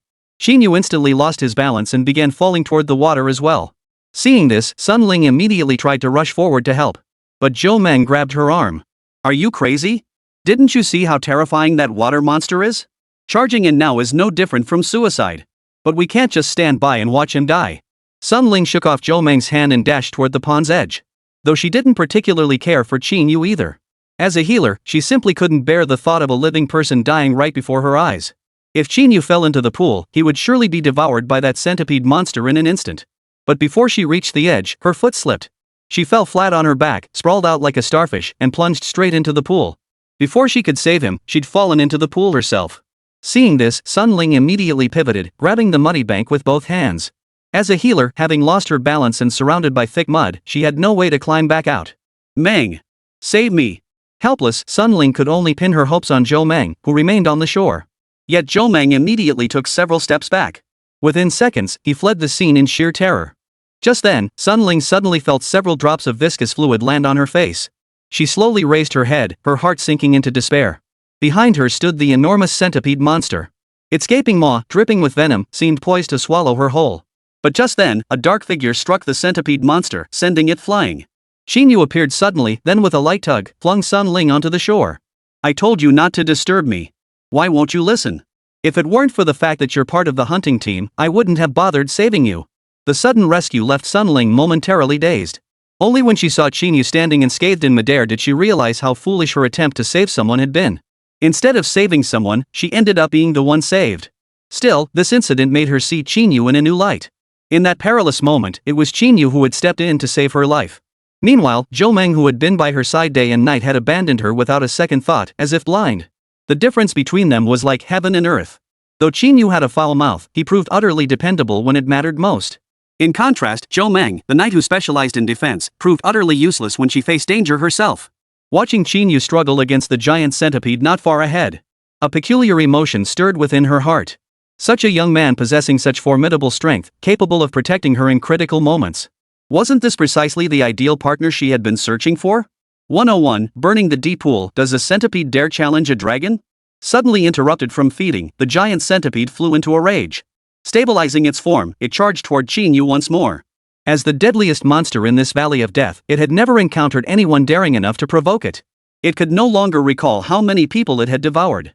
Who knew how many bones lay buried beneath the waters of this pool? Yet this brat, having narrowly escaped death, dared return to disturb its feast. He clearly wasn't eager enough to die. As the centipede monster charged toward him, Qín Yǔ merely glanced at it before speaking in a deep voice. "Dragon might." An invisible aura of pressure instantly radiated outward. This instantly slowed the centipede monster's movements. The next instant, Qín Yǔ was upon it, cleaving it into several pieces with a single swipe of his claw. The centipede monster's body fell into the pond, sending ripples across the water before disappearing beneath the surface. So fragile? Qín Yǔ was still puzzled. This centipede didn't seem as formidable as he'd imagined. But the next instant, the severed segments of its body simultaneously shot out of the water, charging toward Qín Yǔ. However, Qín Yǔ sent them all flying with a single strike of his dragon tail. The severed segments swiftly fused back together, instantly restoring the centipede to its original, intact form. This couldn't help but surprise Qín Yǔ.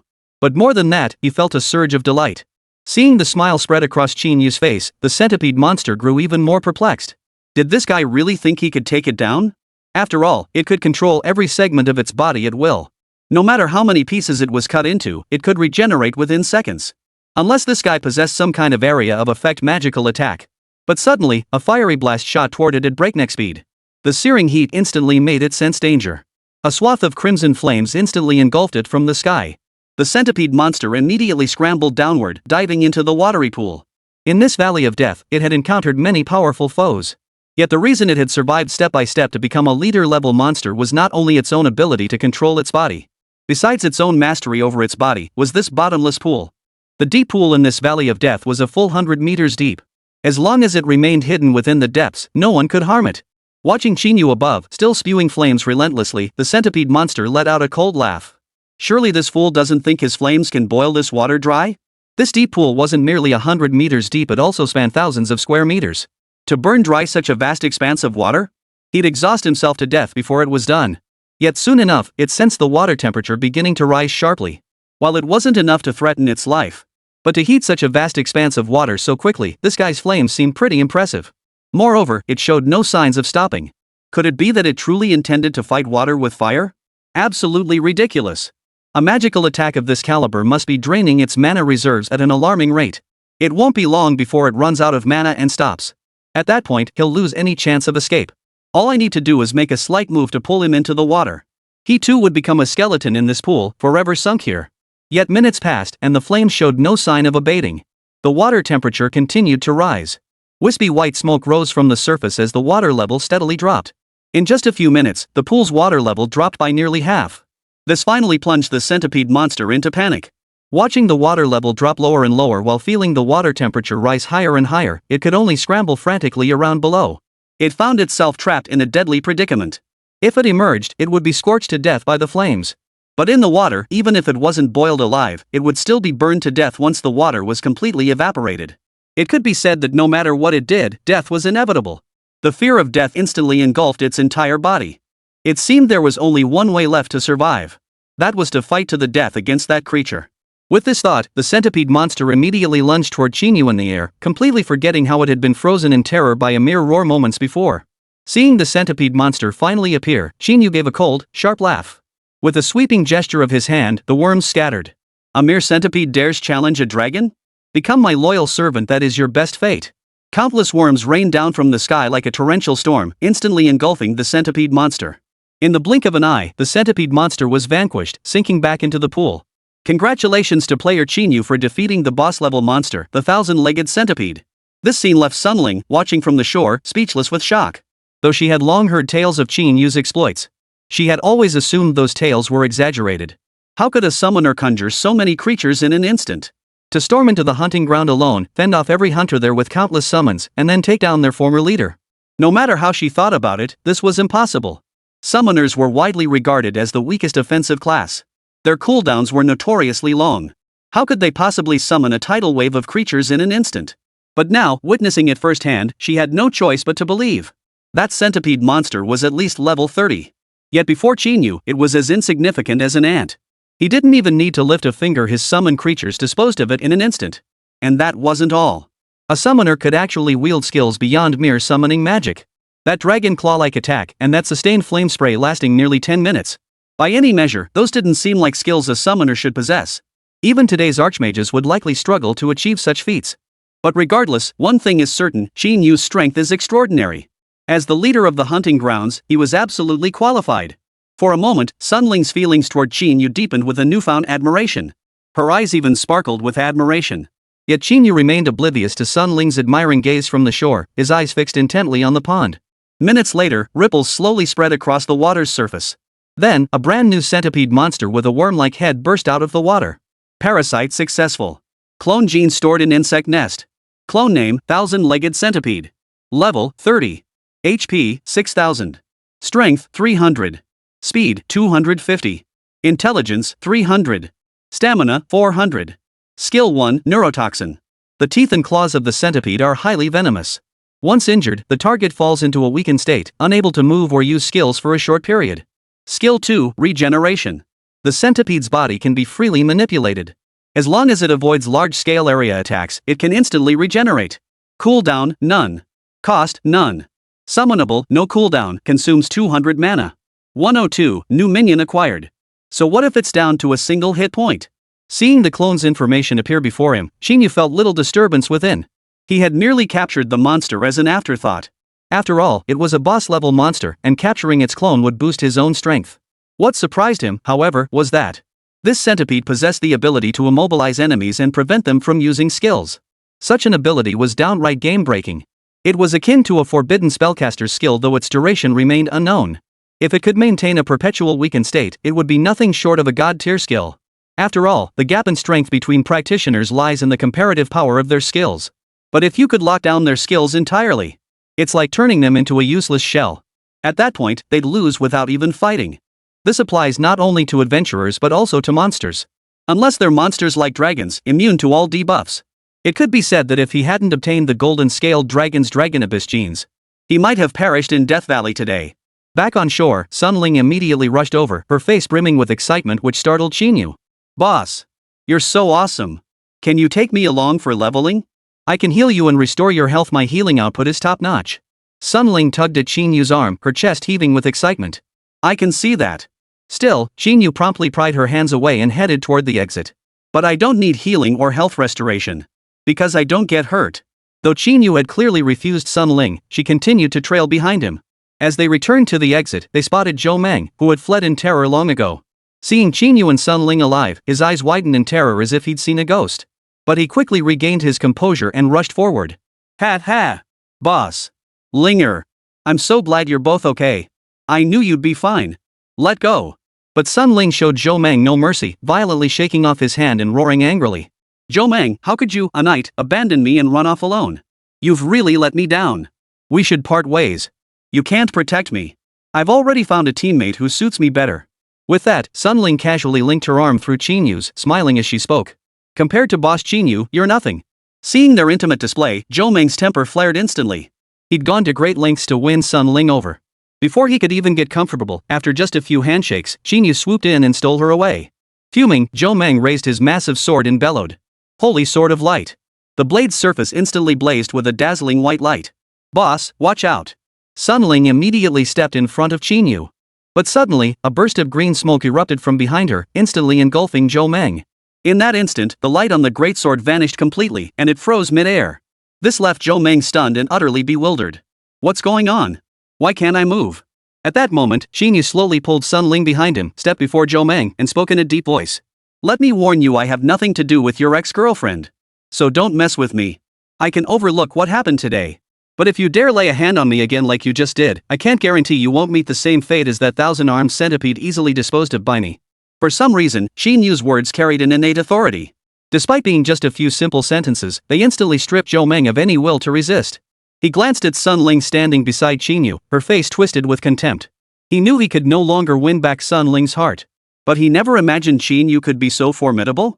That level 30 boss-class monster wasn't even a match for him. If he'd known this would happen, he would never have abandoned Sun Ling and fled alone.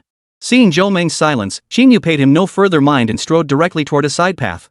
There were still several hours left before the shortest time to leave Death Valley. Therefore, he had just enough time to grind for some experience and attributes.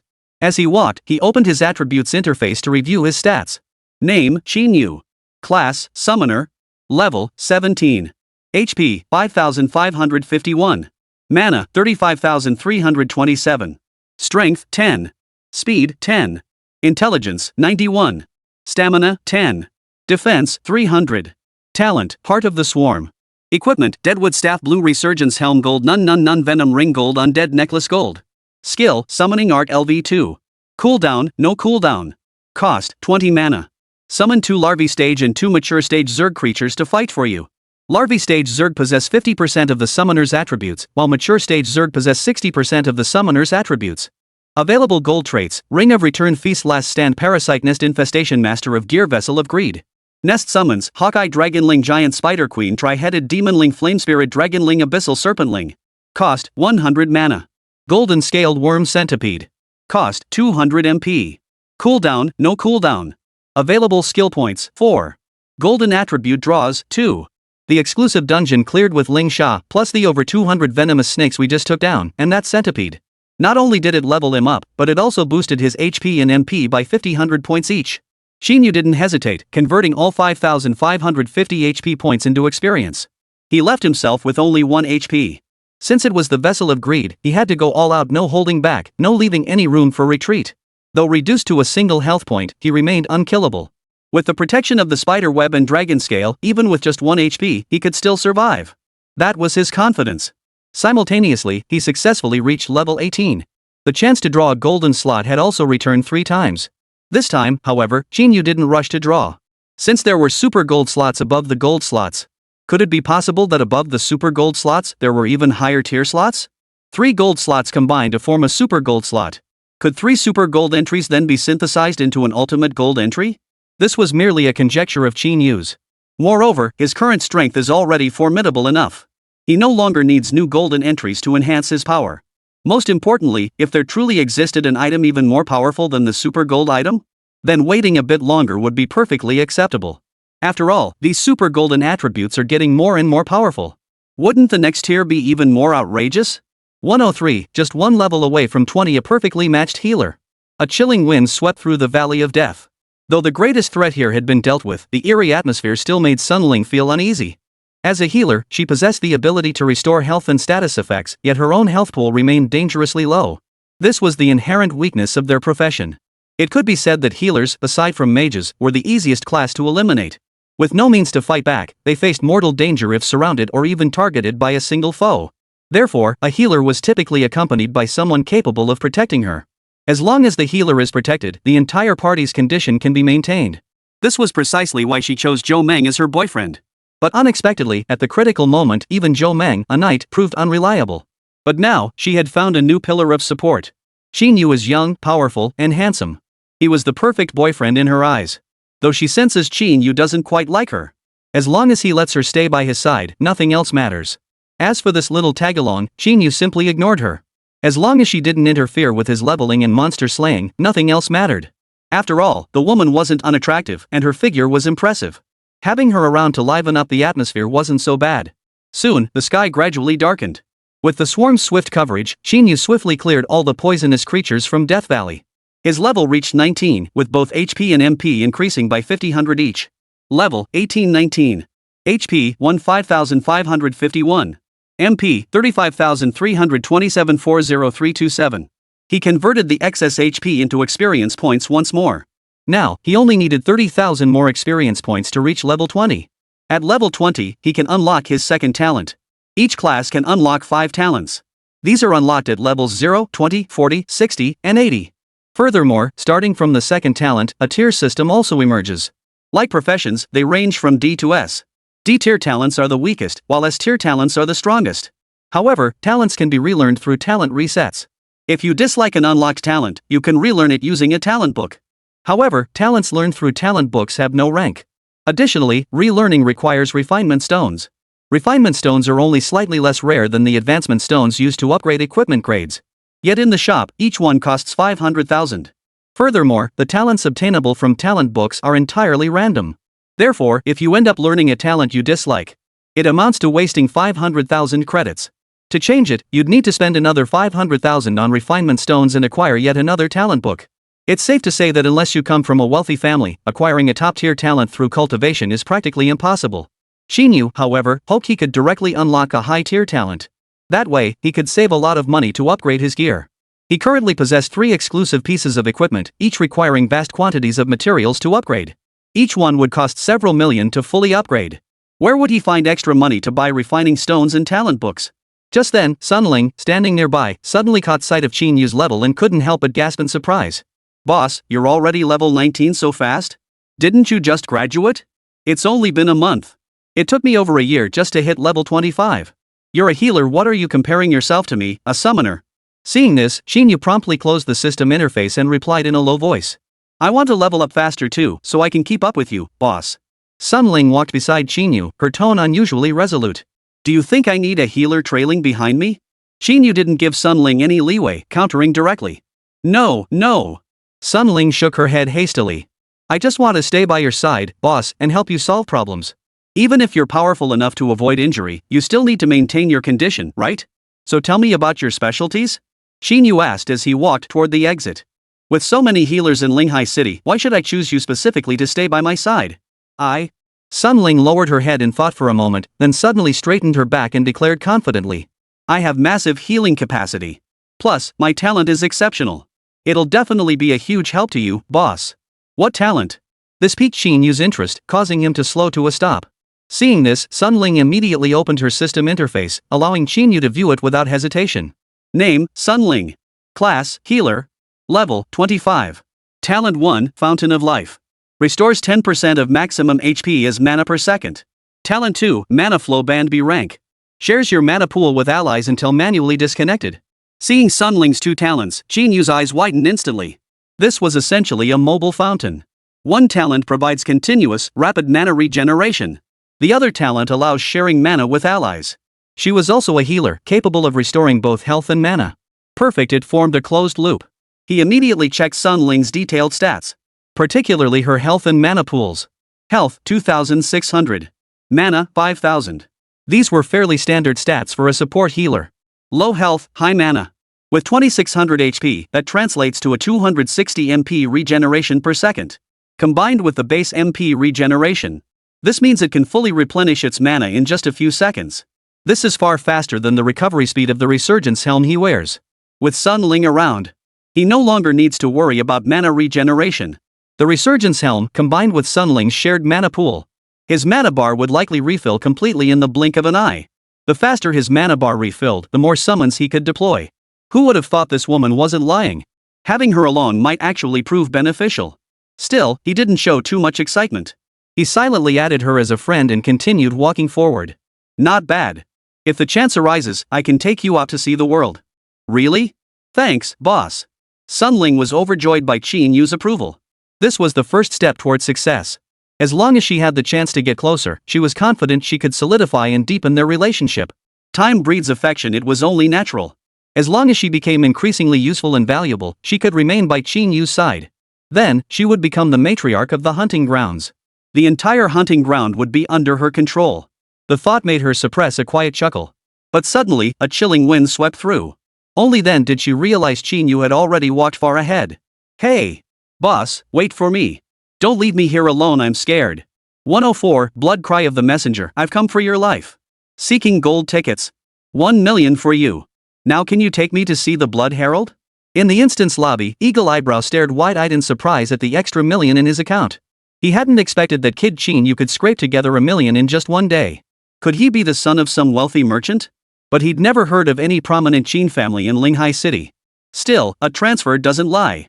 Ingmei chuckled, then pulled a black cloth strip from his robe and handed it to Qín Yú.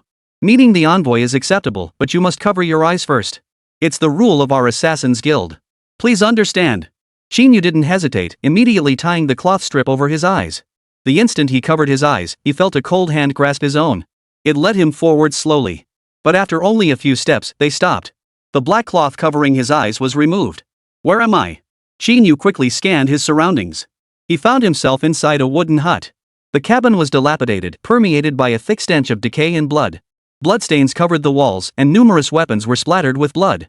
Eagle Eyebrow stood nearby, while across from him, seated in a chair, sat a disheveled man grinding a woodcutter's knife. This is one of our 12 commanders, known as the Blood-Crying Commander. Hearing Eagle Eyebrow's introduction, Qín Yú froze in surprise. He recalled the twin assassins mentioning an envoy named Cold Crow. He never expected to encounter the other one first. Regardless, he wouldn't let any of these assassin guild members off the hook. It was merely a matter of who came first. So this is the kid who hired me to kill someone? Bloodcry glanced at Qín Yú before returning to sharpening his blade. Eagle Eyebrow, I should have told you before, don't bring just anyone to me. This kid looks like he's all skin and bones, no fun at all. Hearing the man's words, Qín Yú instantly sensed something was off. Before he could react, Xueming's axe blade whipped toward him. The sharp axe blade flashed with a silver gleam, hurtling straight toward Qín Yu's face. But Qín Yú merely raised his hand lightly, flicking it away. What do you mean by that? Don't tell me you're trying to double-cross me? Since you already figured it out, why even ask?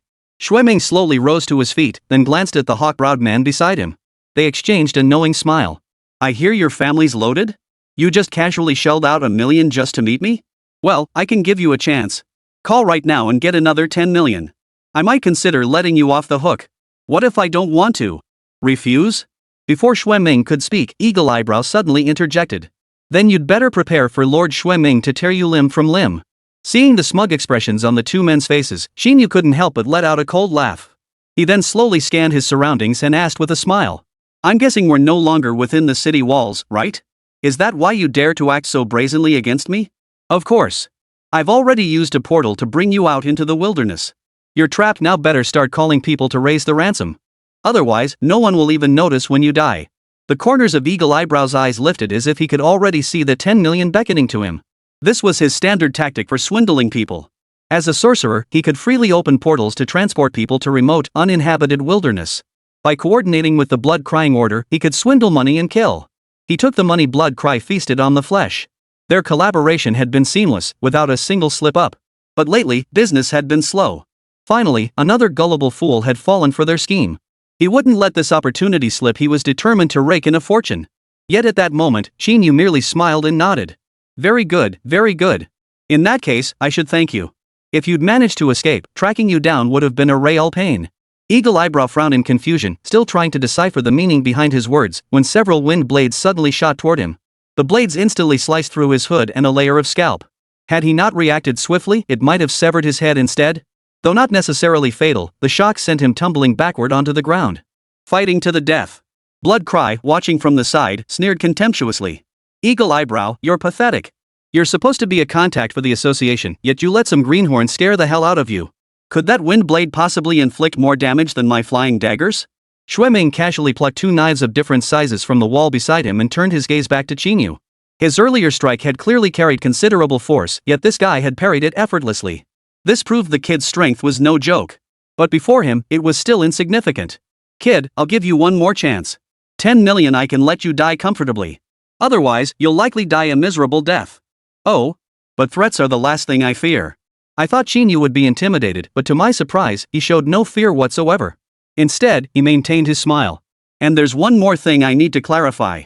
At that moment, Qín Yǔ crossed his arms and spoke calmly. I didn't come here to hire you to kill someone. I came here to kill you. Seeing the shock on the faces of the 2 men across from him, Qín Yǔ's smile grew even broader. However, I can offer you a chance. Just tell me the name and location of your assassin guild's leader, and I'll let you off the hook. I'm a man of my word. Upon hearing Qín Yǔ's words, Xueming and Eagle Eyebrow froze for a moment. Then, suddenly, they burst into a simultaneous, maniacal laugh. You little punk, you've got some nerve. Daring to challenge our assassin's guild? And you want to kill us? Who do you think you are? A mere brat, and you want to kill our association's emissary? You even want to see the boss? You're delusional. You must be out of your mind. Enough chatter. I can't wait to taste this guy. Xueming swiftly flung the 2 blades in his hands, then vanished from his spot in an instant. The flying blades streaked toward him at incredible speed, yet Qín Yǔ remained utterly calm, raising his arm to block. Suddenly, Xueming materialized before him, catching the blades mid-air with both hands. He leapt into the air, swinging downward with brutal force. The scales on Qín Yǔ's arm shattered instantly. This caught Qín Yǔ off guard. But it wasn't over. In the next instant, Xueming's arm swung upward in a reverse slash, instantly severing both of Qín Yǔ's arms. Watching the sudden burst of blood, Xueming let out an excited roar. Sure enough, this kid's strength is nothing special. The moment he unleashed his full power, he crumbled like tofu. But at that moment, a startled cry suddenly came from Eagle Eyebrow beside him. Lord Xueming, look! That kid's arm, how did it suddenly reattach? 105, trying to outsmart me? You don't have what it takes. Blood Cry raised his head in confusion, only to discover that the arms he had just severed had miraculously reattached themselves to Qín Yǔ's body. This terrifying sight was almost too much for him to bear. Could this be the kid's ability? This regenerative ability was truly beyond belief. But he quickly regained his composure. He had seen regenerative abilities far stronger than this. Compared to those individuals, severed arms healing back together was utterly insignificant. Without hesitation, he swung his blade once more, aiming it squarely at Qín Yǔ. Strong regeneration doesn't mean invincibility. As long as the blade was fast enough, there was no one he couldn't kill. He had killed even more exaggerated specimens than this. It was merely a matter of time. After all, his awakened profession was that of a bloodthirsty hunter. The mere presence of blood allowed him to enhance all his attributes. And the enhancement continues indefinitely. In other words, he fears no drawn-out battle. In fact, prolonged battles only serve to strengthen his power. Before long, he'd be able to chop this kid into mincemeat with a single stroke. But then, a green mist suddenly erupted, instantly enveloping Xueming. Xueming halted instantly. Lord Xueming, why did you stop? Slay that bastard. Eagle Eyebrow, standing nearby, asked in confusion. He can't move. Qín Yǔ slowly took the blade from Xueming's hand, then with swift movements, plunged one blade into the heart and another into the neck. You assassins, don't you love killing? How does it feel to reap what you sow?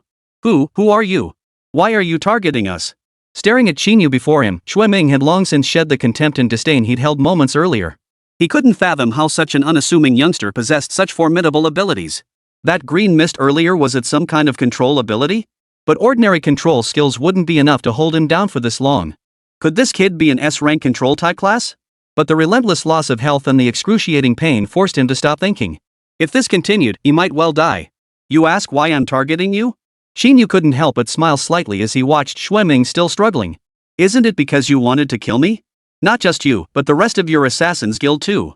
They're always coming after me. Tell me, shouldn't I wipe you all out? The moment Qín Yǔ finished speaking, Eagle Eyebrow immediately snapped back. You brat! I advise you to think twice. You know the scale of our assassins guild. Do you dare lay a finger on us? Don't you fear our... Before Eagle Eyebrow could finish, Qín Yǔ swiftly yanked both blades from Shui Ming's body, sending blood spattering everywhere. Shui Ming finally regained control of his body and collapsed into a pool of blood. What is there to fear? That you'll keep coming after me? Qín Yǔ casually tossed the knife aside and strode toward Eagle Eyebrow. I'll count to 3. Tell me about your boss, or you'll meet the same fate as this guy. Overwhelmed by an immense aura of pressure, Eagle Eyebrow collapsed to the ground in terror once more. If even the Imperial Messenger couldn't handle him, how could he possibly stand a chance? I'll return this million to you. How about letting me off? Eagle Eyebrow immediately opened the system interface, refunding the million to Qín Yǔ with a fawning smile. Seeing Qín Yǔ remain silent, Eagle Eyebrow transferred the remaining 2 million from his account as well. There's 2 million left every penny I've saved over the years. I have no other demands, just spare my life. Is there something wrong with your hearing? Qín Yǔ immediately asked in confusion. I'm not interested in your money. What I'm after is your boss. Brother. I really don't know anything about that. I'm just a middleman, not even a hitman. I've never even seen the boss's face. How could I possibly know? You think I'd believe that? Qín Yǔ transformed his fingers into dragon claws and violently plunged them into Eagle Eyebrow's shoulder, sending blood spattering everywhere. Talk now if you don't want to die. Don't make me do it. Seeing Eagle Eyebrow still clenching his teeth in refusal, Qín Yǔ saw no point in wasting further time. But at that very moment, he suddenly sensed a bone-chilling killing intent surge up behind him. He instinctively sidestepped, watching as Shui Ming charged past him like a ferocious beast. Shui Ming's entire body had turned crimson, hair included. Yet upon closer inspection, one could discern it wasn't entirely drenched in blood. In truth, it was woven from countless crimson, mystical totems intertwined. The dense network of lines enveloped Shui Ming entirely, transforming him into a monstrous figure. Kid. Forcing me into my second form, I underestimated you. But now, you're going to die a miserable death. Shui Ming vanished from his spot in an instant. The next second, he appeared behind Qín Yǔ, sending him flying into the air with a single punch. His speed was blinding.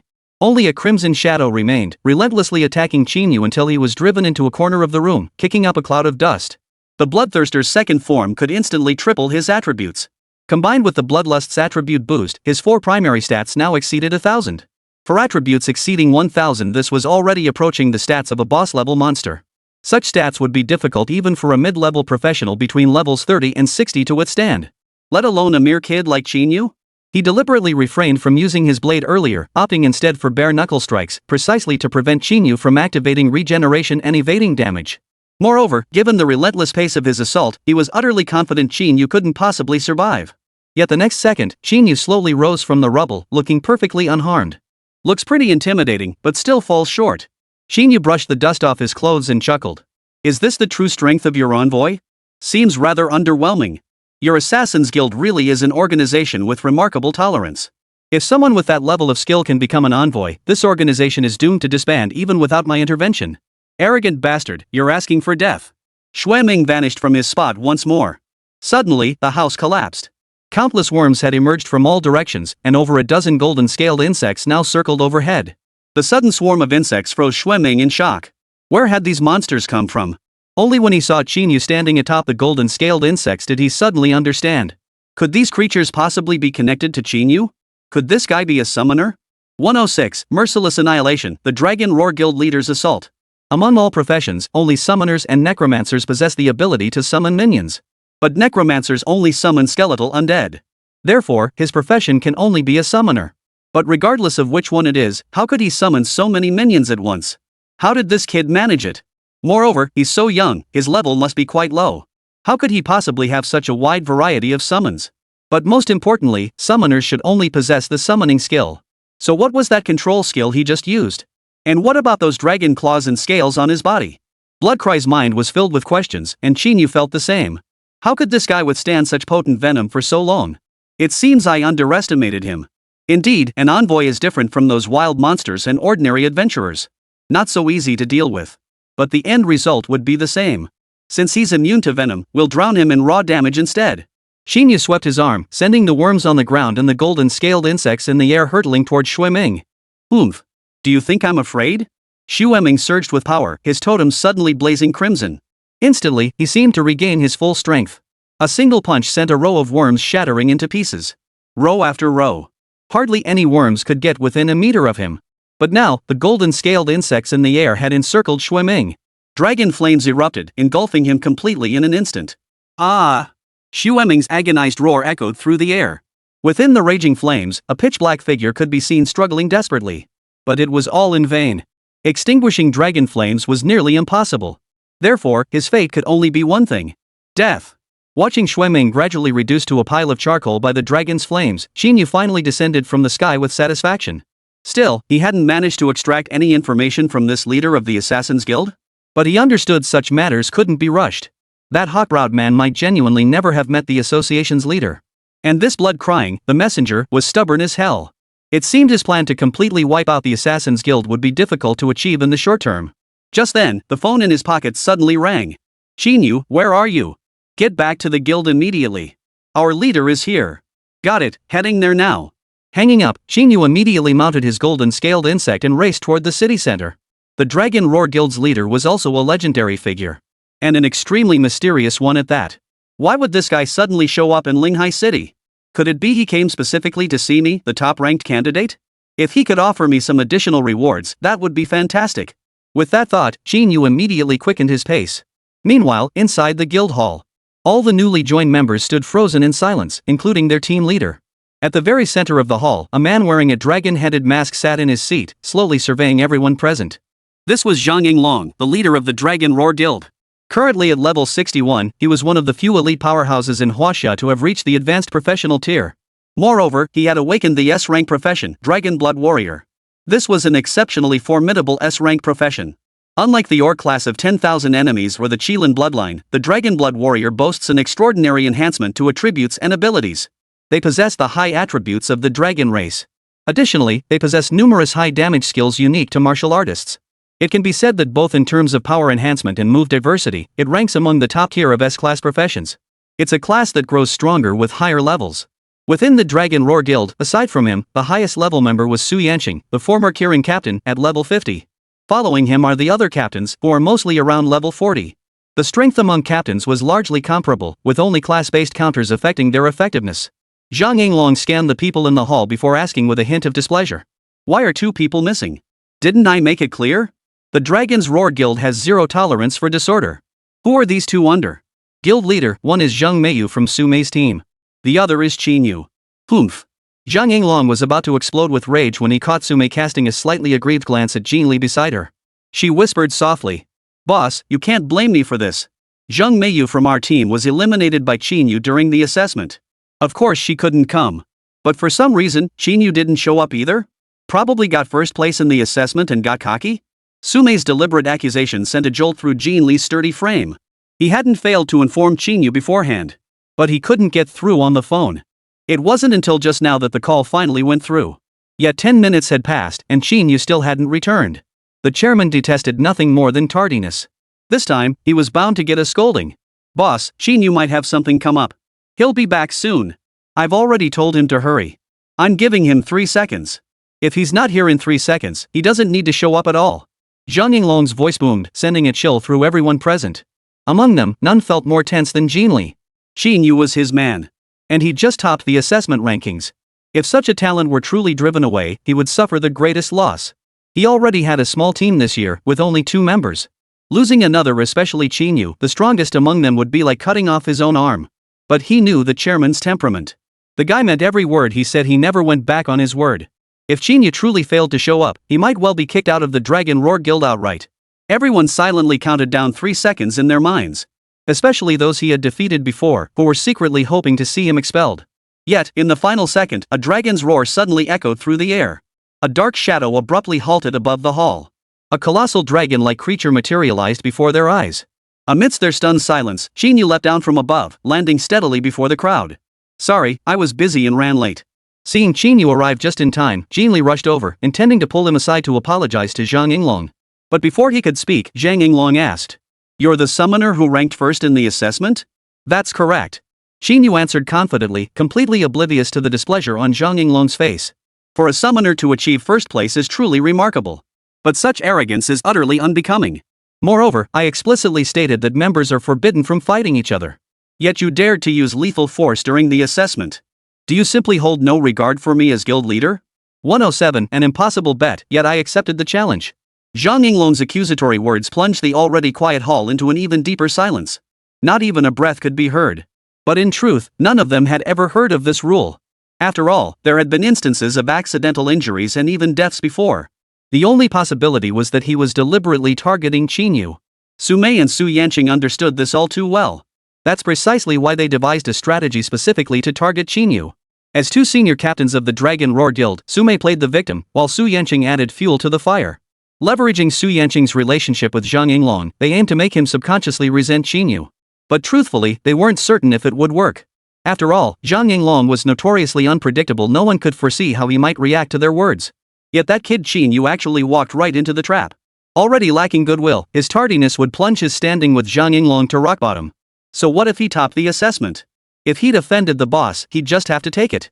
Tension hung thick in the air, yet after a moment's silence, Qín Yǔ smiled and asked, "Chairman, may I ask you a question? If someone tries to kill me during the assessment, what should I do?" Zhang Yinglong frowned. "So you're implying that girl made the first move? Everyone present can vouch for me." Qín Yǔ turned to look at Su Mei beside him and spoke slowly. "I don't know what someone told you. But I had no choice but to take her down to save my own life. Moreover, we had 2 matches. Just as I was about to win the first one, Captain Su Mei interrupted us, and that's when the second match began. I had already urged that girl to abandon the match, but she refused to listen and insisted on fighting me to the death. I had no choice. Captain Su Mei should know this best. Right, Captain Su Mei?" Suddenly addressed, Su Mei froze momentarily before immediately bowing her hands in greeting. "Boss, no matter what. Facts speak louder than words. That brat killed our guild members. This is absolutely intolerable. I suggest we kick him out of the guild immediately to set an example." "Right. Kick him out. How can we keep such a dangerous guy in the guild when he dares to kill our own members?" "Exactly. How did someone like this even get into the guild? What good is a summoner even if he takes first place? Once they hit high levels, any S-class will crush him." Everyone sided with Su Mei. After all, every person present was a prodigy. Not a single one looked favorably upon Qín Yǔ, a mere summoner. Though he did secure first place in the assessment. And he certainly wasn't just any ordinary summoner. But this was merely the beginning. They were all fresh graduates, still low level, and hadn't reached their class's full potential. Losing was actually quite normal. Once their levels rise, dealing with this guy will be a piece of cake. After all, the gap between S rank and B rank professions is substantial. The higher the level, the more pronounced the difference. And this guy, just because he got first place, is acting so arrogant. Getting kicked out of the guild is a satisfying outcome. Hearing the murmurs around him, Jin Li immediately turned to Zhang Yinglong and bowed his head. Guild leader, Qín Yǔ acted improperly in this matter. But considering his desperate need to survive, I don't think such severe punishment is necessary. As this year's top performer in the assessment, his abilities are extraordinary. Expelling him would be a tremendous loss for our entire guild. Zhang Yinglong didn't respond immediately to Jin Li's plea, instead staring intently at Qín Yǔ. He could sense something off about this young man's abilities. It wasn't just his emotionless composure, but also the Dragonkin escort who had brought him back. As a dragon blood martial artist, he possessed heightened sensitivity to Dragonkin. That creature in the sky earlier was undoubtedly a formidable Dragonkin being. That level of authority meant it was at least a leader-class creature. And its rank was likely not low. Qín Yǔ was barely past level 10 at best. How could he possibly summon such an outrageously powerful dragon escort? But even with such a summoned creature, securing first place in the assessment wouldn't be easy. Not a single person present here was a useless fool. Relying solely on that one dragon summon wouldn't be enough to secure first place in both the individual and team battles. True, you have a point. Then I can give him a chance. With that thought, Zhang Yinglong slowly rose to his feet and walked over to Jin Li's side. You ranked first in the assessment, correct? Let me see what you're made of. If you can even scratch me, I'll keep you in the Dragon Roar Guild. Otherwise, you may leave on your own accord. What do you say? The moment Zhang Yinglong spoke, everyone present froze in surprise. But moments later, smug smiles spread across their faces. After all, Zhang Yinglong was a level 60 high-tier professional with an S-rank class. No matter how skilled that kid was, he couldn't possibly lay a finger on him. How could he possibly injure him? The gap between them was simply too vast, it was practically impossible. Boss, that suggestion is absolutely brilliant.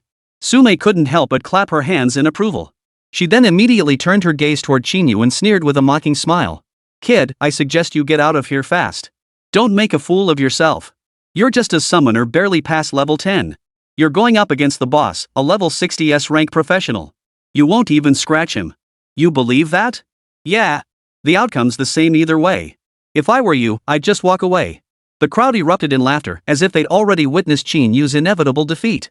Qín Li's heart sank upon hearing this. He quickly turned and spoke up. Guild leader. Please reconsider. Qín Yǔ is truly a once-in-a-century genius. What you're doing is crushing the potential and very existence of a prodigy. Since when did my decisions become subject to your interference? But. Qín Li tried to say more, but Qín Yǔ stepped forward abruptly, blocking his path. Never mind, Captain Qín. I appreciate your concern. You're a good person. I'm grateful for your care these past months, that's why I never considered jumping ship to another team. In my heart, you'll always be my captain. See? Why didn't you just leave earlier? Then none of this mess would have happened. Sunmmary instantly struck a victorious pose, her smile stretching from ear to ear at the sight. Need me to walk you out? I'm not one to hold grudges. You were once part of our Dragon Roar Guild, after all. We should see things through to the end. No need. Qín Yǔ shook his head at the sight, then slowly turned his gaze toward Zhang Yinglong standing not far ahead. Captain Sunmmary, I never said I was leaving. You're not leaving? Then what do you want? Naturally, I'll accept the guild leader's wager. 108, bullying? I don't think I'll lose. Please vote. Qín Yǔ's response was crystal clear. This left Sunmmary and everyone present stunned. It also startled Qín Li and Zhang Yinglong beside him. Kid, are you serious? Zhang Yinglong asked doubtfully. Are you certain you want to accept my wager? After all, he had only mentioned it casually, never expecting Qín Yǔ to have the guts to accept. Yet, to his surprise, the kid actually dared to accept the challenge. Could it be that he actually believed he could win? Qín Yǔ. Are you out of your mind? The gap in strength between you and the chairman is too vast, you have no chance of winning.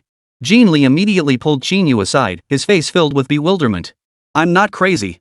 But Qín Yǔ shook his head, speaking with unwavering certainty. It's not a life or death battle. As long as I injure him, I win. And I'm confident I can do that. How utterly arrogant. Who gave you the audacity to say such things? Sunmmary snorted coldly, then sneered with disdain. Don't think that just because you ranked first in the assessment, you're invincible. You're barely past level 10, and you're just a summoner. Bullying others at your level might work. But the boss is a level 60s rank class. Even in a non-life or death battle, with your strength, you couldn't possibly hurt the boss, you wouldn't even scratch him. Contemptuous smirks instantly spread across everyone's faces. As if they'd heard the most ridiculous joke imaginable. A summoner barely past level 10 dares to challenge a level 60 Dragonblood warrior? This isn't even a fair matchup, right? Among professionals, a gap of 3 levels or more already meant one held a dominant advantage. But between these two, the gap was nearly 40 levels. The disparity in strength was unimaginable. Not to mention, their class tiers were worlds apart. Even if he could summon swarms of insects and those formidable boss-level monsters, and possess numerous overpowered skills that let him tank high damage without dying. But against Zhang Yinglong, the level 61 guild master of Dragon Roar, none of that mattered. This was a certainty shared by everyone present. If these two were to fight, Qín Yǔ would likely be crushed instantly, unable to even resist. Song Wanru, who had remained silent until now, furrowed her brows. She knew Qín Yǔ had always been confident in his own abilities. But this opponent wasn't some peer, nor some team leader. It was the guild master of the Dragon Roar Guild. To dare challenge such an opponent was nothing short of arrogance. But she understood that Qín Yǔ had been driven to it. Everyone present harbored resentment toward him. Zhang Yinglong had sided with them, leaving Qín Yǔ trapped between a rock and a hard place. They were determined to force him out of the Dragon Roar Guild. Under these circumstances, he had no other choice but to take a gamble. This couldn't help but make her feel a bit sorry for Qín Yǔ. Sometimes, showing too much sharpness wasn't necessarily a good thing. The opportunity to join the Dragon Roar Guild, which he had fought so hard to obtain, hadn't even had time to warm in his hands before he was now forced to abandon it. This was tantamount to completely ruining Qín Yǔ's promising future. Most crucially, she hadn't formally defeated Qín Yǔ yet. How could he be expelled from the guild? At this thought, Song Wanru immediately stepped forward, glaring at Zhang Yinglong without restraint as she spoke in a deep voice. Guildmaster, this is a bit too much, don't you think? How is this any different from forcing him to leave outright? Every single one of us here earned our place through strength, and the trials followed the rules. Then what about Zhang Meiyu from Su Mei's team? When she was about to lose, she resorted to dirty tricks using hidden darts in her sleeves to ambush Qín Yǔ. How should that be handled? If Qín Yǔ had been taken out by her, then, would you have expelled Zhang Meiyu from the guild in the name of fairness? You little brat? How dare you question the boss's decisions? You think I wouldn't kick you out too? You? Song Wanru tried to say more, but Qín Yǔ cut her off. Forget it. This has nothing to do with you. Besides, I might not lose. Qín Yǔ smiled as he patted Song Wanru's shoulder, then turned his gaze back to Zhang Yinglong. Chairman, since the wager is set, let's not waste any more time. Or could it be that you're afraid of losing to me, so you dare not accept the challenge? Hearing Qín Yǔ's words, Zhang Yinglong fell silent for a moment before breaking into a smile. You've got some nerve, joking around at a time like this. I'll be damned if I don't see how you plan to beat me. Zhang Yinglong chuckled lightly as he strode toward the PK arena, with Qín Yǔ following behind, looking completely at ease. Watching their retreating figures, Jin Li and Song Wanru's faces were etched with worry. Old Jin? Looks like no one can save your men now, huh? Shi Chang slowly approached Jin Li, his tone dripping with sarcasm. Blame it on his own arrogance. He stole everyone's thunder, and now he's reaping what he sowed. If he'd just kept a lower profile and avoided taking first place, no one would have bothered him. But now, there's no turning back for him. Finished? Glaring at the supremely arrogant Shi Chang beside him, Jin Li shot him a single fierce look that instantly wiped the smirk from his face. Shi Chang, don't forget I'm the carrying captain now. Even if Qín Yǔ gets kicked out, my position won't change. If you dare utter another word, believe me I can kick you out of the guild in a heartbeat. After speaking, Jin Li immediately exited the guild hall. Song Wanru glanced at Shi Chang before following him out. Put. What's he so cocky about? Do you really think anyone in the guild recognizes your position?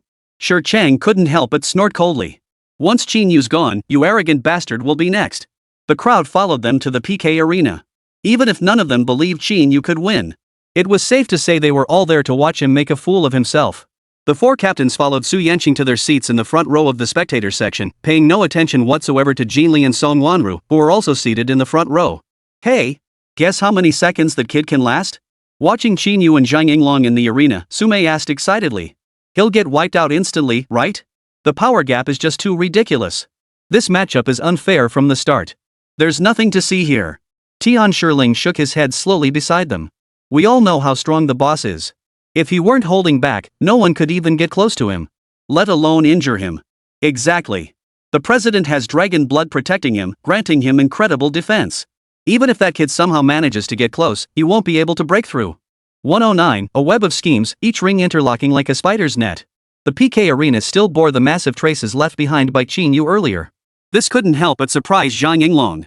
Such exaggerated battle scars didn't seem like something a summoner barely in the teens could create. And it only deepened his fascination with this wildly arrogant youngster. Kid, I won't pick on you. Zhang Yinglong waved his sleeve dismissively before clasping his hands behind his back. I'll let you use both hands and give you the first strike. But this is your only chance. If you don't seize it, don't blame me. That's enough. Qín Yǔ spoke casually, then swung his staff, smashing it forcefully into the ground. Hundreds of worms suddenly surged forth from all directions. Worms? Zhang Yinglong frowned upon seeing the insects swarming around Qín Yǔ. He didn't know much about this year's new recruits. His knowledge of Qín Yǔ was limited to what Su Yanqing and Su Mei had told him. A summoner. And he'd topped the assessment rankings. But he knew nothing of his specific abilities. And that was precisely what puzzled him. Qín Yǔ had clearly summoned a dragon minion just moments ago. Why, then, had he now summoned so many insectoid creatures? After much deliberation, he could only think of one reason. This kid probably didn't take him seriously at all. The thought filled him with anger. He, a guild leader and a level 61 high-level professional, was being looked down upon by a mere level 10-something rookie? Oomph. What an audacious little pest, utterly insolent. Think these insects can harm me? Looks like I shouldn't have given you this chance in the first place. As the swarm of insects crawled rapidly toward him, Zhang Yinglong merely stamped his foot. A crimson shockwave radiated outward, instantly obliterating the majority of the worms present. Meanwhile, in the spectator stands, everyone couldn't help but smile with the expected satisfaction. Indeed, the gap in strength between these two sides was simply too great. The guild leader hadn't even drawn his weapon. With just a stomp of his foot, he'd disposed of all those insects in the blink of an eye. With such a gap in strength, there was simply no point in continuing the fight. Yet, they still harbored some confusion and doubt. Though none of them believed Qín Yǔ could win. They hadn't anticipated he would fight in such a perfunctory manner. This suggested he likely held no regard for Zhang Yinglong, the guild leader. Logically, shouldn't he be giving it his all at a time like this? How could he possibly be using these insects merely to probe his opponent? He's got some nerve. That brat dares to humiliate our boss with these insects? He's got no idea what he's getting himself into. Yu Fengxing couldn't help but growl in fury. If I were the boss, I'd have crushed this brat into mincemeat the moment I saw him. What's with the outburst? Think everyone's as impulsive as you? Yi Feng glanced at Yu Fengxing with a sigh and spoke softly. The boss is the guild leader, highly influential and powerful. How could he bully a fresh graduate? Even if that brat was rude, the boss wouldn't overreact. Put. Who knows where that Qín Yǔ gets the nerve to act so cocky? Does he really think he can win? Even if he summons those boss-level monsters, they're no match for our boss. The two were still arguing fiercely when a sudden cry of alarm echoed around them. Holy crap! What's he doing? In the PK arena, Qín Yǔ had somehow charged right up to Zhang Yinglong. His arms transformed into dragon claws, lashing out violently toward him. Only then did the crowd realize the swarm of insects had merely served as a diversion, designed to distract attention. To conceal his rapid approach. The dragon claws came within millimeters of Zhang Yinglong's chest, but he dodged them with a swift sidestep. Instantly, he kicked Qín Yǔ flying backward. Kid, if you think you can hurt me that easily, you're seriously underestimating me. Still, I admire your audacity coming up with such a scheme to get close to me. But it won't do you any good. Even so, you won't be able to strike me. With my reflexes and speed, you'll never succeed. Oh? Is that so? But Qín Yǔ remained utterly unfazed, his tone as calm as a summer breeze. But who said I approached you to attack you? Hearing Qín Yǔ's words, Zhang Yinglong froze in surprise. Then he suddenly realized his body couldn't move. What's going on? What the hell are you playing at, kid? Chairman, don't treat me like some naive kid. Without absolute certainty, do you really think I'd agree to this impossible wager? Qín Yǔ swung his staff once more, instantly summoning over 100 leader-level monsters. Hawkeye dragon worm. Giant spider queen. Three-headed demon insects. Flame-armored dragon worms. Abyssal serpent worms. And the supremely imposing golden scaled worm and thousand-legged centipede. Instantly, they filled the entire PK arena. You've been hit by my neurotoxin. Within a minute, you won't be able to move or use any skills. Which means you're at my mercy. Qín Yǔ's lips curled into a faint smile. He raised his arm and gave a slight wave. Instantly, the boss-level monsters surged toward Zhang Yinglong like a tidal wave. In an instant, sparks flew across the PK arena, and the clanging of impacts filled the air. Zhang Yinglong was instantly engulfed by the swarm of monsters and a barrage of attacks. This left the spectators in the stands speechless with shock. Su Yanqing and the four captains beside her sprang to their feet. None of them had anticipated Qín Yǔ to be so cunning and calculating. They had only considered the first layer. But Qín Yǔ had anticipated at least the third layer.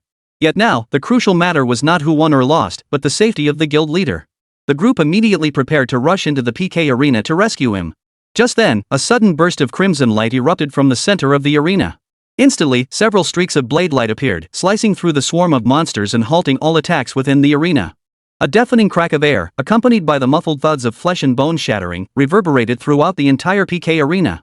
Kid, you've got some nerve, keeping me completely in the dark. As the dust of flesh and blood settled, Zhang Yinglong stood bathed in a fiery crimson glow. Slowly sheathing his long blade, a cold smile played across his face. With that kind of skill, it's no wonder you came out on top in the assessment. But unfortunately, you still lost this wager. Earlier, I hadn't activated my dragon blood form, which is why I fell under your control. But now, you won't get a second chance. Oh? Is that so? Qín Yǔ smiled as he looked at Zhang Yinglong nearby, speaking slowly. Chairman, how can you be so certain I'll lose? Why not check your own health bar before jumping to conclusions? 110, win the bet. Guild ranking battle. Seeking gold tickets. Zhang Yinglong instantly frowned. He instinctively opened the system interface to check. To his surprise, his health had dropped by several hundred points. If you didn't look closely, you wouldn't even notice. But how could that be? His defense hadn't been completely depleted. How had this kid managed to injure him? Dark attribute attack. Suddenly, Zhang Yinglong realized the reason. Among the boss-level monsters summoned earlier, there must have been minions specializing in dark attribute attacks. Dark element attacks bypass defense to deal direct damage to the enemy. This explained why he'd lost hundreds of HP. Not only had that kid outmaneuvered him, but he'd also calculated that those monsters couldn't harm him at all. So he had mixed in a monster capable of dark attribute attacks among them, muddying the waters to achieve his goal. Could this kid's thinking really be this meticulous? It was a chain of events he hadn't even anticipated. At that moment, Su Yanqing and the four squad leaders had arrived at the scene, their eyes burning with fury as they glared at Qín Yǔ. Kid. The outcome is decided. Get the hell out of the Dragon Roar Guild right now. Don't force our hand. The five instantly drew their weapons, the tension thickening to the point of explosion. Seeing this, Jinli and Song Wanru let down from the spectator seats, standing firmly in front of Qín Yǔ. I dare you to move. As both sides were about to clash, Zhang Yinglong roared out in a low growl. Enough. Everyone step back. Why did you come down here? Don't you think this is embarrassing enough? Boss, how could you say that? Su Mei, seeing the situation, quickly chimed in with a fawning explanation. That brat humiliated you like that, it's only fair we teach him a lesson. After all, he lost the wager and is no longer part of our Dragon Roar Guild. We owe him no courtesy. Who says he lost? I'm the one who lost. Zhang Yinglong shot Su Mei a glance before striding toward Qín Yǔ under the stunned gazes of the others. Kid, you've got some guts. I'll remember you. Congratulations. You may remain in the Dragon Roar Guild. Thank you for your generosity, Guildmaster. If you hadn't let me, I might not have won this bet so easily. How could that be possible? But Su-mei clearly refused to accept this reality. She immediately rushed to Zhang Yinglong's side and demanded loudly. "Boss, didn't you promise us you wouldn't go easy on him? How could you lose to that kid? With his skills, how could he possibly hurt you?" No sooner had Su-mei finished speaking than Zhang Yinglong slapped her across the face, sending her crashing to the ground. "Only people like you would harbor such deep-seated resentment. As guild captains, you fail to lead by example. Instead, you scheme and scheme, nitpicking with a child. Do you deserve your positions? But I'm different from you. As the guild master, I want to personally test Qín Yú's strength, not drive him away." "Ha? Guild master, you didn't intend to expel Qín Yú?" Jin Li immediately asked in confusion. "Of course not. How could I possibly discard such a promising talent?" Zhang Yinglong gave a wry smile, masking the panic and astonishment within. How could he not know his original intention? But Qín Yú's performance and strength had truly surpassed his expectations. It forced him to back down and rephrase his offer. Admitting defeat was inevitable. But this kid had outmaneuvered him. This matter couldn't be let go so easily. Barely past level 10 and already possessing such formidable strength. If he were allowed to continue developing, his future potential was limitless. He might even threaten his position. As if sensing the subtle shift in Zhang Yinglong's gaze, Qín Yú immediately stepped forward with a smile and bowed respectfully. "Thank you, guild leader. You truly aren't like those petty-minded individuals. Only someone like you can lead the Dragon Roar Guild to greater heights." After speaking, he deliberately glanced at Su-mei sitting on the ground, his expression speaking volumes. Zhang Yinglong said nothing, instead revealing his own status. Only then did everyone notice the several hundred points of health he had lost. Though surprised and puzzled at first, some quickly guessed the reason. It was a dark element attack. Su Yanqing remarked calmly. "This guy actually possesses such an attack method? Truly unexpected." At that moment, the others in the arena, and even everyone in the spectator stands, finally snapped out of their daze. But in the blink of an eye, their brows furrowed once more. When did Qín Yú acquire monsters capable of dark attribute attacks? Or had they simply failed to notice it earlier? Or was this the ace up his sleeve? Regardless, from this moment onward, no one dared to underestimate Qín Yú in the slightest. The sheer fact that he could injure Zhang Yinglong, the Dragon Roar Guild leader, placed his strength above everyone present. Including the 12 captains of the guild. First place in the entire Huaxia Grand Examination. Double champion in both individual and team battles during the guild trials. A summoner who could conjure countless swarms of insects. And even several boss-level monsters as minions. Moreover, each of these boss-level monsters possessed staggering power. Beyond that, he possessed numerous other skills. Today, he held his own against Zhang Yinglong, who was already level 61. He even managed to inflict damage on him. Though it was only a few hundred HP, this was already beyond what ordinary people could achieve. It was hard to fathom just how powerful this guy had become. The farce finally drew to a close, and everyone returned to the guild hall. Zhang Yinglong sat in his seat, his emotions a tangled mix. After a moment to compose himself, he spoke slowly. "To all the new members joining the Dragon Roar Guild, it's a pleasure to meet you. I'm actually here today to discuss this year's guild rankings." With that, Zhang Yinglong waved his hand, and a table immediately appeared on the guild's large screen. This was the ranking chart of Huaxia guilds. The table listed some of Huaxia's most familiar guilds. But everyone quickly noticed that the Dragon Roar Guild wasn't in first place. A guild called Thunderclap Guild had somehow taken the top spot. Moreover, the point gap between the two guilds now stood at a staggering 2,000 points. "I trust you've all seen the current situation." Zhang Yinglong scanned the room, his expression solemn and earnest. "Our Dragon Roar Guild has always been the top guild in China. No other guild has ever had a chance to surpass us. Yet this upstart Mad Thunder Guild, taking advantage of our recruitment period, swept through all the newbie dungeons across 5 provinces of China and cleared numerous wild secret realms, surpassing our points. With only 1 month left until the points settlement, I demand you all dedicate yourselves entirely to guild missions this month. We must reclaim the top spot. Fail to do so, and you can kiss your material rewards, gold bonuses, and all supplies for the next year goodbye." 111, a military pledge? A mere 2,000 points is no challenge. Zhang Yinglong's words reverberated through the guild hall like a thunderous gong, instantly freezing everyone present in their tracks. This was nothing short of devastating news for them. They had gone to great lengths to join the Dragon Roar Guild precisely because of its generous monthly rewards, substantial materials, gold coins, and supplies. It was safe to say that joining meant never worrying about max-level divine gear or rare materials. They'd have more than enough. But now, with a single sentence from Zhang Yinglong, all of that was revoked. And all because the guild's top-ranked position was in jeopardy? Though they all felt bitter resentment, none dared to defy him. After all, the ultimate authority in the Dragon Roar Guild was its leader, Zhang Yinglong. As newcomers, they held no sway whatsoever. But at that moment, Qín Yú spoke up at an inopportune time. "Guild Master, are only we participating in this guild ranking? What about those senior members who arrived before us? They have other commitments and no time for guild tasks." Perfect. This gives you all a chance to prove yourselves. At Zhang Yinglong's words, the group fell silent. It seemed like they accepted this explanation. But only the captains knew this was clearly a dismissive answer. After all, new members only teamed up with these captains during their first year in the guild. The captains guided them through familiarizing themselves with guild facilities and completing guild tasks, subject to numerous restrictions. Any disobedient member could be expelled from the guild at a moment's notice. In the second year, they became free agents. They retain guild membership, but by paying sufficient points each month, no one can arbitrarily command them. And the longer they stayed, the more true this became. Some veteran members who've been with the Dragon Roar Guild for years are rarely seen. They simply pick up a few tasks at the end of each month to earn enough points for their dues. It was precisely because of this that the Dragon Roar Guild had been overtaken by the Thunderclap Guild this year. With no other option, Zhang Yinglong personally came here. He wanted these new members to turn the tide. After all, he dared not let the veteran members leave, nor could he bring himself to order them around. Doing so would only weaken the Dragon Roar Guild further. That's why this mission fell to them. Jin Li. Seeing no response from the others, Zhang Yinglong turned his gaze to Jin Li and said with a smile, "You've been with the Dragon Roar Guild for over a decade now, and I've always held high hopes for you. This year, you've helped the guild recruit powerful members like Qín Yǔ and successfully ascended to the rank of Qilin. I'm truly delighted. Thank you for your praise, Guild Master. It's simply my duty." Jin Li immediately bowed his head in respect, but at that moment, Zhang Yinglong's voice came again. "However, as a Qilin captain, the burden on your shoulders is heavy.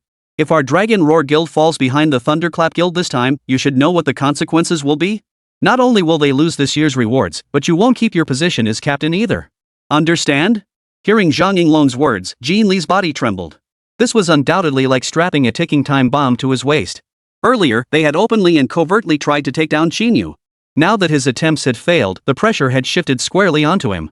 If the Dragon Roar Guild truly fell behind the Thunderclap Guild, he would likely be the one kicked out of the guild. The other captains who witnessed this scene all wore smug, gloating smiles. Especially Shi Chang. He had long resented Jin Li's position of such high standing. If he could use this method to drag the guy down, or even kick him out of the guild, he wouldn't miss the chance. Exactly. As the Kirin captain, he should set an example. Seeing this, Shi Chang immediately chimed in. Otherwise, how could he live up to the Kirin title? Jin Li now felt like he was being placed over a furnace, mercilessly roasted. These guys were all laughing at his expense. As if this matter were solely his responsibility? But at that moment, Qín Yǔ beside him flashed a confident smile and spoke slowly. "Rest assured, with me here, there's no way the Thunderous Martial Arts Hall will surpass us." The moment Qín Yǔ spoke, all attention in the room instantly shifted to him. This guy is way too cocky, isn't he? That's a whopping 2,000 point gap. Junior guild quests only yield 10 points each, 20 at most. It'll take at least 100 quests to even catch up. And that's just the current gap. We're earning points, but so is the Thunderclap Guild. How could we possibly catch up? With only a month left, closing a 2,000 point gap was practically impossible. Not a single person present believed it could be done. I'm telling the truth. But Qín Yǔ remained utterly confident, completely unfazed by the skepticism around him. It's just a measly 2,000 points. A few high-level quests will handle it easily. The top 5 teams will handle the high-level quests, while the rest will each take on intermediate and beginner quests. You're all prodigies from different provinces, surely you have enough confidence to handle this? Seeing the smile on Qín Yǔ's face, everyone couldn't help but look at him with contempt. If it were truly as simple as this guy claimed, it would be a win-win for everyone. But catching up on points ultimately depended on the number of high-level quests completed. After all, each advanced mission yields 300-400 points. That meant just 5 high-level quests could close the gap. However, high-level quests were notoriously difficult. They were barely past level 10 now. Even with a party, there was no guarantee they could reliably complete them. Qín Yǔ's nonchalant attitude made it hard to believe he wasn't just talking big. Yet looking at the other 4 teams among the top 5, every single one wore expressions of distress. They had only just arrived here themselves, without even having time to strengthen their abilities, yet they were being asked to undertake such dangerous high-level missions. If anything went wrong, they wouldn't even have time to run for their lives. Points and rewards meant nothing compared to their lives. As if reading the reluctance etched on their faces, Qín Yǔ shot another look at Zhang Yinglong, his frustration palpable.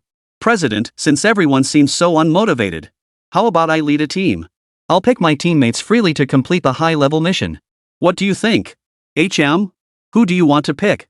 Qín Yǔ turned to survey the entire group, then fixed his gaze on Ling Xia. "I want her. And for the last spot, I'll take him." To the stunned gazes of the crowd, he selected Lin Haoyu as his final teammate. 112, the 4-person squad assembles, aiming for 2,000 points. "What? You picked me? But between us..." Lin Haoyu froze, utterly baffled. He could understand choosing that spirit San. After all, an array master could accomplish many things. Most importantly, there was no animosity between the two of them. But he had mocked Qín Yǔ so harshly before, and it had happened on the PK arena. Even though he lost, it had still created bad blood. Under these circumstances, why would Qín Yǔ choose him as a teammate? You heard correctly, Qín Yǔ said with a smile. I'm not that petty, and our grudge isn't so irreparable. We're both guild members. In these critical times, you don't want to miss out on all the guild rewards for the entire year, do you? Seeing Lin Haoyu nod in silent agreement, Qín Yǔ immediately turned to Zhang Yinglong, his expression unwavering. Guild leader, leave the high-level quests to us. We'll definitely rack up 2,000 points within a month. We'll reclaim the top spot on the guild rankings. If we fail, I'd rather leave the Dragon Roar Guild with every teammate. Qín Yǔ's words sent shockwaves through the group, especially among his two teammates. Lingsha remained relatively calm, having previously teamed up with Qín Yǔ. His strength was truly extraordinary. Moreover, after witnessing the scene earlier, perhaps he truly had the potential to achieve this goal. Therefore, she wasn't worried about actually leaving the Dragon Roar Guild. But Lin Haoyu was anything but calm. He immediately rushed to Qín Yǔ's side and shouted in disbelief. You bastard! You're leaving and want to take a few others down with you, huh? No wonder you wanted me as a teammate. Turns out you were planning to screw me over like this? Watching Lin Haoyu beside him, curious and flustered, Qín Yǔ merely smiled faintly. He offered no response, his gaze fixed solely on Zhang Yinglong. Fine. After a long moment, Zhang Yinglong finally nodded slowly. Kid, you've got the spirit of a champion. If you can secure 2,000 points by month's end and surpass the Thunderclap Guild, I'll grant you anything you desire. Anything the guild can afford, I'll make it happen. Then it's settled. With that, Qín Yǔ immediately headed toward the elevator. Jin Li and Song Wanru followed closely behind, along with Ling Sha.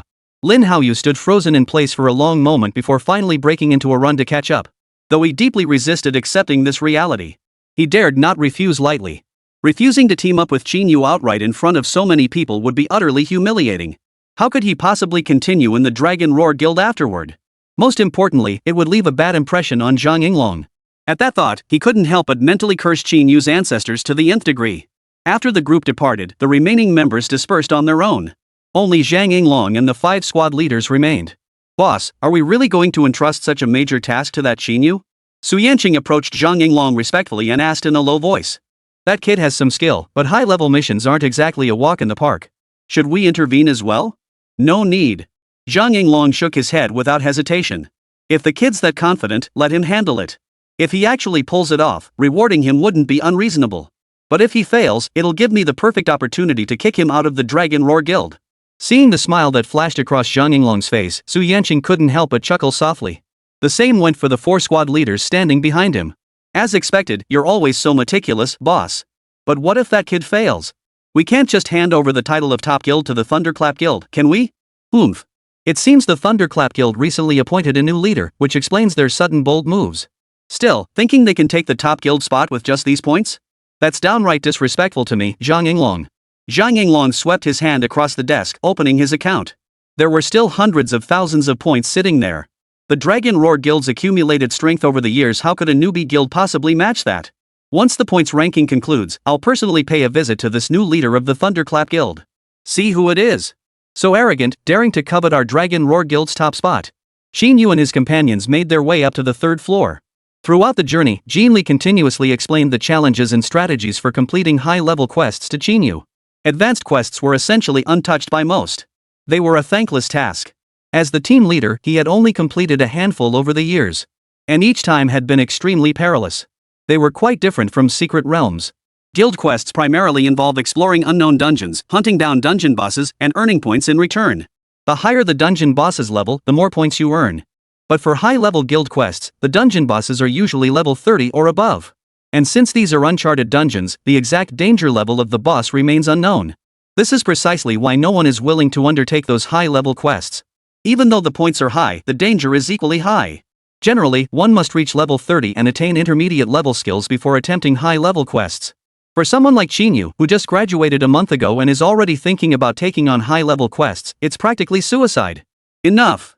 Stop dithering. At that moment, Qín Yǔ finally couldn't help but interrupt Jin Li's nagging. Team leader Jin, first off, I'm already level 19, not that far from 30. Second, after all this time, you still don't trust my abilities? Ask Song Wanru. We cleared that level 30 secret realm together. Why would I be afraid of some measly dungeon boss? Besides, I'm not going alone this time. A top-tier array master and a top-tier knight with this setup, clearing it will be even easier. What about me? At that moment, Song Wanru piped up from the side. You're not planning to bring me? 3 is enough. This isn't exactly a pleasant task. Qín Yǔ, don't look down on me. Qín Yǔ meant well. As a mage, Song Wanru was prone to accidents. Over time, he had long recognized her weaknesses. Though her damage output was off the charts, her attacks were rapid fire and covered a massive area. She possessed not a single self-preservation skill. If he chose to let her join the team, the danger level would skyrocket. Yet Song Wanru immediately flashed an angry expression and growled lowly. I've been grinding in dungeons non-stop these past days and just hit level 18. In terms of level, I'm practically on par with you. Guild rankings determine whether we get monthly rewards. I won't leave such a crucial matter entirely up to outsiders. So today, you have to let me join the party. Otherwise, I'll go tackle high-level quests on my own. 113, let's go. It's just an unknown dungeon? No big deal. Seeing Song Wanru's resolute gaze, Qín Yǔ said no more. He simply nodded and walked to the guild quest point on the 3rd floor. The large screen at the quest hub displayed numerous high-level quests. However, some quests appeared grayed out. This meant they had already been claimed and completed by other guilds. After filtering out the grayed out tasks, exactly 4 remained. Qín Yǔ opened each one in turn, examining the details. Quest name, Deserted Island at Sea. Quest name, Underground Mine. Quest name, Deadly Swamp. Mission name, Thicket Jungle. These 4 missions each listed only a location, with no further details provided. This naturally left Qín Yǔ and the 3 people beside him somewhat puzzled. At that moment, Jin Li hurriedly interjected with an explanation. Precisely because these dungeons remain undiscovered and no one dares venture in, they're regarded as high-level quests by all guilds. Qín Yǔ, I still urge you not to act impulsively. These high-level quests haven't been completed in ages, which speaks volumes about their difficulty and danger. I can discuss with the guild leader and see if he can come up with another solution. It's fine. Qín Yǔ cut Jin Li off immediately. Captain Jin, don't worry too much about us. A few dungeons? For us prodigies, they're nothing. Right, guys? After speaking, Qín Yǔ glanced at the 3 beside him, his eyes brimming with amusement. I'm not afraid of a single summoner. You guys, with your S-rank professions, should be even less afraid, right? Of course not. Song Wanru and Ling Sha almost answered in unison. Seeing this, Lin Haoyu could only nod silently. Truthfully, he wanted to leave this team at every possible moment. As the sole defensive class in the group, Qín Yǔ had dragged him into the group, and he reasonably assumed. This guy just wanted him to be a free punching bag. In other words, he was deliberately brought in to take the hits. Why else would he choose a defensive class over a high damage DPS role? But now, the arrow was already on the string, there was no turning back. Especially in front of 2 beautiful women. He absolutely couldn't back down. At the very least, he couldn't be more of a wimp than that Qín Yǔ. With that thought, Lin Haoyu immediately smiled at Jin Li and patted his chest confidently. Don't worry, Captain Jin. Even if you don't trust Qín Yǔ, you should trust me. My attack power might not be as high, but my defense is top-notch. Protecting them won't be a problem at all. Seeing Jin Li didn't respond, he turned to Song Wanru and Ling Sha, smiling as he said. Rest assured, ladies, I'll protect you both. As for that Qín Yǔ, let him fend for himself. I won't lift a finger for him. Whether he lives or dies, it's none of my business. Seems like they don't need your protection anyway? Ling Sha couldn't help but chuckle at the sight. This left Lin Haoyu momentarily speechless. At that moment, Qín Yǔ stepped in to smooth things over. He unfolded the map of Linghai City and spoke slowly. Alright, everyone come take a look. I've studied the locations of these 4 unknown dungeons and mapped out a more time-efficient route. First, the Thorn Forest, then the Underground Mine, followed by the Deadly Swamp, and finally the isolated island at sea. The first 3 are conveniently located within the uninhabited area of the rear mountain range. The Deadly Swamp isn't far from the coast. Once we finish there, we can take a boat straight to the isolated island. I have no objections. Ling Sha nodded.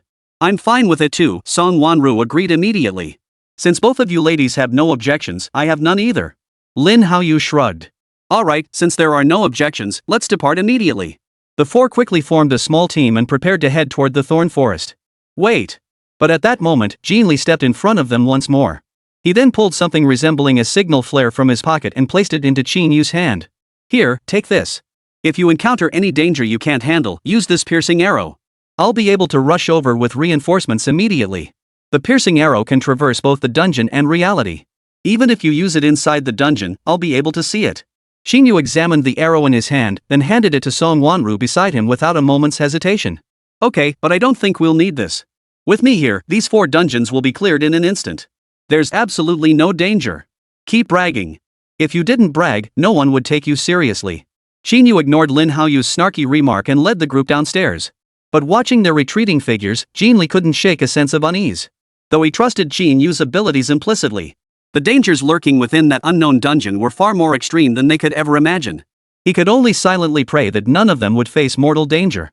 Meanwhile, within the Thunderclap Guild, Shi Wuhai sat in the main seat of the hall, his expression grave as he stared ahead. Beside him stood Hanya, his face frozen in shock. "You, why did you return alone? And why are there wounds on your body?" Reporting to Lord Hanya, Yao Yi knelt on one knee, forcing back the pain. "My sister, she has fallen." Yu Ye's words froze Hanya in place. But he quickly regained his composure and pressed further. "Was it that brat?" "Yes." Yu Yi nodded. "That bastard Qín Yǔ, he's impossible to kill. I fought him for ages, but I couldn't finish him off. He felt like some kind of invincible being. My sister sacrificed herself to save me, and that bastard killed her. That's how I managed to escape back here. These wounds were inflicted during my escape." Yu Ye's face was twisted with rage and bitter resentment. 2 hot tears rolled down her cheeks, as if lamenting the pain of her dead sister. But the next instant, Cold Crow appeared before her, delivering a sharp slap that sent her crashing to the ground. "Bunch of useless trash. And I had such high hopes for you lot. Must I really have to handle this myself?" Hanya paced back and forth in fury. This was the first time he had encountered such a formidable target. So far, she had already killed 3 assassins from their guild. 1 each from the beginner, intermediate, and advanced tiers. Could the next one be another envoy like himself? Just then, a teleportation portal abruptly materialized beside him. Eagle Eyebrow emerged from it, looking disheveled. The moment he spotted Cold Crow, he knelt down in excitement. "Lord Cold Crow. I've finally found you." Blood Cry, he was killed by a kid named Qín Yǔ. 114, reaching consensus, a common enemy. Seeking gold tickets. The sudden appearance of Eagle Eyebrow startled Cold Crow. Were it not for the black cloak draped over his shoulders and the Assassin's Guild emblem pinned to his chest, Cold Crow likely would have ended his life with a single claw strike. But it wasn't just the unexpected liaison who was shot. What truly stunned them was his declaration that the blood-crying messenger had been killed. Most crucially, the one who had killed Blood Cry was none other than Qín Yǔ. The envoys were among the elite within the Assassin's Guild, second only to the guild leader himself.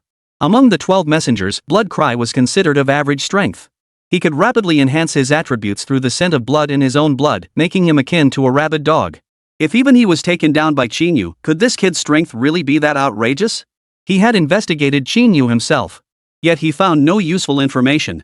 All he knew was that Qín Yǔ had ranked first in this year's grand examination. And he achieved that top rank as a summoner. Now that he's joined the Dragon Roar Guild, his future is limitless. For a summoner to top the grand examination and gain entry into the Dragon's Roar Guild, such an occurrence hadn't been seen in Huaxia for centuries.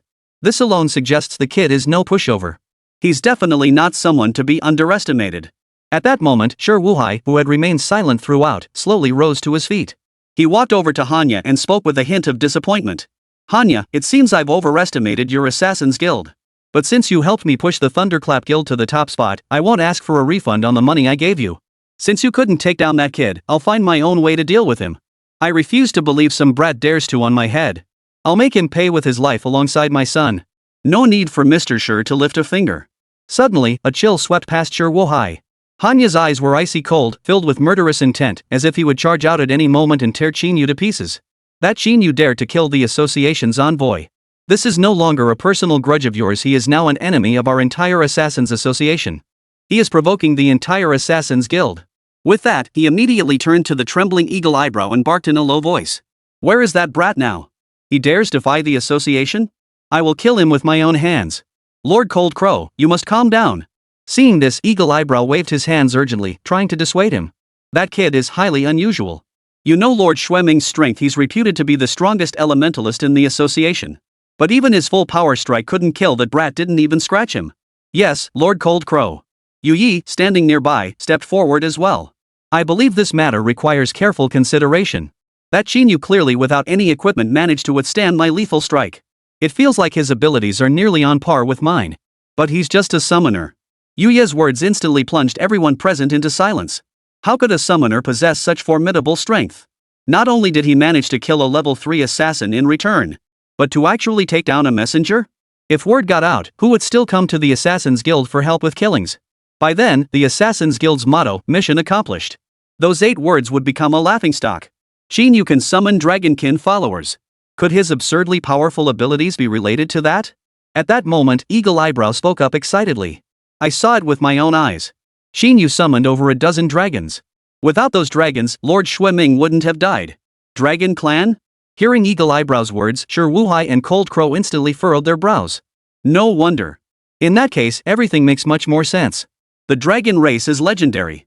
Professions or skills associated with this race are usually incredibly powerful. That Qín Yǔ could actually summon a dragonkin follower. No wonder he topped the grand exam and managed to turn the tables on so many assassins within the guild. And most importantly, within seconds, Eagle Eyebrow spoke again.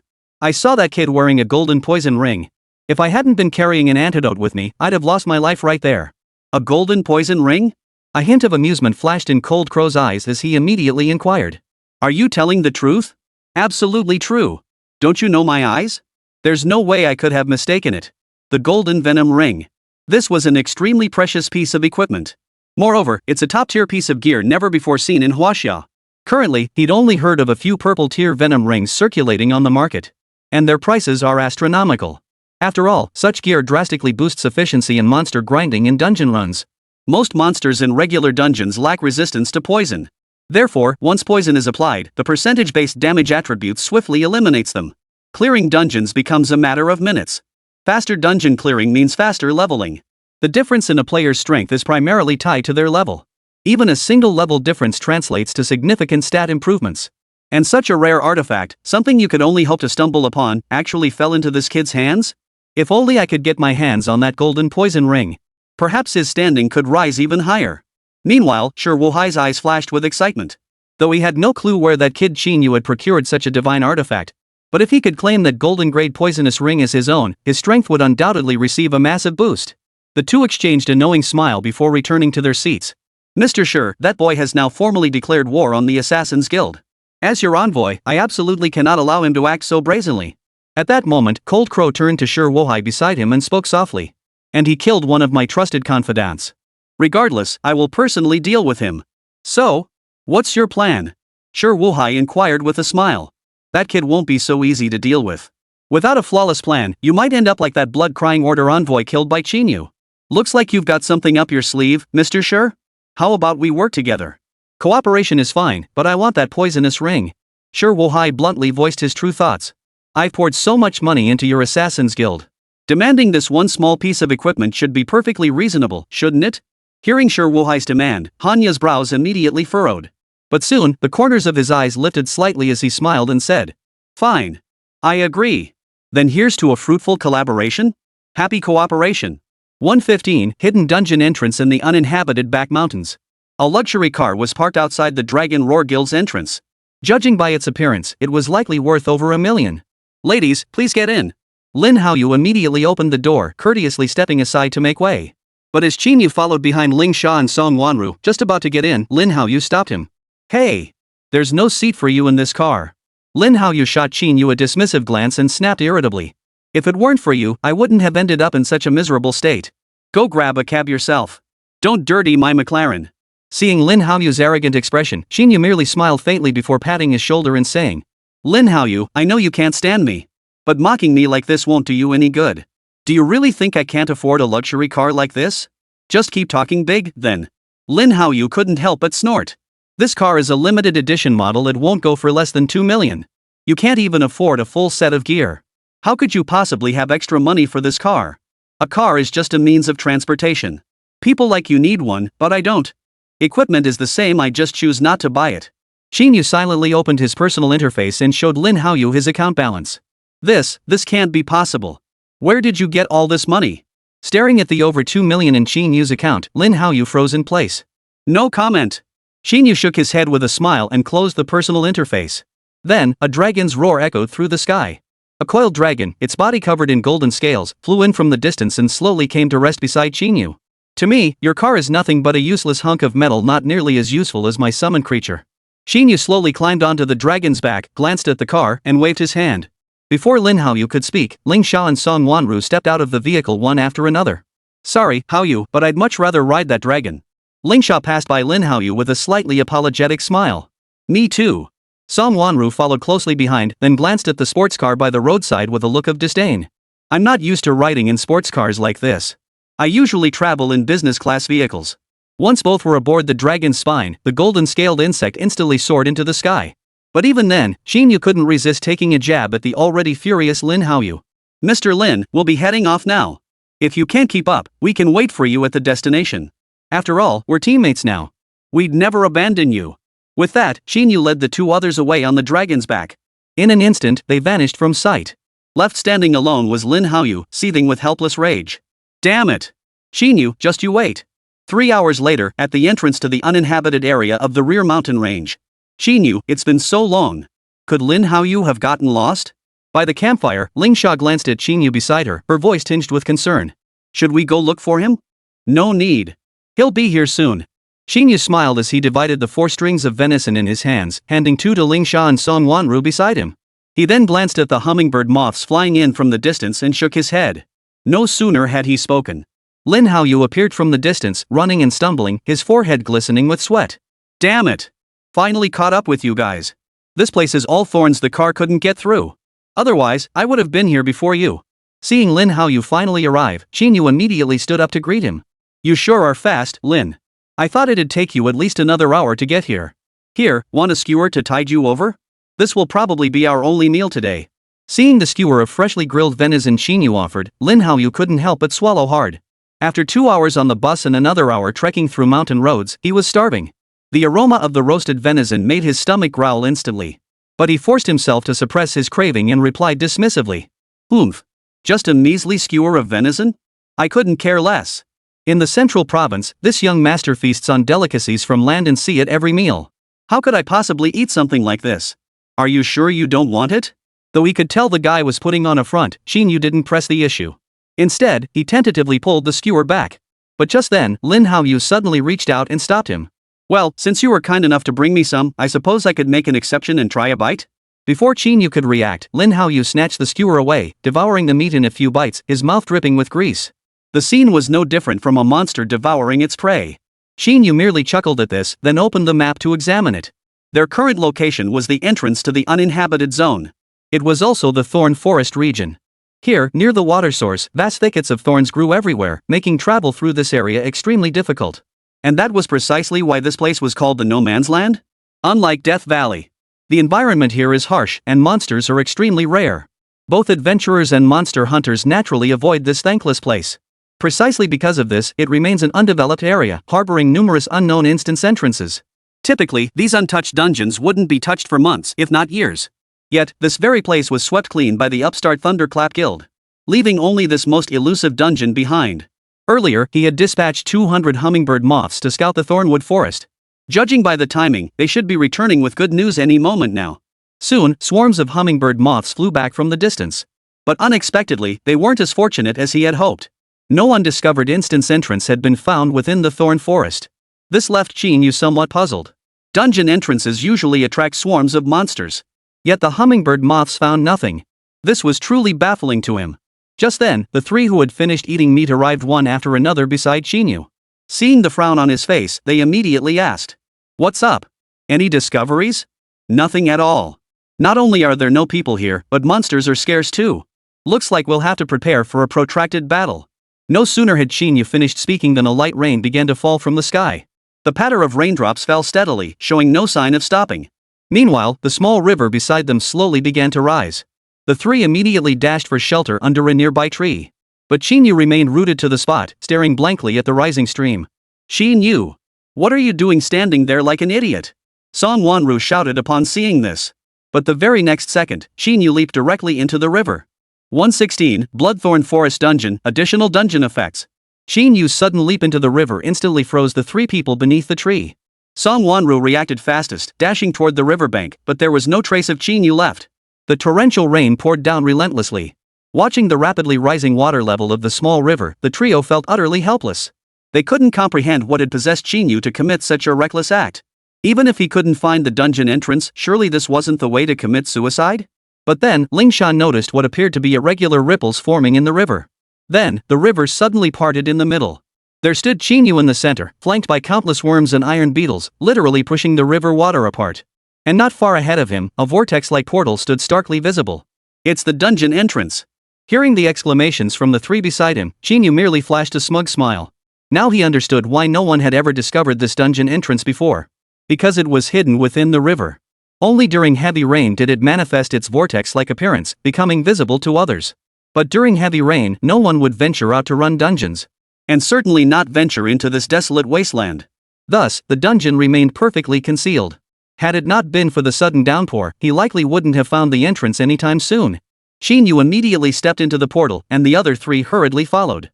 Listening to the two beauties' lavish praise and admiration, Lin Haoyu standing nearby suddenly felt a bit sour. Put. What's there to be so smug about? It's just a coincidence that I stumbled upon the dungeon entrance, right?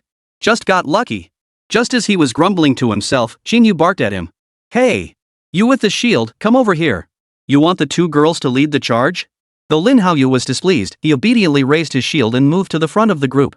Stepping through the portal, a vast thorn forest once again stretched before them. However, this thicket glowed a vivid crimson. It stood in stark contrast to the brown thorn forest in the uninhabited zone. It looked as though someone had splattered it with a layer of blood. Song Wanru's expression instantly turned fearful at the sight. Fortunately, Ling Sha promptly supported her, helping her gradually regain her composure. At that moment, instance information appeared before all four of them simultaneously. Congratulations to Team Qín Yǔ on discovering a new instance. Dungeon name, Bloodthorn Forest.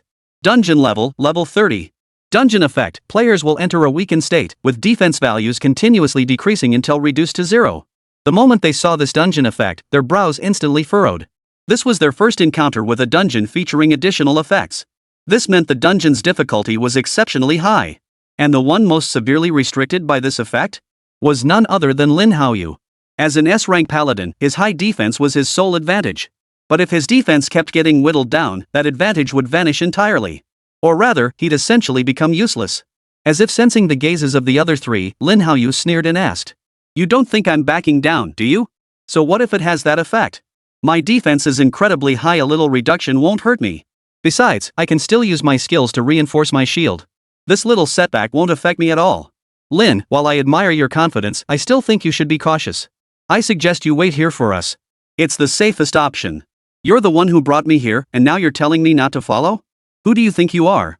Lin Haoyu snorted coldly before striding into the thorn forest on his own. My life is mine to decide. None of your business. Watching Lin Haoyu's receding figure, Qín Yǔ could only sigh helplessly. He was clearly doing this for his own good. Why couldn't this guy appreciate it? Ah, forget it. Qín Yǔ shook his head. We need to hurry and catch up.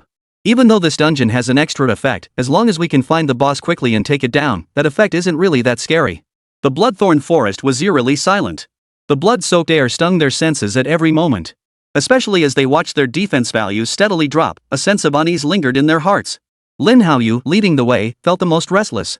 He had hoped to impress the two beauties by pulling off a heroic rescue. That way, he wouldn't feel like he'd come all this way for nothing. But this dungeon offered him no chance to shine. They'd only been inside for 10 minutes, and his defense had already dropped by nearly half. If they kept going much longer, wouldn't he essentially be running around naked? Still, he couldn't show weakness. Especially not in front of Qín Yǔ. He couldn't afford to lose face again after the humiliation during the assessment. That was precisely why he forced himself to push forward despite his fear, charging ahead at the very front. Even if his defense had completely dropped to 0. His health still stood at 3,000. In this level 30 dungeon, that wasn't overly dangerous. But then, a monkey suddenly leapt from the trees and landed before him. Covered in blood, with sharp teeth bared, it gnawed on an unidentifiable, blood-dripping severed limb while sneering at Lin Haoyu. Before Lin Haoyu could react, the monkey leapt violently onto him, sinking its teeth into the armor on his shoulder. The sudden appearance of the monster threw Lin Haoyu into a fluster. He even dropped the shield he was holding.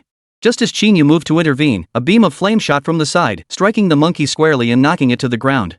Several bolts of lightning followed, instantly reducing the monkey to charcoal. This outcome caught Qín Yǔ off guard. He knew Song Wanru had reached level 18, just one level below him.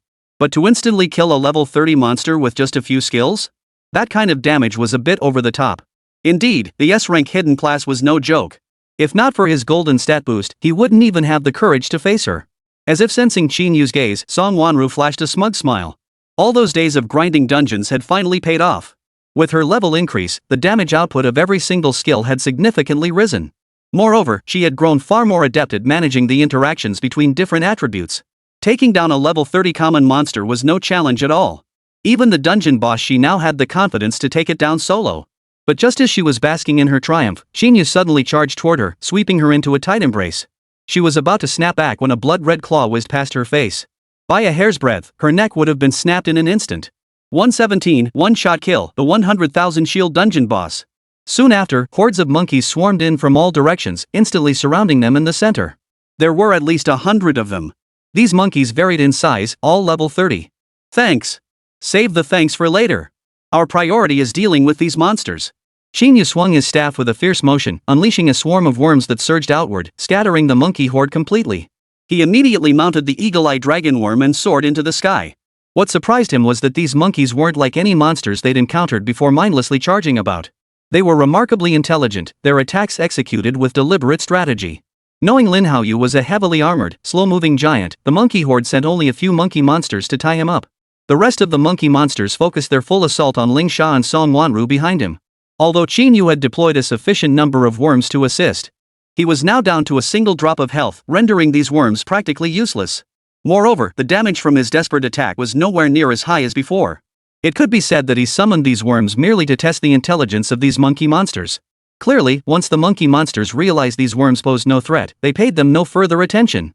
What they didn't know was that hidden among these worms were countless detonator worms. The detonator worms were a newly discovered species of growth stage insect he had recently encountered. They belonged to the secret insectoid species. These insects could detonate themselves to inflict massive damage within a small radius. However, this ability requires a lengthy charge-up period. Once successfully triggered, it could instantly annihilate the entire monkey horde. His reason for using this method to deal with the monkey horde was to lure out their leader. Monkeys are social creatures and a species that reveres monarchical authority. A troop of this size must have a monkey king orchestrating everything from behind the scenes. And this monkey king is undoubtedly the boss of this dungeon. Typically, when a tribe triumphs in battle, its leader emerges to savor the victory and share the spoils. Therefore, he surmised that the creature would soon appear nearby. But right now, the three surrounded by the monkey horde were locked in a fierce battle. Damn it! Did that bastard Qín Yǔ abandon us and run off? Lin Haoyu slashed a charging monkey monster away with his sword, roaring in fury. I knew he couldn't be relied on. Don't lose focus. Take care of these monkey beasts first. At this critical moment, Ling Sha stepped up as the steadying force. As a veteran under Su Yanqing who trained in Death Valley, she was no stranger to this kind of chaos. The most crucial thing for a squad was to maintain order. Therefore, she immediately cast a damage control array to block the monkey horde. She also cast a healing array beneath the three, restoring their vitality. This was the primary combat method of an array master. Moreover, with the enhancement of her exclusive equipment, the Bagua diagram, not only did her cooldowns have, but each array cast now spawned an additional elemental damage array nearby. This significantly boosted her combat effectiveness.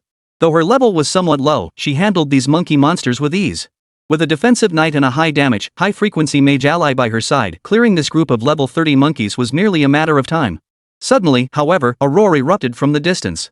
It echoed throughout the entire arena. A colossal monkey monster leapt violently from the distance, landing not far beside the group. In that instant, a notification appeared before all three players.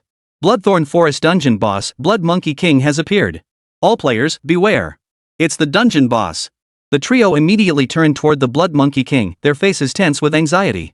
This dungeon boss was level 35, massive in size, and boasted a staggering 50,000 HP. Most crucially, its defense was a staggering 100,000 points. With such defense and health, they couldn't fathom how they could possibly defeat it. But strangely, it didn't attack. Instead, it sat in the nearby thorn forest, watching them with keen interest.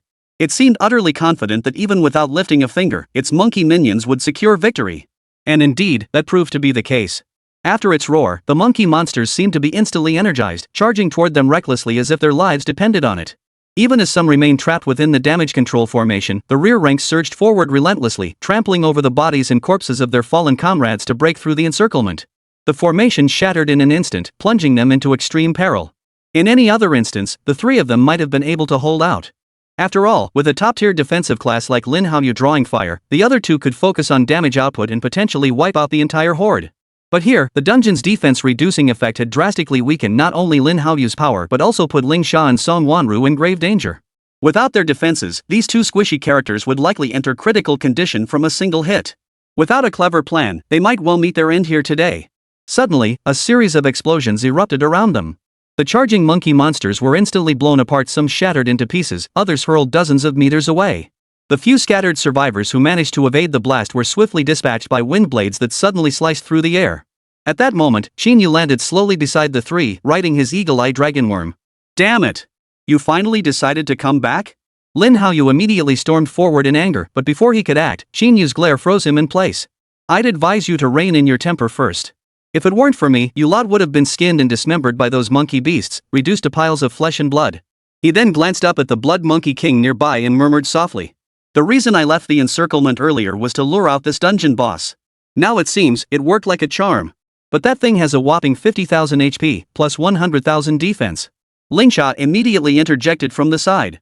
It's immune to dungeon effects. With our current strength, taking it down might be a bit difficult. No problem. No matter how much health it has, it'll be done in seconds when I'm involved. Qín Yú, I notice your bragging skills are getting stronger and stronger. Seeing Qín Yú's confident expression, Lin Haoyu couldn't help but tease him. Do you even know what 150,000 HP means? And you claim you can take it down in seconds? Do you think you're some kind of god of war? Facing Lin Haoyu's mockery, Qín Yú offered no reply, merely swinging his staff silently. Instantly, nearly 400 abyssal serpent beasts materialized around them. Then, Qín Yú slowly pointed his staff at the Blood Monkey King in the distance and spoke in a deep voice. Go! Take it down in seconds. 118. Dividing the reward, Lin Haoyu's complaints seeking gold tickets. Hearing the command, hundreds of abyssal serpent beasts charged toward the Blood Monkey King in the distance. Even though the Monkey King instantly sensed the danger, it was too late. Faced with such overwhelming numbers, it had no chance to resist and was instantly knocked down. Within 5 seconds, a notification appeared before the group. Congratulations! Team Qín Yú has defeated the Blood Thicket Forest boss, the Blood Monkey King. Dungeon rewards have been distributed to the team's inventory. Please check your items. In the blink of an eye, Qín Yú had instantly defeated the level 35 Blood Monkey King. Keep in mind, the level gap between the two was over 15 levels. Yet the Blood Monkey King's combined HP and defense exceeded 150,000. Even with all his summons, how could Qín Yú possibly take it down in seconds? At that moment, Ling Sha beside him suddenly brightened and spoke slowly. This monster possesses the Dark Attribute attack. It was present during the battle against the guild leader too. Hearing Ling Sha's words, the two beside her suddenly understood. So that's it. Dark Attribute attacks bypass defense and directly reduce HP.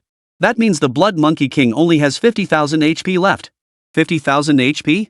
With hundreds of summons attacking simultaneously, it'd be over in seconds, right? While the three were still reeling in shock, Qín Yú had already begun checking the dungeon rewards. This unknown level 30 dungeon offered rewards comparable to known dungeons. 80,000 gold coins, 160,000 upgrade materials. Except for one piece of equipment dropped by the dungeon boss. Equipment name, Blood Gold Cudgel. Equipment grade, Purple. Effect, Strength plus 20, 100% critical hit chance, and bloodsucking effect. Life drain effect determined by the wielder's attack power. This equipment appears unremarkable at first glance, merely a purple tier item. But the stats it provides, plus the guaranteed critical hit rate. For a strength-based class, it's an absolute game changer. And most crucially, that life steal property. Strength-based classes are all about getting up close and personal with enemies. With this precious lifesteal ability, why bother bringing a healer or other recovery-focused class when running dungeons? In fact, the damage they inflict might even be less than what you heal yourself. But then a problem immediately arises. None of the 4 party members belong to a strength-based class. How should this gear be distributed?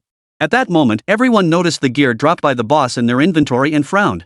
After a long moment, Ling Sha finally spoke softly. Qín Yú, you should take this gear. You were the one who took down the dungeon boss. This gear rightfully belongs to you. Why should I? But suddenly, Lin Haoyu spoke up again in protest. That boss wasn't that tough. Otherwise, how could he have one-shot it so easily? In other words, any of us could have one-shot it? What are you getting at? Qín Yú asked in confusion. What I mean is, since the 4 of us formed a team, the rewards should be split evenly. Why should you get the lion's share? Seeing Lin Haoyu's indignant expression, Qín Yú didn't even bother arguing with him. He just nodded. Fine, let's do it that way. I don't need this gear anyway. Let's just list it in the marketplace and split the proceeds. Qín Yú promptly listed the golden monkey staff in the marketplace. Before they even reached the dungeon exit, a buyer offered a staggering 1 million gold. The buyer went by the name Overlord. Judging by the name alone, he was clearly a powerhouse. Qín Yú didn't haggle, selling the golden monkey staff for 1 million. He then divided all the rewards equally among the other 3. In his view, even if the gear had been his, he would have sold it immediately anyway.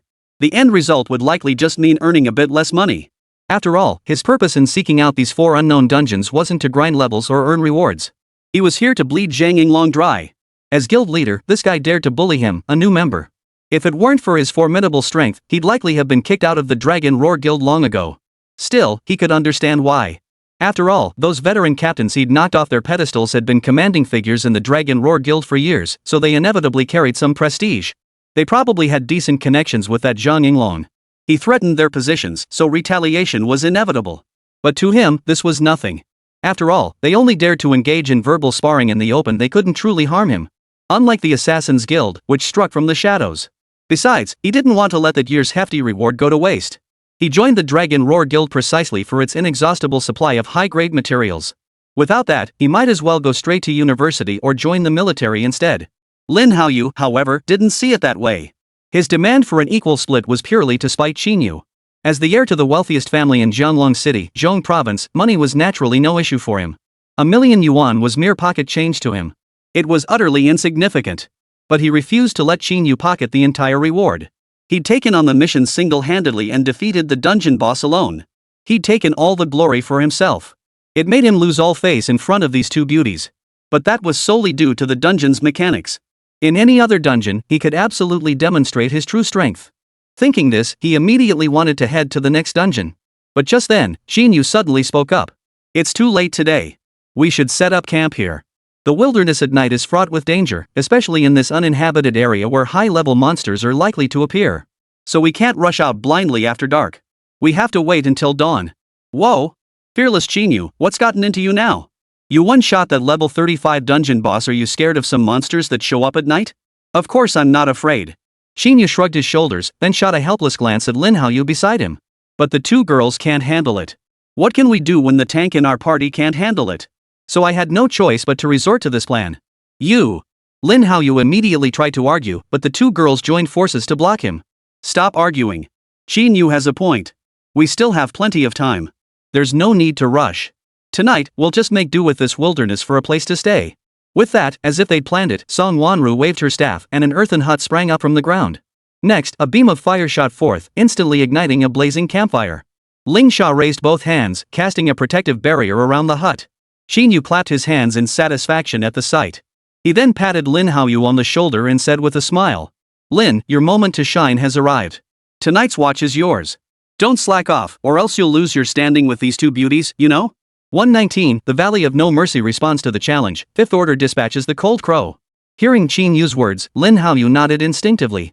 He found himself thinking that Qín Yǔ had a point. But in the next instant, he asked in confusion, "Then what are you going to do?" "Me? I'll be getting a good night's sleep, of course."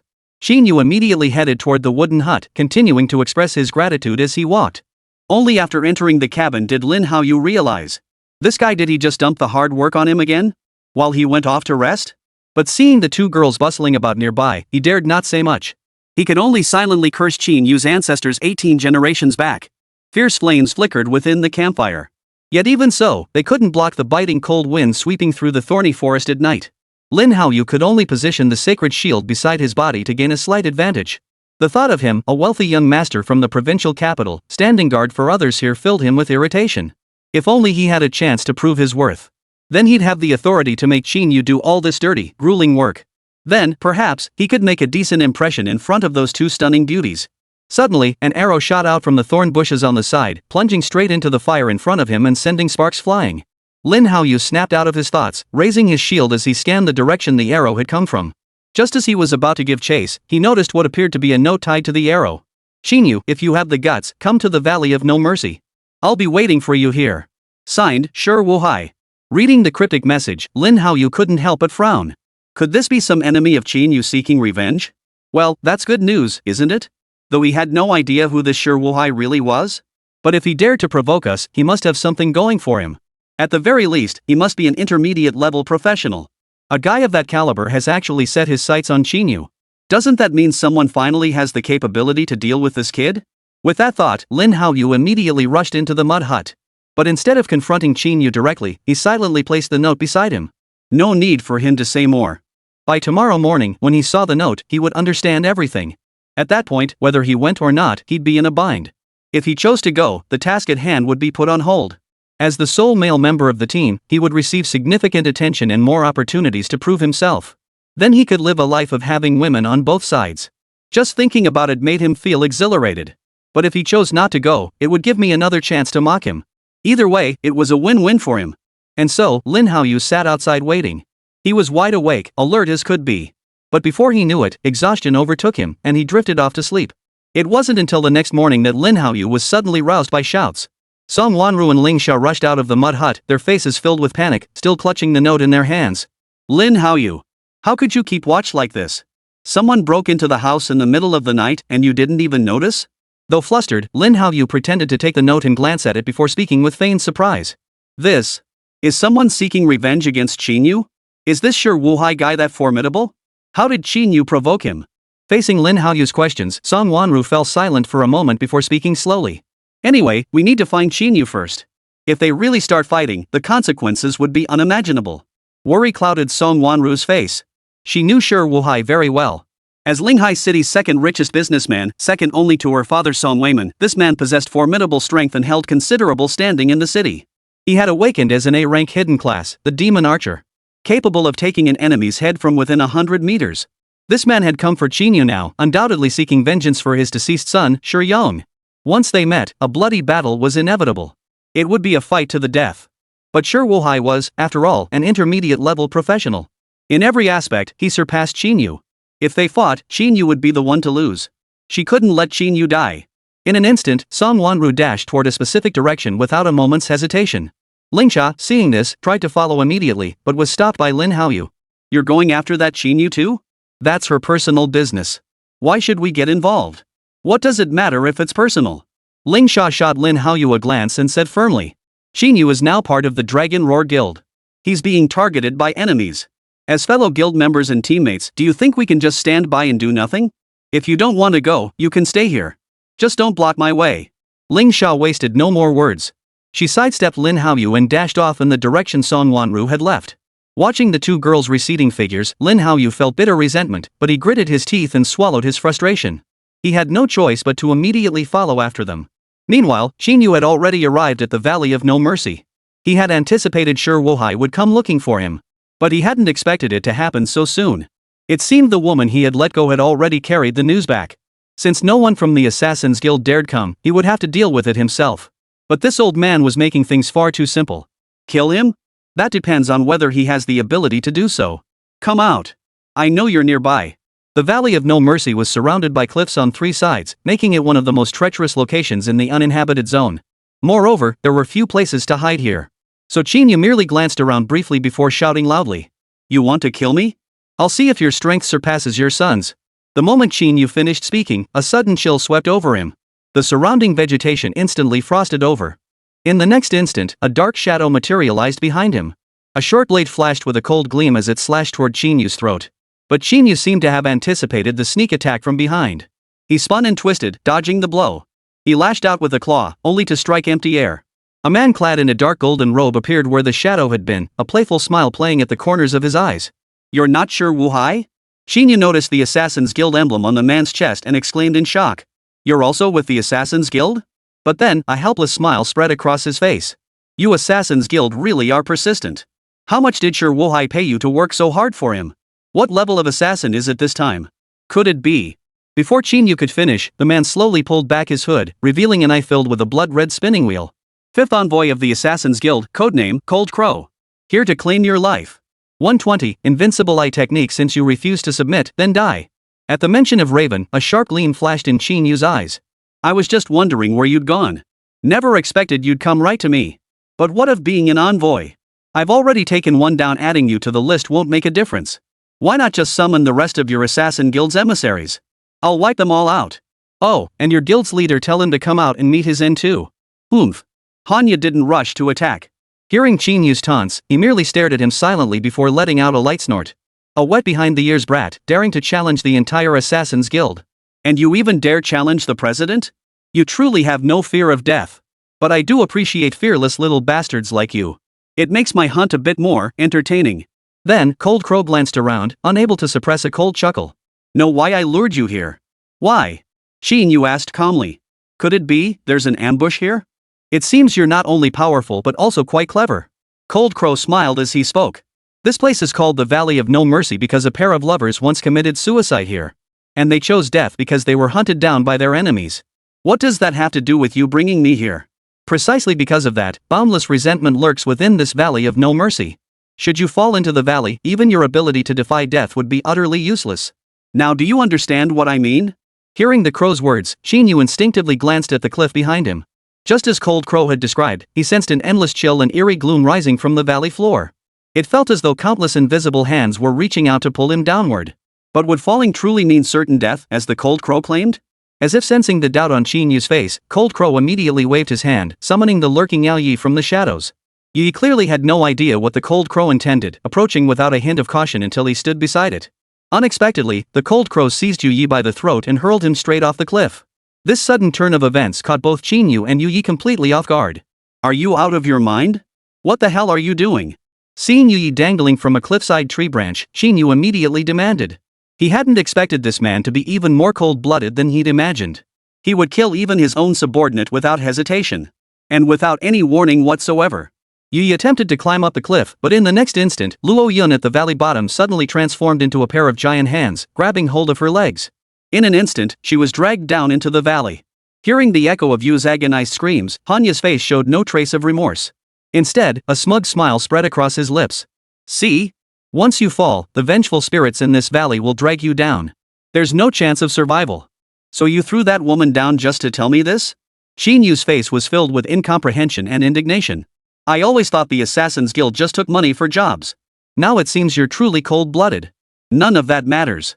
Cold Crow waved his hand dismissively. Kid, I'm giving you a chance. You're exceptionally skilled. Want to join our Assassin's Guild? If you agree, we'll wipe the slate clean on everything that happened before. Hearing Crow's words, Qín Yǔ couldn't help but return a cold smile. That's the funniest joke I've heard in a long time. You want to recruit me into the Assassin's Guild? Have you forgotten about the assassins you sent to kill me earlier? Do you really think I'd agree? Anything is possible, Hanya said with a smile. You took out 3 of our guild members and a messenger. Your skills have been proven. I'm the most talent-driven person in the guild. If you're willing, I could even recommend you to replace Xueming's position. As if sensing Qín Yǔ's confusion, Cold Crow immediately stepped closer. The Assassin's Guild isn't open to just anyone. Without sufficient strength and a recommendation, you wouldn't even find the door to join. Think carefully. This is a once-in-a-lifetime opportunity. If you agree, you'll become the youngest messenger our Assassin's Guild has ever seen. By now, Cold Crow had unnoticed advanced to within a meter of Qín Yǔ, his hands clenched behind his back around the cold glinting dagger, steadily closing the distance. His specialty was the double strike. He lulled his enemies into complacency with words, then struck without warning to take their lives. Though this kid possessed the ability to defy death, as long as he could force him into the valley of no mercy. Even if he were the current war god, he wouldn't survive. Die. Before Qín Yǔ could react, Cold Crow struck suddenly. His dagger swung, aiming straight for Qín Yǔ's chest. As the blade struck Qín Yǔ's chest, sparks flew. The immense impact sent Qín Yǔ tumbling toward the cliff's edge. But suddenly, a golden dragon soared up from the valley floor, catching the falling Qín Yǔ and returning him to the top. Not a single decent soul in your Assassin's Guild. What? Just moments ago you were begging me to join your guild, and now you're already plotting my death? You're such a fickle bastard, aren't you? The moment he saw the golden dragon, Hanya's face twisted into sheer terror. In all his years, this was the first time he'd witnessed a true dragon manifest in the mortal world. This kid truly lived up to what the hawk-browed man had said. He possessed limitless potential. If we can't recruit him, then we have no choice but to eliminate him. Just a dragon. It's a pity, but what can be done? You're stubborn as a mule, aren't you? Hanya tore off his dark golden cloak in one swift motion, then fixed his gaze upon the golden dragon soaring freely in the sky. His eyes narrowed fiercely, and an icy chill instantly permeated the surrounding air. The moment the golden dragon met Cold Crow's gaze, it seemed to freeze in midair, as if stunned. Then, it began to fall uncontrollably. Qín Yǔ leapt off the dragon's back at the sight, glancing at Hanya with confusion. But the next second, Cold Crow was already before him. The crimson wheel spinning in its eyes kept turning, instantly freezing Qín Yǔ in place. Boy, few can make me unleash my pupil technique. This pupil technique of mine isn't some simple control skill. Even the Dragon Clan can't resist it. Since you refuse to submit, then die obediently. Hanya sneered coldly, giving Qín Yǔ a light shove that sent him tumbling off the cliff. 121, you think that's enough to kill me? The game has only just begun. Hanya. You just pushed him off like that? What about that poisonous ring? Sure Wuhai emerged from behind a nearby tree, his voice tinged with displeasure. Are you up to something shady again? Not at all. Cold Crow let out a wicked chuckle before speaking slowly. The bottom of this valley of no mercy isn't that big. That kid won't get eaten by monsters that quickly. If we head down the mountain now, we'll definitely still find his body. Let's hope so. Sure Wuhai glanced down at the cliff below, at the bottomless gorge that sent a chill down one's spine with just a single look. But then, he suddenly sensed something was off. Something seemed to be charging upward from the valley floor. Hanya noticed Sure Wuhai's surprise and immediately looked down the cliff as well. The moment his eyes met the scene below, he froze in place. Countless golden dragons, shimmering with radiant light, surged forth from the valley floor. Even the massive cloud-formed hands blocking their path couldn't stop them all.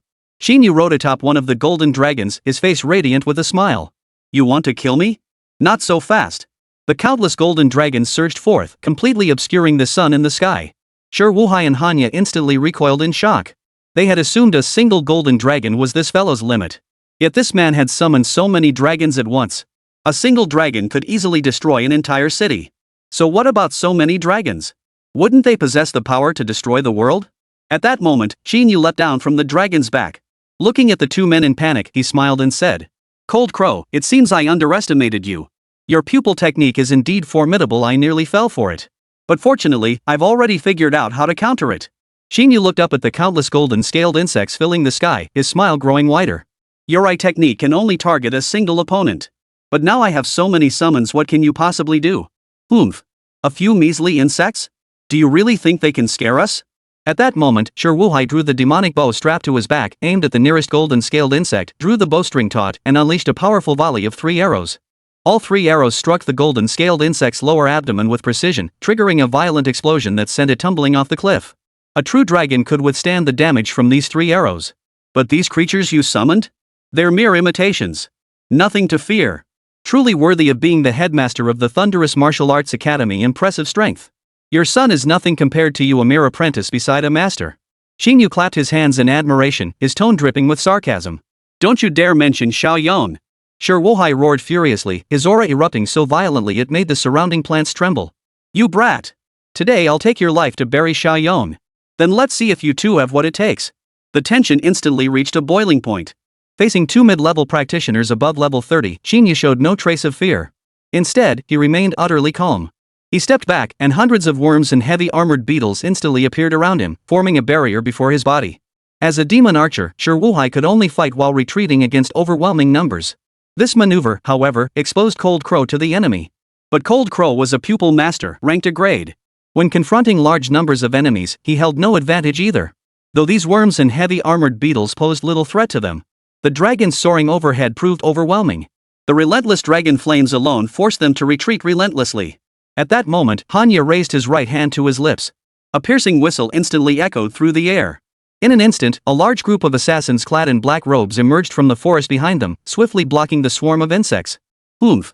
Did you really think I came without backup? Thinking you can take on our assassins guild with these insects? Utterly delusional. Sure Wuhai and Cold Crow instantly reached a consensus, joining forces to deal with the golden scaled insects in the air. Once these dragonkin summons were dealt with, the remaining insects would pose no threat. Then, Qín Yǔ would surely die. The demon archer dealt devastating dual elemental damage, both physical and magical explosions. A direct hit dealt a layer of physical damage. Simultaneously, the struck arrow would detonate within the enemy's body, inflicting a second layer of magical damage. Under this dual damage, those dragon summons won't last more than a few arrows. Not to mention, they only possess half their normal attributes. Combined with Raven's pupil technique, which takes out 1 target per cast though it drains mana heavily, it should handle these dragons just fine. After all, they had made a rough estimate. There were only about 30 golden scaled insects in the air. 15 per person was manageable. While they were busy dealing with the golden scaled insects in the air, Qín Yǔ was taking care of those sudden reinforcements. These reinforcements possessed only the strength of intermediate assassins. They might be able to bully worms, but against him, they were utterly insignificant. Progress on both fronts was nearly identical. After Sure Wuhai and Hanya finished off all the golden scaled insects in the air, Qín Yǔ also eliminated every last assassin. Qín Yǔ! Die! Sure Wuhai immediately raised his bow, aiming at Qín Yǔ and firing several arrows, each targeting vital points. But Qín Yǔ showed no sign of panic, sidestepping them all. Qín Yǔ, I advise you to accept your fate. It's 1 versus 2 now, you stand no chance. Let's not waste any more time. Oh? Hearing Hanya's words, Qín Yǔ instantly wore a puzzled expression. How can you be so certain I have no chance at all? Your dragon summons have all been eliminated. What grounds do you have left to oppose us? One of us is a Class A hidden archer, nearly reaching level 40. The other is a Class AI technique master, already over level 30. Without those dragons, do you really think you have any other trump cards left to play against us? In the face of overwhelming power, no matter how formidable your techniques, they'll be utterly useless. All that awaits you is death. Well said, death is all that awaits me. Qín Yǔ sneered coldly. But I'll return those very words to you. You two seem to think far too highly of your own abilities, don't you? Or perhaps you're underestimating my strength? Seeing Qín Yǔ's expression, Shi Wuhai and Hanya couldn't help but feel baffled. How could someone on the brink of death utter such arrogant words? But in the next instant, Qín Yǔ violently hurled the staff in his hand into the air. Then, countless golden-scaled dragons appeared in the sky once more. Gentlemen, surely you don't think I can only summon those golden dragons from earlier? Now, the game has only just begun. So what if it's 122.1v2? I have an endless swarm. The once empty sky was now filled once more with golden dragons. This left Shi Wuhai and Hanya utterly speechless. For a summoner to call forth such a multitude of dragon minions was no small feat. After all, summoning creatures of this caliber must consume a tremendous amount of mana. That kid should have exhausted his mana after summoning those dragons earlier. How could he summon so many more in the blink of an eye? How could a summoner not even level 20 possess that much mana? Or could it be that his mana regenerates at an astonishingly rapid rate? But clearly, they had no time left to ponder. The golden-scaled insects in the sky once again spewed scorching dragon flames, incinerating everything within hundreds of meters. And the flames kept spreading. Even the frigid aura emanating from the cold crows themselves couldn't easily extinguish these dragon flames. Especially now that Qín Yǔ had joined the fray. Seeing Qín Yǔ charging toward them, the two exchanged a knowing smile. A summoner, instead of staying safely in the rear. Instead, he dared to launch an attack himself. What a fearless fool. Shi Wuhai felt no fear at all, only intense excitement. He had longed to kill Qín Yǔ with his own hands, to avenge his dead son. Earlier, he'd hired the Assassin's Guild to maintain appearances. But that Assassin's Guild proved unreliable. Now, with such a golden opportunity presenting itself, he wouldn't let it slip away. Without hesitation, he drew his bow and fired several arrows. The arrows, propelled by immense force, streaked toward Qín Yǔ like bolts of lightning. These were arrows fired with every ounce of his strength. Even with Qín Yǔ's golden scales protecting him, he couldn't possibly block them. Yet Qín Yǔ swiftly grabbed the corpse of an assassin lying on the ground and used it to block all three arrows. The moment he caught it, he hurled the corpse back. The corpse exploded violently in midair, spraying blood and gore that instantly drenched Shi Wuhai and Hanya. Hanya, a clean freak, saw the viscous bloodstains on his body and instantly reached the peak of fury. You're asking for death. In an instant, Cold Crow appeared behind Qín Yǔ. His short dagger danced like waves, each strike trailing a trail of frost bitterly cold and brimming with murderous intent. Yet these strikes seemed to have no effect whatsoever on Qín Yǔ. They caused absolutely no damage. This left Shi Wuhai momentarily stunned. He knew the kid possessed an undead ability. But he hadn't realized the ability was this absurdly powerful. Though Cold Crow's attack power wasn't as high as his own, after all these years in the Assassin's Guild and as an order bearer, no less it was impossible for him to suffer absolutely no damage. Or had the kid somehow evaded the damage? Shi Wuhai's brow furrowed deeply. If he couldn't figure out this kid's ability, killing him would prove incredibly difficult. But just as he stood there in a daze, Cold Crow was already locked in a fierce battle. Envoy Hanya, you have nowhere left to run. Lay down your blade and surrender peacefully.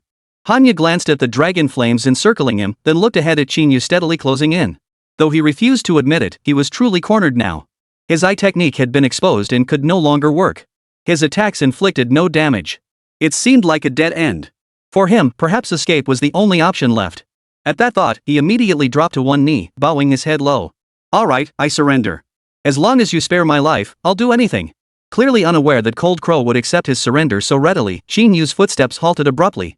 At that very moment, Cold Crow abruptly dissolved into a cloud of mist, vanishing from the spot in an instant. Qín Yǔ rushed forward to investigate, but found nothing. Clearly, the fellow had planned his escape long ago. This left Shi Wuhai standing nearby in a quandary. With Cold Crow gone, facing Qín Yǔ alone offered him no chance of victory. For a moment, the thought of fleeing crossed his mind. But Qín Yǔ gave him no chance to escape. With a fierce swing of his arms, several claw marks appeared in the air, charging straight toward Shi Wuhai. Shi Wuhai immediately retreated, then fired several arrows. But Qín Yǔ dodged them all with ease. One arrow seemed impossible to evade, but Qín Yǔ merely waved his arm, knocking it aside. It landed in the fire and instantly exploded. Kid, what are you doing? Let me tell you, even though this is the no man's land, if you dare kill me, the enforcement squad won't let you off the hook. I'm the second richest businessman in Linghai City and currently the nominal leader of the Thunderclap Guild. You dare kill me? The enforcement squad will definitely trace it back to you. You've just graduated. Your future is limitless. Surely you don't want to ruin your prospects over this? Seeing the arrogant smirk still plastered on Shi Wuhai's face, Qín Yǔ couldn't help but shake his head with a wry smile. You're just as unlikable as your son. What? You send men to kill me? Am I not allowed to defend myself? What wealthy merchant? What thunderclap guild leader? I couldn't care less. Whoever you are, you must die today. Qín Yǔ waved his blood-soaked arms, and countless dragons in the sky let out terrifying growls. Anyone who dares to kill me will not be spared. Blame it on your son for provoking me first. And he doesn't have the ability to kill me anyway. That includes you, and the entire Assassin's Guild. I won't spare a single one of you. Hearing Qín Yǔ's words, Shi Wuhai felt a chill run through his heart. This kid was clearly determined to finish him off today. But he wasn't someone just anyone could kill. If he could just make it back to the city, he might just survive. With that thought, Shi Wuhai swiftly raised the curved bow in his hands. But he didn't aim at Qín Yǔ. Instead, he aimed at the ground beneath his own feet. Qín Yǔ froze for several seconds upon witnessing this bizarre scene. By the time he reacted, it was already too late. An arrow struck the ground beneath Shi Wuhai, exploding instantly and hurling him far away. In the blink of an eye, Shi Wuhai vanished from sight. Trying to run? Qín Yǔ had no intention of letting this guy get away. He leapt onto the dragon's spine and gave chase. But he didn't notice that Song Wanru and the others had just arrived at this spot. Seeing the departing dragon flock in the sky and the raging flames all around, they instantly guessed what had happened here.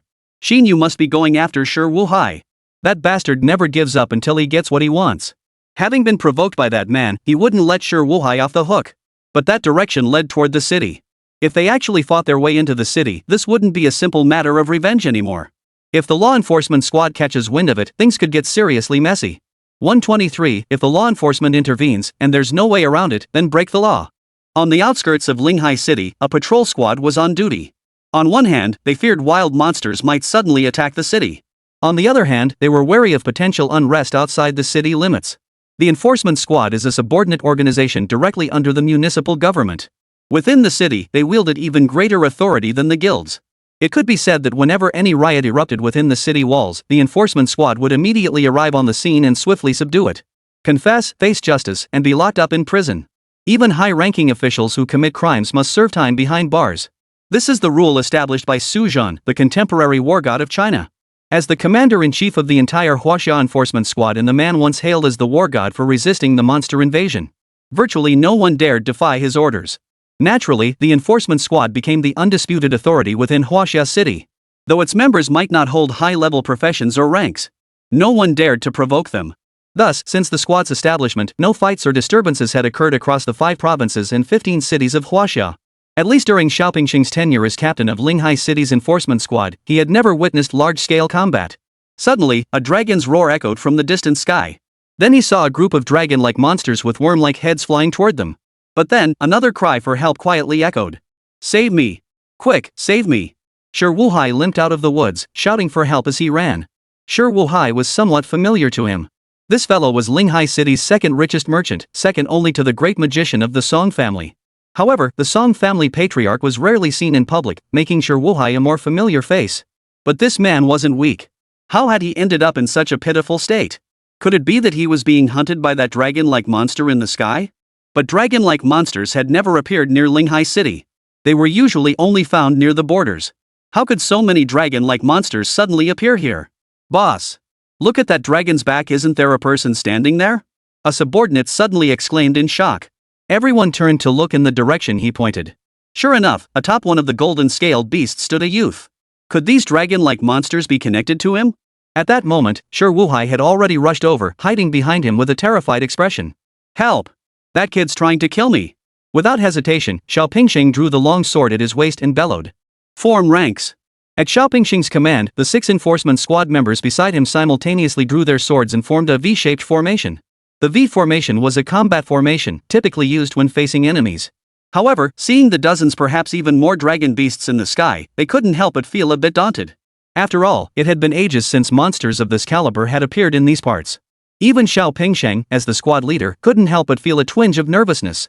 Especially upon seeing the young man atop the dragon's back. This kid, so young yet commanding such a large dragon retinue. When did Linghai City produce such a dangerous individual? Who dares cause trouble within Linghai City? Come down at once. However, Xiao Pingxing quickly regained his composure and bellowed at Qín Yǔ in the sky. Upon seeing the law enforcement squad, Qín Yǔ ceased his pursuit. Within the city, the law enforcement squad held absolute authority. One had to give them some face.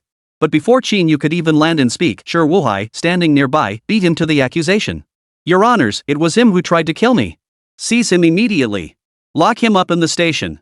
Xiao Pingsheng glanced at the terrified Shi Wuhai beside him, then turned his gaze back to Qín Yǔ and spoke slowly. Kid, come with us to the station. Refuse, and we'll execute you on the spot. As the enforcement squad members approached, Qín Yǔ naturally refused to submit without a fight. He took a few steps back and retorted. The enforcement squad shouldn't arrest people without cause, right? You just believe whatever that guy says? Don't you think you're taking me for granted? What if I say this guy came looking for revenge, but I defused it? A revenge attempt defused? Xiao Pingsheng's eyes darted between the two before a faint smile touched his lips. I'm guessing you've only recently changed professions, right? How could the wealthy merchant sure possibly have a grudge against you? And why would you go so far as to kill him? He attacked me first. I was merely defending myself. That shouldn't be my fault, right? Hearing their argument, Shi Wuhai immediately stepped beside Xiao Pingsheng and declared loudly. Captain Xiao. Stop wasting time with him. Arrest him and take him back to the enforcement bureau immediately. Intentional assault is a serious crime. You saw it all just now. That kid tried to kill me. If I hadn't run fast, I'd probably be dead by now. Seeing this, Xiao Pingsheng fell silent for a few seconds before waving his hand decisively. Take him down. Take him back to the bureau for thorough interrogation. What a nest of vipers. Qín Yǔ couldn't help but snort coldly, then swiped his claw to knock back the enforcement team member charging at him. I thought the enforcement team were all fair and upright individuals. Who knew they'd be so brainless? With people like you who can't tell right from wrong, China is doomed sooner or later. Stubborn fool, daring to resist? And dare to slander our enforcement squad? Brothers, charge. Let him taste our might. 6 enforcement officers swiftly spread out, surrounding Qín Yǔ in the center. Though their long blades were ordinary, their techniques were fierce and deadly with every strike. Their techniques were identical, clearly the product of specialized training. This was the War God Sword technique, a mandatory skill for every enforcement team member. True to its name, it was the blade technique passed down by the war god, Su Zhan. Its purpose was to equip the enforcement squad with the capability to engage practitioners of superior strength. This blade technique maximized the long sword's potential, proving especially effective in outnumbered situations. Once an opponent is closed in upon and even the slightest opening is detected, they are struck at their vital points. A single strike is enough to send an enemy into a near-death state. This is precisely why they all carry swords. When facing formidable opponents, they abandon their specialized skills and switch to the God of War sword technique to annihilate the enemy outright. But they clearly underestimated Qín Yú's strength. Their rudimentary sword techniques were utterly incapable of harming him. In fact, Qín Yǔ didn't even need to dodge. Standing still and letting them strike wouldn't cause him the slightest harm. Yet to Xiao Pingsheng, this kid was clearly taunting him. Just as he prepared to personally eliminate Qín Yǔ, a sharp cry suddenly rang out nearby. Everyone, stop this at once. Whoever dares touch him again will be making enemies with the Song family. 124. The tide turns, Shi Wuhai reaps what he sows. Song Wanru, Ling Sha, and Lin Haoyu burst out of the woods at full speed. Spotting the crowd before the city gate, they immediately shouted, halting the fight. The eldest daughter of the Song family? Xiao Pingsheng froze for a moment before stepping forward and asking softly. You know this criminal? He's no criminal, Song Wanru exhaled deeply before speaking slowly. You can't jump to conclusions based solely on what some people say. I saw it with my own eyes. How could that be false? Seeing this, Shi Wuhai hurriedly leaned in beside Xiao Pingsheng again, speaking in a bossy tone. Xiao Ru, remember Uncle Shi? Your father and I were good friends. I even held you when you were little, remember? You can't take sides with an outsider, can you? That bastard did chase me down. Captain Xiao saw the whole thing. Stop pleading for him. No one can save him today. Uncle Shi? I don't remember you ever holding me when I was little. Hearing Shi Wuhai's words, Song Wanru instantly frowned, her face filled with exasperation. Besides, eyewitness accounts don't prove anything. You were the one who sent Qín Yǔ the challenge letter first. Losing and then pulling this stunt, isn't that a bit too embarrassing? An intermediate level practitioner being hunted down by a low level one, do you really think that's credible? What challenge letter? I have no idea what you're talking about. Seeing Shi Wuhai flatly deny it, Song Wanru immediately pulled out the note and placed it before Xiao Pingsheng. Captain Xiao, see for yourself. I trust the enforcement team possesses the discernment to distinguish truth from falsehood. After reading this, it will be crystal clear who is lying. Xiao Pingsheng took the note and frowned deeply upon reading the words. Mr. Shi, please explain yourself. You provoked others first, that's where you went wrong. Even if he died, it wouldn't be a pity. Captain Xiao. Don't listen to this girl's nonsense, this must be something they fabricated. I never sent him anything like this. Upon hearing this, Song Wanru's expression turned troubled. Indeed, as he said, the note contained nothing but Shi Wuhai's name, no other evidence. But she still asked immediately. Then why were you in the no man's land? And why did you run into us? Can't I just grind levels? Shi Wuhai crossed his arms, feigning calm as he hummed lightly. I just acquired the Thunderclap Guild. The guild is currently racing to become #1 in China, so it's perfectly normal for me to scout the area and grind levels at the same time, right? It was him who ambushed me when I wasn't prepared, trying to kill me. And you, how dare you side with a murderer? You're just as guilty. This flawless reasoning instantly silenced Song Wanru. But at that moment, Qín Yǔ beside her began clapping again. Mr. Shi, you really are as stubborn as a mule, just like your dead son. But even if you can explain this note, how do you account for this? Qín Yǔ silently pulled 5 badges from his breast pocket. These are badges from the Assassin's Guild? Where did you get these? Xiao Pingxing gasped in shock, his face edged with astonishment. The Assassin's Guild was an extremely mysterious organization. They accepted secret assignments, killing for payment. Though not recognized by the Chinese government, it must be said that the assassins within this secret society were not to be trifled with. They came without a trace and vanished without a shadow, eliminating targets invisibly. Every assassin was perfectly suited to the profession. Within the Assassin's Guild, there are also tiers of rank. Low-level assassins, mid-level assassins, high-level assassins. Assassins of different ranks wear distinct insignia. These are the bronze badge, silver badge, and gold badge. Above the assassins rank the envoys, who bear crystal insignia. The badge reflects the man. But this kid actually has 5 badges in his hands. 1 each of the low, medium, and high grades, and even 2 envoy badges. What on earth was going on? Facing Xiao Pingxing's questioning, Qín Yǔ offered a nonchalant explanation. You'll have to ask Boss Shi about that. He hired assassins to kill me and hired 5 of them at once. 2 of the Order's envoys got involved in this affair as well. But, as expected, I took them all out. If I hadn't been 1 step ahead, I'd likely have perished in the wilderness long ago. No one would even know I was dead.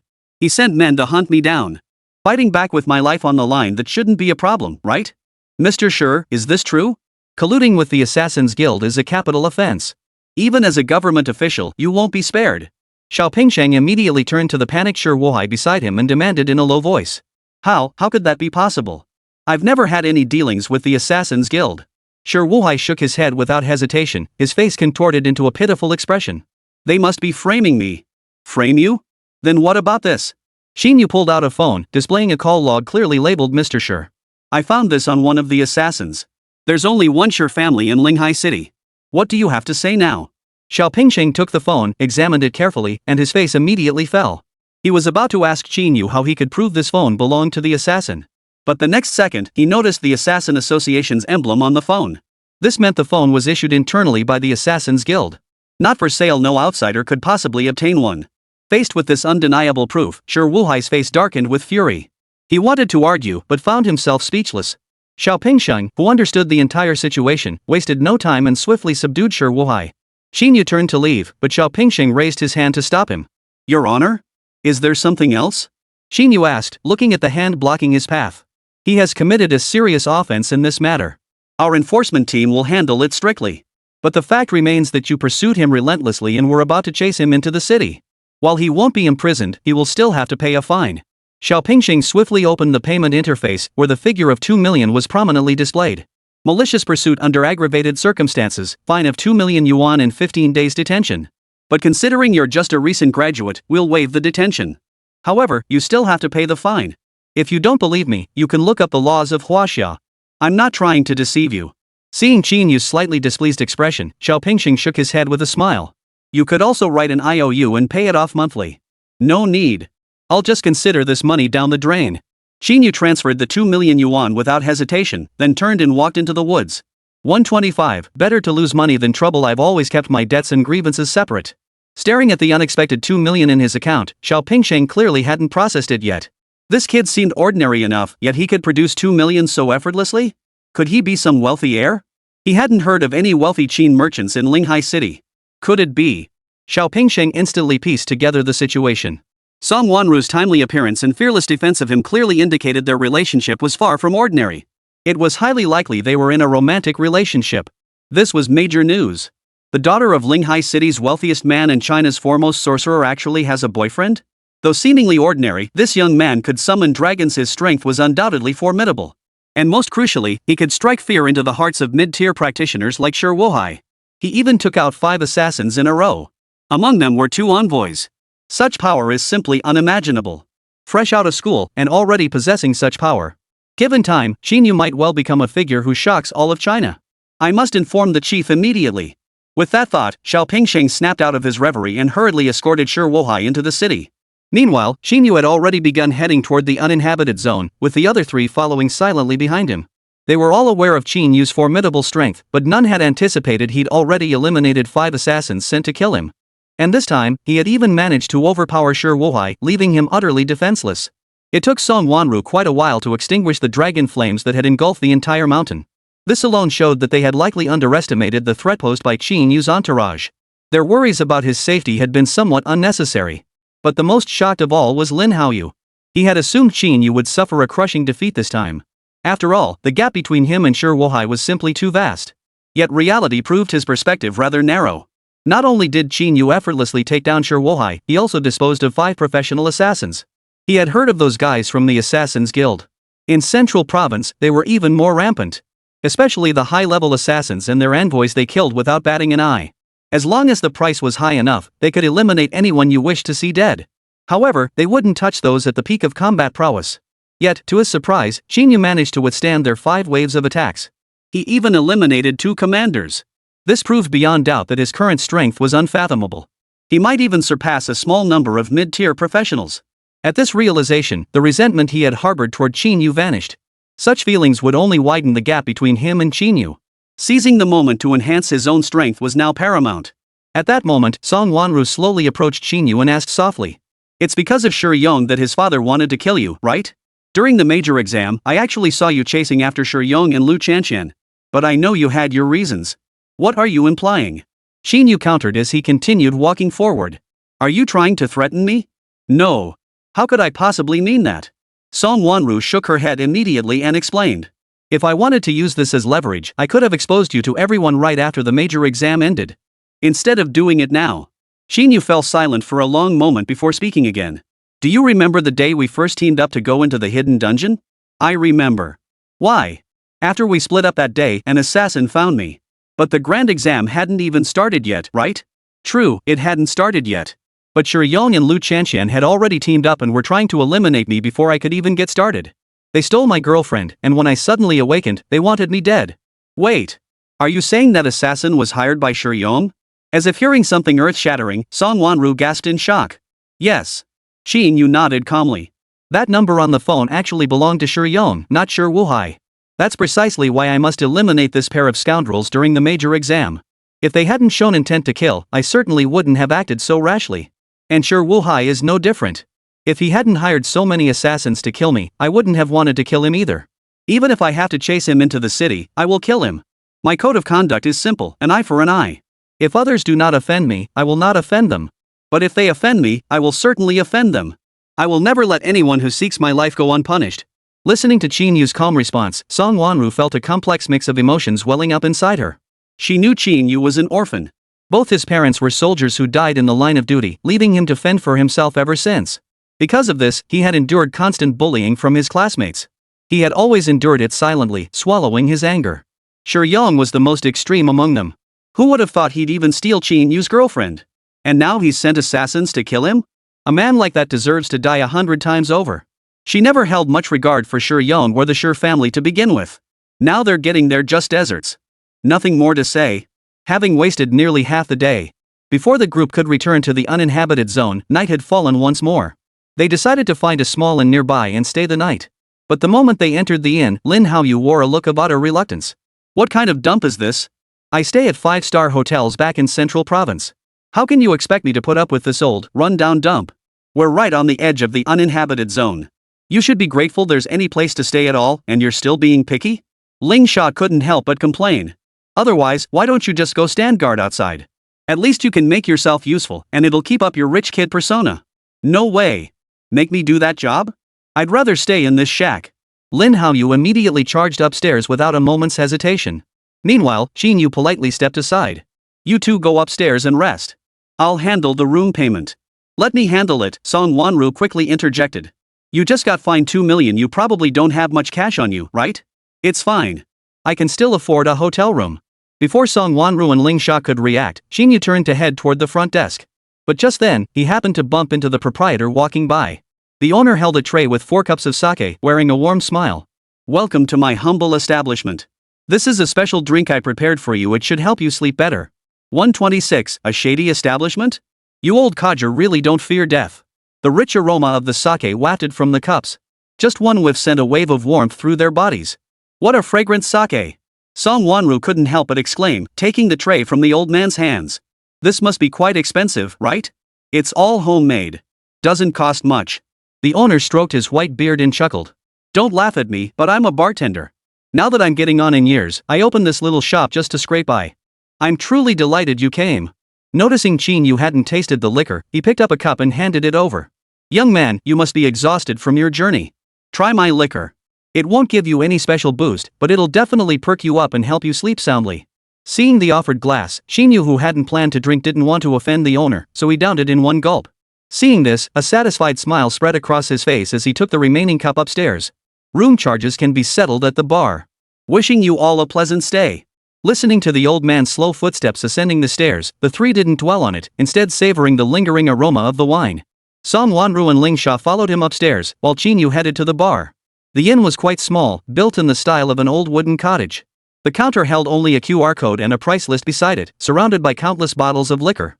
Qín Yǔ paid without comment and headed upstairs. The second floor of the inn contained only 4 rooms. Lin Haoyu took one, Song Wanru and Ling Sha shared another, and he took the third. The last room belonged to the old man, the proprietor himself. Returning to his room, he collapsed onto the bed. Though the small and looked shabby, the room was fully equipped and quite clean. He opened his attributes interface and skillfully converted all the increased health points into experience. Originally needing 30,000 more experience points to reach level 20. Now he only needed 5,000. The greed pot could convert extra HP into EXP, and combined with the EXP gained from slaying monsters, the double EXP made leveling up incredibly fast. Just from the Bloodthorn Forest instance alone, he had gained 25,000 experience points. If he were to clear just one level 30 dungeon, he'd likely gain no more than 5,000 EXP at most. It was safe to say that after clearing these 4 dungeons, he would likely reach level 22. Beyond that, his mana pool had surged to 60,000 points, a 20,000 point increase per dungeon run. In other words, simply defeating that monkey horde and their king had granted him nearly 20,000 points in both health and mana. This growth rate was truly boundless. Name, Qín Yǔ. Class, Summoner.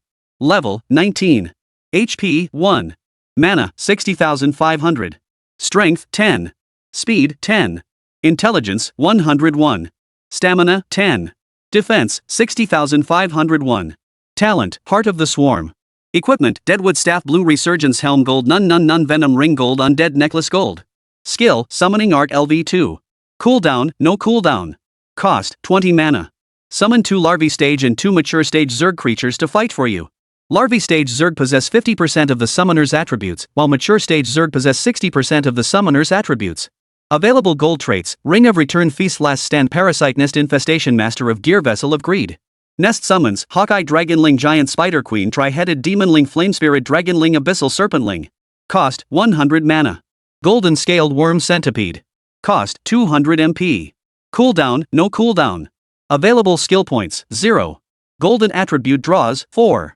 Qín Yǔ had grown accustomed to this exaggerated attribute interface. He was curious what grade would his second innate talent awaken to. If it were gold tier, that would be ideal.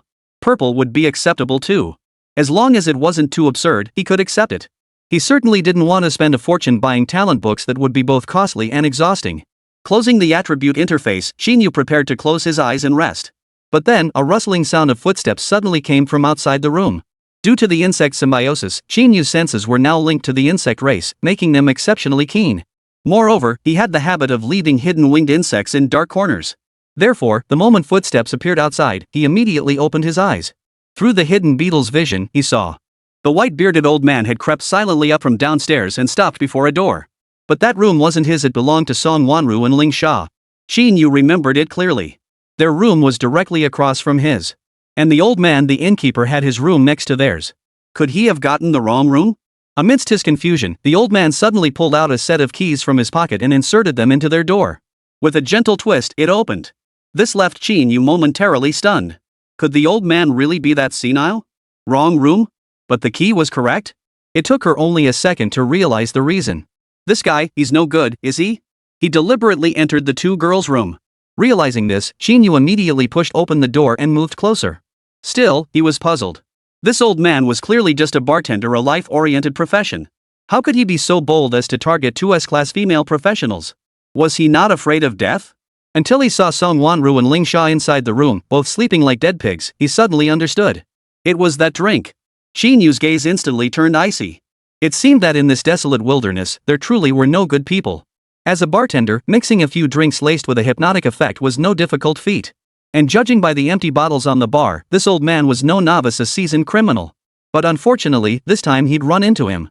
As the old man entered the room and saw the two girls fast asleep on the bed, a lecherous grin spread across his face. It had been ages since he'd encountered such beautiful girls. Though he was well past his prime, his spirit remained youthful. "My dear little darlings," he purred, "since you've come to me willingly, don't blame this old man for plucking the flowers." The old man grinned, raising his hands as he approached. The thought of soon making love to these two exquisite beauties filled him with uncontrollable excitement. He felt like he might fly away with pleasure in the next second. But just as he reached the bedside, a hand suddenly gripped his shoulder from behind, sending a shiver through his entire body. "Hey, old man, looking so happy? How about bringing me along?"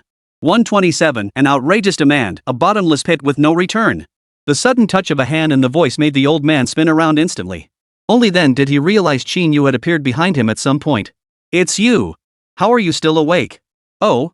Why am I still awake?" Qín Yǔ chuckled as he slapped the old man's shoulder with such force that the old man instantly dropped to his knees. "Old man, you've got some nerve, drugging my drink like that. If I hadn't been immune to debuffs, I might have fallen for your trick. I'm sorry. Could you please spare me?" The old man knelt on the ground, pleading apologetically. "At my age, living alone in this wasteland, this is the only way I can scrape together a little extra for my household. Spare my life, sir. Let bygones be bygones. Just let me off like a fart, okay? Do you really think that's possible?" Qín Yǔ smiled as he patted the old man's cheek, his tone teasing. "Old man, I don't care how many people you've harmed in the past. But this time you've fallen into my hands, consider yourself unlucky. If you want mercy, go to hell and beg the king of hell for it." Qín Yǔ swung his arm, sending a wind blade hurtling toward the old man's throat. But the old man suddenly dissolved into a pool of black liquid, evading the attack. The black liquid seeped into the floorboards and fled downstairs. "Damn it! This old bastard hasn't told a single truth. A bartender? How could he possibly have skills like this?" But none of that mattered now. Qín Yǔ rushed downstairs. The inn door stood wide open, a chilling wind sweeping in. Countless pairs of eyes, glowing red, stared fixedly at him. Then, the old man's voice drifted from outside the door, echoing faintly like a ghostly whisper. "Kid, I never thought I'd slip up with you today. But it doesn't matter. You're all going to die anyway. Dying asleep or dying awake, it's all the same. Dying with your wits about you is a punishment in itself. Playing tricks." The instant he heard the voice, Qín Yǔ's eyes snapped open wide.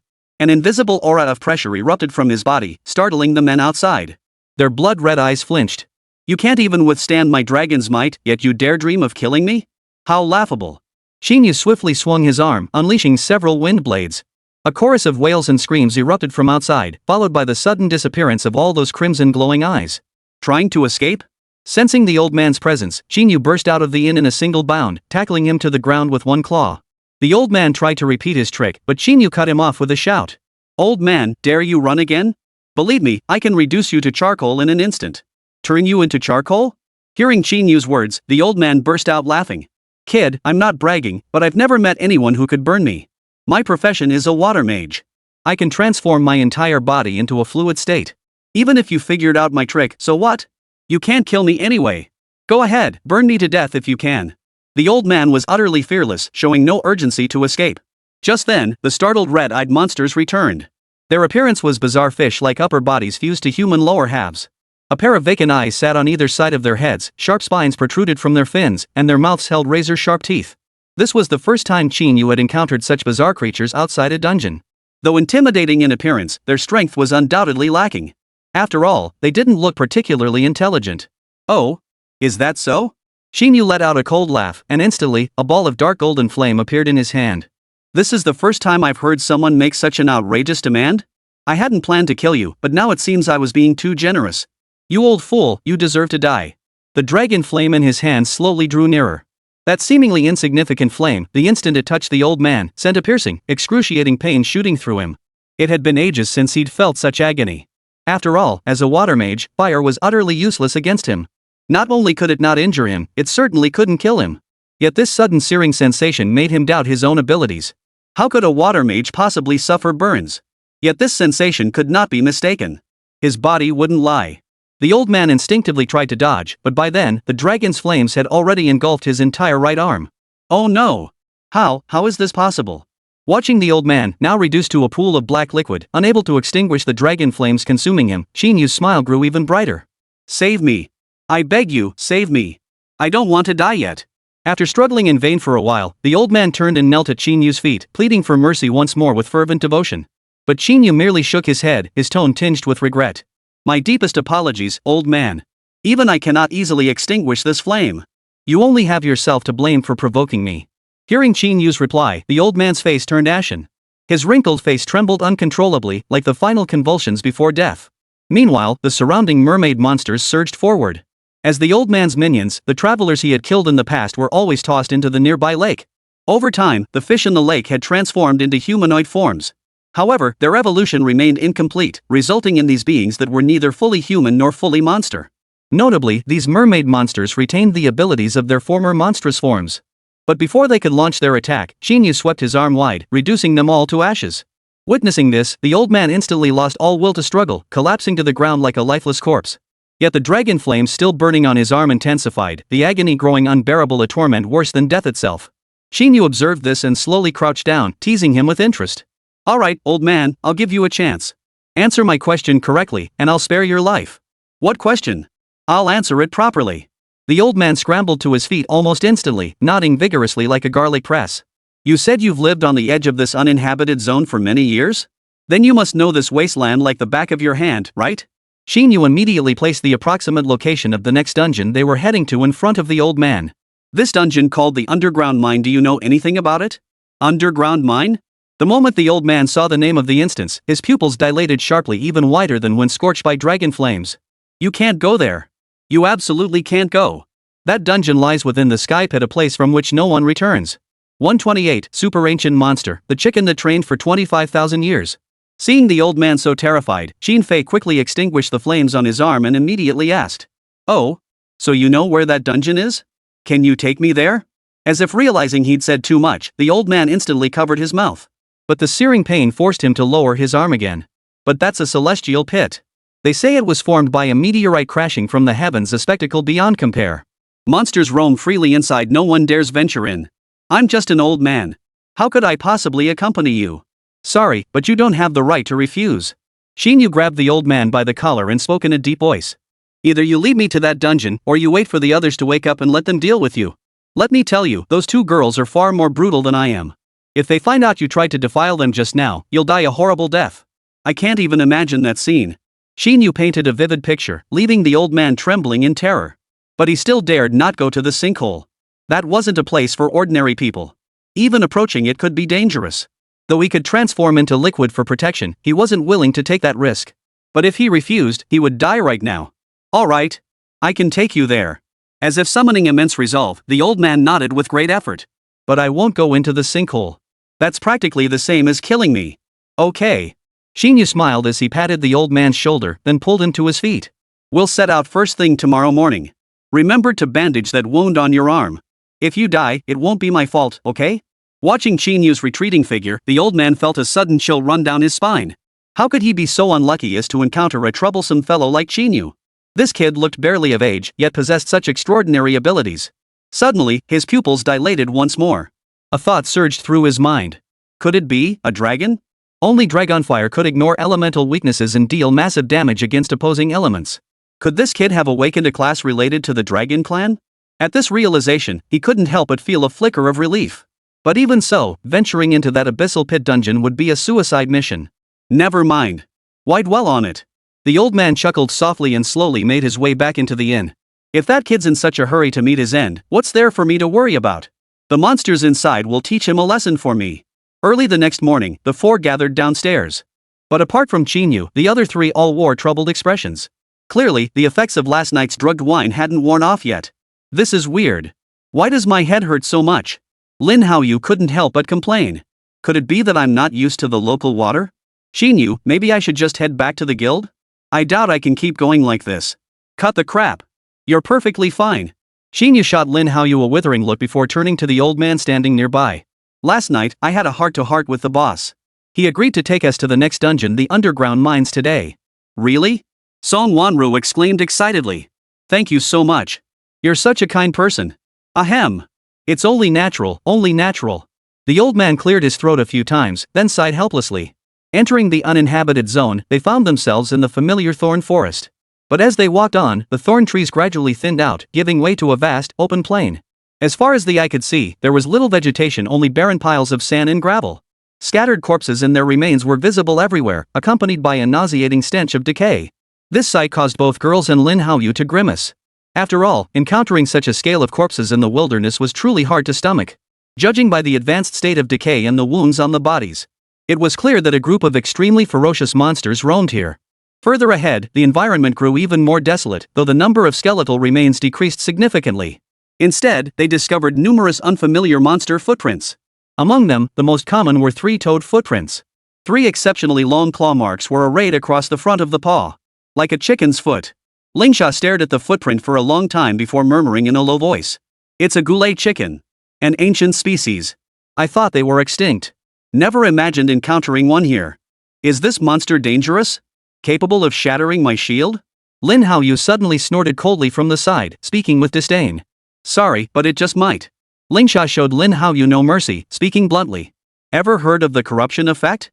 Corruption effect: it can corrupt the equipment on an enemy's body, rendering it useless. Before Lingsha could explain, Qín Yǔ spoke up first. Exactly. That Guliji, also known as the Ancient Phoenix. As a monster born in the super ancient era, its attacks carry the corruption effect. It can instantly corrupt the equipment on your body, turning it into a pile of scrap metal. Do you think your shield will hold up? This. Lin Haoyu immediately fell silent. Though he didn't understand the mechanics of the corruption effect, the realization that his gear could be rendered useless in an instant made him grasp the gravity of the situation. After all, for a professional adventurer, weapons and gear are the primary means of attack and defense. This was also the key to rapidly boosting their strength. But if all these tools became useless, even if not permanently, it would instantly cripple combat effectiveness. In such a state, just a few hits from a high-level monster could spell certain death.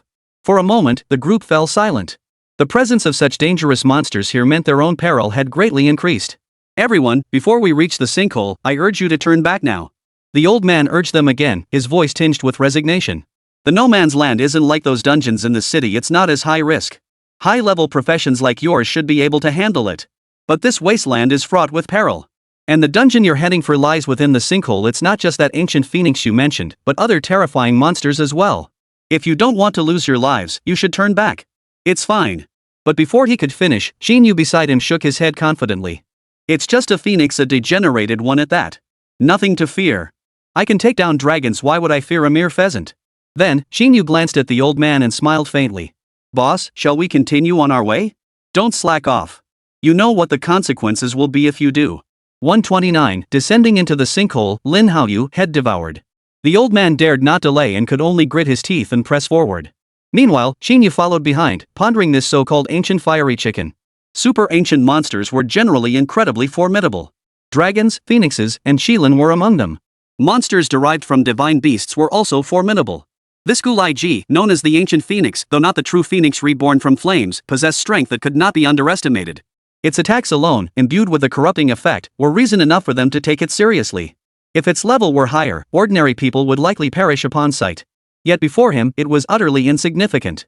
A mere wild phoenix, not of the true lineage, could never stand against a dragon. Soon, they reached the edge of the sinkhole. The colossal pit spanned several kilometers, its depths plunging into an abyss of endless darkness. Occasionally, an inexplicable cry, impossible to identify as belonging to any known creature, echoed from within. Seeing this, the group's expressions turned anxious. The more unknown a place was, the more fear it instilled. Few had ever ventured near this abyss, leaving them with no information and little confidence. Moreover, the discovery of those ancient chicken footprints earlier only heightened their unease. After all, they were only in their teens in terms of level. What if the monsters lurking in that sinkhole were too powerful? They might not even be able to escape. But Qín Yǔ felt none of this apprehension. With a wave of his staff, a golden dragon materialized and halted before the group. The moment the old man saw the golden dragon, he was so terrified he collapsed onto the ground. Now he was certain why had Qín Yǔ resisted the potion in his wine. This kid is definitely connected to the dragon clan. He could even summon a real dragon into existence. He was lucky to be alive after provoking such a being. But at least he had agreed to bring him to this sinkhole. That would balance the debt of gratitude and enmity, saving his own skin. But then, Qín Yǔ stepped forward, patted his shoulder, and said with a smile. Boss, could you please go down and scout the area? Ha! The old man froze in surprise. Realizing Qín Yǔ wasn't joking, he immediately wore a look of hurt and reluctance. Well, young man, how could that be possible? I'm an old man. Sending me down that sinkhole to scout? That's like telling me to jump into a pit of fire. It's a one-way trip, isn't it? How could that be? Can't you turn into water? Surely it can't be that easy to die? Or, are you lying to me? What about last night? Qín Yǔ was about to speak when the old man cut him off. Glancing at the three puzzled faces behind him, he could only grit his teeth and nod. Fine, I'll go. But how am I supposed to get down there? You'll ride my dragon down, of course. Qín Yǔ glanced at the golden dragon beside him, his meaning unmistakable. Don't worry, it's very obedient. As long as you don't move around, it won't swallow you whole. You think I'd believe that? The old man cursed inwardly. This kid had probably planned from the start to use him as a scout, seeking revenge for drugging him. The man's thoughts were ruthless and deeply scheming. Still, it was true as he said if danger arose, he could simply transform into water to evade attacks and avoid certain death. With that thought, the old man stopped hesitating and shakily climbed onto the dragon's back. The moment his fingers touched the dragon's scales, he felt a wave of disorientation wash over him. The tangible texture filled him with overwhelming excitement. Whether seen with his eyes or felt with his hands, it felt no less real than a dream. This was truly a dragon. Except, its head was that of an insect. Could a dragon really grow like this? Just then, seeing Qín Yǔ actually want the old man to go down and scout ahead, the other three rushed over. Sunmmary spoke up directly, questioning him. Qín Yǔ, he's only here to help us find our way. What are you doing? It's so dangerous here, he should go back first. Before she could finish, Qín Yǔ cut her off. Isn't this exactly what I'm having him do? Besides, I didn't force him, he volunteered. Right, boss? Exactly. I help people all the way, that's just how enthusiastic I am. The old man forced out a reply as the golden-scaled insect slowly descended into the sinkhole, revealing its surroundings in full view. This sinkhole was formed by a meteorite impact from outer space. Legend has it that one night, a meteorite crashed into this uninhabited area. The immense impact and deafening explosions wiped out all nearby flora and fauna. But the meteorite vanished suddenly after impact. Thus, this bottomless pit was left behind. Over the years, many adventurers initially ventured into this abyss. Guild members, monster hunters, and even some high-level professionals came seeking adventure. Their purpose was straightforward. Usually, when an anomaly occurs, it brings new monsters and new dungeons. These untested, brand-new dungeons typically drop extremely rare gear or materials upon first completion. That's why they were eager to be the first to explore.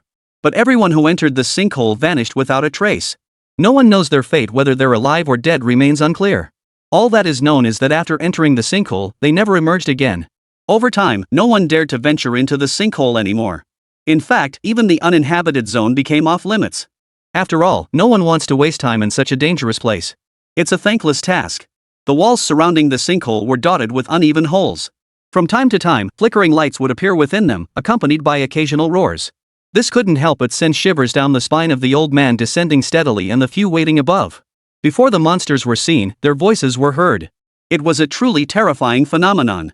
However, no monsters attacked the old man on the dragon's back. He reached a cave entrance below without incident.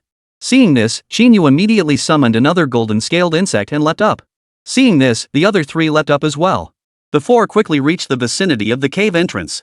Upon landing, Manhwa, who had remained silent throughout, couldn't help but snort softly.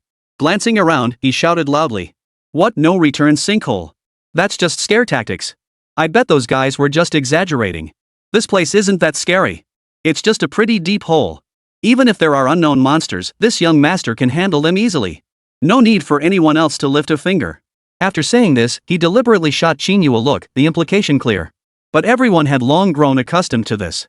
Especially Qín Yǔ, who didn't even bother acknowledging him. Sunmmary, standing nearby, had intended to mock him with a few taunts. But the moment she turned her head, her eyes suddenly widened in shock. Her mouth fell open, yet no sound came out. Seeing this, Manhwa merely chuckled and teased. What? Did my good looks knock you off your feet? But don't worship me, I'm always this calm and collected. Manhwa was still basking in his self-satisfaction when, in the next instant, his head was swallowed whole. 130, Ancient Fierce Chicken Flock, the trio's efforts seeking gold tickets. Suddenly, a dual chicken appeared behind Manhwa out of nowhere. Its massive beak snapped open, perfectly engulfing his entire head. The goulet chicken's overall appearance resembled that of a gugu chicken. But it was over 10 times larger, covered in flesh-colored, patterned, hard skin. Its wingspan stretched over 10 meters. Fiery red feathers stood erect upon them, razor-sharp. But its most striking feature was undoubtedly its enormous beak. When fully opened, it could swallow a person whole. Fortunately, Lin Haoyu was clad in armor, preventing him from being swallowed whole. Moreover, his head was well protected by his helmet, sparing him from instant death. Level 33 Ancient Flame Chicken. 8 trigrams damage control formation. Spirit Sand immediately pulled the stunned Song Wanru behind her. Then, the Bagua mirror in her hand spun violently, instantly laying down an array beneath the ancient fire chicken's feet.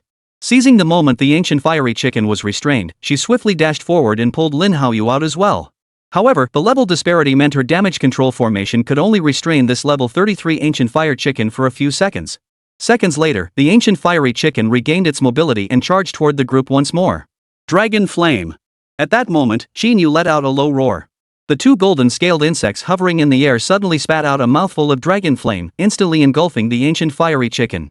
The scorching flames sent a wave of heat, forcing the group to retreat to the cave entrance. This sight left the old man at the rear stunned once more.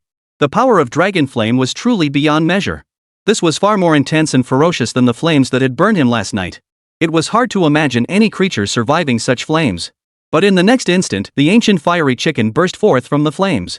A piercing cry echoed throughout the entire sinkhole. This monster isn't afraid of dragon flames? The old man couldn't help but exclaim in shock. The ancient fire chicken bore no burns on its body. Only the sharp feathers on its wings now rippled with waves of flame. Reborn from the flames. Ling Sha murmured beside him.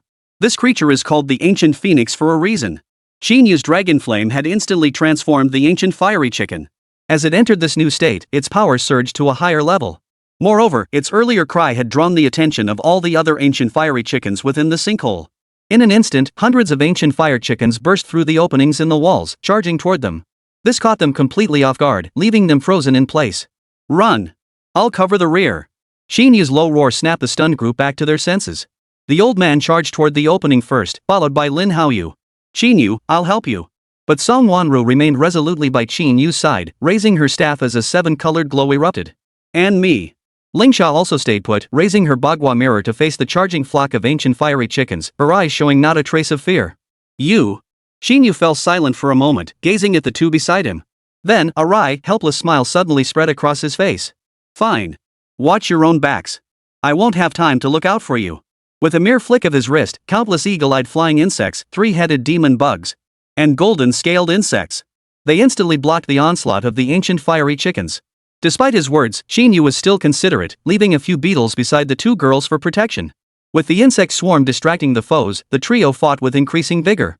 Song Wanru and Ling Sha's coordination grew increasingly seamless. One focused on offense, the other on control and healing. It was like a perpetual motion machine. Despite being only level 18 and level 16 respectively, their damage output was surprisingly high. Song Wanru's 7 elemental attacks struck the level 33 Duliji, causing its health to plummet rapidly. After all, the elemental reactions between them dealt additional damage that was equally off the charts. Add to that her top-tiered gear. Though not as formidable as the nightmare set she wore during the grand exam, the stats it provided were still absurdly high. At the very least, she could take down a goulet chicken within minutes even when facing monsters 15 levels higher damage output that far surpassed what other classes could achieve. However, this was only true in a stable environment where she could focus on dealing damage. The fierce onslaught made these ancient creatures, who had lived for hundreds of millions of years, sense danger and quickly retreat back into their caves. Only about half remained. Phew! Finally drove those monsters away. Song Wanru let out a deep sigh of relief. Her small face flushed bright red from the tension and exertion, yet it only made her look utterly adorable. Qín Yǔ couldn't help but stare at her in surprise. Song Wanru's beauty was unmatched in Linghai City, no wonder she was revered as the campus queen. Tall and graceful, pure and pristine, she resembled a perfectly sculpted work of art. She was the kind of beauty that could make anyone fall in love at first sight. But he quickly turned his head away. The shadow of Lu Chanqian still lingered in his heart. All he wanted now was to focus on grinding monsters and leveling up, becoming the strongest in the world. As for matters of the heart, he refused to give them a second thought. Meanwhile, Ling Sha keenly sensed the disappointment in Qín Yǔ's eyes, and a ripple stirred within her heart. This enigmatic man could actually display such an expression. Her womanly intuition told her this look could only stem from past emotional wounds. Could it be related to the Song Wanru? But she immediately shook her head, dismissing the thought. If there had been a rift between them, they wouldn't be so close now. Yet she couldn't possibly have misread that look. It must have been the memory of painful past events that caused that look of desolation. Curiosity drove her toward Qín Yǔ. Yet she felt it would be inappropriate to ask directly, so she turned back toward Song Wanru. Wanru, you must be quite close with Qín Yǔ, right? The sudden inquiry left Song Wanru somewhat puzzled. Truthfully, she'd long suspected something was off between Ling Sha and Qín Yǔ. Clearly, they hadn't gotten along well during the assessment, so why were they now teaming up to run dungeons together?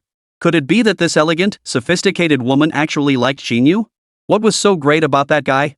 He wasn't exactly ugly, his skills were decent, and he had helped her a few times. At that thought, Song Wanru shook her head immediately and murmured softly. We're classmates, but we're not really that close. What do you want to know? If I know, I can tell you. Qín Yǔ, does he have a girlfriend? Hearing Ling Sha's words, Song Wanru instantly confirmed her suspicions. This woman, could she really have feelings for Qín Yǔ? That's why she's trying to get information about Qín Yǔ from her indirectly. Seeing the bewilderment on Song Wanru's face, Ling Sha could only explain again. Don't misunderstand. What I meant was, did he ever have a girlfriend before?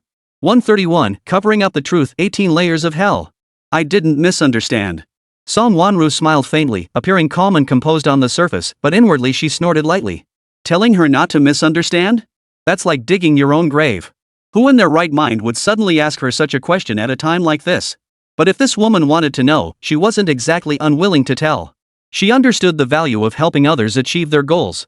But before speaking, she glanced at Qín Yǔ standing nearby. This matter was a lingering regret for Qín Yǔ. Though those two had been taken care of, the emotional scars remained indelible. He did have an ex-girlfriend before Lu Qianqian. But she betrayed him before the big exam and hooked up with an A-class professional. Grade A? Ling Sha frowned in confusion. Could it be she dumped him because she thought Qín Yǔ was just a B-rank summoner with no future? You guessed it, so I won't need to say more. Song Wanru shrugged helplessly, her face etched with resignation. What a blind fool. How could anyone judge a person's strength based solely on their class rank? There are no weak professions, only weak practitioners. That's a lesson I learned from Boss Su. If she'd hooked up with someone that powerful, she'd probably be in the Dragon Roar Guild by now, right? Ling Sha's words left Song Wanru feeling dazed. That chance is gone. Remember that middle-aged man who got arrested earlier? You mean that Shi Wuhai? Exactly. Song Wanru nodded. That Shi Wuhai is Shi Yong's father, and Shi Yong is the guy who stole Qín Yǔ's ex-girlfriend, Lu Qianqian. That's precisely why Qín Yǔ eliminated them all during the major exam. That's why Shi Wuhai is so fixated on Qín Yǔ, collaborating with the Assassin's Guild to eliminate him. But he probably didn't expect Qín Yǔ to be such a tough nut to crack. No wonder. Having grasped the full picture, Ling Sha fell into a moment of deep thought. Though the plot made perfect sense, she couldn't help but feel a new wave of admiration for Qín Yǔ. If it had been anyone else, they would likely have swallowed their pride and endured the humiliation. But Qín Yǔ hadn't. This only deepened her curiosity about his past. He was merely a summoner, how could he possess such extraordinary power? Just as she was pondering the reason, Qín Yǔ called out from a distance. Hey! Are you two coming or not? If you're scared, just wait here for me. I'll clear this dungeon solo. We're coming. Seeing this, the two women immediately stopped their conversation and hurried to catch up. Before long, they spotted Lin Haoyu and the old man deep within the cavern. Both men looked shaken, but their expressions instantly brightened with relief upon seeing the three. I knew you guys would be fine. That's why I rushed straight here and found this portal. Pretty impressive, huh? You were scared, weren't you? Why pretend otherwise? You're wasting your courage on this S-class profession. Qín Yǔ gave Lin Haoyu no quarter, striding straight to the portal with excitement burning in his eyes. You know nothing. A knight of the Holy Order like me? Scared of some fire chickens? I just wanted to give you guys a chance to prove yourselves. Enough. Stop acting like a spoiled brat now that you've gotten your way. Ling Sha immediately snapped at the sight. A defensive class running faster than anyone else, and you still have the nerve to brag about it? It's embarrassing to even say it. Exactly. Song Wanru chimed in from the side, her face brimming with disdain. Don't you feel ashamed? If you were on the battlefield, you'd be nothing but a deserter. Enough mocking him. Getting into the instance is more important. Qín Yǔ immediately cut off their bickering and swiftly stepped into the portal. Song Wanru and Ling Sha followed suit. What's so funny? Old geezer? Keep laughing, and I'll smash every tooth in your mouth before tossing you into that sinkhole to feed the chickens. Lin Haoyu glared angrily at the old man chuckling nearby before swiftly stepping into the portal himself. But he didn't notice that the moment he stepped through, the smile on the old man's face froze solid. Oomph. A bunch of wet behind the ears punks, daring to look down on me like this? That brat ruined my plans, but to think he dared threaten me into scouting this place? If it weren't for your dragon blood, I'd have raped and killed you all first, then raped and killed you again. Thrown you into the pumping pool to turn into monsters. But even if you're powerful, once you're inside this dungeon, there's nothing you can do. You lot will just die here obediently, becoming nameless corpses in this sinkhole. With that, the old man dissolved into a pool of black liquid and flowed out of the cave. After Qín Yǔ and his 3 companions entered the portal, the dungeon information activated. But unexpectedly, this wasn't the familiar dungeon they knew as the underground mine. Instead, it was called the 18 Layers of Hell. Just hearing the name alone suggested a truly terrifying dungeon. After all, this concept held significant cultural resonance among the Chinese people. As the saying goes, once you enter the 18 layers of hell, you must be stripped of 18 layers of skin before you can be reincarnated. Of course, this was merely superstition and should not be taken literally. However, this dungeon does possess a distinctly eerie and terrifying atmosphere. A long corridor spiraled upward, its staircase stretching endlessly out of sight. Dim green lights flickered along the surrounding walls, swaying restlessly in the chilling drafts. Most unsettling of all, occasional piercing screams echo from above. It felt as though some little ghosts were truly carrying out executions up there. Such a terrifying scene inevitably made the 2 girls tense up again. But this time, Lin Haoyu defied expectations. Holding his shield high, he charged straight up the stairs. "Don't worry, I won't hold you back this time. Stay close to me, I'll protect you both." Seeing Lin Haoyu charging ahead without hesitation, the others stopped worrying and followed one after another. With no prior information about this dungeon, they could only feel their way upward slowly. The spiral staircase grew increasingly steep, and the stench of blood intensified with every step upward.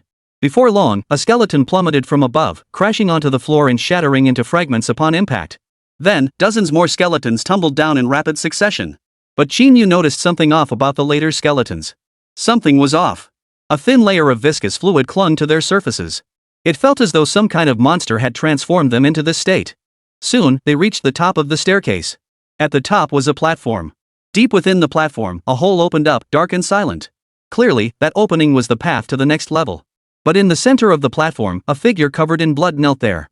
As the group approached the platform, the figure slowly raised its head. And his mouth opened unnaturally. Then, it picked up the massive pair of scissors nearby and severed its own tongue in one swift motion. 132, Tongue-pulling hell, the tongue is the true self. Seeking gold tickets. In an instant, blood gushed forth. The severed tongue fell to the ground, still twitching. Witnessing this scene, everyone felt a chill run down their spines. Lin Haoyu, standing at the very front, immediately vomited. The hell of tongue extraction. Qín Yǔ murmured instinctively. Since this dungeon was named the 18 Layers of Hell, it meant its content was undoubtedly tied to that concept. And this first layer was none other than the hell of tongue pulling. Amidst the group's shock, the blood-soaked figure slowly rose to its feet. Holding the enormous scissors aloft with both hands and gaping its massive mouth, it charged straight toward them. Lin Haoyu didn't flee this time. In an instant, he raised his shield. Even so, the immense force of the impact sent him flying back several meters. Holy crap! This thing is insanely strong? Its strength must be over 100, right? Seeing this, Song Wanru and Ling Sha immediately assumed combat stances. The 3 formed a triangular formation, swiftly surrounding the blood-covered figure. Lin Haoyu took the front position, with Song Wanru and Ling Sha flanking him on either side. It was a classic team formation. A defensive class held the front line against attacks, a support class healed and provided crowd control from the rear, while another attacker handled the damage. With this formation deployed, combat rarely posed any significant problems. Especially when holding a numerical advantage. Unless, of course, the enemy was exceptionally powerful enough to break through the formation entirely, only then would defeat be possible. But this bloodman clearly doesn't possess that kind of strength. Beyond its terrifying appearance and those razor-sharp scissors, it possessed no other notable traits. Qín Yǔ held back, silently observing the bloodman who had plunged into madness. He sensed this creature was far from simple. The tongue-pulling hell, the first of the 18 hells, punished those who sowed discord, slandered others, spoke with a silver tongue, argued with clever words, or lied to deceive. To punish such souls, the judges would slowly pull out their tongues before instantly severing them. But as a guardian of the tongue-pulling hell, why would it cut off its own tongue? As this thought crossed his mind, Qín Yǔ turned to look at the trembling tongue on the ground. A terrifying notion suddenly surfaced in his heart. Wind blade. Qín Yǔ swung his arm, sending a wind blade hurtling toward the tongue. But at that moment, the tongue suddenly leapt away, narrowly evading the strike. Just as I thought. That tongue is the true body, while the blood-soaked figure is merely a vessel. From the very beginning, Qín Yǔ had sensed something amiss about the constantly trembling tongue. As human tissue, it should have stopped moving after being severed. Yet this thing kept twitching. It felt almost like a heart. Now it seemed this thing likely possessed its own consciousness. The earlier tongue-pulling maneuver was essentially sacrificing the pawn to save the king. It's also how they trick the challengers into believing that eliminating the blood-soaked figure will allow them to escape this tongue-pulling hell. In reality, however, the blood-soaked figure likely cannot be destroyed at all, only the tongue must be eliminated. The situation unfolded exactly as Qín Yǔ had anticipated. The remaining 3 attackers intensified their assault, even reducing the blood-covered figure to a mangled mess at one point. Yet in the next instant, it would always regenerate its wounds. Moreover, the scissors in its hand seemed to carry a corrupting effect. Merely touching Lin Haoyu's shield caused it to instantly lose its luster. Not only did the special effect vanish, but the high defense shield it provided vanished as well. Damn it! This thing is too stubborn. My defense is about to hit rock bottom. Don't panic. I'll heal you, don't let your guard down. If our formation breaks, we're all dead. Lingsha continuously casts formations, her face filled with confusion. Logically speaking, a level 30 monster shouldn't be this hard to kill. They were all S-rank professionals. Even with a level gap of over 10, it shouldn't have taken this long. Their mana was nearly depleted, yet they still hadn't taken down that thing. Remember, this is only the first layer. If this truly was the 18 layers of hell, they still had at least 17 more layers to conquer. If the first layer is this tough, won't the remaining 17 layers be deadly? Suddenly, she noticed Qín Yǔ hadn't joined the fight. In a crisis like this, shouldn't he have immediately stepped in to take down that monster? In the past, whenever they encountered a formidable monster, Qín Yǔ's intervention always turned danger into safety. But why hadn't he acted this time? No, he wasn't standing still. Instead, he stuck out his tongue. What was he doing? Before Lingsha could comprehend what was happening, Qín Yǔ made a swift, light cut, severing his own tongue. Blood gushed forth instantly. This left Lingsha utterly stunned. Had Qín Yǔ lost his mind? Why would he cut off his own tongue at a time like this? Suddenly, she noticed something else. Not far ahead of him, another thick tongue lay on the ground. The scene was utterly bizarre. Qín Yǔ held his severed tongue in his hand. And opposite him lay another tongue. Both stared at each other, yet neither made a move. But in the next instant, the tongue on the ground lunged violently toward Qín Yǔ. Its speed was like a bullet suddenly fired. Its target was unmistakable: Qín Yǔ's wide-open, blood-dripping mouth. But at that very moment, Qín Yǔ let out a faint smile. Gotcha, little guy. Just as the tongue was about to reach him, Qín Yǔ swung his hand violently, releasing a green mist that instantly enveloped the incoming tongue. Neurotoxins affect all living creatures. Unless the enemy possessed innate immunity to its effects. Watching the tongue thud heavily to the ground, Qín Yǔ crushed it underfoot with a single stomp, causing black viscous fluid to spurt out. At that very moment, the blood-soaked figure collapsed to the ground, its life signs extinguished. Witnessing this, Lin Haoyu and Sunmmary, still locked in battle, were filled with confusion. They thought they had finally worn the monster down to death, basking in the joy of victory. Little did they know, it was all Qín Yǔ's doing. Only Lingsha approached Qín Yǔ silently at that moment. She looked at the tongue in his hand and asked softly, "Qín Yǔ, are you okay?" "I'm fine. I can still reattach it." Qín Yǔ slowly placed the severed tongue into his mouth. Within seconds, it had fully regenerated. This left Lingsha speechless with astonishment. Seeing the shock on Lingsha's face, Qín Yǔ merely smiled faintly before sticking out his tongue. You. Don't make such a fuss. What? Never seen instant regeneration before? I have, but for a summoner to possess such abilities? Isn't that a bit absurd?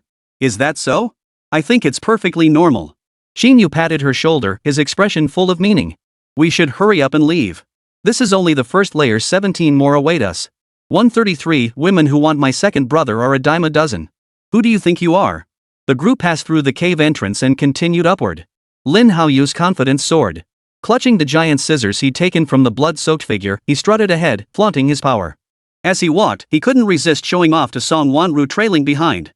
What do you think? Was I pretty badass just now? Without me, you lot would have been taken out by that tongueless monster ages ago. Probably without tongues by now. Sunmmary ignored him, instead glancing at Lingsha, who was chatting animatedly with Qín Yǔ. These two were definitely up to something. For a moment, a pang of disappointment welled up inside her. But it was only a fleeting thought. Yet she was puzzled.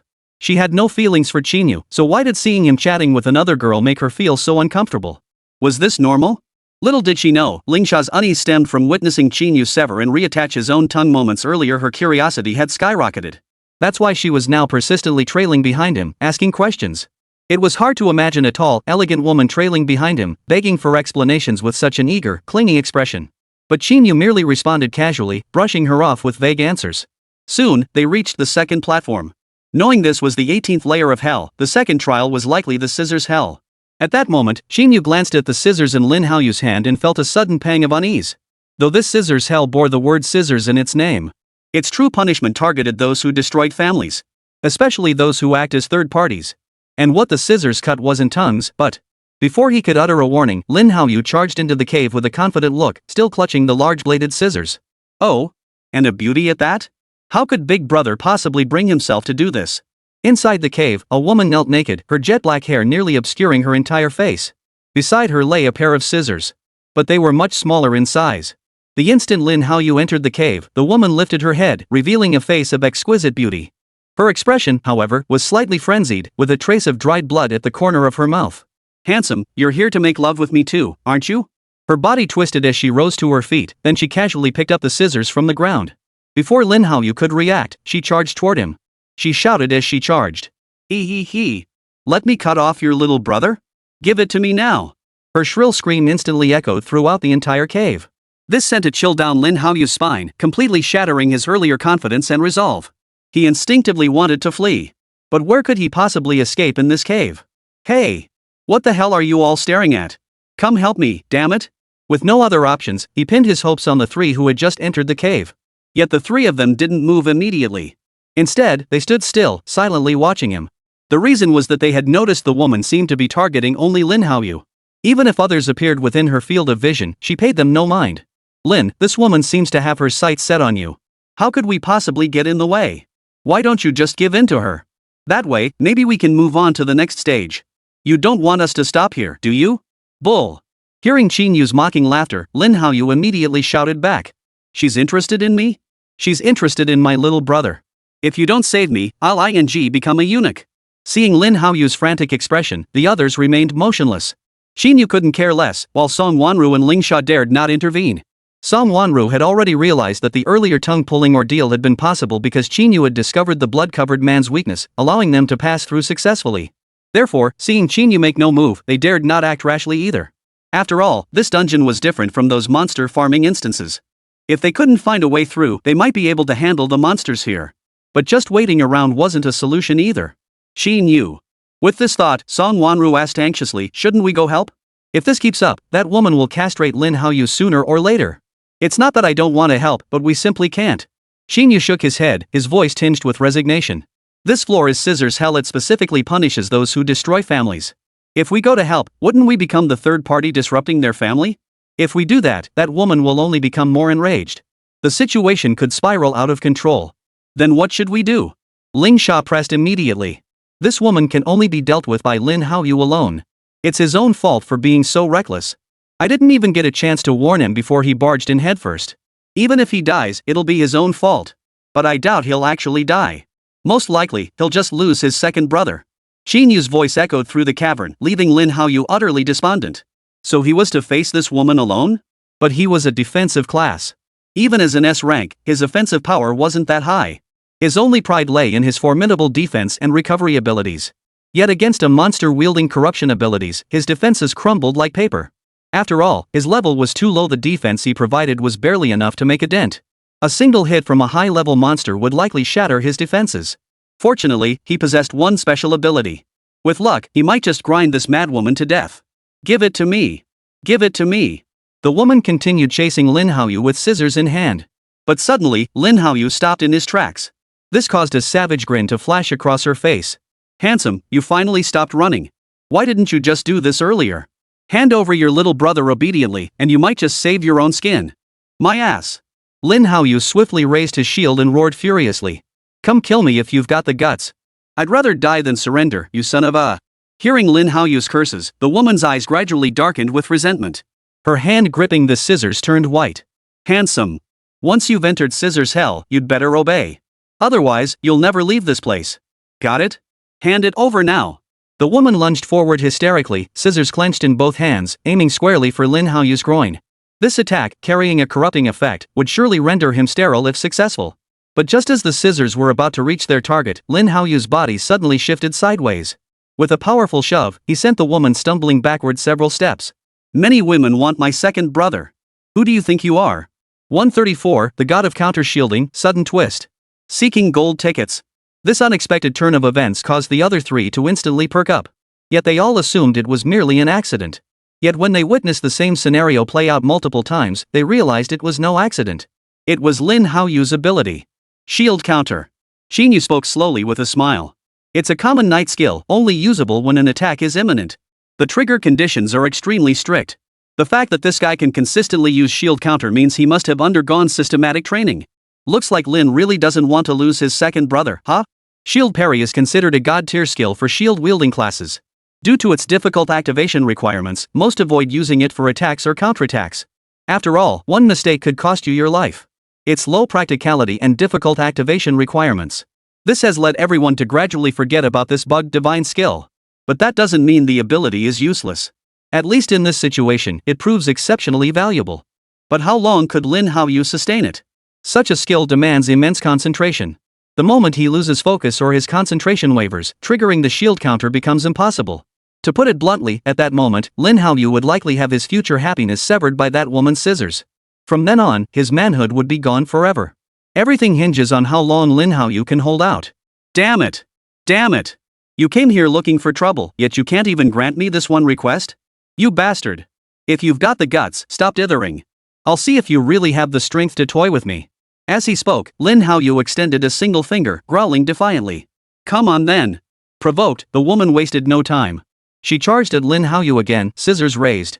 But once again, she was repelled by the shield. Shield parries actually inflict damage, but the counterattack's potency depends on one's defensive capabilities. His current weapons and equipment had all been corrupted. Relying solely on his base defense, each shield parry would only deal a few hundred points of damage. This woman was level 30 with 30,000 HP. That meant he'd need to flawlessly trigger around 100 shield parries in a row. This is practically an impossible task. But for the sake of his future happiness, he must succeed. Once. Twice. 5 times. 10 times. 30 times. 50 times. Not far away, the 3 spectators silently counted the consecutive shield counters Lin Haoyu executed. Like him, they calculated that at least 100 shield counters would be needed to take down that madwoman. But this was simply too difficult. For a skill with such stringent activation conditions, 1 or 2 attempts might be considered normal. But to pull it off over 100 times in a row? The odds were just too slim. Yet Lin Haoyu shattered their expectations. He stubbornly kept using shield counterattacks. Until he wore down that madwoman to death. As the woman collapsed to the ground with a thud, Lin Haoyu also knelt down, utterly drained. Had he not been braced against the shield, he might have collapsed outright. Seeing this, Ling Sha immediately cast a healing array. Only then did his expression gradually ease. Remember not to be so reckless in the future. You got lucky this time.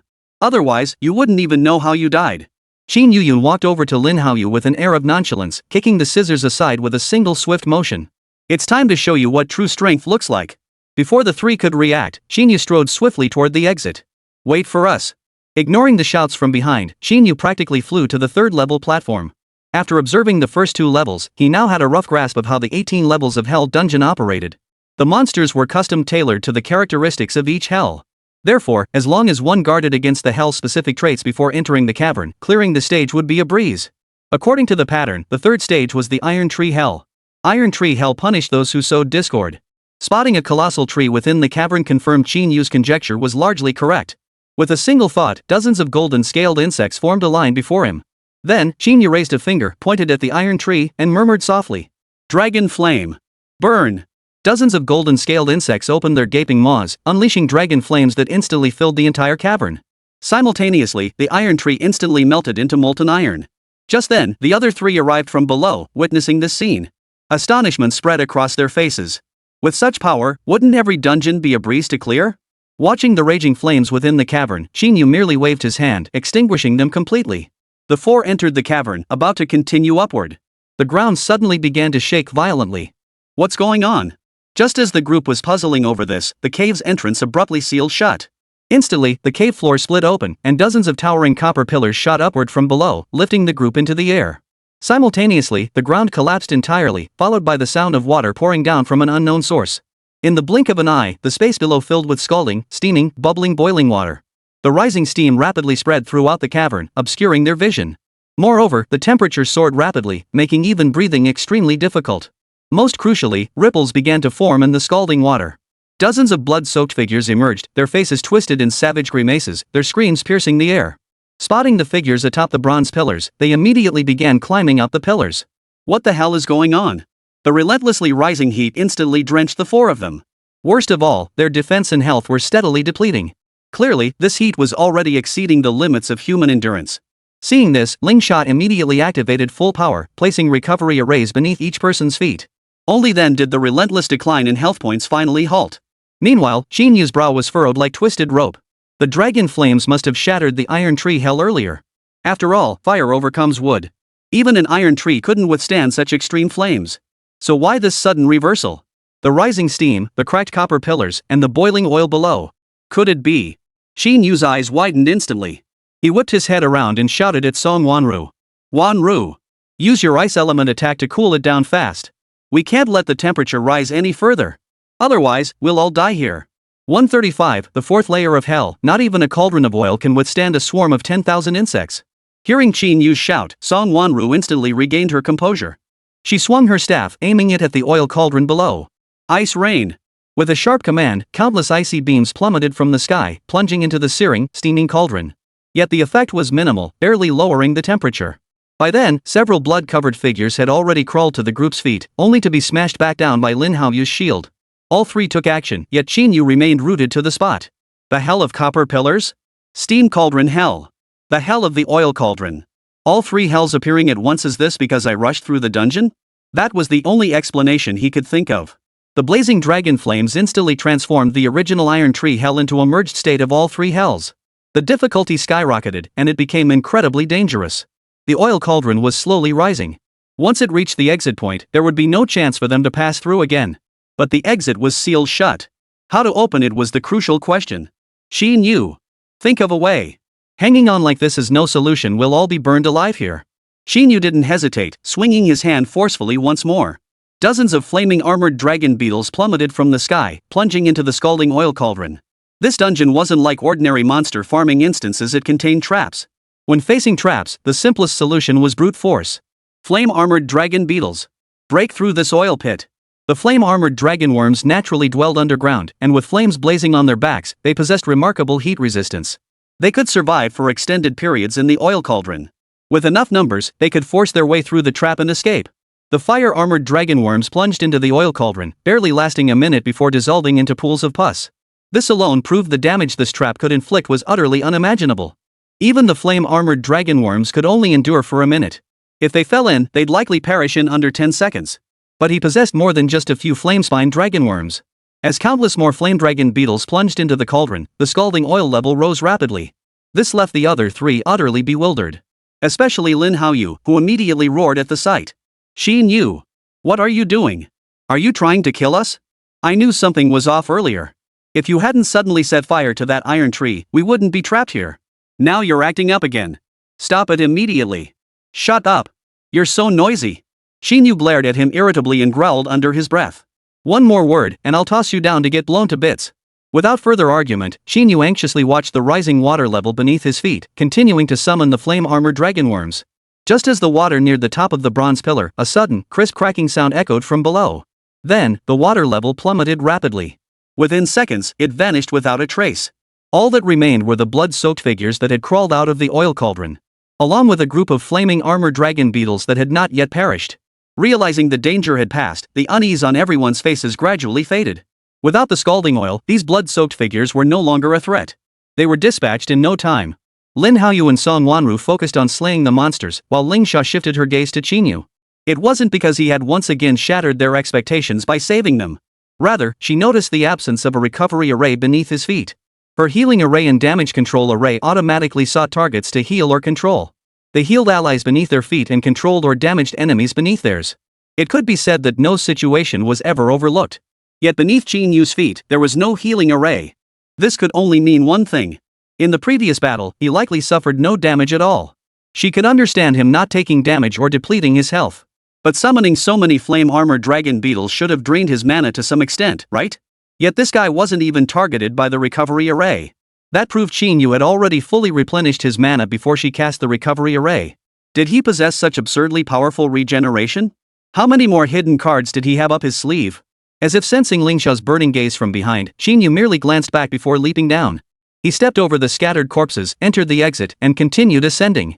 He'd intended to clear the stage swiftly, yet unexpectedly unlocked the other three hells ahead of schedule. But this was for the best.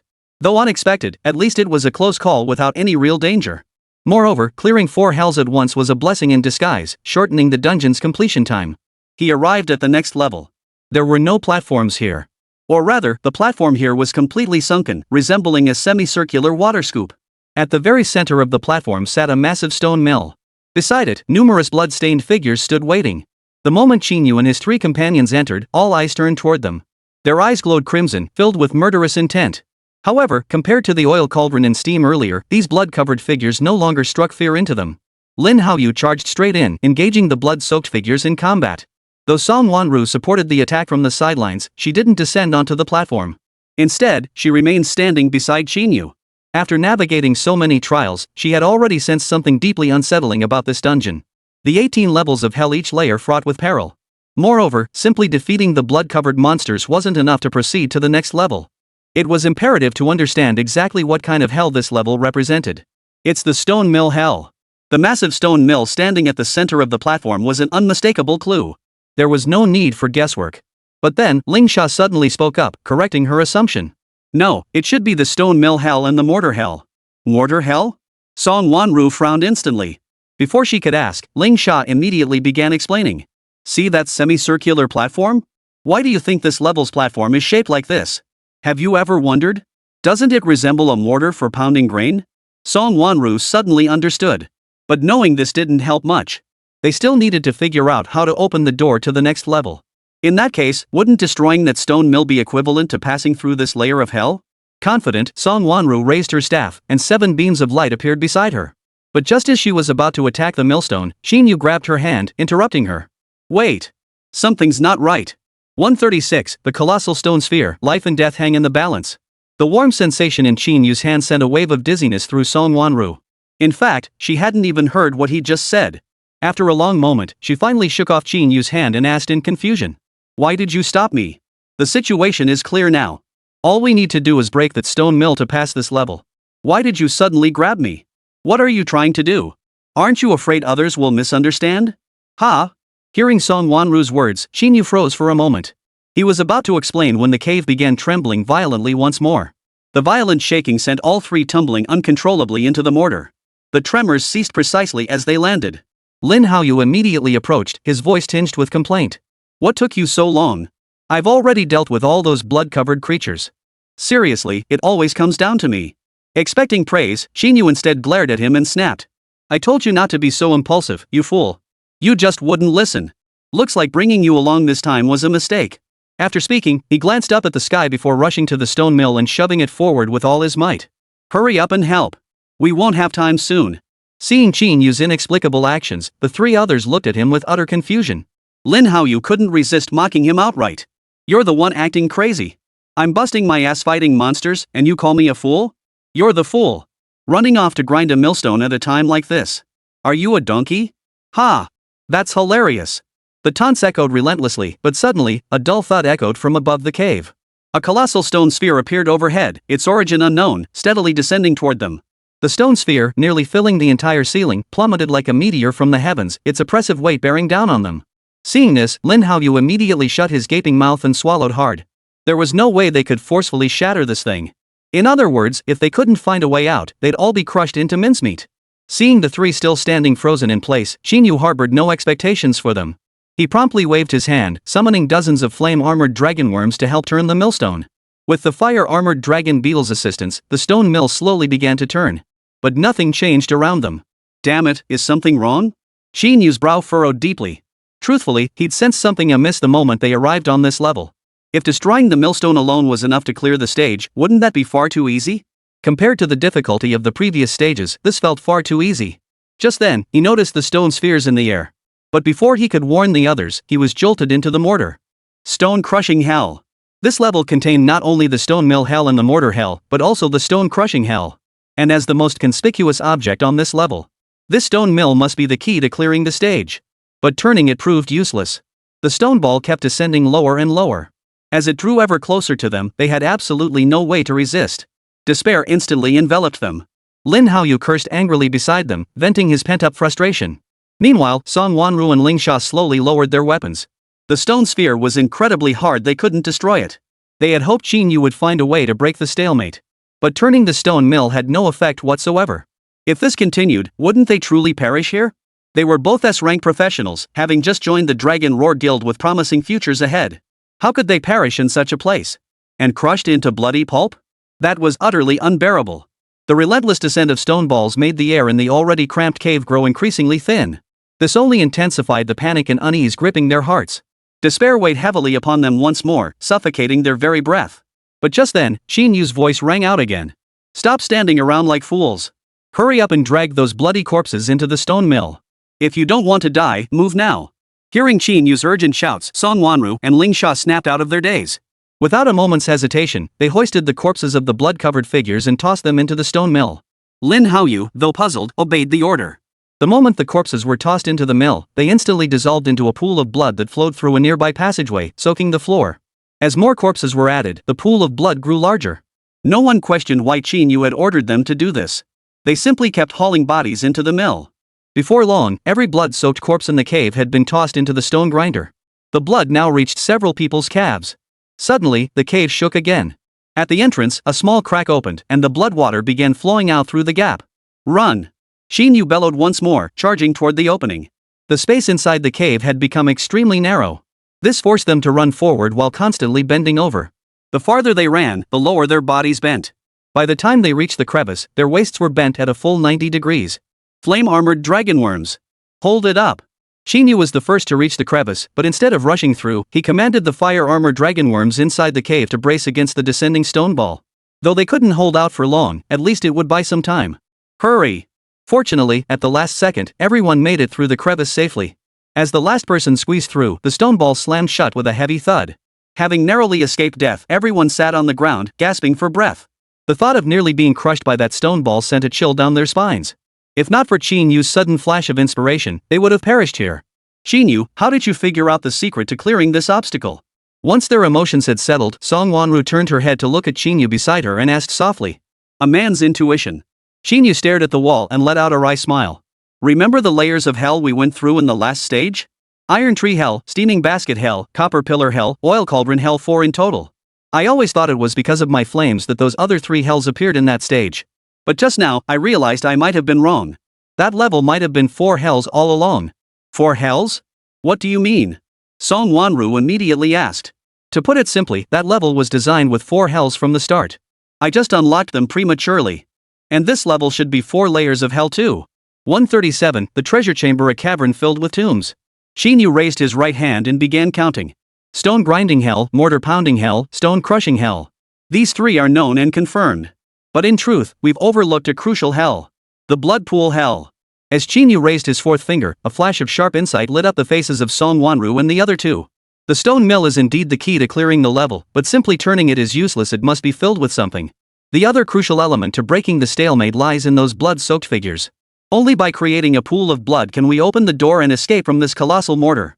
Qín Yú's logic was impeccably sound, drawing expressions of admiration from the other 3. Lin Haoyu even raised his thumb in an uncharacteristic gesture, expressing his admiration and respect. The 18 layers of hell, 1 gatekeeper for the first layer, 1 for the second, and 4 each for the third and fourth layers. Qín Yú paid no heed to the praise, continuing his monologue. That leaves 8, meaning only 2 gates remain. Then we'll clear the dungeon. Then, Qín Yú turned to the 3 beside him and spoke in a solemn tone. Hope you won't cause trouble for me. Can't you just follow orders without thinking? Without pausing to rest, Qín Yú immediately stood up and headed toward the next level. But just then, Ling Sha hurried after him, whispering cautiously. Qín Yú, can I ask you something? What is it? That helmet of yours doesn't look like an ordinary item. If I'm not mistaken, it should be that long-lost golden resurrection helmet stored away in the guild, right? I clearly concealed the equipment name and grade. How did you figure it out? Seeing the confusion on Qín Yú's face, Ling Sha smiled faintly before crossing her arms and walking over to stand beside him. Ever heard of the treasure hideaway? The treasure hideaway? Qín Yú frowned, pondering for a moment before slowly replying. I know it. It's that most mysterious treasure organization in Huaxia. They're said to possess inexhaustible supplies of equipment and weapons, along with all kinds of skill manuals and talent books. Moreover, they only accept the rarest and most top-tier items. Whatever catches their eye, they'll stop at nothing to acquire it, no matter the cost. My mother serves within the treasure pavilion. Ling Sha explained with a smile. That's why I've always had a special interest in top-tier gear since childhood. I recognize that golden grade resurgence helm on your head at a glance. Including that venomous ring on your finger and the undead necklace around your neck. Seeing Qín Yú fall silent, Ling Sha continued slowly. Don't worry, I'm not here to buy your gear. Rather, I wish to ask you to resolve a question that's been troubling me. If I recall correctly, aside from the venomous ring, these seem to be exclusive gear. How is it possible for you to wear and use them? Even if you lied about your class, you shouldn't be able to wield exclusive gear from so many different classes. I am indeed a summoner. The reason I can use class-specific gear is actually because.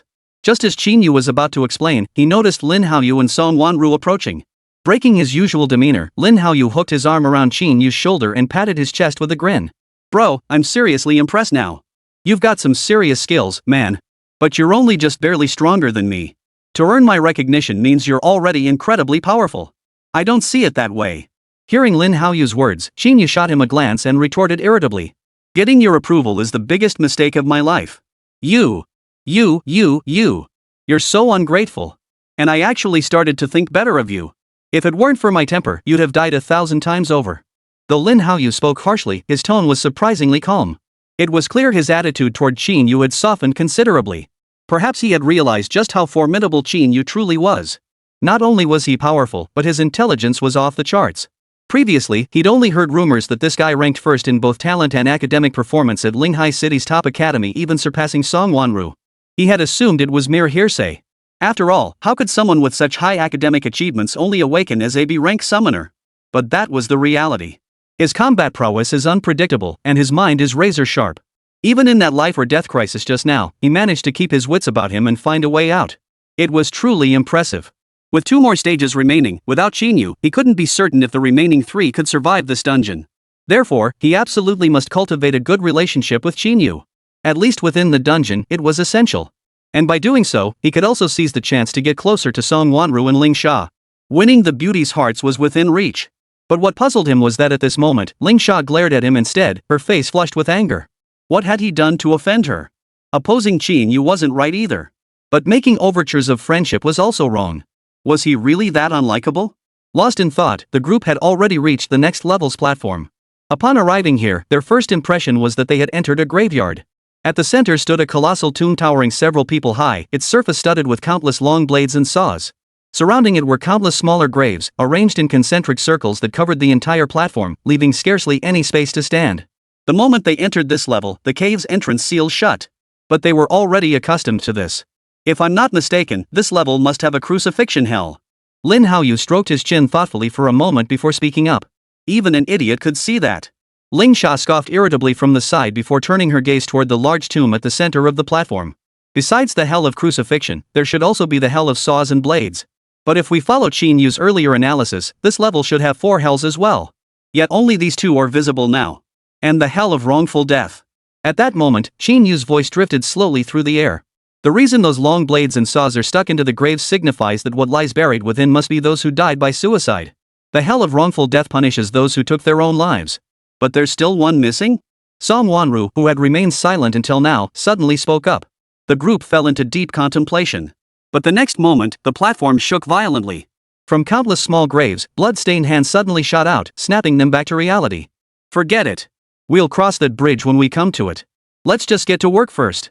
Qín Yǔ immediately prepared to summon his insect swarm to wipe out these blood zombies. But before he could raise his hand, he was stopped by Lin Haoyu, Ling Sha, and Song Wanru on either side. Why would you need to lift a finger against these blood corpses? Just relax and watch us handle it. 138, blue bar depleted, forced into melee combat. Seeking gold tickets. Without giving Qín Yǔ a chance to speak, the 3 turned and strode toward the center of the platform. Just a bunch of blood zombies. Watch this young master show you what I'm made of. Lin Haoyu charged ahead, smashing a freshly emerged blood corpse into the distance with a single shield bash. Damn. That felt good. So damn good. I'm dying of pleasure. The long-suppressed tension finally found an outlet. After all, aside from the second stage, there had been little room for him to show his skills. These blood zombies were the perfect opportunity for him to unleash his fists, allowing him to unleash his full potential. But then, behind him, came the startled cries of Song Wanru and Ling Sha. What's happening? Why did our mana suddenly drain completely? And it's not regenerating anymore? Lin Haoyu immediately turned his head to look at the 2 girls behind him. He noticed that no matter how vigorously they swung their weapons, they could no longer unleash any skills. He immediately opened his status interface. A look of shock instantly spread across his face. His mana gauge had inexplicably dropped to 0. And it wasn't regenerating. Fortunately, he still had his weapons and gear to rely on, allowing him to handle the blood zombies. But with so many blood zombies, how long would it take him to fight them all? But then a thought struck him. Wasn't this the perfect opportunity to play the hero and rescue the damsel in distress? Among the 4 people present, he was the only one carrying weapons. Qín Yǔ was a summoner, a mage-type class that relied primarily on skills for damage. As for Sunmmary, she was a pure mage without mana, she was practically useless. As for Lingsha, the array mage, it was even more so. In other words, he was the only one among the 4 who still possessed combat capability. This stage was his personal stage once again. Realizing this, he immediately rushed to Sunmmary and Lingsha's side, declaring confidently, "It's okay, I'm here. You have nothing to fear. Stay behind me. I'll protect you both." Lin Haoyu stood before them with unwavering resolve, like a savior shielding them. But the next second, he was startled by the overwhelming tide of blood zombies. By now, every blood corpse in the tomb had crawled out. They swarmed the platform like a dense cloud, numbering in the hundreds. Though these level 30 blood zombies weren't particularly powerful. But facing such overwhelming numbers, it was extremely difficult for him to handle them alone. After all, he was a defensive class. Even with weapons and gear at his disposal, his combat effectiveness was nearly halved without access to skills. He could probably survive. But to protect his teammates while taking down hundreds of blood zombies, that was practically impossible. But he'd already made his bold claim, and with no other viable options now, he had no choice but to grit his teeth and fight these blood zombies to the bitter end. "Come on. Don't think I'm scared of you lot. A mere few hundred blood zombies? Watch me smash every last one of you to smithereens." Though his shout carried bravado, Sunmmary and Lingsha behind him could clearly sense Lin Haoyu steadily retreating. There could only be one reason for this. He simply couldn't withstand the onslaught of so many blood zombies alone. Soon, they were driven back against the wall. Fortunately, Lin Haoyu's high defense and substantial health pool allowed him to barely hold out for a while. But this was no solution. Once Lin Haoyu's stamina was depleted, they would still be killed by these blood zombies. But just then, a figure leapt down from above the trio, plunging directly into the pile of corpses. A chorus of growls and screams erupted from within the horde. Flesh and blood splattered everywhere, severed limbs and arms flying in all directions. This sudden commotion instantly shifted the encircling horde away from Lin Haoyu and his companions. What's going on? Watching the blood zombies gradually scatter around him, Lin Haoyu couldn't help but feel utterly bewildered. "Qín Yǔ! It's Qín Yǔ! He lured the blood zombies away!" Sunmmary exclaimed excitedly, but before she could finish, Lingsha interrupted her. No, it wasn't just a simple diversion. He was slaughtering those blood zombies. The 3 immediately turned their gaze toward the horde of blood zombies. There stood Qín Yǔ, wielding 2 long blades in reverse grip. His movements were swift and powerful, each strike landing with deadly precision on vital points. Compared to the sluggish blood zombies, he resembled a god of death come to claim their lives. Wherever he passed, not a blade of grass remained. This sight filled Lingsha's eyes once more with admiration and curiosity. Though she had long known Qín Yǔ possessed absurdly high attributes, witnessing it once more still stirred an unease within her heart. This only strengthened her resolve to understand Qín Yu's heart, making her desire clearer and more certain than ever. Lin Haoyu and Sunmmary, however, remained utterly unaware of this. Witnessing Qín Yu's fluidly smooth attack, they both simultaneously wore expressions of astonishment and confusion. Wasn't Qín Yǔ a summoner? How could he wield a blade with such fluidity? In fact, he seemed even more formidable than those who had awakened as martial artists. Not only was every strike lethal, but he could dispatch a blood corpse with just a few blows. Even when surrounded, he deftly dodged attacks and delivered precise counterstrikes, weaving in and out among hundreds of blood zombies without a single scratch. Could this be the physical prowess of a summoner? Remember, every professional's attribute points are limited. At max level 100, each professional has only 400 attribute points to allocate, excluding certain top-tier equipment that provides attributes. This is the only way to gain 4 additional attributes. However, in most cases, almost no class would distribute points evenly across the 4 primary attributes. After all, there are only 400 attribute points total. Once allocated, there's no room for adjustment. Virtually no one would waste points on unused attributes. Moreover, attribute points are even more crucial at lower levels. For mage-type classes like Qín Yǔ, it's essential to allocate all attribute points to intelligence. Increasing mana capacity also boosts the skill damage of summoned creatures. Yet Qín Yǔ could hold his own against those blood zombies using only martial arts and sword techniques. This could only mean his strength and speed attributes were also absurdly high. But how could that be possible? He's only level 19, still a summoner. How could he possess such martial prowess? Could it be that this fool actually allocated all his attribute points into strength and speed? Snap out of it. Go help. At that moment, Lingsha's shout snapped the two back to reality. Lin Haoyu snapped out of it, immediately raising his shield and charging into the horde of blood zombies. He couldn't handle these blood zombies alone. But with 2 people, it would be much easier. Qín Yǔ, I'm here to help. Lin Haoyu lunged forward in a single stride to Qín Yu's side, knocking a blood corpse aside. Who knew you were such a hidden talent? Daring to risk it all by allocating attribute points elsewhere? I can't tell if you're foolish or brilliant. 139, Minotaur? I'm sending out Lindog, how will you handle that? Qín Yǔ merely chuckled softly at Lin Haoyu's words. Lin Haoyu could never have guessed in a million years that his attribute boost came from consuming enhancement potions. How could he be foolish enough to waste attribute points on useless stats? This made him feel incredibly fortunate. Fortunately, he had brought some enhancement potions.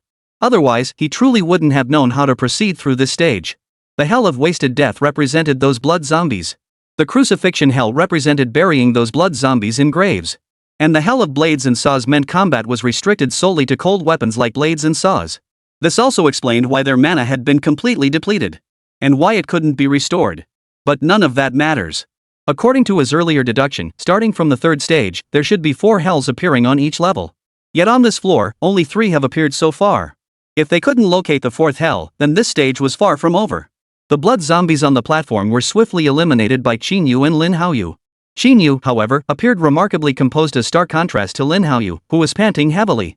Sigh. What a waste. Qín Yǔ gazed at the scattered corpses of blood zombies, his face filled with regret. If not for the mana restriction, he could have summoned his worms to devour every last corpse.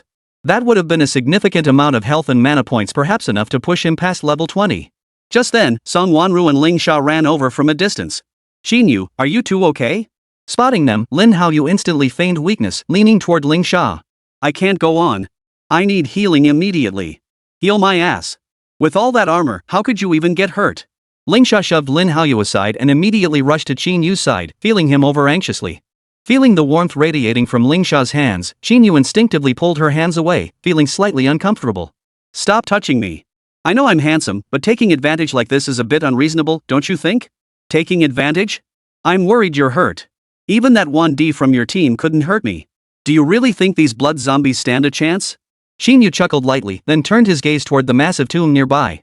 The exit isn't open. Looks like the final layer of tombs must be hidden inside this one. Let me handle it. Lin Haoyu immediately stepped forward to the massive tomb, gripping a huge broadsword embedded in it with both hands and straining to pull it free. But after trying for quite some time, he still couldn't pull it out. Damn it! Is this thing stuck that tight? Seeing Lin Haoyu struggle so futilely, Qín Yǔ stepped forward to assist. Just then, the massive tomb began to tremble violently.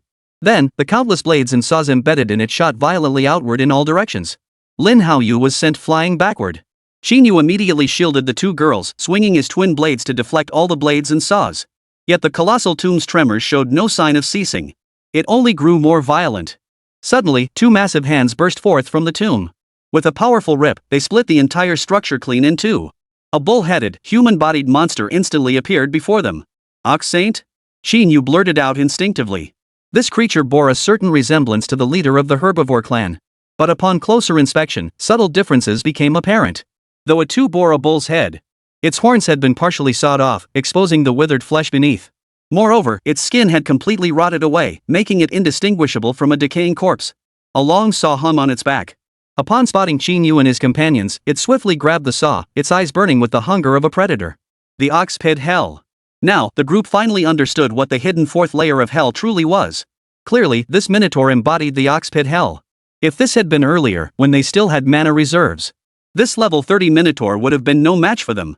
Any one of the 4 present could have taken it down solo. But now, without mana, it was as if 2 of them had been rendered useless. Could Qín Yǔ and Lin Haoyu alone handle this level 30 Minotaur? No need to panic. It's just a level 30 Minotaur.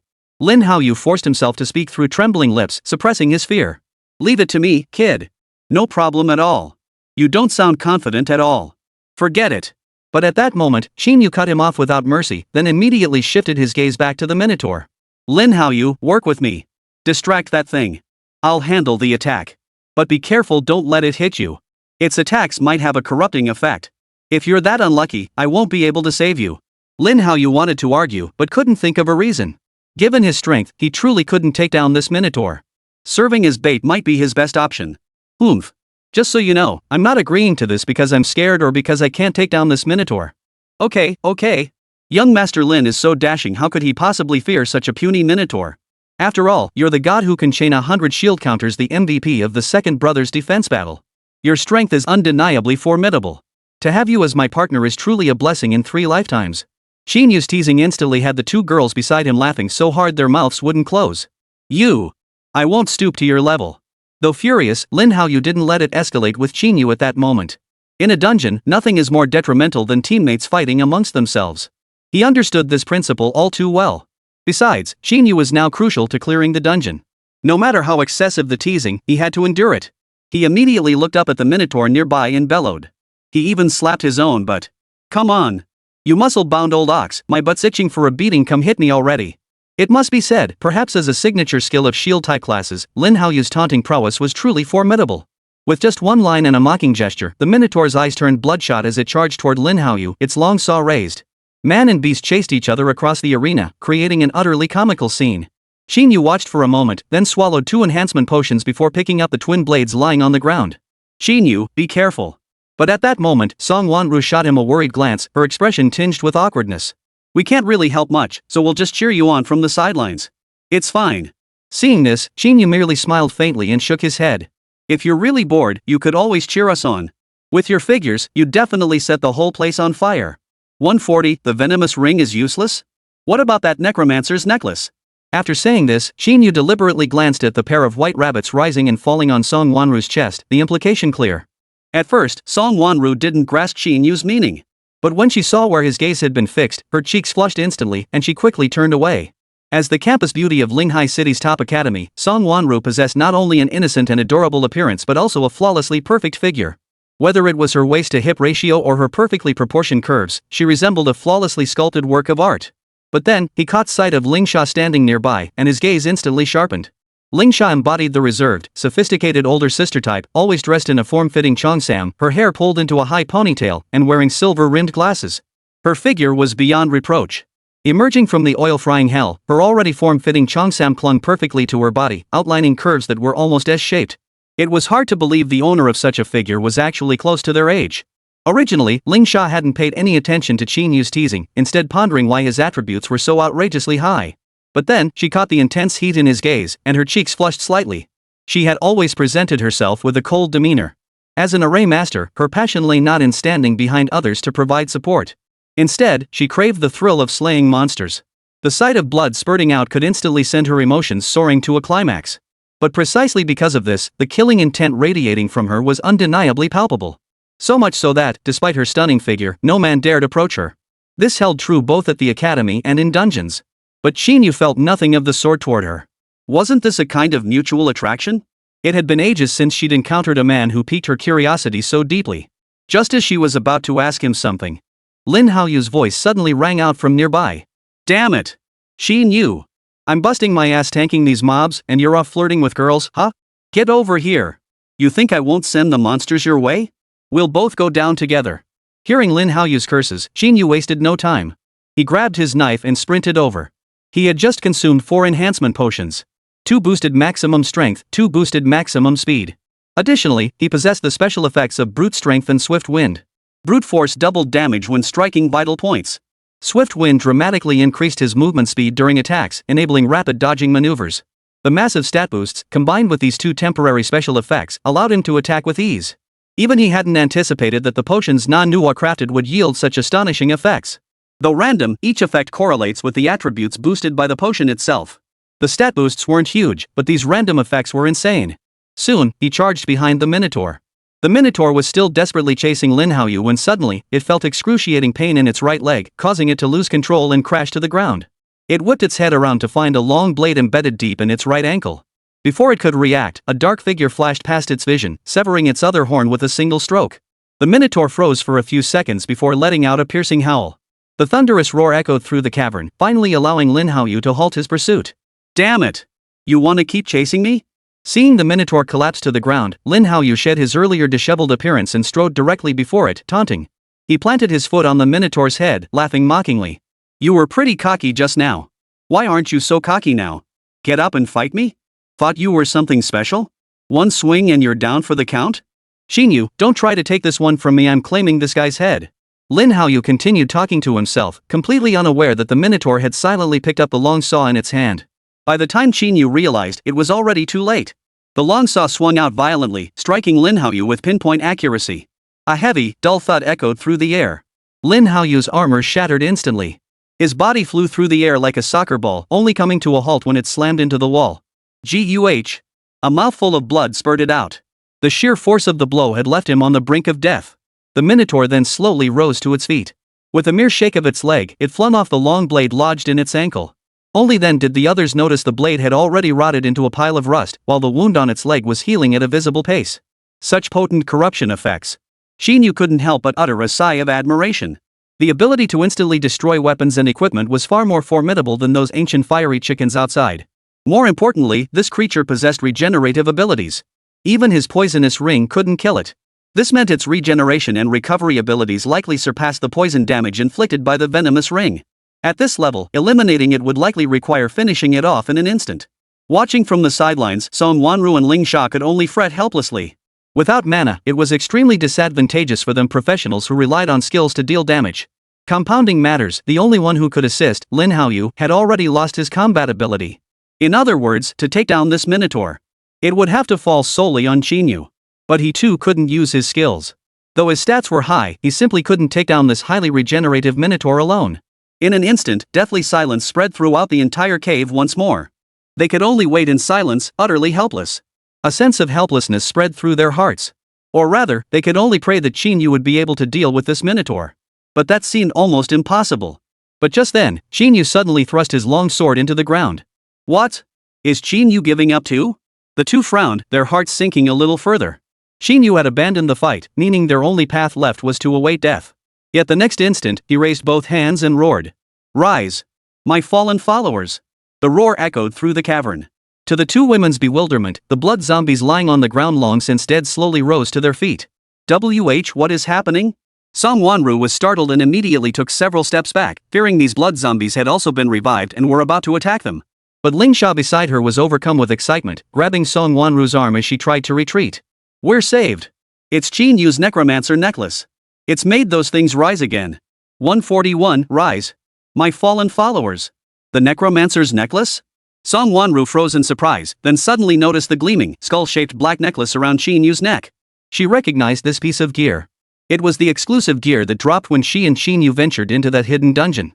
But shouldn't Qín Yǔ have sold it? Why was it around his neck? Most importantly, this was exclusive gear for a necromancer. How could he possibly equip it himself? She'd rather believe these blood zombies had been resurrected to attack them than accept they'd been raised by that necromancer's necklace to become Qín Yǔ's minions. Yet as she watched the numerous blood zombies slowly rise from the platform without attacking them or Qín Yǔ, she knew no matter how unwilling she was to accept it, this remained the truth. Qín Yǔ, could he actually wield equipment exclusive to other classes? What the hell was going on with this guy? Meanwhile, Qín Yǔ stood at the platform's center, a cold smile on his face as he stared at the Minotaur not far ahead. Pointing with his right hand like a commander, he shouted, "Kill it!" At his command, hundreds of blood zombies surged forward, charging toward the Minotaur. Though the Minotaur possessed immense bulk and astonishing regenerative abilities, it proved utterly helpless against such overwhelming numbers. Before long, it was instantly knocked to the ground, its body pierced by countless blades and saws. At first, it tried to put up a last stand. But against overwhelming numerical superiority, its exaggerated regenerative abilities proved utterly useless. At that moment, Qín Yǔ slowly approached the Minotaur. With a single, effortless stroke of his blade, he severed its head, ending its life completely. The moment the Minotaur died, the cave's entrance opened. The danger was lifted. Seeing this, Qín Yǔ casually tossed his blade aside and opened his status interface for a glance. Upon discovering his blue energy had fully replenished, he finally exhaled a long breath of relief. The danger level of this dungeon had far exceeded his expectations. Had he not carried a substantial supply of enhancement potions, he truly wouldn't have known how to survive this ordeal. Now, only 2 enhancement potions remained. But with his mana restored, there was nothing left to worry about. Just one more stage to clear the dungeon. Qín Yǔ. Suddenly, Sunmmary and Ling Sha came running from afar, their faces radiant with the joy of having narrowly escaped disaster. But their expressions were mostly puzzled. How could you use the necromancer's necklace? Isn't that exclusive to necromancers? Qín Yǔ hesitated for a moment before offering a casual excuse. Maybe I'm just gifted? Sunmmary was about to press further when Lin Haoyu's voice suddenly cut in from the side. Hey, anyone gonna help me out here? Ling Sha. Heal me quick. I feel like I'm about to die. The untimely outburst instantly ignited the fury of the two girls, whose curiosity had been piqued. Twice now, Lin Haoyu had interrupted them. Even the usually patient Sunmmary couldn't help but turn and glare at him. But Lin Haoyu didn't notice.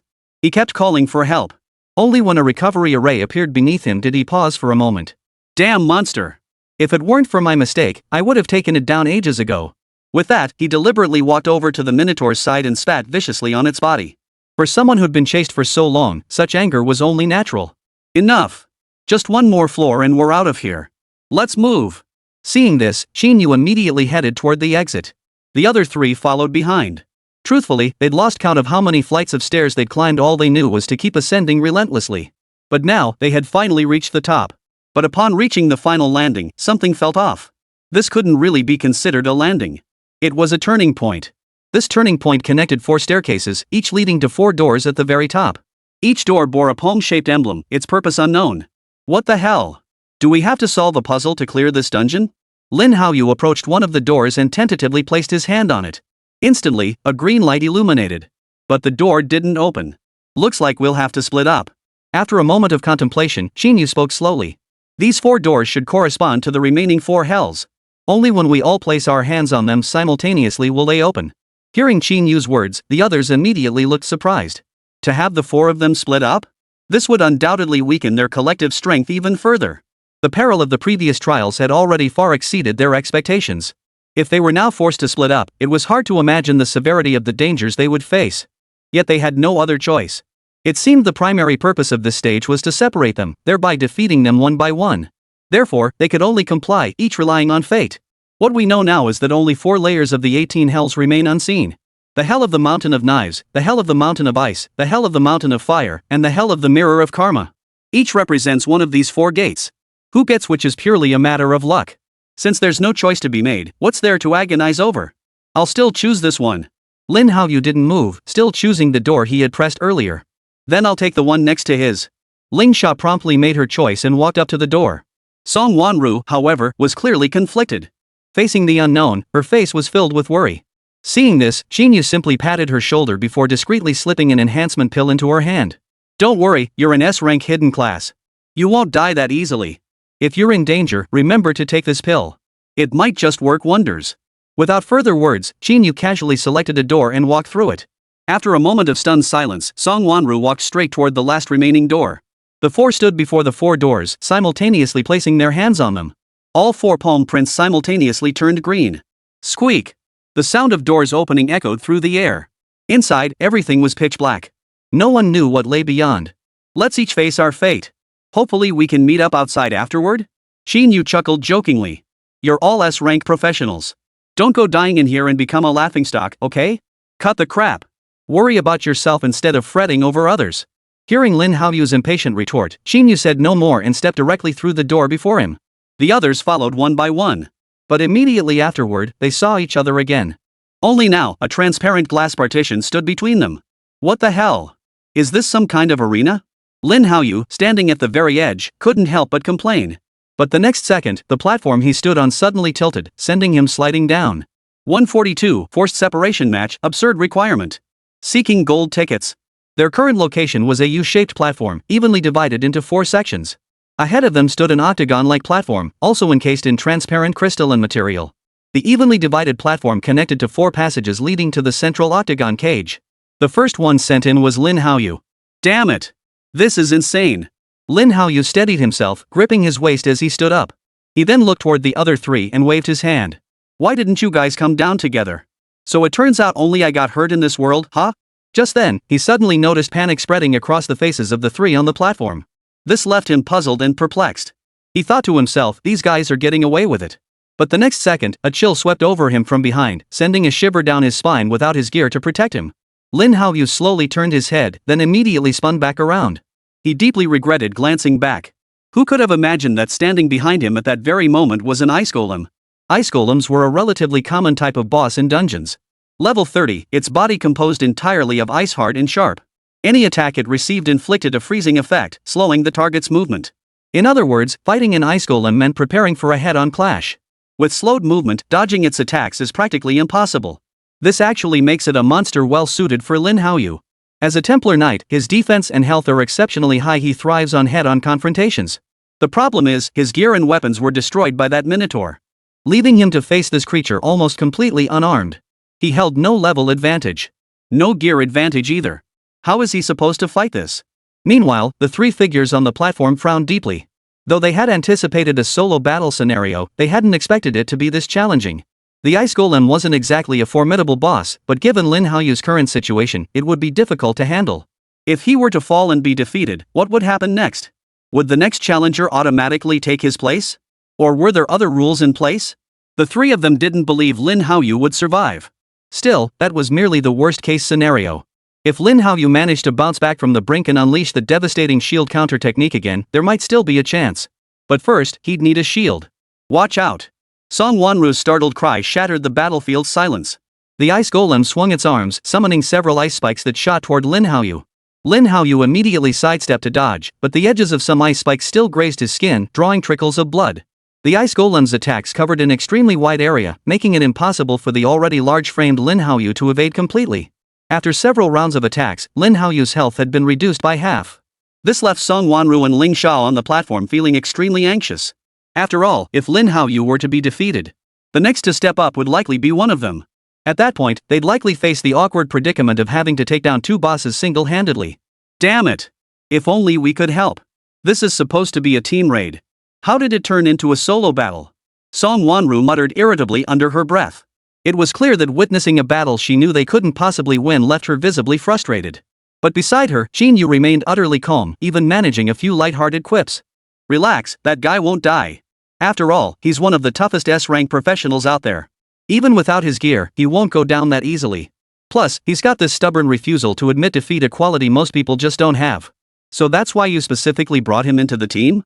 Ling Xiao interjected softly at this point. That's right, but it's a secondary reason. The main reason is that having a defensive class in the team allows for a higher margin of error. Does being unyielding guarantee victory?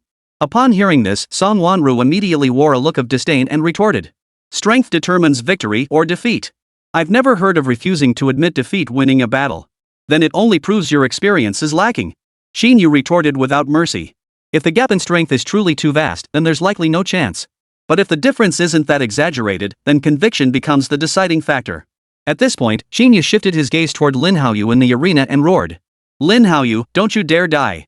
Song Wanru just said that if you make it out of this dungeon alive, she'll agree to go on a date with you. At Qín Yu's words, everyone present froze in surprise.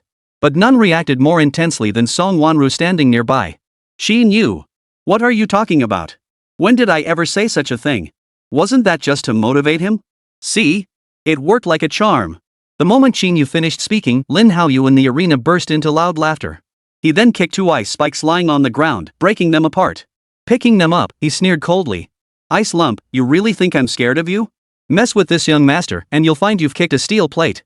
Me, the son of a prominent family from Central Province, getting taken down by a mere ice lump? Absolutely ridiculous. Mark my words, even without my gear, I'll crush you into ice dust.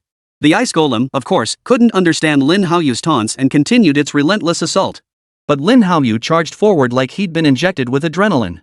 Dodging when possible, taking hits head-on when necessary, he closed in on the ice golem and swung his ice pick, smashing it down with all his might. Chaos erupted instantly. The ice golem's primary attack method was a spell with a freezing effect. These spells slowed enemies and covered a vast area. Under normal circumstances, no one would be foolish enough to approach it. But this guy? He was actually charging in head-on, fearless of death? And surprisingly, it was working. In no time, it had knocked out half the ice golem's health. This left Song Wanru on the platform momentarily stunned. Her mouth gaped open, yet no words came out. This is utterly absurd.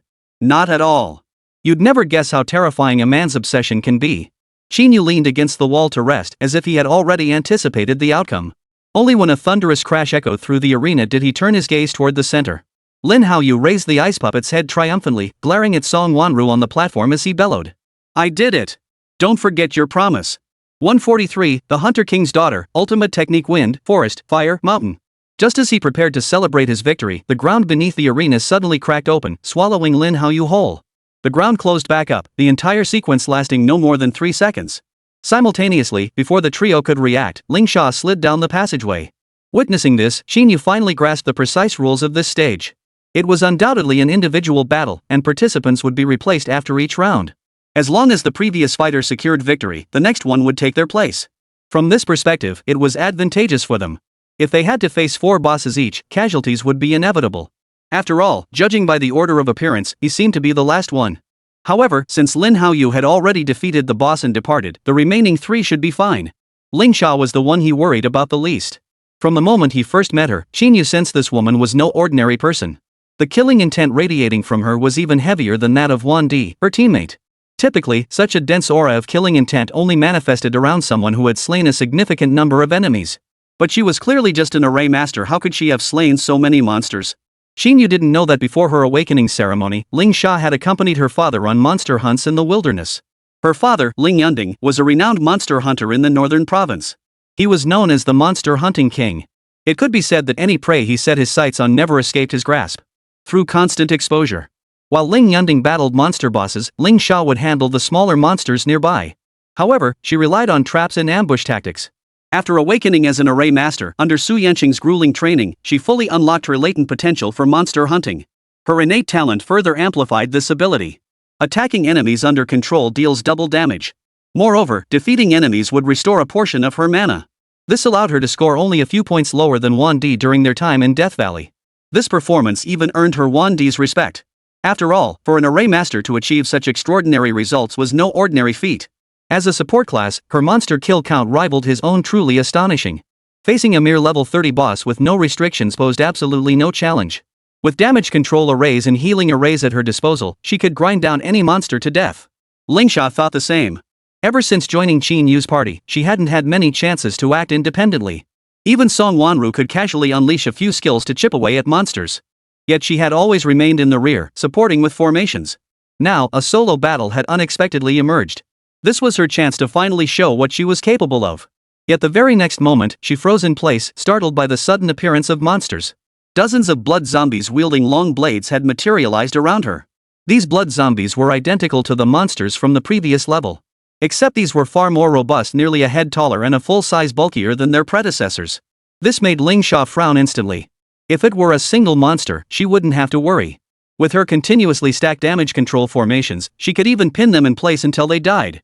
But facing such overwhelming numbers? That was a different story. As if sensing Ling Sha's growing unease, Song Wanru's expression instantly turned worried again. What should we do? Ling Sha's being surrounded. Array masters have long cooldowns. With so many monsters, she won't have time to fully deploy her damage control array before they close in. There'll be no escape. Don't panic. Qín Yǔ spoke calmly from the side, still leaning against the wall with his eyes closed. Instead of worrying about others, why not focus on how you're going to win this fight yourself? Hearing Qín Yǔ's words, Song Wanru's beautiful eyes widened in surprise before she instantly fell silent. She really should be thinking about how she herself would handle the upcoming battle. As an S-rank hidden class elemental mage, she never doubted her damage output. The core issue, however, lay in her precarious survivability. Lin Haoyu could win fights by tanking through them, relying on his exceptional defense and health regeneration. Ling Sha was another story, combining control, damage, and healing. She could avoid being instantly killed as long as she remained cautious. But she possessed no survival skills whatsoever.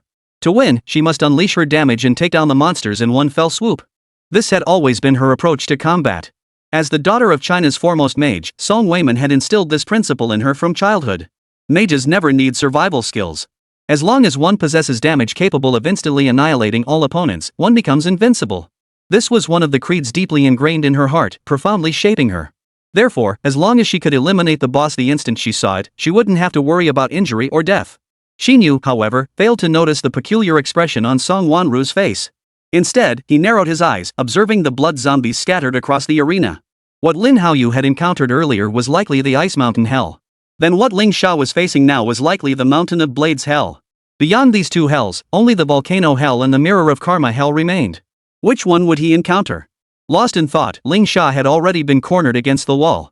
These blood zombies were distinctly different from those encountered on the previous level. Not only were they thick with blood, but they were also extremely fast. The only similarity was that their attack power remained low. Thanks to the effects of the recovery formation, her health remained in a relatively stable state. But this wasn't a long-term solution. If she didn't find a way to eliminate them quickly, she would be worn down and killed sooner or later. Watching the blood zombies steadily close in, Ling Sha exhaled a long breath before silently raising the Bagua mirror.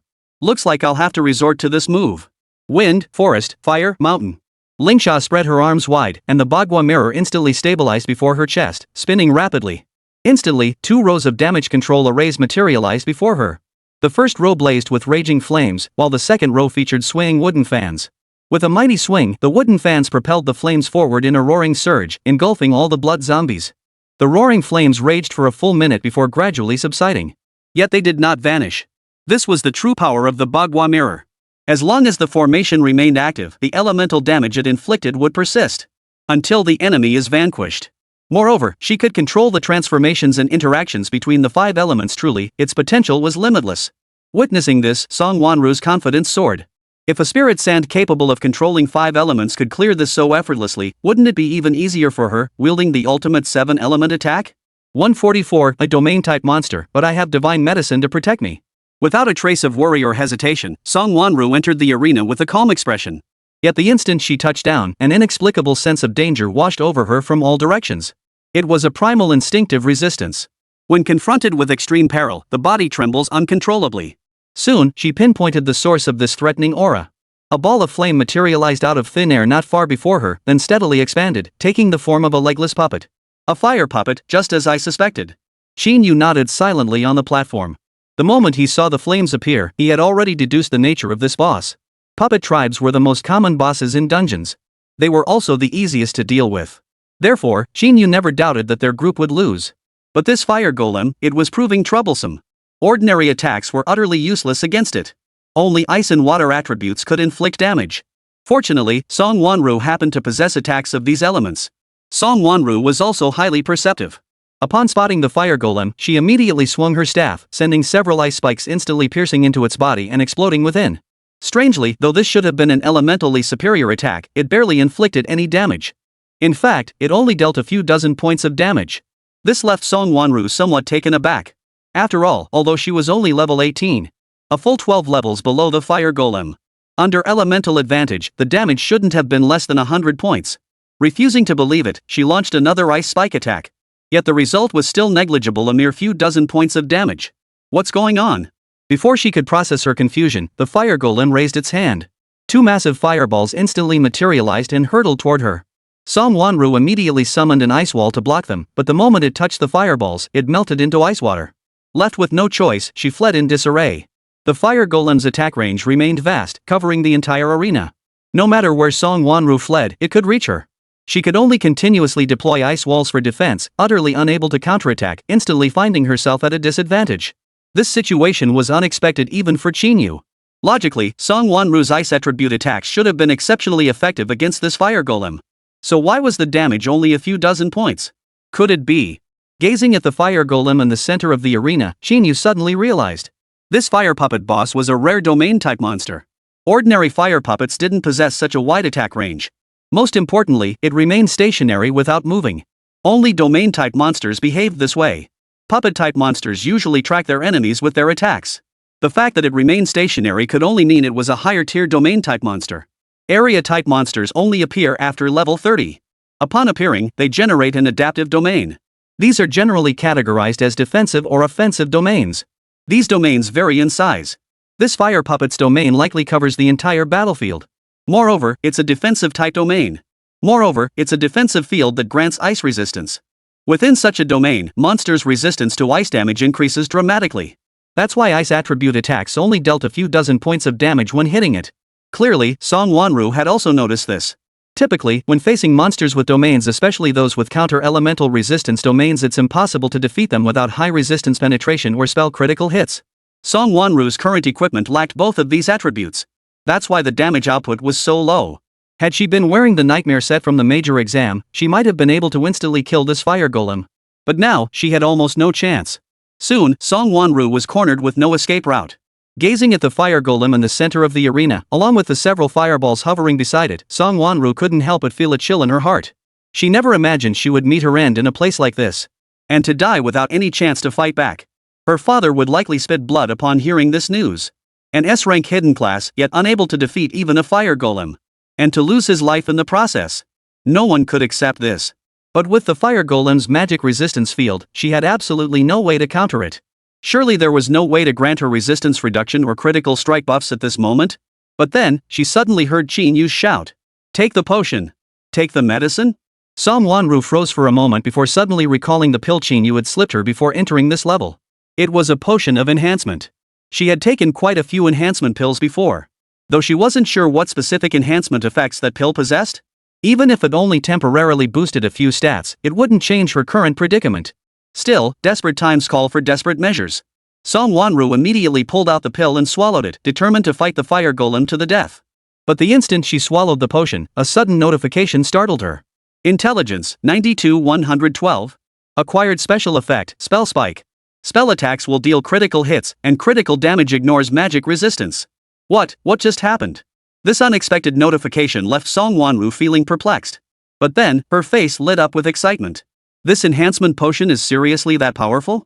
Not only did it instantly boost her intelligence by 20 points, but it also had such an extraordinary special effect? Even the Snow Moon Pavilion and Huachun Hall, the top-tier pharmacies in Huaxia, would struggle to obtain such a premium enhancement potion. Where on earth did he get this potion? Could it be a gift from the guild leader? But they clearly don't get along. How could he give such a precious medicine right after meeting? Or could it be from Jinli? Song Wanru nodded. This was the only plausible scenario. That old man actually gave Qín Yǔ special treatment behind her back? No wonder Qín Yǔ handled those blood zombies and minotaurs with such ease earlier? With such potency-enhancing drugs, dealing with those creatures would be a piece of cake, wouldn't it? Just then, two balls of flame hurtled toward her. Song Wanru swiftly raised her staff, countering with icy spikes. The collision of fire and ice sent powerful gusts of air rippling across the entire arena, filling it with smoke. But suddenly, dozens more ice spikes emerged from the smoke, striking the fire golem instantly. Each had landed as a critical strike, instantly depleting half its health bar. Now, she declared, it's time to end this fight. Song Wanru slowly emerged from the smoke. Behind her, a massive icicle had materialized, pointing directly at the fire golem's position. Die. 145, biting against itself? Isn't that invincible again? The massive icicle violently pierced through the fire golem's body, instantly draining its remaining health. This explosive damage stood in stark contrast to her earlier scraping technique. This alone proved just how absurdly powerful the spell burst effect from that enhancement potion truly was. Immediately, Song Wanru looked up at Qín Yǔ, wanting to ask about the origin of this potion. But before she could speak, she tumbled through the collapsing floor. It was precisely at the moment Song Wanru fell that Qín Yǔ slowly stood up, stretching lazily. Finally finishing this dungeon? I've been waiting so long, my flowers are about to wilt. Only the hell of karmic retribution remains. I'll see what tricks you have left up your sleeves. The passageway opened, and Qín Yǔ slid into the arena. As he landed, a mirror suddenly materialized before him. It was enormous, nearly as tall as he was. His reflection in the mirror showed a handsome face with sharp features and neatly trimmed hair, giving off a ruggedly handsome vibe. He couldn't help but nod in satisfaction. But then, the reflection in the mirror suddenly smiled. Then, without warning, a fist shot toward him. Qín Yǔ, however, was already on guard. He immediately stepped back, narrowly evading the attack. Staring at this identical version of himself, Qín Yǔ couldn't help but chuckle with amusement. You really are something. To think you could create an exact replica of me to fight me? But do you really think a copy could possibly defeat the real deal? Qín Yǔ shook out his hands, loosening his stiffened body, then beckoned the clone with a flick of his finger. Come on then. Let's see what you've got. The clone showed no flicker of emotion. In a flash, it appeared before Qín Yǔ. A fist slammed toward Qín Yǔ's face, tearing through the air with a sharp whistle. The speed was blinding, and the force behind it was considerable. But Qín Yǔ casually raised his arm. Golden scales flashed, instantly blocking the attack. The clone was sent reeling back several steps, yet its expression remained unchanged. Oomph. Still a silent type? But I don't have all day to play with you. I thought you might have something to impress me, but you're just boring? In that case, you can go die. Qín Yǔ chuckled lightly, then with a mere flick of his right hand, several wind blades shot forth. The razor-sharp blades sliced toward the clone like knives. Yet the next instant, he abruptly raised both arms, shielding his chest. This only made the smile on Qín Yǔ's face grow wider. To think that mere flesh could block his wind blades, this guy really wasn't afraid of death. But suddenly, a crisp sound made him freeze. Golden scales had appeared on the clone's arms, completely blocking the wind blades without a scratch. Qín Yǔ furrowed his brow, the smile vanishing instantly from his face. Interesting. Seems I underestimated you. No sooner had the words left his mouth than the clone swung its arm, unleashing several wind blades. Yet these two were effortlessly parried by Qín Yǔ. Only then did Qín Yǔ suddenly grasp the primary effect of the hell of the wicked mirror. The hell of the mirror of karma could create a duplicate of oneself through a mirror. Any skill or ability he employed would be instantly learned by the clone. In other words, he couldn't use any skills or abilities against this clone. But how was he supposed to take this thing down? Dragon Scale had already been mastered by it. The strategy of immobilizing it before delivering a finishing blow was no longer viable. What about overwhelming it with raw damage? Could this thing react in time? This was the first time since awakening his class that he felt truly stumped. He wasn't afraid of fighting monsters. But facing an opponent with abilities matching his own? That was a different story. But the clone didn't need to overthink it. Firing wind blades as it closed in on Qín Yǔ. It constantly searched for Qín Yú's weaknesses. Still, it yielded no results. With dragon scales shielding him, the wind blades couldn't inflict any damage. The battle seemed to have reached another stalemate. Facing an opponent of equal strength, how could they break the deadlock? During their academy days, their instructors had actually taught them general strategies for such situations. When facing an equally matched opponent, one must find their weakness, which is also one's own weakness. Since that guy was his clone, discovering his own weakness would give them a chance to take him down. But what weaknesses did he possess? Qín Yǔ dodged the attacks while deep in thought. Suddenly, an idea flashed through his mind. A faint smile immediately curled the corners of his mouth. Fake, since you're my clone, let's see if you can survive this. Just then, the clone charged forward and unleashed a punch. This time, Qín Yǔ didn't dodge, he took the blow squarely. Immediately afterward, Qín Yǔ seized both of his hands. Then, tilting his head, he sank his teeth into the clone's neck with a vicious bite. The clone tried to resist, but the instant Qín Yú's teeth sank into his neck, all strength left him, and he collapsed to the ground. Spit! Qín Yǔ spat contemptuously at the clone lying in a pool of blood. You probably didn't realize I only kept a single drop of my blood, did you? Becoming my clone isn't that easy. It's easy to die violently. It suddenly occurred to him, if the clone was a perfect one-to-one replica of himself, then its health pool should match his own. Even with that golden scaled armor, it couldn't withstand a dark element attack that bypassed defensive shields. With only 1 HP left, a single dark fawn would finish it off effortlessly, it wouldn't even have time to react. But staring at the clone lying dead in a pool of blood, Qín Yǔ suddenly had a bold idea. Summoning spell. Qín Yǔ silently summoned a worm, then commanded it to burrow into the clone's body. Watching a creature identical to himself writhing on the ground sent a chill down Qín Yú's spine, making him regret his idea. He'd intended to see if he could create a clone of the clone to witness the outcome. If this creature possessed the same attributes and abilities as himself, even with the clone's halved stats, its power would still be staggering. Imagine that scene. He summoned countless copies of himself, and then those copies summoned countless more copies of themselves. Wouldn't that be a pure perpetual motion machine? Granted, the attributes would diminish progressively until negligible. But doesn't it sound utterly terrifying?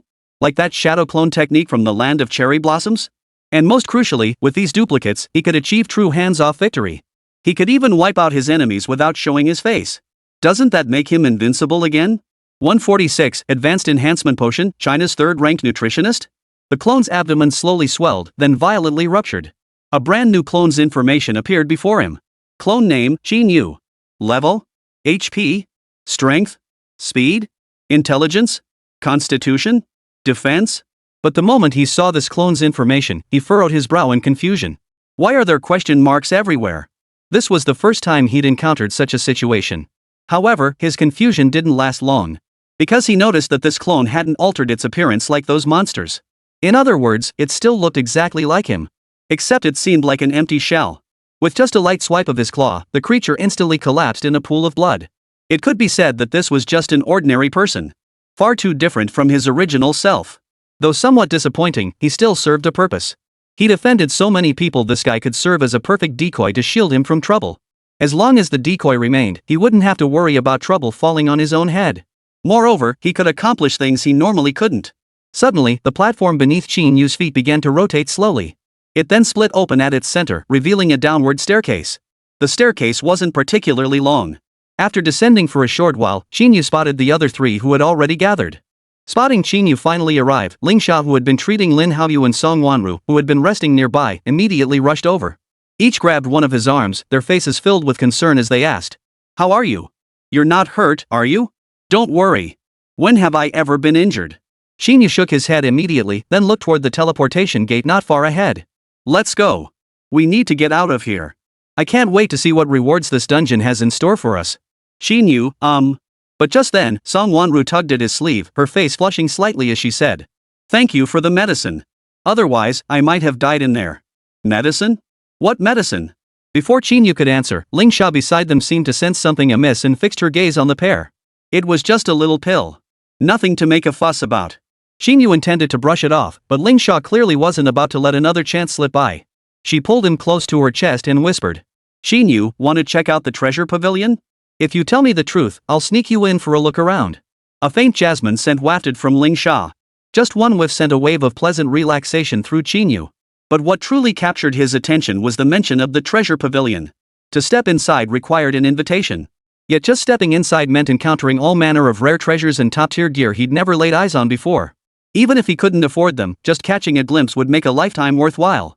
With that thought, Qín Yǔ slipped the last enhancement pill from his backpack into Ling Xiao's hand, then patted her shoulder and said, "You better keep your word. No backing out now, okay?" With that, he strolled toward the portal, followed closely by Song Wanru and Lin Haoyu. Only she remained standing still in place. This is an enhancement pill? Ling Xiao's mother was a nutritionist, so she knew a thing or two about these enhancement pills. As such, she knew at a glance that this wasn't ordinary replenishment medicine, but enhancement medicine. And not just any ordinary enhancement drug. It was a high-grade enhancement drug. Enhancement drugs were categorized into low, medium, and high tiers, and this was clearly a high-grade variant capable of delivering special effects. Yet only the most elite nutritionists could formulate high-grade enhancement drugs.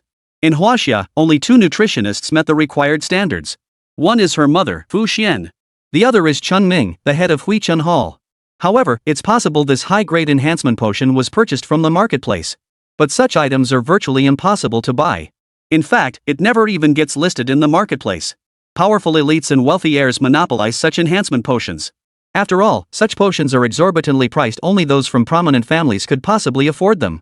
But Qín Yǔ is just an orphan, how could he possibly afford such high-grade enhancement potions? And judging by the situation, he had just given Song Wanru one too. How could he be so generous with something so precious? And not just one, but 2?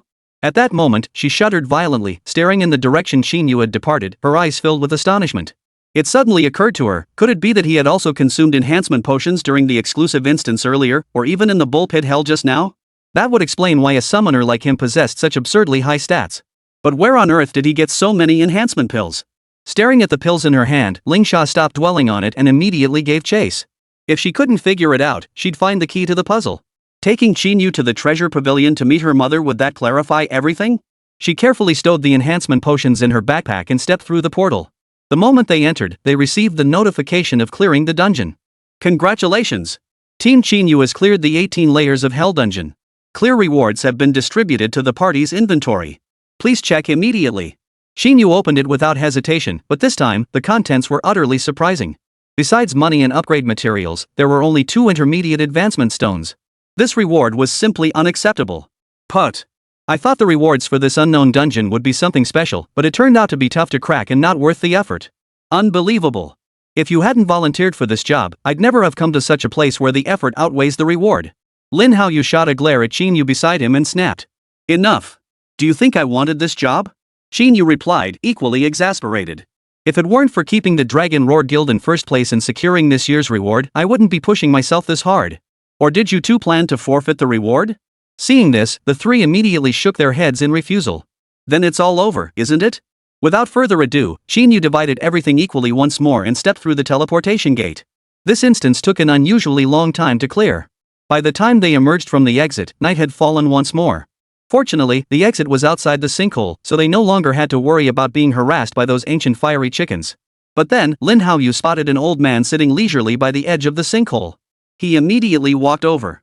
Hey, old man. You're still here? Take us back to the inn. Seems you still have some sense of loyalty you haven't left yet. You're a whole lot better than that Qín Yǔ. 147, buying gear, if you can't afford it, don't ask. Startled by Lin Haoyu's sudden voice, the old man jumped.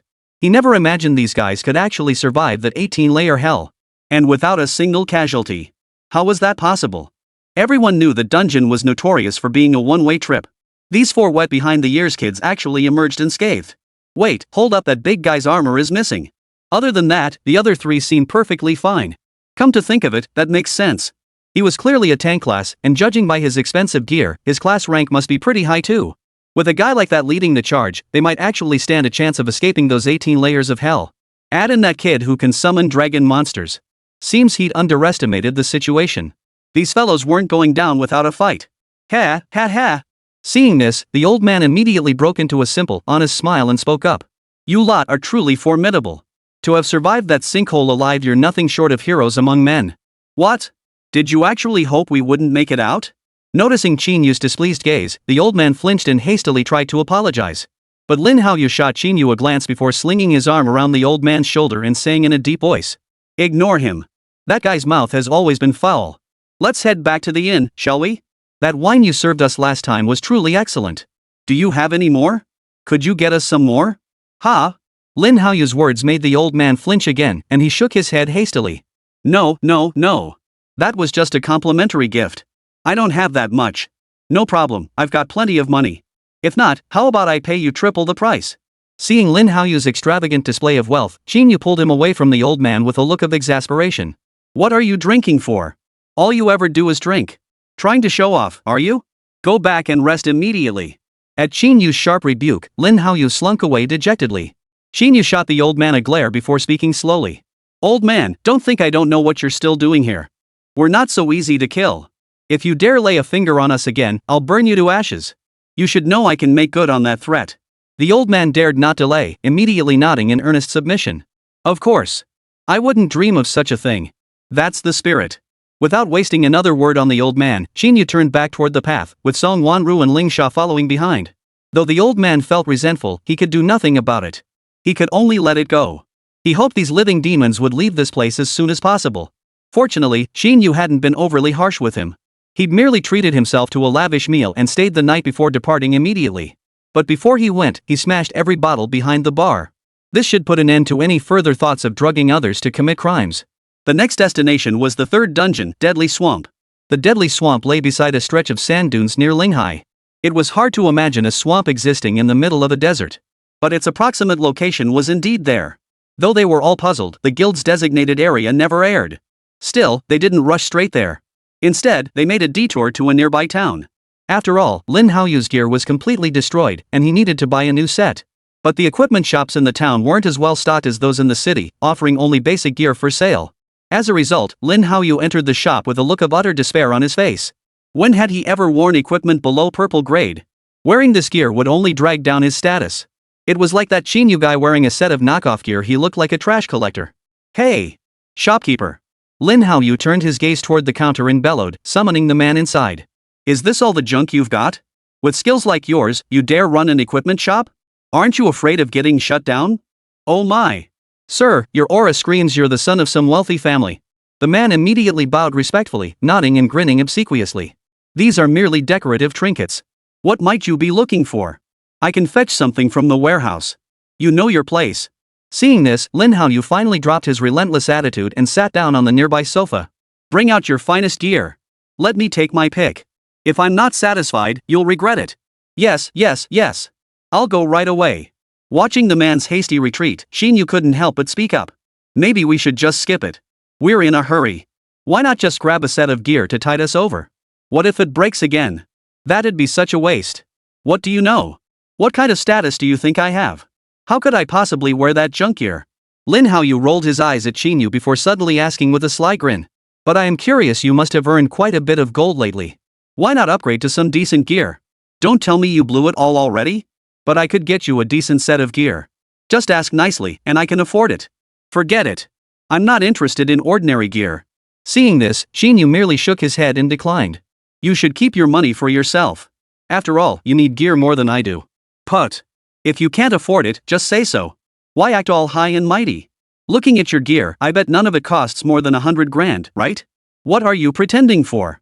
Lin Haoyu was still thinking of seizing the chance to mock him a bit more, but by then the man had already emerged carrying several pieces of gear. Ha! Young master, these are the finest pieces in our shop. Take a look. Everyone moved closer to the table, examining the items laid out.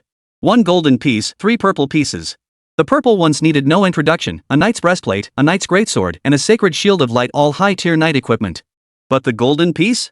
That one had a story. It was a gold-grade recovery ring. Though not the pinnacle among universal gear, its substantial recovery capacity made it highly sought after. Wearing it was like having a continuous healing array active at all times. The only drawback is that this ring only activates after leaving combat. Meaning, to regain health, one must retreat and wait until outside enemy attack range for it to take effect. 148, is the recovery ring that powerful? How does it compare to the venom ring? Lin Haoyu slipped the ring onto his finger without hesitation. Although Ling Sha, the array master, was present in the party, it was clear this woman wasn't focused on protecting him. If they got separated in the dungeon, he'd have to rely on himself to survive. Or if the next dungeon featured mandatory solo battles, he couldn't count on anyone. This ring, however, perfectly complemented his high defense regeneration, enabling dual recovery of both defense and health. He would never have to fear being taken down again. He gladly accepted the other 3 pieces of equipment as well. Young master, the total price for these items has already reached 2 million. You. Charge it. I'll take all of them. Got it. You're such a smooth operator, sir. The man grinned from ear to ear. In this godforsaken place, he actually had such a wealthy customer buying gear. And he'd bought all these fine pieces at once. Not a moment's hesitation. If he'd known, he would have priced them even higher? But just as Lin Haoyu was about to hand over the money, Qín Yǔ raised his hand to stop him. Dude, asking 2 million for just these 4 pieces? That's a bit steep, don't you think? The golden recovery ring might be worth 1 million, but those 3 purple tier items? Barely 50,000 each. That's 150,000 total. You want 2 million? Think we're suckers? Sir. Before the man could retort, Lin Haoyu abruptly shook off Qín Yu's hand. I've got money to burn, why should I need you to save me any? Unlike you, who can't even afford a decent piece of gear. With that, Lin Haoyu flung the payment code at him and paid without hesitation. Seeing the extra 2 million in his account, the man's face lit up with a mix of delight and contempt. He looked at Qín Yǔ with disdain and said, "My little shop runs on a shoestring budget, nothing like those flashy stores in the city with deep pockets. If you think my prices are too high, look within yourself. Ask why you aren't working harder?" Instead of standing here making snide remarks, the man stared at Qín Yǔ with utter contempt. In his eyes, this fellow was nothing but a petty commoner, someone who couldn't afford the price and complained about it. But suddenly, he noticed the deep green ring on Qín Yǔ's finger and froze. That ring, looks familiar somehow? As he pondered, the man had already stepped in front of Qín Yǔ, intending to examine the ring on his hand up close. Before he could reach out, however, Qín Yǔ swiftly tucked his hand behind his back. It's just a cheap ring. Even in a shop like yours, you've probably seen plenty like it. Nothing to see here. No. But the man, overcome with excitement, yanked Qín Yǔ's hand forward and stared intently at the ring. He practically pressed his face against it. This left Lin Haoyu, standing nearby, utterly puzzled. Just as he was about to ask, the man suddenly lifted his head, startling him. Poison. Poison ring. It's a poison ring. The man sat down on the spot in excitement, then quickly scrambled back up. He grabbed Qín Yǔ's hand, examining the ring as if it were a priceless treasure. Even though you concealed this ring's quality and properties, I'd never mistake its appearance and shape. This is undoubtedly the venomous ring. It's probably white or green grade, right? This guy couldn't afford a higher tier one. Lin Haoyu snorted disdainfully at the scene. After all, poison rings above blue grade are now inflated to millions. Even with money, you couldn't buy one. How could this guy possibly have one? But before his words had fully faded, a flash of golden light erupted within the shop. Qín Yǔ raised his hand, and the ring on his index finger shone with a golden light so bright it made everyone present squint. Gold! A golden venom ring! The man was once again so terrified he collapsed to the floor. In his nearly 40 years of life, he'd never seen equipment of such supreme quality. For equipment like the venomous ring, anything above blue quality was considered top tier, commanding prices beyond reach. Purple quality ones had long vanished from the market. Let alone one of golden quality like this. Lin Haoyu, meanwhile, stared blankly ahead. The golden recovery ring on his hand had already lost its luster. How is this possible? How could you possibly have such gear? Anything is possible. Qín Yǔ silently withdrew his hand, his face brimming with amusement as he watched the utterly stunned Lin Haoyu. All I can say is, you're blind as a bat. You need to work on your eye for quality. Stop trying to look down on others with your condescending mockery. Karma will catch up with you sooner or later. Qín Yǔ said no more. After all, he'd seen far too many like Lin Haoyu and this shopkeeper. No point wasting breath on the likes of them. But then, the lights in the shop suddenly dimmed, plunging the entire equipment store into darkness. Sunmmary instantly conjured a fiery beam that coiled around her, illuminating a patch of the room. In that very instant, a silver glinting dagger stabbed toward her from behind. But the target wasn't her, it was Qín Yǔ, standing just ahead of her. Qín Yǔ, watch out! Seeing this, Sunmmary shouted loudly as she raised her staff, ready to deal with the sudden shadow. Clearly, this was a trap. The inexplicable blackout and the sudden attacker were undoubtedly after Qín Yǔ's golden poison ring. Yet just as she raised her hand, a flash of lightning erupted within the shop, instantly engulfing all four of them. The intense electric shock brought an overwhelming numbness, instantly immobilizing her. She could only kneel on the ground. The staff slipped from her grasp and fell to the floor. Not only her, but Ling Sha and Lin Haoyu beside her were all paralyzed, unable to move. But the paralysis wasn't the critical issue. The black shadow had already appeared behind Qín Yǔ. The dagger in the shadow's hand swung out violently, aiming straight for the back of Qín Yu's neck. Holding the dagger with both hands, it appeared as though the assailant had mustered every ounce of strength. If this strike landed, Qín Yǔ would likely be crippled if not killed outright. The man lurking in the shadows beside them instantly revealed a wicked grin. The golden poison ring was a rare treasure. Having stumbled upon it, he certainly wouldn't let it slip away.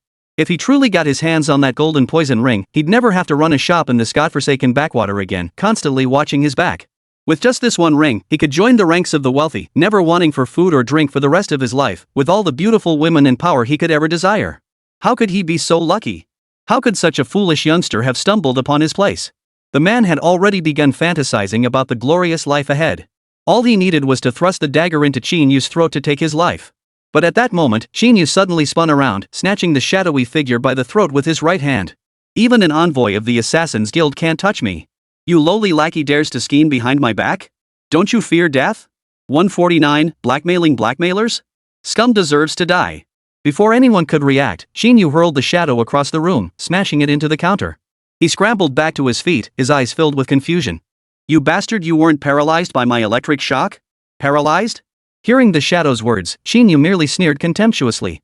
He glanced at the three kneeling figures beside him and spoke slowly. You think this ordinary paralysis effect could possibly work on me? Under the shadow's stunned gaze, Qín Yǔ casually flicked his wrist. The golden scales covering his body glistened distinctly, still dazzling even under the bright lights of the shop. Those are dragon scales. Who the hell are you? The shadow's face instantly twisted with terror. Who among the people of Huaxia didn't know that the dragon clan was one of the strongest races? Those who awaken dragon-related professions or skills possess formidable power. Most crucially, the dragon clan is immune to all control effects. That might explain why he hadn't been paralyzed by his own lightning. Against such an opponent, he stood no chance whatsoever. The thought made him want to flee immediately. But the moment that thought surfaced, Qín Yǔ had already reappeared before him. With a sudden spin, he unleashed a dragon claw strike that instantly ripped through his opponent. The leather armor shattered instantly, revealing several shallow gashes. Then Qín Yǔ blew lightly, and a green mist instantly enveloped him. You provoke me and think you can run? Do you really think I'm easy to bully? You can only blame your boss for being too impatient. The dark figure tried to fight back, only to find itself immobilized. Worst of all, it realized its health was rapidly depleting. In less than 10 seconds, it was nearly depleted. The man slowly collapsed. Only then did the other three gradually regain their ability to move, slowly rising to their feet. At that moment, Qín Yǔ turned his gaze toward the shopkeeper, who was trying to sneak away behind the warehouse door. A single glare from him was enough to make the man's legs give way instantly, collapsing him to the ground. Don't kill me. I really didn't mean to. So you're implying I did it on purpose? Qín Yǔ walked over to the man with a smile, grabbed him by the collar, and tossed him back into the shop. No. I'm sorry. Please, sirs, don't kill me. I haven't lived long enough yet. As Qín Yǔ approached slowly, the man tried to put up a last-ditch resistance. But Lin Haoyu had already charged forward, landing a punch squarely on his face that instantly blackened one eye. Damn it! You dare rip me off? Do you even know who I am? You think you can pull this on me? You think I won't tear this whole shop apart in a minute? Why waste words with this guy? Just kill him. Ling Sha crossed her arms, her gaze fixed on the man as if he were already dead. No! Masters, please. Just spare my life, and you can take everything in this shop. And I'll give you back the money for those 4 pieces of gear you just bought. I beg you, just don't kill me, please. The man pleaded desperately, seeking a shred of mercy. This momentarily softened Lin Haoyu and Song Wanru's hearts. But suddenly, Ling Sha swept her hand, instantly deploying a damage control array beneath him. She then picked up the dagger lying on the ground and slit his throat. Blood gushed forth instantly. He struggled briefly before collapsing in a pool of his own blood. People like this, keeping them alive only makes them scum of society. Better to kill them outright. It's a good deed, right? Don't you agree, Qín Yǔ? Makes sense. Qín Yǔ nodded in agreement, then glanced at the equipment shop and waved his hand. Take everything from here. If you can't carry it all, burn it all. With that, Qín Yǔ immediately entered the warehouse. He took everything else, clearing out the entire stockpile of upgrade materials. He also took the opportunity to enhance his venomous ring at the nearby enhancement station. Equipment name, Venomous Ring. Equipment grade, Gold. Equipment level, 33. Effect, inflicts poison damage on attacks, dealing 13% of the target's maximum HP per second. Over this period, he had visited numerous dungeons and even one secret realm, accumulating tens of thousands of upgrade materials. Qín Yǔ placed them all directly onto the enhancement platform. Gazing at the countless upgrade materials, Qín Yǔ hesitated not a moment before clicking the upgrade button. The venomous ring instantly surged to level 50. Equipment level, 3350.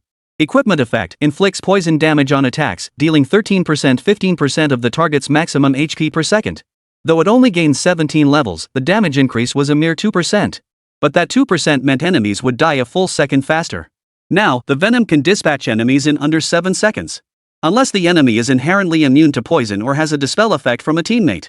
At that moment, Song Wanru approached from behind, her face filled with surprise and confusion.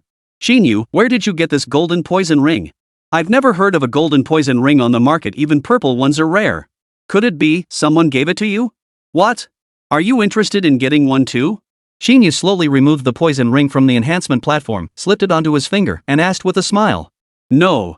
I'm just curious. Song Wanru shook her head immediately upon seeing this, her words betraying her true thoughts. This kind of top-tier gear wouldn't be found in ordinary dungeons, so I got this from the trial tower. This time, Qín Yǔ didn't hold back and spoke directly. The trial tower? Song Wanru frowned. But I cleared the trial tower too. Why didn't I get anything valuable? Well, that's because I broke the Tower of Trials record, isn't it? Seeing this, Qín Yǔ couldn't help but smile knowingly. But that's just my guess. Breaking the trial tower record guarantees access to the hidden dungeon, everyone knows that. But this poisonous ring, it might also have something to do with my luck. As if sensing the inexplicable disappointment on Song Wanru's face, Qín Yǔ slowly walked over, gently patted her shoulder, and offered soft words of comfort.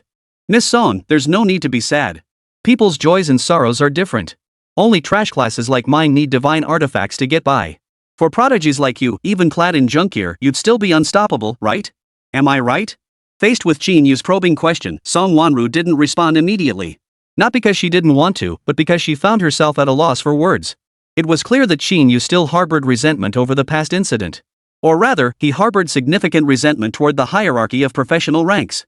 But he had already proven himself no weaker than any S-rank profession. It wasn't just because of his top-tier gear, but also due to other aspects. With that thought, Song Wanru smiled gently and spoke slowly. Then you really are quite fortunate. If only I could be that fortunate too. 150, Undercurrents Rage, the standoff within the Enforcement Bureau. Seeking gold tickets. Though Song Wanru smiled, Qín Yǔ detected a hint of longing in her expression. Could this woman be hinting for him to take her to grind the trial tower? He was just a step away from level 20, on the verge of entering the level 20 trial tower. Most of the hidden dungeon passes contained exclusive dungeons. In other words, they could all drop exclusive gear. If she happened to get exclusive gear for an elemental mage, Song Wanru's power would skyrocket. Combined with the Song family's wealth, they could easily spend their way to upgrading the gear to level 100 in no time. Level 100 marks a qualitative leap for gear, granting massive boosts to stats and effects. Not to mention, it's exclusive gear. And if they were to drop top-tier gear like the venomous ring? The power boost would be nothing short of massive. No wonder Song Wanru wanted a piece of the action. Alright, once we clear these two dungeons, we're going to smash that level 20 trial tower record. Deal. You have my word. Satisfied with Qín Yǔ's affirmative response, Song Wanru turned and walked away. Just then, crackling sounds of flames burning erupted from outside. The flames rapidly engulfed the shop, reducing it to a precarious state.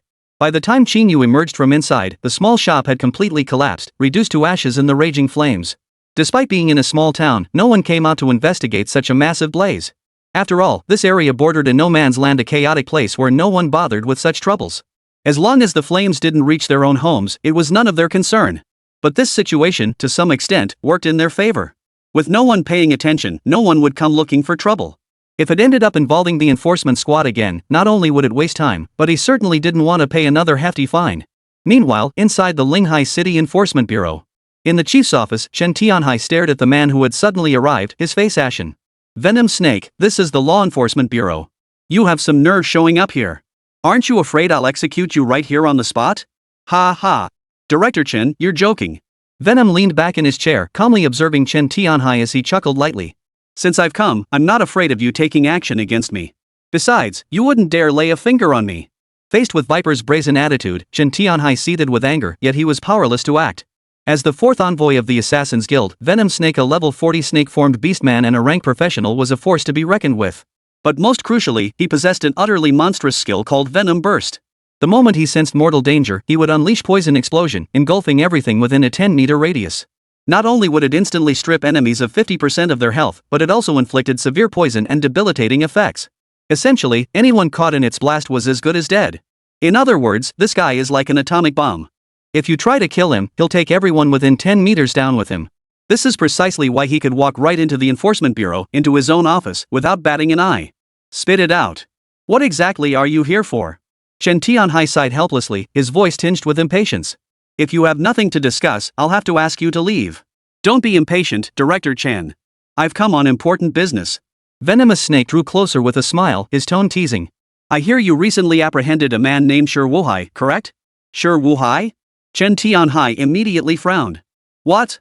Does he have some connection to your assassin's guild? Seems I haven't wronged him after all. Now that Director Chen is aware, this matter will be much easier to handle. Venomous Snake nodded, his gaze suddenly sharpening. Those distinctive serpentine eyes, cold yet radiating a hint of authority. I'm taking him away. No. Chen Tianhai shot back the moment the words left Viper's mouth. That man committed a crime. Until his sentence is served, no one can take him from the Bureau of Law Enforcement. Are you refusing me? Hearing Chen Tianhai's response, the venomous snake's eyes instantly turned crimson, and a bright red forked tongue flickered from its mouth. Director Chen, the fact that I'm even sitting here talking to you right now is me giving you plenty of face. But don't mistake this for a negotiation. This is a notification. Today, I must take Shi Wuhai away. You cannot stop me. Although Chen Tianhai was also a level 40 intermediate professional and both shared the same A rank honor class. If they actually clashed, it was anyone's guess who would come out on top. Chen Tianhai was confident he could take this guy down with a single headshot, finishing him off in a few shots.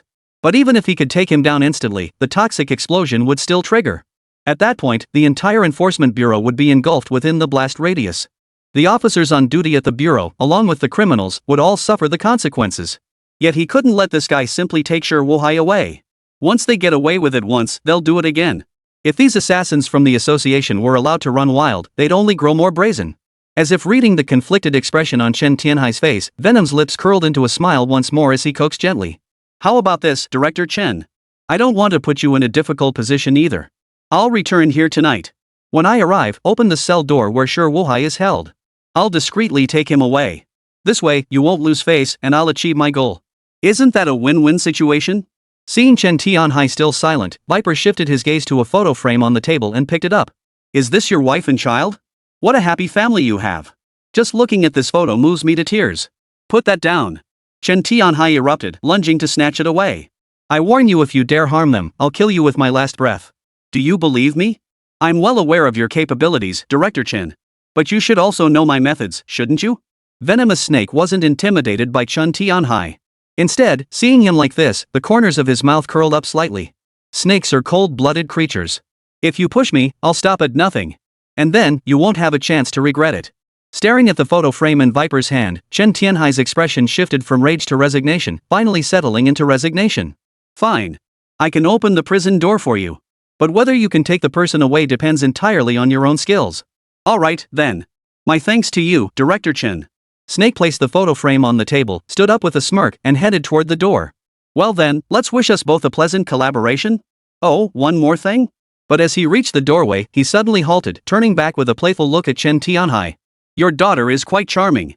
If the opportunity arises, I'd genuinely like to have a chat with her. I hope you don't try any tricks in front of me. This is for your own good and for the safety of your family. As the head of the Enforcement Bureau, you should understand this principle. 151 Human Decoy Guide in the Desert. Is this the desert hill? Qín Yǔ stood atop a sand dune, gazing at the endless expanse of desert stretching before him, murmuring to himself. Desert Hill was the only desert in China born by the sea. It could also be called a world wonder. Once a lush forest, it transformed overnight into an endless expanse of sand after monsters ravaged the land. It is said that this desert harbors many dangerous monsters. At the same time, numerous high-level dungeons and secret realms had emerged. Yet the dungeon they sought this time, the Deadly Swamp, was located precisely here. Could a swamp truly exist in this desert? Sometimes, a swamp doesn't necessarily mean a swamp. It could be something else entirely. At that moment, Ling Sha approached from behind and spoke slowly. While this is a guild quest, it was likely posted in the quest hall by someone nearby or a monster hunter. So everything remains uncertain.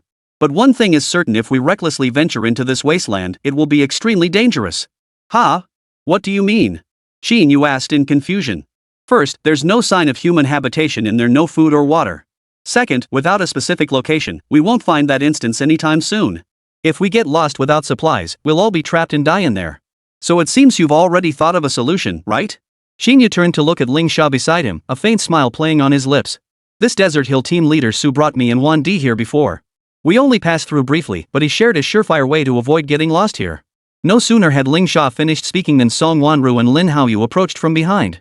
Song Wanru wore an expression of utter exasperation and disdain. It was clear she was genuinely annoyed with Lin Haoyu. Especially after Qín Yǔ had unilaterally agreed to that date, Lin Haoyu had been pestering her non-stop to make good on her promise. It had nothing to do with her at all. How could this guy use her as a bargaining chip? Wasn't this essentially selling her out? Wanru, wait for me. You agreed to go on a date with me. You can't go back on your word. Go on a date with you? Dream on. Whoever promised you that, go bother them. Leave me alone. Song Wanru brushed off Lin Haoyu like a clingy nuisance, but just then heard Ling Sha's words and froze. Hey! Wanru, you finally decided to stop? I knew you still cared about me. Lin Haoyu immediately stepped closer, but the next second, he heard Song Wanru say with a laugh. Lin Haoyu, dare you run a lap over there? If you dare, I'll agree to go on a date with you. Ha? Really? What's the big deal? I'll do it. Without a moment's hesitation, Lin Haoyu leapt off the sand dune and charged toward the distant sea of sand. The endless expanse of sand held no other living creatures. Even a large figure like Lin Haoyu stood out barely at all against the vast, featureless landscape. Witnessing this, Qín Yǔ and Ling Sha simultaneously turned to look at Song Wanru behind them, both giving her a thumbs up. Truly worthy of being the top student at Linghai's premier academy. Your learning ability is exceptional. You picked up my motivational techniques that fast? It varies from person to person. I just wanted to give this guy something to do so he wouldn't be hovering around me, getting on my nerves. Seeing the hint of pride on Song Wanru's face, Qín Yǔ and Ling Sha exchanged a knowing smile and said nothing more. Ling Sha's solution was simple. In these desert hills dwelled a monster known as the hillworm. These creatures feed on rotting flesh. Thus, they frequently appeared around the dungeon year-round. Whenever adventurers perished within the dungeon, they became the creature's sustenance. Consequently, their lairs are almost always built near the dungeon's entrance. In other words, finding them means finding the dungeon entrance. It might not be the specific unknown dungeon they seek, but at least it points them in the right direction. And how to find them? It requires a bait willing to sacrifice itself. Plamidomonas crave the taste of flesh. Though they feed on carrion year-round, they never turn down fresh meat. In this desert, if someone were to run aimlessly here, it would surely attract a swarm of amoebas to attack. Then, once they captured just one, they could locate the dungeon entrance. If it's not the dungeon they seek, they'll try again. Eventually, we'll find it. Though it involved some luck, this was the most reliable and effective method. At that moment, Lin Haoyu remained utterly unaware that he had once again become the bait. As he ran into the sea of sand, he kept waving at Song Wanru. His gestures seemed to say he'd succeeded. He was determined to secure that date. Yet the next instant, the sand beneath his feet suddenly began to shift, as if countless creatures were scurrying beneath the surface. He instinctively tried to flee, but it was too late. Countless sand fleas erupted from beneath his feet, engulfing him in an instant. Had he not been clad in heavy armor, he would have perished within seconds. These level 30 sandworms possessed neither high attack power nor special abilities, but their sheer numbers were their strength. This was the sole advantage of the insectoid race. However, they could be annihilated in one fell swoop by a large-scale attack. In the very instant Lin Haoyu was trapped, two beams of light shot forth from a nearby hill. One was Ling Sha's healing array. The other was Song Wanru's flame attack. The fiery beam plunged into the hill-shaped swarm, instantly igniting a raging inferno that filled the air with wails of agony. Meanwhile, Lin Haoyu managed to escape. Just as he was about to thank the two girls for saving his life, he saw the other three sprinting toward a distant direction. He hurried after them, only to discover they were chasing after a single amoeba. What good would catching it do? Could they possibly eat it? Before he could figure out what was happening, the three ahead of him came to a halt. Most importantly, a portal appeared before them. Clearly, this was the entrance to the instance. But the completion records on it meant this wasn't an unknown dungeon. It was a dungeon that had already been discovered and cleared, not the one they were looking for. At that moment, the three turned in unison to face Lin Haoyu, who had finally caught up from behind, their faces lit with mischievous grins. Mr. Lin, it seems we'll need to trouble you to take another trip over there? Qín Yǔ said with a smile. Song Wanru made it clear if you go take another look over there, she'll definitely go on a date with you. I'm not exaggerating here. She said it herself.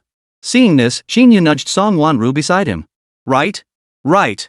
Song Wanru could only nod helplessly in agreement. Please go one more time. With us protecting you, you won't get hurt.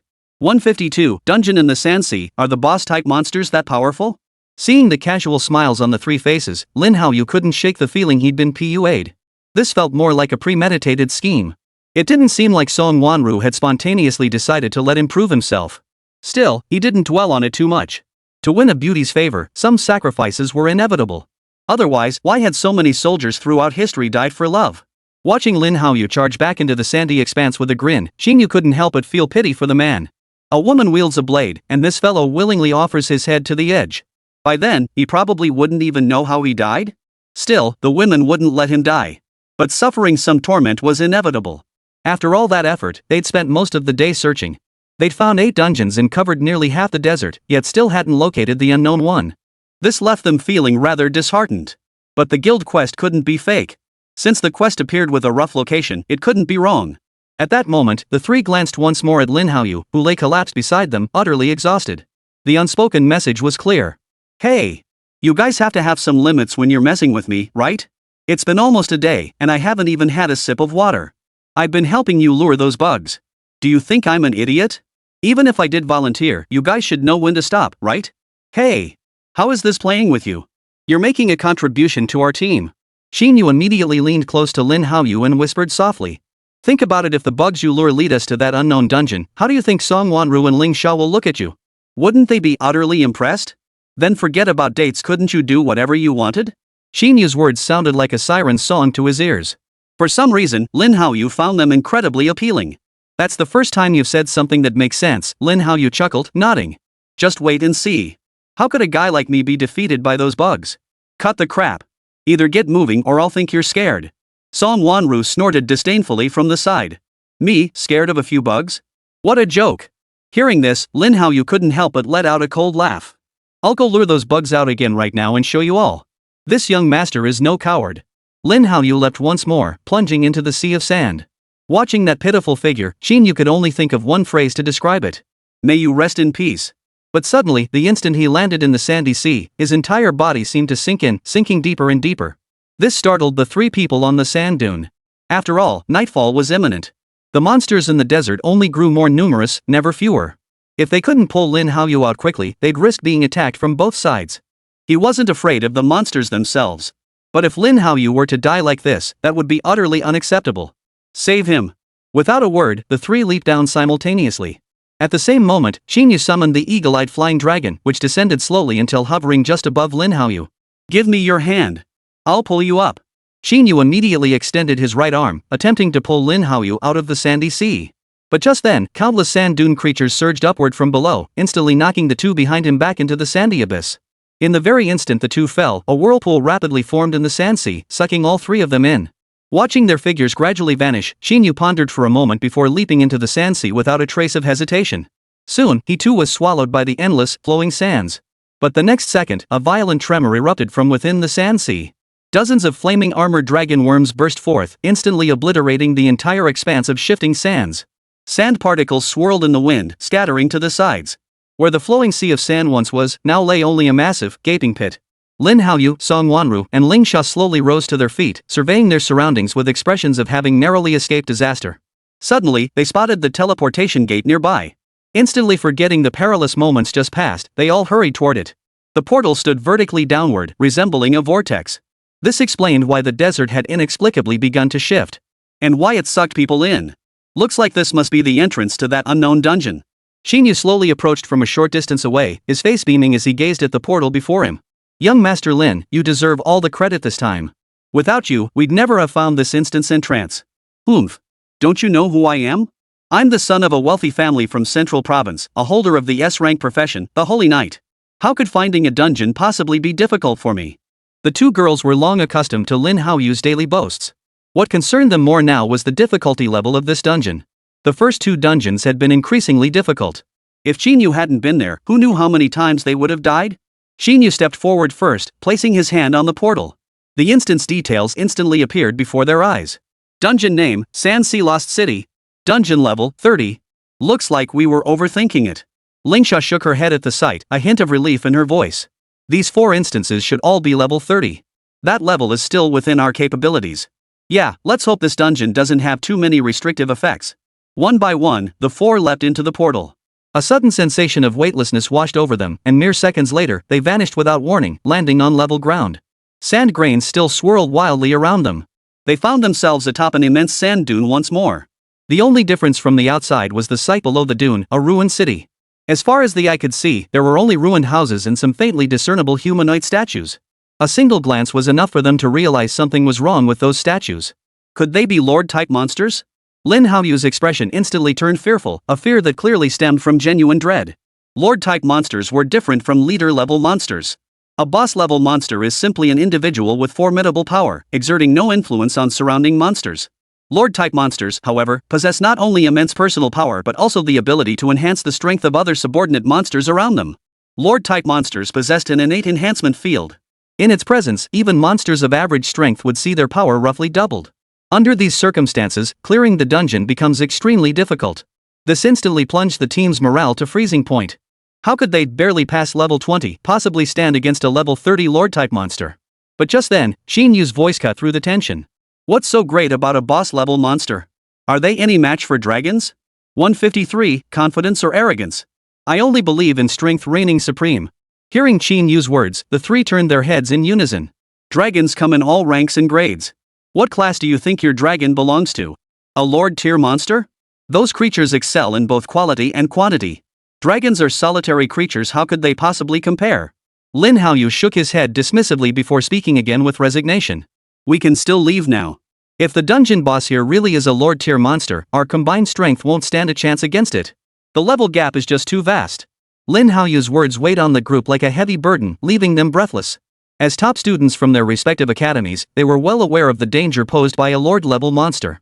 Even though they were a complete four-person team now, the gap in levels meant their chances of victory were still slim. If they couldn't take down the Lord quickly, they would be the ones killed. Among the four, Qín Yú remained the most composed.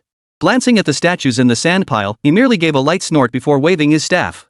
A golden scaled insect materialized in the air. Dragon Flame. At his command, the golden scaled insect opened its gaping maw, unleashing a torrent of scorching dragon flame that instantly engulfed the entire sand city. Qín Yú. What are you doing?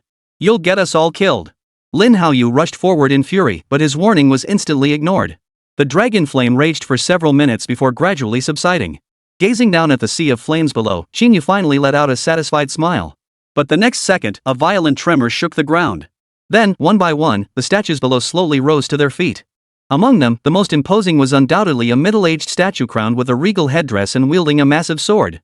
Moreover, it was evident that the other statues had intentionally or unintentionally positioned themselves around it. The innermost circle comprised magical statues wielding wands. Further out were restorative statues and archer statues. The outermost circle comprised knight statues clad in armor. Damn it! Seeing this, Lin Haoyu cursed aloud, his body trembling uncontrollably. Qín Yú, are you an idiot? I told you not to provoke them. Why can't you understand? Great, now we're all going to die here. You're a knight, the class with the highest defense to date. When will you ever grow a pair? Hearing Lin Haoyu's tirade, Qín Yú merely glanced at him before speaking up. Now that we've come this far, we shouldn't back down. If we fail the mission and return to the guild, who's going to respect you? Stop lecturing me. What's face compared to your life? Lin Haoyu retorted angrily. Qín Yú, meeting you is the worst luck I've had in 8 lifetimes. Enough with the whining. We'd be better off figuring out how to take these guys down. They're just a few statues, not as tough as you make them out to be. What do you know? You're just bursting with overconfidence, downright cocky. Lin Haoyu stopped bickering with Qín Yú. Since these monsters had been roused, there was no choice but to fight. Even if they couldn't win, they had to find a way to protect themselves. He didn't believe Qín Yú could defeat even this Lord-level monster. This wasn't like those field-level boss monsters. The minions this guy had enhanced were essentially on par with boss-level monsters in strength. There were over 100 monsters below, all around level 30. How could the 4 of them possibly win? Song Wanru and Ling Sha remained surprisingly calm. Though they knew the creatures below were Lord-level monsters, they placed greater faith in Qín Yú's abilities. No matter how formidable the boss might be, Qín Yú would find a way to handle it. Finally, the dungeon boss's basic information appeared before the 4 of them. Sanxi Lost City Boss, Ruined Sand King. Lordship Class Monster. Level 30. Oh no, it's really a Lord-type monster. Lin Haoyu muttered in frustration, then shot Qín Yú a vicious glare over his shoulder. If it weren't for this guy, they wouldn't be in such a dangerous situation. But clearly, Qín Yú hadn't noticed Lin Haoyu's glare. Instead, he stared at the statue monsters below with fanatical intensity. Especially that Lord-type monster, the Ruined Sand King. This was his first encounter with such a Lord-type monster.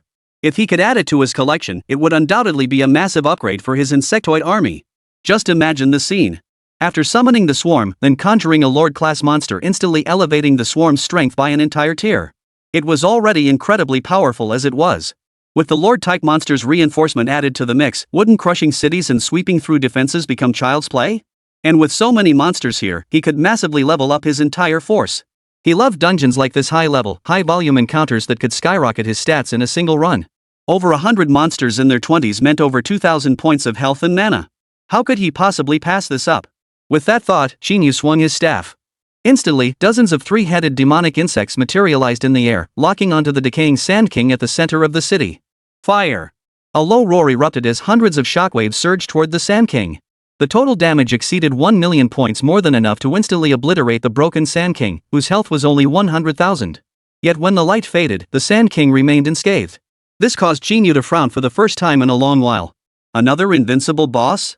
Or could it be that this guy's regenerative abilities can withstand the damage from hundreds of shockwaves?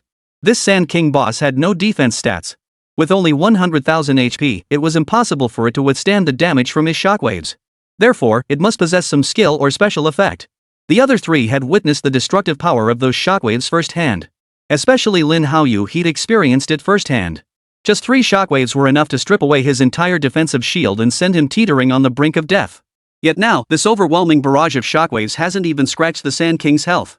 Was this really a boss they could handle? As the circle of archers raised their bows toward them, Lin Haoyu immediately raised his shield and snapped at Qín Yǔ. I told you not to be so overconfident. Now look what happened. We're all going down with you. Shut up. When have I ever let you down? Qín Yǔ glanced down at the crowd of statues below, each vowing their loyalty, and gave a cold, sharp laugh. Then, he leapt from the platform and landed within the Sand City. A Lord-type monster, right? You withstood the damage from hundreds of my shockwaves. If I'm not mistaken, you should be immune to any magical damage, right? Then how would you fare if I didn't use any skills? 154, another invincible monster? But invincibility is exactly what I'm here to defeat. Witnessing this scene, the three on the platform froze in place. Damn it! What the hell is this guy up to now? Lin Haoyu immediately rushed to the edge of the platform. Though cursing aloud, his heart was filled with worry. He knew that if Qín Yǔ died here, then with just the 3 of them, they wouldn't stand a chance against the Sand King. Then, death would be their only fate. With him alive, there was still a glimmer of hope. But if he went to his death, he would drag them down with him. Lin Haoyu, go down and help. Lingsha, standing nearby, cried out urgently. Why should I help? Lin Haoyu snorted defiantly. Doesn't that guy love playing the hero? Let him go alone then. I'd love to see if he can take on that Lord tier boss by himself. Cut the crap. Do you want us all to die here? Lingsha roared angrily, but clearly, Lin Haoyu was the type who responded to tough love. Facing her furious rebuke, he remained completely unmoved. He just wanted to see if Qín Yǔ, with all his confidence, could really take on that Lord-level boss alone. In other words, he wanted to see this guy, who never missed an opportunity to show off, die right here. Seeing Lin Haoyu standing there as if deaf to her words, Lingsha could only turn to Song Wanru beside her. But Song Wanru was no longer on the platform. At some point, she had slipped behind Qín Yǔ, raising her staff with a radiant halo of 7 colors behind her, radiating formidable presence. Her face showed no trace of fear, only a hint of excitement. Just moments ago, she had been nothing more than a worried young girl. How could she change so drastically all of a sudden? Lingsha shook her head quickly, pulling her thoughts back. Now was not the time for such thoughts. Since Song Wanru was willing to risk her life for the sake of a gentleman, Lingsha certainly wouldn't be left behind. After all, she rarely took such an interest in a man. She wouldn't let him die so easily. Watching Lingsha leap down after them, Lin Haoyu's brow furrowed into a tight knot. Both women were so fearless in the face of death. Here he was, a man, still standing by. This was beyond embarrassing. Most crucially, he was a knight. And among knights, he was the most formidable. Damn it! I'll fight to the death. If you two aren't afraid to die, what have I got to fear? Lin Haoyu flipped to leap off the platform, but just then, he suddenly saw countless swarms of insects appear behind Qín Yǔ, surging like a tidal wave into the enemy formation. Among them were several leader-class monsters. Qín Yǔ, Song Wanru, and Lingsha rode atop a 3-headed demon insect, while countless golden-scaled insects circled endlessly above them. A rough count suggested there were over 100. Was this normal? Qín Yǔ had summoned such a massive swarm of insects at once, along with so many dragonkin followers? It felt like even more than last time. Is this the power of a summoner not even at level 20?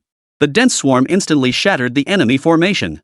Faced with Qín Yǔ's endless swarm, those statue monsters proved utterly helpless, instantly overwhelmed and eliminated by concentrated fire. The battle turned completely one-sided.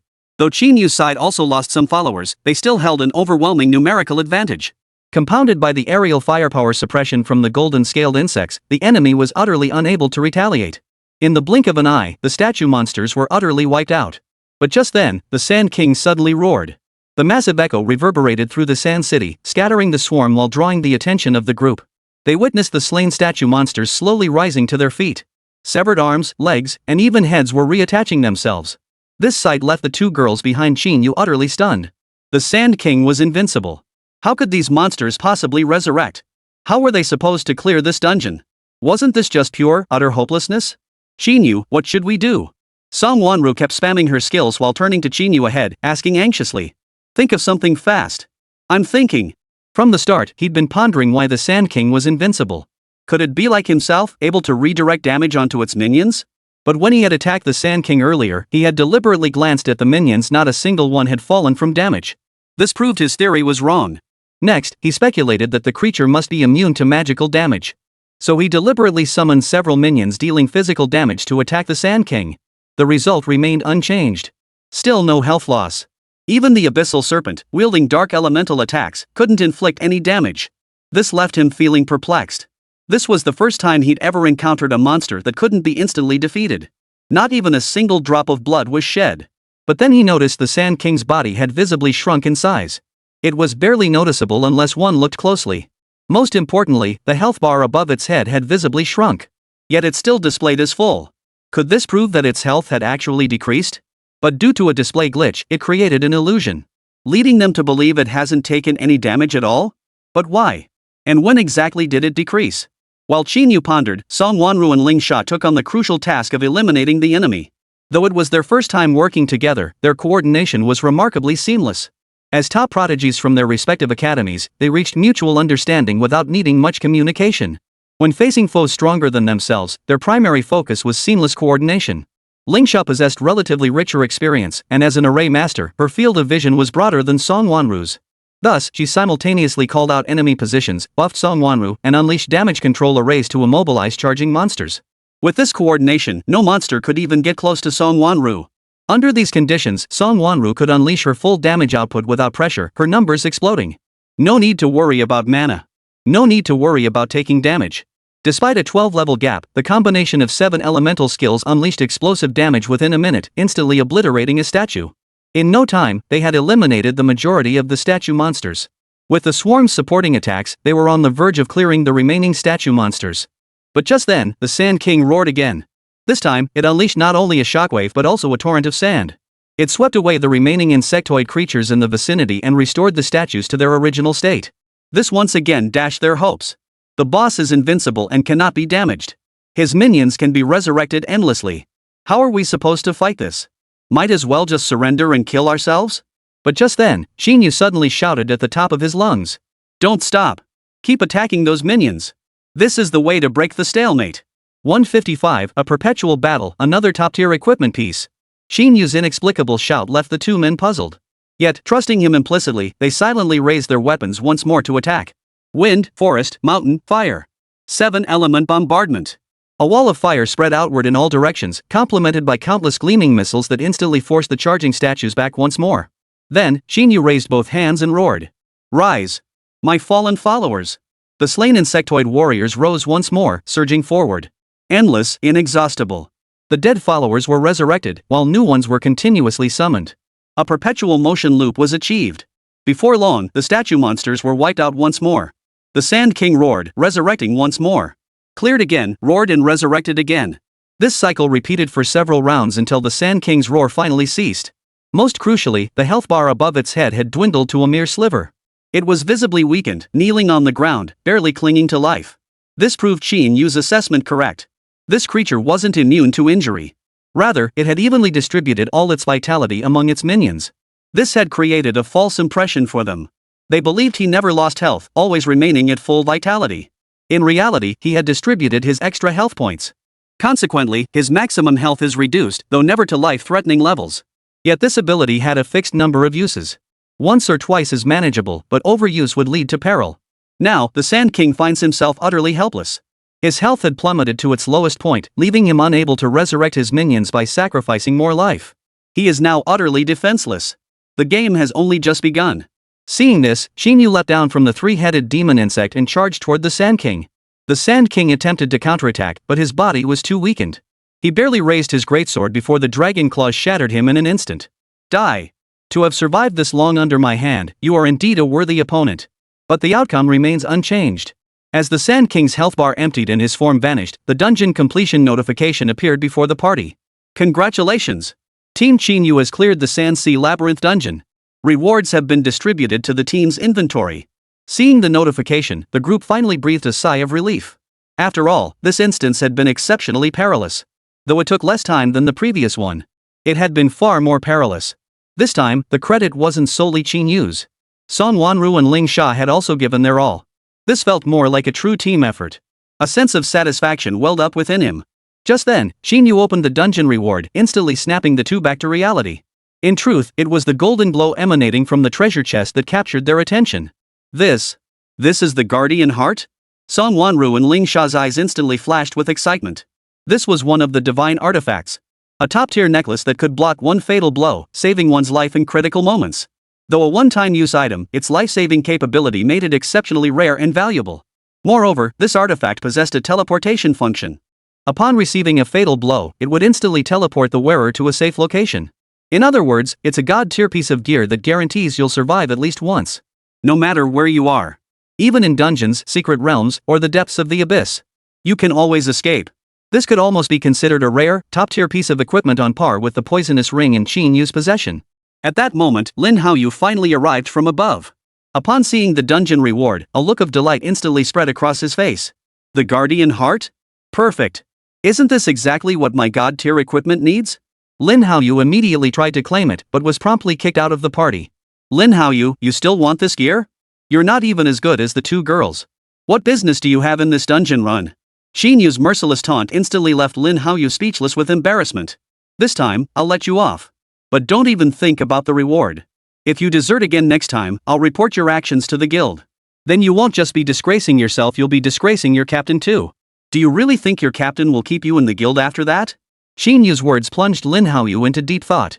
After a long silence, he nodded silently, appearing to concede the point. Seeing this, Qín Yú said no more.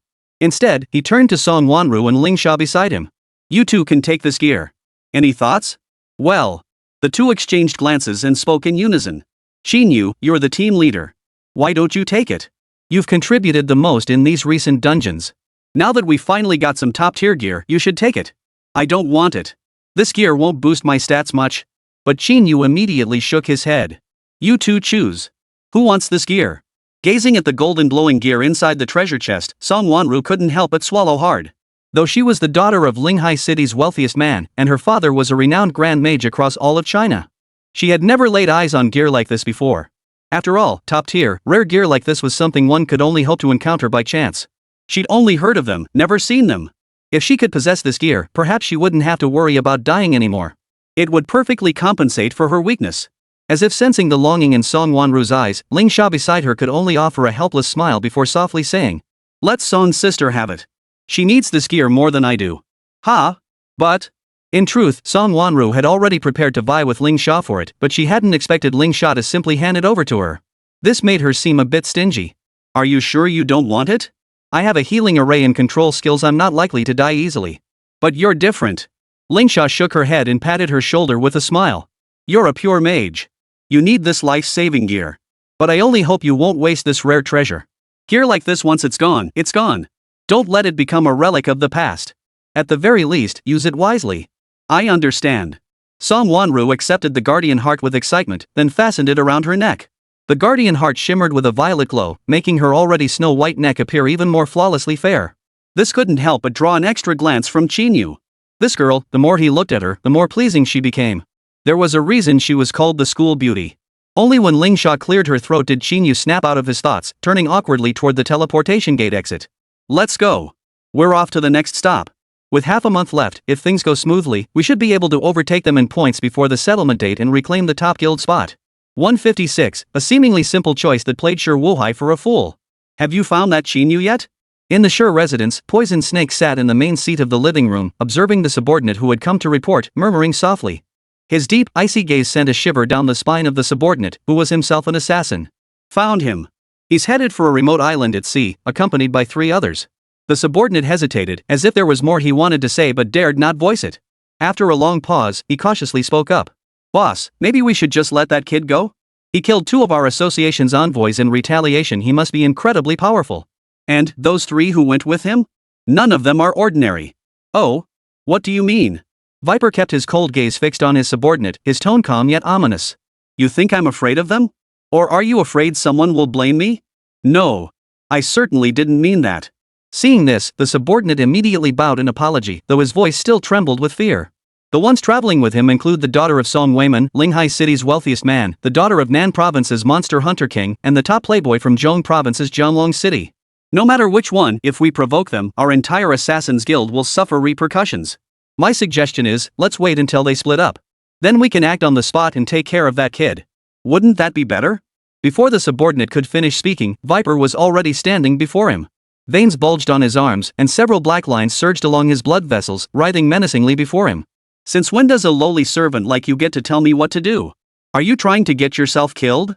Watching the black threads draw ever closer, the younger brother lost control of his bladder in sheer terror. Anyone familiar with the envoy venom snake knew his signature tactic was to torture enemies with neurotoxins. This poison didn't kill instantly. Instead, once inside the body, it selects a specific area to cause necrosis, then spreads throughout the entire body. The victim becomes immobilized, yet feels no pain. That was the moment of utter despair. The serpent would sever his hands and feet, gut him, leaving only his head intact to keep him conscious. Only when the neurotoxin's effects wear off will he finally die in agony. Such agony is not something ordinary people can endure. But when he saw his henchman lose control right before his eyes, Viper lost interest. He flung the man away with a dismissive flick of his wrist. What a disgrace!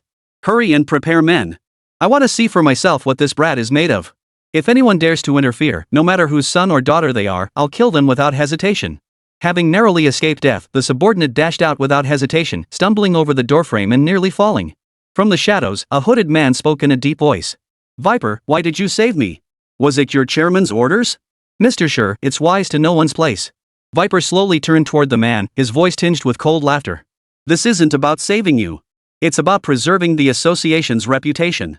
You bastard, you caused all this trouble relying on your connection to the chairman, and now we have to clean up your mess. Do you really think we'll let you off easily? You've killed so many professional assassins and 2 envoys, do you really think you can escape responsibility? Then you should be going after that Qín Yǔ, not me. I'm the victim here. Sure, Wu Hai growled angrily. If it weren't for him, my son wouldn't be dead. If my son hadn't died, I wouldn't have come to you for help. But what does that have to do with me? The Viper couldn't help but flash another cold smile. Mr. Sure, don't be so self-righteous. Doesn't the Assassin's Guild kill for you? It's not about sentiment, it's about mutual value. Your funds are precisely why we agreed to help. Otherwise, why would we waste resources and manpower avenging you? As he spoke, Viper had already returned to his seat. His deathly pale hands rested on the rosewood table, tapping incessantly as he spoke with mocking amusement. Helping you kill someone? Helping your Thunderclap Guild climb to the top? It's all just expedient measures for the association, nothing more than trying to recoup as much as possible. Do you truly intend to exterminate us completely? Sure, Wu Hai remained silent for a long moment before asking in a low, heavy voice.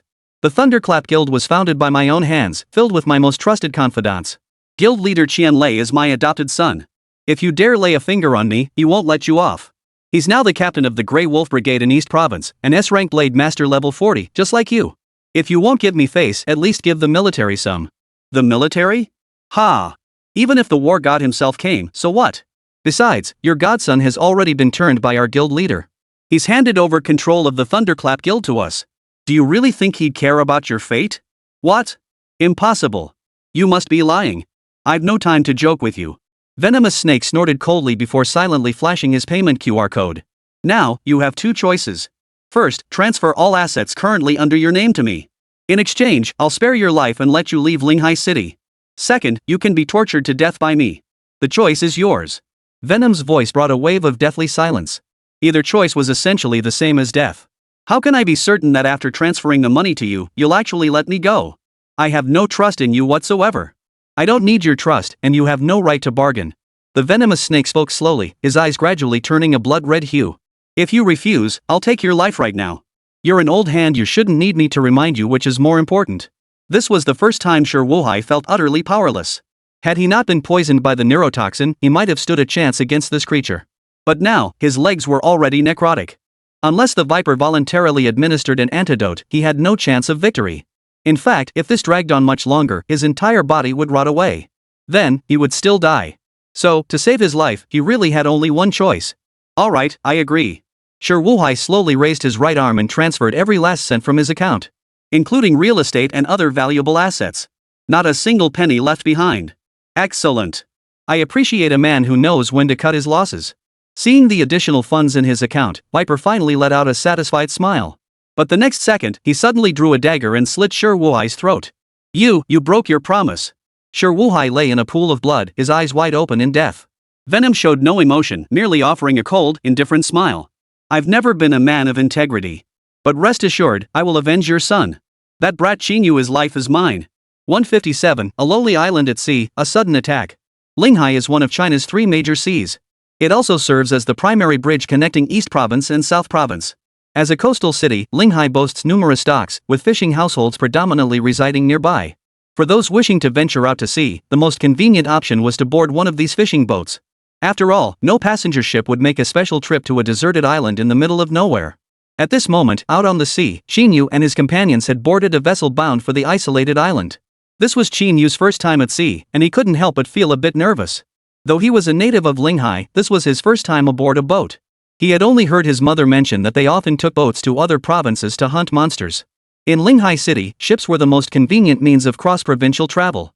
But truth be told, he seemed to be getting seasick. So after boarding, he kept his eyes closed, trying to rest. Yet he couldn't shake an unsettling feeling.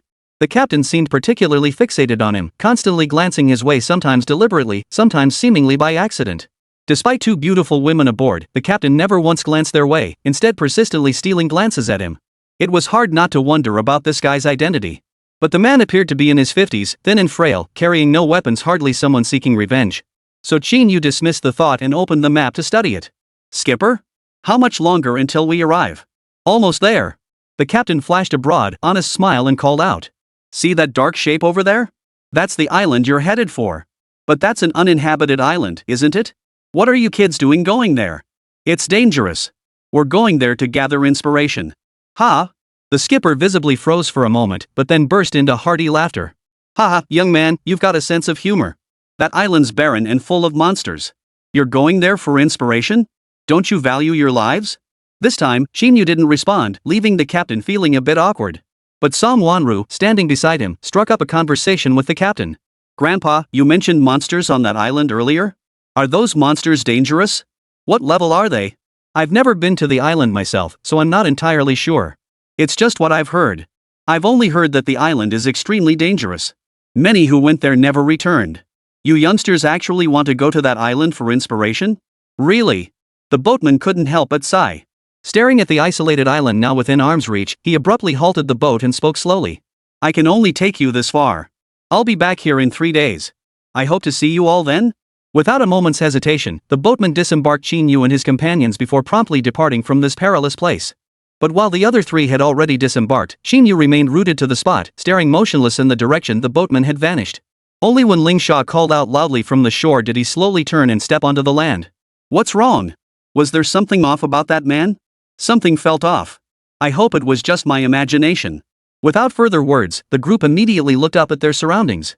The beach was covered in pristine sand, with a vast jungle stretching ahead.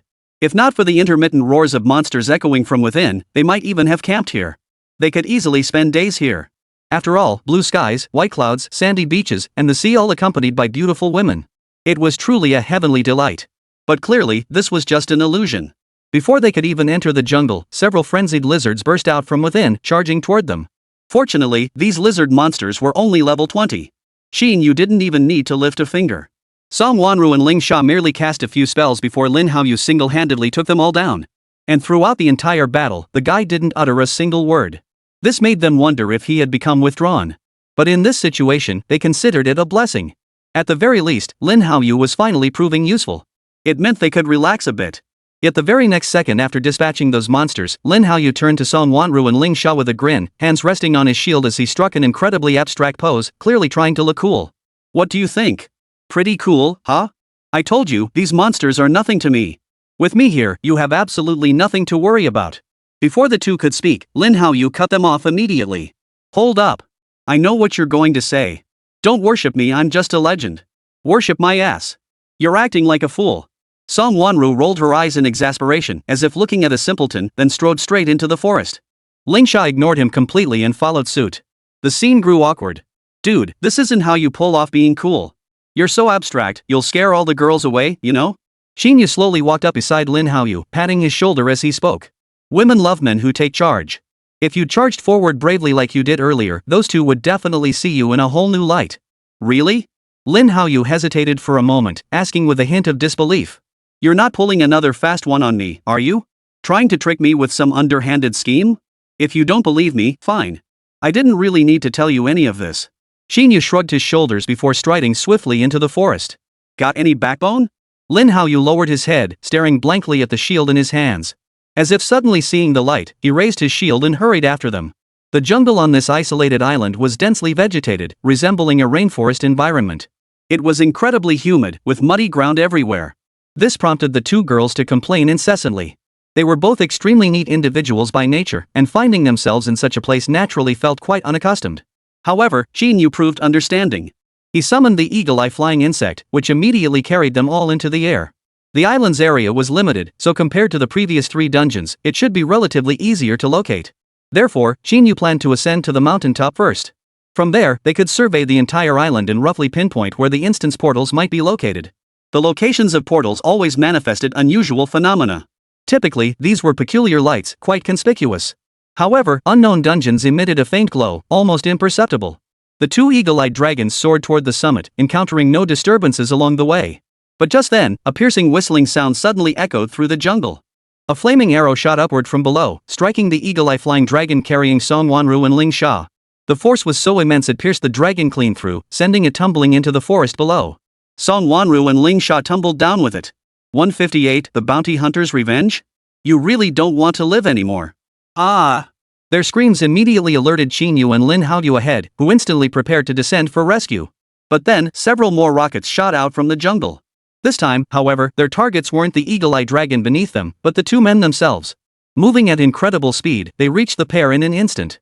Before Qín Yǔ could react, Lin Haoyu behind him raised his shield to block the arrows. The immense impact still sent him stumbling, nearly causing him to fall. Damn it! This isn't how monsters attack. Lin Haoyu shouted, glaring at the direction the arrows had come from. There are other practitioners on this island. Qín Yǔ remained silent, silently commanding the eagle-eye flying insect to land swiftly. He too had recognized that the arrow was not the work of a monster. With that kind of force and precision, it had to be the work of a professional. But how could outsiders be on this isolated island? Could it be natives? Soon, they landed smoothly, but all they found was the corpse of an eagle-eye flying insect. Sunmmary and Ling Sha were nowhere to be seen. Most crucially, there were no footprints on the ground. Only 2 human-shaped impact marks remained. This meant that after they fell, they were taken away by those archers. And they weren't carried away on foot. Damn natives! Daring to snatch women right under my nose? They must be tired of living. We're going after them right now and turning every last one of them into mincemeat. Do you know where to find them? Qín Yǔ scanned the surroundings as he asked. Look around here. Those guys took 2 girls with them, they can't be going far. Without knowing the direction, by the time you find them, it'll be too late. Then what should we do? We have to find them quickly, right? Don't panic. Those guys were after me, so they won't touch them for now. Qín Yǔ glanced up at the tree trunk beside him and let out a cold laugh. He immediately waved his hand, sending countless tiny spiders crawling toward the direction he was looking. After you? How do you know? Lin Haoyu demanded instantly. See those claw marks on the tree? They're from a 3D maneuver gear. And only bounty hunters use that kind of gear. Bounty hunters? Lin Haoyu was startled by Qín Yǔ's words. Bounty hunters were a type of private organization, primarily active in civilian circles, profiting by taking on bounty missions. In essence, this organization functions similarly to a guild. The difference lies in their backing. Guilds are officially recognized organizations supported by the government. Bounty hunters, on the other hand, were rogue groups spreading through word of mouth and martial arts schools. The Wuhai family ran a martial arts academy, but secretly operated as bounty hunters. They hold considerable renown within Linghai City. Essentially, they take on tasks that local guilds refuse to handle. While success wasn't guaranteed, they never turned down a job. Over time, the government tacitly accepted this private organization's existence. After all, as long as they didn't break the law, the government didn't interfere. They were happy to have the burden lifted from the guilds. This organization possesses one particularly distinctive trait. When they go out on bounty missions, they always wear a 3D maneuver gear unit. This waist-mounted device generates thrust and steel claws, enabling aerial traversal. This allowed them to maintain exceptional mobility, essentially acting as a physical cheat code. That's why Qín Yǔ knew at a glance that these guys were Wuhai's men? So, how did you cross the bounty hunters? Aren't they supposed to only target monsters, not humans? Because I killed that guy's son. Qín Yǔ spoke with a calm, matter-of-fact tone, which inevitably caused Lin Haoyu to show another look of shock. But he didn't press further. This was exactly the kind of thing this guy would do. That kid must have crossed Qín Yǔ, so he got taken out. While such actions were officially forbidden in practice, as long as they weren't too conspicuous and avoided detection by the enforcement squad, authorities generally turned a blind eye. But if those people were targeting him, why kidnap Song Wanru and Ling Sha? Just then, the little spiders returned from all directions, chirping and buzzing. Let's go. We've found those bastards. Qín Yǔ snapped his hand forward, and a giant abyssal insect surged out from the nearby thicket. Instantly, it hoisted the two people onto its back and charged forward. On the nearby trees, any traces had been covered by spider webs. Following the web's path, they arrived at a small stream. From a distance, they spotted a cave. Smoke billowed from the cave, clearly indicating a campfire burning inside. What should we do? Charge straight in or? Lin Haoyu immediately raised his shield, ready to charge in, but Qín Yǔ stopped him. Don't be so hasty. Charging in like that won't save them, it'll only endanger them. Qín Yǔ shook his head, then silently crept along the wall toward the entrance. The flickering light grew closer, silhouettes dancing within its glow. Brother Feng, the boss never told us to take action, did he? If the boss finds out we acted so recklessly, won't he skin us alive? What's there to fear? He'll be grateful we held that kid off. If it weren't for that knight beside him, I'd have taken him down ages ago. Why wait for that snake to show up? Brother Feng, your skills speak for themselves. Taking that kid down would have been a piece of cake. Besides, with these two prisoners now in our hands, that kid won't dare make a move. We'll have him wrapped around our fingers in no time. By the campfire sat two men clad in brown leather garments, their bows slung over their backs and 3D maneuver gear strapped to their waists. In the corner, Song Wanru and Ling Sha huddled together, mouths gagged and limbs bound, forced to watch the two men before them in silence. Suddenly, Yang Feng turned to face them, a lecherous grin spreading across his face.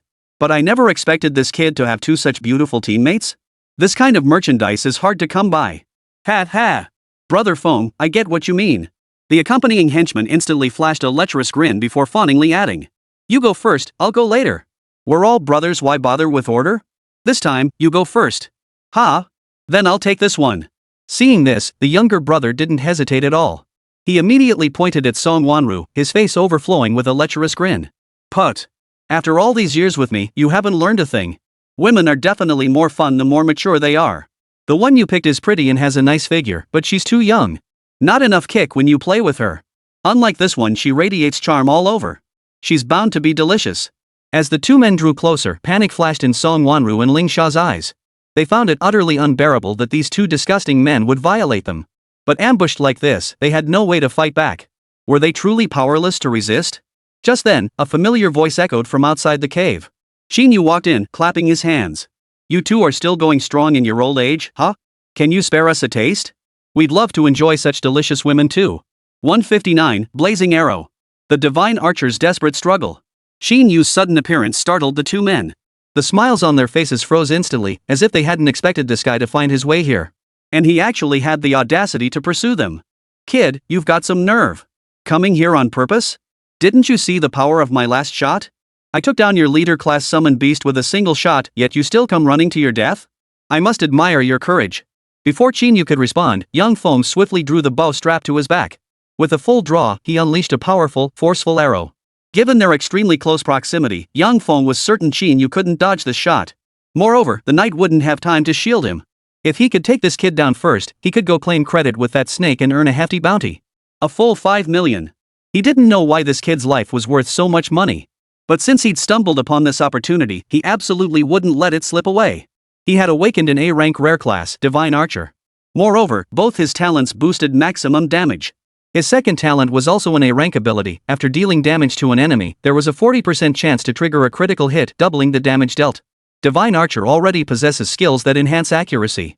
Missing a shot was practically unheard of. Combined with these talents boosting critical hits and damage, unless the level gap is too vast or the enemy's defense shield is excessively thick, it's essentially one-shot kills. Yet Qín Yǔ showed no sign of fear. As the arrow drew closer, he merely raised his hand and deflected it aside. Oomph. Do you really think I'd fear a mere archer like you? I've taken down sharpshooters far more skilled than you. Do you really think you can kill me? The golden scales glinting on Qín Yǔ's arm instantly drew a look of shock from Yang Feng. As a seasoned bounty hunter, he recognized these scales instantly. These were scales unique to the Dragon Clan. You have ties to the Dragon Clan? No, I'm just a bug summoner. Qín Yǔ answered with a smile, strolling forward leisurely while effortlessly deflecting an arrow fired by a subordinate. Lingo, that one's yours. This one's mine. You're still picking? I want both of these guys. Lin Haoyu charged toward the minions with his shield raised, breaking through their ranks like a knife through butter, completely unfazed by the high damage arrows. Seeing this, Yang Feng immediately distanced himself from Qín Yǔ. The greatest weakness of an archer is being closed in on. This was a common weakness shared by all ranged classes. But here in the cave, he had no room to maneuver. The 3D maneuver gear strapped to his waist was useless. With his attacks proving ineffective, retreat was his only option. When there was nowhere left to retreat, he had no choice but to resort to extreme measures. Come here. Yang Feng yanked Song Wanru from the corner and pulled her in front of him, pressing an arrow against her throat. Kid, I admit your strength surpasses my expectations. But your teammate is in my hands now. If you don't want her to die, then kneel down and surrender. Otherwise. Before Yang Feng could finish, Qín Yǔ cut him off. Or else what? Are you going to kill her? Qín Yǔ seemed to have anticipated Yang Feng's move all alone, countering with a smile. I advise you to think twice before acting. If you dare harm her, if you so much as touch a single hair on her head, I doubt you'll live to see tomorrow. Even if I let you go, her father won't spare you. Stop trying to scare me. Do you think I was raised in fear? Yang Feng couldn't help but sneer coldly, pressing the arrow against Song Wanru's throat deeper. Surrender now. Or I'll kill her in an instant. Then go ahead and kill her? If you don't kill her today, you're not even a man? Qín Yǔ's words were utterly sincere, sounding as genuine as any heartfelt confession. This made Yang Feng inwardly doubt. Could this woman truly hold some special status? Adopting the attitude of better safe than sorry, Yang Feng returned to the corner and swapped Song Wanru for Lingsha, using her as his human shield. But the moment the switch was made, a look of helplessness spread across Qín Yǔ's face. As if he'd seen a corpse. If I were you, I'd end it now. Otherwise, you might die a miserable death soon. Oomph. Think you can scare me? You think I won't slit her throat right now? Yang Feng moved to act, but just as he raised his arrow, Ling Sha lunged forward. The arrow pierced Ling Sha's left chest, blood gushing forth instantly. This sudden turn of events froze Yang Feng for a split second. In that very instant, Qín Yǔ charged forward, striking Yang Feng with a single claw that sent him flying into the stone wall. Can you help yourself now? Qín Yǔ swiftly removed the cloth gag from Ling Sha's mouth and untied the ropes binding her hands and feet, asking softly. I'm fine. Ling Sha nodded, then immediately pulled the arrow from her shoulder, her brow furrowing slightly. That guy's yours? Ling Sha proved remarkably dependable. Resorting to self-harm to escape danger was a solution few could have conceived. And even while injured, she still prioritized rescuing Song Wanru first. At that moment, Yang Feng slowly rose to his feet, his gaze fixed on Qín Yǔ in the distance, his eyes filled with confusion and bewilderment. He never imagined that with his level 30, a class profession strength, he couldn't defeat a mere B-class summoner? If this continued, he might be the one to die. Seeing Yang Feng frozen in place, Qín Yǔ assumed he'd been scared into stupidity. He casually flicked a few wind blades his way, intending to finish him off. Yet Yang Feng dodged them with ease, a savage and triumphant grin spreading across his face. Kid, I underestimated your strength. You won't let me off either, right? But don't think I'll just give up without a fight. Yang Feng slowly spread his arms, and inexplicable flames began to appear on his body. I've trained with the bow since childhood, mastering archery to perfection. After awakening as an archer god, I've trained relentlessly every single day without pause. Beyond standard archery attacks, the divine archer possesses a hidden skill rarely unleashed. Once unleashed, no one can withstand it. However, it can only be used once per person. The flames grew larger and larger until they covered Yang Feng's entire body. In the blink of an eye, he lunged toward Qín Yǔ. Before Qín Yǔ could react, Yang Feng wrapped his arms around him. Boy! Even if I die, I'll take you with me. Blazing flame strike. 160, I told you I won't die. Dungeon, heaven's mouth. Scorching flames surged forth once more, erupting like a nova explosion and instantly engulfing Qín Yǔ. A deafening explosion echoed throughout the entire cavern. Shockwaves reverberated relentlessly throughout the cavern. Lin Haoyu had just finished off that minion when he was caught in the sudden shockwave, hastily raising his shield. Fortunately, it also shielded Song Wanru and Ling Sha behind him. Qín Yǔ. But they both knew clearly that Qín Yǔ was right at the epicenter of the blast. An explosion of such immense power, even with dragon scales protecting him, would likely be fatal. The divine archer's self-destruct attack dealt damage multiplied by his own health points. That damage could instantly wipe out any enemy below their level. Qín Yǔ hadn't even reached level 20 yet. Even with high shield values. At point-blank range, it could wipe out both his shield and health in the blink of an eye. The cave was shrouded in smoke, and the others couldn't see Qín Yǔ's situation deep inside. Song Wanru and Ling Sha arrived before Lin Haoyu almost simultaneously, intending to cast wind magic to disperse the smoke. But then, a figure slowly emerged from the mist, causing them to freeze instantly. Qín Yǔ? You're not dead? Qín Yǔ frowned in confusion. What? It feels like you two were hoping I'd die. You survived that guy's self-destruct attack? Lin Haoyu's face was filled with terror, as if witnessing something utterly unbelievable. You're not just having a deathbed illusion, are you? Bull. If you can't keep your mouth shut, then shut it. Qín Yǔ pushed Lin Haoyu aside in exasperation, brushing the dust off his clothes. Trying to take me out with a suicide blast? That was a clever plan. But the damage falls just a little short. He hadn't expected the guy to try trading his life for yours. He'd never encountered someone so reckless before. But he probably didn't expect that he'd left a giant spider queen and a swarm of baby spiders outside. If not for that, that explosion might have actually taken him out. But unfortunately for him, he ran into him. Who are these people? Why are they attacking us? Isn't this a deserted island? How could other adventurers appear here? I suspect they're from the Thunderclap Guild. Lingsha crossed her arms, head bowed as she pondered deeply. They must have gotten wind of our plans to search for the unknown dungeon here, so they sent people to block us. That doesn't make sense. But Qín Yǔ clearly said. Ahem. Lin Haoyu was about to retort, but Qín Yu's soft cough cut him off. That makes sense. So we should head straight for that dungeon now. Clearing it is the top priority. We can't let those guys get the upper hand. With that, Qín Yǔ strode toward the cave exit. Song Wanru and Ling Sha nodded and followed closely behind. Qín Yǔ, why didn't you tell them those people are here seeking revenge against you? Lin Haoyu hurriedly drew close to Qín Yǔ, his voice filled with confusion. I didn't want them to get involved in trouble because of me. Qín Yǔ gave a wry smile, his voice tinged with resignation. This is my problem alone. Dragging them into it would only make my burden heavier. Then why tell me? Hearing Qín Yu's response, Lin Haoyu couldn't help but question again. Because you don't care, right? Qín Yǔ patted his shoulder, a faint, ambiguous smile playing on his lips. You're the young master of Zhong Province, a prestigious S-rank hidden occupation, Sanctuary Knight. Your shield is thicker than your blood. What could those bounty hunters possibly do to you? Even if they come after you for revenge, you'll definitely survive. No need to worry. Bull. Why the hell should I take the fall for your grudge? Because you killed one of them too? Qín Yǔ chuckled with amusement. Young Master Lin, we're in this together now. There's no turning back. A wave of melancholy washed over Lin Haoyu. He didn't want to admit it, but it was undeniably true. Just then, Song Wanru and Ling Sha approached from behind, interrupting their conversation. Both wore serious expressions. The moment they spotted Qín Yǔ, they spoke up immediately. We just heard what sounded like a ship docking by the coast. Could it be the Thunderclap Guild chasing us down? Don't worry about it. Our priority now is finding the dungeon. As long as we locate the entrance before they do, they won't be able to cause much trouble. Qín Yǔ glanced toward the coastline, hesitating to speak. Later, on the way up the mountain, he silently dropped from the front of the group to the rear. With a mere wave of his hand, 3 or 4 clones of himself materialized from the nearby bushes. Go entertain them. At his command, the clones scattered, dashing off in 4 different directions toward the coast. Though these clones were merely empty shells, they would suffice to delay those creatures for a while. As long as they could stall until the girls found the dungeon entrance and cleared it, the mission would be accomplished. Then he would send an eagle-eye flying dragon to escort them back to Linghai City, while he remained on the island to deal with those lackeys of Shi Wuhai.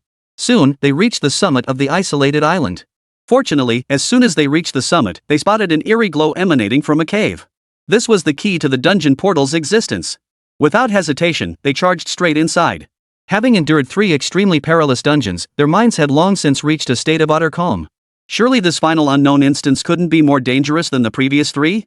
After all, the monsters on this island weren't particularly high level, and their strength was nothing special. The dungeon shouldn't be too difficult either. Yet the moment they saw the dungeon's name, tension instantly gripped them. The instance was named Heaven's Gate. It bore an uncanny resemblance to the 18 levels of hell. Clearly, this wasn't going to be an easy dungeon to tackle. But the group showed no sign of fear, silently waiting for the teleportation.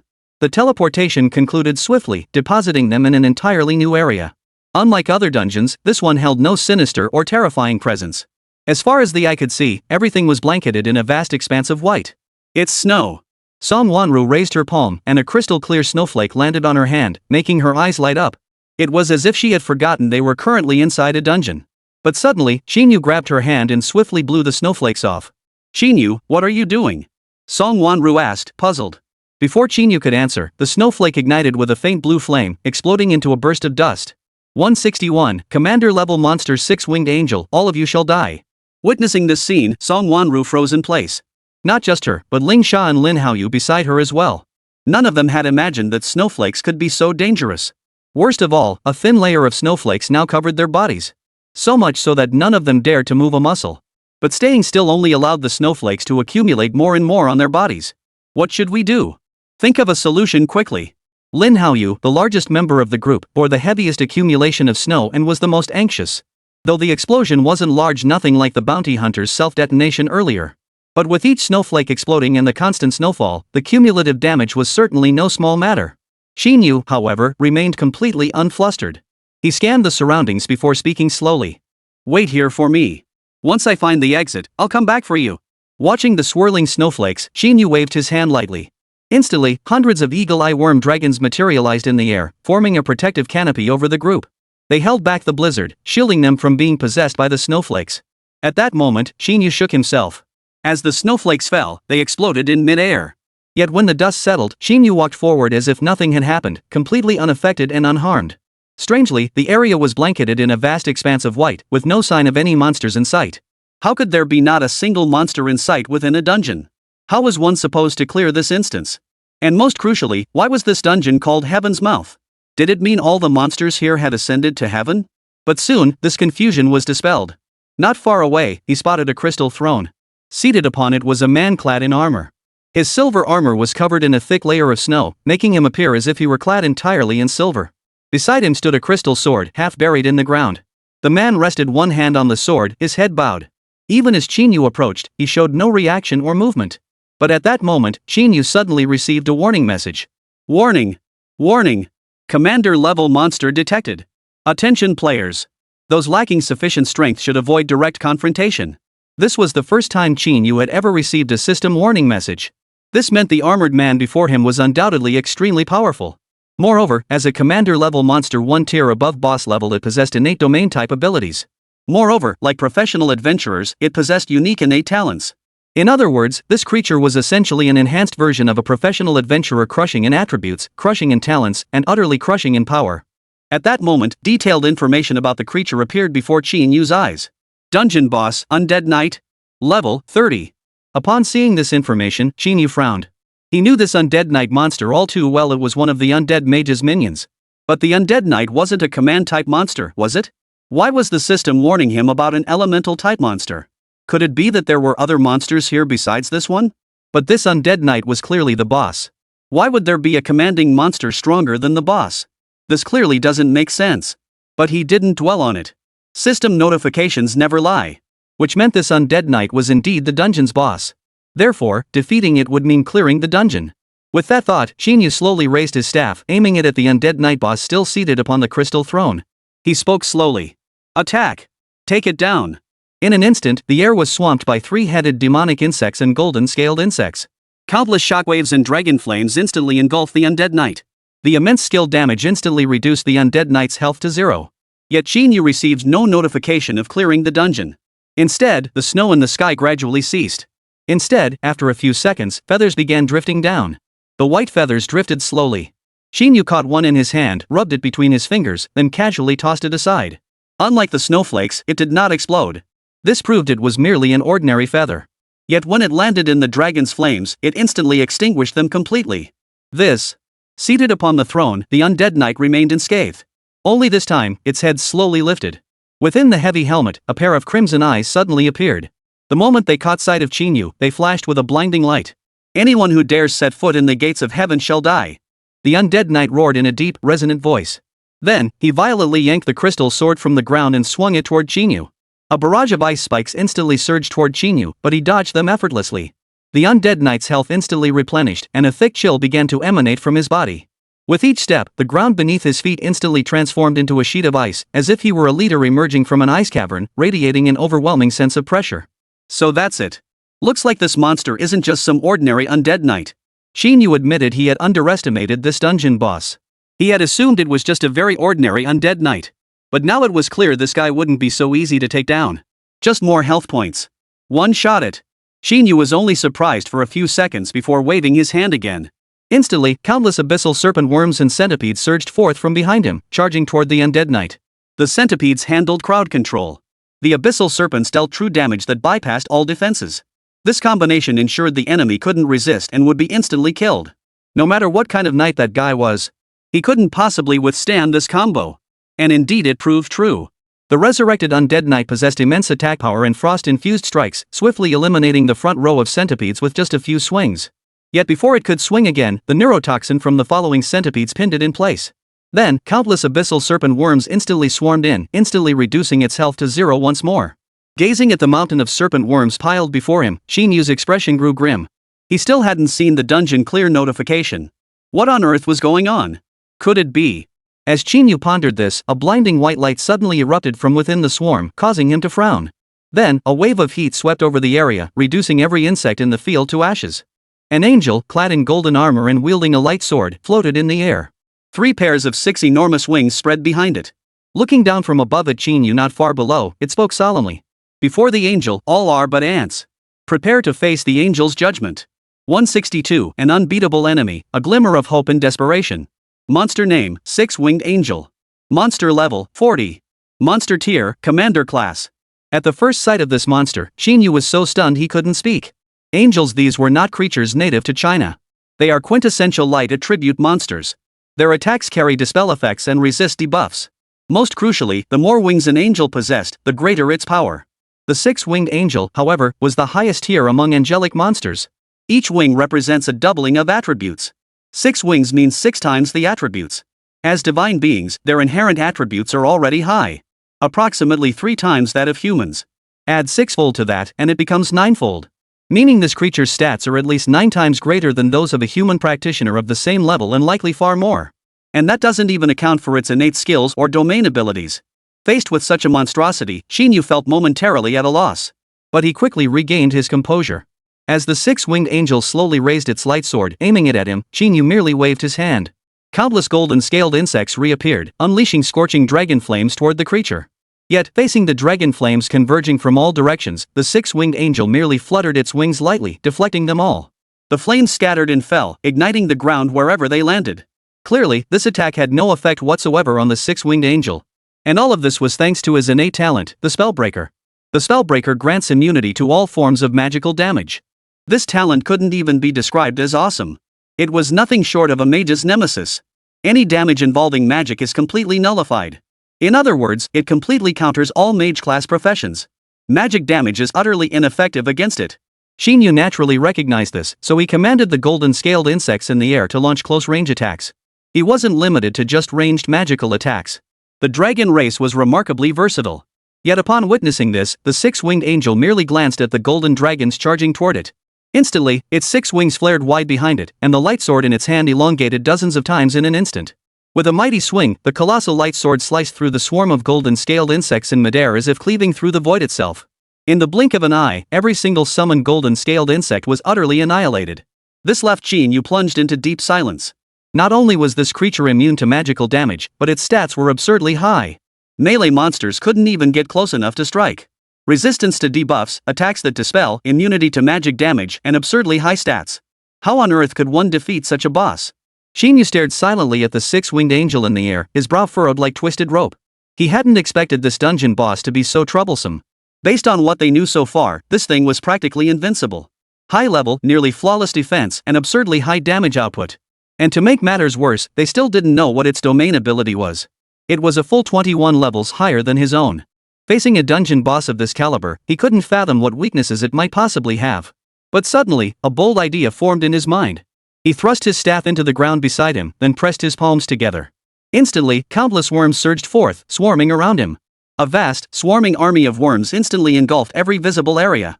Yet they did not attack the 6-winged angel, merely wandering aimlessly about.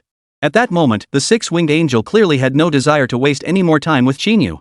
The light sword in its hand once again aimed at Qín Yú. With a fierce slash, a blade of energy erupted instantly, hurtling toward Qín Yú. Yet Qín Yú made no attempt to dodge. Instead, he spread his arms wide and stepped forward to meet it head-on. This left the 6-winged angel utterly perplexed. Had this fellow truly given up resistance? But upon reflection, it made sense. In the face of such overwhelming power, any resistance was futile. How could a mere mortal possibly defeat a divine being? What it didn't know was that this was merely Qín Yú's strategy. Since conventional methods couldn't inflict damage, he had to find an alternative approach. By exploiting the flaming armor dragon worm's counterattack ability, he would kill this 6-winged angel through its own power. That was precisely why he had summoned the worm. As the most basic insectoid summon, it required minimal mana. This meant he could summon the greatest possible number. Simultaneously, the total damage it could redirect would be greater. Thus, as long as the worms weren't wiped out, he couldn't die. He could absorb all the damage from this six-winged angel and kill it by reflecting the damage back.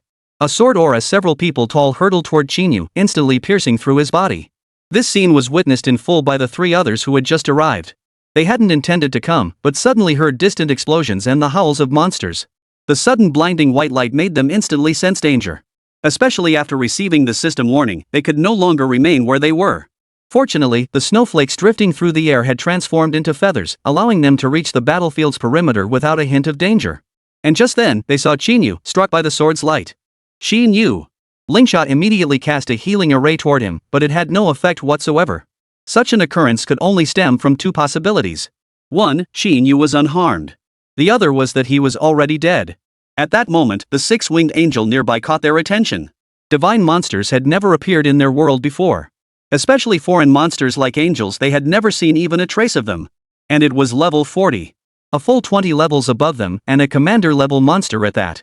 Under such a boss's assault, Qín Yǔ had virtually no chance of survival. Even he couldn't defeat it. So what hope did the three of them stand? As a fellow light elemental class, Lin Haoyu understood this all too well. This six-winged angel ranked highest among the divine angels. Even a four-person party of equal level would need near-perfect coordination to stand a chance against it. And that's assuming this guy's domain abilities and innate talents weren't utterly absurd. But judging by the looks of it, this guy definitely won't be that easy to deal with.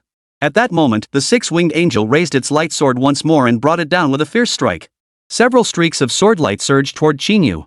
Watch out! Song Wanru immediately lunged forward, intending to shield Qín Yǔ.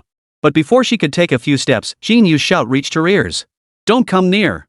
The shout made Song Wanru freeze for a few seconds.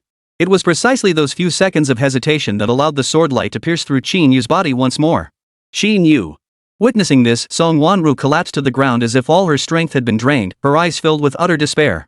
With Qín Yǔ dead, how were the three of them supposed to deal with this level 46 winged angel from the divine clan? But the very next second, they all received a system notification.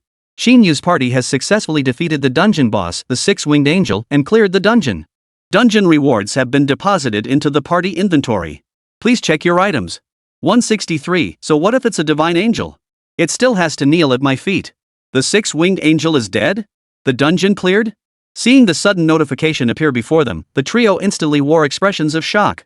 What on earth was going on? They hadn't done anything. How had the six-winged angel been taken care of? That creature resisted debuffs, so Qín Yǔ couldn't have poisoned it to death. Then how did it die? At that moment, Lin Haoyu's face suddenly drained of color. Pointing forward, he sat down on the ground, his expression filled with terror. Qín Yǔ. Qín Yǔ. Are you human or ghost? Lingsha and Song Wanru instantly turned to look in the direction Lin Haoyu was pointing, equally frozen in place. If you can't speak, then don't speak. I'm not ready to die just yet. Qín Yǔ shot Lin Haoyu a speechless glance before slowly helping Song Wanru to her feet and brushing the dust off her skirt. Don't be so impulsive in the future. I don't want you wasting that precious resurrection chance over someone else. Qín Yǔ, you're not dead. Seeing Qín Yǔ alive beside her, tears of relief welled up in Song Wanru's eyes as she instinctively threw herself into his arms. I thought that bastard had finished you off. This sudden embrace left Qín Yǔ momentarily flustered. His once frozen heart suddenly felt a flicker of warmth. It's okay. Don't cry. How could I possibly be killed by that guy? I let him hit me on purpose just to take down that six-winged angel. Counterattack, huh? At that moment, Lingsha and Lin Haoyu approached from nearby and asked softly. Qín Yǔ, you really have some nerve thinking to take down that boss with counterattack? What if you'd messed up and lost your life? What then? If I didn't have absolute confidence, I wouldn't have resorted to this method. Qín Yǔ glanced at the field, where the corpses of worms lay piled high, nearly extinct. He couldn't help but let out a bitter laugh. Without a moment's hesitation, Qín Yǔ turned and summoned two more worms, directing them toward the nearby corpse of the six-winged angel. The worms, seemingly unable to wait any longer, shot into the angel's corpse in a flash. Soon, the corpse's abdomen slowly swelled, and the wings that had lost their radiance suddenly burst into dazzling white light. Watch out!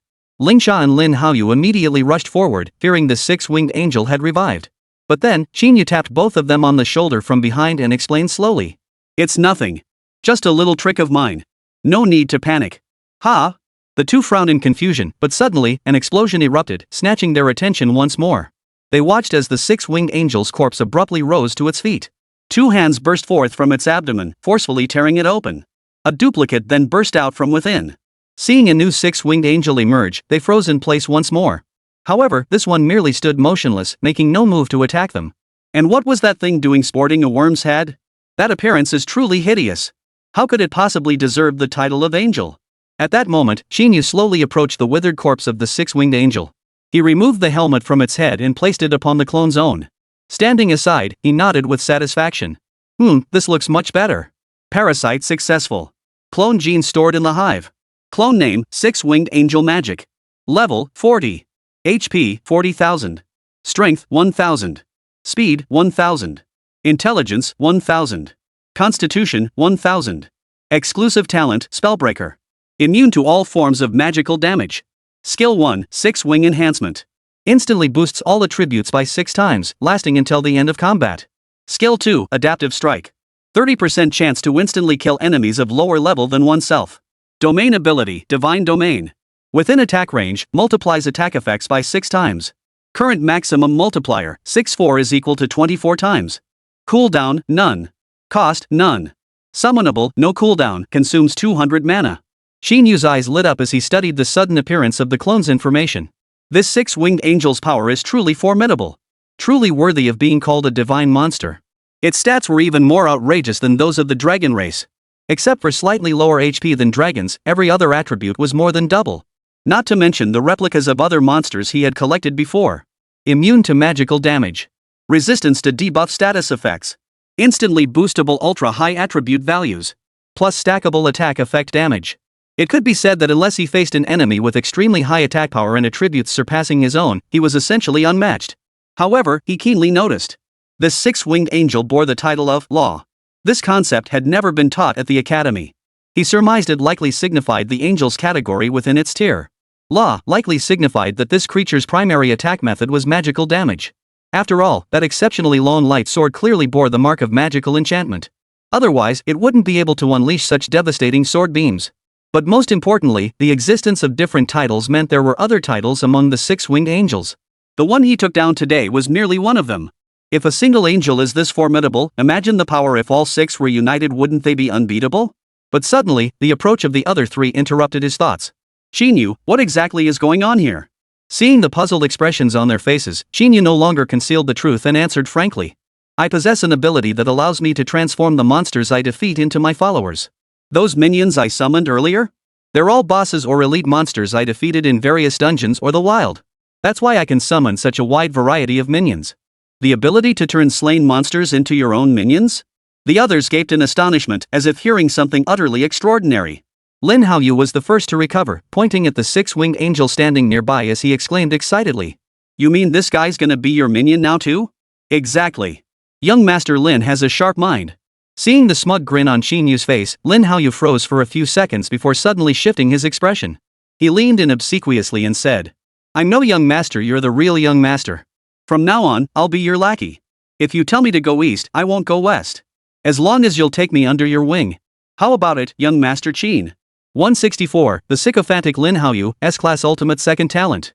Lin Haoyu's inexplicable shift in attitude sent a chill down the spines of the 2 girls beside him. That sycophantic behavior was truly revolting. Young Master Lin, I still prefer your previous rebellious and unruly self. Qín Yǔ laughed sarcastically, patting his shoulder as he spoke. Honestly, I'm really not used to this version of you. No worries. If you're uncomfortable, I can change any time until you're satisfied. But you'll have to mentor me properly, big shot. With you by my side, I'll see who dares look down on the Lin family's young master. After saying this, he immediately shook his head and resumed his obsequious smile. No. I mean Lin's subordinate.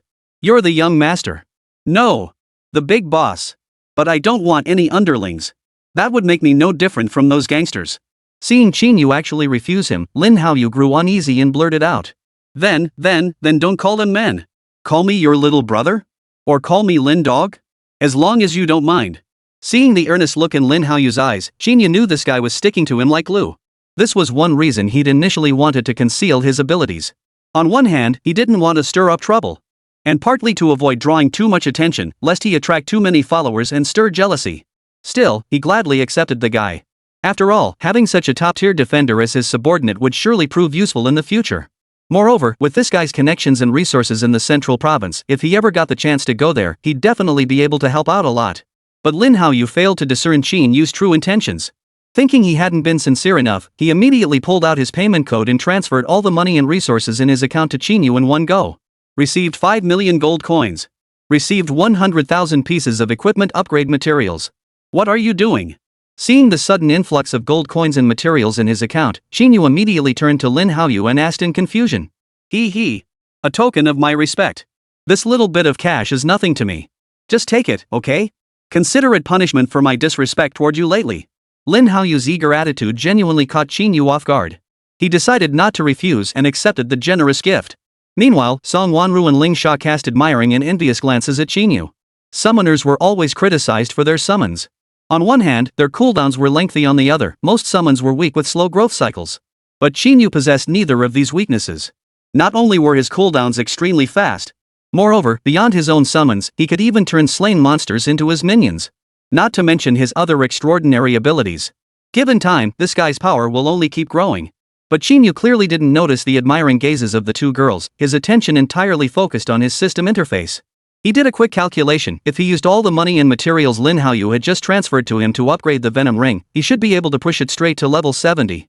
That was a massive leap. But most importantly, his level had now reached 20. Name: Qín Yǔ. Class: Summoner. Level: 20. HP: 1. Mana: 40,707. Strength: 10. Speed: 10. Intelligence: 105. Stamina: 10. Defense: 300. Talent 1, Heart of the Swarm. Talent 2, Awakening Potential. Equipment: Deadwood Staff, Blue Resurgence Helm, Gold, None Venom Ring, Gold, Undead Necklace, Gold. Skill: Summoning Art, LV2. Cooldown: No cooldown. Cost: 20 mana. Summon 2 larval stage and 2 mature stage insectoid creatures to fight for you. Larval stage creatures possess 50% of the summoner's attributes, while mature stage creatures possess 60%. Available gold traits: Ring of Return, Feast, Last Stand, Parasite Nest, Infestation, Master of Gear, Vessel of Greed. Nest summons: Eagle-Eye Dragonling, Giant Spider Queen, 3-headed Demonling, Flame Armor, Dragonling, Abyssal Serpent. Cost: 100 mana. Golden Scaled Worm, Centipede, Mirrored Sheen Feather, 6-winged Angel Mage. Cost: 200 mana. Cooldown: No cooldown. Available skill points: 0. Golden attribute draws: 5. He had developed a habit. Every time he levels up, he allocates his points to intelligence, then converts all extra health points into experience. So, upon seeing he had reached level 20, he immediately opened the attributes interface, eager to discover what secondary talent he could awaken. A good second talent could more than double one's strength. Some low-tier classes, thanks to a well-awakened second talent, saw their strength surge dramatically, even enabling them to challenge opponents of higher tiers or levels. Among the 5 major talents a professional could awaken, this second talent was the fastest way to enhance one's strength. Therefore, what talent one awakened was crucial. With a nervous heart, Qín Yǔ selected to begin awakening his talent. Amidst a burst of light, an additional talent appeared in his talent panel. The instant he saw this talent, Qín Yǔ couldn't help but gasp in astonishment. For it was an S-rank talent. Talent 2, Mana Bar, Terminator, S-rank. Consumes your own mana to deal additional damage. Current maximum additional damage, 40,707% of total mana. If the attack instantly kills an enemy, it absorbs the remaining mana from the enemy and uses it for oneself. This talent's effect allowed one to expend mana to imbue attacks with massive additional magical damage. In other words, the more mana available, the greater the additional damage dealt. His current total mana pool exceeds 40,000. This means that if he expends all his mana in a single attack, he can deal over 40,000 damage in one strike. Though it might sound underwhelming, 40,000 damage is more than enough to instantly kill any common monster below level 40. Moreover, slaying monsters restores mana, and through the effects of Feast of the Hungry, his maximum mana continues to increase. His mana pool will only keep growing. His damage output will also keep climbing. With this talent, his attack damage ceiling will only keep rising. He might even achieve one-shot kills on bosses. At this thought, a smirk crept onto his lips. With this talent, he essentially gained another trump card. The more trump cards he had, the more possibilities opened up. But just then, Song Wanru suddenly leaned in close, her soft murmur interrupting his train of thought. Qín Yǔ, I want you to help me too. I'm about to hit level 20. With your help, I should be able to finish it quickly. May I ask for your help? 165. The War Between Women, Dark Attribute Attack Gem. This was the first time Qín Yǔ had ever seen Song Wanru beg someone in such a submissive manner. But this bashful demeanor had a certain charm all its own. But just as he was about to speak, Ling Sha stepped forward beside him, smiling as she took Qín Yu's hand and said, Qín Yǔ, didn't you promise to team up with me earlier? I was planning to take you to the treasure pavilion. You haven't forgotten, have you? Woman, I've had my eye on you for ages. Why are you always clinging to Qín Yǔ? Song Wanru shot Ling Sha a glare at this, her voice tinged with displeasure. You're part of another team. You only teamed up with us by chance. Mind your place. Don't act like a sticky plaster. Little sister, haven't you been clinging to Qín Yǔ too? I don't think you're in any position to lecture me. Besides, Qín Yǔ isn't your personal property, is he? Could it be you two have some secret relationship? Hearing Ling Sha's retort, Song Wanru's face flushed crimson. She had always viewed Qín Yǔ as a rival. Whether it was at the academy, during the major exams, or within the guild. But during their time together recently, she realized. Qín Yǔ never seemed to regard her as an adversary. Moreover, he had helped her countless times. Countless times, he had saved her life from peril. Most importantly, he had even given her that top-tier equipment, the Guardian Heart. It was hard not to be captivated by this man. On top of that, his strength was truly formidable. He wasn't exactly ugly either. Ahem. At that moment, Qín Yǔ's light cough interrupted their argument. He placed a hand on each of their shoulders and said with a smile. You're both my friends, so naturally I won't abandon either of you. There's still time before month's end. I can help Song Wanru reach level 20, then next month I'll return to South Province with you. We can visit the treasure pavilion, then there's no rush. What do you think? I certainly have no objections. Ling Sha nodded, then glanced at Song Wanru beside her with a smile. I'm quite generous. Since we're just friends, I won't hold anything against you. But that doesn't mean I'm afraid of you. I have quite the fondness for Qín Yǔ.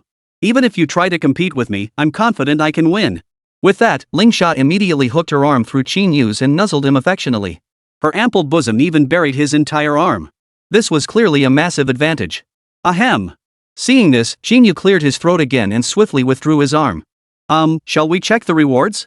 The dungeon boss here is actually a divine angel. I bet the rewards are nothing to sneeze at. Qín Yǔ quickly changed the subject and opened the treasure chest. A flash of golden light erupted, and the dungeon clearance rewards instantly appeared before the group. It's an attribute stone. These things are incredibly rare. The average market price is at least 2 million per stone, right? And there are 2 of them inside.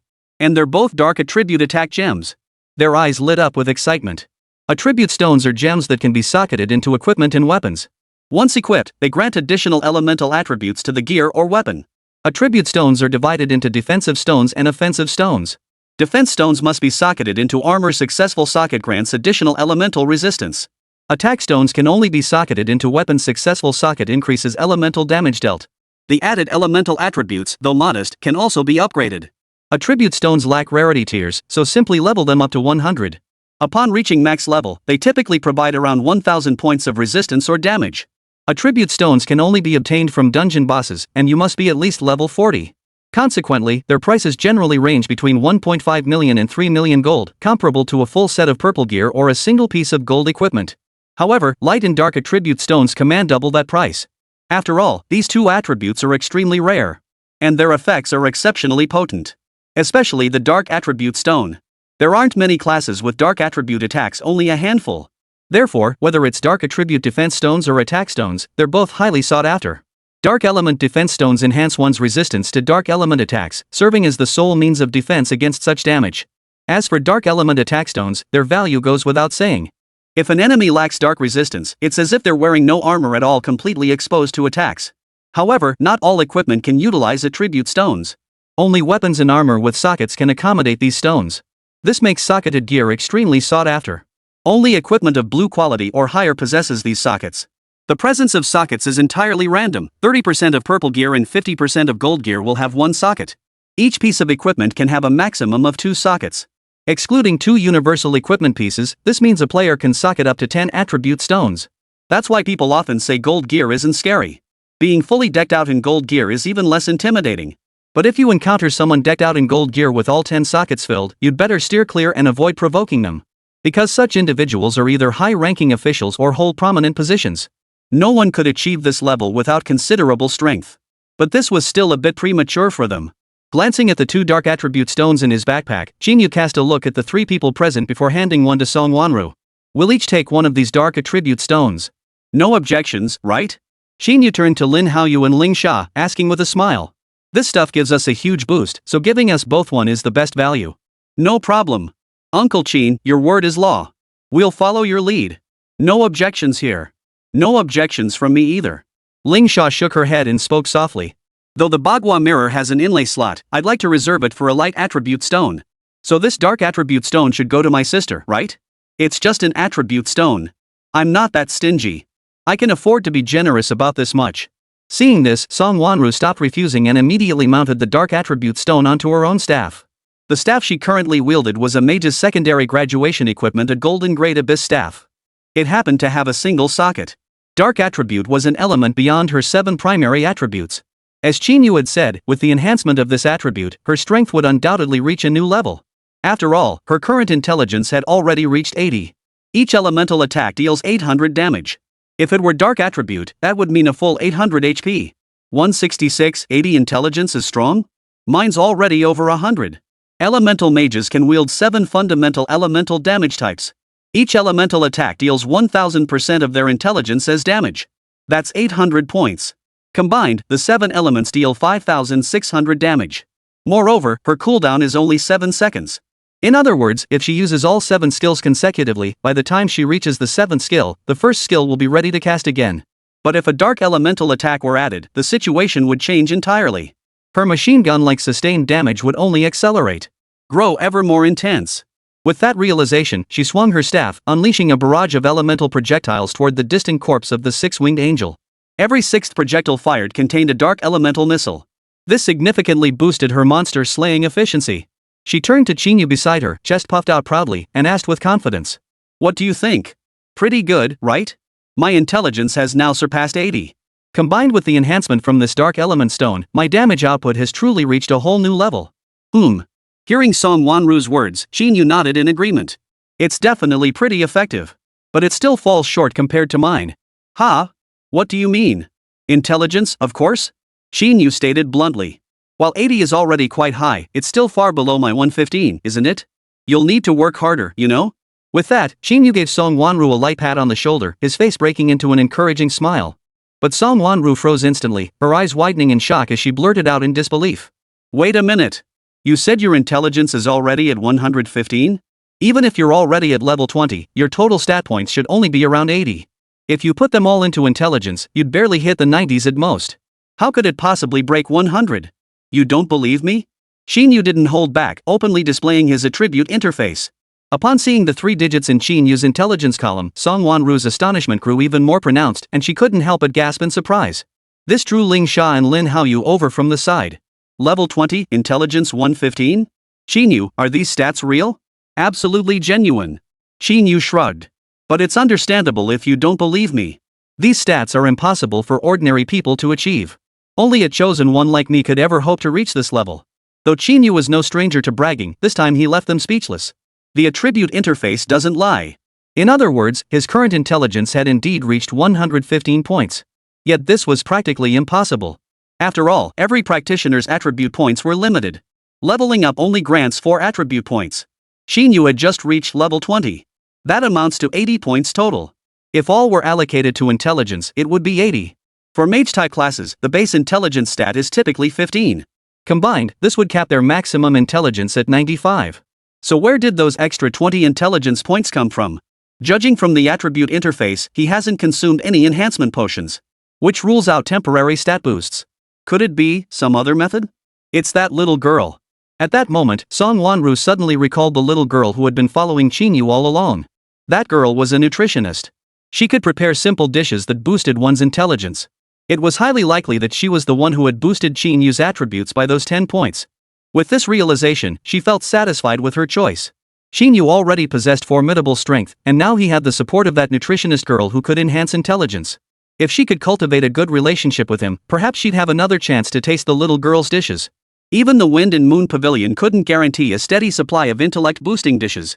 And even if they did, only the top-tier nutritionists at the Wind and Cloud Pavilion could barely manage it. But the price would be outrageously expensive. A single serving of the finest intelligence-boosting tonic would start at a minimum of $1 million. Yet Qín Yǔ had a nutritionist by his side who could provide intelligence-boosting tonics anytime, anywhere. This saved him a considerable amount of money and hassle. As a fellow mage-class profession, she couldn't help but feel envious. But clearly, the other two hadn't heard her mutterings, their attention entirely fixed on Qín Yǔ. Uncle Qín is so awesome. I'm sticking with you for life. Get lost. Stop grossing me out. Stay away from me. Got it. Qín Yǔ silently closed his attribute interface, then mounted the dark attribute stone onto his staff. As long as he wielded the staff, every attack he unleashed would carry additional dark attribute damage, including attacks from his summons. This was precisely why he had chosen to keep one dark attribute stone for himself. With this item, any defense would be rendered useless before him. The endless swarm of insects, combined with dark attribute attacks that ignored shield defense values, could truly leave nothing standing in their path. Unless an enemy possessed immense health or exceptionally high dark resistance, they simply couldn't withstand a single wave of the swarm's assault. However, he now possessed the new talent, Blue Bar Terminator. A single punch could deal over 40,000 damage. With the Darkstone's enhancement, that single punch instantly obliterates over 40,000 HP from his target. Nowadays, monsters with 40,000 HP are mostly limited to dungeon bosses or mobs above level 40. In other words, unless it's a dungeon boss or a monster below level 40, they're all one punch away from death. After the group exited the dungeon, Qín Yǔ immediately checked the guild rankings. Upon confirming that Dragon Roar Guild had reclaimed the top spot, he nodded in satisfaction. Though he didn't have a high opinion of that Inglong. But to secure the rewards, he had no choice. Not only would it boost his reputation within the guild, but it also offered him a chance to level up and enhance his strength. His smooth progression to level 20 was largely due to this strategy. But then, Ling Sha quietly walked up beside Qín Yǔ, slipped her arm through his, and asked with a smile. Qín Yǔ, you've reached level 20, right? Did you awaken your talent? You're paying so much attention to me, could it be that you like me? Instead of answering directly, Qín Yǔ playfully countered. Isn't my affection obvious enough? Ling Sha was equally blunt, though her words carried an ambiguous softness that defied clear interpretation. You're beautiful and have a great figure, but I'm afraid I'm not in the mood for that right now. Qín Yǔ shook his head, then glanced toward the suddenly swaying bushes ahead and said with a smile. But if you're curious about my new talent, I could show you a little demonstration. 167, One Punch Man? What I hate most are magic fist masters. No sooner had Qín Yǔ finished speaking than 4 bounty hunters clad in 3D maneuver gear burst from the bushes. No, to be precise, they flew out. They landed precisely in front of the group. Leading them was a bald giant with a scar running across his entire face. His hands were clad in knuckle dusters, giving him an imposing presence. Before him stood an enormous, obese man, his hands raised to shield his massive frame with a shield as large as he was. Beside them stood 2 men with bows and arrows, glaring menacingly at Qín Yǔ. Scarface. Who'd have thought we'd find our target the moment we landed? You were right all along. Why did we have to split from the main force? We wouldn't even get a drop of soup otherwise. Yeah. If we bring back this guy's head, we'll be set for life. Oomph. Who do you think I am? My decisions have never been wrong. Scar let out a light snort, then turned his gaze to Qín Yǔ standing not far ahead. A cold smile instantly spread across his face. It had been ages since they'd encountered a bounty this high. Killing one man could net them 5 million. Logically, most people would seek out the Assassin's Guild for such a job. After all, they were the professionals. At that price, plenty of assassins would surely take the job.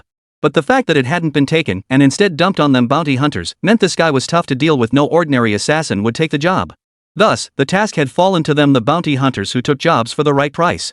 Yet upon seeing the target's information, he couldn't help but laugh. Qín Yǔ, a fresh graduate who'd awakened as a mere B-rank summoner, not even level 20 yet. Sure, he topped the final exams and joined the Dragon Roar Guild. What could a summoner possibly achieve? That top spot in the exam was surely watered down. Most importantly, as an A-rank rare class magic fistmaster, how could he possibly fear a mere B-rank summoner? Who cares if he topped the exams or joined the Dragon Roar Guild? Facing him would be a matter of just a few punches. With that thought, Skard stepped forward a few paces, sneering as he spoke. Qín Yǔ, you're so young, yet you've already gotten yourself into such deep trouble. You're a real handful. I advise you to surrender now and admit defeat. Save yourself the trouble of later claiming I bullied you. The outcome will be the same either way. Then, his eyes lit up as he noticed the 2 stunning beauties beside Qín Yǔ. Oh? Who'd have thought there'd be such a bonus? You're one lucky bastard, aren't you? 2 stunningly beautiful teammates to boot. Ladies, out here in the wilderness, aren't you worried something might happen? Here's the deal, I'm the kind of guy who can't bear to see a lady hurt. Come over to my side now, so you won't get splattered in blood later. That would really break my heart. Song Wanru and Ling Sha frowned at the sight, raising their weapons, ready to confront these sudden intruders. But Qín Yǔ raised his hand to stop him. You lot, I'll give you 3 seconds. Get out of the way, or you might die a miserable death. Qín Yǔ's tone was light, and in the very instant he spoke, the 4 figures across from him suddenly burst into laughter. We'll die horribly? I think you're talking about yourself, aren't you? That's hilarious. You don't seriously think you'll walk out of here alive, do you? Listen up, kid. Our scarred brother has awakened as a rare A-rank magic fistmaster, already at level 30. Even if you look down on us, you should at least show some respect to our boss, right? You're just a summoner. How could you possibly beat a magic fistmaster? A magic fistmaster? That scarred guy? What? Scared? Seeing the stunned look on Qín Yǔ's face, the 2 henchmen beside him burst into laughter. We told you to surrender earlier, but you wouldn't listen. What good does being scared do now? Surrender now. Save us the trouble. The two henchmen continued mocking him, but Qín Yǔ suddenly lunged forward, his fist hurtling towards Scarface. Demon Fist Master, huh? I'm here to take you down. Qín Yǔ's speed was blindingly fast, closing the distance to Scarred in an instant. The fist sliced through the air with a sharp whistle, its momentum so fierce it left a blue trail in its wake. This sudden, explosive attack made Scarred Man's body tremble involuntarily. A single thought raced through his mind. If he didn't dodge, he would die. But how could a summoner possess such a ferocious fist wind? It felt more powerful than even his own Demon Fist Master's strike. Just then, the burly man bearing the massive shield abruptly stepped in front of Scarred, bellowing, "Touch Scar, brother, and you'll have to get past me first." Seeing the fat man suddenly appear before him, Scar finally exhaled a long breath and relaxed. Even if this kid could unleash power rivaling a Demon Fist Master, so what? Fat Bear was a shield master renowned for defense. The protective barrier provided by his massive shield exceeded 3,000 points, more than enough to withstand this guy's attack. Yet the next instant, as fist met shield, a thunderous collision echoed across the sky. Fat Bear was sent flying backward, crashing into dozens of trees before finally coming to a halt. His health instantly plummeted to zero, and all signs of life vanished. This left the remaining bounty hunters in Ling Sha's group wide-eyed in shock. Especially Scarface and his two henchmen beside him. The Fat Bear was a defensive class with over 3,000 defense points and nearly 3,000 health points. And yet Qín Yǔ had one-shot it with a single punch? Was this even possible? Seeing the terror on their faces, Qín Yǔ showed no reaction. After a brief pause, he charged toward Scarred once more. "Quick! Stop him!" Scar, clearly terrified, immediately shoved his two henchmen forward. But before they could even draw their bows, Qín Yǔ dispatched them with two more punches. Watching his men get knocked out with a single punch again, Scar forced himself to stay calm, letting out a light snort before shaking his wrist and saying, "Kid, I admit you've got some skill. But when it comes to punching power, you're still a notch below me." With that, Scar immediately channeled his entire blue energy, raising both fists. A blue aura instantly appeared around his fists. As a Demon Fist Master, he could channel his blue energy into his fists, elevating the damage dealt to a whole new level. This single punch carried thousands of points of damage. Seeing no decent equipment on Qín Yǔ, he was certain that landing this blow would instantly kill the kid. "You can still dodge now. Otherwise, once this punch connects, you won't even know how you died." Facing Scarface's contempt, Qín Yǔ showed no reaction whatsoever, unleashing a punch of his own. The two fists collided, sending explosive force rippling outward, causing trees to sway violently. Scar then flew backward like a cabbage being uprooted, instantly falling silent. "Oomph. If you weren't a Demon Fist Master, I might have spared your life. Blame it on the fact that you awakened a profession that irritates me, huh?" 168. Pursuing enemies. Do you think I'm easy to kill? Qín Yǔ's swift elimination of the enemy with just 4 punches left the other 3 speechless. Only when Qín Yǔ walked over from nearby did they finally close their mouths. "Is this the second talent you mentioned earlier?" As Qín Yǔ approached, Ling Sha immediately asked. "That's right. What do you think? Pretty impressive, huh?" "It's not just impressive, it's absolutely mind-blowing, okay?" Lin Haoyu didn't hold back his praise, even dramatically mimicking a punch in excitement. "Qín, man, that punch of yours is seriously insane. Even that 30-something level Demon Fist Master couldn't hold a candle to you. Damn impressive. I'll bet you $10 that even if that guy had 10 more levels, he still couldn't beat you." Cut the flattery. Qín Yǔ waved his hand dismissively before turning to Song Wanru and Ling Sha. "My second innate talent allows me to channel mana into my attacks, dealing additional damage. It's not limited to fists, it works with any weapon. This is pretty impressive? Could it be an S-rank talent?" Before Ling Sha could finish, Qín Yǔ smiled and spoke first. "I'd just say I'm pretty lucky." The two exchanged glances, their faces brimming with envy. "Well then, you've got to take responsibility for us now, okay?"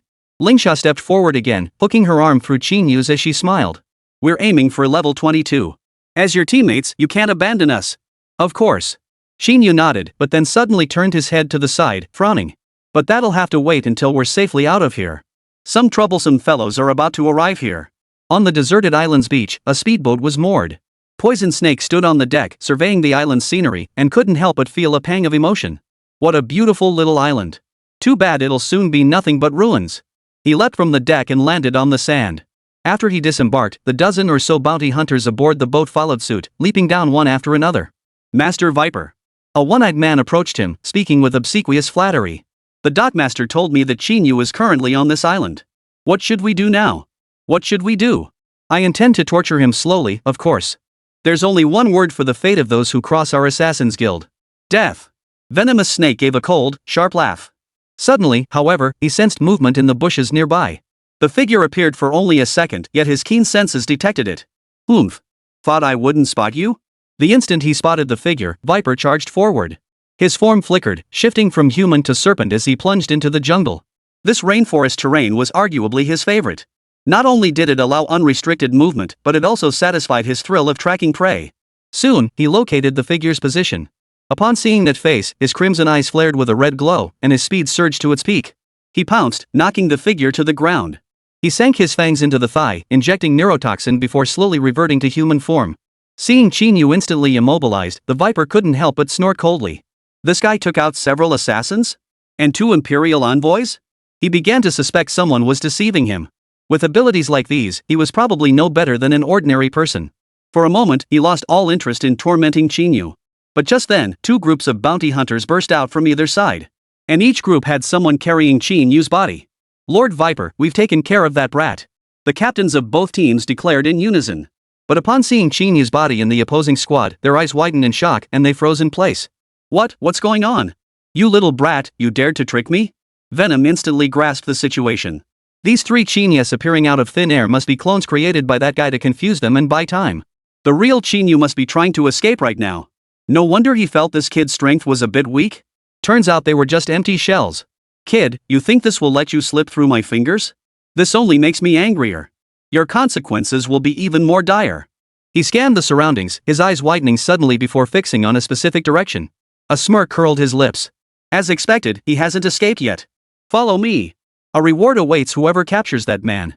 At Viper's command, 2 teams of bounty hunters immediately sprang into action, charging swiftly in the direction he pointed. Meanwhile, at the seaside location, Qín Yǔ and his 3 companions had already reached the speedboat. 2 men stood guard on the speedboat, patrolling. They appeared relaxed, smoking cigarettes the entire time, completely unaware that Qín Yǔ and his companions had already crept aboard from the side. Ha! That kid named Qín Yú's in for it. Wonder why he crossed that Viper? That guy's notorious for being ruthless. If he's got his sights set on that kid, he's probably going to die a horrible death. Who can say otherwise? And if he takes care of it personally, our bounty is as good as gone. It's just too much. The 2 exchanged remarks, their voices dripping with resignation. The transformation of their Thunderclap martial arts hall into the Thunderclap Guild seemed like a positive development on the surface. But they both knew it was just an old trick by that old codger Wuhai to curry favor with the Assassin's Guild. As an organization explicitly banned by the government, the Assassin's Guild had always operated in the shadows, severely hampering their activities. But if they had the backing of a guild and bounty hunters, they could accept jobs legitimately without fear of government interference. This was precisely what baffled them. Why would Director Wuhai incorporate the Assassin's Guild into the guild? Wuhai had been missing for quite some time now, and the guild's affairs were being handled by his adopted son, Qianlei. They all wondered, could something have happened to Wuhai? Or perhaps threatened by the Assassin's Guild? But Qianlei assured them otherwise, stating that old Master Shi was perfectly well merely in seclusion for intensive training, which was why he'd entrusted the guild's affairs to Qianlei. The old man's orders were clear: find a young man named Qín Yǔ and eliminate him. The name Qín Yǔ was all too familiar to them. During the grand examination, this boy had caused the death of Wuhai's son, Shi Yong. This grudge must be avenged. To that end, Qianlei had even issued a 5 million yuan bounty specifically to motivate them. But they couldn't figure out why the Assassin's Guild had to get involved. While the 2 were still puzzling over this, Qín Yǔ and his group had already approached from behind. Instead of immediately eliminating them, he gently placed his arms around their shoulders and asked with a smile. 5 million? Your boss sure is generous with the cash. But if you want my life, 5 million yuan won't even begin to cover it, you know? 169, another envoy? Taking you down is child's play. Before the 2 could react, Qín Yǔ unleashed a stream of psychic toxins, instantly immobilizing them in place. Qín Yǔ, you're not dead? The moment they saw Qín Yǔ, terror washed over their faces. They never imagined this guy could escape from under the venomous snake's nose and make it here? And to have the audacity to board the ship? But immediately afterward, they realized they were immobilized, unable to move. They both knew this kid was a summoner. But how could a summoner possess such monstrously powerful control abilities? Facing their questions, Qín Yǔ didn't answer. Instead, he countered with a question of his own. That poison snake you mentioned earlier, could he also be part of the Assassin's Guild? These guys really won't take no for an answer. They're determined to cause trouble for me. Have they forgotten how those men met their end? With that, under their stunned gazes, Qín Yǔ slowly asked again. You two, you know how to operate a boat, right? If you don't want to die, then sail us back to Linghai City. Otherwise, I'll toss you into the sea to feed those shark monsters. Though Qín Yǔ wore a smile, his tone was icy cold. It genuinely felt as though, should they disobey, Qín Yǔ would indeed toss them into the sea. Handsome guy, we can drive, but you've got us tied up. We can't move, can we? Why don't you untie us first? You've got the numbers on us, we can't run anyway. Seeing this, Qín Yǔ nodded and immediately released their restraints. But in that very instant, both men leaped off the boat and plunged into the ocean. Better to jump than be thrown overboard while restrained. With luck, they might just survive. Though shark monsters lurked in these waters, as long as they swam fast and could unleash their skills, danger wouldn't threaten them. Yet the moment they hit the water and tried to swim away, they froze in place once more, unable to move. In the sea, buoyancy existed, but under control, they would slowly sink to the ocean floor. After all, the equipment they wore far exceeded the buoyancy provided by seawater. Before they could sink, however, several more beams of light flashed across the surface, striking their bodies and instantly knocking them underwater. Song Wanru and Ling Sha simultaneously lowered their weapons and turned to look at Qín Yǔ. I never expected the Assassin's Guild would follow us too? And it's even an envoy. I'll call the captain right now and have them send reinforcements. Ling Sha swiftly pulled out her phone, intending to call the guild for help. But Qín Yǔ immediately stopped her. No need. A mere messenger from the Assassin's Guild? I can handle it alone. Qín Yǔ, this is no joke. Song Wanru, standing nearby, saw this and immediately grabbed Qín Yú's arm in concern, shouting. Those assassins from the Assassin's Guild aren't pushovers, especially the emissaries, each one's around level 40. And most importantly, they're ruthless and merciless. Once they lock onto you, the consequences are unimaginable. What? You think I'll lose? Qín Yǔ smiled, patting Song Wanru's hand before turning to Lin Haoyu beside him. Lin dog, take them to the cabin. They're not to come out without my permission. Yes, sir. At this point, Lin Haoyu obeyed Qín Yú's orders completely, even blindly. Watching the two women being pushed into the cabin, Qín Yǔ briefly flexed his wrists before turning and leaping off the boat. The instant he landed, a large group burst out of the jungle. These figures flew through the air in all directions. Clearly, they were bounty hunters too, sent to kill him for the reward. But these men were clearly no match for him. Qín Yǔ didn't spare them a second glance. Then, a cold, sharp aura swept in from the side.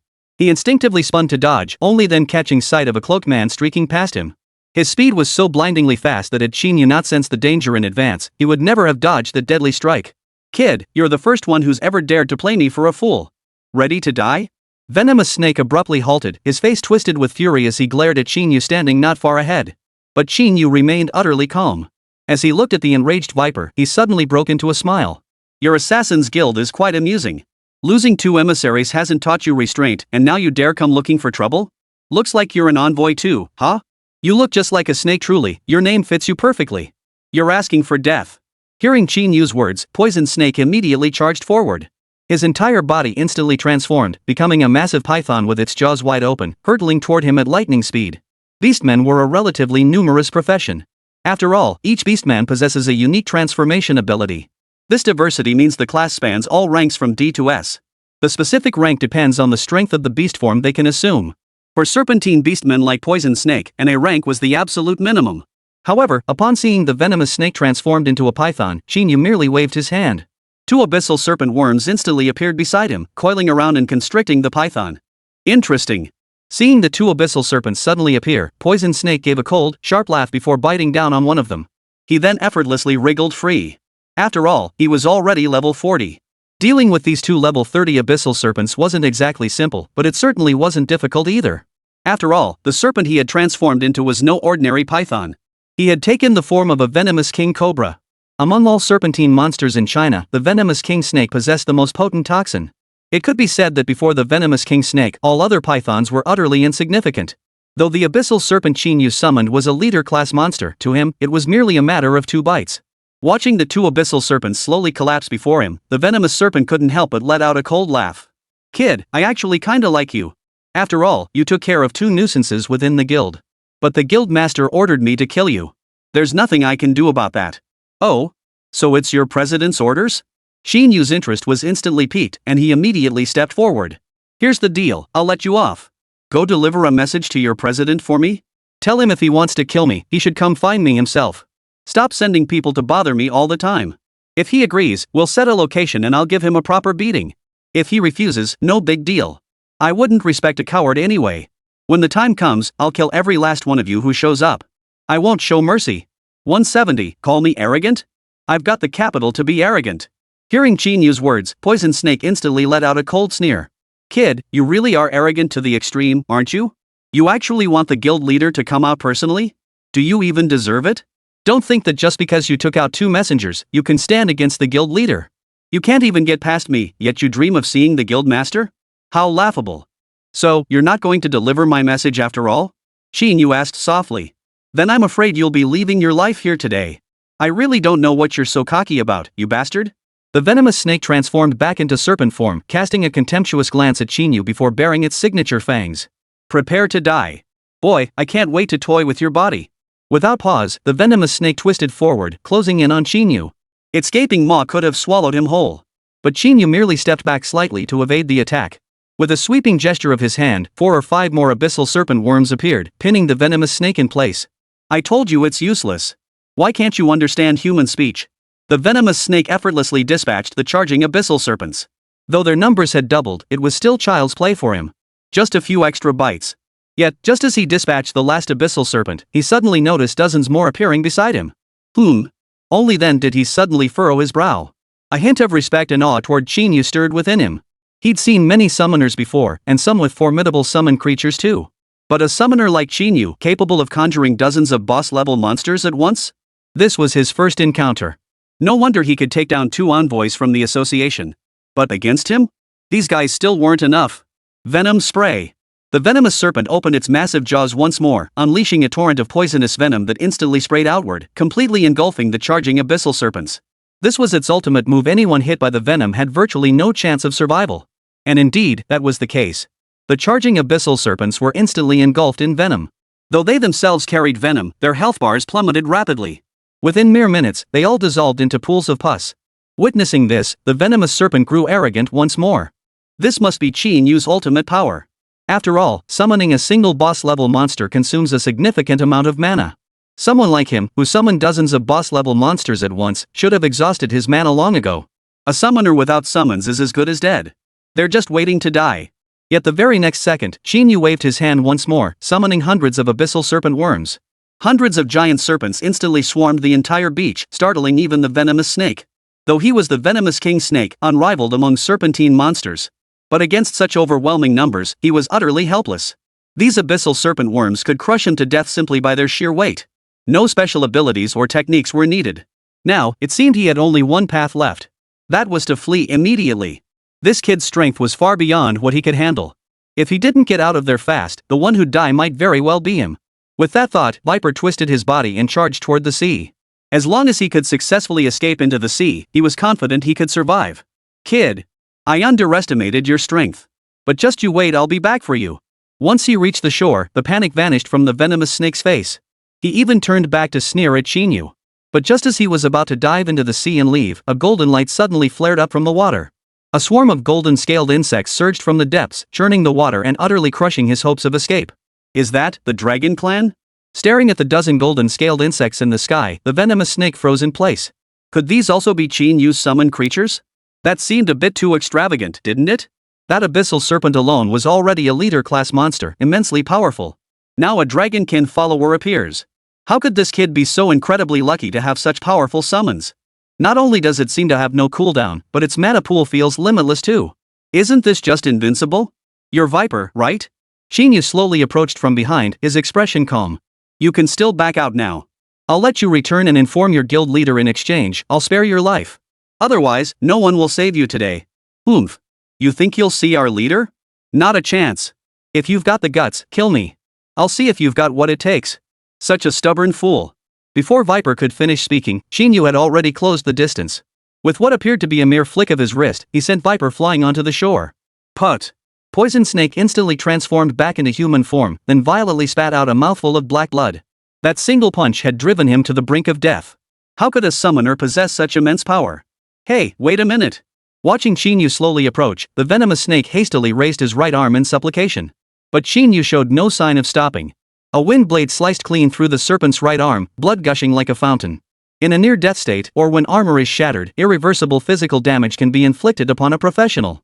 Only practitioners with powerful recovery or regeneration abilities could restore their bodies. Wait for what? When your Assassin's Guild hunted me down, I didn't see you waiting around, did I? What? So you get to kill us, but we can't kill you? Is that it? How come your Assassin's Guild is so arrogant?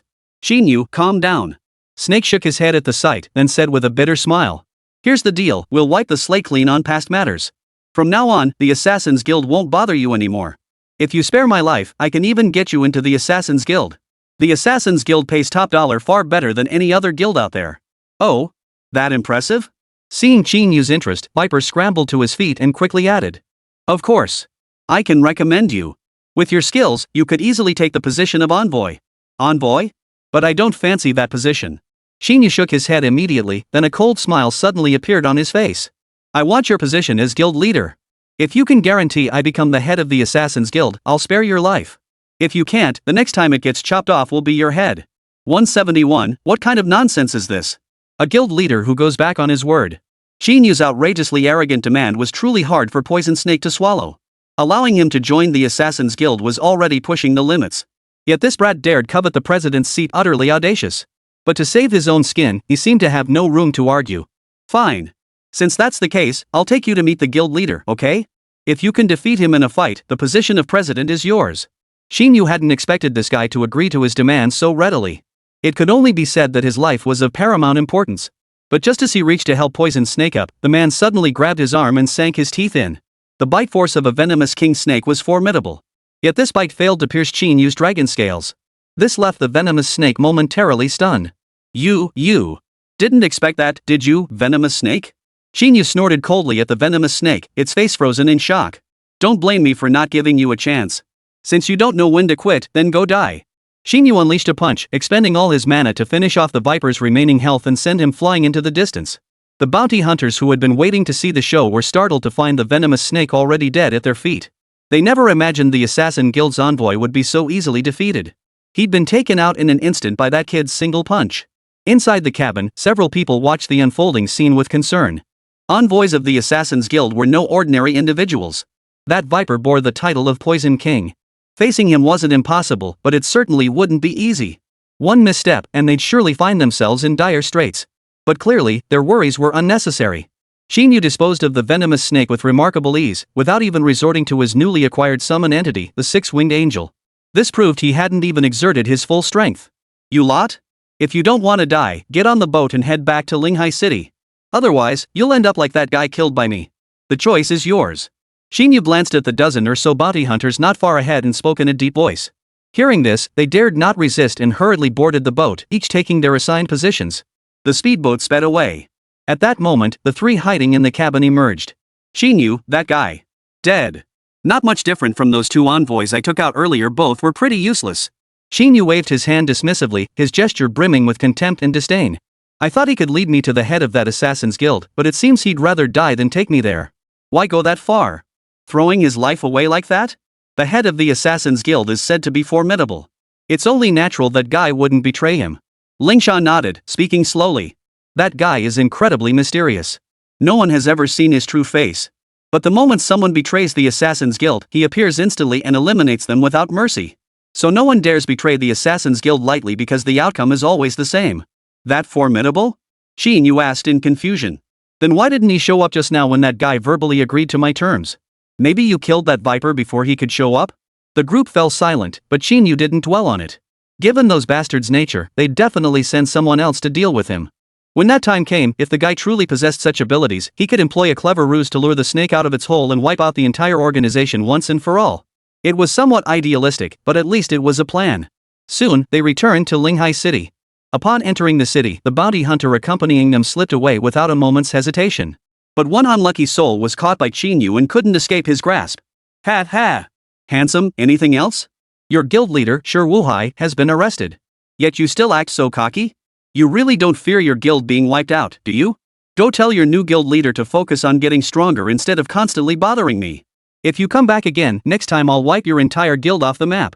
Hearing Qín Yǔ's words, the man nodded frantically before fleeing without a second thought.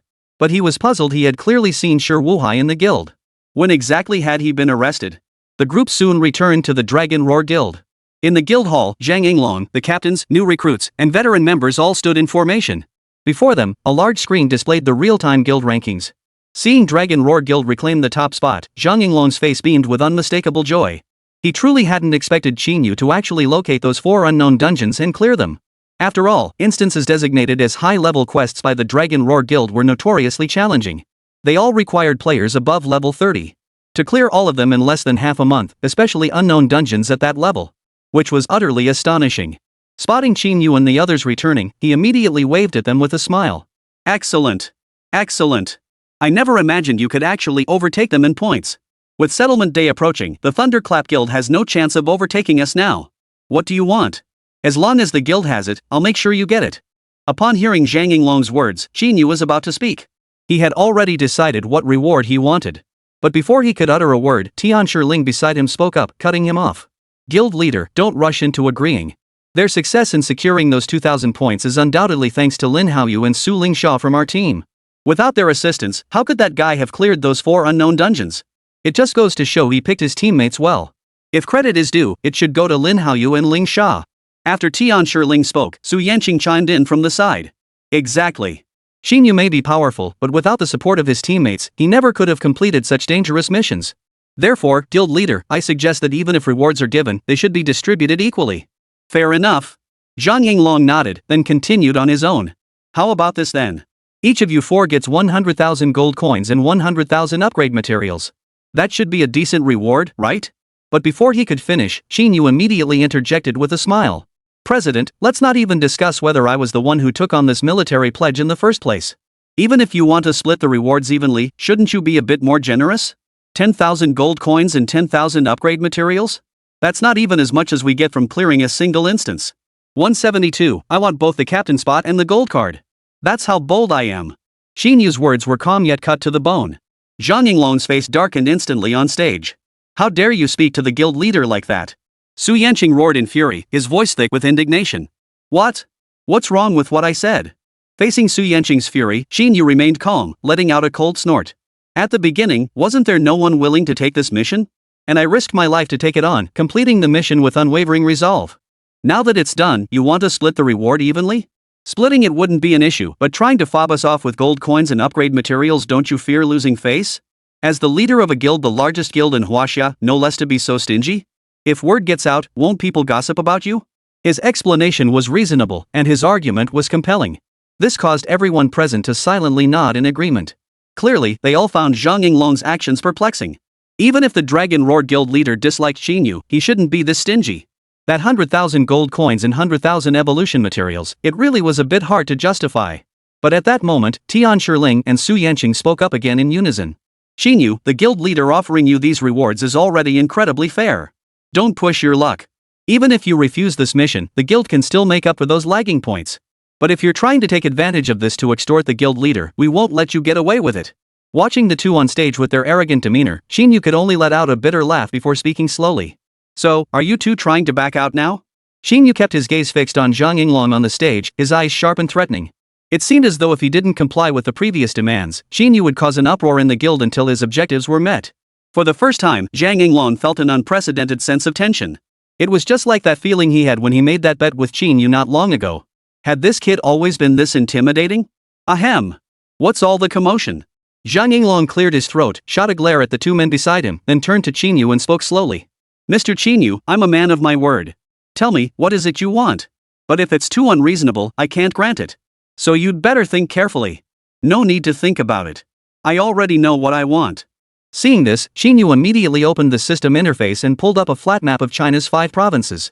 Then, he tapped the General Guild in the provincial capital of Zhong Province and said with a smile. I want a gold card that grants access to the 3rd floor of the Central Guild. Guild Master, you should be able to grant me that, right? The moment Qín Yǔ finished speaking, nearly everyone present shuddered. It was common knowledge that only members of the legendary Qilin squad had ever been granted access to the Dragon Roar Guild headquarters in the Central Province capital. The 3rd floor of the headquarters was restricted to the Guildmaster, Qilin team captains, and certain individuals possessing guild gold cards. Such a card was reserved for those who had made outstanding contributions to the guild and had previously served as a team leader. This kid had barely joined the guild and already wanted a gold card? How audacious! What was he thinking? That's incredibly bold. Whispers of discussion immediately rippled through the crowd. Does he really think that just because he topped the assessment and solved the points issue, the guild leader will agree to such an outrageous demand? If I were the guild leader, I'd kick him out immediately no matter how strong he is. Such an arrogant jerk has no place here. Meanwhile, on the stage, every team leader except Jin Li and Su Yanqing wore expressions of fury. Even they hadn't been granted access to the third floor of headquarters, yet Qín Yǔ dared to make such an outrageous demand? Wasn't he afraid the guild leader would fly into a rage and kick him out? Kid, you're getting way too cocky. Do you even know what that gold card represents? You're just a greenhorn who just joined the guild. What gives you the right to ask for it?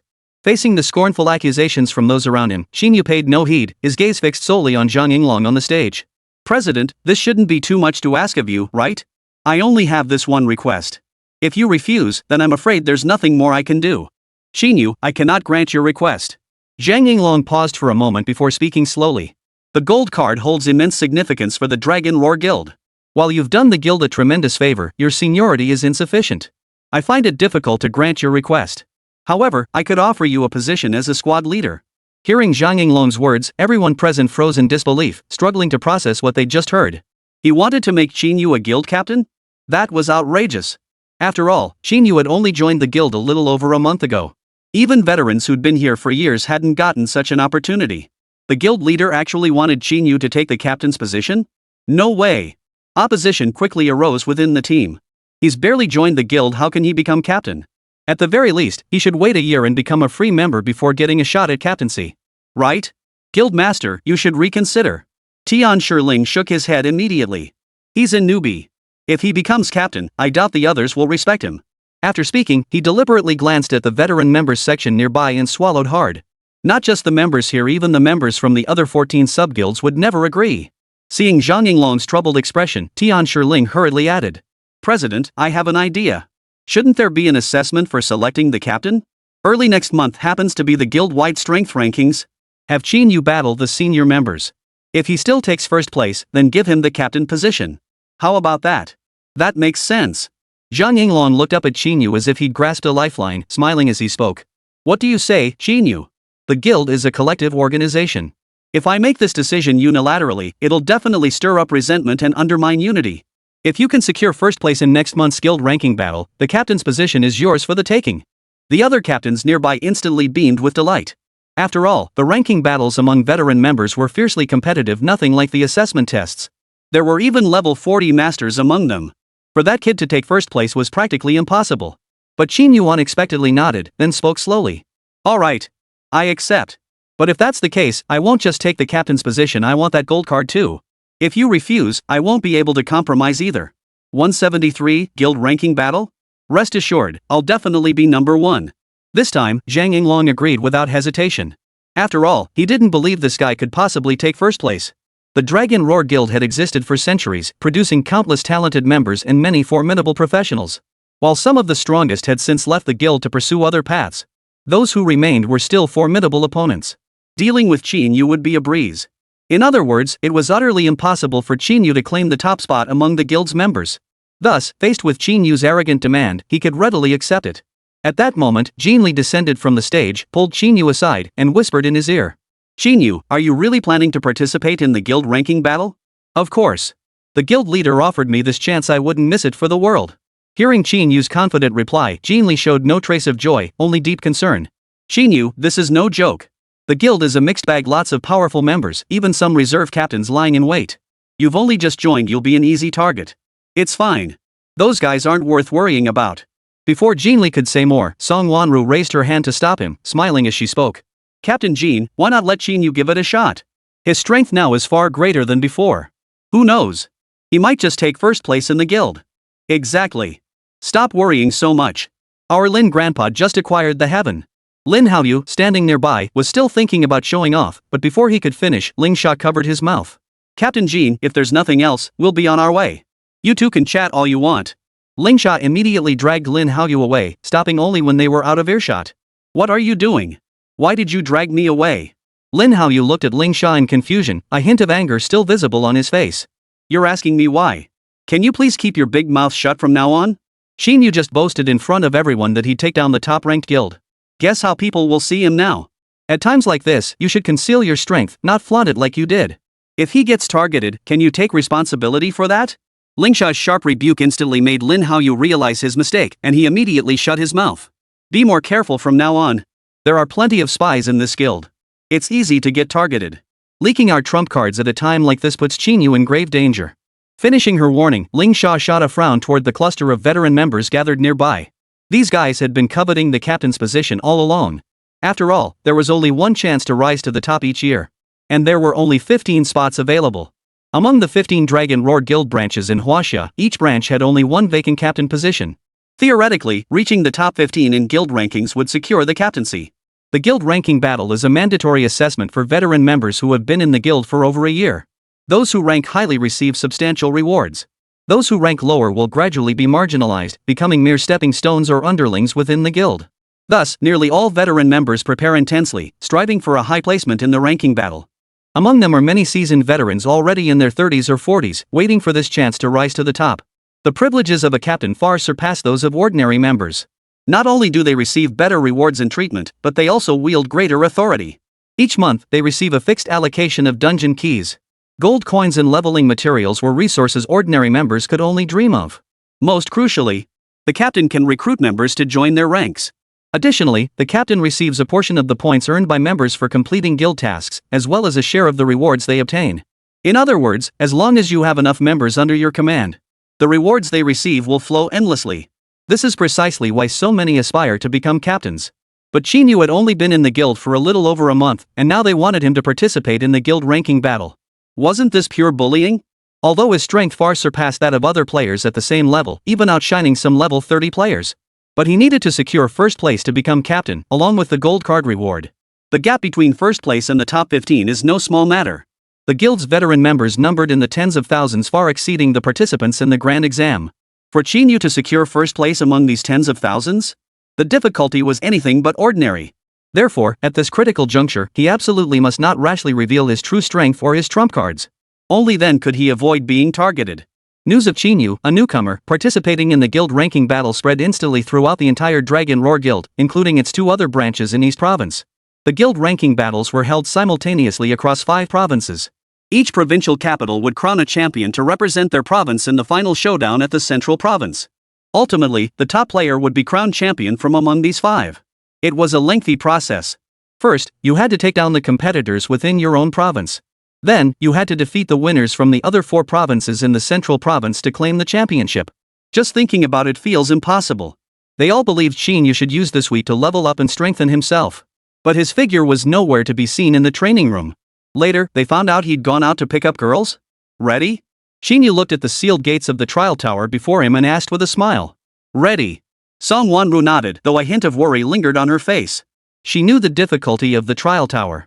Back when she cleared the level 10 trial tower, she had enlisted the help of 3 level 10 support class adventurers. Now, with only the 2 of them, could they truly break the tower's record?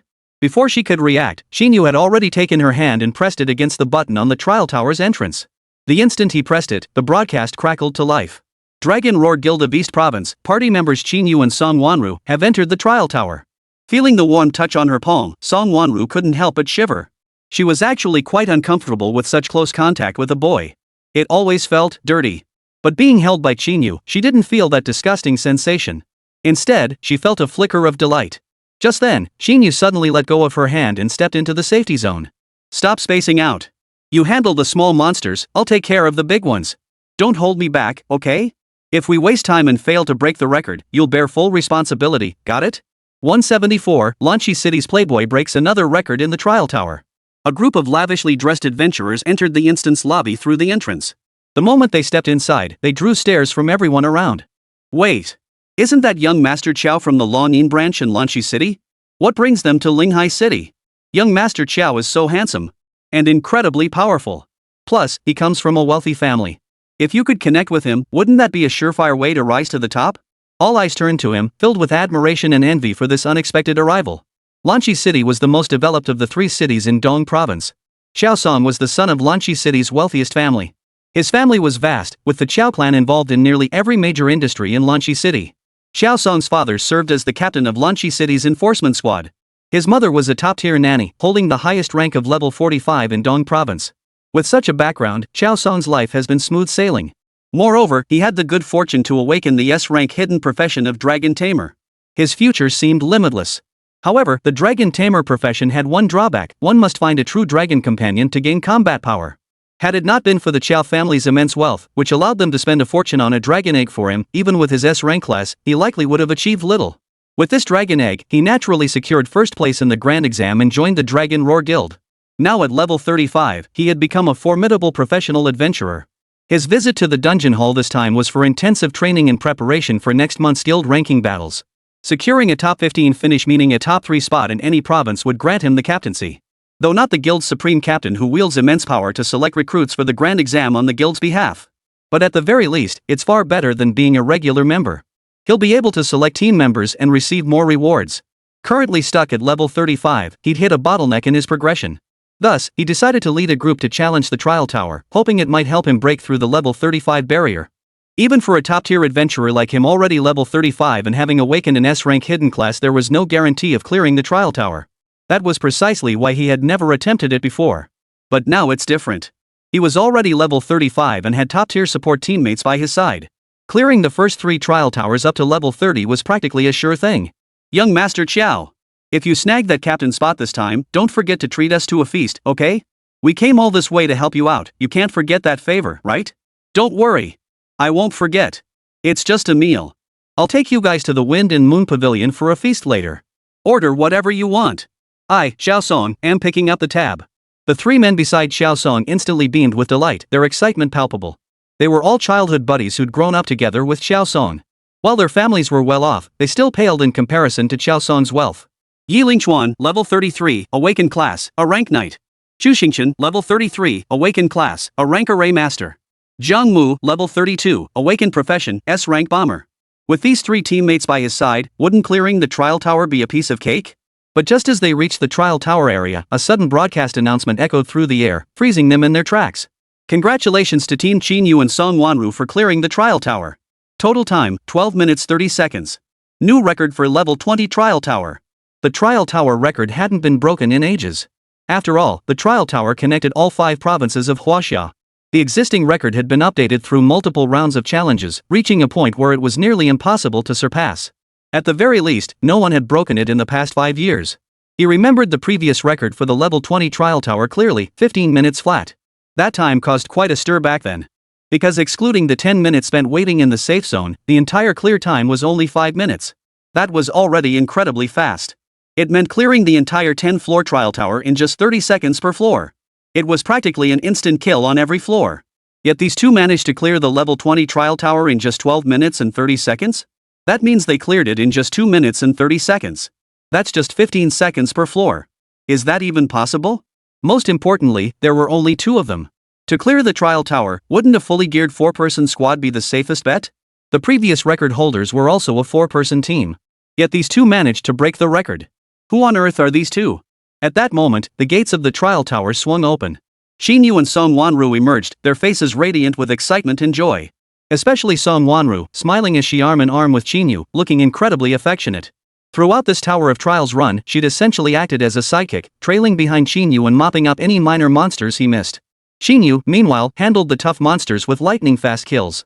The monsters within this level 20 trial tower were indeed the tougher ones among the level 10-20 range. They held little threat against Qín Yǔ, who was already level 20. He didn't even need to summon minions, relying solely on his fists to obliterate everything in his path. By the time he reached the 10th floor, he had cleared the entire tower. If she hadn't occasionally fallen behind, the time could have been even shorter. Still, the outcome was a happy one for all. The reward for clearing the trial tower and breaking the record was a universal item, the cooldown necklace. As the name suggests, the cooldown necklace reduced the cooldown time for all of one's skills. It was also one of the top-tier items among universal equipment. Especially for a class like hers with so many starting skills, the boost was enormous. Though it was only blue tier, if she could upgrade it to gold and max it out, it would have the cooldown of all her skills. Her current cooldown is 7 seconds. Having that would bring it down to 3.5 seconds. Just imagining it felt absurdly powerful. Yet Qín Yǔ showed no interest in keeping the equipment himself, handing it over to her immediately. This left her utterly overjoyed. However, Qín Yǔ pocketed the hidden dungeon pass, gold coins, and upgrade materials for himself.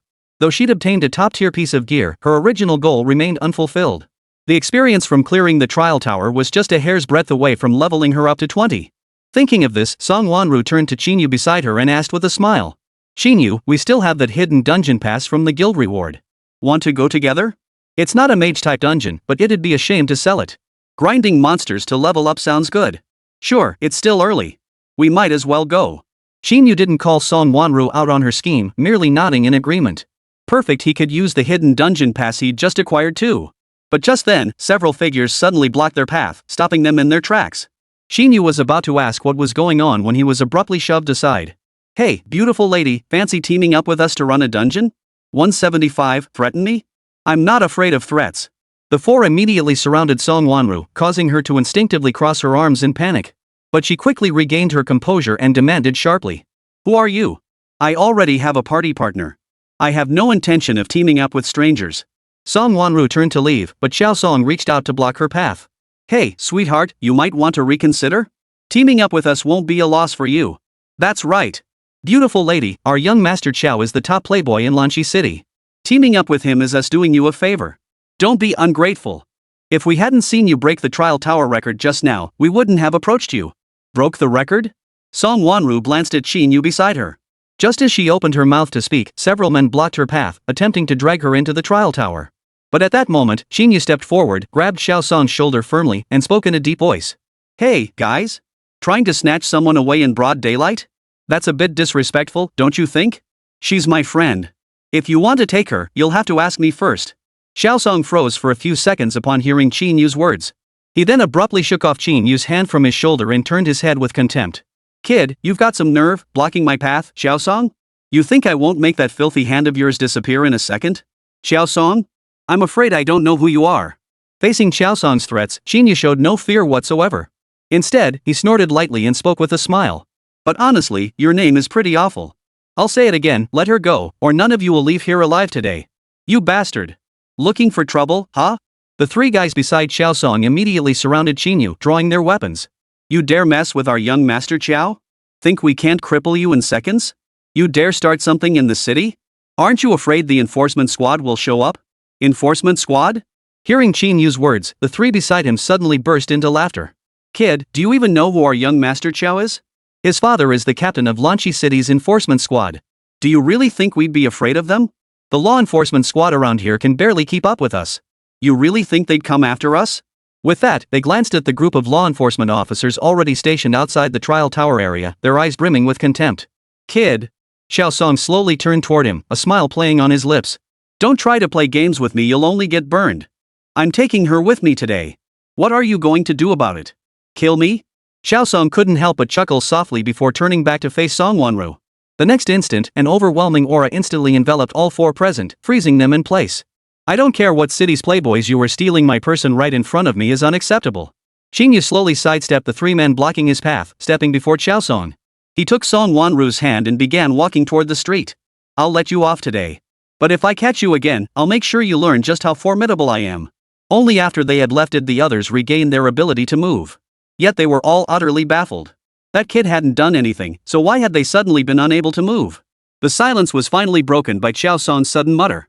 It's dragon might. That kid's awakened class is also related to the dragon clan. And he can even use such advanced dragon type skills. Could he be an S-rank rare class too? As a dragon tamer, he was well versed in dragon-related classes and skills. As one of the most formidable races among monsters, dragons possess skills with exceptionally powerful effects. This meant that if a class user could directly wield dragon skills, it signaled that this individual possessed extraordinary power. Most crucially, this guy might have awakened a dragon-related class just like him. Moreover, this kid's class might even be more formidable than his own. He immediately glanced up at the trial tower screen. Qín Yǔ? After confirming the name, he opened the system interface to investigate. Name, Qín Yǔ. Location, Linghai City, East Province. Clicking on the first piece of information that appeared, Xiao Song froze for a few seconds. Summoner? That kid is just a summoner? A surge of inexplicable rage instantly engulfed Xiao Song's entire body. Had he been played? Summoners were the weakest of all combat classes. How could he possibly compare to this S-rank hidden class, the Dragon Tamer? But what about that overwhelming aura that felt so much like a dragon's might? Then, as if struck by a sudden realization, he immediately typed Song Wanru's name into the search bar. Sure enough, that woman shares the same S-rank hidden class as me. A savage grin spread across Xiao Song's face. An S-rank hidden profession. That explains everything. It must have been that woman who unleashed some sort of dragon-like aura earlier, causing him to lose his balance. If that was the case, then he had nothing to fear. Daring to compete with him for a woman? This guy would pay the price. After Qín Yǔ and Song Wanru departed, they immediately sought out a teleportation array to enter the hidden instance. Pass activated. Entering hidden dungeon, Corpse Maze. The Corpse Maze was an exclusive instance for warrior type classes. Though the gear drops might not be immediately useful to them, the experience gains ranked among the highest of all hidden dungeons. Upon entering the instance, the first thing visible to the naked eye was a sea of skeletal remains stretching as far as the eye could see. And on both sides, surging seas of blood relentlessly advance. The atmosphere is pure gory horror. This sight caused Song Wanru to instinctively retreat behind Qín Yǔ in fear. Qín Yǔ, however, immediately took a few steps back and then pushed Song Wanru forward. If you keep acting like this, when will you ever be able to stand on your own? You can't expect me to keep clearing dungeons for you forever, can you? Qín Yǔ's words pierced Song Wanru's heart like a sharp arrow, yet they also instantly dispelled her fear. As the skeletal monsters slowly rose before her, she raised her staff, and 8 beams of light flared behind her. You're right. I'm an S-rank hidden class holder, why would I be scared of these bones? If I want to grow stronger, I must stand on my own 2 feet. With that, Song Wanru swung her staff fiercely, aiming it at the charging horde of monsters ahead. She roared. Everything in sight shall be reduced to ruins. You monsters shall be the stepping stones for my transformation. Die, every last one of you. 176, exclusive dungeon pass. Is this my dungeon? Congratulations! Player Song Wanru has defeated the dungeon boss, Raging Corpse Ox. Rewards have been delivered to your inventory. Player may exit the instance at any time. The instant the system message appeared, a joyful smile finally spread across Song Wanru's face, her excitement beyond words. This also prompted Qín Yǔ, who had been standing behind her all along, to nod with satisfaction. He harbored no ill will towards Song Wanru. Whether in the academy, during the grand exams, or within the guild, Song Wanru had never actively caused him trouble. Even after awakening an S-rank profession, she never looked down on him, a mere B-rank summoner. That was already quite rare. Therefore, he was always willing to assist her whenever she requested help. Truthfully, she possessed the strength to clear dungeons solo. But her health pool was too low, so she was always afraid she might die accidentally. But in reality, as long as she was careful, she could easily take down those monsters before they closed in. There's no need to worry about being instantly wiped out. After all, as an S-rank hidden class, her damage output was absolutely unmatched. After clearing the dungeon, Song Wanru successfully reached level 20. Without hesitation, even with Qín Yǔ behind her, she immediately opened her attributes interface and clicked to awaken her second talent. A flash of light erupted, and a new talent instantly appeared in the talent bar. Talent 2, Double Strike A rank. When casting a skill, an additional instance of the same skill is unleashed. This extra skill incurs no resource cost or cooldown, but deals only 50% of the original skill's damage. Upon seeing this talent, Song Wanru felt rather conflicted. On one hand, the fact that this talent was only a rank fell somewhat short of her expectations.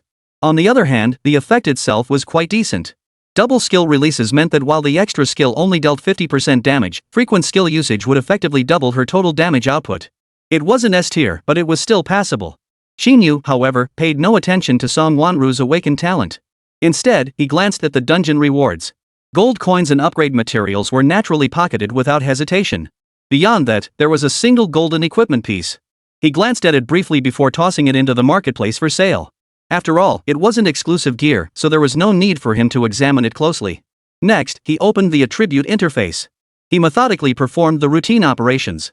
He converted all his health points into experience, then allocated all his attribute points to intelligence. Name, Qín Yǔ. Class, Summoner. Level, 22. HP, 1. Mana, 55,987. Strength, 10. Speed, 10. Intelligence, 113. Stamina, 10. Defense, 300. Talent 1, Heart of the Swarm. Talent 2, Mana Bar Terminator S rank. Equipment, Deadwood Staff Blue Resurgence Helm Gold Nun Venom Ring Gold Undead Necklace Gold. Skill, Summoning Art LV2. Cooldown, no cooldown. Cost, 20 mana. Summon 2 larvae stage and 2 mature stage insectoid creatures to fight for you. Larvae stage creatures possess 50% of the summoner's attributes, while mature stage creatures possess 60%. Available gold traits, Ring of Return Feast Last Stand Parasite Nest Infestation Master of Gear Vessel of Greed.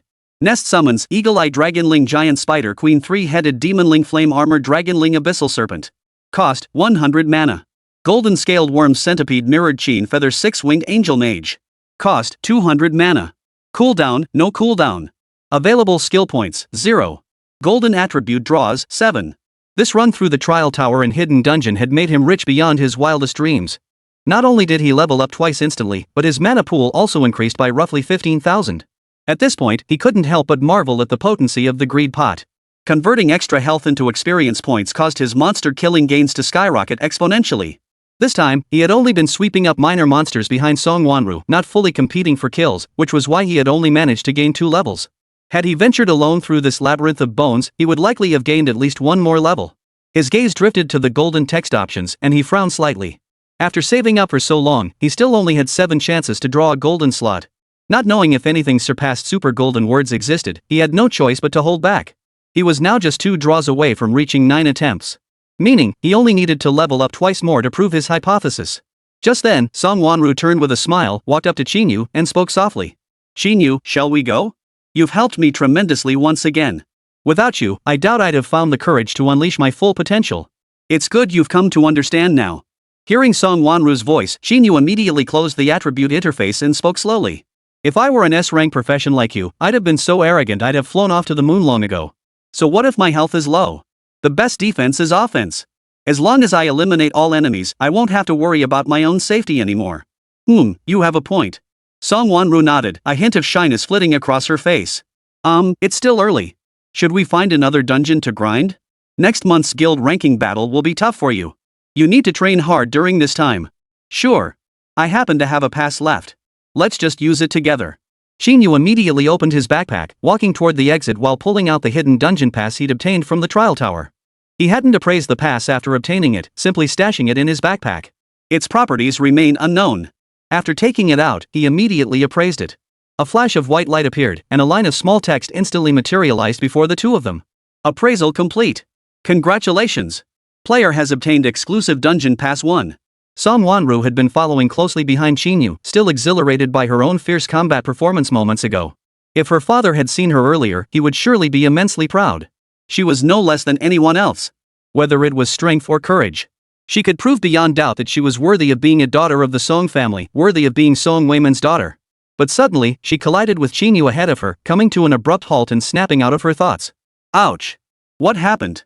Song Wanru immediately clutched her forehead and rubbed it, asking in confusion. Why did you suddenly stop?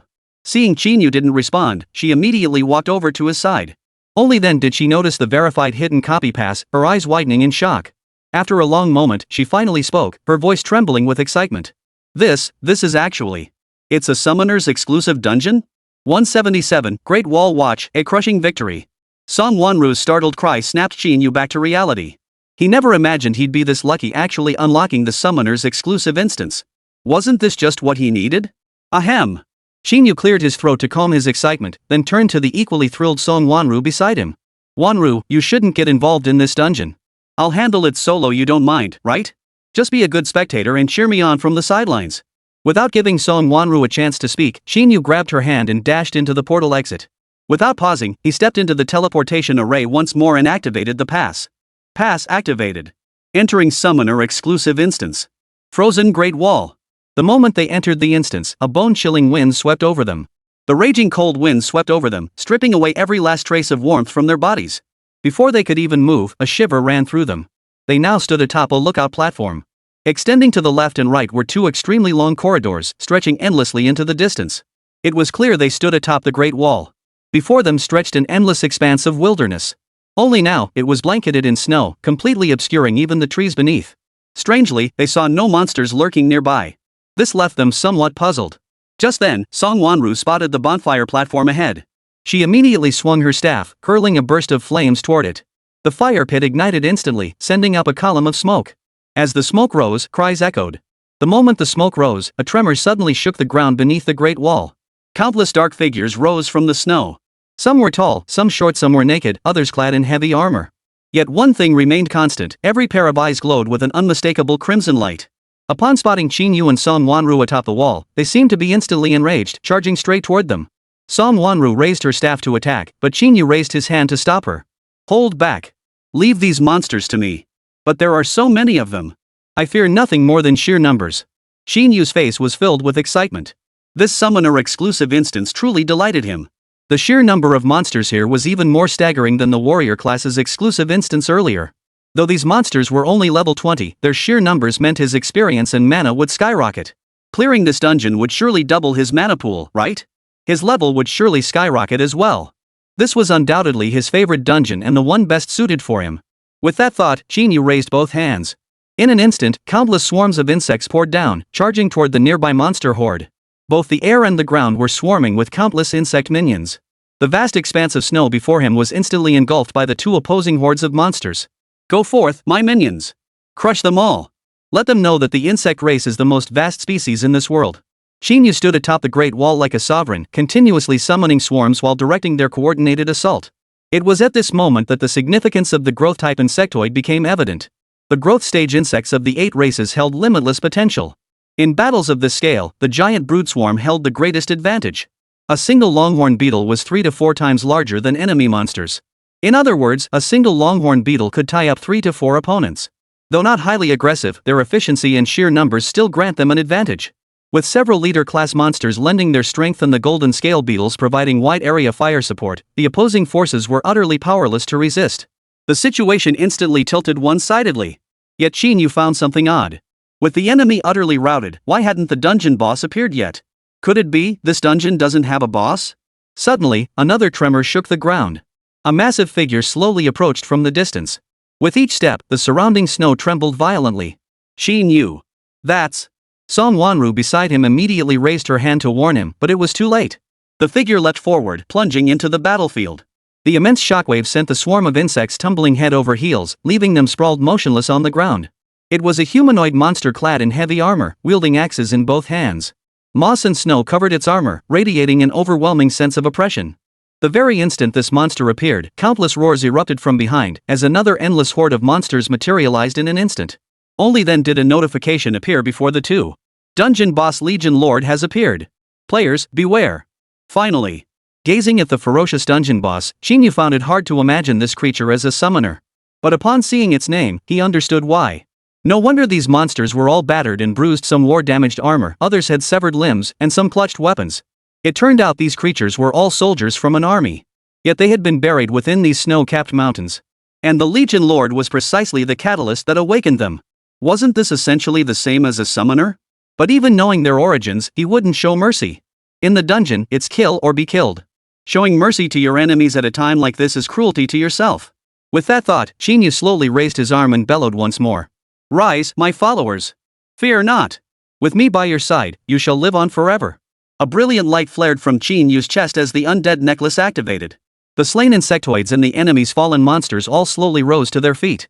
In an instant, the tide of battle turned once more. This was the perfect fusion of a summoner and a necromancer. As long as he lived, his summons would endure. Moreover, their numbers would only grow with each battle. Especially in large-scale battles like this, his advantage was immense. Unless the enemy could wipe out all his minions outright. And instantly kill him as well. But that's practically impossible. Most crucially, he continues to summon minions without pause. This instantly reduced the enemy's chances of victory to the absolute minimum. With overwhelming power on one side, Qín Yǔ slowly stepped onto the city wall. His staff shot forward with a sharp thrust, and a dazzling golden light instantly erupted. An angel clad in golden armor, wielding a light sword, and bearing 3 pairs of 6 enormous wings on its back instantly materialized before him in the air. Point your sword forward, who dares challenge me? 6-winged angel, slay that iron hulk for me. 178, ultimate golden attribute. Isn't this just an atomic bomb? Hearing Qín Yǔ's command, the 6-winged angel's expression grew solemn as it swiftly raised its light sword high. In an instant, the blade surged in size and length, growing several times larger than its original form. Then, with blinding speed, the 6-winged angel swung the blade with overwhelming force. A razor-sharp beam of light, like lightning tearing through the void, surged forward with unstoppable momentum, hurtling toward the dungeon boss, the Legion Lord. The blade's speed was blinding. In the blink of an eye, it pierced through the Legion Lord's body. In the blink of an eye, the Legion Lord's health bar was ruthlessly reduced to 0, its life force extinguished like a candle flickering in the wind. As it crashed to the ground, the monsters that had clung to its heels froze in place, as if their backbone had been ripped out. The battlefield plunged back into deathly silence. A fierce wind swept through, blanketing the battlefield in a swirling white mist of fine snow and extinguishing the beacon fire within the watchtower. This marked the sign of the dungeon's completion. Congratulations! Player Qín Yǔ has defeated the dungeon boss Legion Lord and cleared the dungeon. Dungeon rewards have been delivered to your inventory. Please check your items. Seeing the notification appear before him, Qín Yǔ felt a lingering sense of satisfaction. This kind of battle suited him best. Truly worthy of being a summoner's exclusive dungeon. But for him, it was still far from satisfying. Without a moment's hesitation, Qín Yǔ immediately opened his attributes interface and ran through his usual checks. Only then did a satisfied smile spread across Qín Yú's face as he surveyed the data displayed on his attribute interface. Name, Qín Yǔ. Class, Summoner. Level, 24. HP, 1.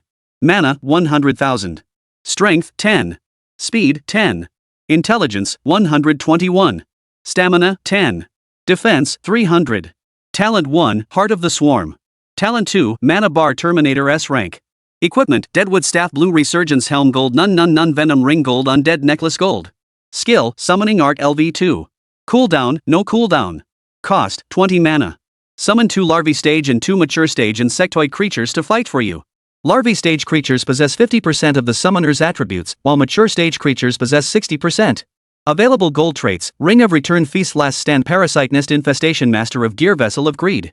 Nest summons, Hawkeye Dragonling Giant Spider Queen Tri-Headed Demonling Flamespirit Dragonling Abyssal Serpentling. Cost, 100 mana.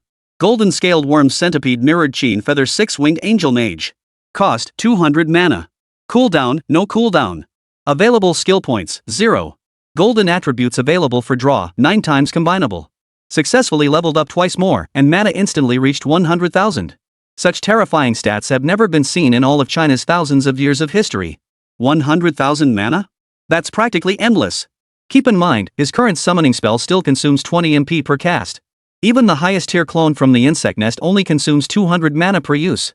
This means he could cast summoning spell a staggering 5,000 times in one go. Each casting summons 4 insectoid minions. That's a total of 20,000. If he summons a hive replica instead, it unleashes 500 at once. Regardless of which clone is summoned, it would be an apocalyptic force. Picture the scene. Tens of thousands of insects swarming the battlefield. Hundreds of golden scaled insects circling overhead, spewing dragonfire. Hundreds of 6-winged angels wielding dozens of meters of light swords, slaughtering everything in sight.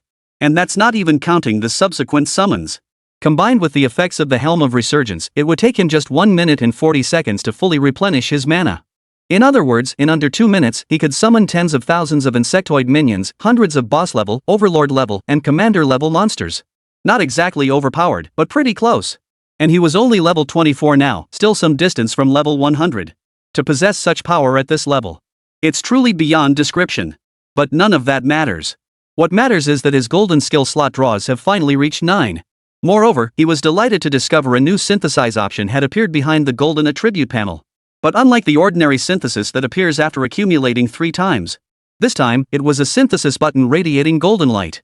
This was clearly different, it was more advanced. Perhaps, just as he had suspected, there truly existed entries even higher than super golden entries. Without a moment's hesitation, he clicked the synthesis button. A burst of golden light instantly erupted, blinding Qín Yǔ, so he had to shield his eyes. Only when the light gradually faded did he slowly lower his hands from his eyes. When he saw the notification before him, he froze instantly, not even noticing his own mouth had dropped open wide, unable to close it. He could imagine a gold skill slot ranking higher than the super gold one. But he never imagined this trait would be this ridiculously powerful.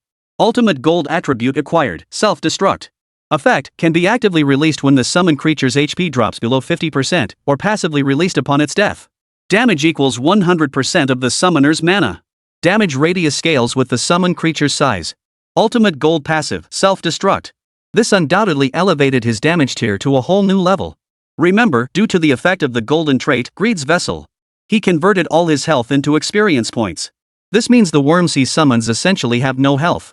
This also rendered his other golden trait, Fatal Blow, largely useless. Though he no longer lacked the damage output of that, Fatal Strike. The emergence of the new ultimate golden trait, Self-Destruct, fully compensates for this shortcoming. He could now freely command his summons to self-destruct. Moreover, the damage is based on his own mana pool. His current mana pool has reached 100,000. Meaning each of his summoned creatures can unleash 100,000 damage upon self-destruction. I recently calculated the maximum number of minions he can summon at once. 20,000 worms in growth-type insectoids.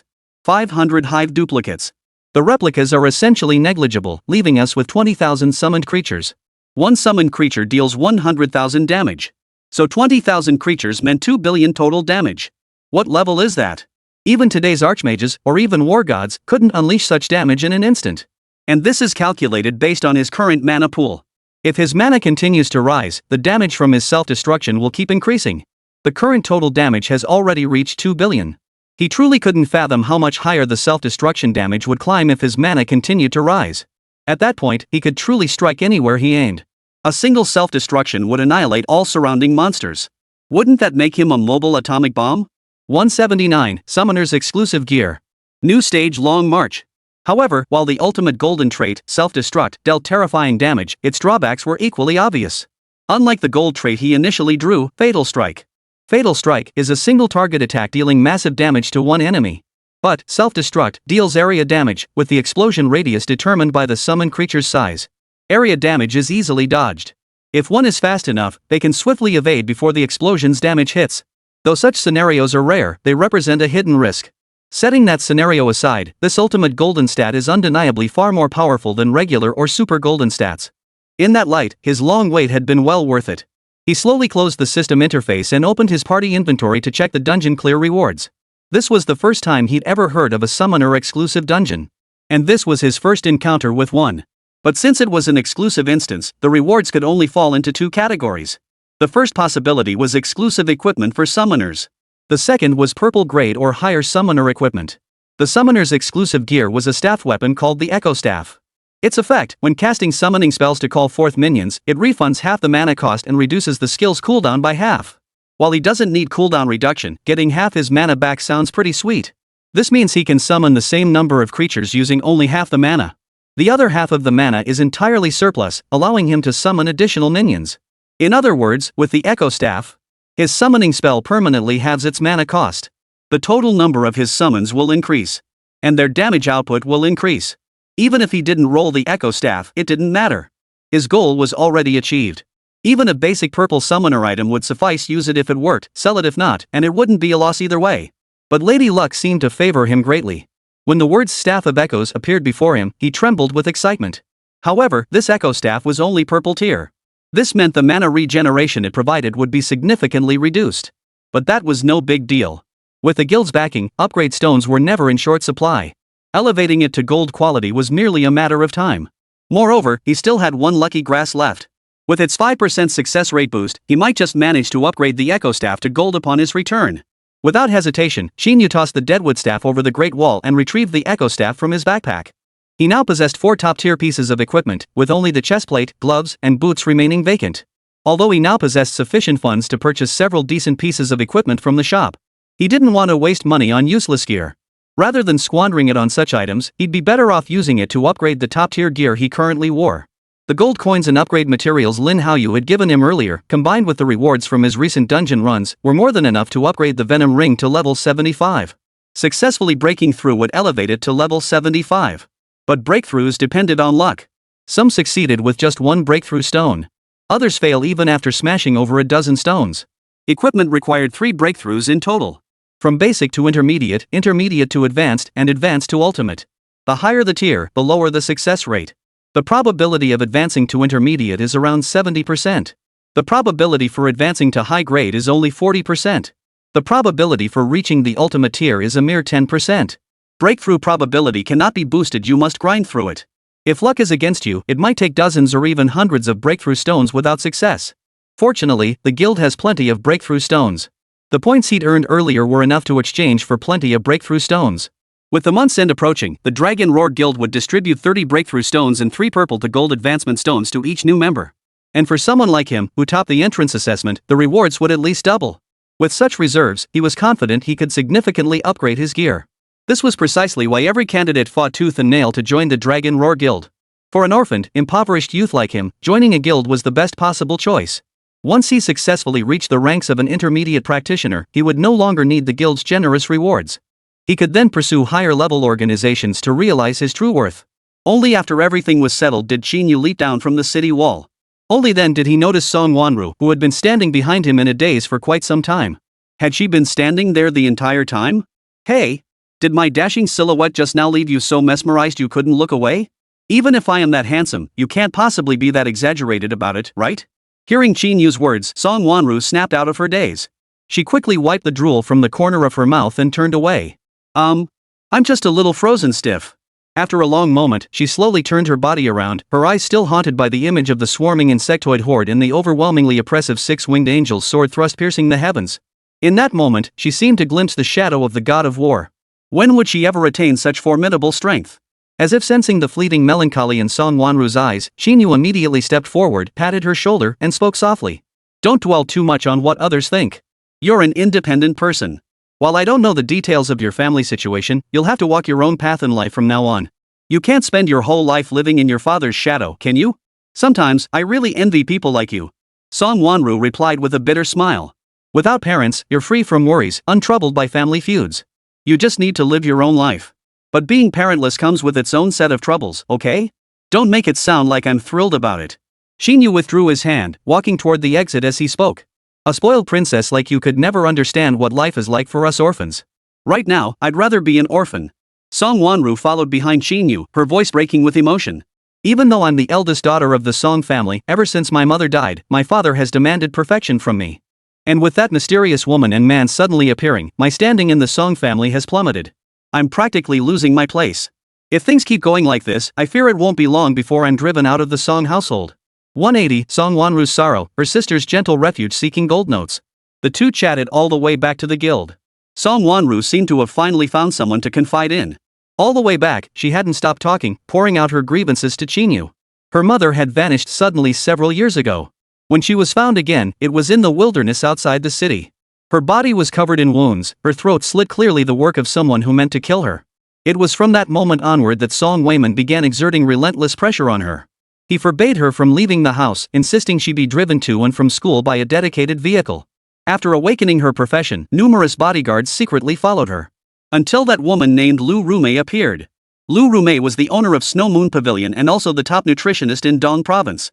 Her husband had also vanished without a trace, leaving only a son to rely on her for survival. At some point, she and Song Wayman became involved, perhaps to escape oppression, or perhaps it was love at first sight. Her son, Lu Qingming, was also deeply favored by Song Wayman. Not only did he awaken as an S-class professional magic attacker like Song Wayman, but his primary talent and secondary talent were identical to Song Wayman's. With someone so strikingly similar, Song Wayman naturally paid him extra attention. Even when Song Wanru awakened an S-rank hidden profession, she couldn't win his favor. This was her greatest source of frustration.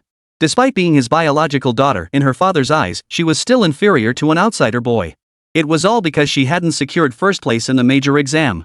Disappointing him had led to this current situation. Upon hearing Song Wanru's inner thoughts, Qín Yǔ couldn't help but feel a pang of sympathy. At the same time, he felt utterly speechless towards Song Wayman. After all, Song Wanru was his own flesh and blood. How could he show such favoritism toward a child from another family? Just because her mother died and he found a new love, did he change his heart so easily? He couldn't fathom it. The only possible explanation was that this man wasn't a good person. To put it bluntly, he was a hypocrite. Still, it was ultimately their family affair, and he couldn't very well meddle. Getting himself tangled up in their mess wasn't worth the trouble. After escorting Song Wanru back to her room, Qín Yǔ intended to return to his own quarters to rest. After being away for so long, he'd been genuinely worried about how Nai Nuwa was faring alone. But the moment he pushed open the door, he realized his worries were pointless. The living room was spotless, every item neatly organized. Just then, a pleasant aroma wafted from within. Nayernewal was cooking in the kitchen, standing on a wooden stool with a floral apron tied around her waist, looking every bit the devoted homemaker. However, she hadn't noticed Qín Yǔ entering. After finishing a dish, she turned off the stove, ready to eat. This had always been her habit. Whether as a child or at Snow Moon Pavilion, she had always eaten alone. No one saved food for her, so she had to cook her own meals to fill her stomach. A nutritionist's level required constant accumulation through preparing dishes and consuming other foods to gradually improve. This was also why her leveling progress was so slow. Naturally, when she was alone, she grew accustomed to taking a bite straight from the pot after cooking. This way, she avoided having to wash an extra plate. For the past half-month since Qín Yǔ had been gone, she had lived like this. But just as she was about to start eating, she suddenly noticed a figure appear behind her. The figure cast a shadow over her, and the familiar silhouette made her so excited she dropped her chopsticks. Qín Yǔ, you're finally back. I missed you so much. Qín Yu's heart melted completely the moment Nai Nuwa suddenly embraced him. This little girl truly brought him comfort at every moment. Good girl. Didn't I come back? Qín Yǔ held Nai Nuwa in one arm while gently patting her forehead with the other, his face radiating affection. No one's been bothering you lately, right? No. Nai Nuwa lifted her face and shook her head immediately. I listened to Big Brother. You were gone for half a month, but I stayed right here the whole time. I didn't go out once. Nair proudly puffed out her chest, like a child eager to be praised. Good girl. That's my good little sister. After exchanging pleasantries for a while, Qín Yǔ recounted the 4 unknown dungeons he had encountered over the past fortnight, leaving Nai Nu wide-eyed with astonishment. At the most intense moments, she even burrowed into Qín Yú's embrace in fright. The storytelling continued well into the evening. Though there were only two of them, manhwa still prepared a feast that filled the table. And she just sat there motionless, watching Qín Yú eat. "Why aren't you eating?" "Brother, I made these dishes especially for you." "I can't eat them. You haven't tasted my cooking in so many days. Try some, see if my skills have improved lately?" Nanuo promptly picked up a piece of fish and placed it in Qín Yú's bowl. "All right." Seeing this, Qín Yú promptly popped the fish into his mouth. An intense, savory aroma instantly spread throughout his body, accompanied by a wave of refreshing clarity. Then, a system notification appeared before his eyes. Player Qín Yú has acquired the effect, Renewed Vitality. All stats rapidly recover within 3 hours until fully restored. Intelligence, 121-123. Qín Yú froze upon seeing the notification.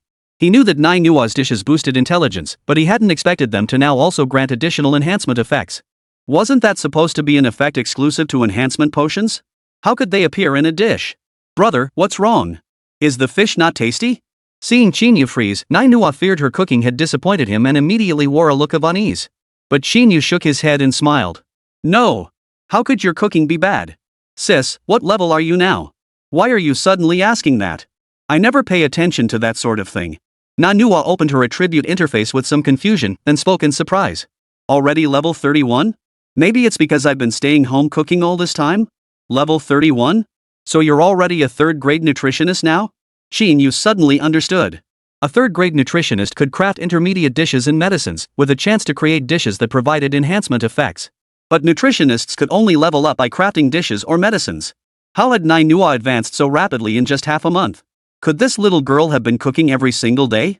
"Brother, you don't think I'm cooking too much and wasting money, do you? Then I won't cook anymore." "No. How could I possibly think that?" Seeing manhwa's voice tremble with tears, Qín Yú immediately pulled her into his arms and smiled reassuringly. "I just wanted to praise you. You've been working so hard while I was away. Did you spend most of the money I gave you earlier? I'll transfer you some more. Don't worry, as long as Big Brother is here, you'll never be short on money, understand?" 181 manhwa's achievements. Enemies meet unexpectedly. Seeking gold tickets. After a moment of comfort, manhwa finally regained her smile. Leveling up quickly was a good thing. After all, for a nutritionist like manhwa, maxing out his level would significantly boost his capabilities. However, nutritionists differ from adventurers like them who level up by defeating monsters. Leveling up could only be achieved by continuously crafting dishes or medicines. And crafting dishes or potions required spending money to purchase the corresponding ingredients. Dishes require seasonings, vegetables, meats, and some premium garnishes. Medicinal ingredients are even more numerous, complex, and costly. In other words, training a top-tier nutritionist demands an astronomical amount of money. This reality meant that a child from a poor family who awakened as a nutritionist would essentially have no chance of pursuing this path. However, Qín Yú needn't worry about this issue now. Given manhwa's extraordinary talent, he wouldn't hesitate to invest in her training. Besides, she was his own sister. Discussing money felt unnatural. Originally, Qín Yú had intended to provide 1 million yuan for manhwa to continue her research and advancement. But manhwa vehemently refused, insisting it was far too much. She only cooked and prepared medicine daily. Why would she need so much? After much back and forth, they finally reached an agreement. Nanuo kept 50,000, while the remaining 50,000 was deposited into a shared account to be withdrawn as needed. After eating their fill, Qín Yú prepared to go upstairs to rest. But just as he was about to ascend the stairs, manhwa pulled him back. "Brother, come with me. I'll show you something wonderful." Qín Yú let manhwa lead him to a nearby warehouse. The moment he stepped inside, a strong medicinal scent hit his nose. Shelves filled the space, but most were empty. Only one shelf against the wall held jars. The jars were arranged in 4 columns, each holding 4 jars. "What's this?" Qín Yú couldn't help but ask in confusion. "Of course, it's the result of my work over the past half-month." Nanuo stood with her hands on her hips, gazing proudly at the jars on the shelf before her as she spoke slowly. "Thanks to the talent book you gave me, Brother Qín, I was able to make so many enhancement potions. These 4 rows of jars correspond to 4 different attributes. The top row is for the strength attribute. The next one down is for the speed attribute. Then comes intelligence. Constitution." Manhwa explained tirelessly, while Qín Yú, standing beside her, was once again struck speechless. This entire shelf, 16 jars, were they all filled with enhancement potions? Qín Yú immediately pulled a pill from the first jar and swallowed it. Instantly, a surge of power coursed through his entire body, making him feel as though his strength had doubled in an instant. "Congratulations! Player has gained double strength effect. Duration, 2 hours. The moment he saw the notification, only one word could describe his feelings. That word was pure bliss. He was profoundly grateful he had saved Nainhuo back then. It was thanks to that act that he now had such an adorable little sister. And what a difference she made. You see, before he left, he hadn't left her much money. Yet within those limited funds, she managed to concoct a full 16 jars of potency-enhancing potions. Anyone who saw this would be utterly astonished. Sis, you're incredible. Without a hint of restraint, Qín Yǔ scooped Nainhuo up, cradling her entirely in his arms and perching her on his right shoulder, his face beaming with delight. He. Hearing Qín Yǔ's praise, Nainhuo couldn't help but blush shyly. I had nothing else to do at home, so I just studied these things. If you find it useful, that's truly wonderful. Qín Yǔ had always held high expectations for Nainhuo. But he never imagined this little girl would give him such a huge surprise. This only strengthened his resolve to nurture her talents. Given time, Nainhuo would surely become a world-renowned nutritionist in China. Even more impressive than the owner of Snow Moon Tower. Early the next morning, Qín Yǔ headed straight to the guild shop. His sole purpose was to upgrade the venomous ring and advance the newly acquired Echo Staff. With the guild ranking battles approaching in a few days, the guild had noticeably grown busier lately. Moreover, many new faces had appeared. These were all individuals who had traveled from the other two cities in East Province, Green Source City and Lanchi City, to participate in the ranking battle. They formed small groups, furtively glancing around and whispering to each other, as if studying their opponents. But none of this mattered to Qín Yǔ. With his current strength, even the current captains might not stand a chance against him. Let alone these long-time members who had been here for ages. The guild shop was also packed to the rafters. The 15 branches of the Dragon Roar Guild shared inventory across their shops, so members would stock up here before the ranking battles. After all, the ranking battle was an unrestricted format. This means that during the matches, the use of enhancement potions is permitted. This has led to the emergence of many well-funded potion brothers. To secure their rankings, they both purchased enhancement potions before matches, aiming to max out their stats instantly and overwhelm opponents. However, this monopolistic approach is only feasible for a select few. Those lacking inherent skill can only watch helplessly as the wealthy brats sweep up all the enhancement potions, powerless to do anything. As the top-ranked wealthy player in Lanchi City, Xiao Song was naturally among them. Brother Xiao, we've snatched back all the enhancement potions from the mall. Now you're guaranteed to dominate the ranking battle. Ha? What are you talking about? Even without these potions, Brother Xiao could still take first place. Enough. Save the flattery for later. Xiao Song, slumped on the store sofa, suddenly sat bolt upright. A flash of anger flickered in his eyes. That kid. He's actually part of the Dragon Roar Guild too? The three beside him followed Xiao Song's gaze inward, just catching sight of Qín Yǔ entering the enhancement zone. That kid's gear is a complete mess. What's the point of enhancing him? Let's go. Check it out. Xiao Song's interest was piqued, and he led the group over. Qín Yǔ hadn't noticed them at all. Just as he reached for the venom ring to upgrade it, a hand slammed onto his shoulder. Hey kid, what a small world. Who'd have thought you're also a member of the Dragon Roar Guild? You really can't judge a book by its cover. What? If scum like you can join the Dragon Roar Guild, why couldn't I? Qín Yǔ swatted Xiao Song's hand away and retorted with a smile. If you've got nothing better to do, Mr. Qiao, don't bother me while I'm upgrading my gear. My time isn't exactly something to be wasted. 182, the face of a rich kid, do you think I envy it? Hearing Qín Yǔ's words, Xiao Song and his three companions burst into contemptuous laughter. Kid, are you kidding me? What's the point of upgrading that pile of junk gear you're wearing? Xiao Song wore a look of utter contempt. After all, Qín Yǔ had hidden the tiers and names of his equipment, so they had no clue what gear he was actually wearing. Most crucially, most of his gear was generic, so outsiders could only see the most conspicuous helmet on his head and the staff in his hand. As for accessories, they were practically invisible. What? Can't junk gear be upgraded? You young masters sure are flush with cash, aren't you? Of course. Only golden gear is worth upgrading. Why would I waste materials on junk? With that, Xiao Song immediately drew his staff. Instantly, a golden light flared, its dazzling radiance drawing the stares of those around him. Kid, ever seen this before? This is the exclusive weapon of a dragon tamer, the dragon staff. Only gear like this is worthy of me maxing it out. A nobody like you will probably never see gear of this caliber in your entire life, huh? Ha! Xiao, cut the mockery. He's just a penniless kid. Even joining the Dragon Roar Guild by sheer luck won't change his lot. Seeing their mockery fall on deaf ears only fueled Xiao Song's anger. What's this kid pretending to be? Does he think he can ignore me and my teammates? Kid, since fate has brought us together, I'll give you a chance.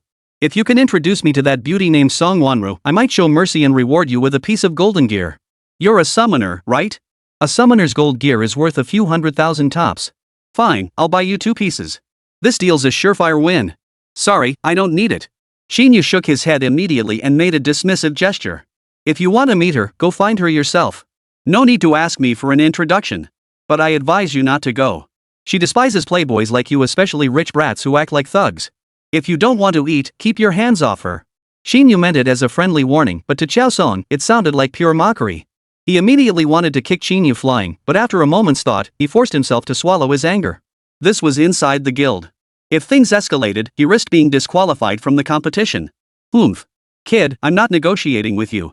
I let bygones be bygones for snubbing me earlier, but if you dare refuse me again, I'll make sure you never have a moment's peace. You should know my standing. What does a penniless kid like you have to fight me with? Xiao Song ranted on, but Qín Yǔ paid him no mind. He picked up the nearby reflux staff and placed it on the enhancement platform. Brother Qiao, this guy actually has exclusive gear too. A boy nearby immediately pointed out. Anyone who made it into the Dragon Roar Guild must have some skill. Besides, how can a summoner's exclusive gear compare to my Dragon Tamer's exclusive gear? Most importantly, his exclusive weapon is only purple grade. Then, upon seeing Qín Yǔ pull out 3 purple to gold upgrade stones and place them nearby, the group's faces twisted with disdain once more. You wouldn't be thinking of using just 3 upgrade stones to boost this gear to gold rank, would you? Our brother Qiao used a full 20 upgrade stones just to get that dragon staff to gold quality. You're really something, aren't you? Unfazed by the mockery behind him, Qín Yǔ remained composed. He casually placed 1 advancement stone on the other side and pressed the enhancement button. A flash of light erupted, only to vanish abruptly. This signaled a failed enhancement. I told you, purple to gold upgrades aren't that easy to pull off. You're stubborn as hell, kid. The second ascension stone was placed, and the enhancement was attempted again only to fail once more. This time, it was Qiao Song who suddenly let out a sneer of contempt. I have no idea how a fool like you even got into the Dragon Roar Guild. You must have been saving up these 3 ascension stones for ages, huh? I'm actually impressed a penniless kid like you dares to waste them like this. Here's a deal. I've got some ascension stones left over. I don't need your recommendation anymore. If you just stay out of my business, I'll give them all to you. How about that? Still no response. Qín Yǔ placed the last advancement stone onto the enhancement platform. But this time, he didn't rush to enhance. Instead, he silently opened his backpack interface. Behind him, Xiao Song assumed he'd accepted his earlier offer, his smile widening instantly. The very next second, however, Qín Yǔ pulled a lucky grass from his backpack. A 4-leaf clover? How did you get this? The moment Qín Yǔ produced the clover, the smiles vanished instantly from Xiao Song and the 3 others beside him. Unison, their expressions transformed into shock and bewilderment. Ever since it was discovered that lucky clovers could boost equipment advancement and breakthrough success rates, the government had monopolized them.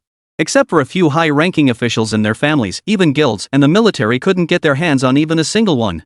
The only way to obtain a lucky clover was to venture into the Valley of Death and try one's luck. But the Valley of Death was fraught with perils, and it was said that few ever emerged unscathed. And even if one managed to emerge safely, finding the lucky grass was far from guaranteed. Its growth locations are random, and its cycle is long. It only sprouts once every few years. This makes it exceptionally rare and difficult to discover. Typically, only bounty hunters or mercenaries would undertake such dangerous missions. Guilds do offer similar missions. But upon completion, they usually only exchange points, and the lucky clover is sent to government agencies. Therefore, if you wish to possess a lucky clover yourself, one must venture into Death Valley themselves. But as far as they knew, within the Dragon Roar Guild, only Captain Su Yanqing of the Qilin Squad led new recruits to the Valley of Death annually. It serves both to hone their skills and to gather a batch of lucky grass. Yet this guy actually has a lucky clover in his hands. Could it be that he's part of the Kirin Squad? But how could that be? He looks so ordinary, and he's just a summoner. How could he possibly be part of the Qilin Squad? But then how do you explain the 4-leaf clover in his hand? Surely he didn't pick it himself from Death Valley? Neither possibility was acceptable to him. But Qín Yǔ paid no heed to the astonishment of those behind him. He tossed the lucky clover directly onto the enhancement platform and pressed the activation button. This time, the light didn't fade. Instead, it suddenly transformed into a burst of golden radiance. This caused those around him to glance over once more. Then, a notification appeared before his eyes. Congratulations, player. Equipment, Echo Staff upgraded from purple gold. Advancement complete. 183, admired by all, a legendary figure in the guild. Golden light flared as the enhancement succeeded. The golden staff of resonance, adorned with delicate golden tassels, descended slowly, radiating an air of regal elegance. Exclusive gear truly outshone ordinary golden equipment in splendor. Only then did a satisfied smile appear on Qín Yǔ's face as he stowed away the resonance staff. But before he could proceed, Xiao Song behind him barked like a dog again. Put. It's just a golden echo staff. Why are you all so surprised? You can tell just by looking that they're all low-grade junk. A bunch of second-rate stuff. Exclusive gear has its tiers too. So what if you lucked out with an upgrade? Still can't hold a candle to my dragon staff. Xiao Song's words immediately drew nods of agreement from the three beside him and the crowd of onlookers. After all, summoners were widely regarded as the weakest combat class, so naturally, their exclusive gear must be the weakest too. Qín Yǔ remained silent, offering no rebuttal. This only fueled Xiao Song's sense of superiority. Kid, ignoring me won't change a thing. It won't make any difference. I'm naturally superior to you whether it's family background or strength. The fact that I'm even talking to you is an honor. Ah, yes. Whatever you say, young Master Qiao. But I gotta ask, do you rich kids have this much free time? Nothing better to do than stand behind a commoner like me and chatter nonstop? What? Is your mouth rigged with a flush valve? Just touch it and it starts running? Hearing Qín Yǔ's words, Xiao Song and the three beside him froze for a few seconds. After a long pause, one of the boys finally spoke up, sounding puzzled. Brother Qiao, this guy seems to be calling you a toilet? Because only toilets have a flush function. Why the hell do I need you to explain it to me? Xiao Song angrily smacked the boy on the head, causing him to clutch his head and yelp in pain. He then turned his gaze back to Qín Yǔ, ready to unleash another tirade. But suddenly, the words on the tip of his tongue froze. His eyes widened as if witnessing something utterly unbelievable. This is a poison ring? And a golden grade poison ring?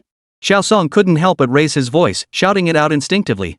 This caused nearly everyone in the guild shop to gather around. Qín Yǔ calmly slipped a ring off his finger and placed it on the enhancement platform. The dazzling light instantly made their eyes widen in shock. It was none other than the rare, top-tier equipment, the venomous ring. And it was golden grade. Shut up, you guys are so noisy. Can't you just let me level up in peace? Just as Xiao Song was about to ask Qín Yǔ about the origin of the venom ring, he was instantly pushed aside by the crowd. Everyone in the guild shop instantly swarmed around Qín Yǔ. Even the receptionist rushed over, her eyes wide with astonishment. Such gear was a once-in-a-century find. Who would have thought this kid would get his hands on it? Kid, sell me that ring. I'll give you 5 million. 5 million for a gold-grade venom ring? You must be out of your mind. I'll give you 10 million, sell it to me. What a bunch of idiots. Even if you offered the highest price, he couldn't sell such a legendary piece of gear. This is practically one-of-a-kind gear. Even if your class sucks, with this ring, clearing the toughest dungeons is a piece of cake. This hottie clearly has deep pockets. How about I be your girlfriend? My skills are top-notch. Just take me through dungeons, and I'm yours. The surrounding crowd chattered incessantly, leaving Xiao Song, already pushed to the edge, unable to get a word in. This only fueled his anger toward Qín Yǔ further. A summoner actually wielding such an ultra-rare piece of gear. Wasn't this a waste of such precious resources? But Qín Yǔ clearly had no intention of acknowledging anyone. After placing the venomous ring on the enhancement table, he dumped all the upgrade materials from his backpack into it, instantly maxing it out to level 60. Equipment level, 50-60. Equipment effect, inflicts poison damage on attacks, dealing 15% 16% of the target's maximum HP per second. He's already level 60? Doesn't that mean anyone he touches is dead? Those around him instantly wore expressions of dread. This was the terrifying power of the venomous ring. Without an antidote or skills abilities that grant immunity to poison, encountering it meant certain death. Ordinary adventurers simply couldn't stand a chance against it. But just as they thought Qín Yǔ was finished, he pulled another breakthrough stone from his backpack and placed it on the enhancement platform for refinement. Once. Twice. 3 times. After a full 5 breakthrough attempts, he finally succeeded. What shocked them even more was that Qín Yǔ pulled out more upgrade materials and directly boosted the venomous ring to level 80. Seeing the level displayed on the screen, Qín Yǔ even felt a hint of disappointment. The reason was simple: the higher the gear leveled up, the more money it consumed. He still had some materials left, but his funds were already depleted. If he had enough money, he could have pushed it up at least another 5 levels. Still, it was acceptable for now. At the very least, it was one step closer than max level. Without hesitation, he proceeded with the enhancement and then equipped it back onto his hand. Seeing Qín Yǔ about to leave, those around him wanted to stop him but dared not approach. They feared this guy might lash out in anger and take them out instantly. An 80-level venom ring deals 18% of the target's maximum health as damage every second. In other words, it would take less than 6 seconds for them to meet their end. Even within the guild, collateral damage was still a possibility. But then, someone in the crowd recognized Qín Yǔ and shouted out, "Aren't you that genius summoner who topped the guild entrance test a while back?" The moment the words left his mouth, the surrounding crowd erupted in a stir. Many newcomers looked confused, unsure of the meaning behind the words. A helpful soul nearby offered an explanation. This guy is Qín Yǔ, top scorer in Linghai City's major exams, #1 on the national rankings, and most importantly, he's a summoner. No one believed he could perform well in the assessments. But he proved everyone wrong. Not only did he take down members of the 5 great captains in solo combat, but he also dominated the team battle, securing first place outright. He made Captain Jean Lee's team this year's top-ranked squad.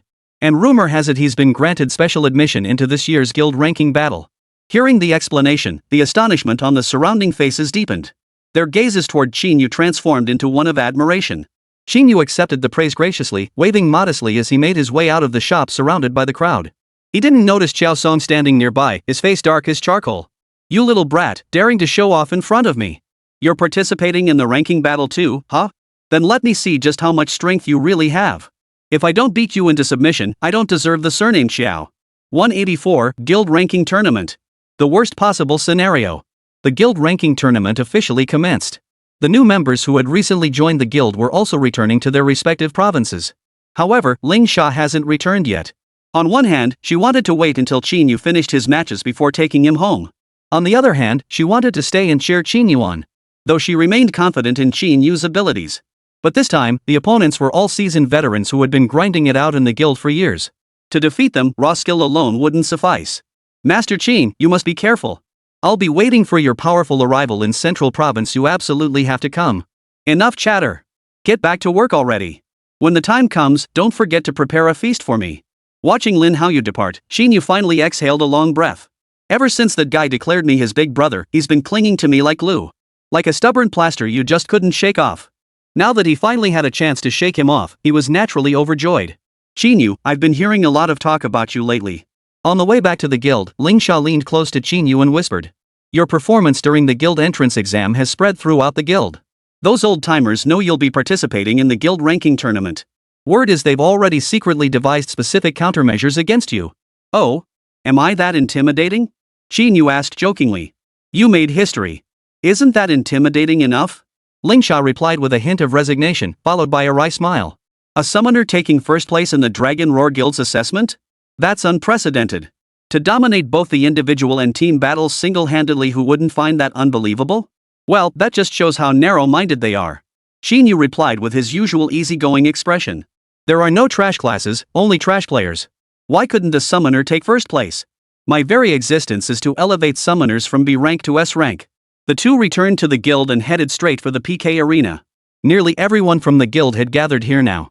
"Qín Yǔ, over here." The moment they reached the entrance, they heard Song Wanru's call from the spectator stands and immediately headed over. "Hurry up, the view is better over here." Song Wanru patted the seat beside her and said with a smile. But before Qín Yǔ could sit down, Ling Sha beat him to it and claimed the seat. "Well, thanks for saving the seat for me, Wanru. Qín Yǔ, you sit over here. It'll be more convenient for the competition later." Seeing Ling Sha suddenly seated beside her, Song Wanru's expression darkened, though she said nothing. She merely bit her lip silently. "Where's team leader Jin?" Only when Qín Yǔ asked did she immediately regain her smile. As the head of the Linghai City branch and the newly appointed Kirin captain, he's naturally in charge of the entire ranking tournament for our eastern province. Following the direction of Song Wanru's finger, Qín Yǔ finally spotted Jin Li seated in the main position on the opposite spectator stand. Beside him sat Shi Chang and a woman named Li Ling. These two individuals were the chief captains of the Luyuan City and Lanqi City branches respectively, here specifically to observe the competition as spectator captains. However, they both appeared quite relaxed. Especially Shi Chang, who had shed all previous deference toward Jin Li. With a faint smile, he inquired, "Captain Qilin, this year's ranking tournament is larger in scale than any previous year. I'm afraid your Qín Yǔ is going to get sanctioned. From what I've heard, several teams above level 30 are eyeing him greedily, eager to test their strength against him. Honestly, maybe he should just drop out now. Otherwise, if he suffers irreversible damage, you won't even have time to cry." "Exactly. New Kirin captain, you worked so hard to recruit such a promising talent. If he gets cut down this quickly, wouldn't that be a huge waste?" Li Ling, standing nearby, flicked her hair absent-mindedly as she chimed in with a smile. "Brother Chang and I are only looking out for you. Now that the matches haven't started yet, you still have a chance to talk some sense into him.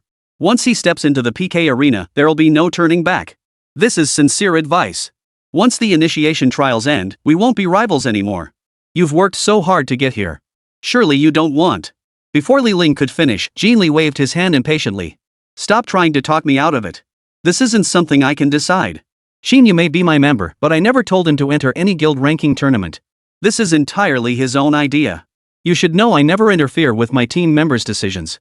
"But aren't you afraid he might die?" Shi Chang pressed immediately. "There are countless examples of accidental injuries in ranking matches, and fatalities from such accidents are even more common. What do you think his chances are of surviving? Ranking matches don't stop at a tap. A newcomer just arriving here going up against those veterans. I can't imagine any other outcome. What if Qín Yǔ wins? Jin Li remained unmoved, glancing instead toward Qín Yǔ's seat in the stands before offering a faint smile. You've all witnessed that kid's prowess. I don't think he's outmatched by those veterans. What if he actually takes first place? First place? It was already unexpected that he took first in the newcomer assessment. You're hoping he'll take first in the entire guild ranking tournament? Don't be ridiculous. The argument ended abruptly as the three immediately turned their attention to today's match schedule. The guild ranking tournament primarily featured individual battles. But it wasn't quite like ordinary individual battles. Ranking tournament individual battles were 3v3 PvP. Put simply, it's 3 people against 3 people. But the scoring was based on individual points. Defeating an opponent earns 1 point. If a player on your team defeats all 3 opponents, that round earns 3 points. This creates more strategic possibilities in the match. Some players deliberately bring 2 support teammates to avoid kill stealing and maximize points. Otherwise, if 3 attackers are on the same team and points get unevenly distributed, arguments are likely to break out, making high rankings practically impossible. Players with teammates can join matches directly. Those without teammates are randomly assigned partners through a draw. Clearly, Qín Yǔ was one of those without teammates. Upon seeing the teammates randomly assigned to Qín Yǔ, Jin Li couldn't help but frown. The worst-case scenario had unfolded. How the hell did this kid end up with a team full of offensive classes? 185.3v3 or 1v5? Either way, I'm winning.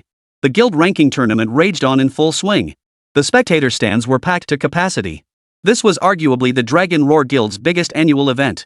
A guild's ranking directly determines the rewards its members can earn. Much like the initiation trials for new members. But while the initiation test is straightforward, this ranking tournament is far more challenging. Both in terms of the number of participants and the tournament format, it was a whole different level of difficulty. Especially the 3v3 format. If you have teammates it's manageable. But if you're paired with complete strangers through random matchmaking? That's a disaster waiting to happen. Qín Yǔ is currently facing precisely this situation. What on earth are we supposed to do? From the spectator seats, Song Wanru watched Qín Yǔ on the PK arena alongside the 2 men beside him, her face filled with worry. Those 2 clearly weren't support-type classes, one wielding a katana, the other a spear. Wasn't this a disastrous start? Qín Yǔ had to guard against these teammates stealing his kills while also preventing any mistakes from them that might hinder his own actions. After all, teammates only function as such when they coordinate seamlessly. Without that synergy, they become a cage. Qín Yǔ now felt like a lab rat trapped in a cage, caught between a rock and a hard place. Just then, Ling Sha spoke up from the side. Feng, level 31 warrior. Zhao Tianlong, level 30 spearman. Both of these guys are fairly ordinary attack-type classes. They probably won't be much use. As long as we can control these 2, Qín Yǔ still has a chance to turn the tide and secure first place in the rankings. Let's hope so. In the PK arena, Qín Yǔ glanced at the 2 eager-to-fight figures beside him and frowned. Clearly, these 2 weren't going to be easily persuaded. They were both here for the ranking tournament, and both played offensive classes. Why would they give him points?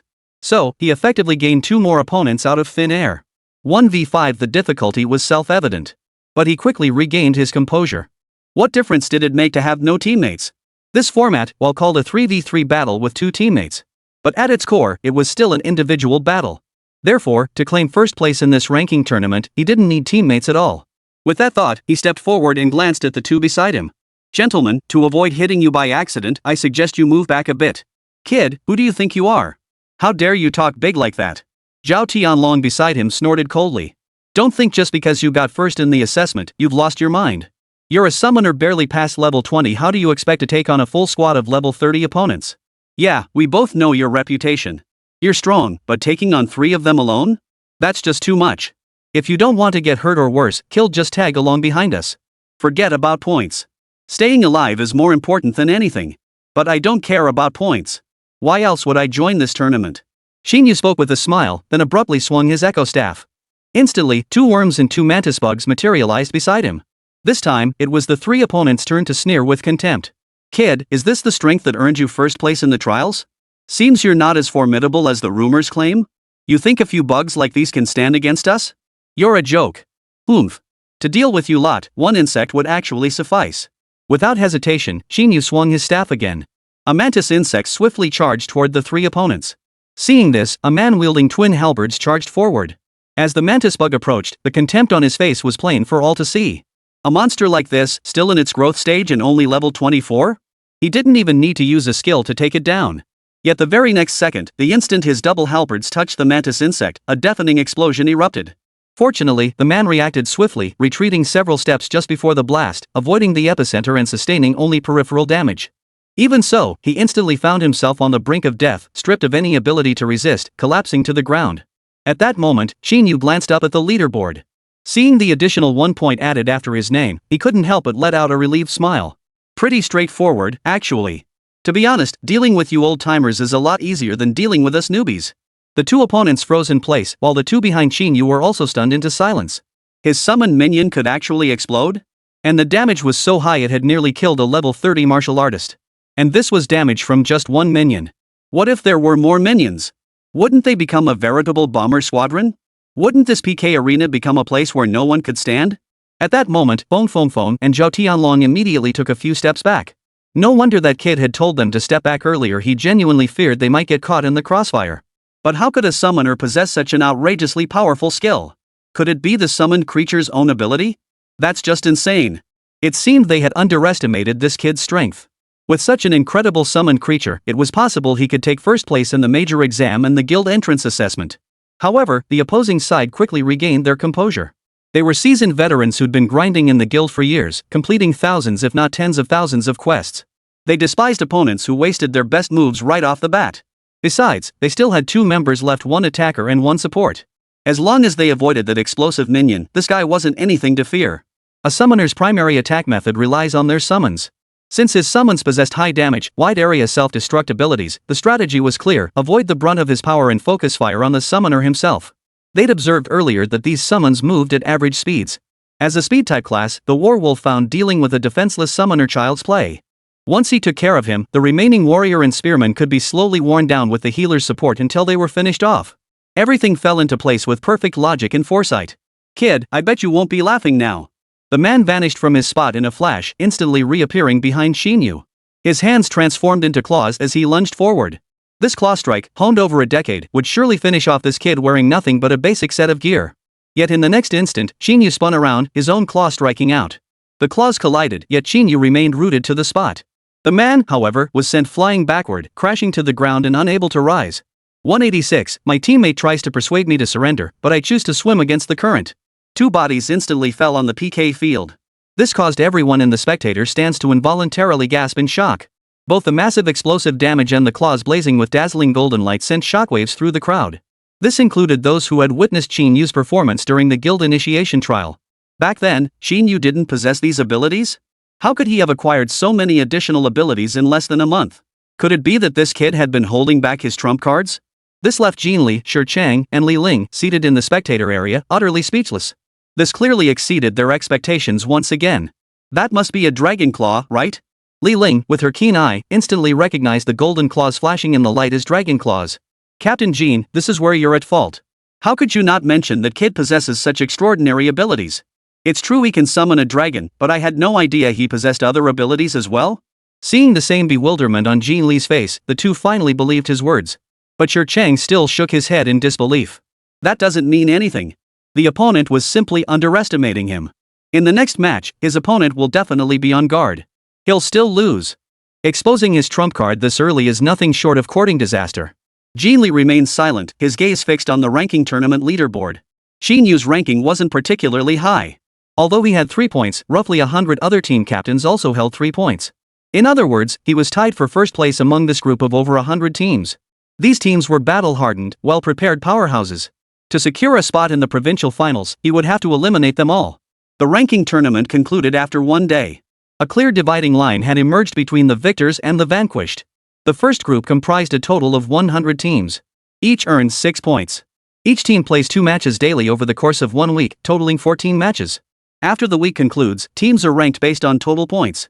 The top 3 teams secured captain positions. For the second batch of teams, securing a top 3 spot is essentially out of reach. However, they will still engage in random matchups. The possibility of a comeback still exists. But with this format, securing first place consistently requires winning every match. Qín Yǔ currently holds 6 points. Moreover, the second match concluded smoothly, with the opposing team even conceding defeat early. This outcome was ideal for Qín Yǔ. And it was part of his plan. From the very start, he aimed to intimidate them. This way, they would gain a clear understanding of his strength, and when they encountered him again, they would subconsciously feel afraid. If they surrendered early, wouldn't that save him the trouble? But even if it didn't work, it wouldn't matter. He glanced at the team roster Ling Sha had compiled for him. There were basically no noteworthy opponents. While most held a rank or S-rank professions, their levels were merely higher, none exceeded 35. He could handle them all with ease. So much so that while the other teams headed to the instance hall and training rooms, he went out for a feast with Song Wanru and Ling Sha. This instantly ignited a blazing fury within Xiaosong, who had been secretly observing him all along. How could a summoner possess such overwhelming power? And he actually possessed abilities related to the dragon race. But that didn't mean he was afraid of him. He was a legitimate dragon tamer, a dragon taming profession. How could that kid, a mere summoner, compare to him? Even if he possessed dragon-related abilities, he couldn't possibly stand against him. When the time comes, I'll make that guy kneel before me and beg for mercy. He wouldn't rest until he'd vented his fury. The next morning, Qín Yǔ became the center of attention. Many who witnessed his prowess yesterday instantly became devoted fans. This phenomenon was nothing new to him. But soon, amidst the surrounding praise, he caught a discordant note. Hey, do you think this kid can win again today? His opponent this round is Chen Fan, a star of the Green Source City Guild and a genius S-rank professional forbidden spellcaster who once topped the assessment rankings. Facing off against that guy? This kid's in for a rough ride. Didn't that guy say he went to the military zone? How come he's back? Just rumors. The military zone is so dangerous, who'd be foolish enough to go there? A forbidden spellcaster? Qín Yǔ had heard of this profession. As another S-rank rare profession, all skills of the forbidden spellcaster were restrictive in nature. What are restriction-type skills? They are abilities that restrict an opponent's capabilities. The most common example is the ban technique. Binding techniques can immobilize an enemy's skills, rendering them unusable. As the caster's level increases, the control effect becomes stronger. But that guy probably doesn't know he's not afraid of control effects at all. Hey, Qín Yǔ, right? Suddenly, just as Qín Yǔ and his companions were about to enter the PK arena, a familiar voice called out from behind them. Qín Yǔ spun around to find Feng Feng and Zhao Tianlong had appeared behind them without warning. It's you two? What's up? We came to talk you out of fighting Chen Fan today. The two exchanged a glance, as if they had made some momentous decision. We know you're no pushover, but that guy beats anyone he touches. We can't risk it. Yeah, right? That guy's a forbidden spellcaster. One skill from him and we're crippled. This fight's impossible. And you're even worse off as a summoner. Without your summons, you're just waiting to get beaten up. So, you're suggesting we forfeit? Of course. Why fight a battle we can't possibly win? Losing face is the least of our worries. What if we suffer irreversible injuries or even life-threatening risks? That'd be a total loss. We know our limits. We wouldn't get a good ranking anyway. So, after thinking it over, we decided against it. Seeing the resolute expressions on their faces, Qín Yǔ didn't press further. Instead, he turned and continued walking toward the PK arena. Thanks for your kindness, guys. But my goal has always been nothing less than first place. So I have to take that guy down. But you can't beat him. How would I know unless I try? Qín Yǔ waved his hand dismissively, speaking with unwavering confidence. Don't worry, even if I'm alone, taking on all three of them will be a piece of cake. Just wait for the news of my victory. 187. So what if he's a forbidden spellcaster? I can win without using skills. The PK arena buzzed with constant chatter. The first half of the match had been downright boring, prompting a barrage of complaints from the spectators. In fact, several teams, seeing the situation was hopeless, chose to surrender. Though understandable, such compromises drew widespread contempt. Hey, you guys think that Qín Yǔ might be scared and surrender too? Someone pointed at Chen Fan in the PK arena and asked in a low voice. Look, Chen Fan's been waiting in the arena for ages, but there's still no sign of Qín Yǔ or his teammates. But it's no surprise. Chen Fan is known as unbeatable in solo combat. Facing someone like him who can't be defeated, it's better to cut your losses and give up. Inside the arena, Chen Fan stared calmly toward the entrance of the PK field, his brow twitching slightly. 1 minute remained until the match began. He had been counting down the seconds until the moment the match began. But no one appeared at the entrance. Seems this legendary rookie king isn't all that after all. Let's go. Chen Fan turned to leave, but just then, a shout rang out from behind him. In such a hurry to leave? Scared, are you? Qín Yǔ slowly walked from the entrance to the center of the arena, his face beaming with a smile.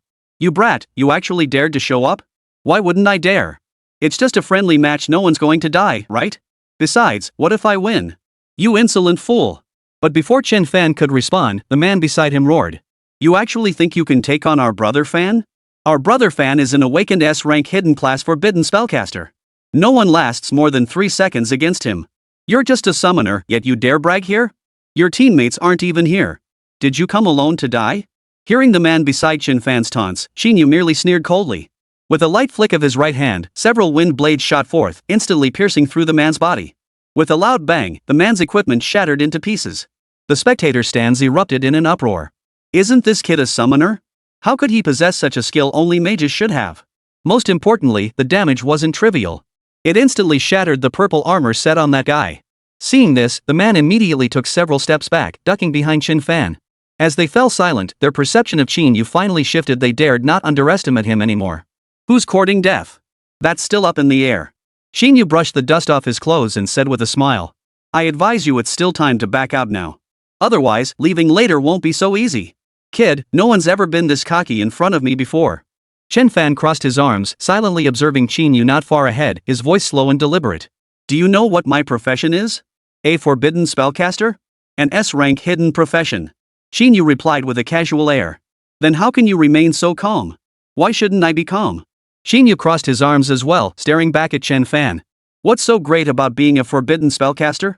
If you're so confident, why don't we test our skills? Oomph. You're all talk. Qin Fan remained unfazed by Qín Yǔ's arrogance. In all this time since he'd awakened as a forbidden spellcaster, he hadn't encountered a single soul who showed him the slightest fear. Though this guy's strength didn't seem like that of an ordinary summoner. Before him, he was no different from an ordinary person. Let's see if you're still so cocky in a moment. Forbidden technique. Qin Fan pointed his staff at Qín Yǔ, a faint smile curling at the corners of his lips. Once the sealing technique was activated, a summoner like Qín Yǔ had absolutely no chance of escaping. Then, disposing of this guy would be as easy as cutting him down. Brother Fan, leave that guy to me. You won't need to lift a finger.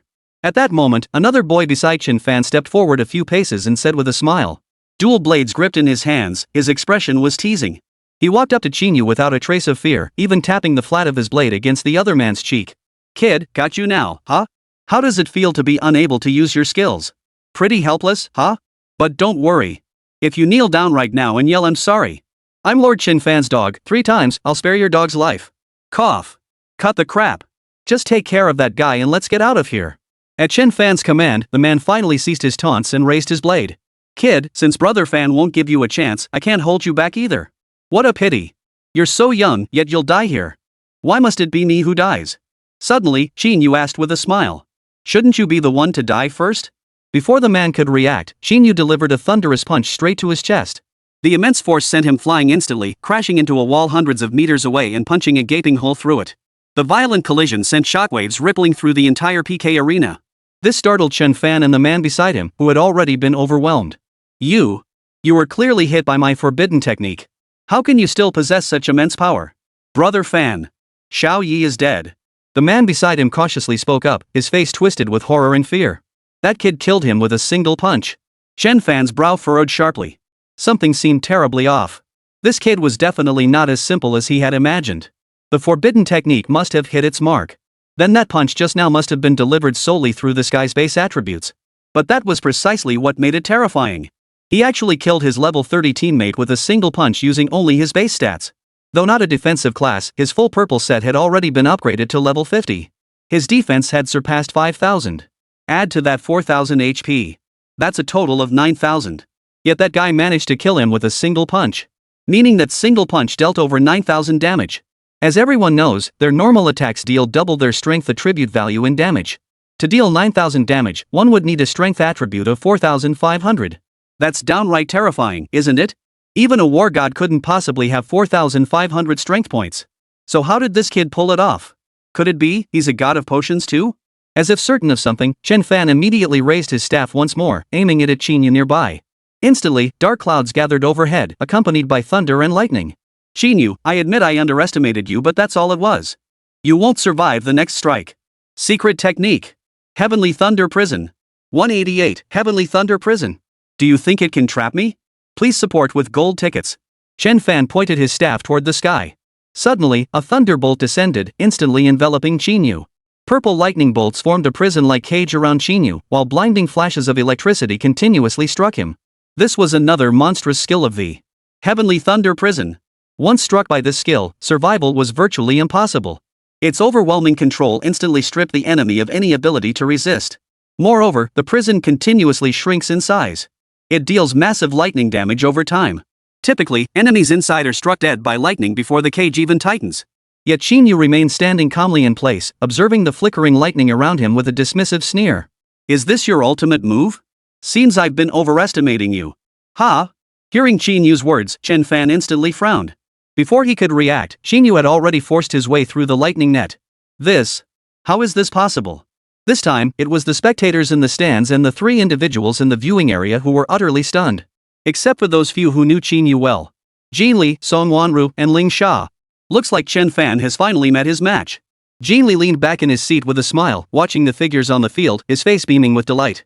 This only deepened the confusion of the two beside him. Jin Li, do you know something we don't? No wonder you're so calm, you already knew Qín Yǔ would win, didn't you? Remember that dragon flying in the sky when Qín Yǔ returned? Jin Li kept his gaze fixed on Qín Yǔ's position, his eyes brimming with admiration. From what I know of Qín Yǔ, whatever he can summon, he likely possesses corresponding abilities himself. The dragon's appearance likely signifies he possesses Dragon Clan skills too. What dragons fear least is being controlled. This fact is proven by his ability to walk unscathed through that lightning net. Shi Chang and Li Ling immediately turned their gaze toward the arena. Qín Yǔ was indeed enveloped in an aura of dominance unique to the Dragon Clan. Indeed, the Banishment Mage was a class that embodied all the most potent control and debuff abilities. The dragon race, however, was their sole natural enemy. Facing someone immune to control effects, the forbidden spellcaster truly had no counter. Chen Fan clearly recognized this as well. This Qín Yǔ must be connected to the Dragon Clan.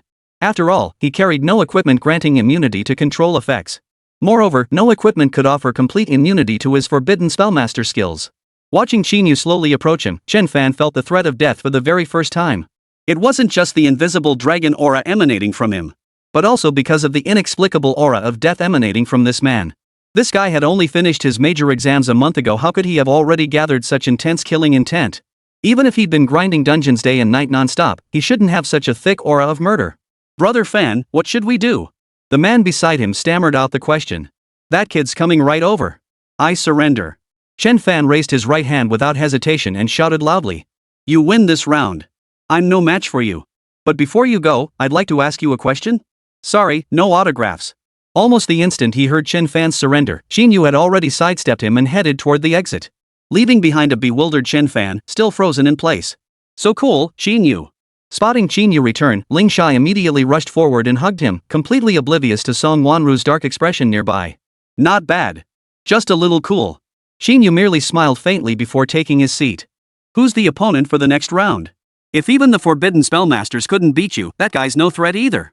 Ignoring Ling Sha's flattery, Qín Yǔ opened the tournament bracket to study it. Though his strength far surpassed ordinary men, underestimating his opponents remained unwise. Level 31 Gunner, Level 30 Archer, Level 30 Array Master. All ranged classes? I think I recognize this gunner. At that moment, Song Wanru suddenly spoke up from beside him. Her name is Morong Shui. I believe she ranked first in last year's Linghai City exams. Her gun combat skills are legendary. It said no melee class can get close enough to her. That good? Qín Yǔ asked doubtfully. Better than Zhang Meiyu, the sharpshooter? They're different. Gun combat is more agile.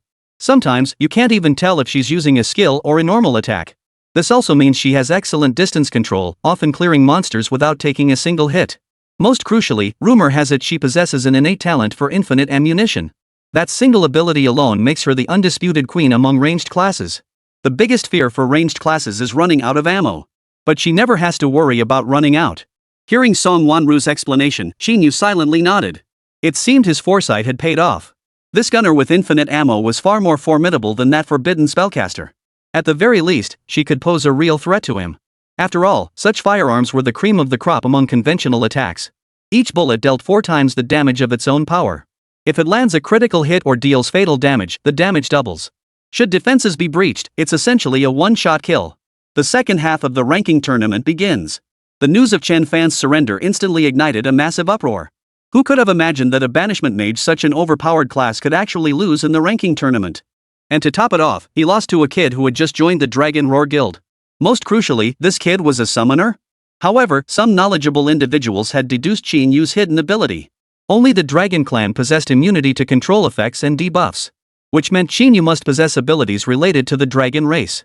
At that moment, a red-haired woman clad in a leather skirt, with a grenade launcher beside her, slowly rose from the preparation area. What's so great about dragonkin? My specialty is slaying dragons. Since that kid's connected to the Dragon Clan, let me blast him to smithereens. Morong Shui curled her lips into a grin before leaping onto the arena floor, landing precisely at its center. She raised the grenade launcher, aimed it at a section of the spectator stands, and pulled the trigger with a sharp jerk. Qín Yǔ, is it? Come down here and face your death. Let's see, is your power stronger? Or are my shells more devastating? 189, gun combat? All just flashy moves in front of me. Morong Shui. What are you doing? From the spectator seats, Li Ling let out a low shout and lunged toward the stage. Morong Shui was a member of their Green Source City Guild. She was last year's top scorer in the Green Source City exams, possessing formidable strength. She wielded two weapons, a revolver and a grenade launcher. When using the revolver, her combat style was attack-oriented. The grenade launcher, however, was capable of wiping out an entire team with a single shot. But this woman fights with reckless abandon. Once she locks onto a target, she pays no heed to her position or whether innocent bystanders are nearby. That grenade launcher shot might not kill Qín Yǔ in the audience, but the people beside him certainly wouldn't be so lucky. Yet in the next instant, a dark figure soared into the air. Several wind blades slashed out, instantly severing the grenade mid-flight. The explosion's deafening roar, accompanied by the pungent smell of gunpowder, reverberated throughout the entire PK arena. The shadow landed instantly. It was Qín Yǔ. I didn't expect you to come here alone either. Where are your teammates? I have no teammates. Morong Shui snorted lightly. Teammates by my side are nothing but dead weight. Fighting alone is far more free and easy. But you're quite something, kid. To actually cleave my grenade in two, no wonder you're the one who made Qin Fan surrender. But that means nothing. If you cross paths with me, there's only one outcome for you. To be instantly blown to smithereens by my grenade. Finished? Qín Yǔ merely shook his head at the sight, tapping his ear impatiently. If you truly believe that mortar can intimidate me, you couldn't be more wrong. This contest is about results, not who can shout the loudest. Looks like you're the one talking big. Morong Shui cut off the idle chatter, hoisting the mortar with one arm and unleashing another barrage of shells. The grenade launcher's damage radius was enormous, nearly matching the devastation of Qín Yǔ's self-detonation. This forced Qín Yǔ to barely dodge each blast. Looking so desperate? The forbidden spellcaster made it look so effortless. Why does this artillery specialist make it seem so difficult? The spectator stands erupted in murmurs. Qín Yǔ's strength was plain for all to see. Though the gunner dealt immense damage, she was helpless once Qín Yǔ closed in. Yet Qín Yǔ kept retreating, showing no intention of closing the distance. This puzzled the three spectators in the stands. Clearly, this kid could have instantly killed Morong Shui. Why was he running away? Could it be he was toying with her? You worthless rat. What kind of skill is this, just running away? Morong Shui was growing irritated. Though she possessed infinite ammunition, the constant evasion meant she couldn't land a single shot or inflict any damage. Could it be that he didn't know she had infinite ammo? Was he trying to wear her down with this tactic? The thought struck her, and Morong Shui set down her grenade launcher. With a powerful lunge, she charged straight at Qín Yǔ. What is she doing? Abandoning ranged attacks for close combat? Isn't she just throwing away her advantage? The crowd was baffled, unable to comprehend why the woman would make such a move. But Ling Sha saw through it instantly. Qín Yǔ intends to exhaust Morong Shui's stamina, forcing her to surrender. But Morong Shui saw through it, so she's trying to take the initiative. That's why she abandoned ranged attacks. But ranged attacks are a gunner's specialty. It's gun combat. Song Wanru immediately realized that Morong Shui still had her signature gun combat technique yet to be revealed. This technique was actually a skill possessed by all ranged weapon classes. Yet Morong Shui had honed it to perfection. This was evident from the unmatched attack range she achieved upon reaching Qín Yǔ's side. The pistol felt like an extension of her own hand, not only extending her reach but also allowing her to effortlessly evade Qín Yǔ's counterattacks. This technique allowed her to ensure her own safety without needing to allocate all her skill points to speed. In other words, this woman's close combat skills were far more troublesome than her ranged ones. Woman, I didn't want to fight you. You'd better surrender quickly. It's not worth hurting you later. Hurt me? Looks like you're the one taking the beating right now, doesn't it? Morong Shui chuckled softly. She couldn't fathom why Qín Yǔ was so confident he could win this match. The situation clearly favored her. She could easily break his defenses and win the match before his stamina depleted. Suddenly, however, Qín Yǔ abruptly stepped back. A burst of green mist erupted from his mouth, instantly immobilizing Morong Shui in place. Morong Shui, is it? Your gun combat skills are indeed formidable, and with that infinite ammo talent, an ordinary person would likely be helpless against you. But against me, you're bound to lose. You, what did you do? Morong Shui struggled to break free, but it was futile. The nerve toxin's control was utterly overwhelming. Unless one possessed innate immunity, there was no way to escape its grip in the short term. You have one last chance to save your life. Qín Yǔ slowly walked up to Morong Shui and said with a smile. I'm the last person who wants to fight a woman. Winning feels dishonorable, and losing just gets me yelled at until I'm blue in the face. So when facing female opponents, I usually try to persuade them to surrender first. Only if they refuse to listen will I resort to force. Seeing Morong Shui still looked unconvinced, Qín Yǔ snatched the pistol from her hand and began to toy with it. Not bad? A golden pistol. I'll keep it for now. If you surrender, I'll give it back. But if you don't surrender. Qín Yǔ slowly holstered the pistol at his waist, his smile growing broader. Then this fine piece of hardware is mine. No! Give it back. Morong Shui roared in fury, but it was clear Qín Yǔ wasn't going to listen. This pistol was exclusive gear and of golden quality. Most importantly, it had reached level 60. If it were listed in the marketplace, it would easily start at tens of millions. Such gear was undoubtedly a treasured possession in this woman's heart. There was no way she'd abandon it and continue the match. Sure enough, just as Qín Yǔ had anticipated. In the blink of an eye, Morong Shui declared her surrender. This instantly ignited the entire arena once more. Qín Yǔ, the new member who had been overlooked by everyone at the start, had surged into the top 30. Now, he had genuinely become a formidable contender for the top 3. Can I have my gun back now? Morong Shui immediately looked toward Qín Yǔ's direction. But Qín Yǔ was already gone, having exited through the exit. This left her frozen in place. After a long moment, she finally turned and bellowed toward the exit. You worthless scoundrel. Give me back my gun this instant. 190, just an imposter. Does he even deserve to be called a Dragon Clan member? The ranking tournament swiftly reached its final day. Qín Yǔ leapt up the rankings, landing directly in second place. His total points reached 39, without a single loss. Truthfully, none of his opponents dared face him these past days. Most surrendered the moment they saw him, abandoning the match outright. This meant that over the next 4 days, he barely had to lift a finger to secure his points. Now, all he needed was to win the final match. His total points would be the highest in the entire tournament, securing him the top spot in the Eastern Province rankings and a spot in the Central Province finals. He felt utterly confident about achieving this goal. But then, Jin Li suddenly sought him out. Qín Yǔ, I'm genuinely thrilled you've achieved such outstanding results. You've really made me proud. You have no idea how furious your Chang and Li Ling are right now? Not a single one of those old-timers in their guild was willing to duel you. Now they'll never be able to hold their heads up in the guild again. It was the least I could do.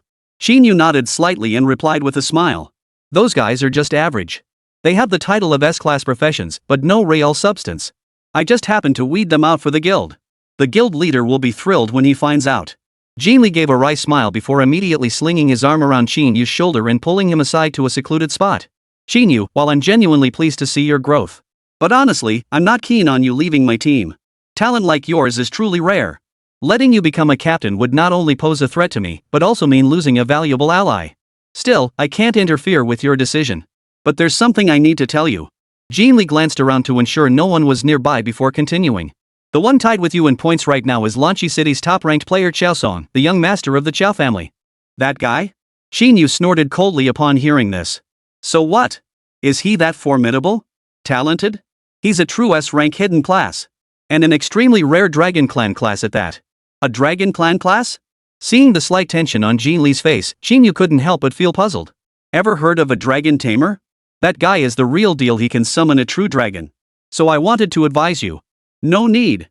Before Jin Li could finish, Qín Yǔ raised his hand to cut him off. Captain Jin, you should know me. Once I make a promise, I never go back on my word.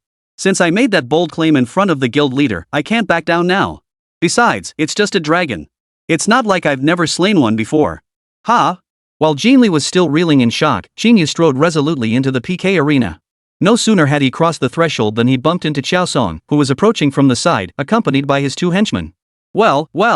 Isn't this Qín Yǔ? What a coincidence. I didn't expect you'd actually dare to show up for the match. You really aren't afraid I'll pin you to the ground and rub you in the dirt? What? So sure you can beat me? Qín Yǔ responded with a smile as he kept walking forward. Watch your back, too much trash talk might give you a herniated disc. Oomph.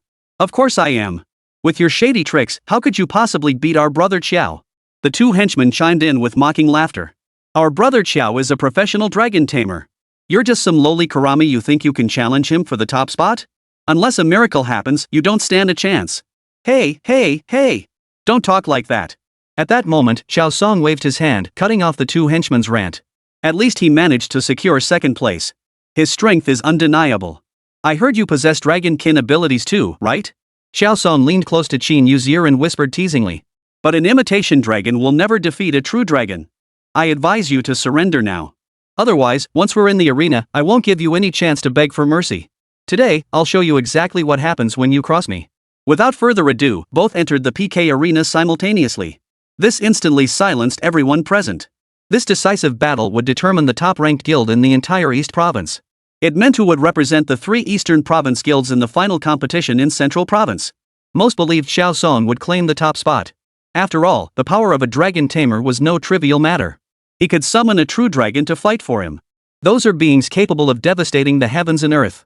Even if Qín Yǔ possessed some skill, could he possibly defeat a genuine dragonkin monster? Xiao Song! Xiao Song! Amidst the waves of screams and shouts echoing from the spectator stands, Xiao Song felt himself getting carried away.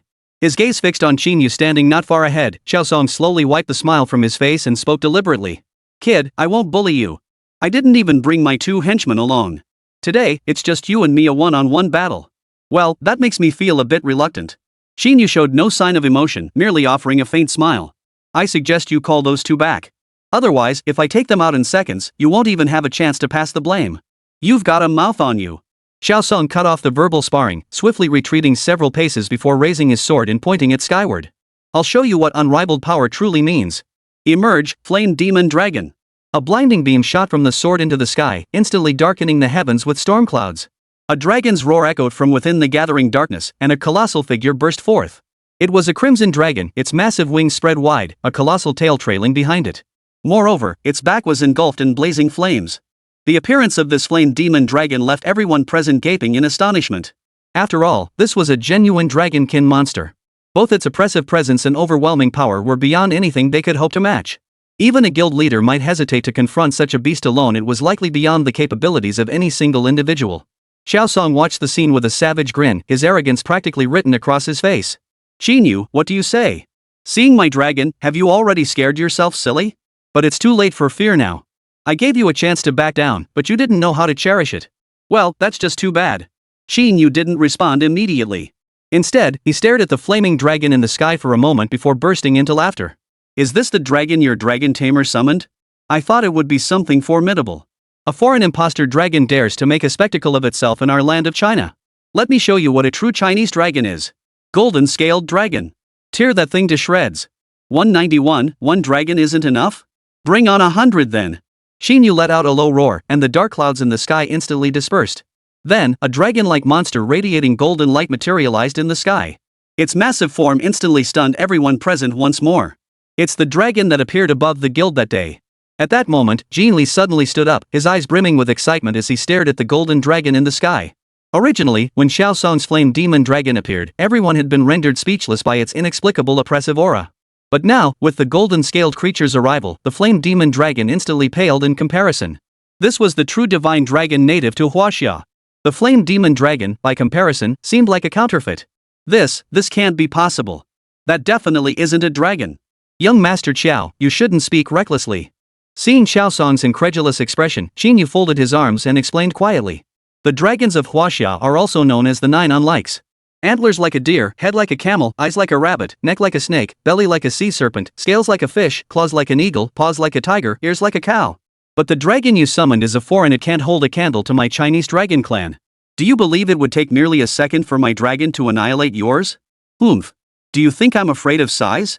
Xiao Song ignored Qín Yǔ's question entirely. Pointing his sword forward, he commanded the flame demon dragon to open its maw and violently spew forth a massive fireball hurtling toward the golden-scaled insect. But the golden-scaled insect merely glanced at it before responding with a mouthful of scorching dragon flame. The fireball was instantly engulfed and vanished without a trace.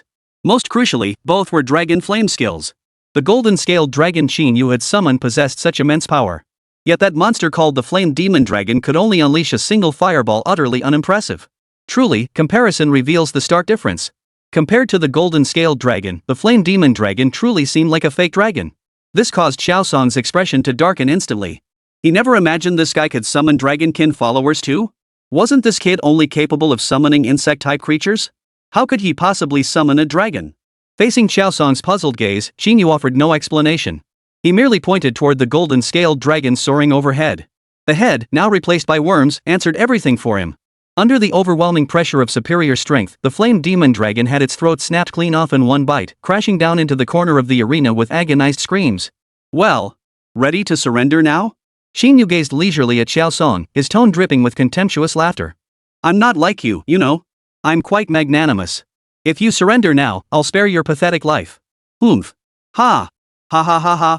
Who would have thought that? Upon hearing Qín Yǔ's words, Xiao Song suddenly burst into laughter. You brat, don't tell me you think that's all I've got? As an S-rank hidden class dragon tamer, I have more than just this one dragon follower. Emerge. My secret weapon. Shadow King Dragon. Dark clouds gathered in the sky once more, and soon, a form even larger than the golden-scaled dragon emerged from the gloom. A colossal black dragon, radiating an oppressive aura countless times stronger than the flame demon dragon before it, materialized mid-air. Its entire body was covered in jet-black scales, hard as steel, resembling a colossal lizard soaring through the heavens. Its wings spread like a bat's, a sight that shook the soul. Its body was as robust as a mighty lion, its claws and fangs razor-sharp, radiating boundless power and majesty. The dragon scales flashed with a cold light, each seemingly imbued with ancient magic and mysterious tales. Its unique, commanding form horse's head atop a dragon's body imprinted an unforgettable, terrifying allure upon all who witnessed it. A single glance was enough to make one's hair stand on end. The instant it appeared, it seized the golden-scaled dragon. Its massive jaws snapped open, biting deep into the dragon's neck, instantly drawing blood. With immense force, it tore the golden-scaled dragon clean in two. As he surveyed the defeated golden-scaled dragon, Xiao Song's face once again twisted into a sneer of contempt. How could a mere summoner possibly defeat him, a dragon rider? It was clearly impossible. So what if you can summon dragon minions? What if you can defeat his flame demon dragon? His second dragon, the Shadow King Dragon, was an unrivaled force. Qín Yǔ. Since you're a member of the Dragon Roar Guild, I'll spare your worthless life if you kneel and beg for mercy right now. How about it? Aren't I being generous? If it were anyone else, I wouldn't even give them the chance to beg for mercy. But you. I'll grant you a chance. Should I thank you for that? Qín Yǔ gave a cold laugh, then glanced at the Shadow King Dragon circling overhead and snorted. Is this your trump card? I thought it would be something special. Still talking tough when death is upon you? Boy, should I praise your resilience or call you foolish? Could it be you have a minion even more formidable than my Shadow King Dragon? I do have one, but it's utterly unnecessary against you. Qín Yǔ slowly raised his staff, then roared. One dragon isn't enough? Then bring on 100. A thunderous roar erupted, followed by a deafening dragon's cry echoing through the air. The dragon's roar even echoed. Then, a golden light pierced through the depths of the dark clouds. The second. The third. The 100th. The dark clouds were completely enveloped in golden light, and then, countless golden-scaled insects appeared in the sky. This spectacle not only left Xiao Song utterly dumbfounded. It also left everyone present frozen in place. They had thought a single dragon was already terrifying enough. But who could have imagined that Qín Yǔ could summon 100 dragons at once? This can't be possible.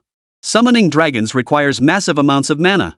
You're only level 24, how could you possibly have that much mana? And how could a summoner like you have such a fast cooldown? Well, I can't answer that one. Qín Yǔ slowly lowered his staff, smiling as he spoke. After all, I won't explain anything to a man who's about to die. Charge! Tear that bastard apart. Battles between summoners were this straightforward. A single command was all it took to drive the summoned creatures into attack. 100 golden-scaled insects against a Shadow King Dragon. It wasn't exactly easy, it was outright annihilation. In an instant, the Shadow King Dragon was swallowed whole. Amidst its piercing screams, it lost all signs of life. And with that, Xiao Song's will to resist vanished completely. Dragon Masters are a type of summoner. Therefore, his cooldown period was exceptionally long. Now that both of his summoned creatures had been eliminated, he no longer possessed the capacity to continue fighting. You lose. I'm a generous man. I've seen too many bullies like you. I won't kill you today, but if you dare trouble me again, I'll personally send you to hell. 192, heading to Central Province, with Morong Shui in pursuit. Congratulations? Qín Yǔ, you've claimed the top spot in East Province. Once you're in Central Province, don't get too cocky, understand? Even if you don't take the overall top spot, no one will say a word. Don't worry, Captain Jean. I know my limits. By the dock, Jean Li's eyes were teary, his face filled with reluctance at Qín Yǔ's departure. As if once he went to Central Province, he might never return. Captain Jean, it'll be fine. We're not leaving for good, are we? Song Wanru chimed in with a smile. The ship is about to depart, Captain Jean. You should head back now. The ship began to move, its rumbling engine echoing across the sea. Qín Yǔ looked up at Linghai City, a place he knew so well, his heart filled with mixed emotions. But he couldn't stay in this small city forever. To continue growing stronger, he needed a fresh environment. Heading to Central Province presented the perfect opportunity. The gap between the Dragon Roar Guild's main headquarters and its branch guilds was significant. Not only in scale, but also in the rewards offered at each stage. Most crucially, the guild quests available on the third floor of the main headquarters far outnumbered those offered by other guilds. Among them are missions to the Abyss border. If he could secure one, he'd have legitimate grounds to undertake missions there. All he needed to do was report to the military authorities. The Abyss frontier, though perilous, it perfectly met his need for rapid leveling and attribute accumulation. This was precisely why he was so determined to obtain that gold card. Once inside the Abyss frontier, he could endlessly siphon health and mana from the limitless horde of monsters. Those inexhaustible monsters would absolutely let him feast to his heart's content. But to obtain the gold card granting access to the third floor of the Grand Guild, he must secure the top overall ranking. Still, he was getting closer and closer to his goal. Having secured first place in the Eastern Province, he only needed to win 3 more matches to claim the top spot in the entire guild rankings. With 5 provinces in total, the Central Province champion automatically advances without competition. The remaining 4 provinces would face off in head-to-head battles. The final winner then faces the Central Province champion. In other words, he must win all 3 matches to claim the top spot. Only then would he obtain the golden card, ascend to the third floor of the Grand Guild, and become a true elite among elites. The journey from Linghai City to Jianglong City in Central Province takes a full day and night. During this time, they could only eat and sleep in bed, study their opponents, and then eat again. Qín Yǔ, however, remained remarkably calm. Rarely did he have such leisurely moments, and he had no desire to exhaust himself. Lying on the deck, basking in the warm sunlight, felt truly blissful. But just then, a slender figure approached from behind him. Her graceful form revealed a pair of long, slender legs with beautifully defined lines, smooth and straight as chopsticks. Spotting Qín Yǔ reclining in a deck chair, sunglasses on and eyes closed in relaxation, the woman slowly crouched down. Then, with a sudden movement, both hands shot forward, clamping tightly around Qín Yǔ's neck. Her right hand, seemingly materializing out of nowhere, held a gun pressed firmly against the temple on Qín Yǔ's forehead. Qín Yǔ, don't think I'll let you off. Give me back my gun right now, or I'll blow your head off in a second. Murong Shui. Qín Yǔ remained silent for a few seconds before speaking calmly, not moving an inch. You really are a persistent ghost. Seems that gun really is important to you, huh? Cut the crap. Give it back now, or I'll kill you right here in front of everyone. Okay. I'm scared of you. Qín Yǔ slowly raised his hand in surrender, but the next instant, he grabbed Murong Shui's hair and yanked her face toward his own. Their faces were mere millimeters apart. Then, Qín Yǔ exhaled a stream of green mist, which instantly sprayed onto Murong Shui's face, rendering her unable to move. Ha! You're quite skilled, woman. Too bad you're a bit dim. How could you fall for the same trick twice? Damn it! Let me go!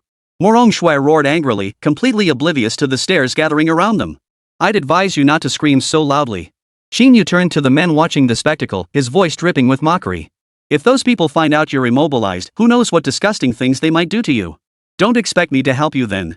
A body as perfect as yours, ugh, I can't even imagine the scene. Hearing Qín Yǔ's threatening words, Murong Shui shuddered violently, her anger dissipating by half. In her panic, tears unexpectedly welled up in her eyes. Why are you crying now? Qín Yǔ panicked at the sight, quickly waving his hand to lift the control effect. I was just messing with you. You took it so seriously. Seeing her still weeping, Qín Yǔ had no choice but to retrieve the gun and place it in her hand. Here, take it. I was planning to return it after the competition, but since you're so persistent, I'll give it back now. You clearly never intended to give it to me. Why pretend to be so generous? Murong Shui promptly holstered the sidearm, then gave a sharp snort before turning away swiftly. You men. Not a single one of you is any good. Ha! I gave you back your stuff. Why are you attacking me personally? Unwilling to engage further with this woman, Qín Yǔ resignedly turned to head back to his cabin. But just then, Murong Shui grabbed his arm. Hold on. Did I say you could leave? I won't hold the gun incident against you, but I won't let you get away with humiliating me during the competition. So what do you want? Want to fight me again? Qín Yǔ smiled and shook his head. You can't beat me, at least not right now. Come challenge me again when you've grown stronger? I'm not stupid enough to challenge you at this point. Murong Shui braced one hand against the wall, the other holding a gun pressed against Qín Yǔ's chest, her expression disdainful. I boarded the ship for 2 reasons. The other reason was to remind you that even if you take first place in East Province, you won't stand a chance in Central Province. The top fighters from the other provinces aren't pushovers. Even with your strength, you won't win. Anything is possible. Qín Yǔ ignored Murong Shui's words. After all, he'd heard such words countless times before. These people just wanted to belittle him at every turn. Even though he had proven his strength countless times, there were still those who doubted him and believed he couldn't do it. But did he really need to prove anything to them? As long as he could achieve his own goals, that was all that mattered. With that thought, Qín Yǔ turned and walked away. But then, Murong Shui's voice reached him from behind. Don't be so confident. Would you like to hear my information before deciding your stance? 193. A formidable opponent, but challenges are what I fear least. I'm not here to hear your information, but to listen to a beautiful woman speak. It relaxes my mood. In the guest room, Qín Yǔ sat on the sofa while Morong Shui occupied the chair opposite him. Morong Shui had changed into casual attire, radiating a lazy yet irresistibly alluring aura. Her fiery red curls cascaded over the back of the chair like a crimson waterfall. It was hard to imagine why a woman whose name contained the character For Snow would dye her hair red. However, Morong Shui didn't notice the confusion in Qín Yǔ's eyes. Instead, she opened the system interface. Instantly, a list-like table appeared before them. This is the Dragon Roar Guild's ranking list from the past few years. Take a look? Qín Yǔ looked up at the table before him. There were 3 tables in total, showing the Dragon Roar Guild's rankings from the year before last, the year before that, and last year. He quickly spotted the pattern. The top 4 spots on all 3 ranking sheets were occupied by the exact same 4 individuals, never changing. Clearly, these 4 individuals represented the strongest combat forces from 4 provinces. However, he also keenly observed that these 4 individuals were precisely from the western, southern, northern, and central provinces.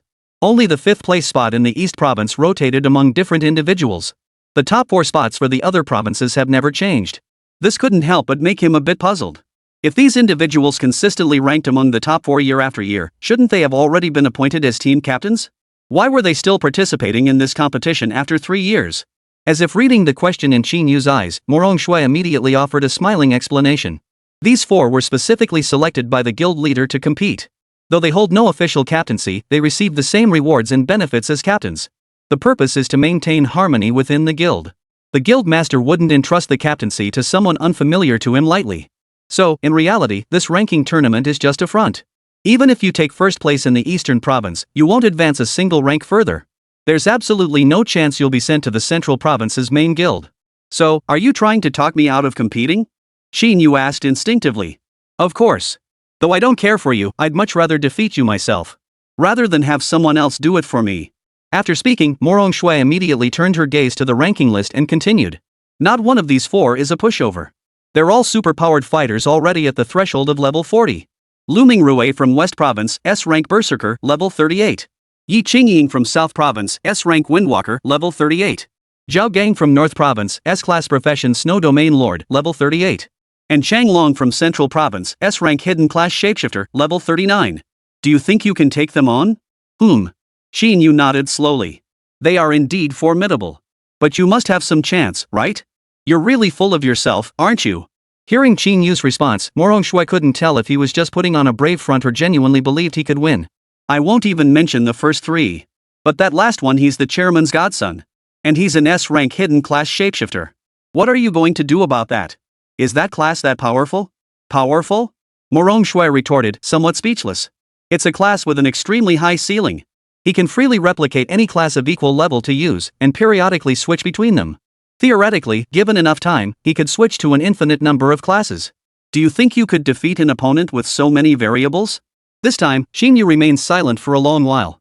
And this was precisely the scene Morong Shui most wanted to witness.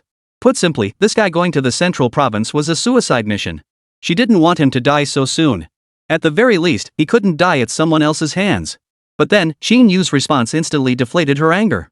It might be a bit troublesome, but winning shouldn't be a problem? Even if he can switch to other classes, it's only temporary. I've defeated so many S-rank classes, why would I fear him? You really are beyond hope.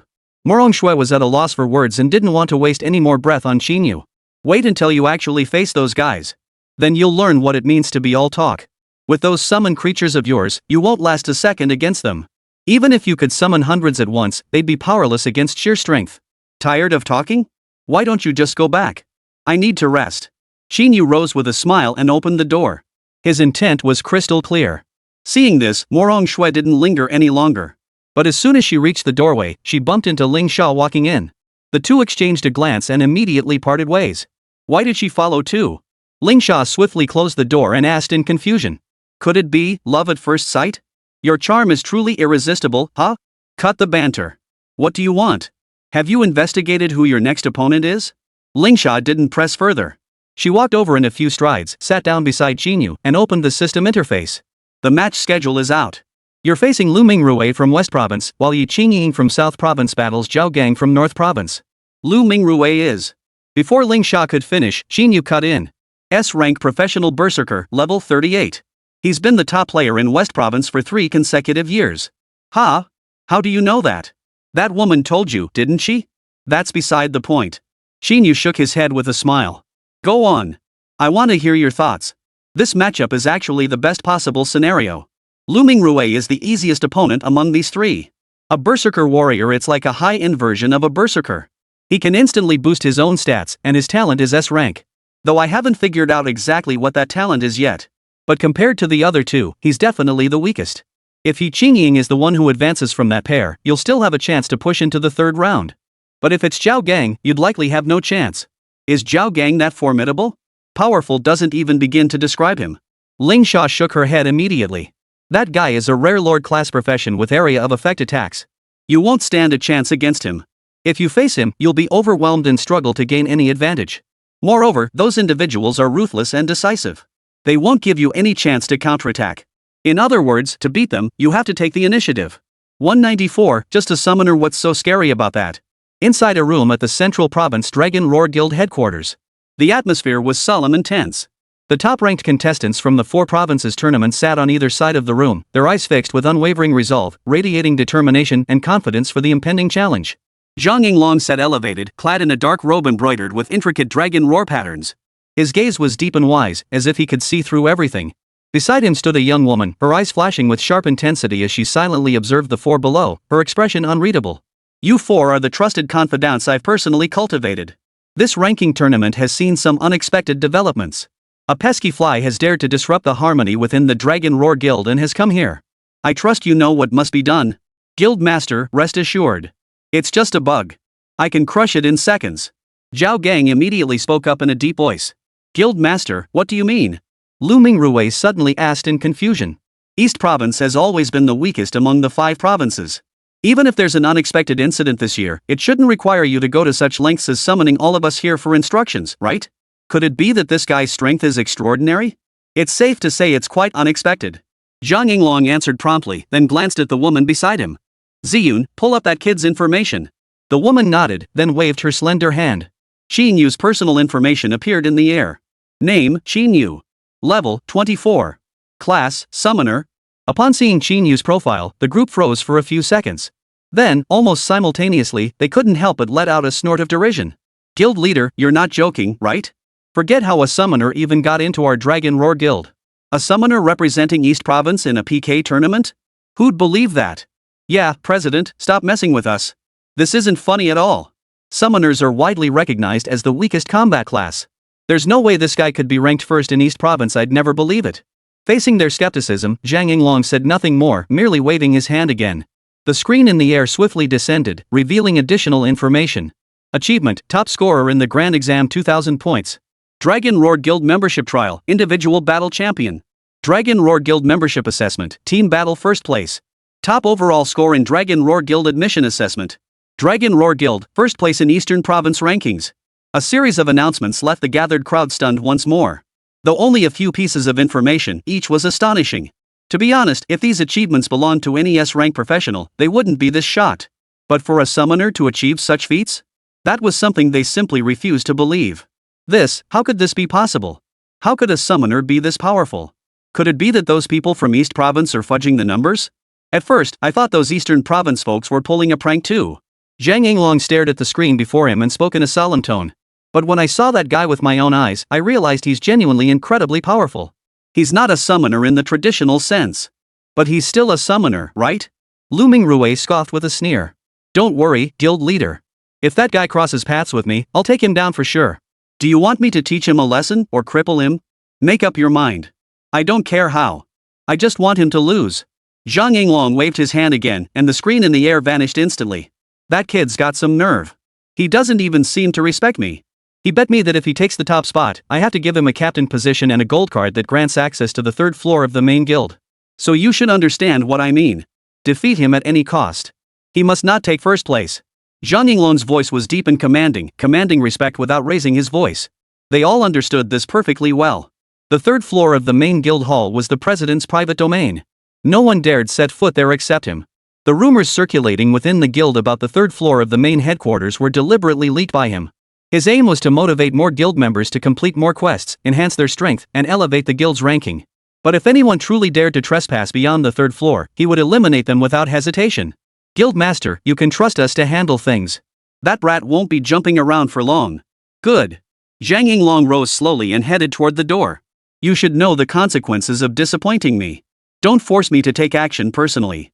If it comes to that, all of you will have to vanish. Watching Zhang Yinglong and Zi Yao's retreating figures, the remaining 4 fell into a prolonged silence.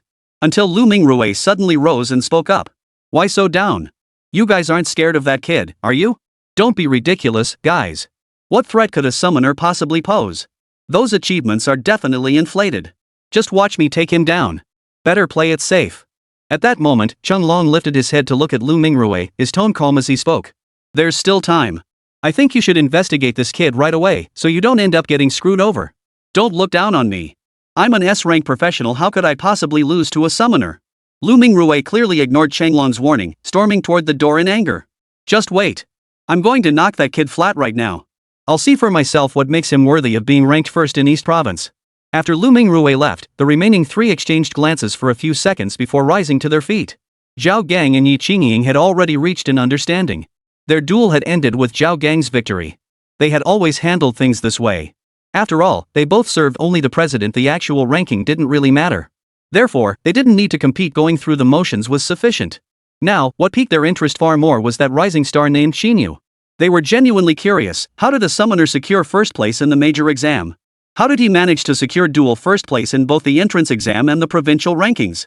It was hard to fathom if there was no foul play involved. Just how powerful must this summoner be to achieve such extraordinary results? Hey, what do you think? Could that kid be a medicine king like Lu Mingrui? Yi Qingying asked the 2 beside her as she walked toward the door. It's highly possible. After all, that's the only explanation for how a summoner could come in first. We'll find out once we get to the venue. Chang Long gazed silently into the distance before leaping forcefully into the air. Instantly, he transformed into a crimson dragon and soared skyward, vanishing from sight in an instant. 195, the 4 great masters, is that all they've got? The PK Arena of Central Province stood in the heart of the city. Its interior was 10 times larger than that of the East Province. The surrounding spectator stands and the elevated viewing platforms were equally vast. In the VIP section, only Zhang Yinglong and Zi Yao remained.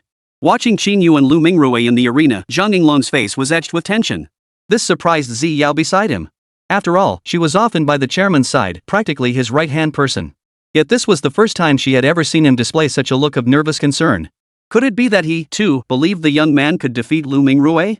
In the center of the arena, Lu Mingrui glared at Qín Yǔ, who stood across from him looking utterly relaxed, and his anger flared. You're the summoner who took first place. Kid, I advise you to surrender now. Otherwise, when I knock you flat, you won't even have the strength to beg for mercy. Cut the crap. I can't stand loudmouths like you who talk big but can't back it up. Hearing Qín Yǔ's words, Lu Mingrui's rage instantly reached its peak. His body surged forward, closing the distance to Qín Yǔ in an instant. He swiftly drew the twin blades from his waist and lunged toward Qín Yǔ's throat. With his speed and strength, he could easily finish Qín Yǔ before the boy even had time to react. The kid wasn't even properly equipped. If he could land a hit, Lu Mingrui was confident he could take him down instantly. Suddenly, however, Qín Yǔ stepped back several paces, narrowly evading Lu Mingrui's attack.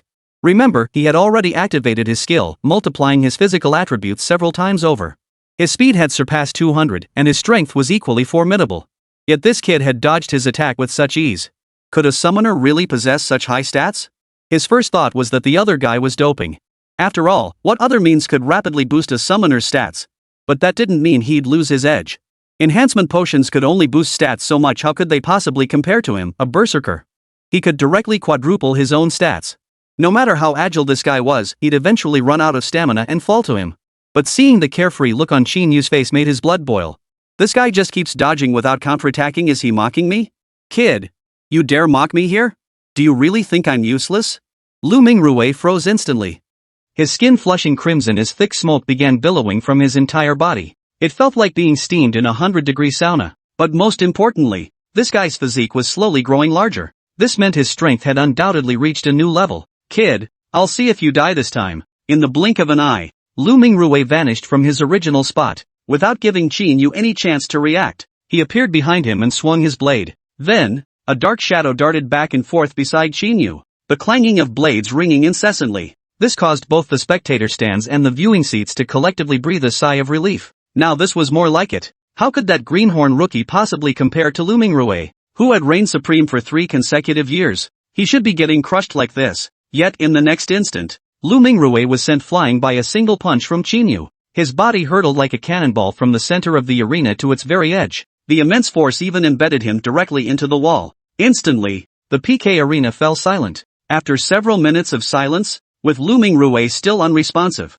the referee finally declared Qín Yǔ the victor. Ha! What a bore. I thought he'd be something special. Qín Yǔ voiced his thoughts without restraint, but this sent Zhao Gang into a rage. He leaped down from the spectator seats. His landing sent a massive shockwave rippling through the entire PK arena. Kid, I'll be your next opponent. Qín Yǔ glanced at the referee beside him as he looked at the suddenly appearing man. After receiving the official's tacit approval, he turned his attention back to Zhao Gang. I don't mind. I didn't even break a sweat in that round anyway. That's quite the boast. Zhao Gang flexed his wrists briefly before replying in a deep voice. If it weren't for the enhancement drugs you took, do you really think you could have beaten Lu Mingrui? But in my eyes, enhancement drugs are useless. You won't gain any advantage over me. Quit stalling. Are we fighting or not? Seeing this, Qín Yǔ immediately raised the backflow staff in his hand, pointing it toward Zhao Gang, and bellowed, "Charge! Take down that big brute!" Hearing Qín Yǔ's roar, Zhao Gang instantly raised his sword, assuming a defensive stance.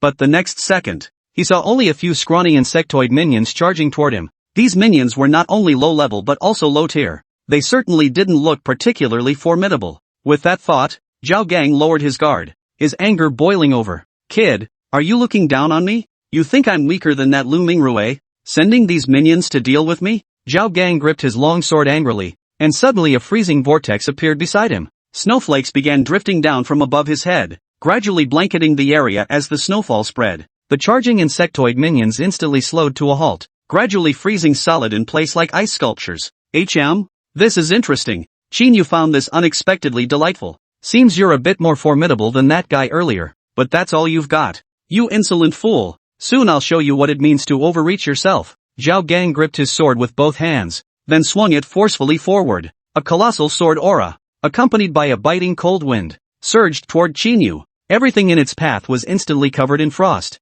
Its sheer power was enough to startle everyone present. A sharp gleam suddenly flashed in Zhang Yinglong's eyes. He hadn't trained Zhao Gang in vain. This class possessed an exceptionally high ceiling. Lord-type classes were already rare, and Zhao Gang belonged to the even rarer Ice Attribute Lord class. It could both increase skill damage and bolster his own defenses. It could be called a perfect war machine. With such power, dealing with Qín Yǔ would be a breeze. After all, he couldn't think of any obvious weaknesses Zhao Gang possessed. Watching Zhao Gang instantly chop apart several frozen insectoid minions, Qín Yǔ showed no trace of panic. Instead, his face brimmed with excitement. His expression was akin to witnessing a dungeon boss. With another sweeping gesture, a tidal wave of insectoid minions surged forth beside him. Zhao Gang, right? I'll return your earlier words to you. I'm a man who sticks to the facts. So it's you who's overestimating yourself. Since you refuse to surrender, then die. 196. Taking on 2 at once? You're no match for my previous opponents. Seeing the sudden swarm of insectoid monsters,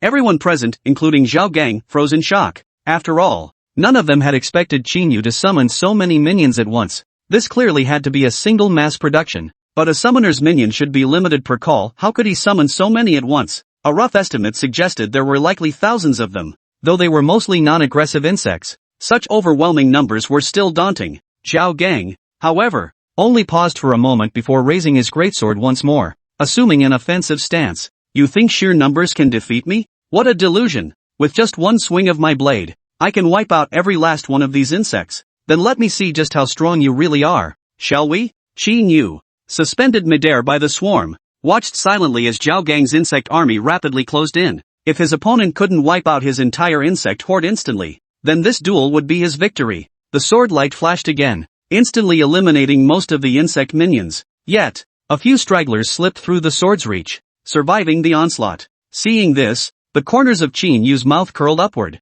Then, his right hand slowly raised, and he snapped his fingers lightly. Self-destruct. A deafening explosion erupted, sending shockwaves rippling through the entire PK arena. A massive mushroom cloud of smoke billowed across the arena, obscuring all visibility. No one knew what the situation was inside the arena, who had survived, but at that very moment, Qín Yǔ soared skyward from the smoke. The swarm of insects beneath his feet lifted him like a mountain. raising him until he was level with the spectator stands. As the smoke cleared, Zhao Gang lay motionless on the ground, his face unrecognizable. His armor was shattered, his weapons broken. The final outcome was now undeniably clear. Qín Yǔ had once again claimed victory in the match. Zhao Gang, however, met his end. This instantly ignited cheers from the spectators in the stands. Truth be told, the reason these four had secured top 4 finishes for 3 consecutive years was partly due to their undeniable strength. On the other hand, it was because no one dared to challenge them. This was practically an open secret within the Dragon Roar Guild.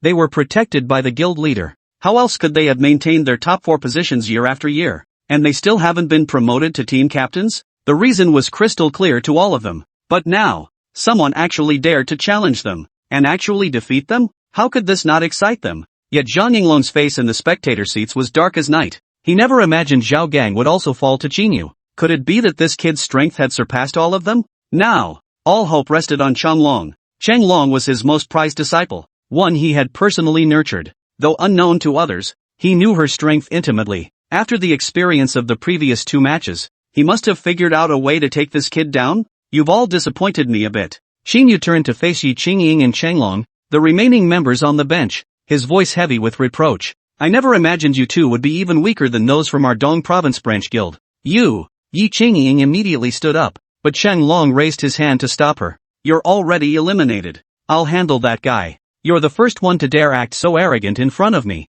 Changlong leapt violently from the reserve seats. Suddenly, a pair of enormous, flamelit wings sprouted from his back as he hovered to a stop not far before Qín Yǔ. But don't think I'm like those two. To defeat me, your strength is nowhere near enough. Whether I'm strong enough? We'll find out once we fight. Qín Yǔ's words held no mercy, causing Changlong's expression to darken. Yet he did not lose his composure to rage. He attributed the defeats of Lu Mingrui and Zhao Gang to their failure to control their emotions. In truth, with their caliber, they should never have lost to someone of such a low rank and weak profession. Now that he had deciphered Qín Yǔ's primary attack patterns, his calculations showed the probability of Qín Yǔ defeating him was a mere 1%, and that 1% depended on a miracle occurring. Without a miracle, he couldn't fathom how this guy could possibly defeat him. As long as he remained cautious and prevented this guy from closing in, there was no danger whatsoever. And if he wanted to eliminate this guy, he had far too many methods at his disposal. 3 consecutive matches? That's a bit too much, isn't it? From the audience, Song Wanru couldn't help but exclaim in indignation. Even if they win, it won't be a fair victory, right? Haven't you figured it out yet? The president doesn't want Qín Yǔ to win. Lingsha piped up from the side. Those opponents must be the president's loyalists. They're going all out to finish him off. But who would have thought Qín Yǔ was so formidable? He actually managed to take down 2 of them. What should we do now? Should we tell Qín Yǔ to just withdraw from the competition? It's not worth risking your life over a ranking, is it? You've known Qín Yǔ longer than I have. You should understand his temperament better than I do. He won't give up until he achieves his goal. Even if we try to persuade him, it won't make a difference. Seeing the worried look on Song Wanru's face, Lingsha couldn't help but tease her with a playful tone. Little girl, let me give you some advice. Qín Yǔ is far more formidable than you could ever imagine. So, you needn't worry too much about him getting into trouble. If you truly wish to grow closer to him, you must strive to improve yourself. Otherwise, you won't even have a chance to get close to him. Song Wanru froze for a moment before finally grasping Lingsha's meaning, her face flushing crimson. What nonsense are you talking about? Qín Yǔ and I are just friends. We're both women, you can't fool me. Lingsha flicked a strand of hair from her ear, then looked up at Qín Yǔ in the sky and said with a smile, Qín Yǔ is so outstanding, incredibly powerful, and not bad looking either. I don't believe you don't have feelings for him. Even a cold fish like me has developed rare feelings for him. You've known him for so long, how could you not feel anything? Seeing Song Wanru remain silent, Lingsha continued, I mean no offense, but outstanding men are always in high demand. Only exceptional women deserve to be by their side. He has the courage to challenge the top of the entire guild. We can't fall behind either, at the very least. We can't hold him back. You agree, right? Song Wanru nodded. I understand what you mean. We have to believe Qín Yǔ can win this match. At the very least, we can't lose heart. He hasn't given up. So we certainly can't be the first to quit. 197. Against shapeshifters. I am invincible. Qín Yǔ versus Changlong. This was a situation no one had anticipated. No one believed this sudden newcomer could make it this far. And he defeated 2 consecutive 3-time champions in succession. He had truly earned his place as the second-ranked member of the Dragon Roar Guild. This achievement was already beyond the reach of ordinary mortals. If he could defeat Changlong next, he would be the one to make history. But that was simply too difficult. Changlong's professional shapeshifter could mimic any S-rank profession he was familiar with. How could a mere kid possibly defeat someone with that kind of power? Even if he had some skill and defeated the previous two opponents, Changlong is an opponent he absolutely cannot defeat. Look, everyone, that must be the S-class Orc Phoenix form, right? That class possesses the power of Phoenix-like rebirth, capable of resurrecting once and unleashing blazing hot flames. It far surpasses any fire mage or pyromancer. What good are all those bugs Qín Yǔ summoned? They'll probably be incinerated in an instant. The spectator stands buzzed with debate. Almost no one believing Qín Yǔ could win. After all, the power gap was simply too vast. They couldn't fathom how Qín Yǔ could possibly defeat Changlong. Yet, Qín Yǔ's face betrayed a hint of excitement. Ever since he awakened the golden stat, he'd been one-shotting monsters. The same applied to fighting people. If he wanted to, he could make his enemies die instantly. But this guy before him could actually switch classes. This meant he likely possessed multiple survival skills. Such opponents are rare indeed. This will let him have a good time playing around. In contrast, Changlong remained surprisingly calm. He couldn't quite grasp why this kid could still wear that expression. Could it be he still thinks he can win? Changlong shook his head sharply, pulling his thoughts back. He couldn't afford to overthink things now. Since the guy was so confident, let him test his true worth. Phoenix Fire Slash. Without hesitation, Changlong executed a sharp turn mid-air. His wings beat fiercely behind him, unleashing two fiery wind blades that streaked toward Qín Yǔ. Is that all? Qín Yǔ merely curled his lips in disdain. Raising both hands, he unleashed three shockwaves that instantly shattered the wind blades. If that's all you've got, I suggest you leave now. Save yourself the embarrassment, I won't be able to help you later. Changlong remained unfazed by Qín Yǔ's taunt, continuing to wear him down with wind blades. His current Orc Phoenix form belonged to a speed-oriented class. He could fully leverage this extreme speed to catch Qín Yǔ off guard. He was confident he could finish Qín Yǔ off the moment the latter showed even the slightest opening.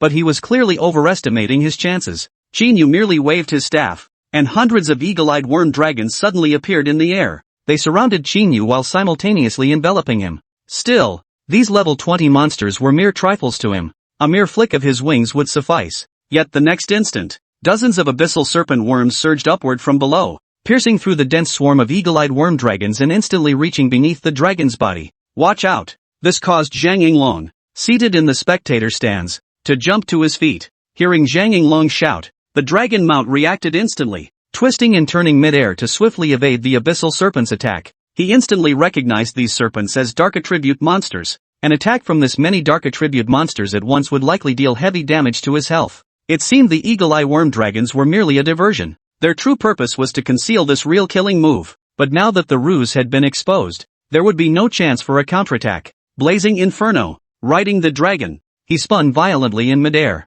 The flames enveloping his body instantly coalesced into a massive vortex, obliterating the charging abyssal serpent in an instant. Yet no sooner had he dealt with these monsters than another wave surged forward. Though low level, they were endless. For a moment, Qín Yǔ seized the initiative. The tide of battle slowly began shifting in his favor. Changlong is actually being suppressed? That's ridiculous. Could he be losing too? Everyone present stared in disbelief at the unfolding scene, too stunned to speak. Could it really be Changlong who was being dominated? They had assumed Qín Yǔ wouldn't last 3 minutes. But now, the tables had completely turned. That guy's endless stream of summon creatures had the dragon rider so preoccupied with counterattacks that it couldn't even find an opening to strike Qín Yǔ. If this continued, the situation would only grow more dire. Could Qín Yǔ actually win? Changlong sensed something was amiss. Qín Yǔ's summoning technique was far too frequent. This wasn't something an ordinary summoner could achieve. Moreover, he seemed to be in peak condition. He likely won't cease summoning anytime soon. Under these circumstances,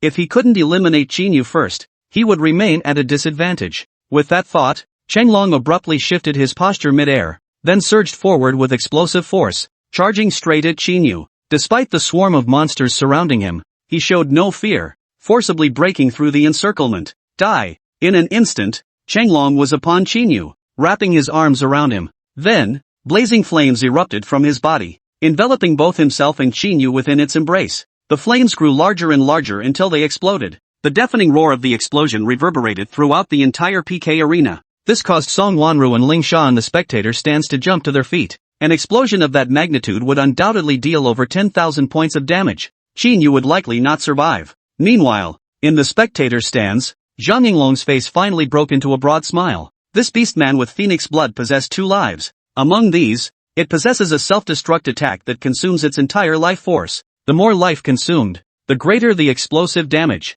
and with Changlong's current life points, it was more than enough to instantly kill Qín Yǔ, who was only level 24. Humph. At this thought, Zhang Yinglong couldn't help but snort coldly. Sometimes, being too flashy isn't a good thing, especially when it encroaches upon others' interests. A fool like Qín Yǔ, who couldn't tell the difference between kings and queens, absolutely needed to be taught a lesson. Otherwise, he would inevitably become a threat in the future. Sir, shall we inform the referee to announce the match result? At that moment, Ziyao suddenly spoke up from the side. Of course, the outcome is already clear. Zhang Yinglong smiled as he slowly sat down, waving his hand dismissively. Yet the moment he sat down, he abruptly stood up again, for he saw that Qín Yǔ was floating in the air, completely unscathed. On the contrary, Changlong's face was deathly pale, his neck gripped by Qín Yǔ, looking utterly exhausted. 198. The battle reaches a fever pitch, the Dragon Knight's bloodline. This was simply too unbelievable for them to fathom. The explosion moments ago should have obliterated Qín Yǔ, yet now he seemed perfectly fine. Instead, Changlong was now in danger. You're really in a hurry, aren't you? Is this why you looked down on me from the start? I thought the Dragon Roar Guild was an inclusive organization, but now it seems I was too optimistic. Since you don't want me alive, you must die. Qín Yǔ clenched his fist fiercely, but Wei Long dodged swiftly. His body immediately began to shift, the wings on his back retracted, and in the next instant, he vanished from his original position. The entire process took less than 3 seconds. Phew, that was close. Seeing this, Zhang Yinglong immediately exhaled deeply, his heart settling. Fortunately, Changlong had switched professions at the critical moment and used invisibility to evade the attack. Otherwise, if Qín Yǔ had seized the opportunity, it would have been extremely dangerous. But why could this kid withstand the explosion damage without a single scratch? Even with his dragon abilities, he shouldn't be this resilient to punishment. Could it be that he possesses an invincibility effect? This puzzled Changlong greatly. His phoenix form's self-detonation damage was a staggering 50,000. It should have been more than enough to blow this guy to smithereens. Yet in the end, it didn't inflict a single scratch. This left him utterly bewildered. Fortunately, his quick thinking allowed him to switch to the S-rank profession stealth at the critical moment. It was only through his invisibility skill that he managed to escape the restraints. It seemed Qín Yǔ was far more troublesome than he had imagined. But even invincibility had its limitations. Such bug-like abilities rarely persist indefinitely. Therefore, as long as he could deliver another fatal blow within a short time frame, he could still take him down. And the Stealth Master's ability was precisely designed for this purpose. Unmask Strike. Changlong suddenly surged forward, his figure instantly appearing behind Qín Yǔ. A dagger glowing with crimson light materialized in his hand, thrusting toward the back of Qín Yu's neck. The cloak-piercing strike is the stealth user's primary attack method. Striking a vital point the instant contact is made guarantees a 100% critical hit and fatal damage. Essentially, any enemy below his level would be instantly killed with a single disguise-breaking strike. However, Qín Yǔ abruptly spun around, evading the vital area. The dagger pierced his right arm instead. Though not a fatal wound, it still successfully inflicted damage. Most crucially, if an stealth user's attack successfully inflicted damage, it would trigger a sustained bleeding effect. Though the effect was subtle, it steadily drained Qín Yu's stamina and endurance. If the fight dragged on, the situation would become more favorable for him. Yet at that moment, Qín Yǔ raised his other hand to grasp the dagger, swiftly pulling it free. A terrifying sight unfolded before their eyes. The stab wound began healing at a visible pace. In the blink of an eye, it was completely healed. This left Changlong stunned once more. Could this creature actually possess regenerative abilities? How could that be possible? Have you had enough of the show? Before Changlong could react, Qín Yǔ unleashed a dragon claw strike, sending him crashing to the ground. He swiftly closed the distance, clapping his hand around Changlong's throat once more. Bring whatever else you've got. Otherwise, you won't get another chance.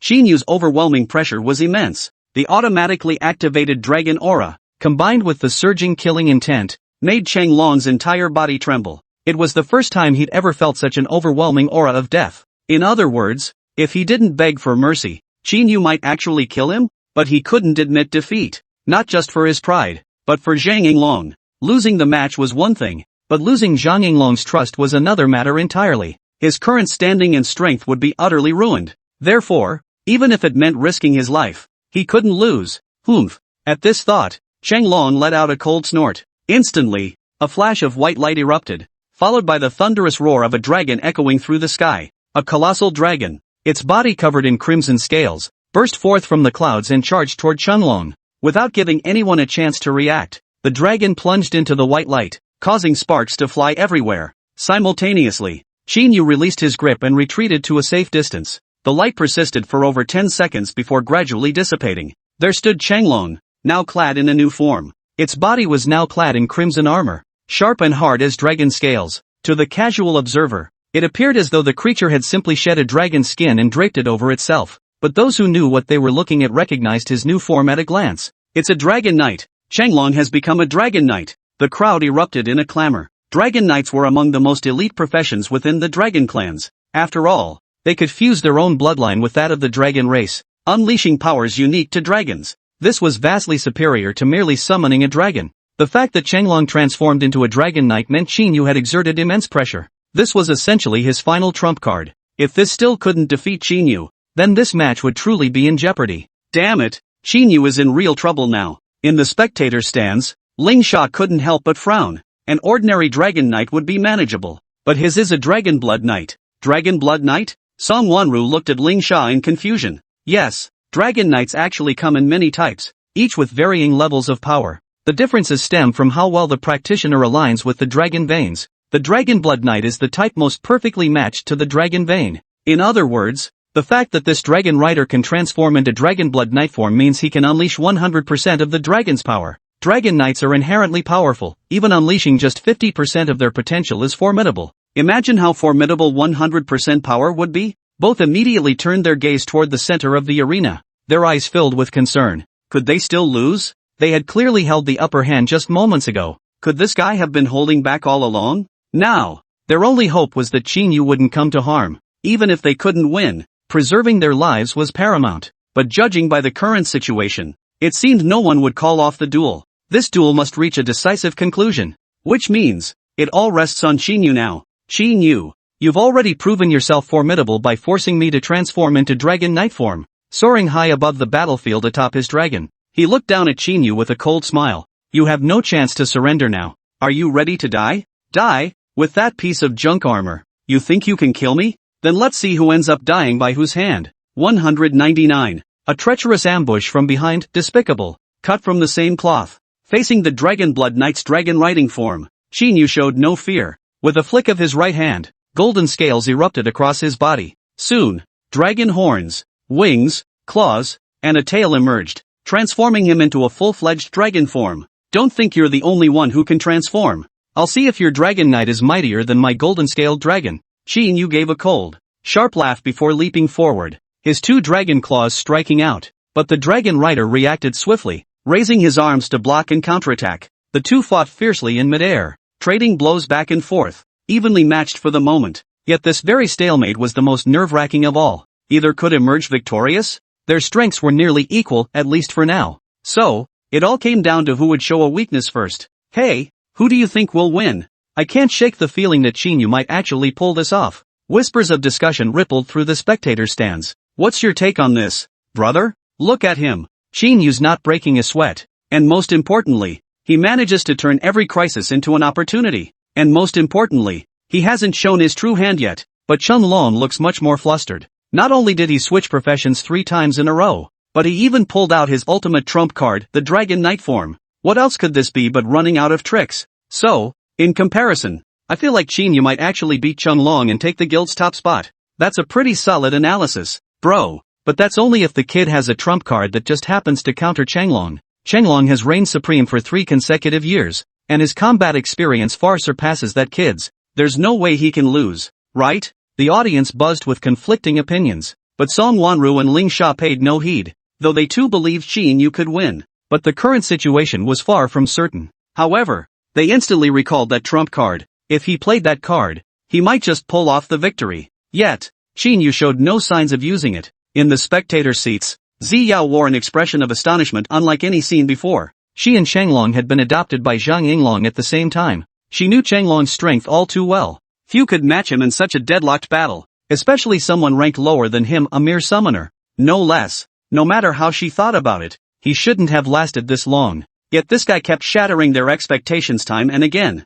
summoning spells without cooldowns, invincible states. And now, This armor and attire identical to a dragon knight's. Is this even how a summoner should look? Rather than calling him a summoner, he might as well be a shapeshifter like Chenglong, capable of changing professions? Moreover, his ability to shift forms is faster than even the dragon riders, and he does so with complete freedom. This is simply too outrageous and unbelievable. Most crucially, one is the dragon blood knight form of a true shapeshifter, the other is a common dragon form. Yet, it was Chenglong who gradually found himself at a disadvantage. Whether it was speed, strength, or any other aspect, Qín Yǔ held a 10% advantage over Chenglong. It was hard to fathom how, despite a staggering 15-level gap between them, she could still hold the upper hand. Truly astonishing. In fact, it had her watching in near fascination. Ahem. Only when Zhang Yinglong cleared his throat ahead did she snap back to reality. Zun. Go assist her. Remember, make it clean. Don't let anyone find out.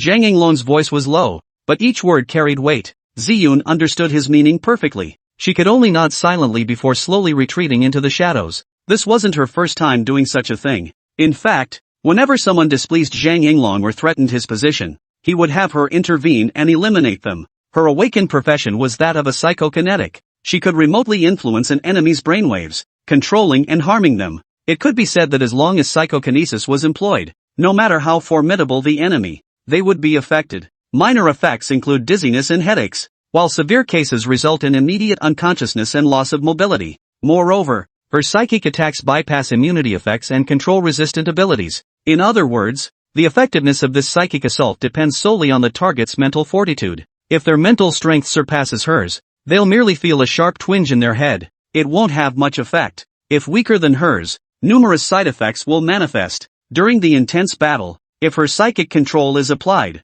one side will inevitably be disrupted. Even a split second of disruption could cost them the match. However, Zhang Yinglong's intentions likely extend beyond merely causing Qín Yǔ to lose the match. Even so, she could not defy his will. Watching the two combatants locked in aerial combat, Ziyao formed hand seals and swiftly murmured an incantation. Powerful mind. A mental wave surged toward Qín Yǔ, burrowing into his mind. Such psychic waves were imperceptible to ordinary people. Only the affected individual might sense something amiss. Qín Yǔ had just knocked Chenglong flying and was preparing to press his advantage when he suddenly felt a sharp, throbbing pain in his head. It felt as though someone had jabbed a needle into his temple. Though the pain was brief, it caused him to pause midair for a split second. That single second gave the dragon an opening. With a fierce charge, it sent Qín Yǔ flying. Then, with a double swing of its dragon claws, one claw seized his arm while the other swung with force, severing his right arm. Then, with a single kick, it sent him crashing into the wall, kicking up a cloud of dust and sand.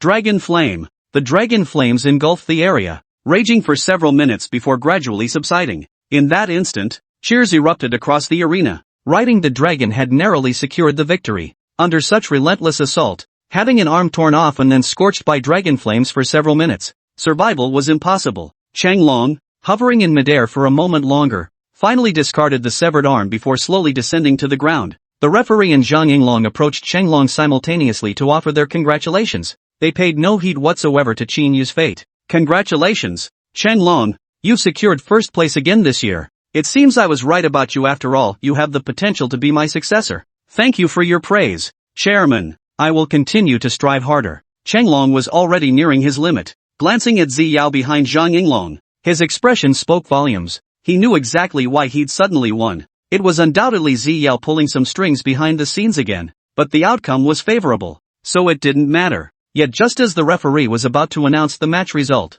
a wind blade shot toward the group. Fortunately, Chenglong raised his hand to intercept it, sparing them from harm. At that moment, a figure slowly emerged from the dragon's flames, drawing everyone's attention. You lot really are birds of a feather, aren't you? If you're all in cahoots, then come at me together. I don't mind having a few more opponents. Today, I absolutely must claim this first place. 200. How dare you push your luck? Who doesn't have some backing? It's Qín Yǔ. He's not dead. Qín Yǔ's sudden reappearance sent shockwaves through the crowd. None of them could have imagined Qín Yǔ surviving. His right arm, gushing with blood, was healing at a visible pace. He looked completely unharmed. You're still alive? Zhang Yinglong turned around in confusion. The moment he saw Qín Yǔ, shock flashed in his eyes. Chairman, it seems you were quite eager to see me dead? Seeing the puzzled expression on Zhang Yinglong's face, Qín Yǔ flashed a smug smile before sneering. But it seems things didn't go as you hoped. Your men couldn't kill me. Humph. You insolent fool. How arrogant. The outcome just now proves everything. Are you going to deny it now? Ignoring Zhang Yinglong's evasive words, Qín Yǔ turned his gaze to Zi Yao standing behind him, a cold smile spreading across his lips. Don't think I don't know what tricks you've been playing? That woman's psychic wave, you ordered it, didn't you? If you were so determined to prevent my victory, why did you agree to my terms in the first place? Isn't this just slapping your own face? Qín Yu's words sent a wave of astonishment rippling through the spectator stands. Is it that dark? No wonder Qín Yǔ suddenly froze mid-air earlier. Turns out he was being mentally controlled by that woman. This is so unfair. Just because he was about to win, she resorts to such dirty tricks? Could it be she pulled the same stunt a few years back? The murmurs of discussion were incessant, causing Zhang Yinglong's expression to darken considerably. Shut up, all of you. His furious roar instantly silenced the entire PK arena. Kid, this is the Dragon Roar Guild. We won't tolerate such insolence. If you don't like it, get the hell out of here right now. Humph. Resorting to status when you can't win an argument. Qín Yǔ shook his head in disbelief. Is this how the leader of a top guild behaves? Seems I misjudged him. Just making it this far shows how capable you are. Losing isn't something to be ashamed of. At that moment, Zi Yao immediately spoke up. Don't blame your defeat on external factors, it won't earn you any sympathy. External factors? You sanctimonious lot only know how to stand on your high horse and point fingers. Qín Yǔ stared silently at the three figures ahead, his face twisted in a cold sneer. I mean, no offense. I just want an explanation. Otherwise what? The referee interjected abruptly. Kid, even if Zi Yao hadn't interfered, you still wouldn't have one. You know? You really think you're that strong? Ha! Relying on Zhang Yinglong's presence, the referee sneered condescendingly. But in the next instant, Qín Yǔ appeared before him. A single punch sent the referee flying, vanishing from sight. Noisy bastard. Qín Yǔ shook out his arm, then turned to the three people beside him and spoke quietly. With so many witnesses here, surely everyone knows who was stronger and who was weaker just now. The referee admitted your subordinate interfered with my performance. President, is there anything else you wish to say? How about I make a suggestion? I can forego the first place title, but I absolutely must have the gold card and the captain's position, or we can continue the duel. I have no objection. Hearing Qín Yu's words, Zhang Yinglong felt blood rush to his temples. He couldn't stand it, a brat daring to talk back to him? This was practically a threat. Most crucially, if they continued the duel, Chenglong would inevitably lose. Then the outcome would still not align with his expectations. At this thought, Zhang Yinglong's face darkened instantly, clouding over like a stormy sky. Simultaneously, crimson lightning flared around his body. The immense pressure forced Chenglong and Ziyan beside him to involuntarily step back several paces. Kid, are you threatening me? In the Dragon Roar Guild, no one has ever dared to speak to me like this. Now there is. Qín Yǔ stood his ground, speaking without fear.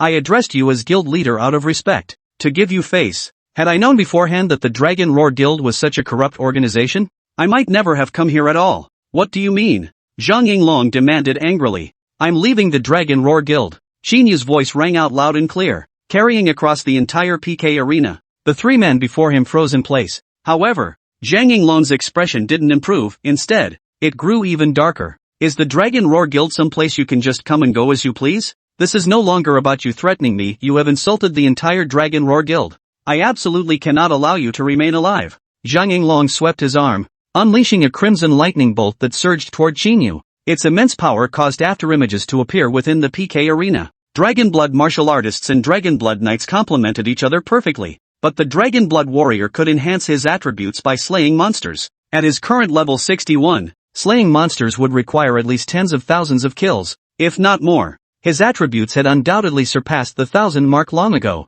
That's why such an ordinary lightning strike spell could deal such absurd damage. Yet Qín Yu's expression remained resolute. With a wave of his hand, thousands of insectoid minions suddenly materialized around him. The great battle was about to erupt. Just then, a flash of crimson light erupted from the sky. A spear plunged downward, precisely intercepting the red burst. Instantly, a graceful figure materialized before Qín Yǔ, picking up the spear. Chairman Zhang, long time no see? Captain Yen? What brings you here suddenly? The moment he saw Yen Hong, Zhang Yinglong's eyes widened in surprise, and he instantly reined in his aura. I feared if I didn't come, you'd have my people killed. Yen Hong gave a slight flick of her spear, and a deep gash instantly tore open in the ground. Your people? You mean, isn't it obvious? Yen Hong glanced appreciatively at Qín Yǔ beside her and said with a smile. Qín Yǔ is the captain of the Raging Flame Squad of the Eastern Province Falcon Army. Do you think you can just bully him? Military? And squad leader?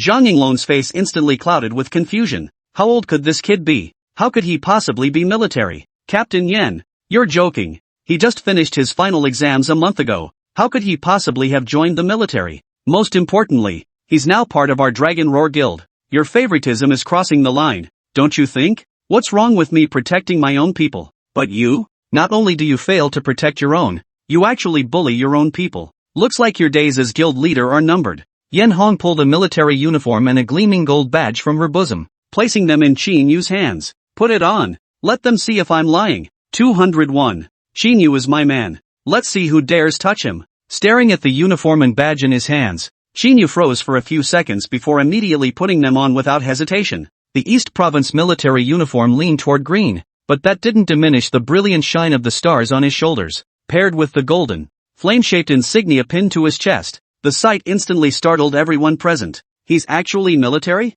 Then how could he join the guild? During the major exam, weren't we only allowed to choose one location? Is this guy getting special treatment or what? The crowd was baffled, and Zhang Yinglong and his two companions were even more perplexed. But Yen Hong's presence, along with that military uniform and insignia, couldn't be faked. Captain Yen, this is a bit unreasonable. He's still a member of our Dragon Roar Guild. You're openly poaching our people, isn't that against the rules? Your military may be a vital national asset, but our guild is government supported too. At the same level, I'm not afraid of you. Qín Yǔ was about to speak when Yen Hong raised her hand to silence him. Well, I'm sorry, but I'm even less afraid of you. I've heard that President Zhang has been amassing wealth recklessly these past few years, even going so far as to build a veritable paradise of wine and women within the guild building. Tell me, if word of this gets out and the government finds out, what consequences do you think you'll face? Hearing Yen Hong's words, Zhang Yinglong's face turned as sour as if he'd eaten. He desperately wanted to refute her, but he couldn't.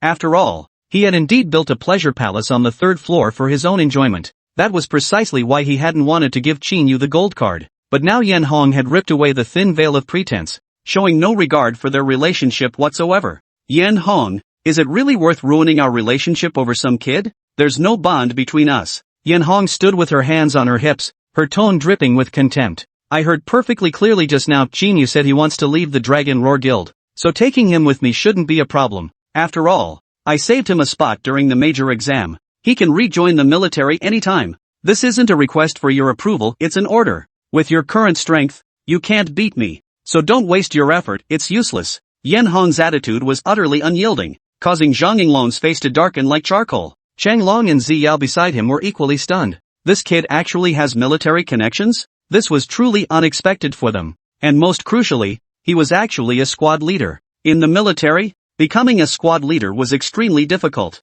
It requires substantial military merit. Yet Qín Yǔ had only finished his major exams a little over a month ago, and the military had already reserved a squad leader position for him. This alone showed just how highly he was regarded. Yen Hong had once commanded the Eastern Province Falcon Squadron, leading them to repel 100,000-strong beast tide at the border. Although beast swarms had not appeared for a long time, the Falcon Army's reputation remained formidable across the 5 provinces. The Raging Flame Squadron, meanwhile, was the elite unit within the Falcon Army. It was precisely this squad that dealt a crushing blow to the beast tide over a decade ago. Alas, the entire squad was wiped out. Though now rebuilt, they could never return to their former glory. Even so, the fact that Yen Hong holds Qín Yǔ in such high regard, even appointing him as captain of the Raging Flame Squad, this alone proves the immense strength of his abilities. Moreover, from Yen Hong's tone, it seemed the invitation had been extended during the major examination. Qín Yǔ didn't respond immediately, instead joining the Dragon Roar Guild.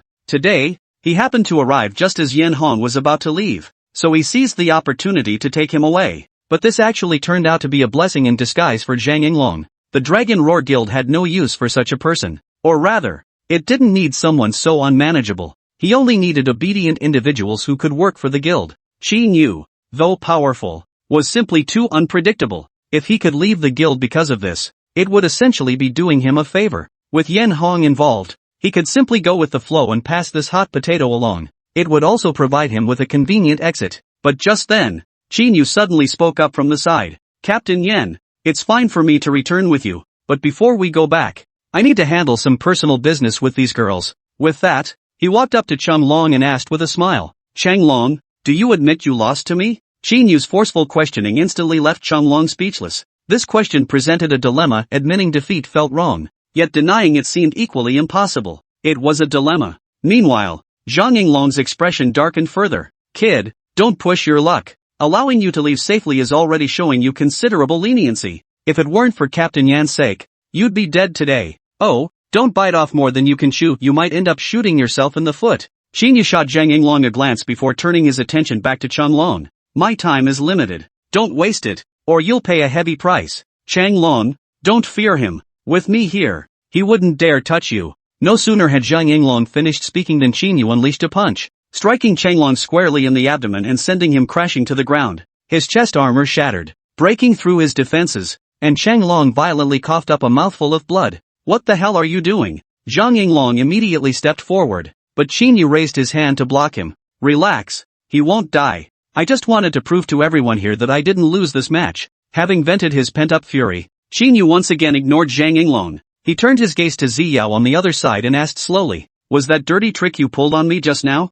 Psychic-type practitioners really are rare. Following this guy is such a waste of talent. If you can admit what you did to me in front of everyone here, I'll let bygones be bygones. Otherwise, you might die today. Qín Yǔ's words left everyone present momentarily stunned, especially Ziyao, the person involved, who froze in place. She never imagined Qín Yǔ would say something like this. Yet, there was no trace of deception in his eyes or tone. In other words, if she didn't confess, she might truly die. Before she could utter a word, Zhang Yinglong beside her suddenly bulged with veins. Wielding the crimson thunder, he instantly closed the distance to Qín Yǔ. Yan Hong, seeing this, instantly pulled Qín Yǔ behind her while thrusting her spear forward. The collision sent a deafening crash echoing through the arena. In an instant, the PK arena shook violently, the flickering aurora shifting constantly, stinging everyone's retinas. After a few steps back, both finally halted. But clearly, Zhang Yinglong was worse off than Yan Hong. Yan Hong then thrust her spear into the ground, radiating overwhelming momentum. I said he's mine. Anyone who dares touch him will be killed on the spot. 202. The military district's summons. I was born for war. Yan Hong's commanding rebuke carried immense force, and her devastating strike against Zhang Yinglong only reinforced her earlier declaration. If anyone dared touch Qín Yǔ, she might just kill them on the spot. Qín Yǔ didn't say much in response. He merely smiled at Yan Hong in acknowledgement before turning his gaze back to Ziyao. Woman, it matters not if you deny it. I believe everyone present understands what just happened. Before Ziyao could even attempt to argue, Qín Yǔ struck her down with a single punch. This rotten guild? I've no use for it. It won't be long before this place vanishes into thin air. With that, Qín Yǔ turned and walked away, followed closely by Yan Hong. Captain Yan, thank you for coming to my rescue today. Once outside the guild, Qín Yǔ immediately expressed his gratitude to Yan Hong. I suppose you came looking for me on purpose, didn't you? Something's happening at the border? To be honest, there's been sudden activity at the Abyss border. Several unknown Abyss portals have appeared, and there are signs they might activate. But our eastern province is severely understaffed right now. Though Eastern Province boasts the strongest military among the 5 provinces, after that great war over a decade ago, many perished or were wounded. Those remaining are mostly the elderly, the weak, the sick, and the disabled. Precisely because of this, no one is willing to join the military. Therefore, if you could accompany me back, I would be profoundly grateful. Why specifically me? Because I sense that your abilities are extraordinary. Yan Hong smiled at Qín Yǔ, her eyes brimming with expectation. From your performance in the grand exam and your achievements in the guild, I know I haven't misjudged you. You are a warrior born for war. Your profession, your abilities, your trust in me is the greatest affirmation I could receive. Seeing Yan Hong choke back tears, Qín Yǔ hesitated not a moment. He resolutely decided to accompany her back to the military district to assist. Just then, Song Wanru and Ling Sha came running out,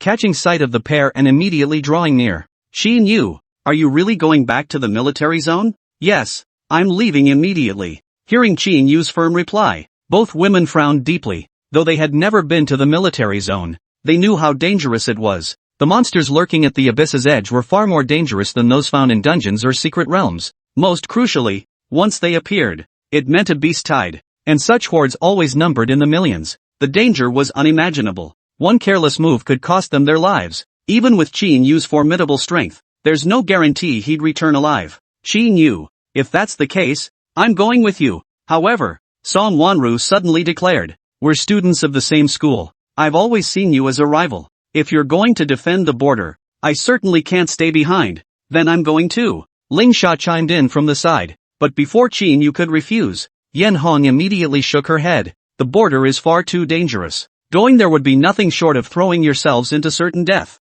But, we're Qín Yú's friends. We can't let him take this risk alone, can we? I said no means no. Facing their pleas, Yan Hong remained adamant. Are you willing to abandon the Dragon Roar Guild for this? If you can't, then get back immediately. Don't waste our time. With that, Yan Hong glanced at Qín Yú beside her before striding off into the distance. You go persuade them yourself. I'll wait for you at the dock. Watching Yan Hong's receding figure, Qín Yú sighed helplessly before immediately speaking up. You all go back. I have no ties or burdens. If I die, I die. But you all have families, parents. If anything happens, I can't bear the responsibility. But we're genuinely worried about you going to the border alone. Our relationship isn't that close, is it? Qín Yú replied with a light laugh, his face brimming with disdain for the two of them. What do you mean by that? Ling Sha asked immediately, her voice filled with confusion. It's obvious. We're no longer friends. Now get lost. Don't bother me, okay? With that, Qín Yú walked away without looking back. He hailed a cab to the pier,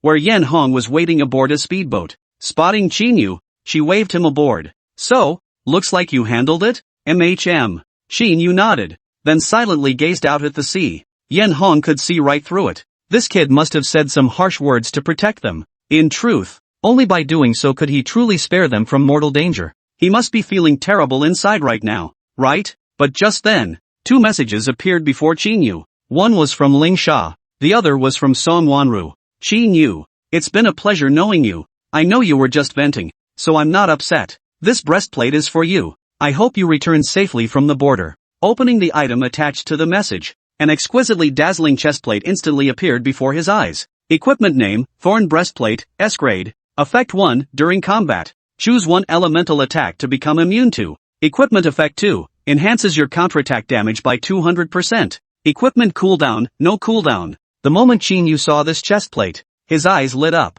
Though not exclusive gear, its effects were seriously awesome. The first effect was useless to him, but the second effect would significantly boost his power. The Flaming Armor Dragon Lice granted him 30% damage reflection. If that were boosted by another 200%, it would total 90% damage reflection. This is practically indistinguishable from full damage reflection. In other words, he could reflect 90% of all damage dealt to him. He could eliminate all enemies without needing to actively attack. Moreover, this damage reflection enhancement could be applied to his minions. In other words, as long as he summons hundreds or thousands of Flame Armor Dragon Lice to the battlefield, he can achieve fully automated monster hunting throughout the entire process. He immediately donned the chestplate and glanced at the message Song Wanru had sent. He understood why Ling Sha could send him messages. After all, they weren't particularly close, and she wouldn't react much to what he said. But Song Wanru? They'd been classmates for 3 years. After he'd said something so hurtful, she still managed to send him a message. He figured she probably had nothing else to say besides cursing him out.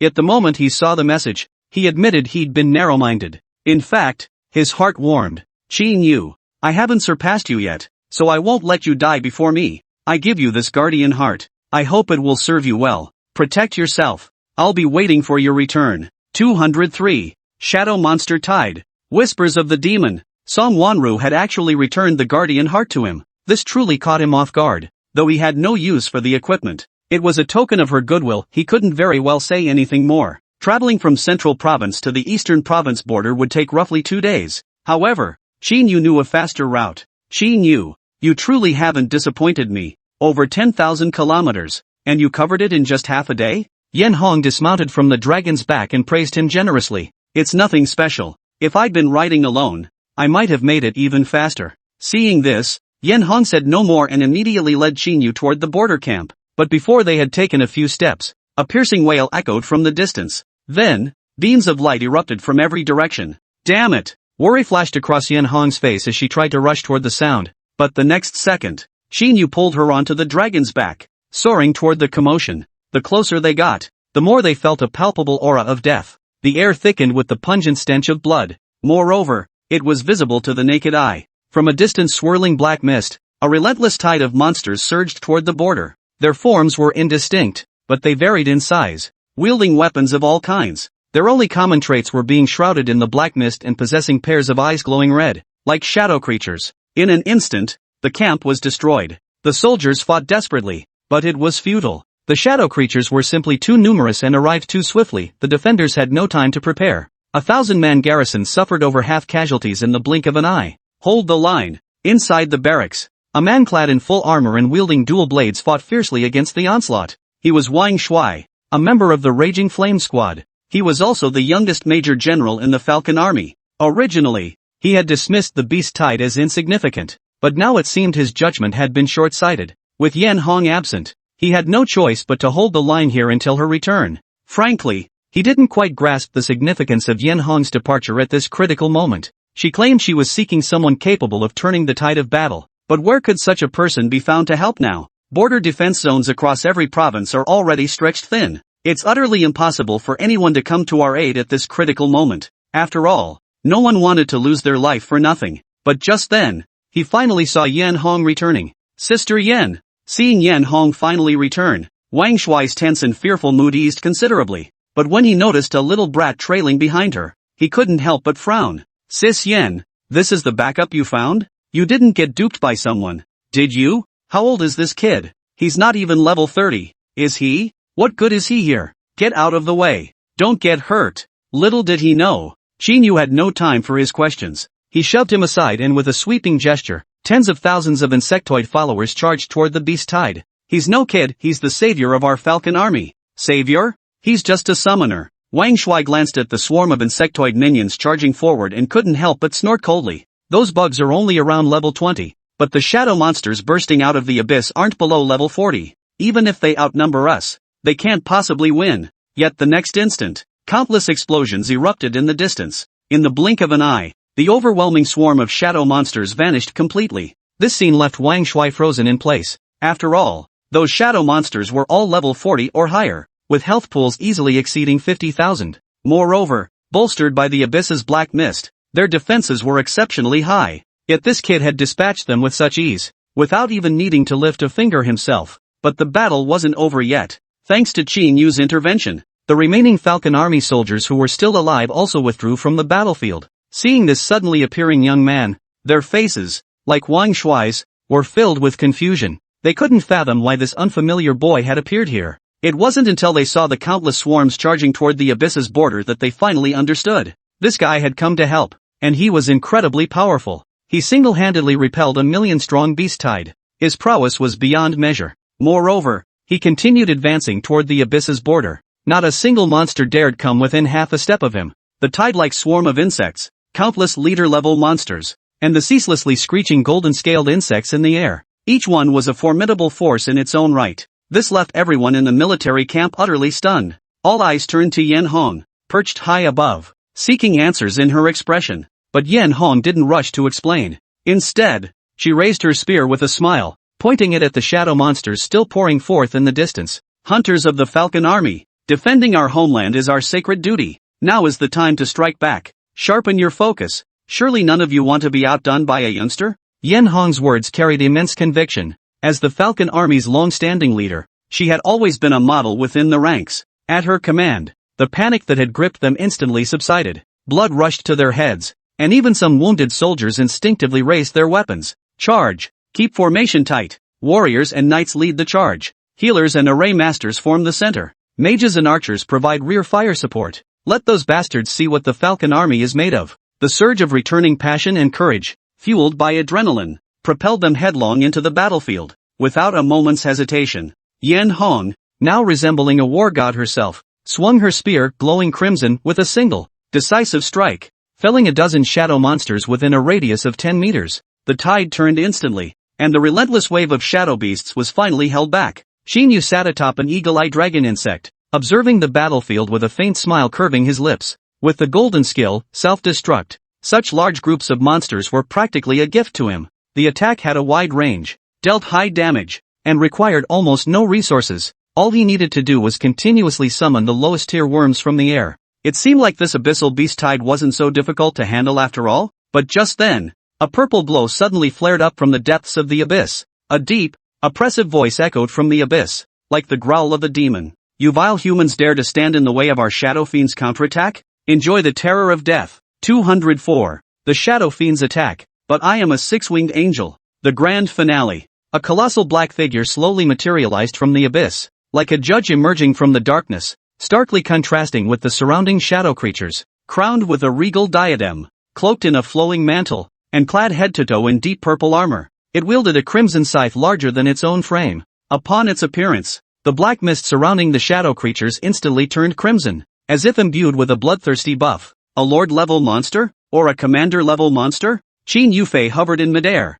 his gaze fixed on the sudden apparition. Confusion etched across his features, but the next second, he saw the creature's specific information. Shadow Fiend, Devil Class Monster. Level, 99. Ability, Ominous. Though referred to as detailed information, it essentially only contained the name and level. Even with just these two pieces of information, it was enough to shock them. This monster is level 99. That was practically the maximum level possible. Moreover, this devil tier monster was one he'd never even heard of. Yet Yan Hong recognized its identity instantly. Her previously excited expression instantly twisted into sheer terror. This is the monster that appeared over a decade ago. But wasn't it clearly destroyed? How is it appearing here now? The Shadow Fiend first appeared during the Beast Tide over a decade ago. Its very presence had caused devastating casualties throughout the entire Falcon army. Back then, it was only level 60. Now it's level 99. At level 60, it was already terrifying, a single monster challenging thousands of soldiers.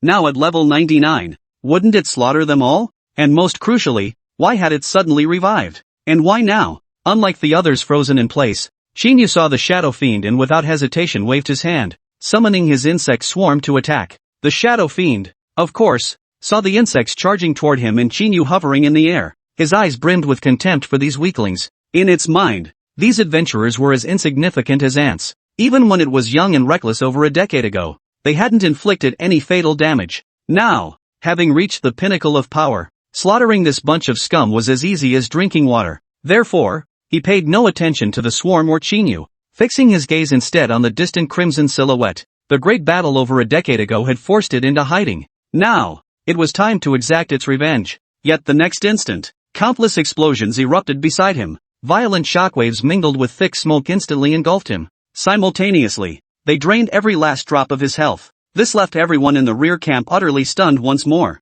Among them was Yan Hong. After a long moment, she finally raised her spear and shouted excitedly, "Nice shot!" Hearing Yan Hong shout, those around her began to echo her praise, and soon the cheers echoed across the entire border. Just as Qín Yǔ turned to show off, he overheard a whisper beside him. Seems that after all this time, Huaxia has produced another slightly stronger ant, but I have more than one life. The Shadow Fiend reappeared behind him, his armor completely shattered, replaced by pulsating flesh. A single swing of the scythe instantly severed Qín Yǔ, sending him flying. Ha ha ha ha, who can stop me? You humans never imagined my armor had life-saving properties, did you? It was the same over a decade ago. You truly haven't improved at all. Qín Yǔ's instant demise plunged them into despair once more. This level 99 demonic monster was far beyond their capabilities. Even Yan Hong wouldn't dare claim she could defeat it now. Was this truly the end? Would they perish here in battle? Just as despair gripped them, a brilliant white light flared nearby, instantly capturing everyone's attention.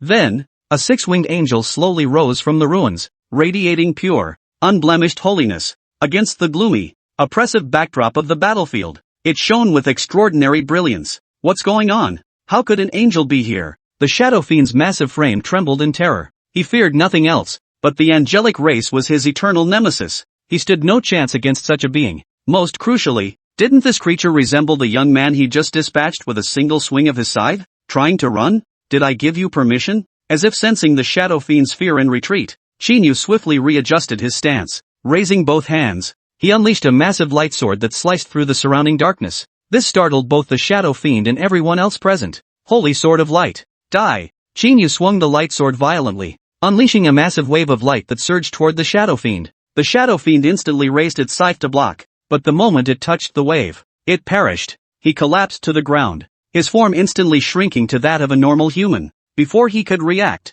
Qín Yǔ was already upon him, grabbing him by the throat and hoisting him into the air. Please, don't kill me. If you spare my life, I'll serve you faithfully. With our combined strength, we can conquer all of China. Then we'll split everything 50-50. Wouldn't that be wonderful? Seeing Qín Yǔ's silence, the Shadow Fiend quickly changed his tune. Hey, how could I be so inconsiderate? The territory is all yours. I'll quietly retreat back to the abyss border and never emerge again. How does that sound?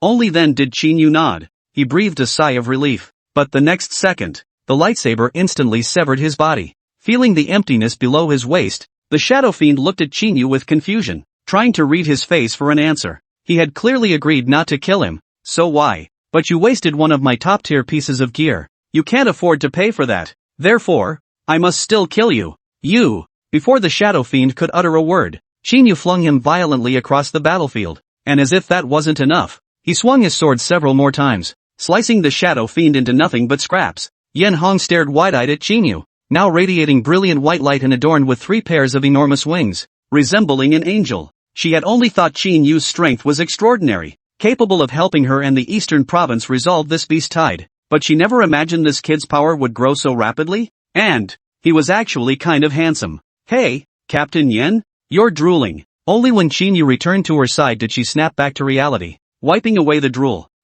Sorry. You've been a huge help. I'll report this to the General Military District right away and get you a special merit award. No need. Then let's head back to the city. We'll throw you a celebratory banquet? That's not necessary either. Qín Yǔ shook his head, then turned to face the abyss. I want to stay here. As you said before, Captain Yen, I was born for war. So until every monster at the edge of this abyss is eradicated, I won't be going back. Don't worry about me. As an orphan with no parents, burning my own worth is an honor. Most importantly, I want to follow in my parents' footsteps and avenge them. Qín Yú's words were sincere, and they moved Yan Hong. Good lad. Since this is your choice, I won't stand in your way, but remember, I'll always be behind you along with the entire Falcon army. We won't abandon you, and we certainly won't betray you. MHM. Qín Yǔ nodded with a smile, then turned and stepped into the abyss. Before long, he vanished from sight.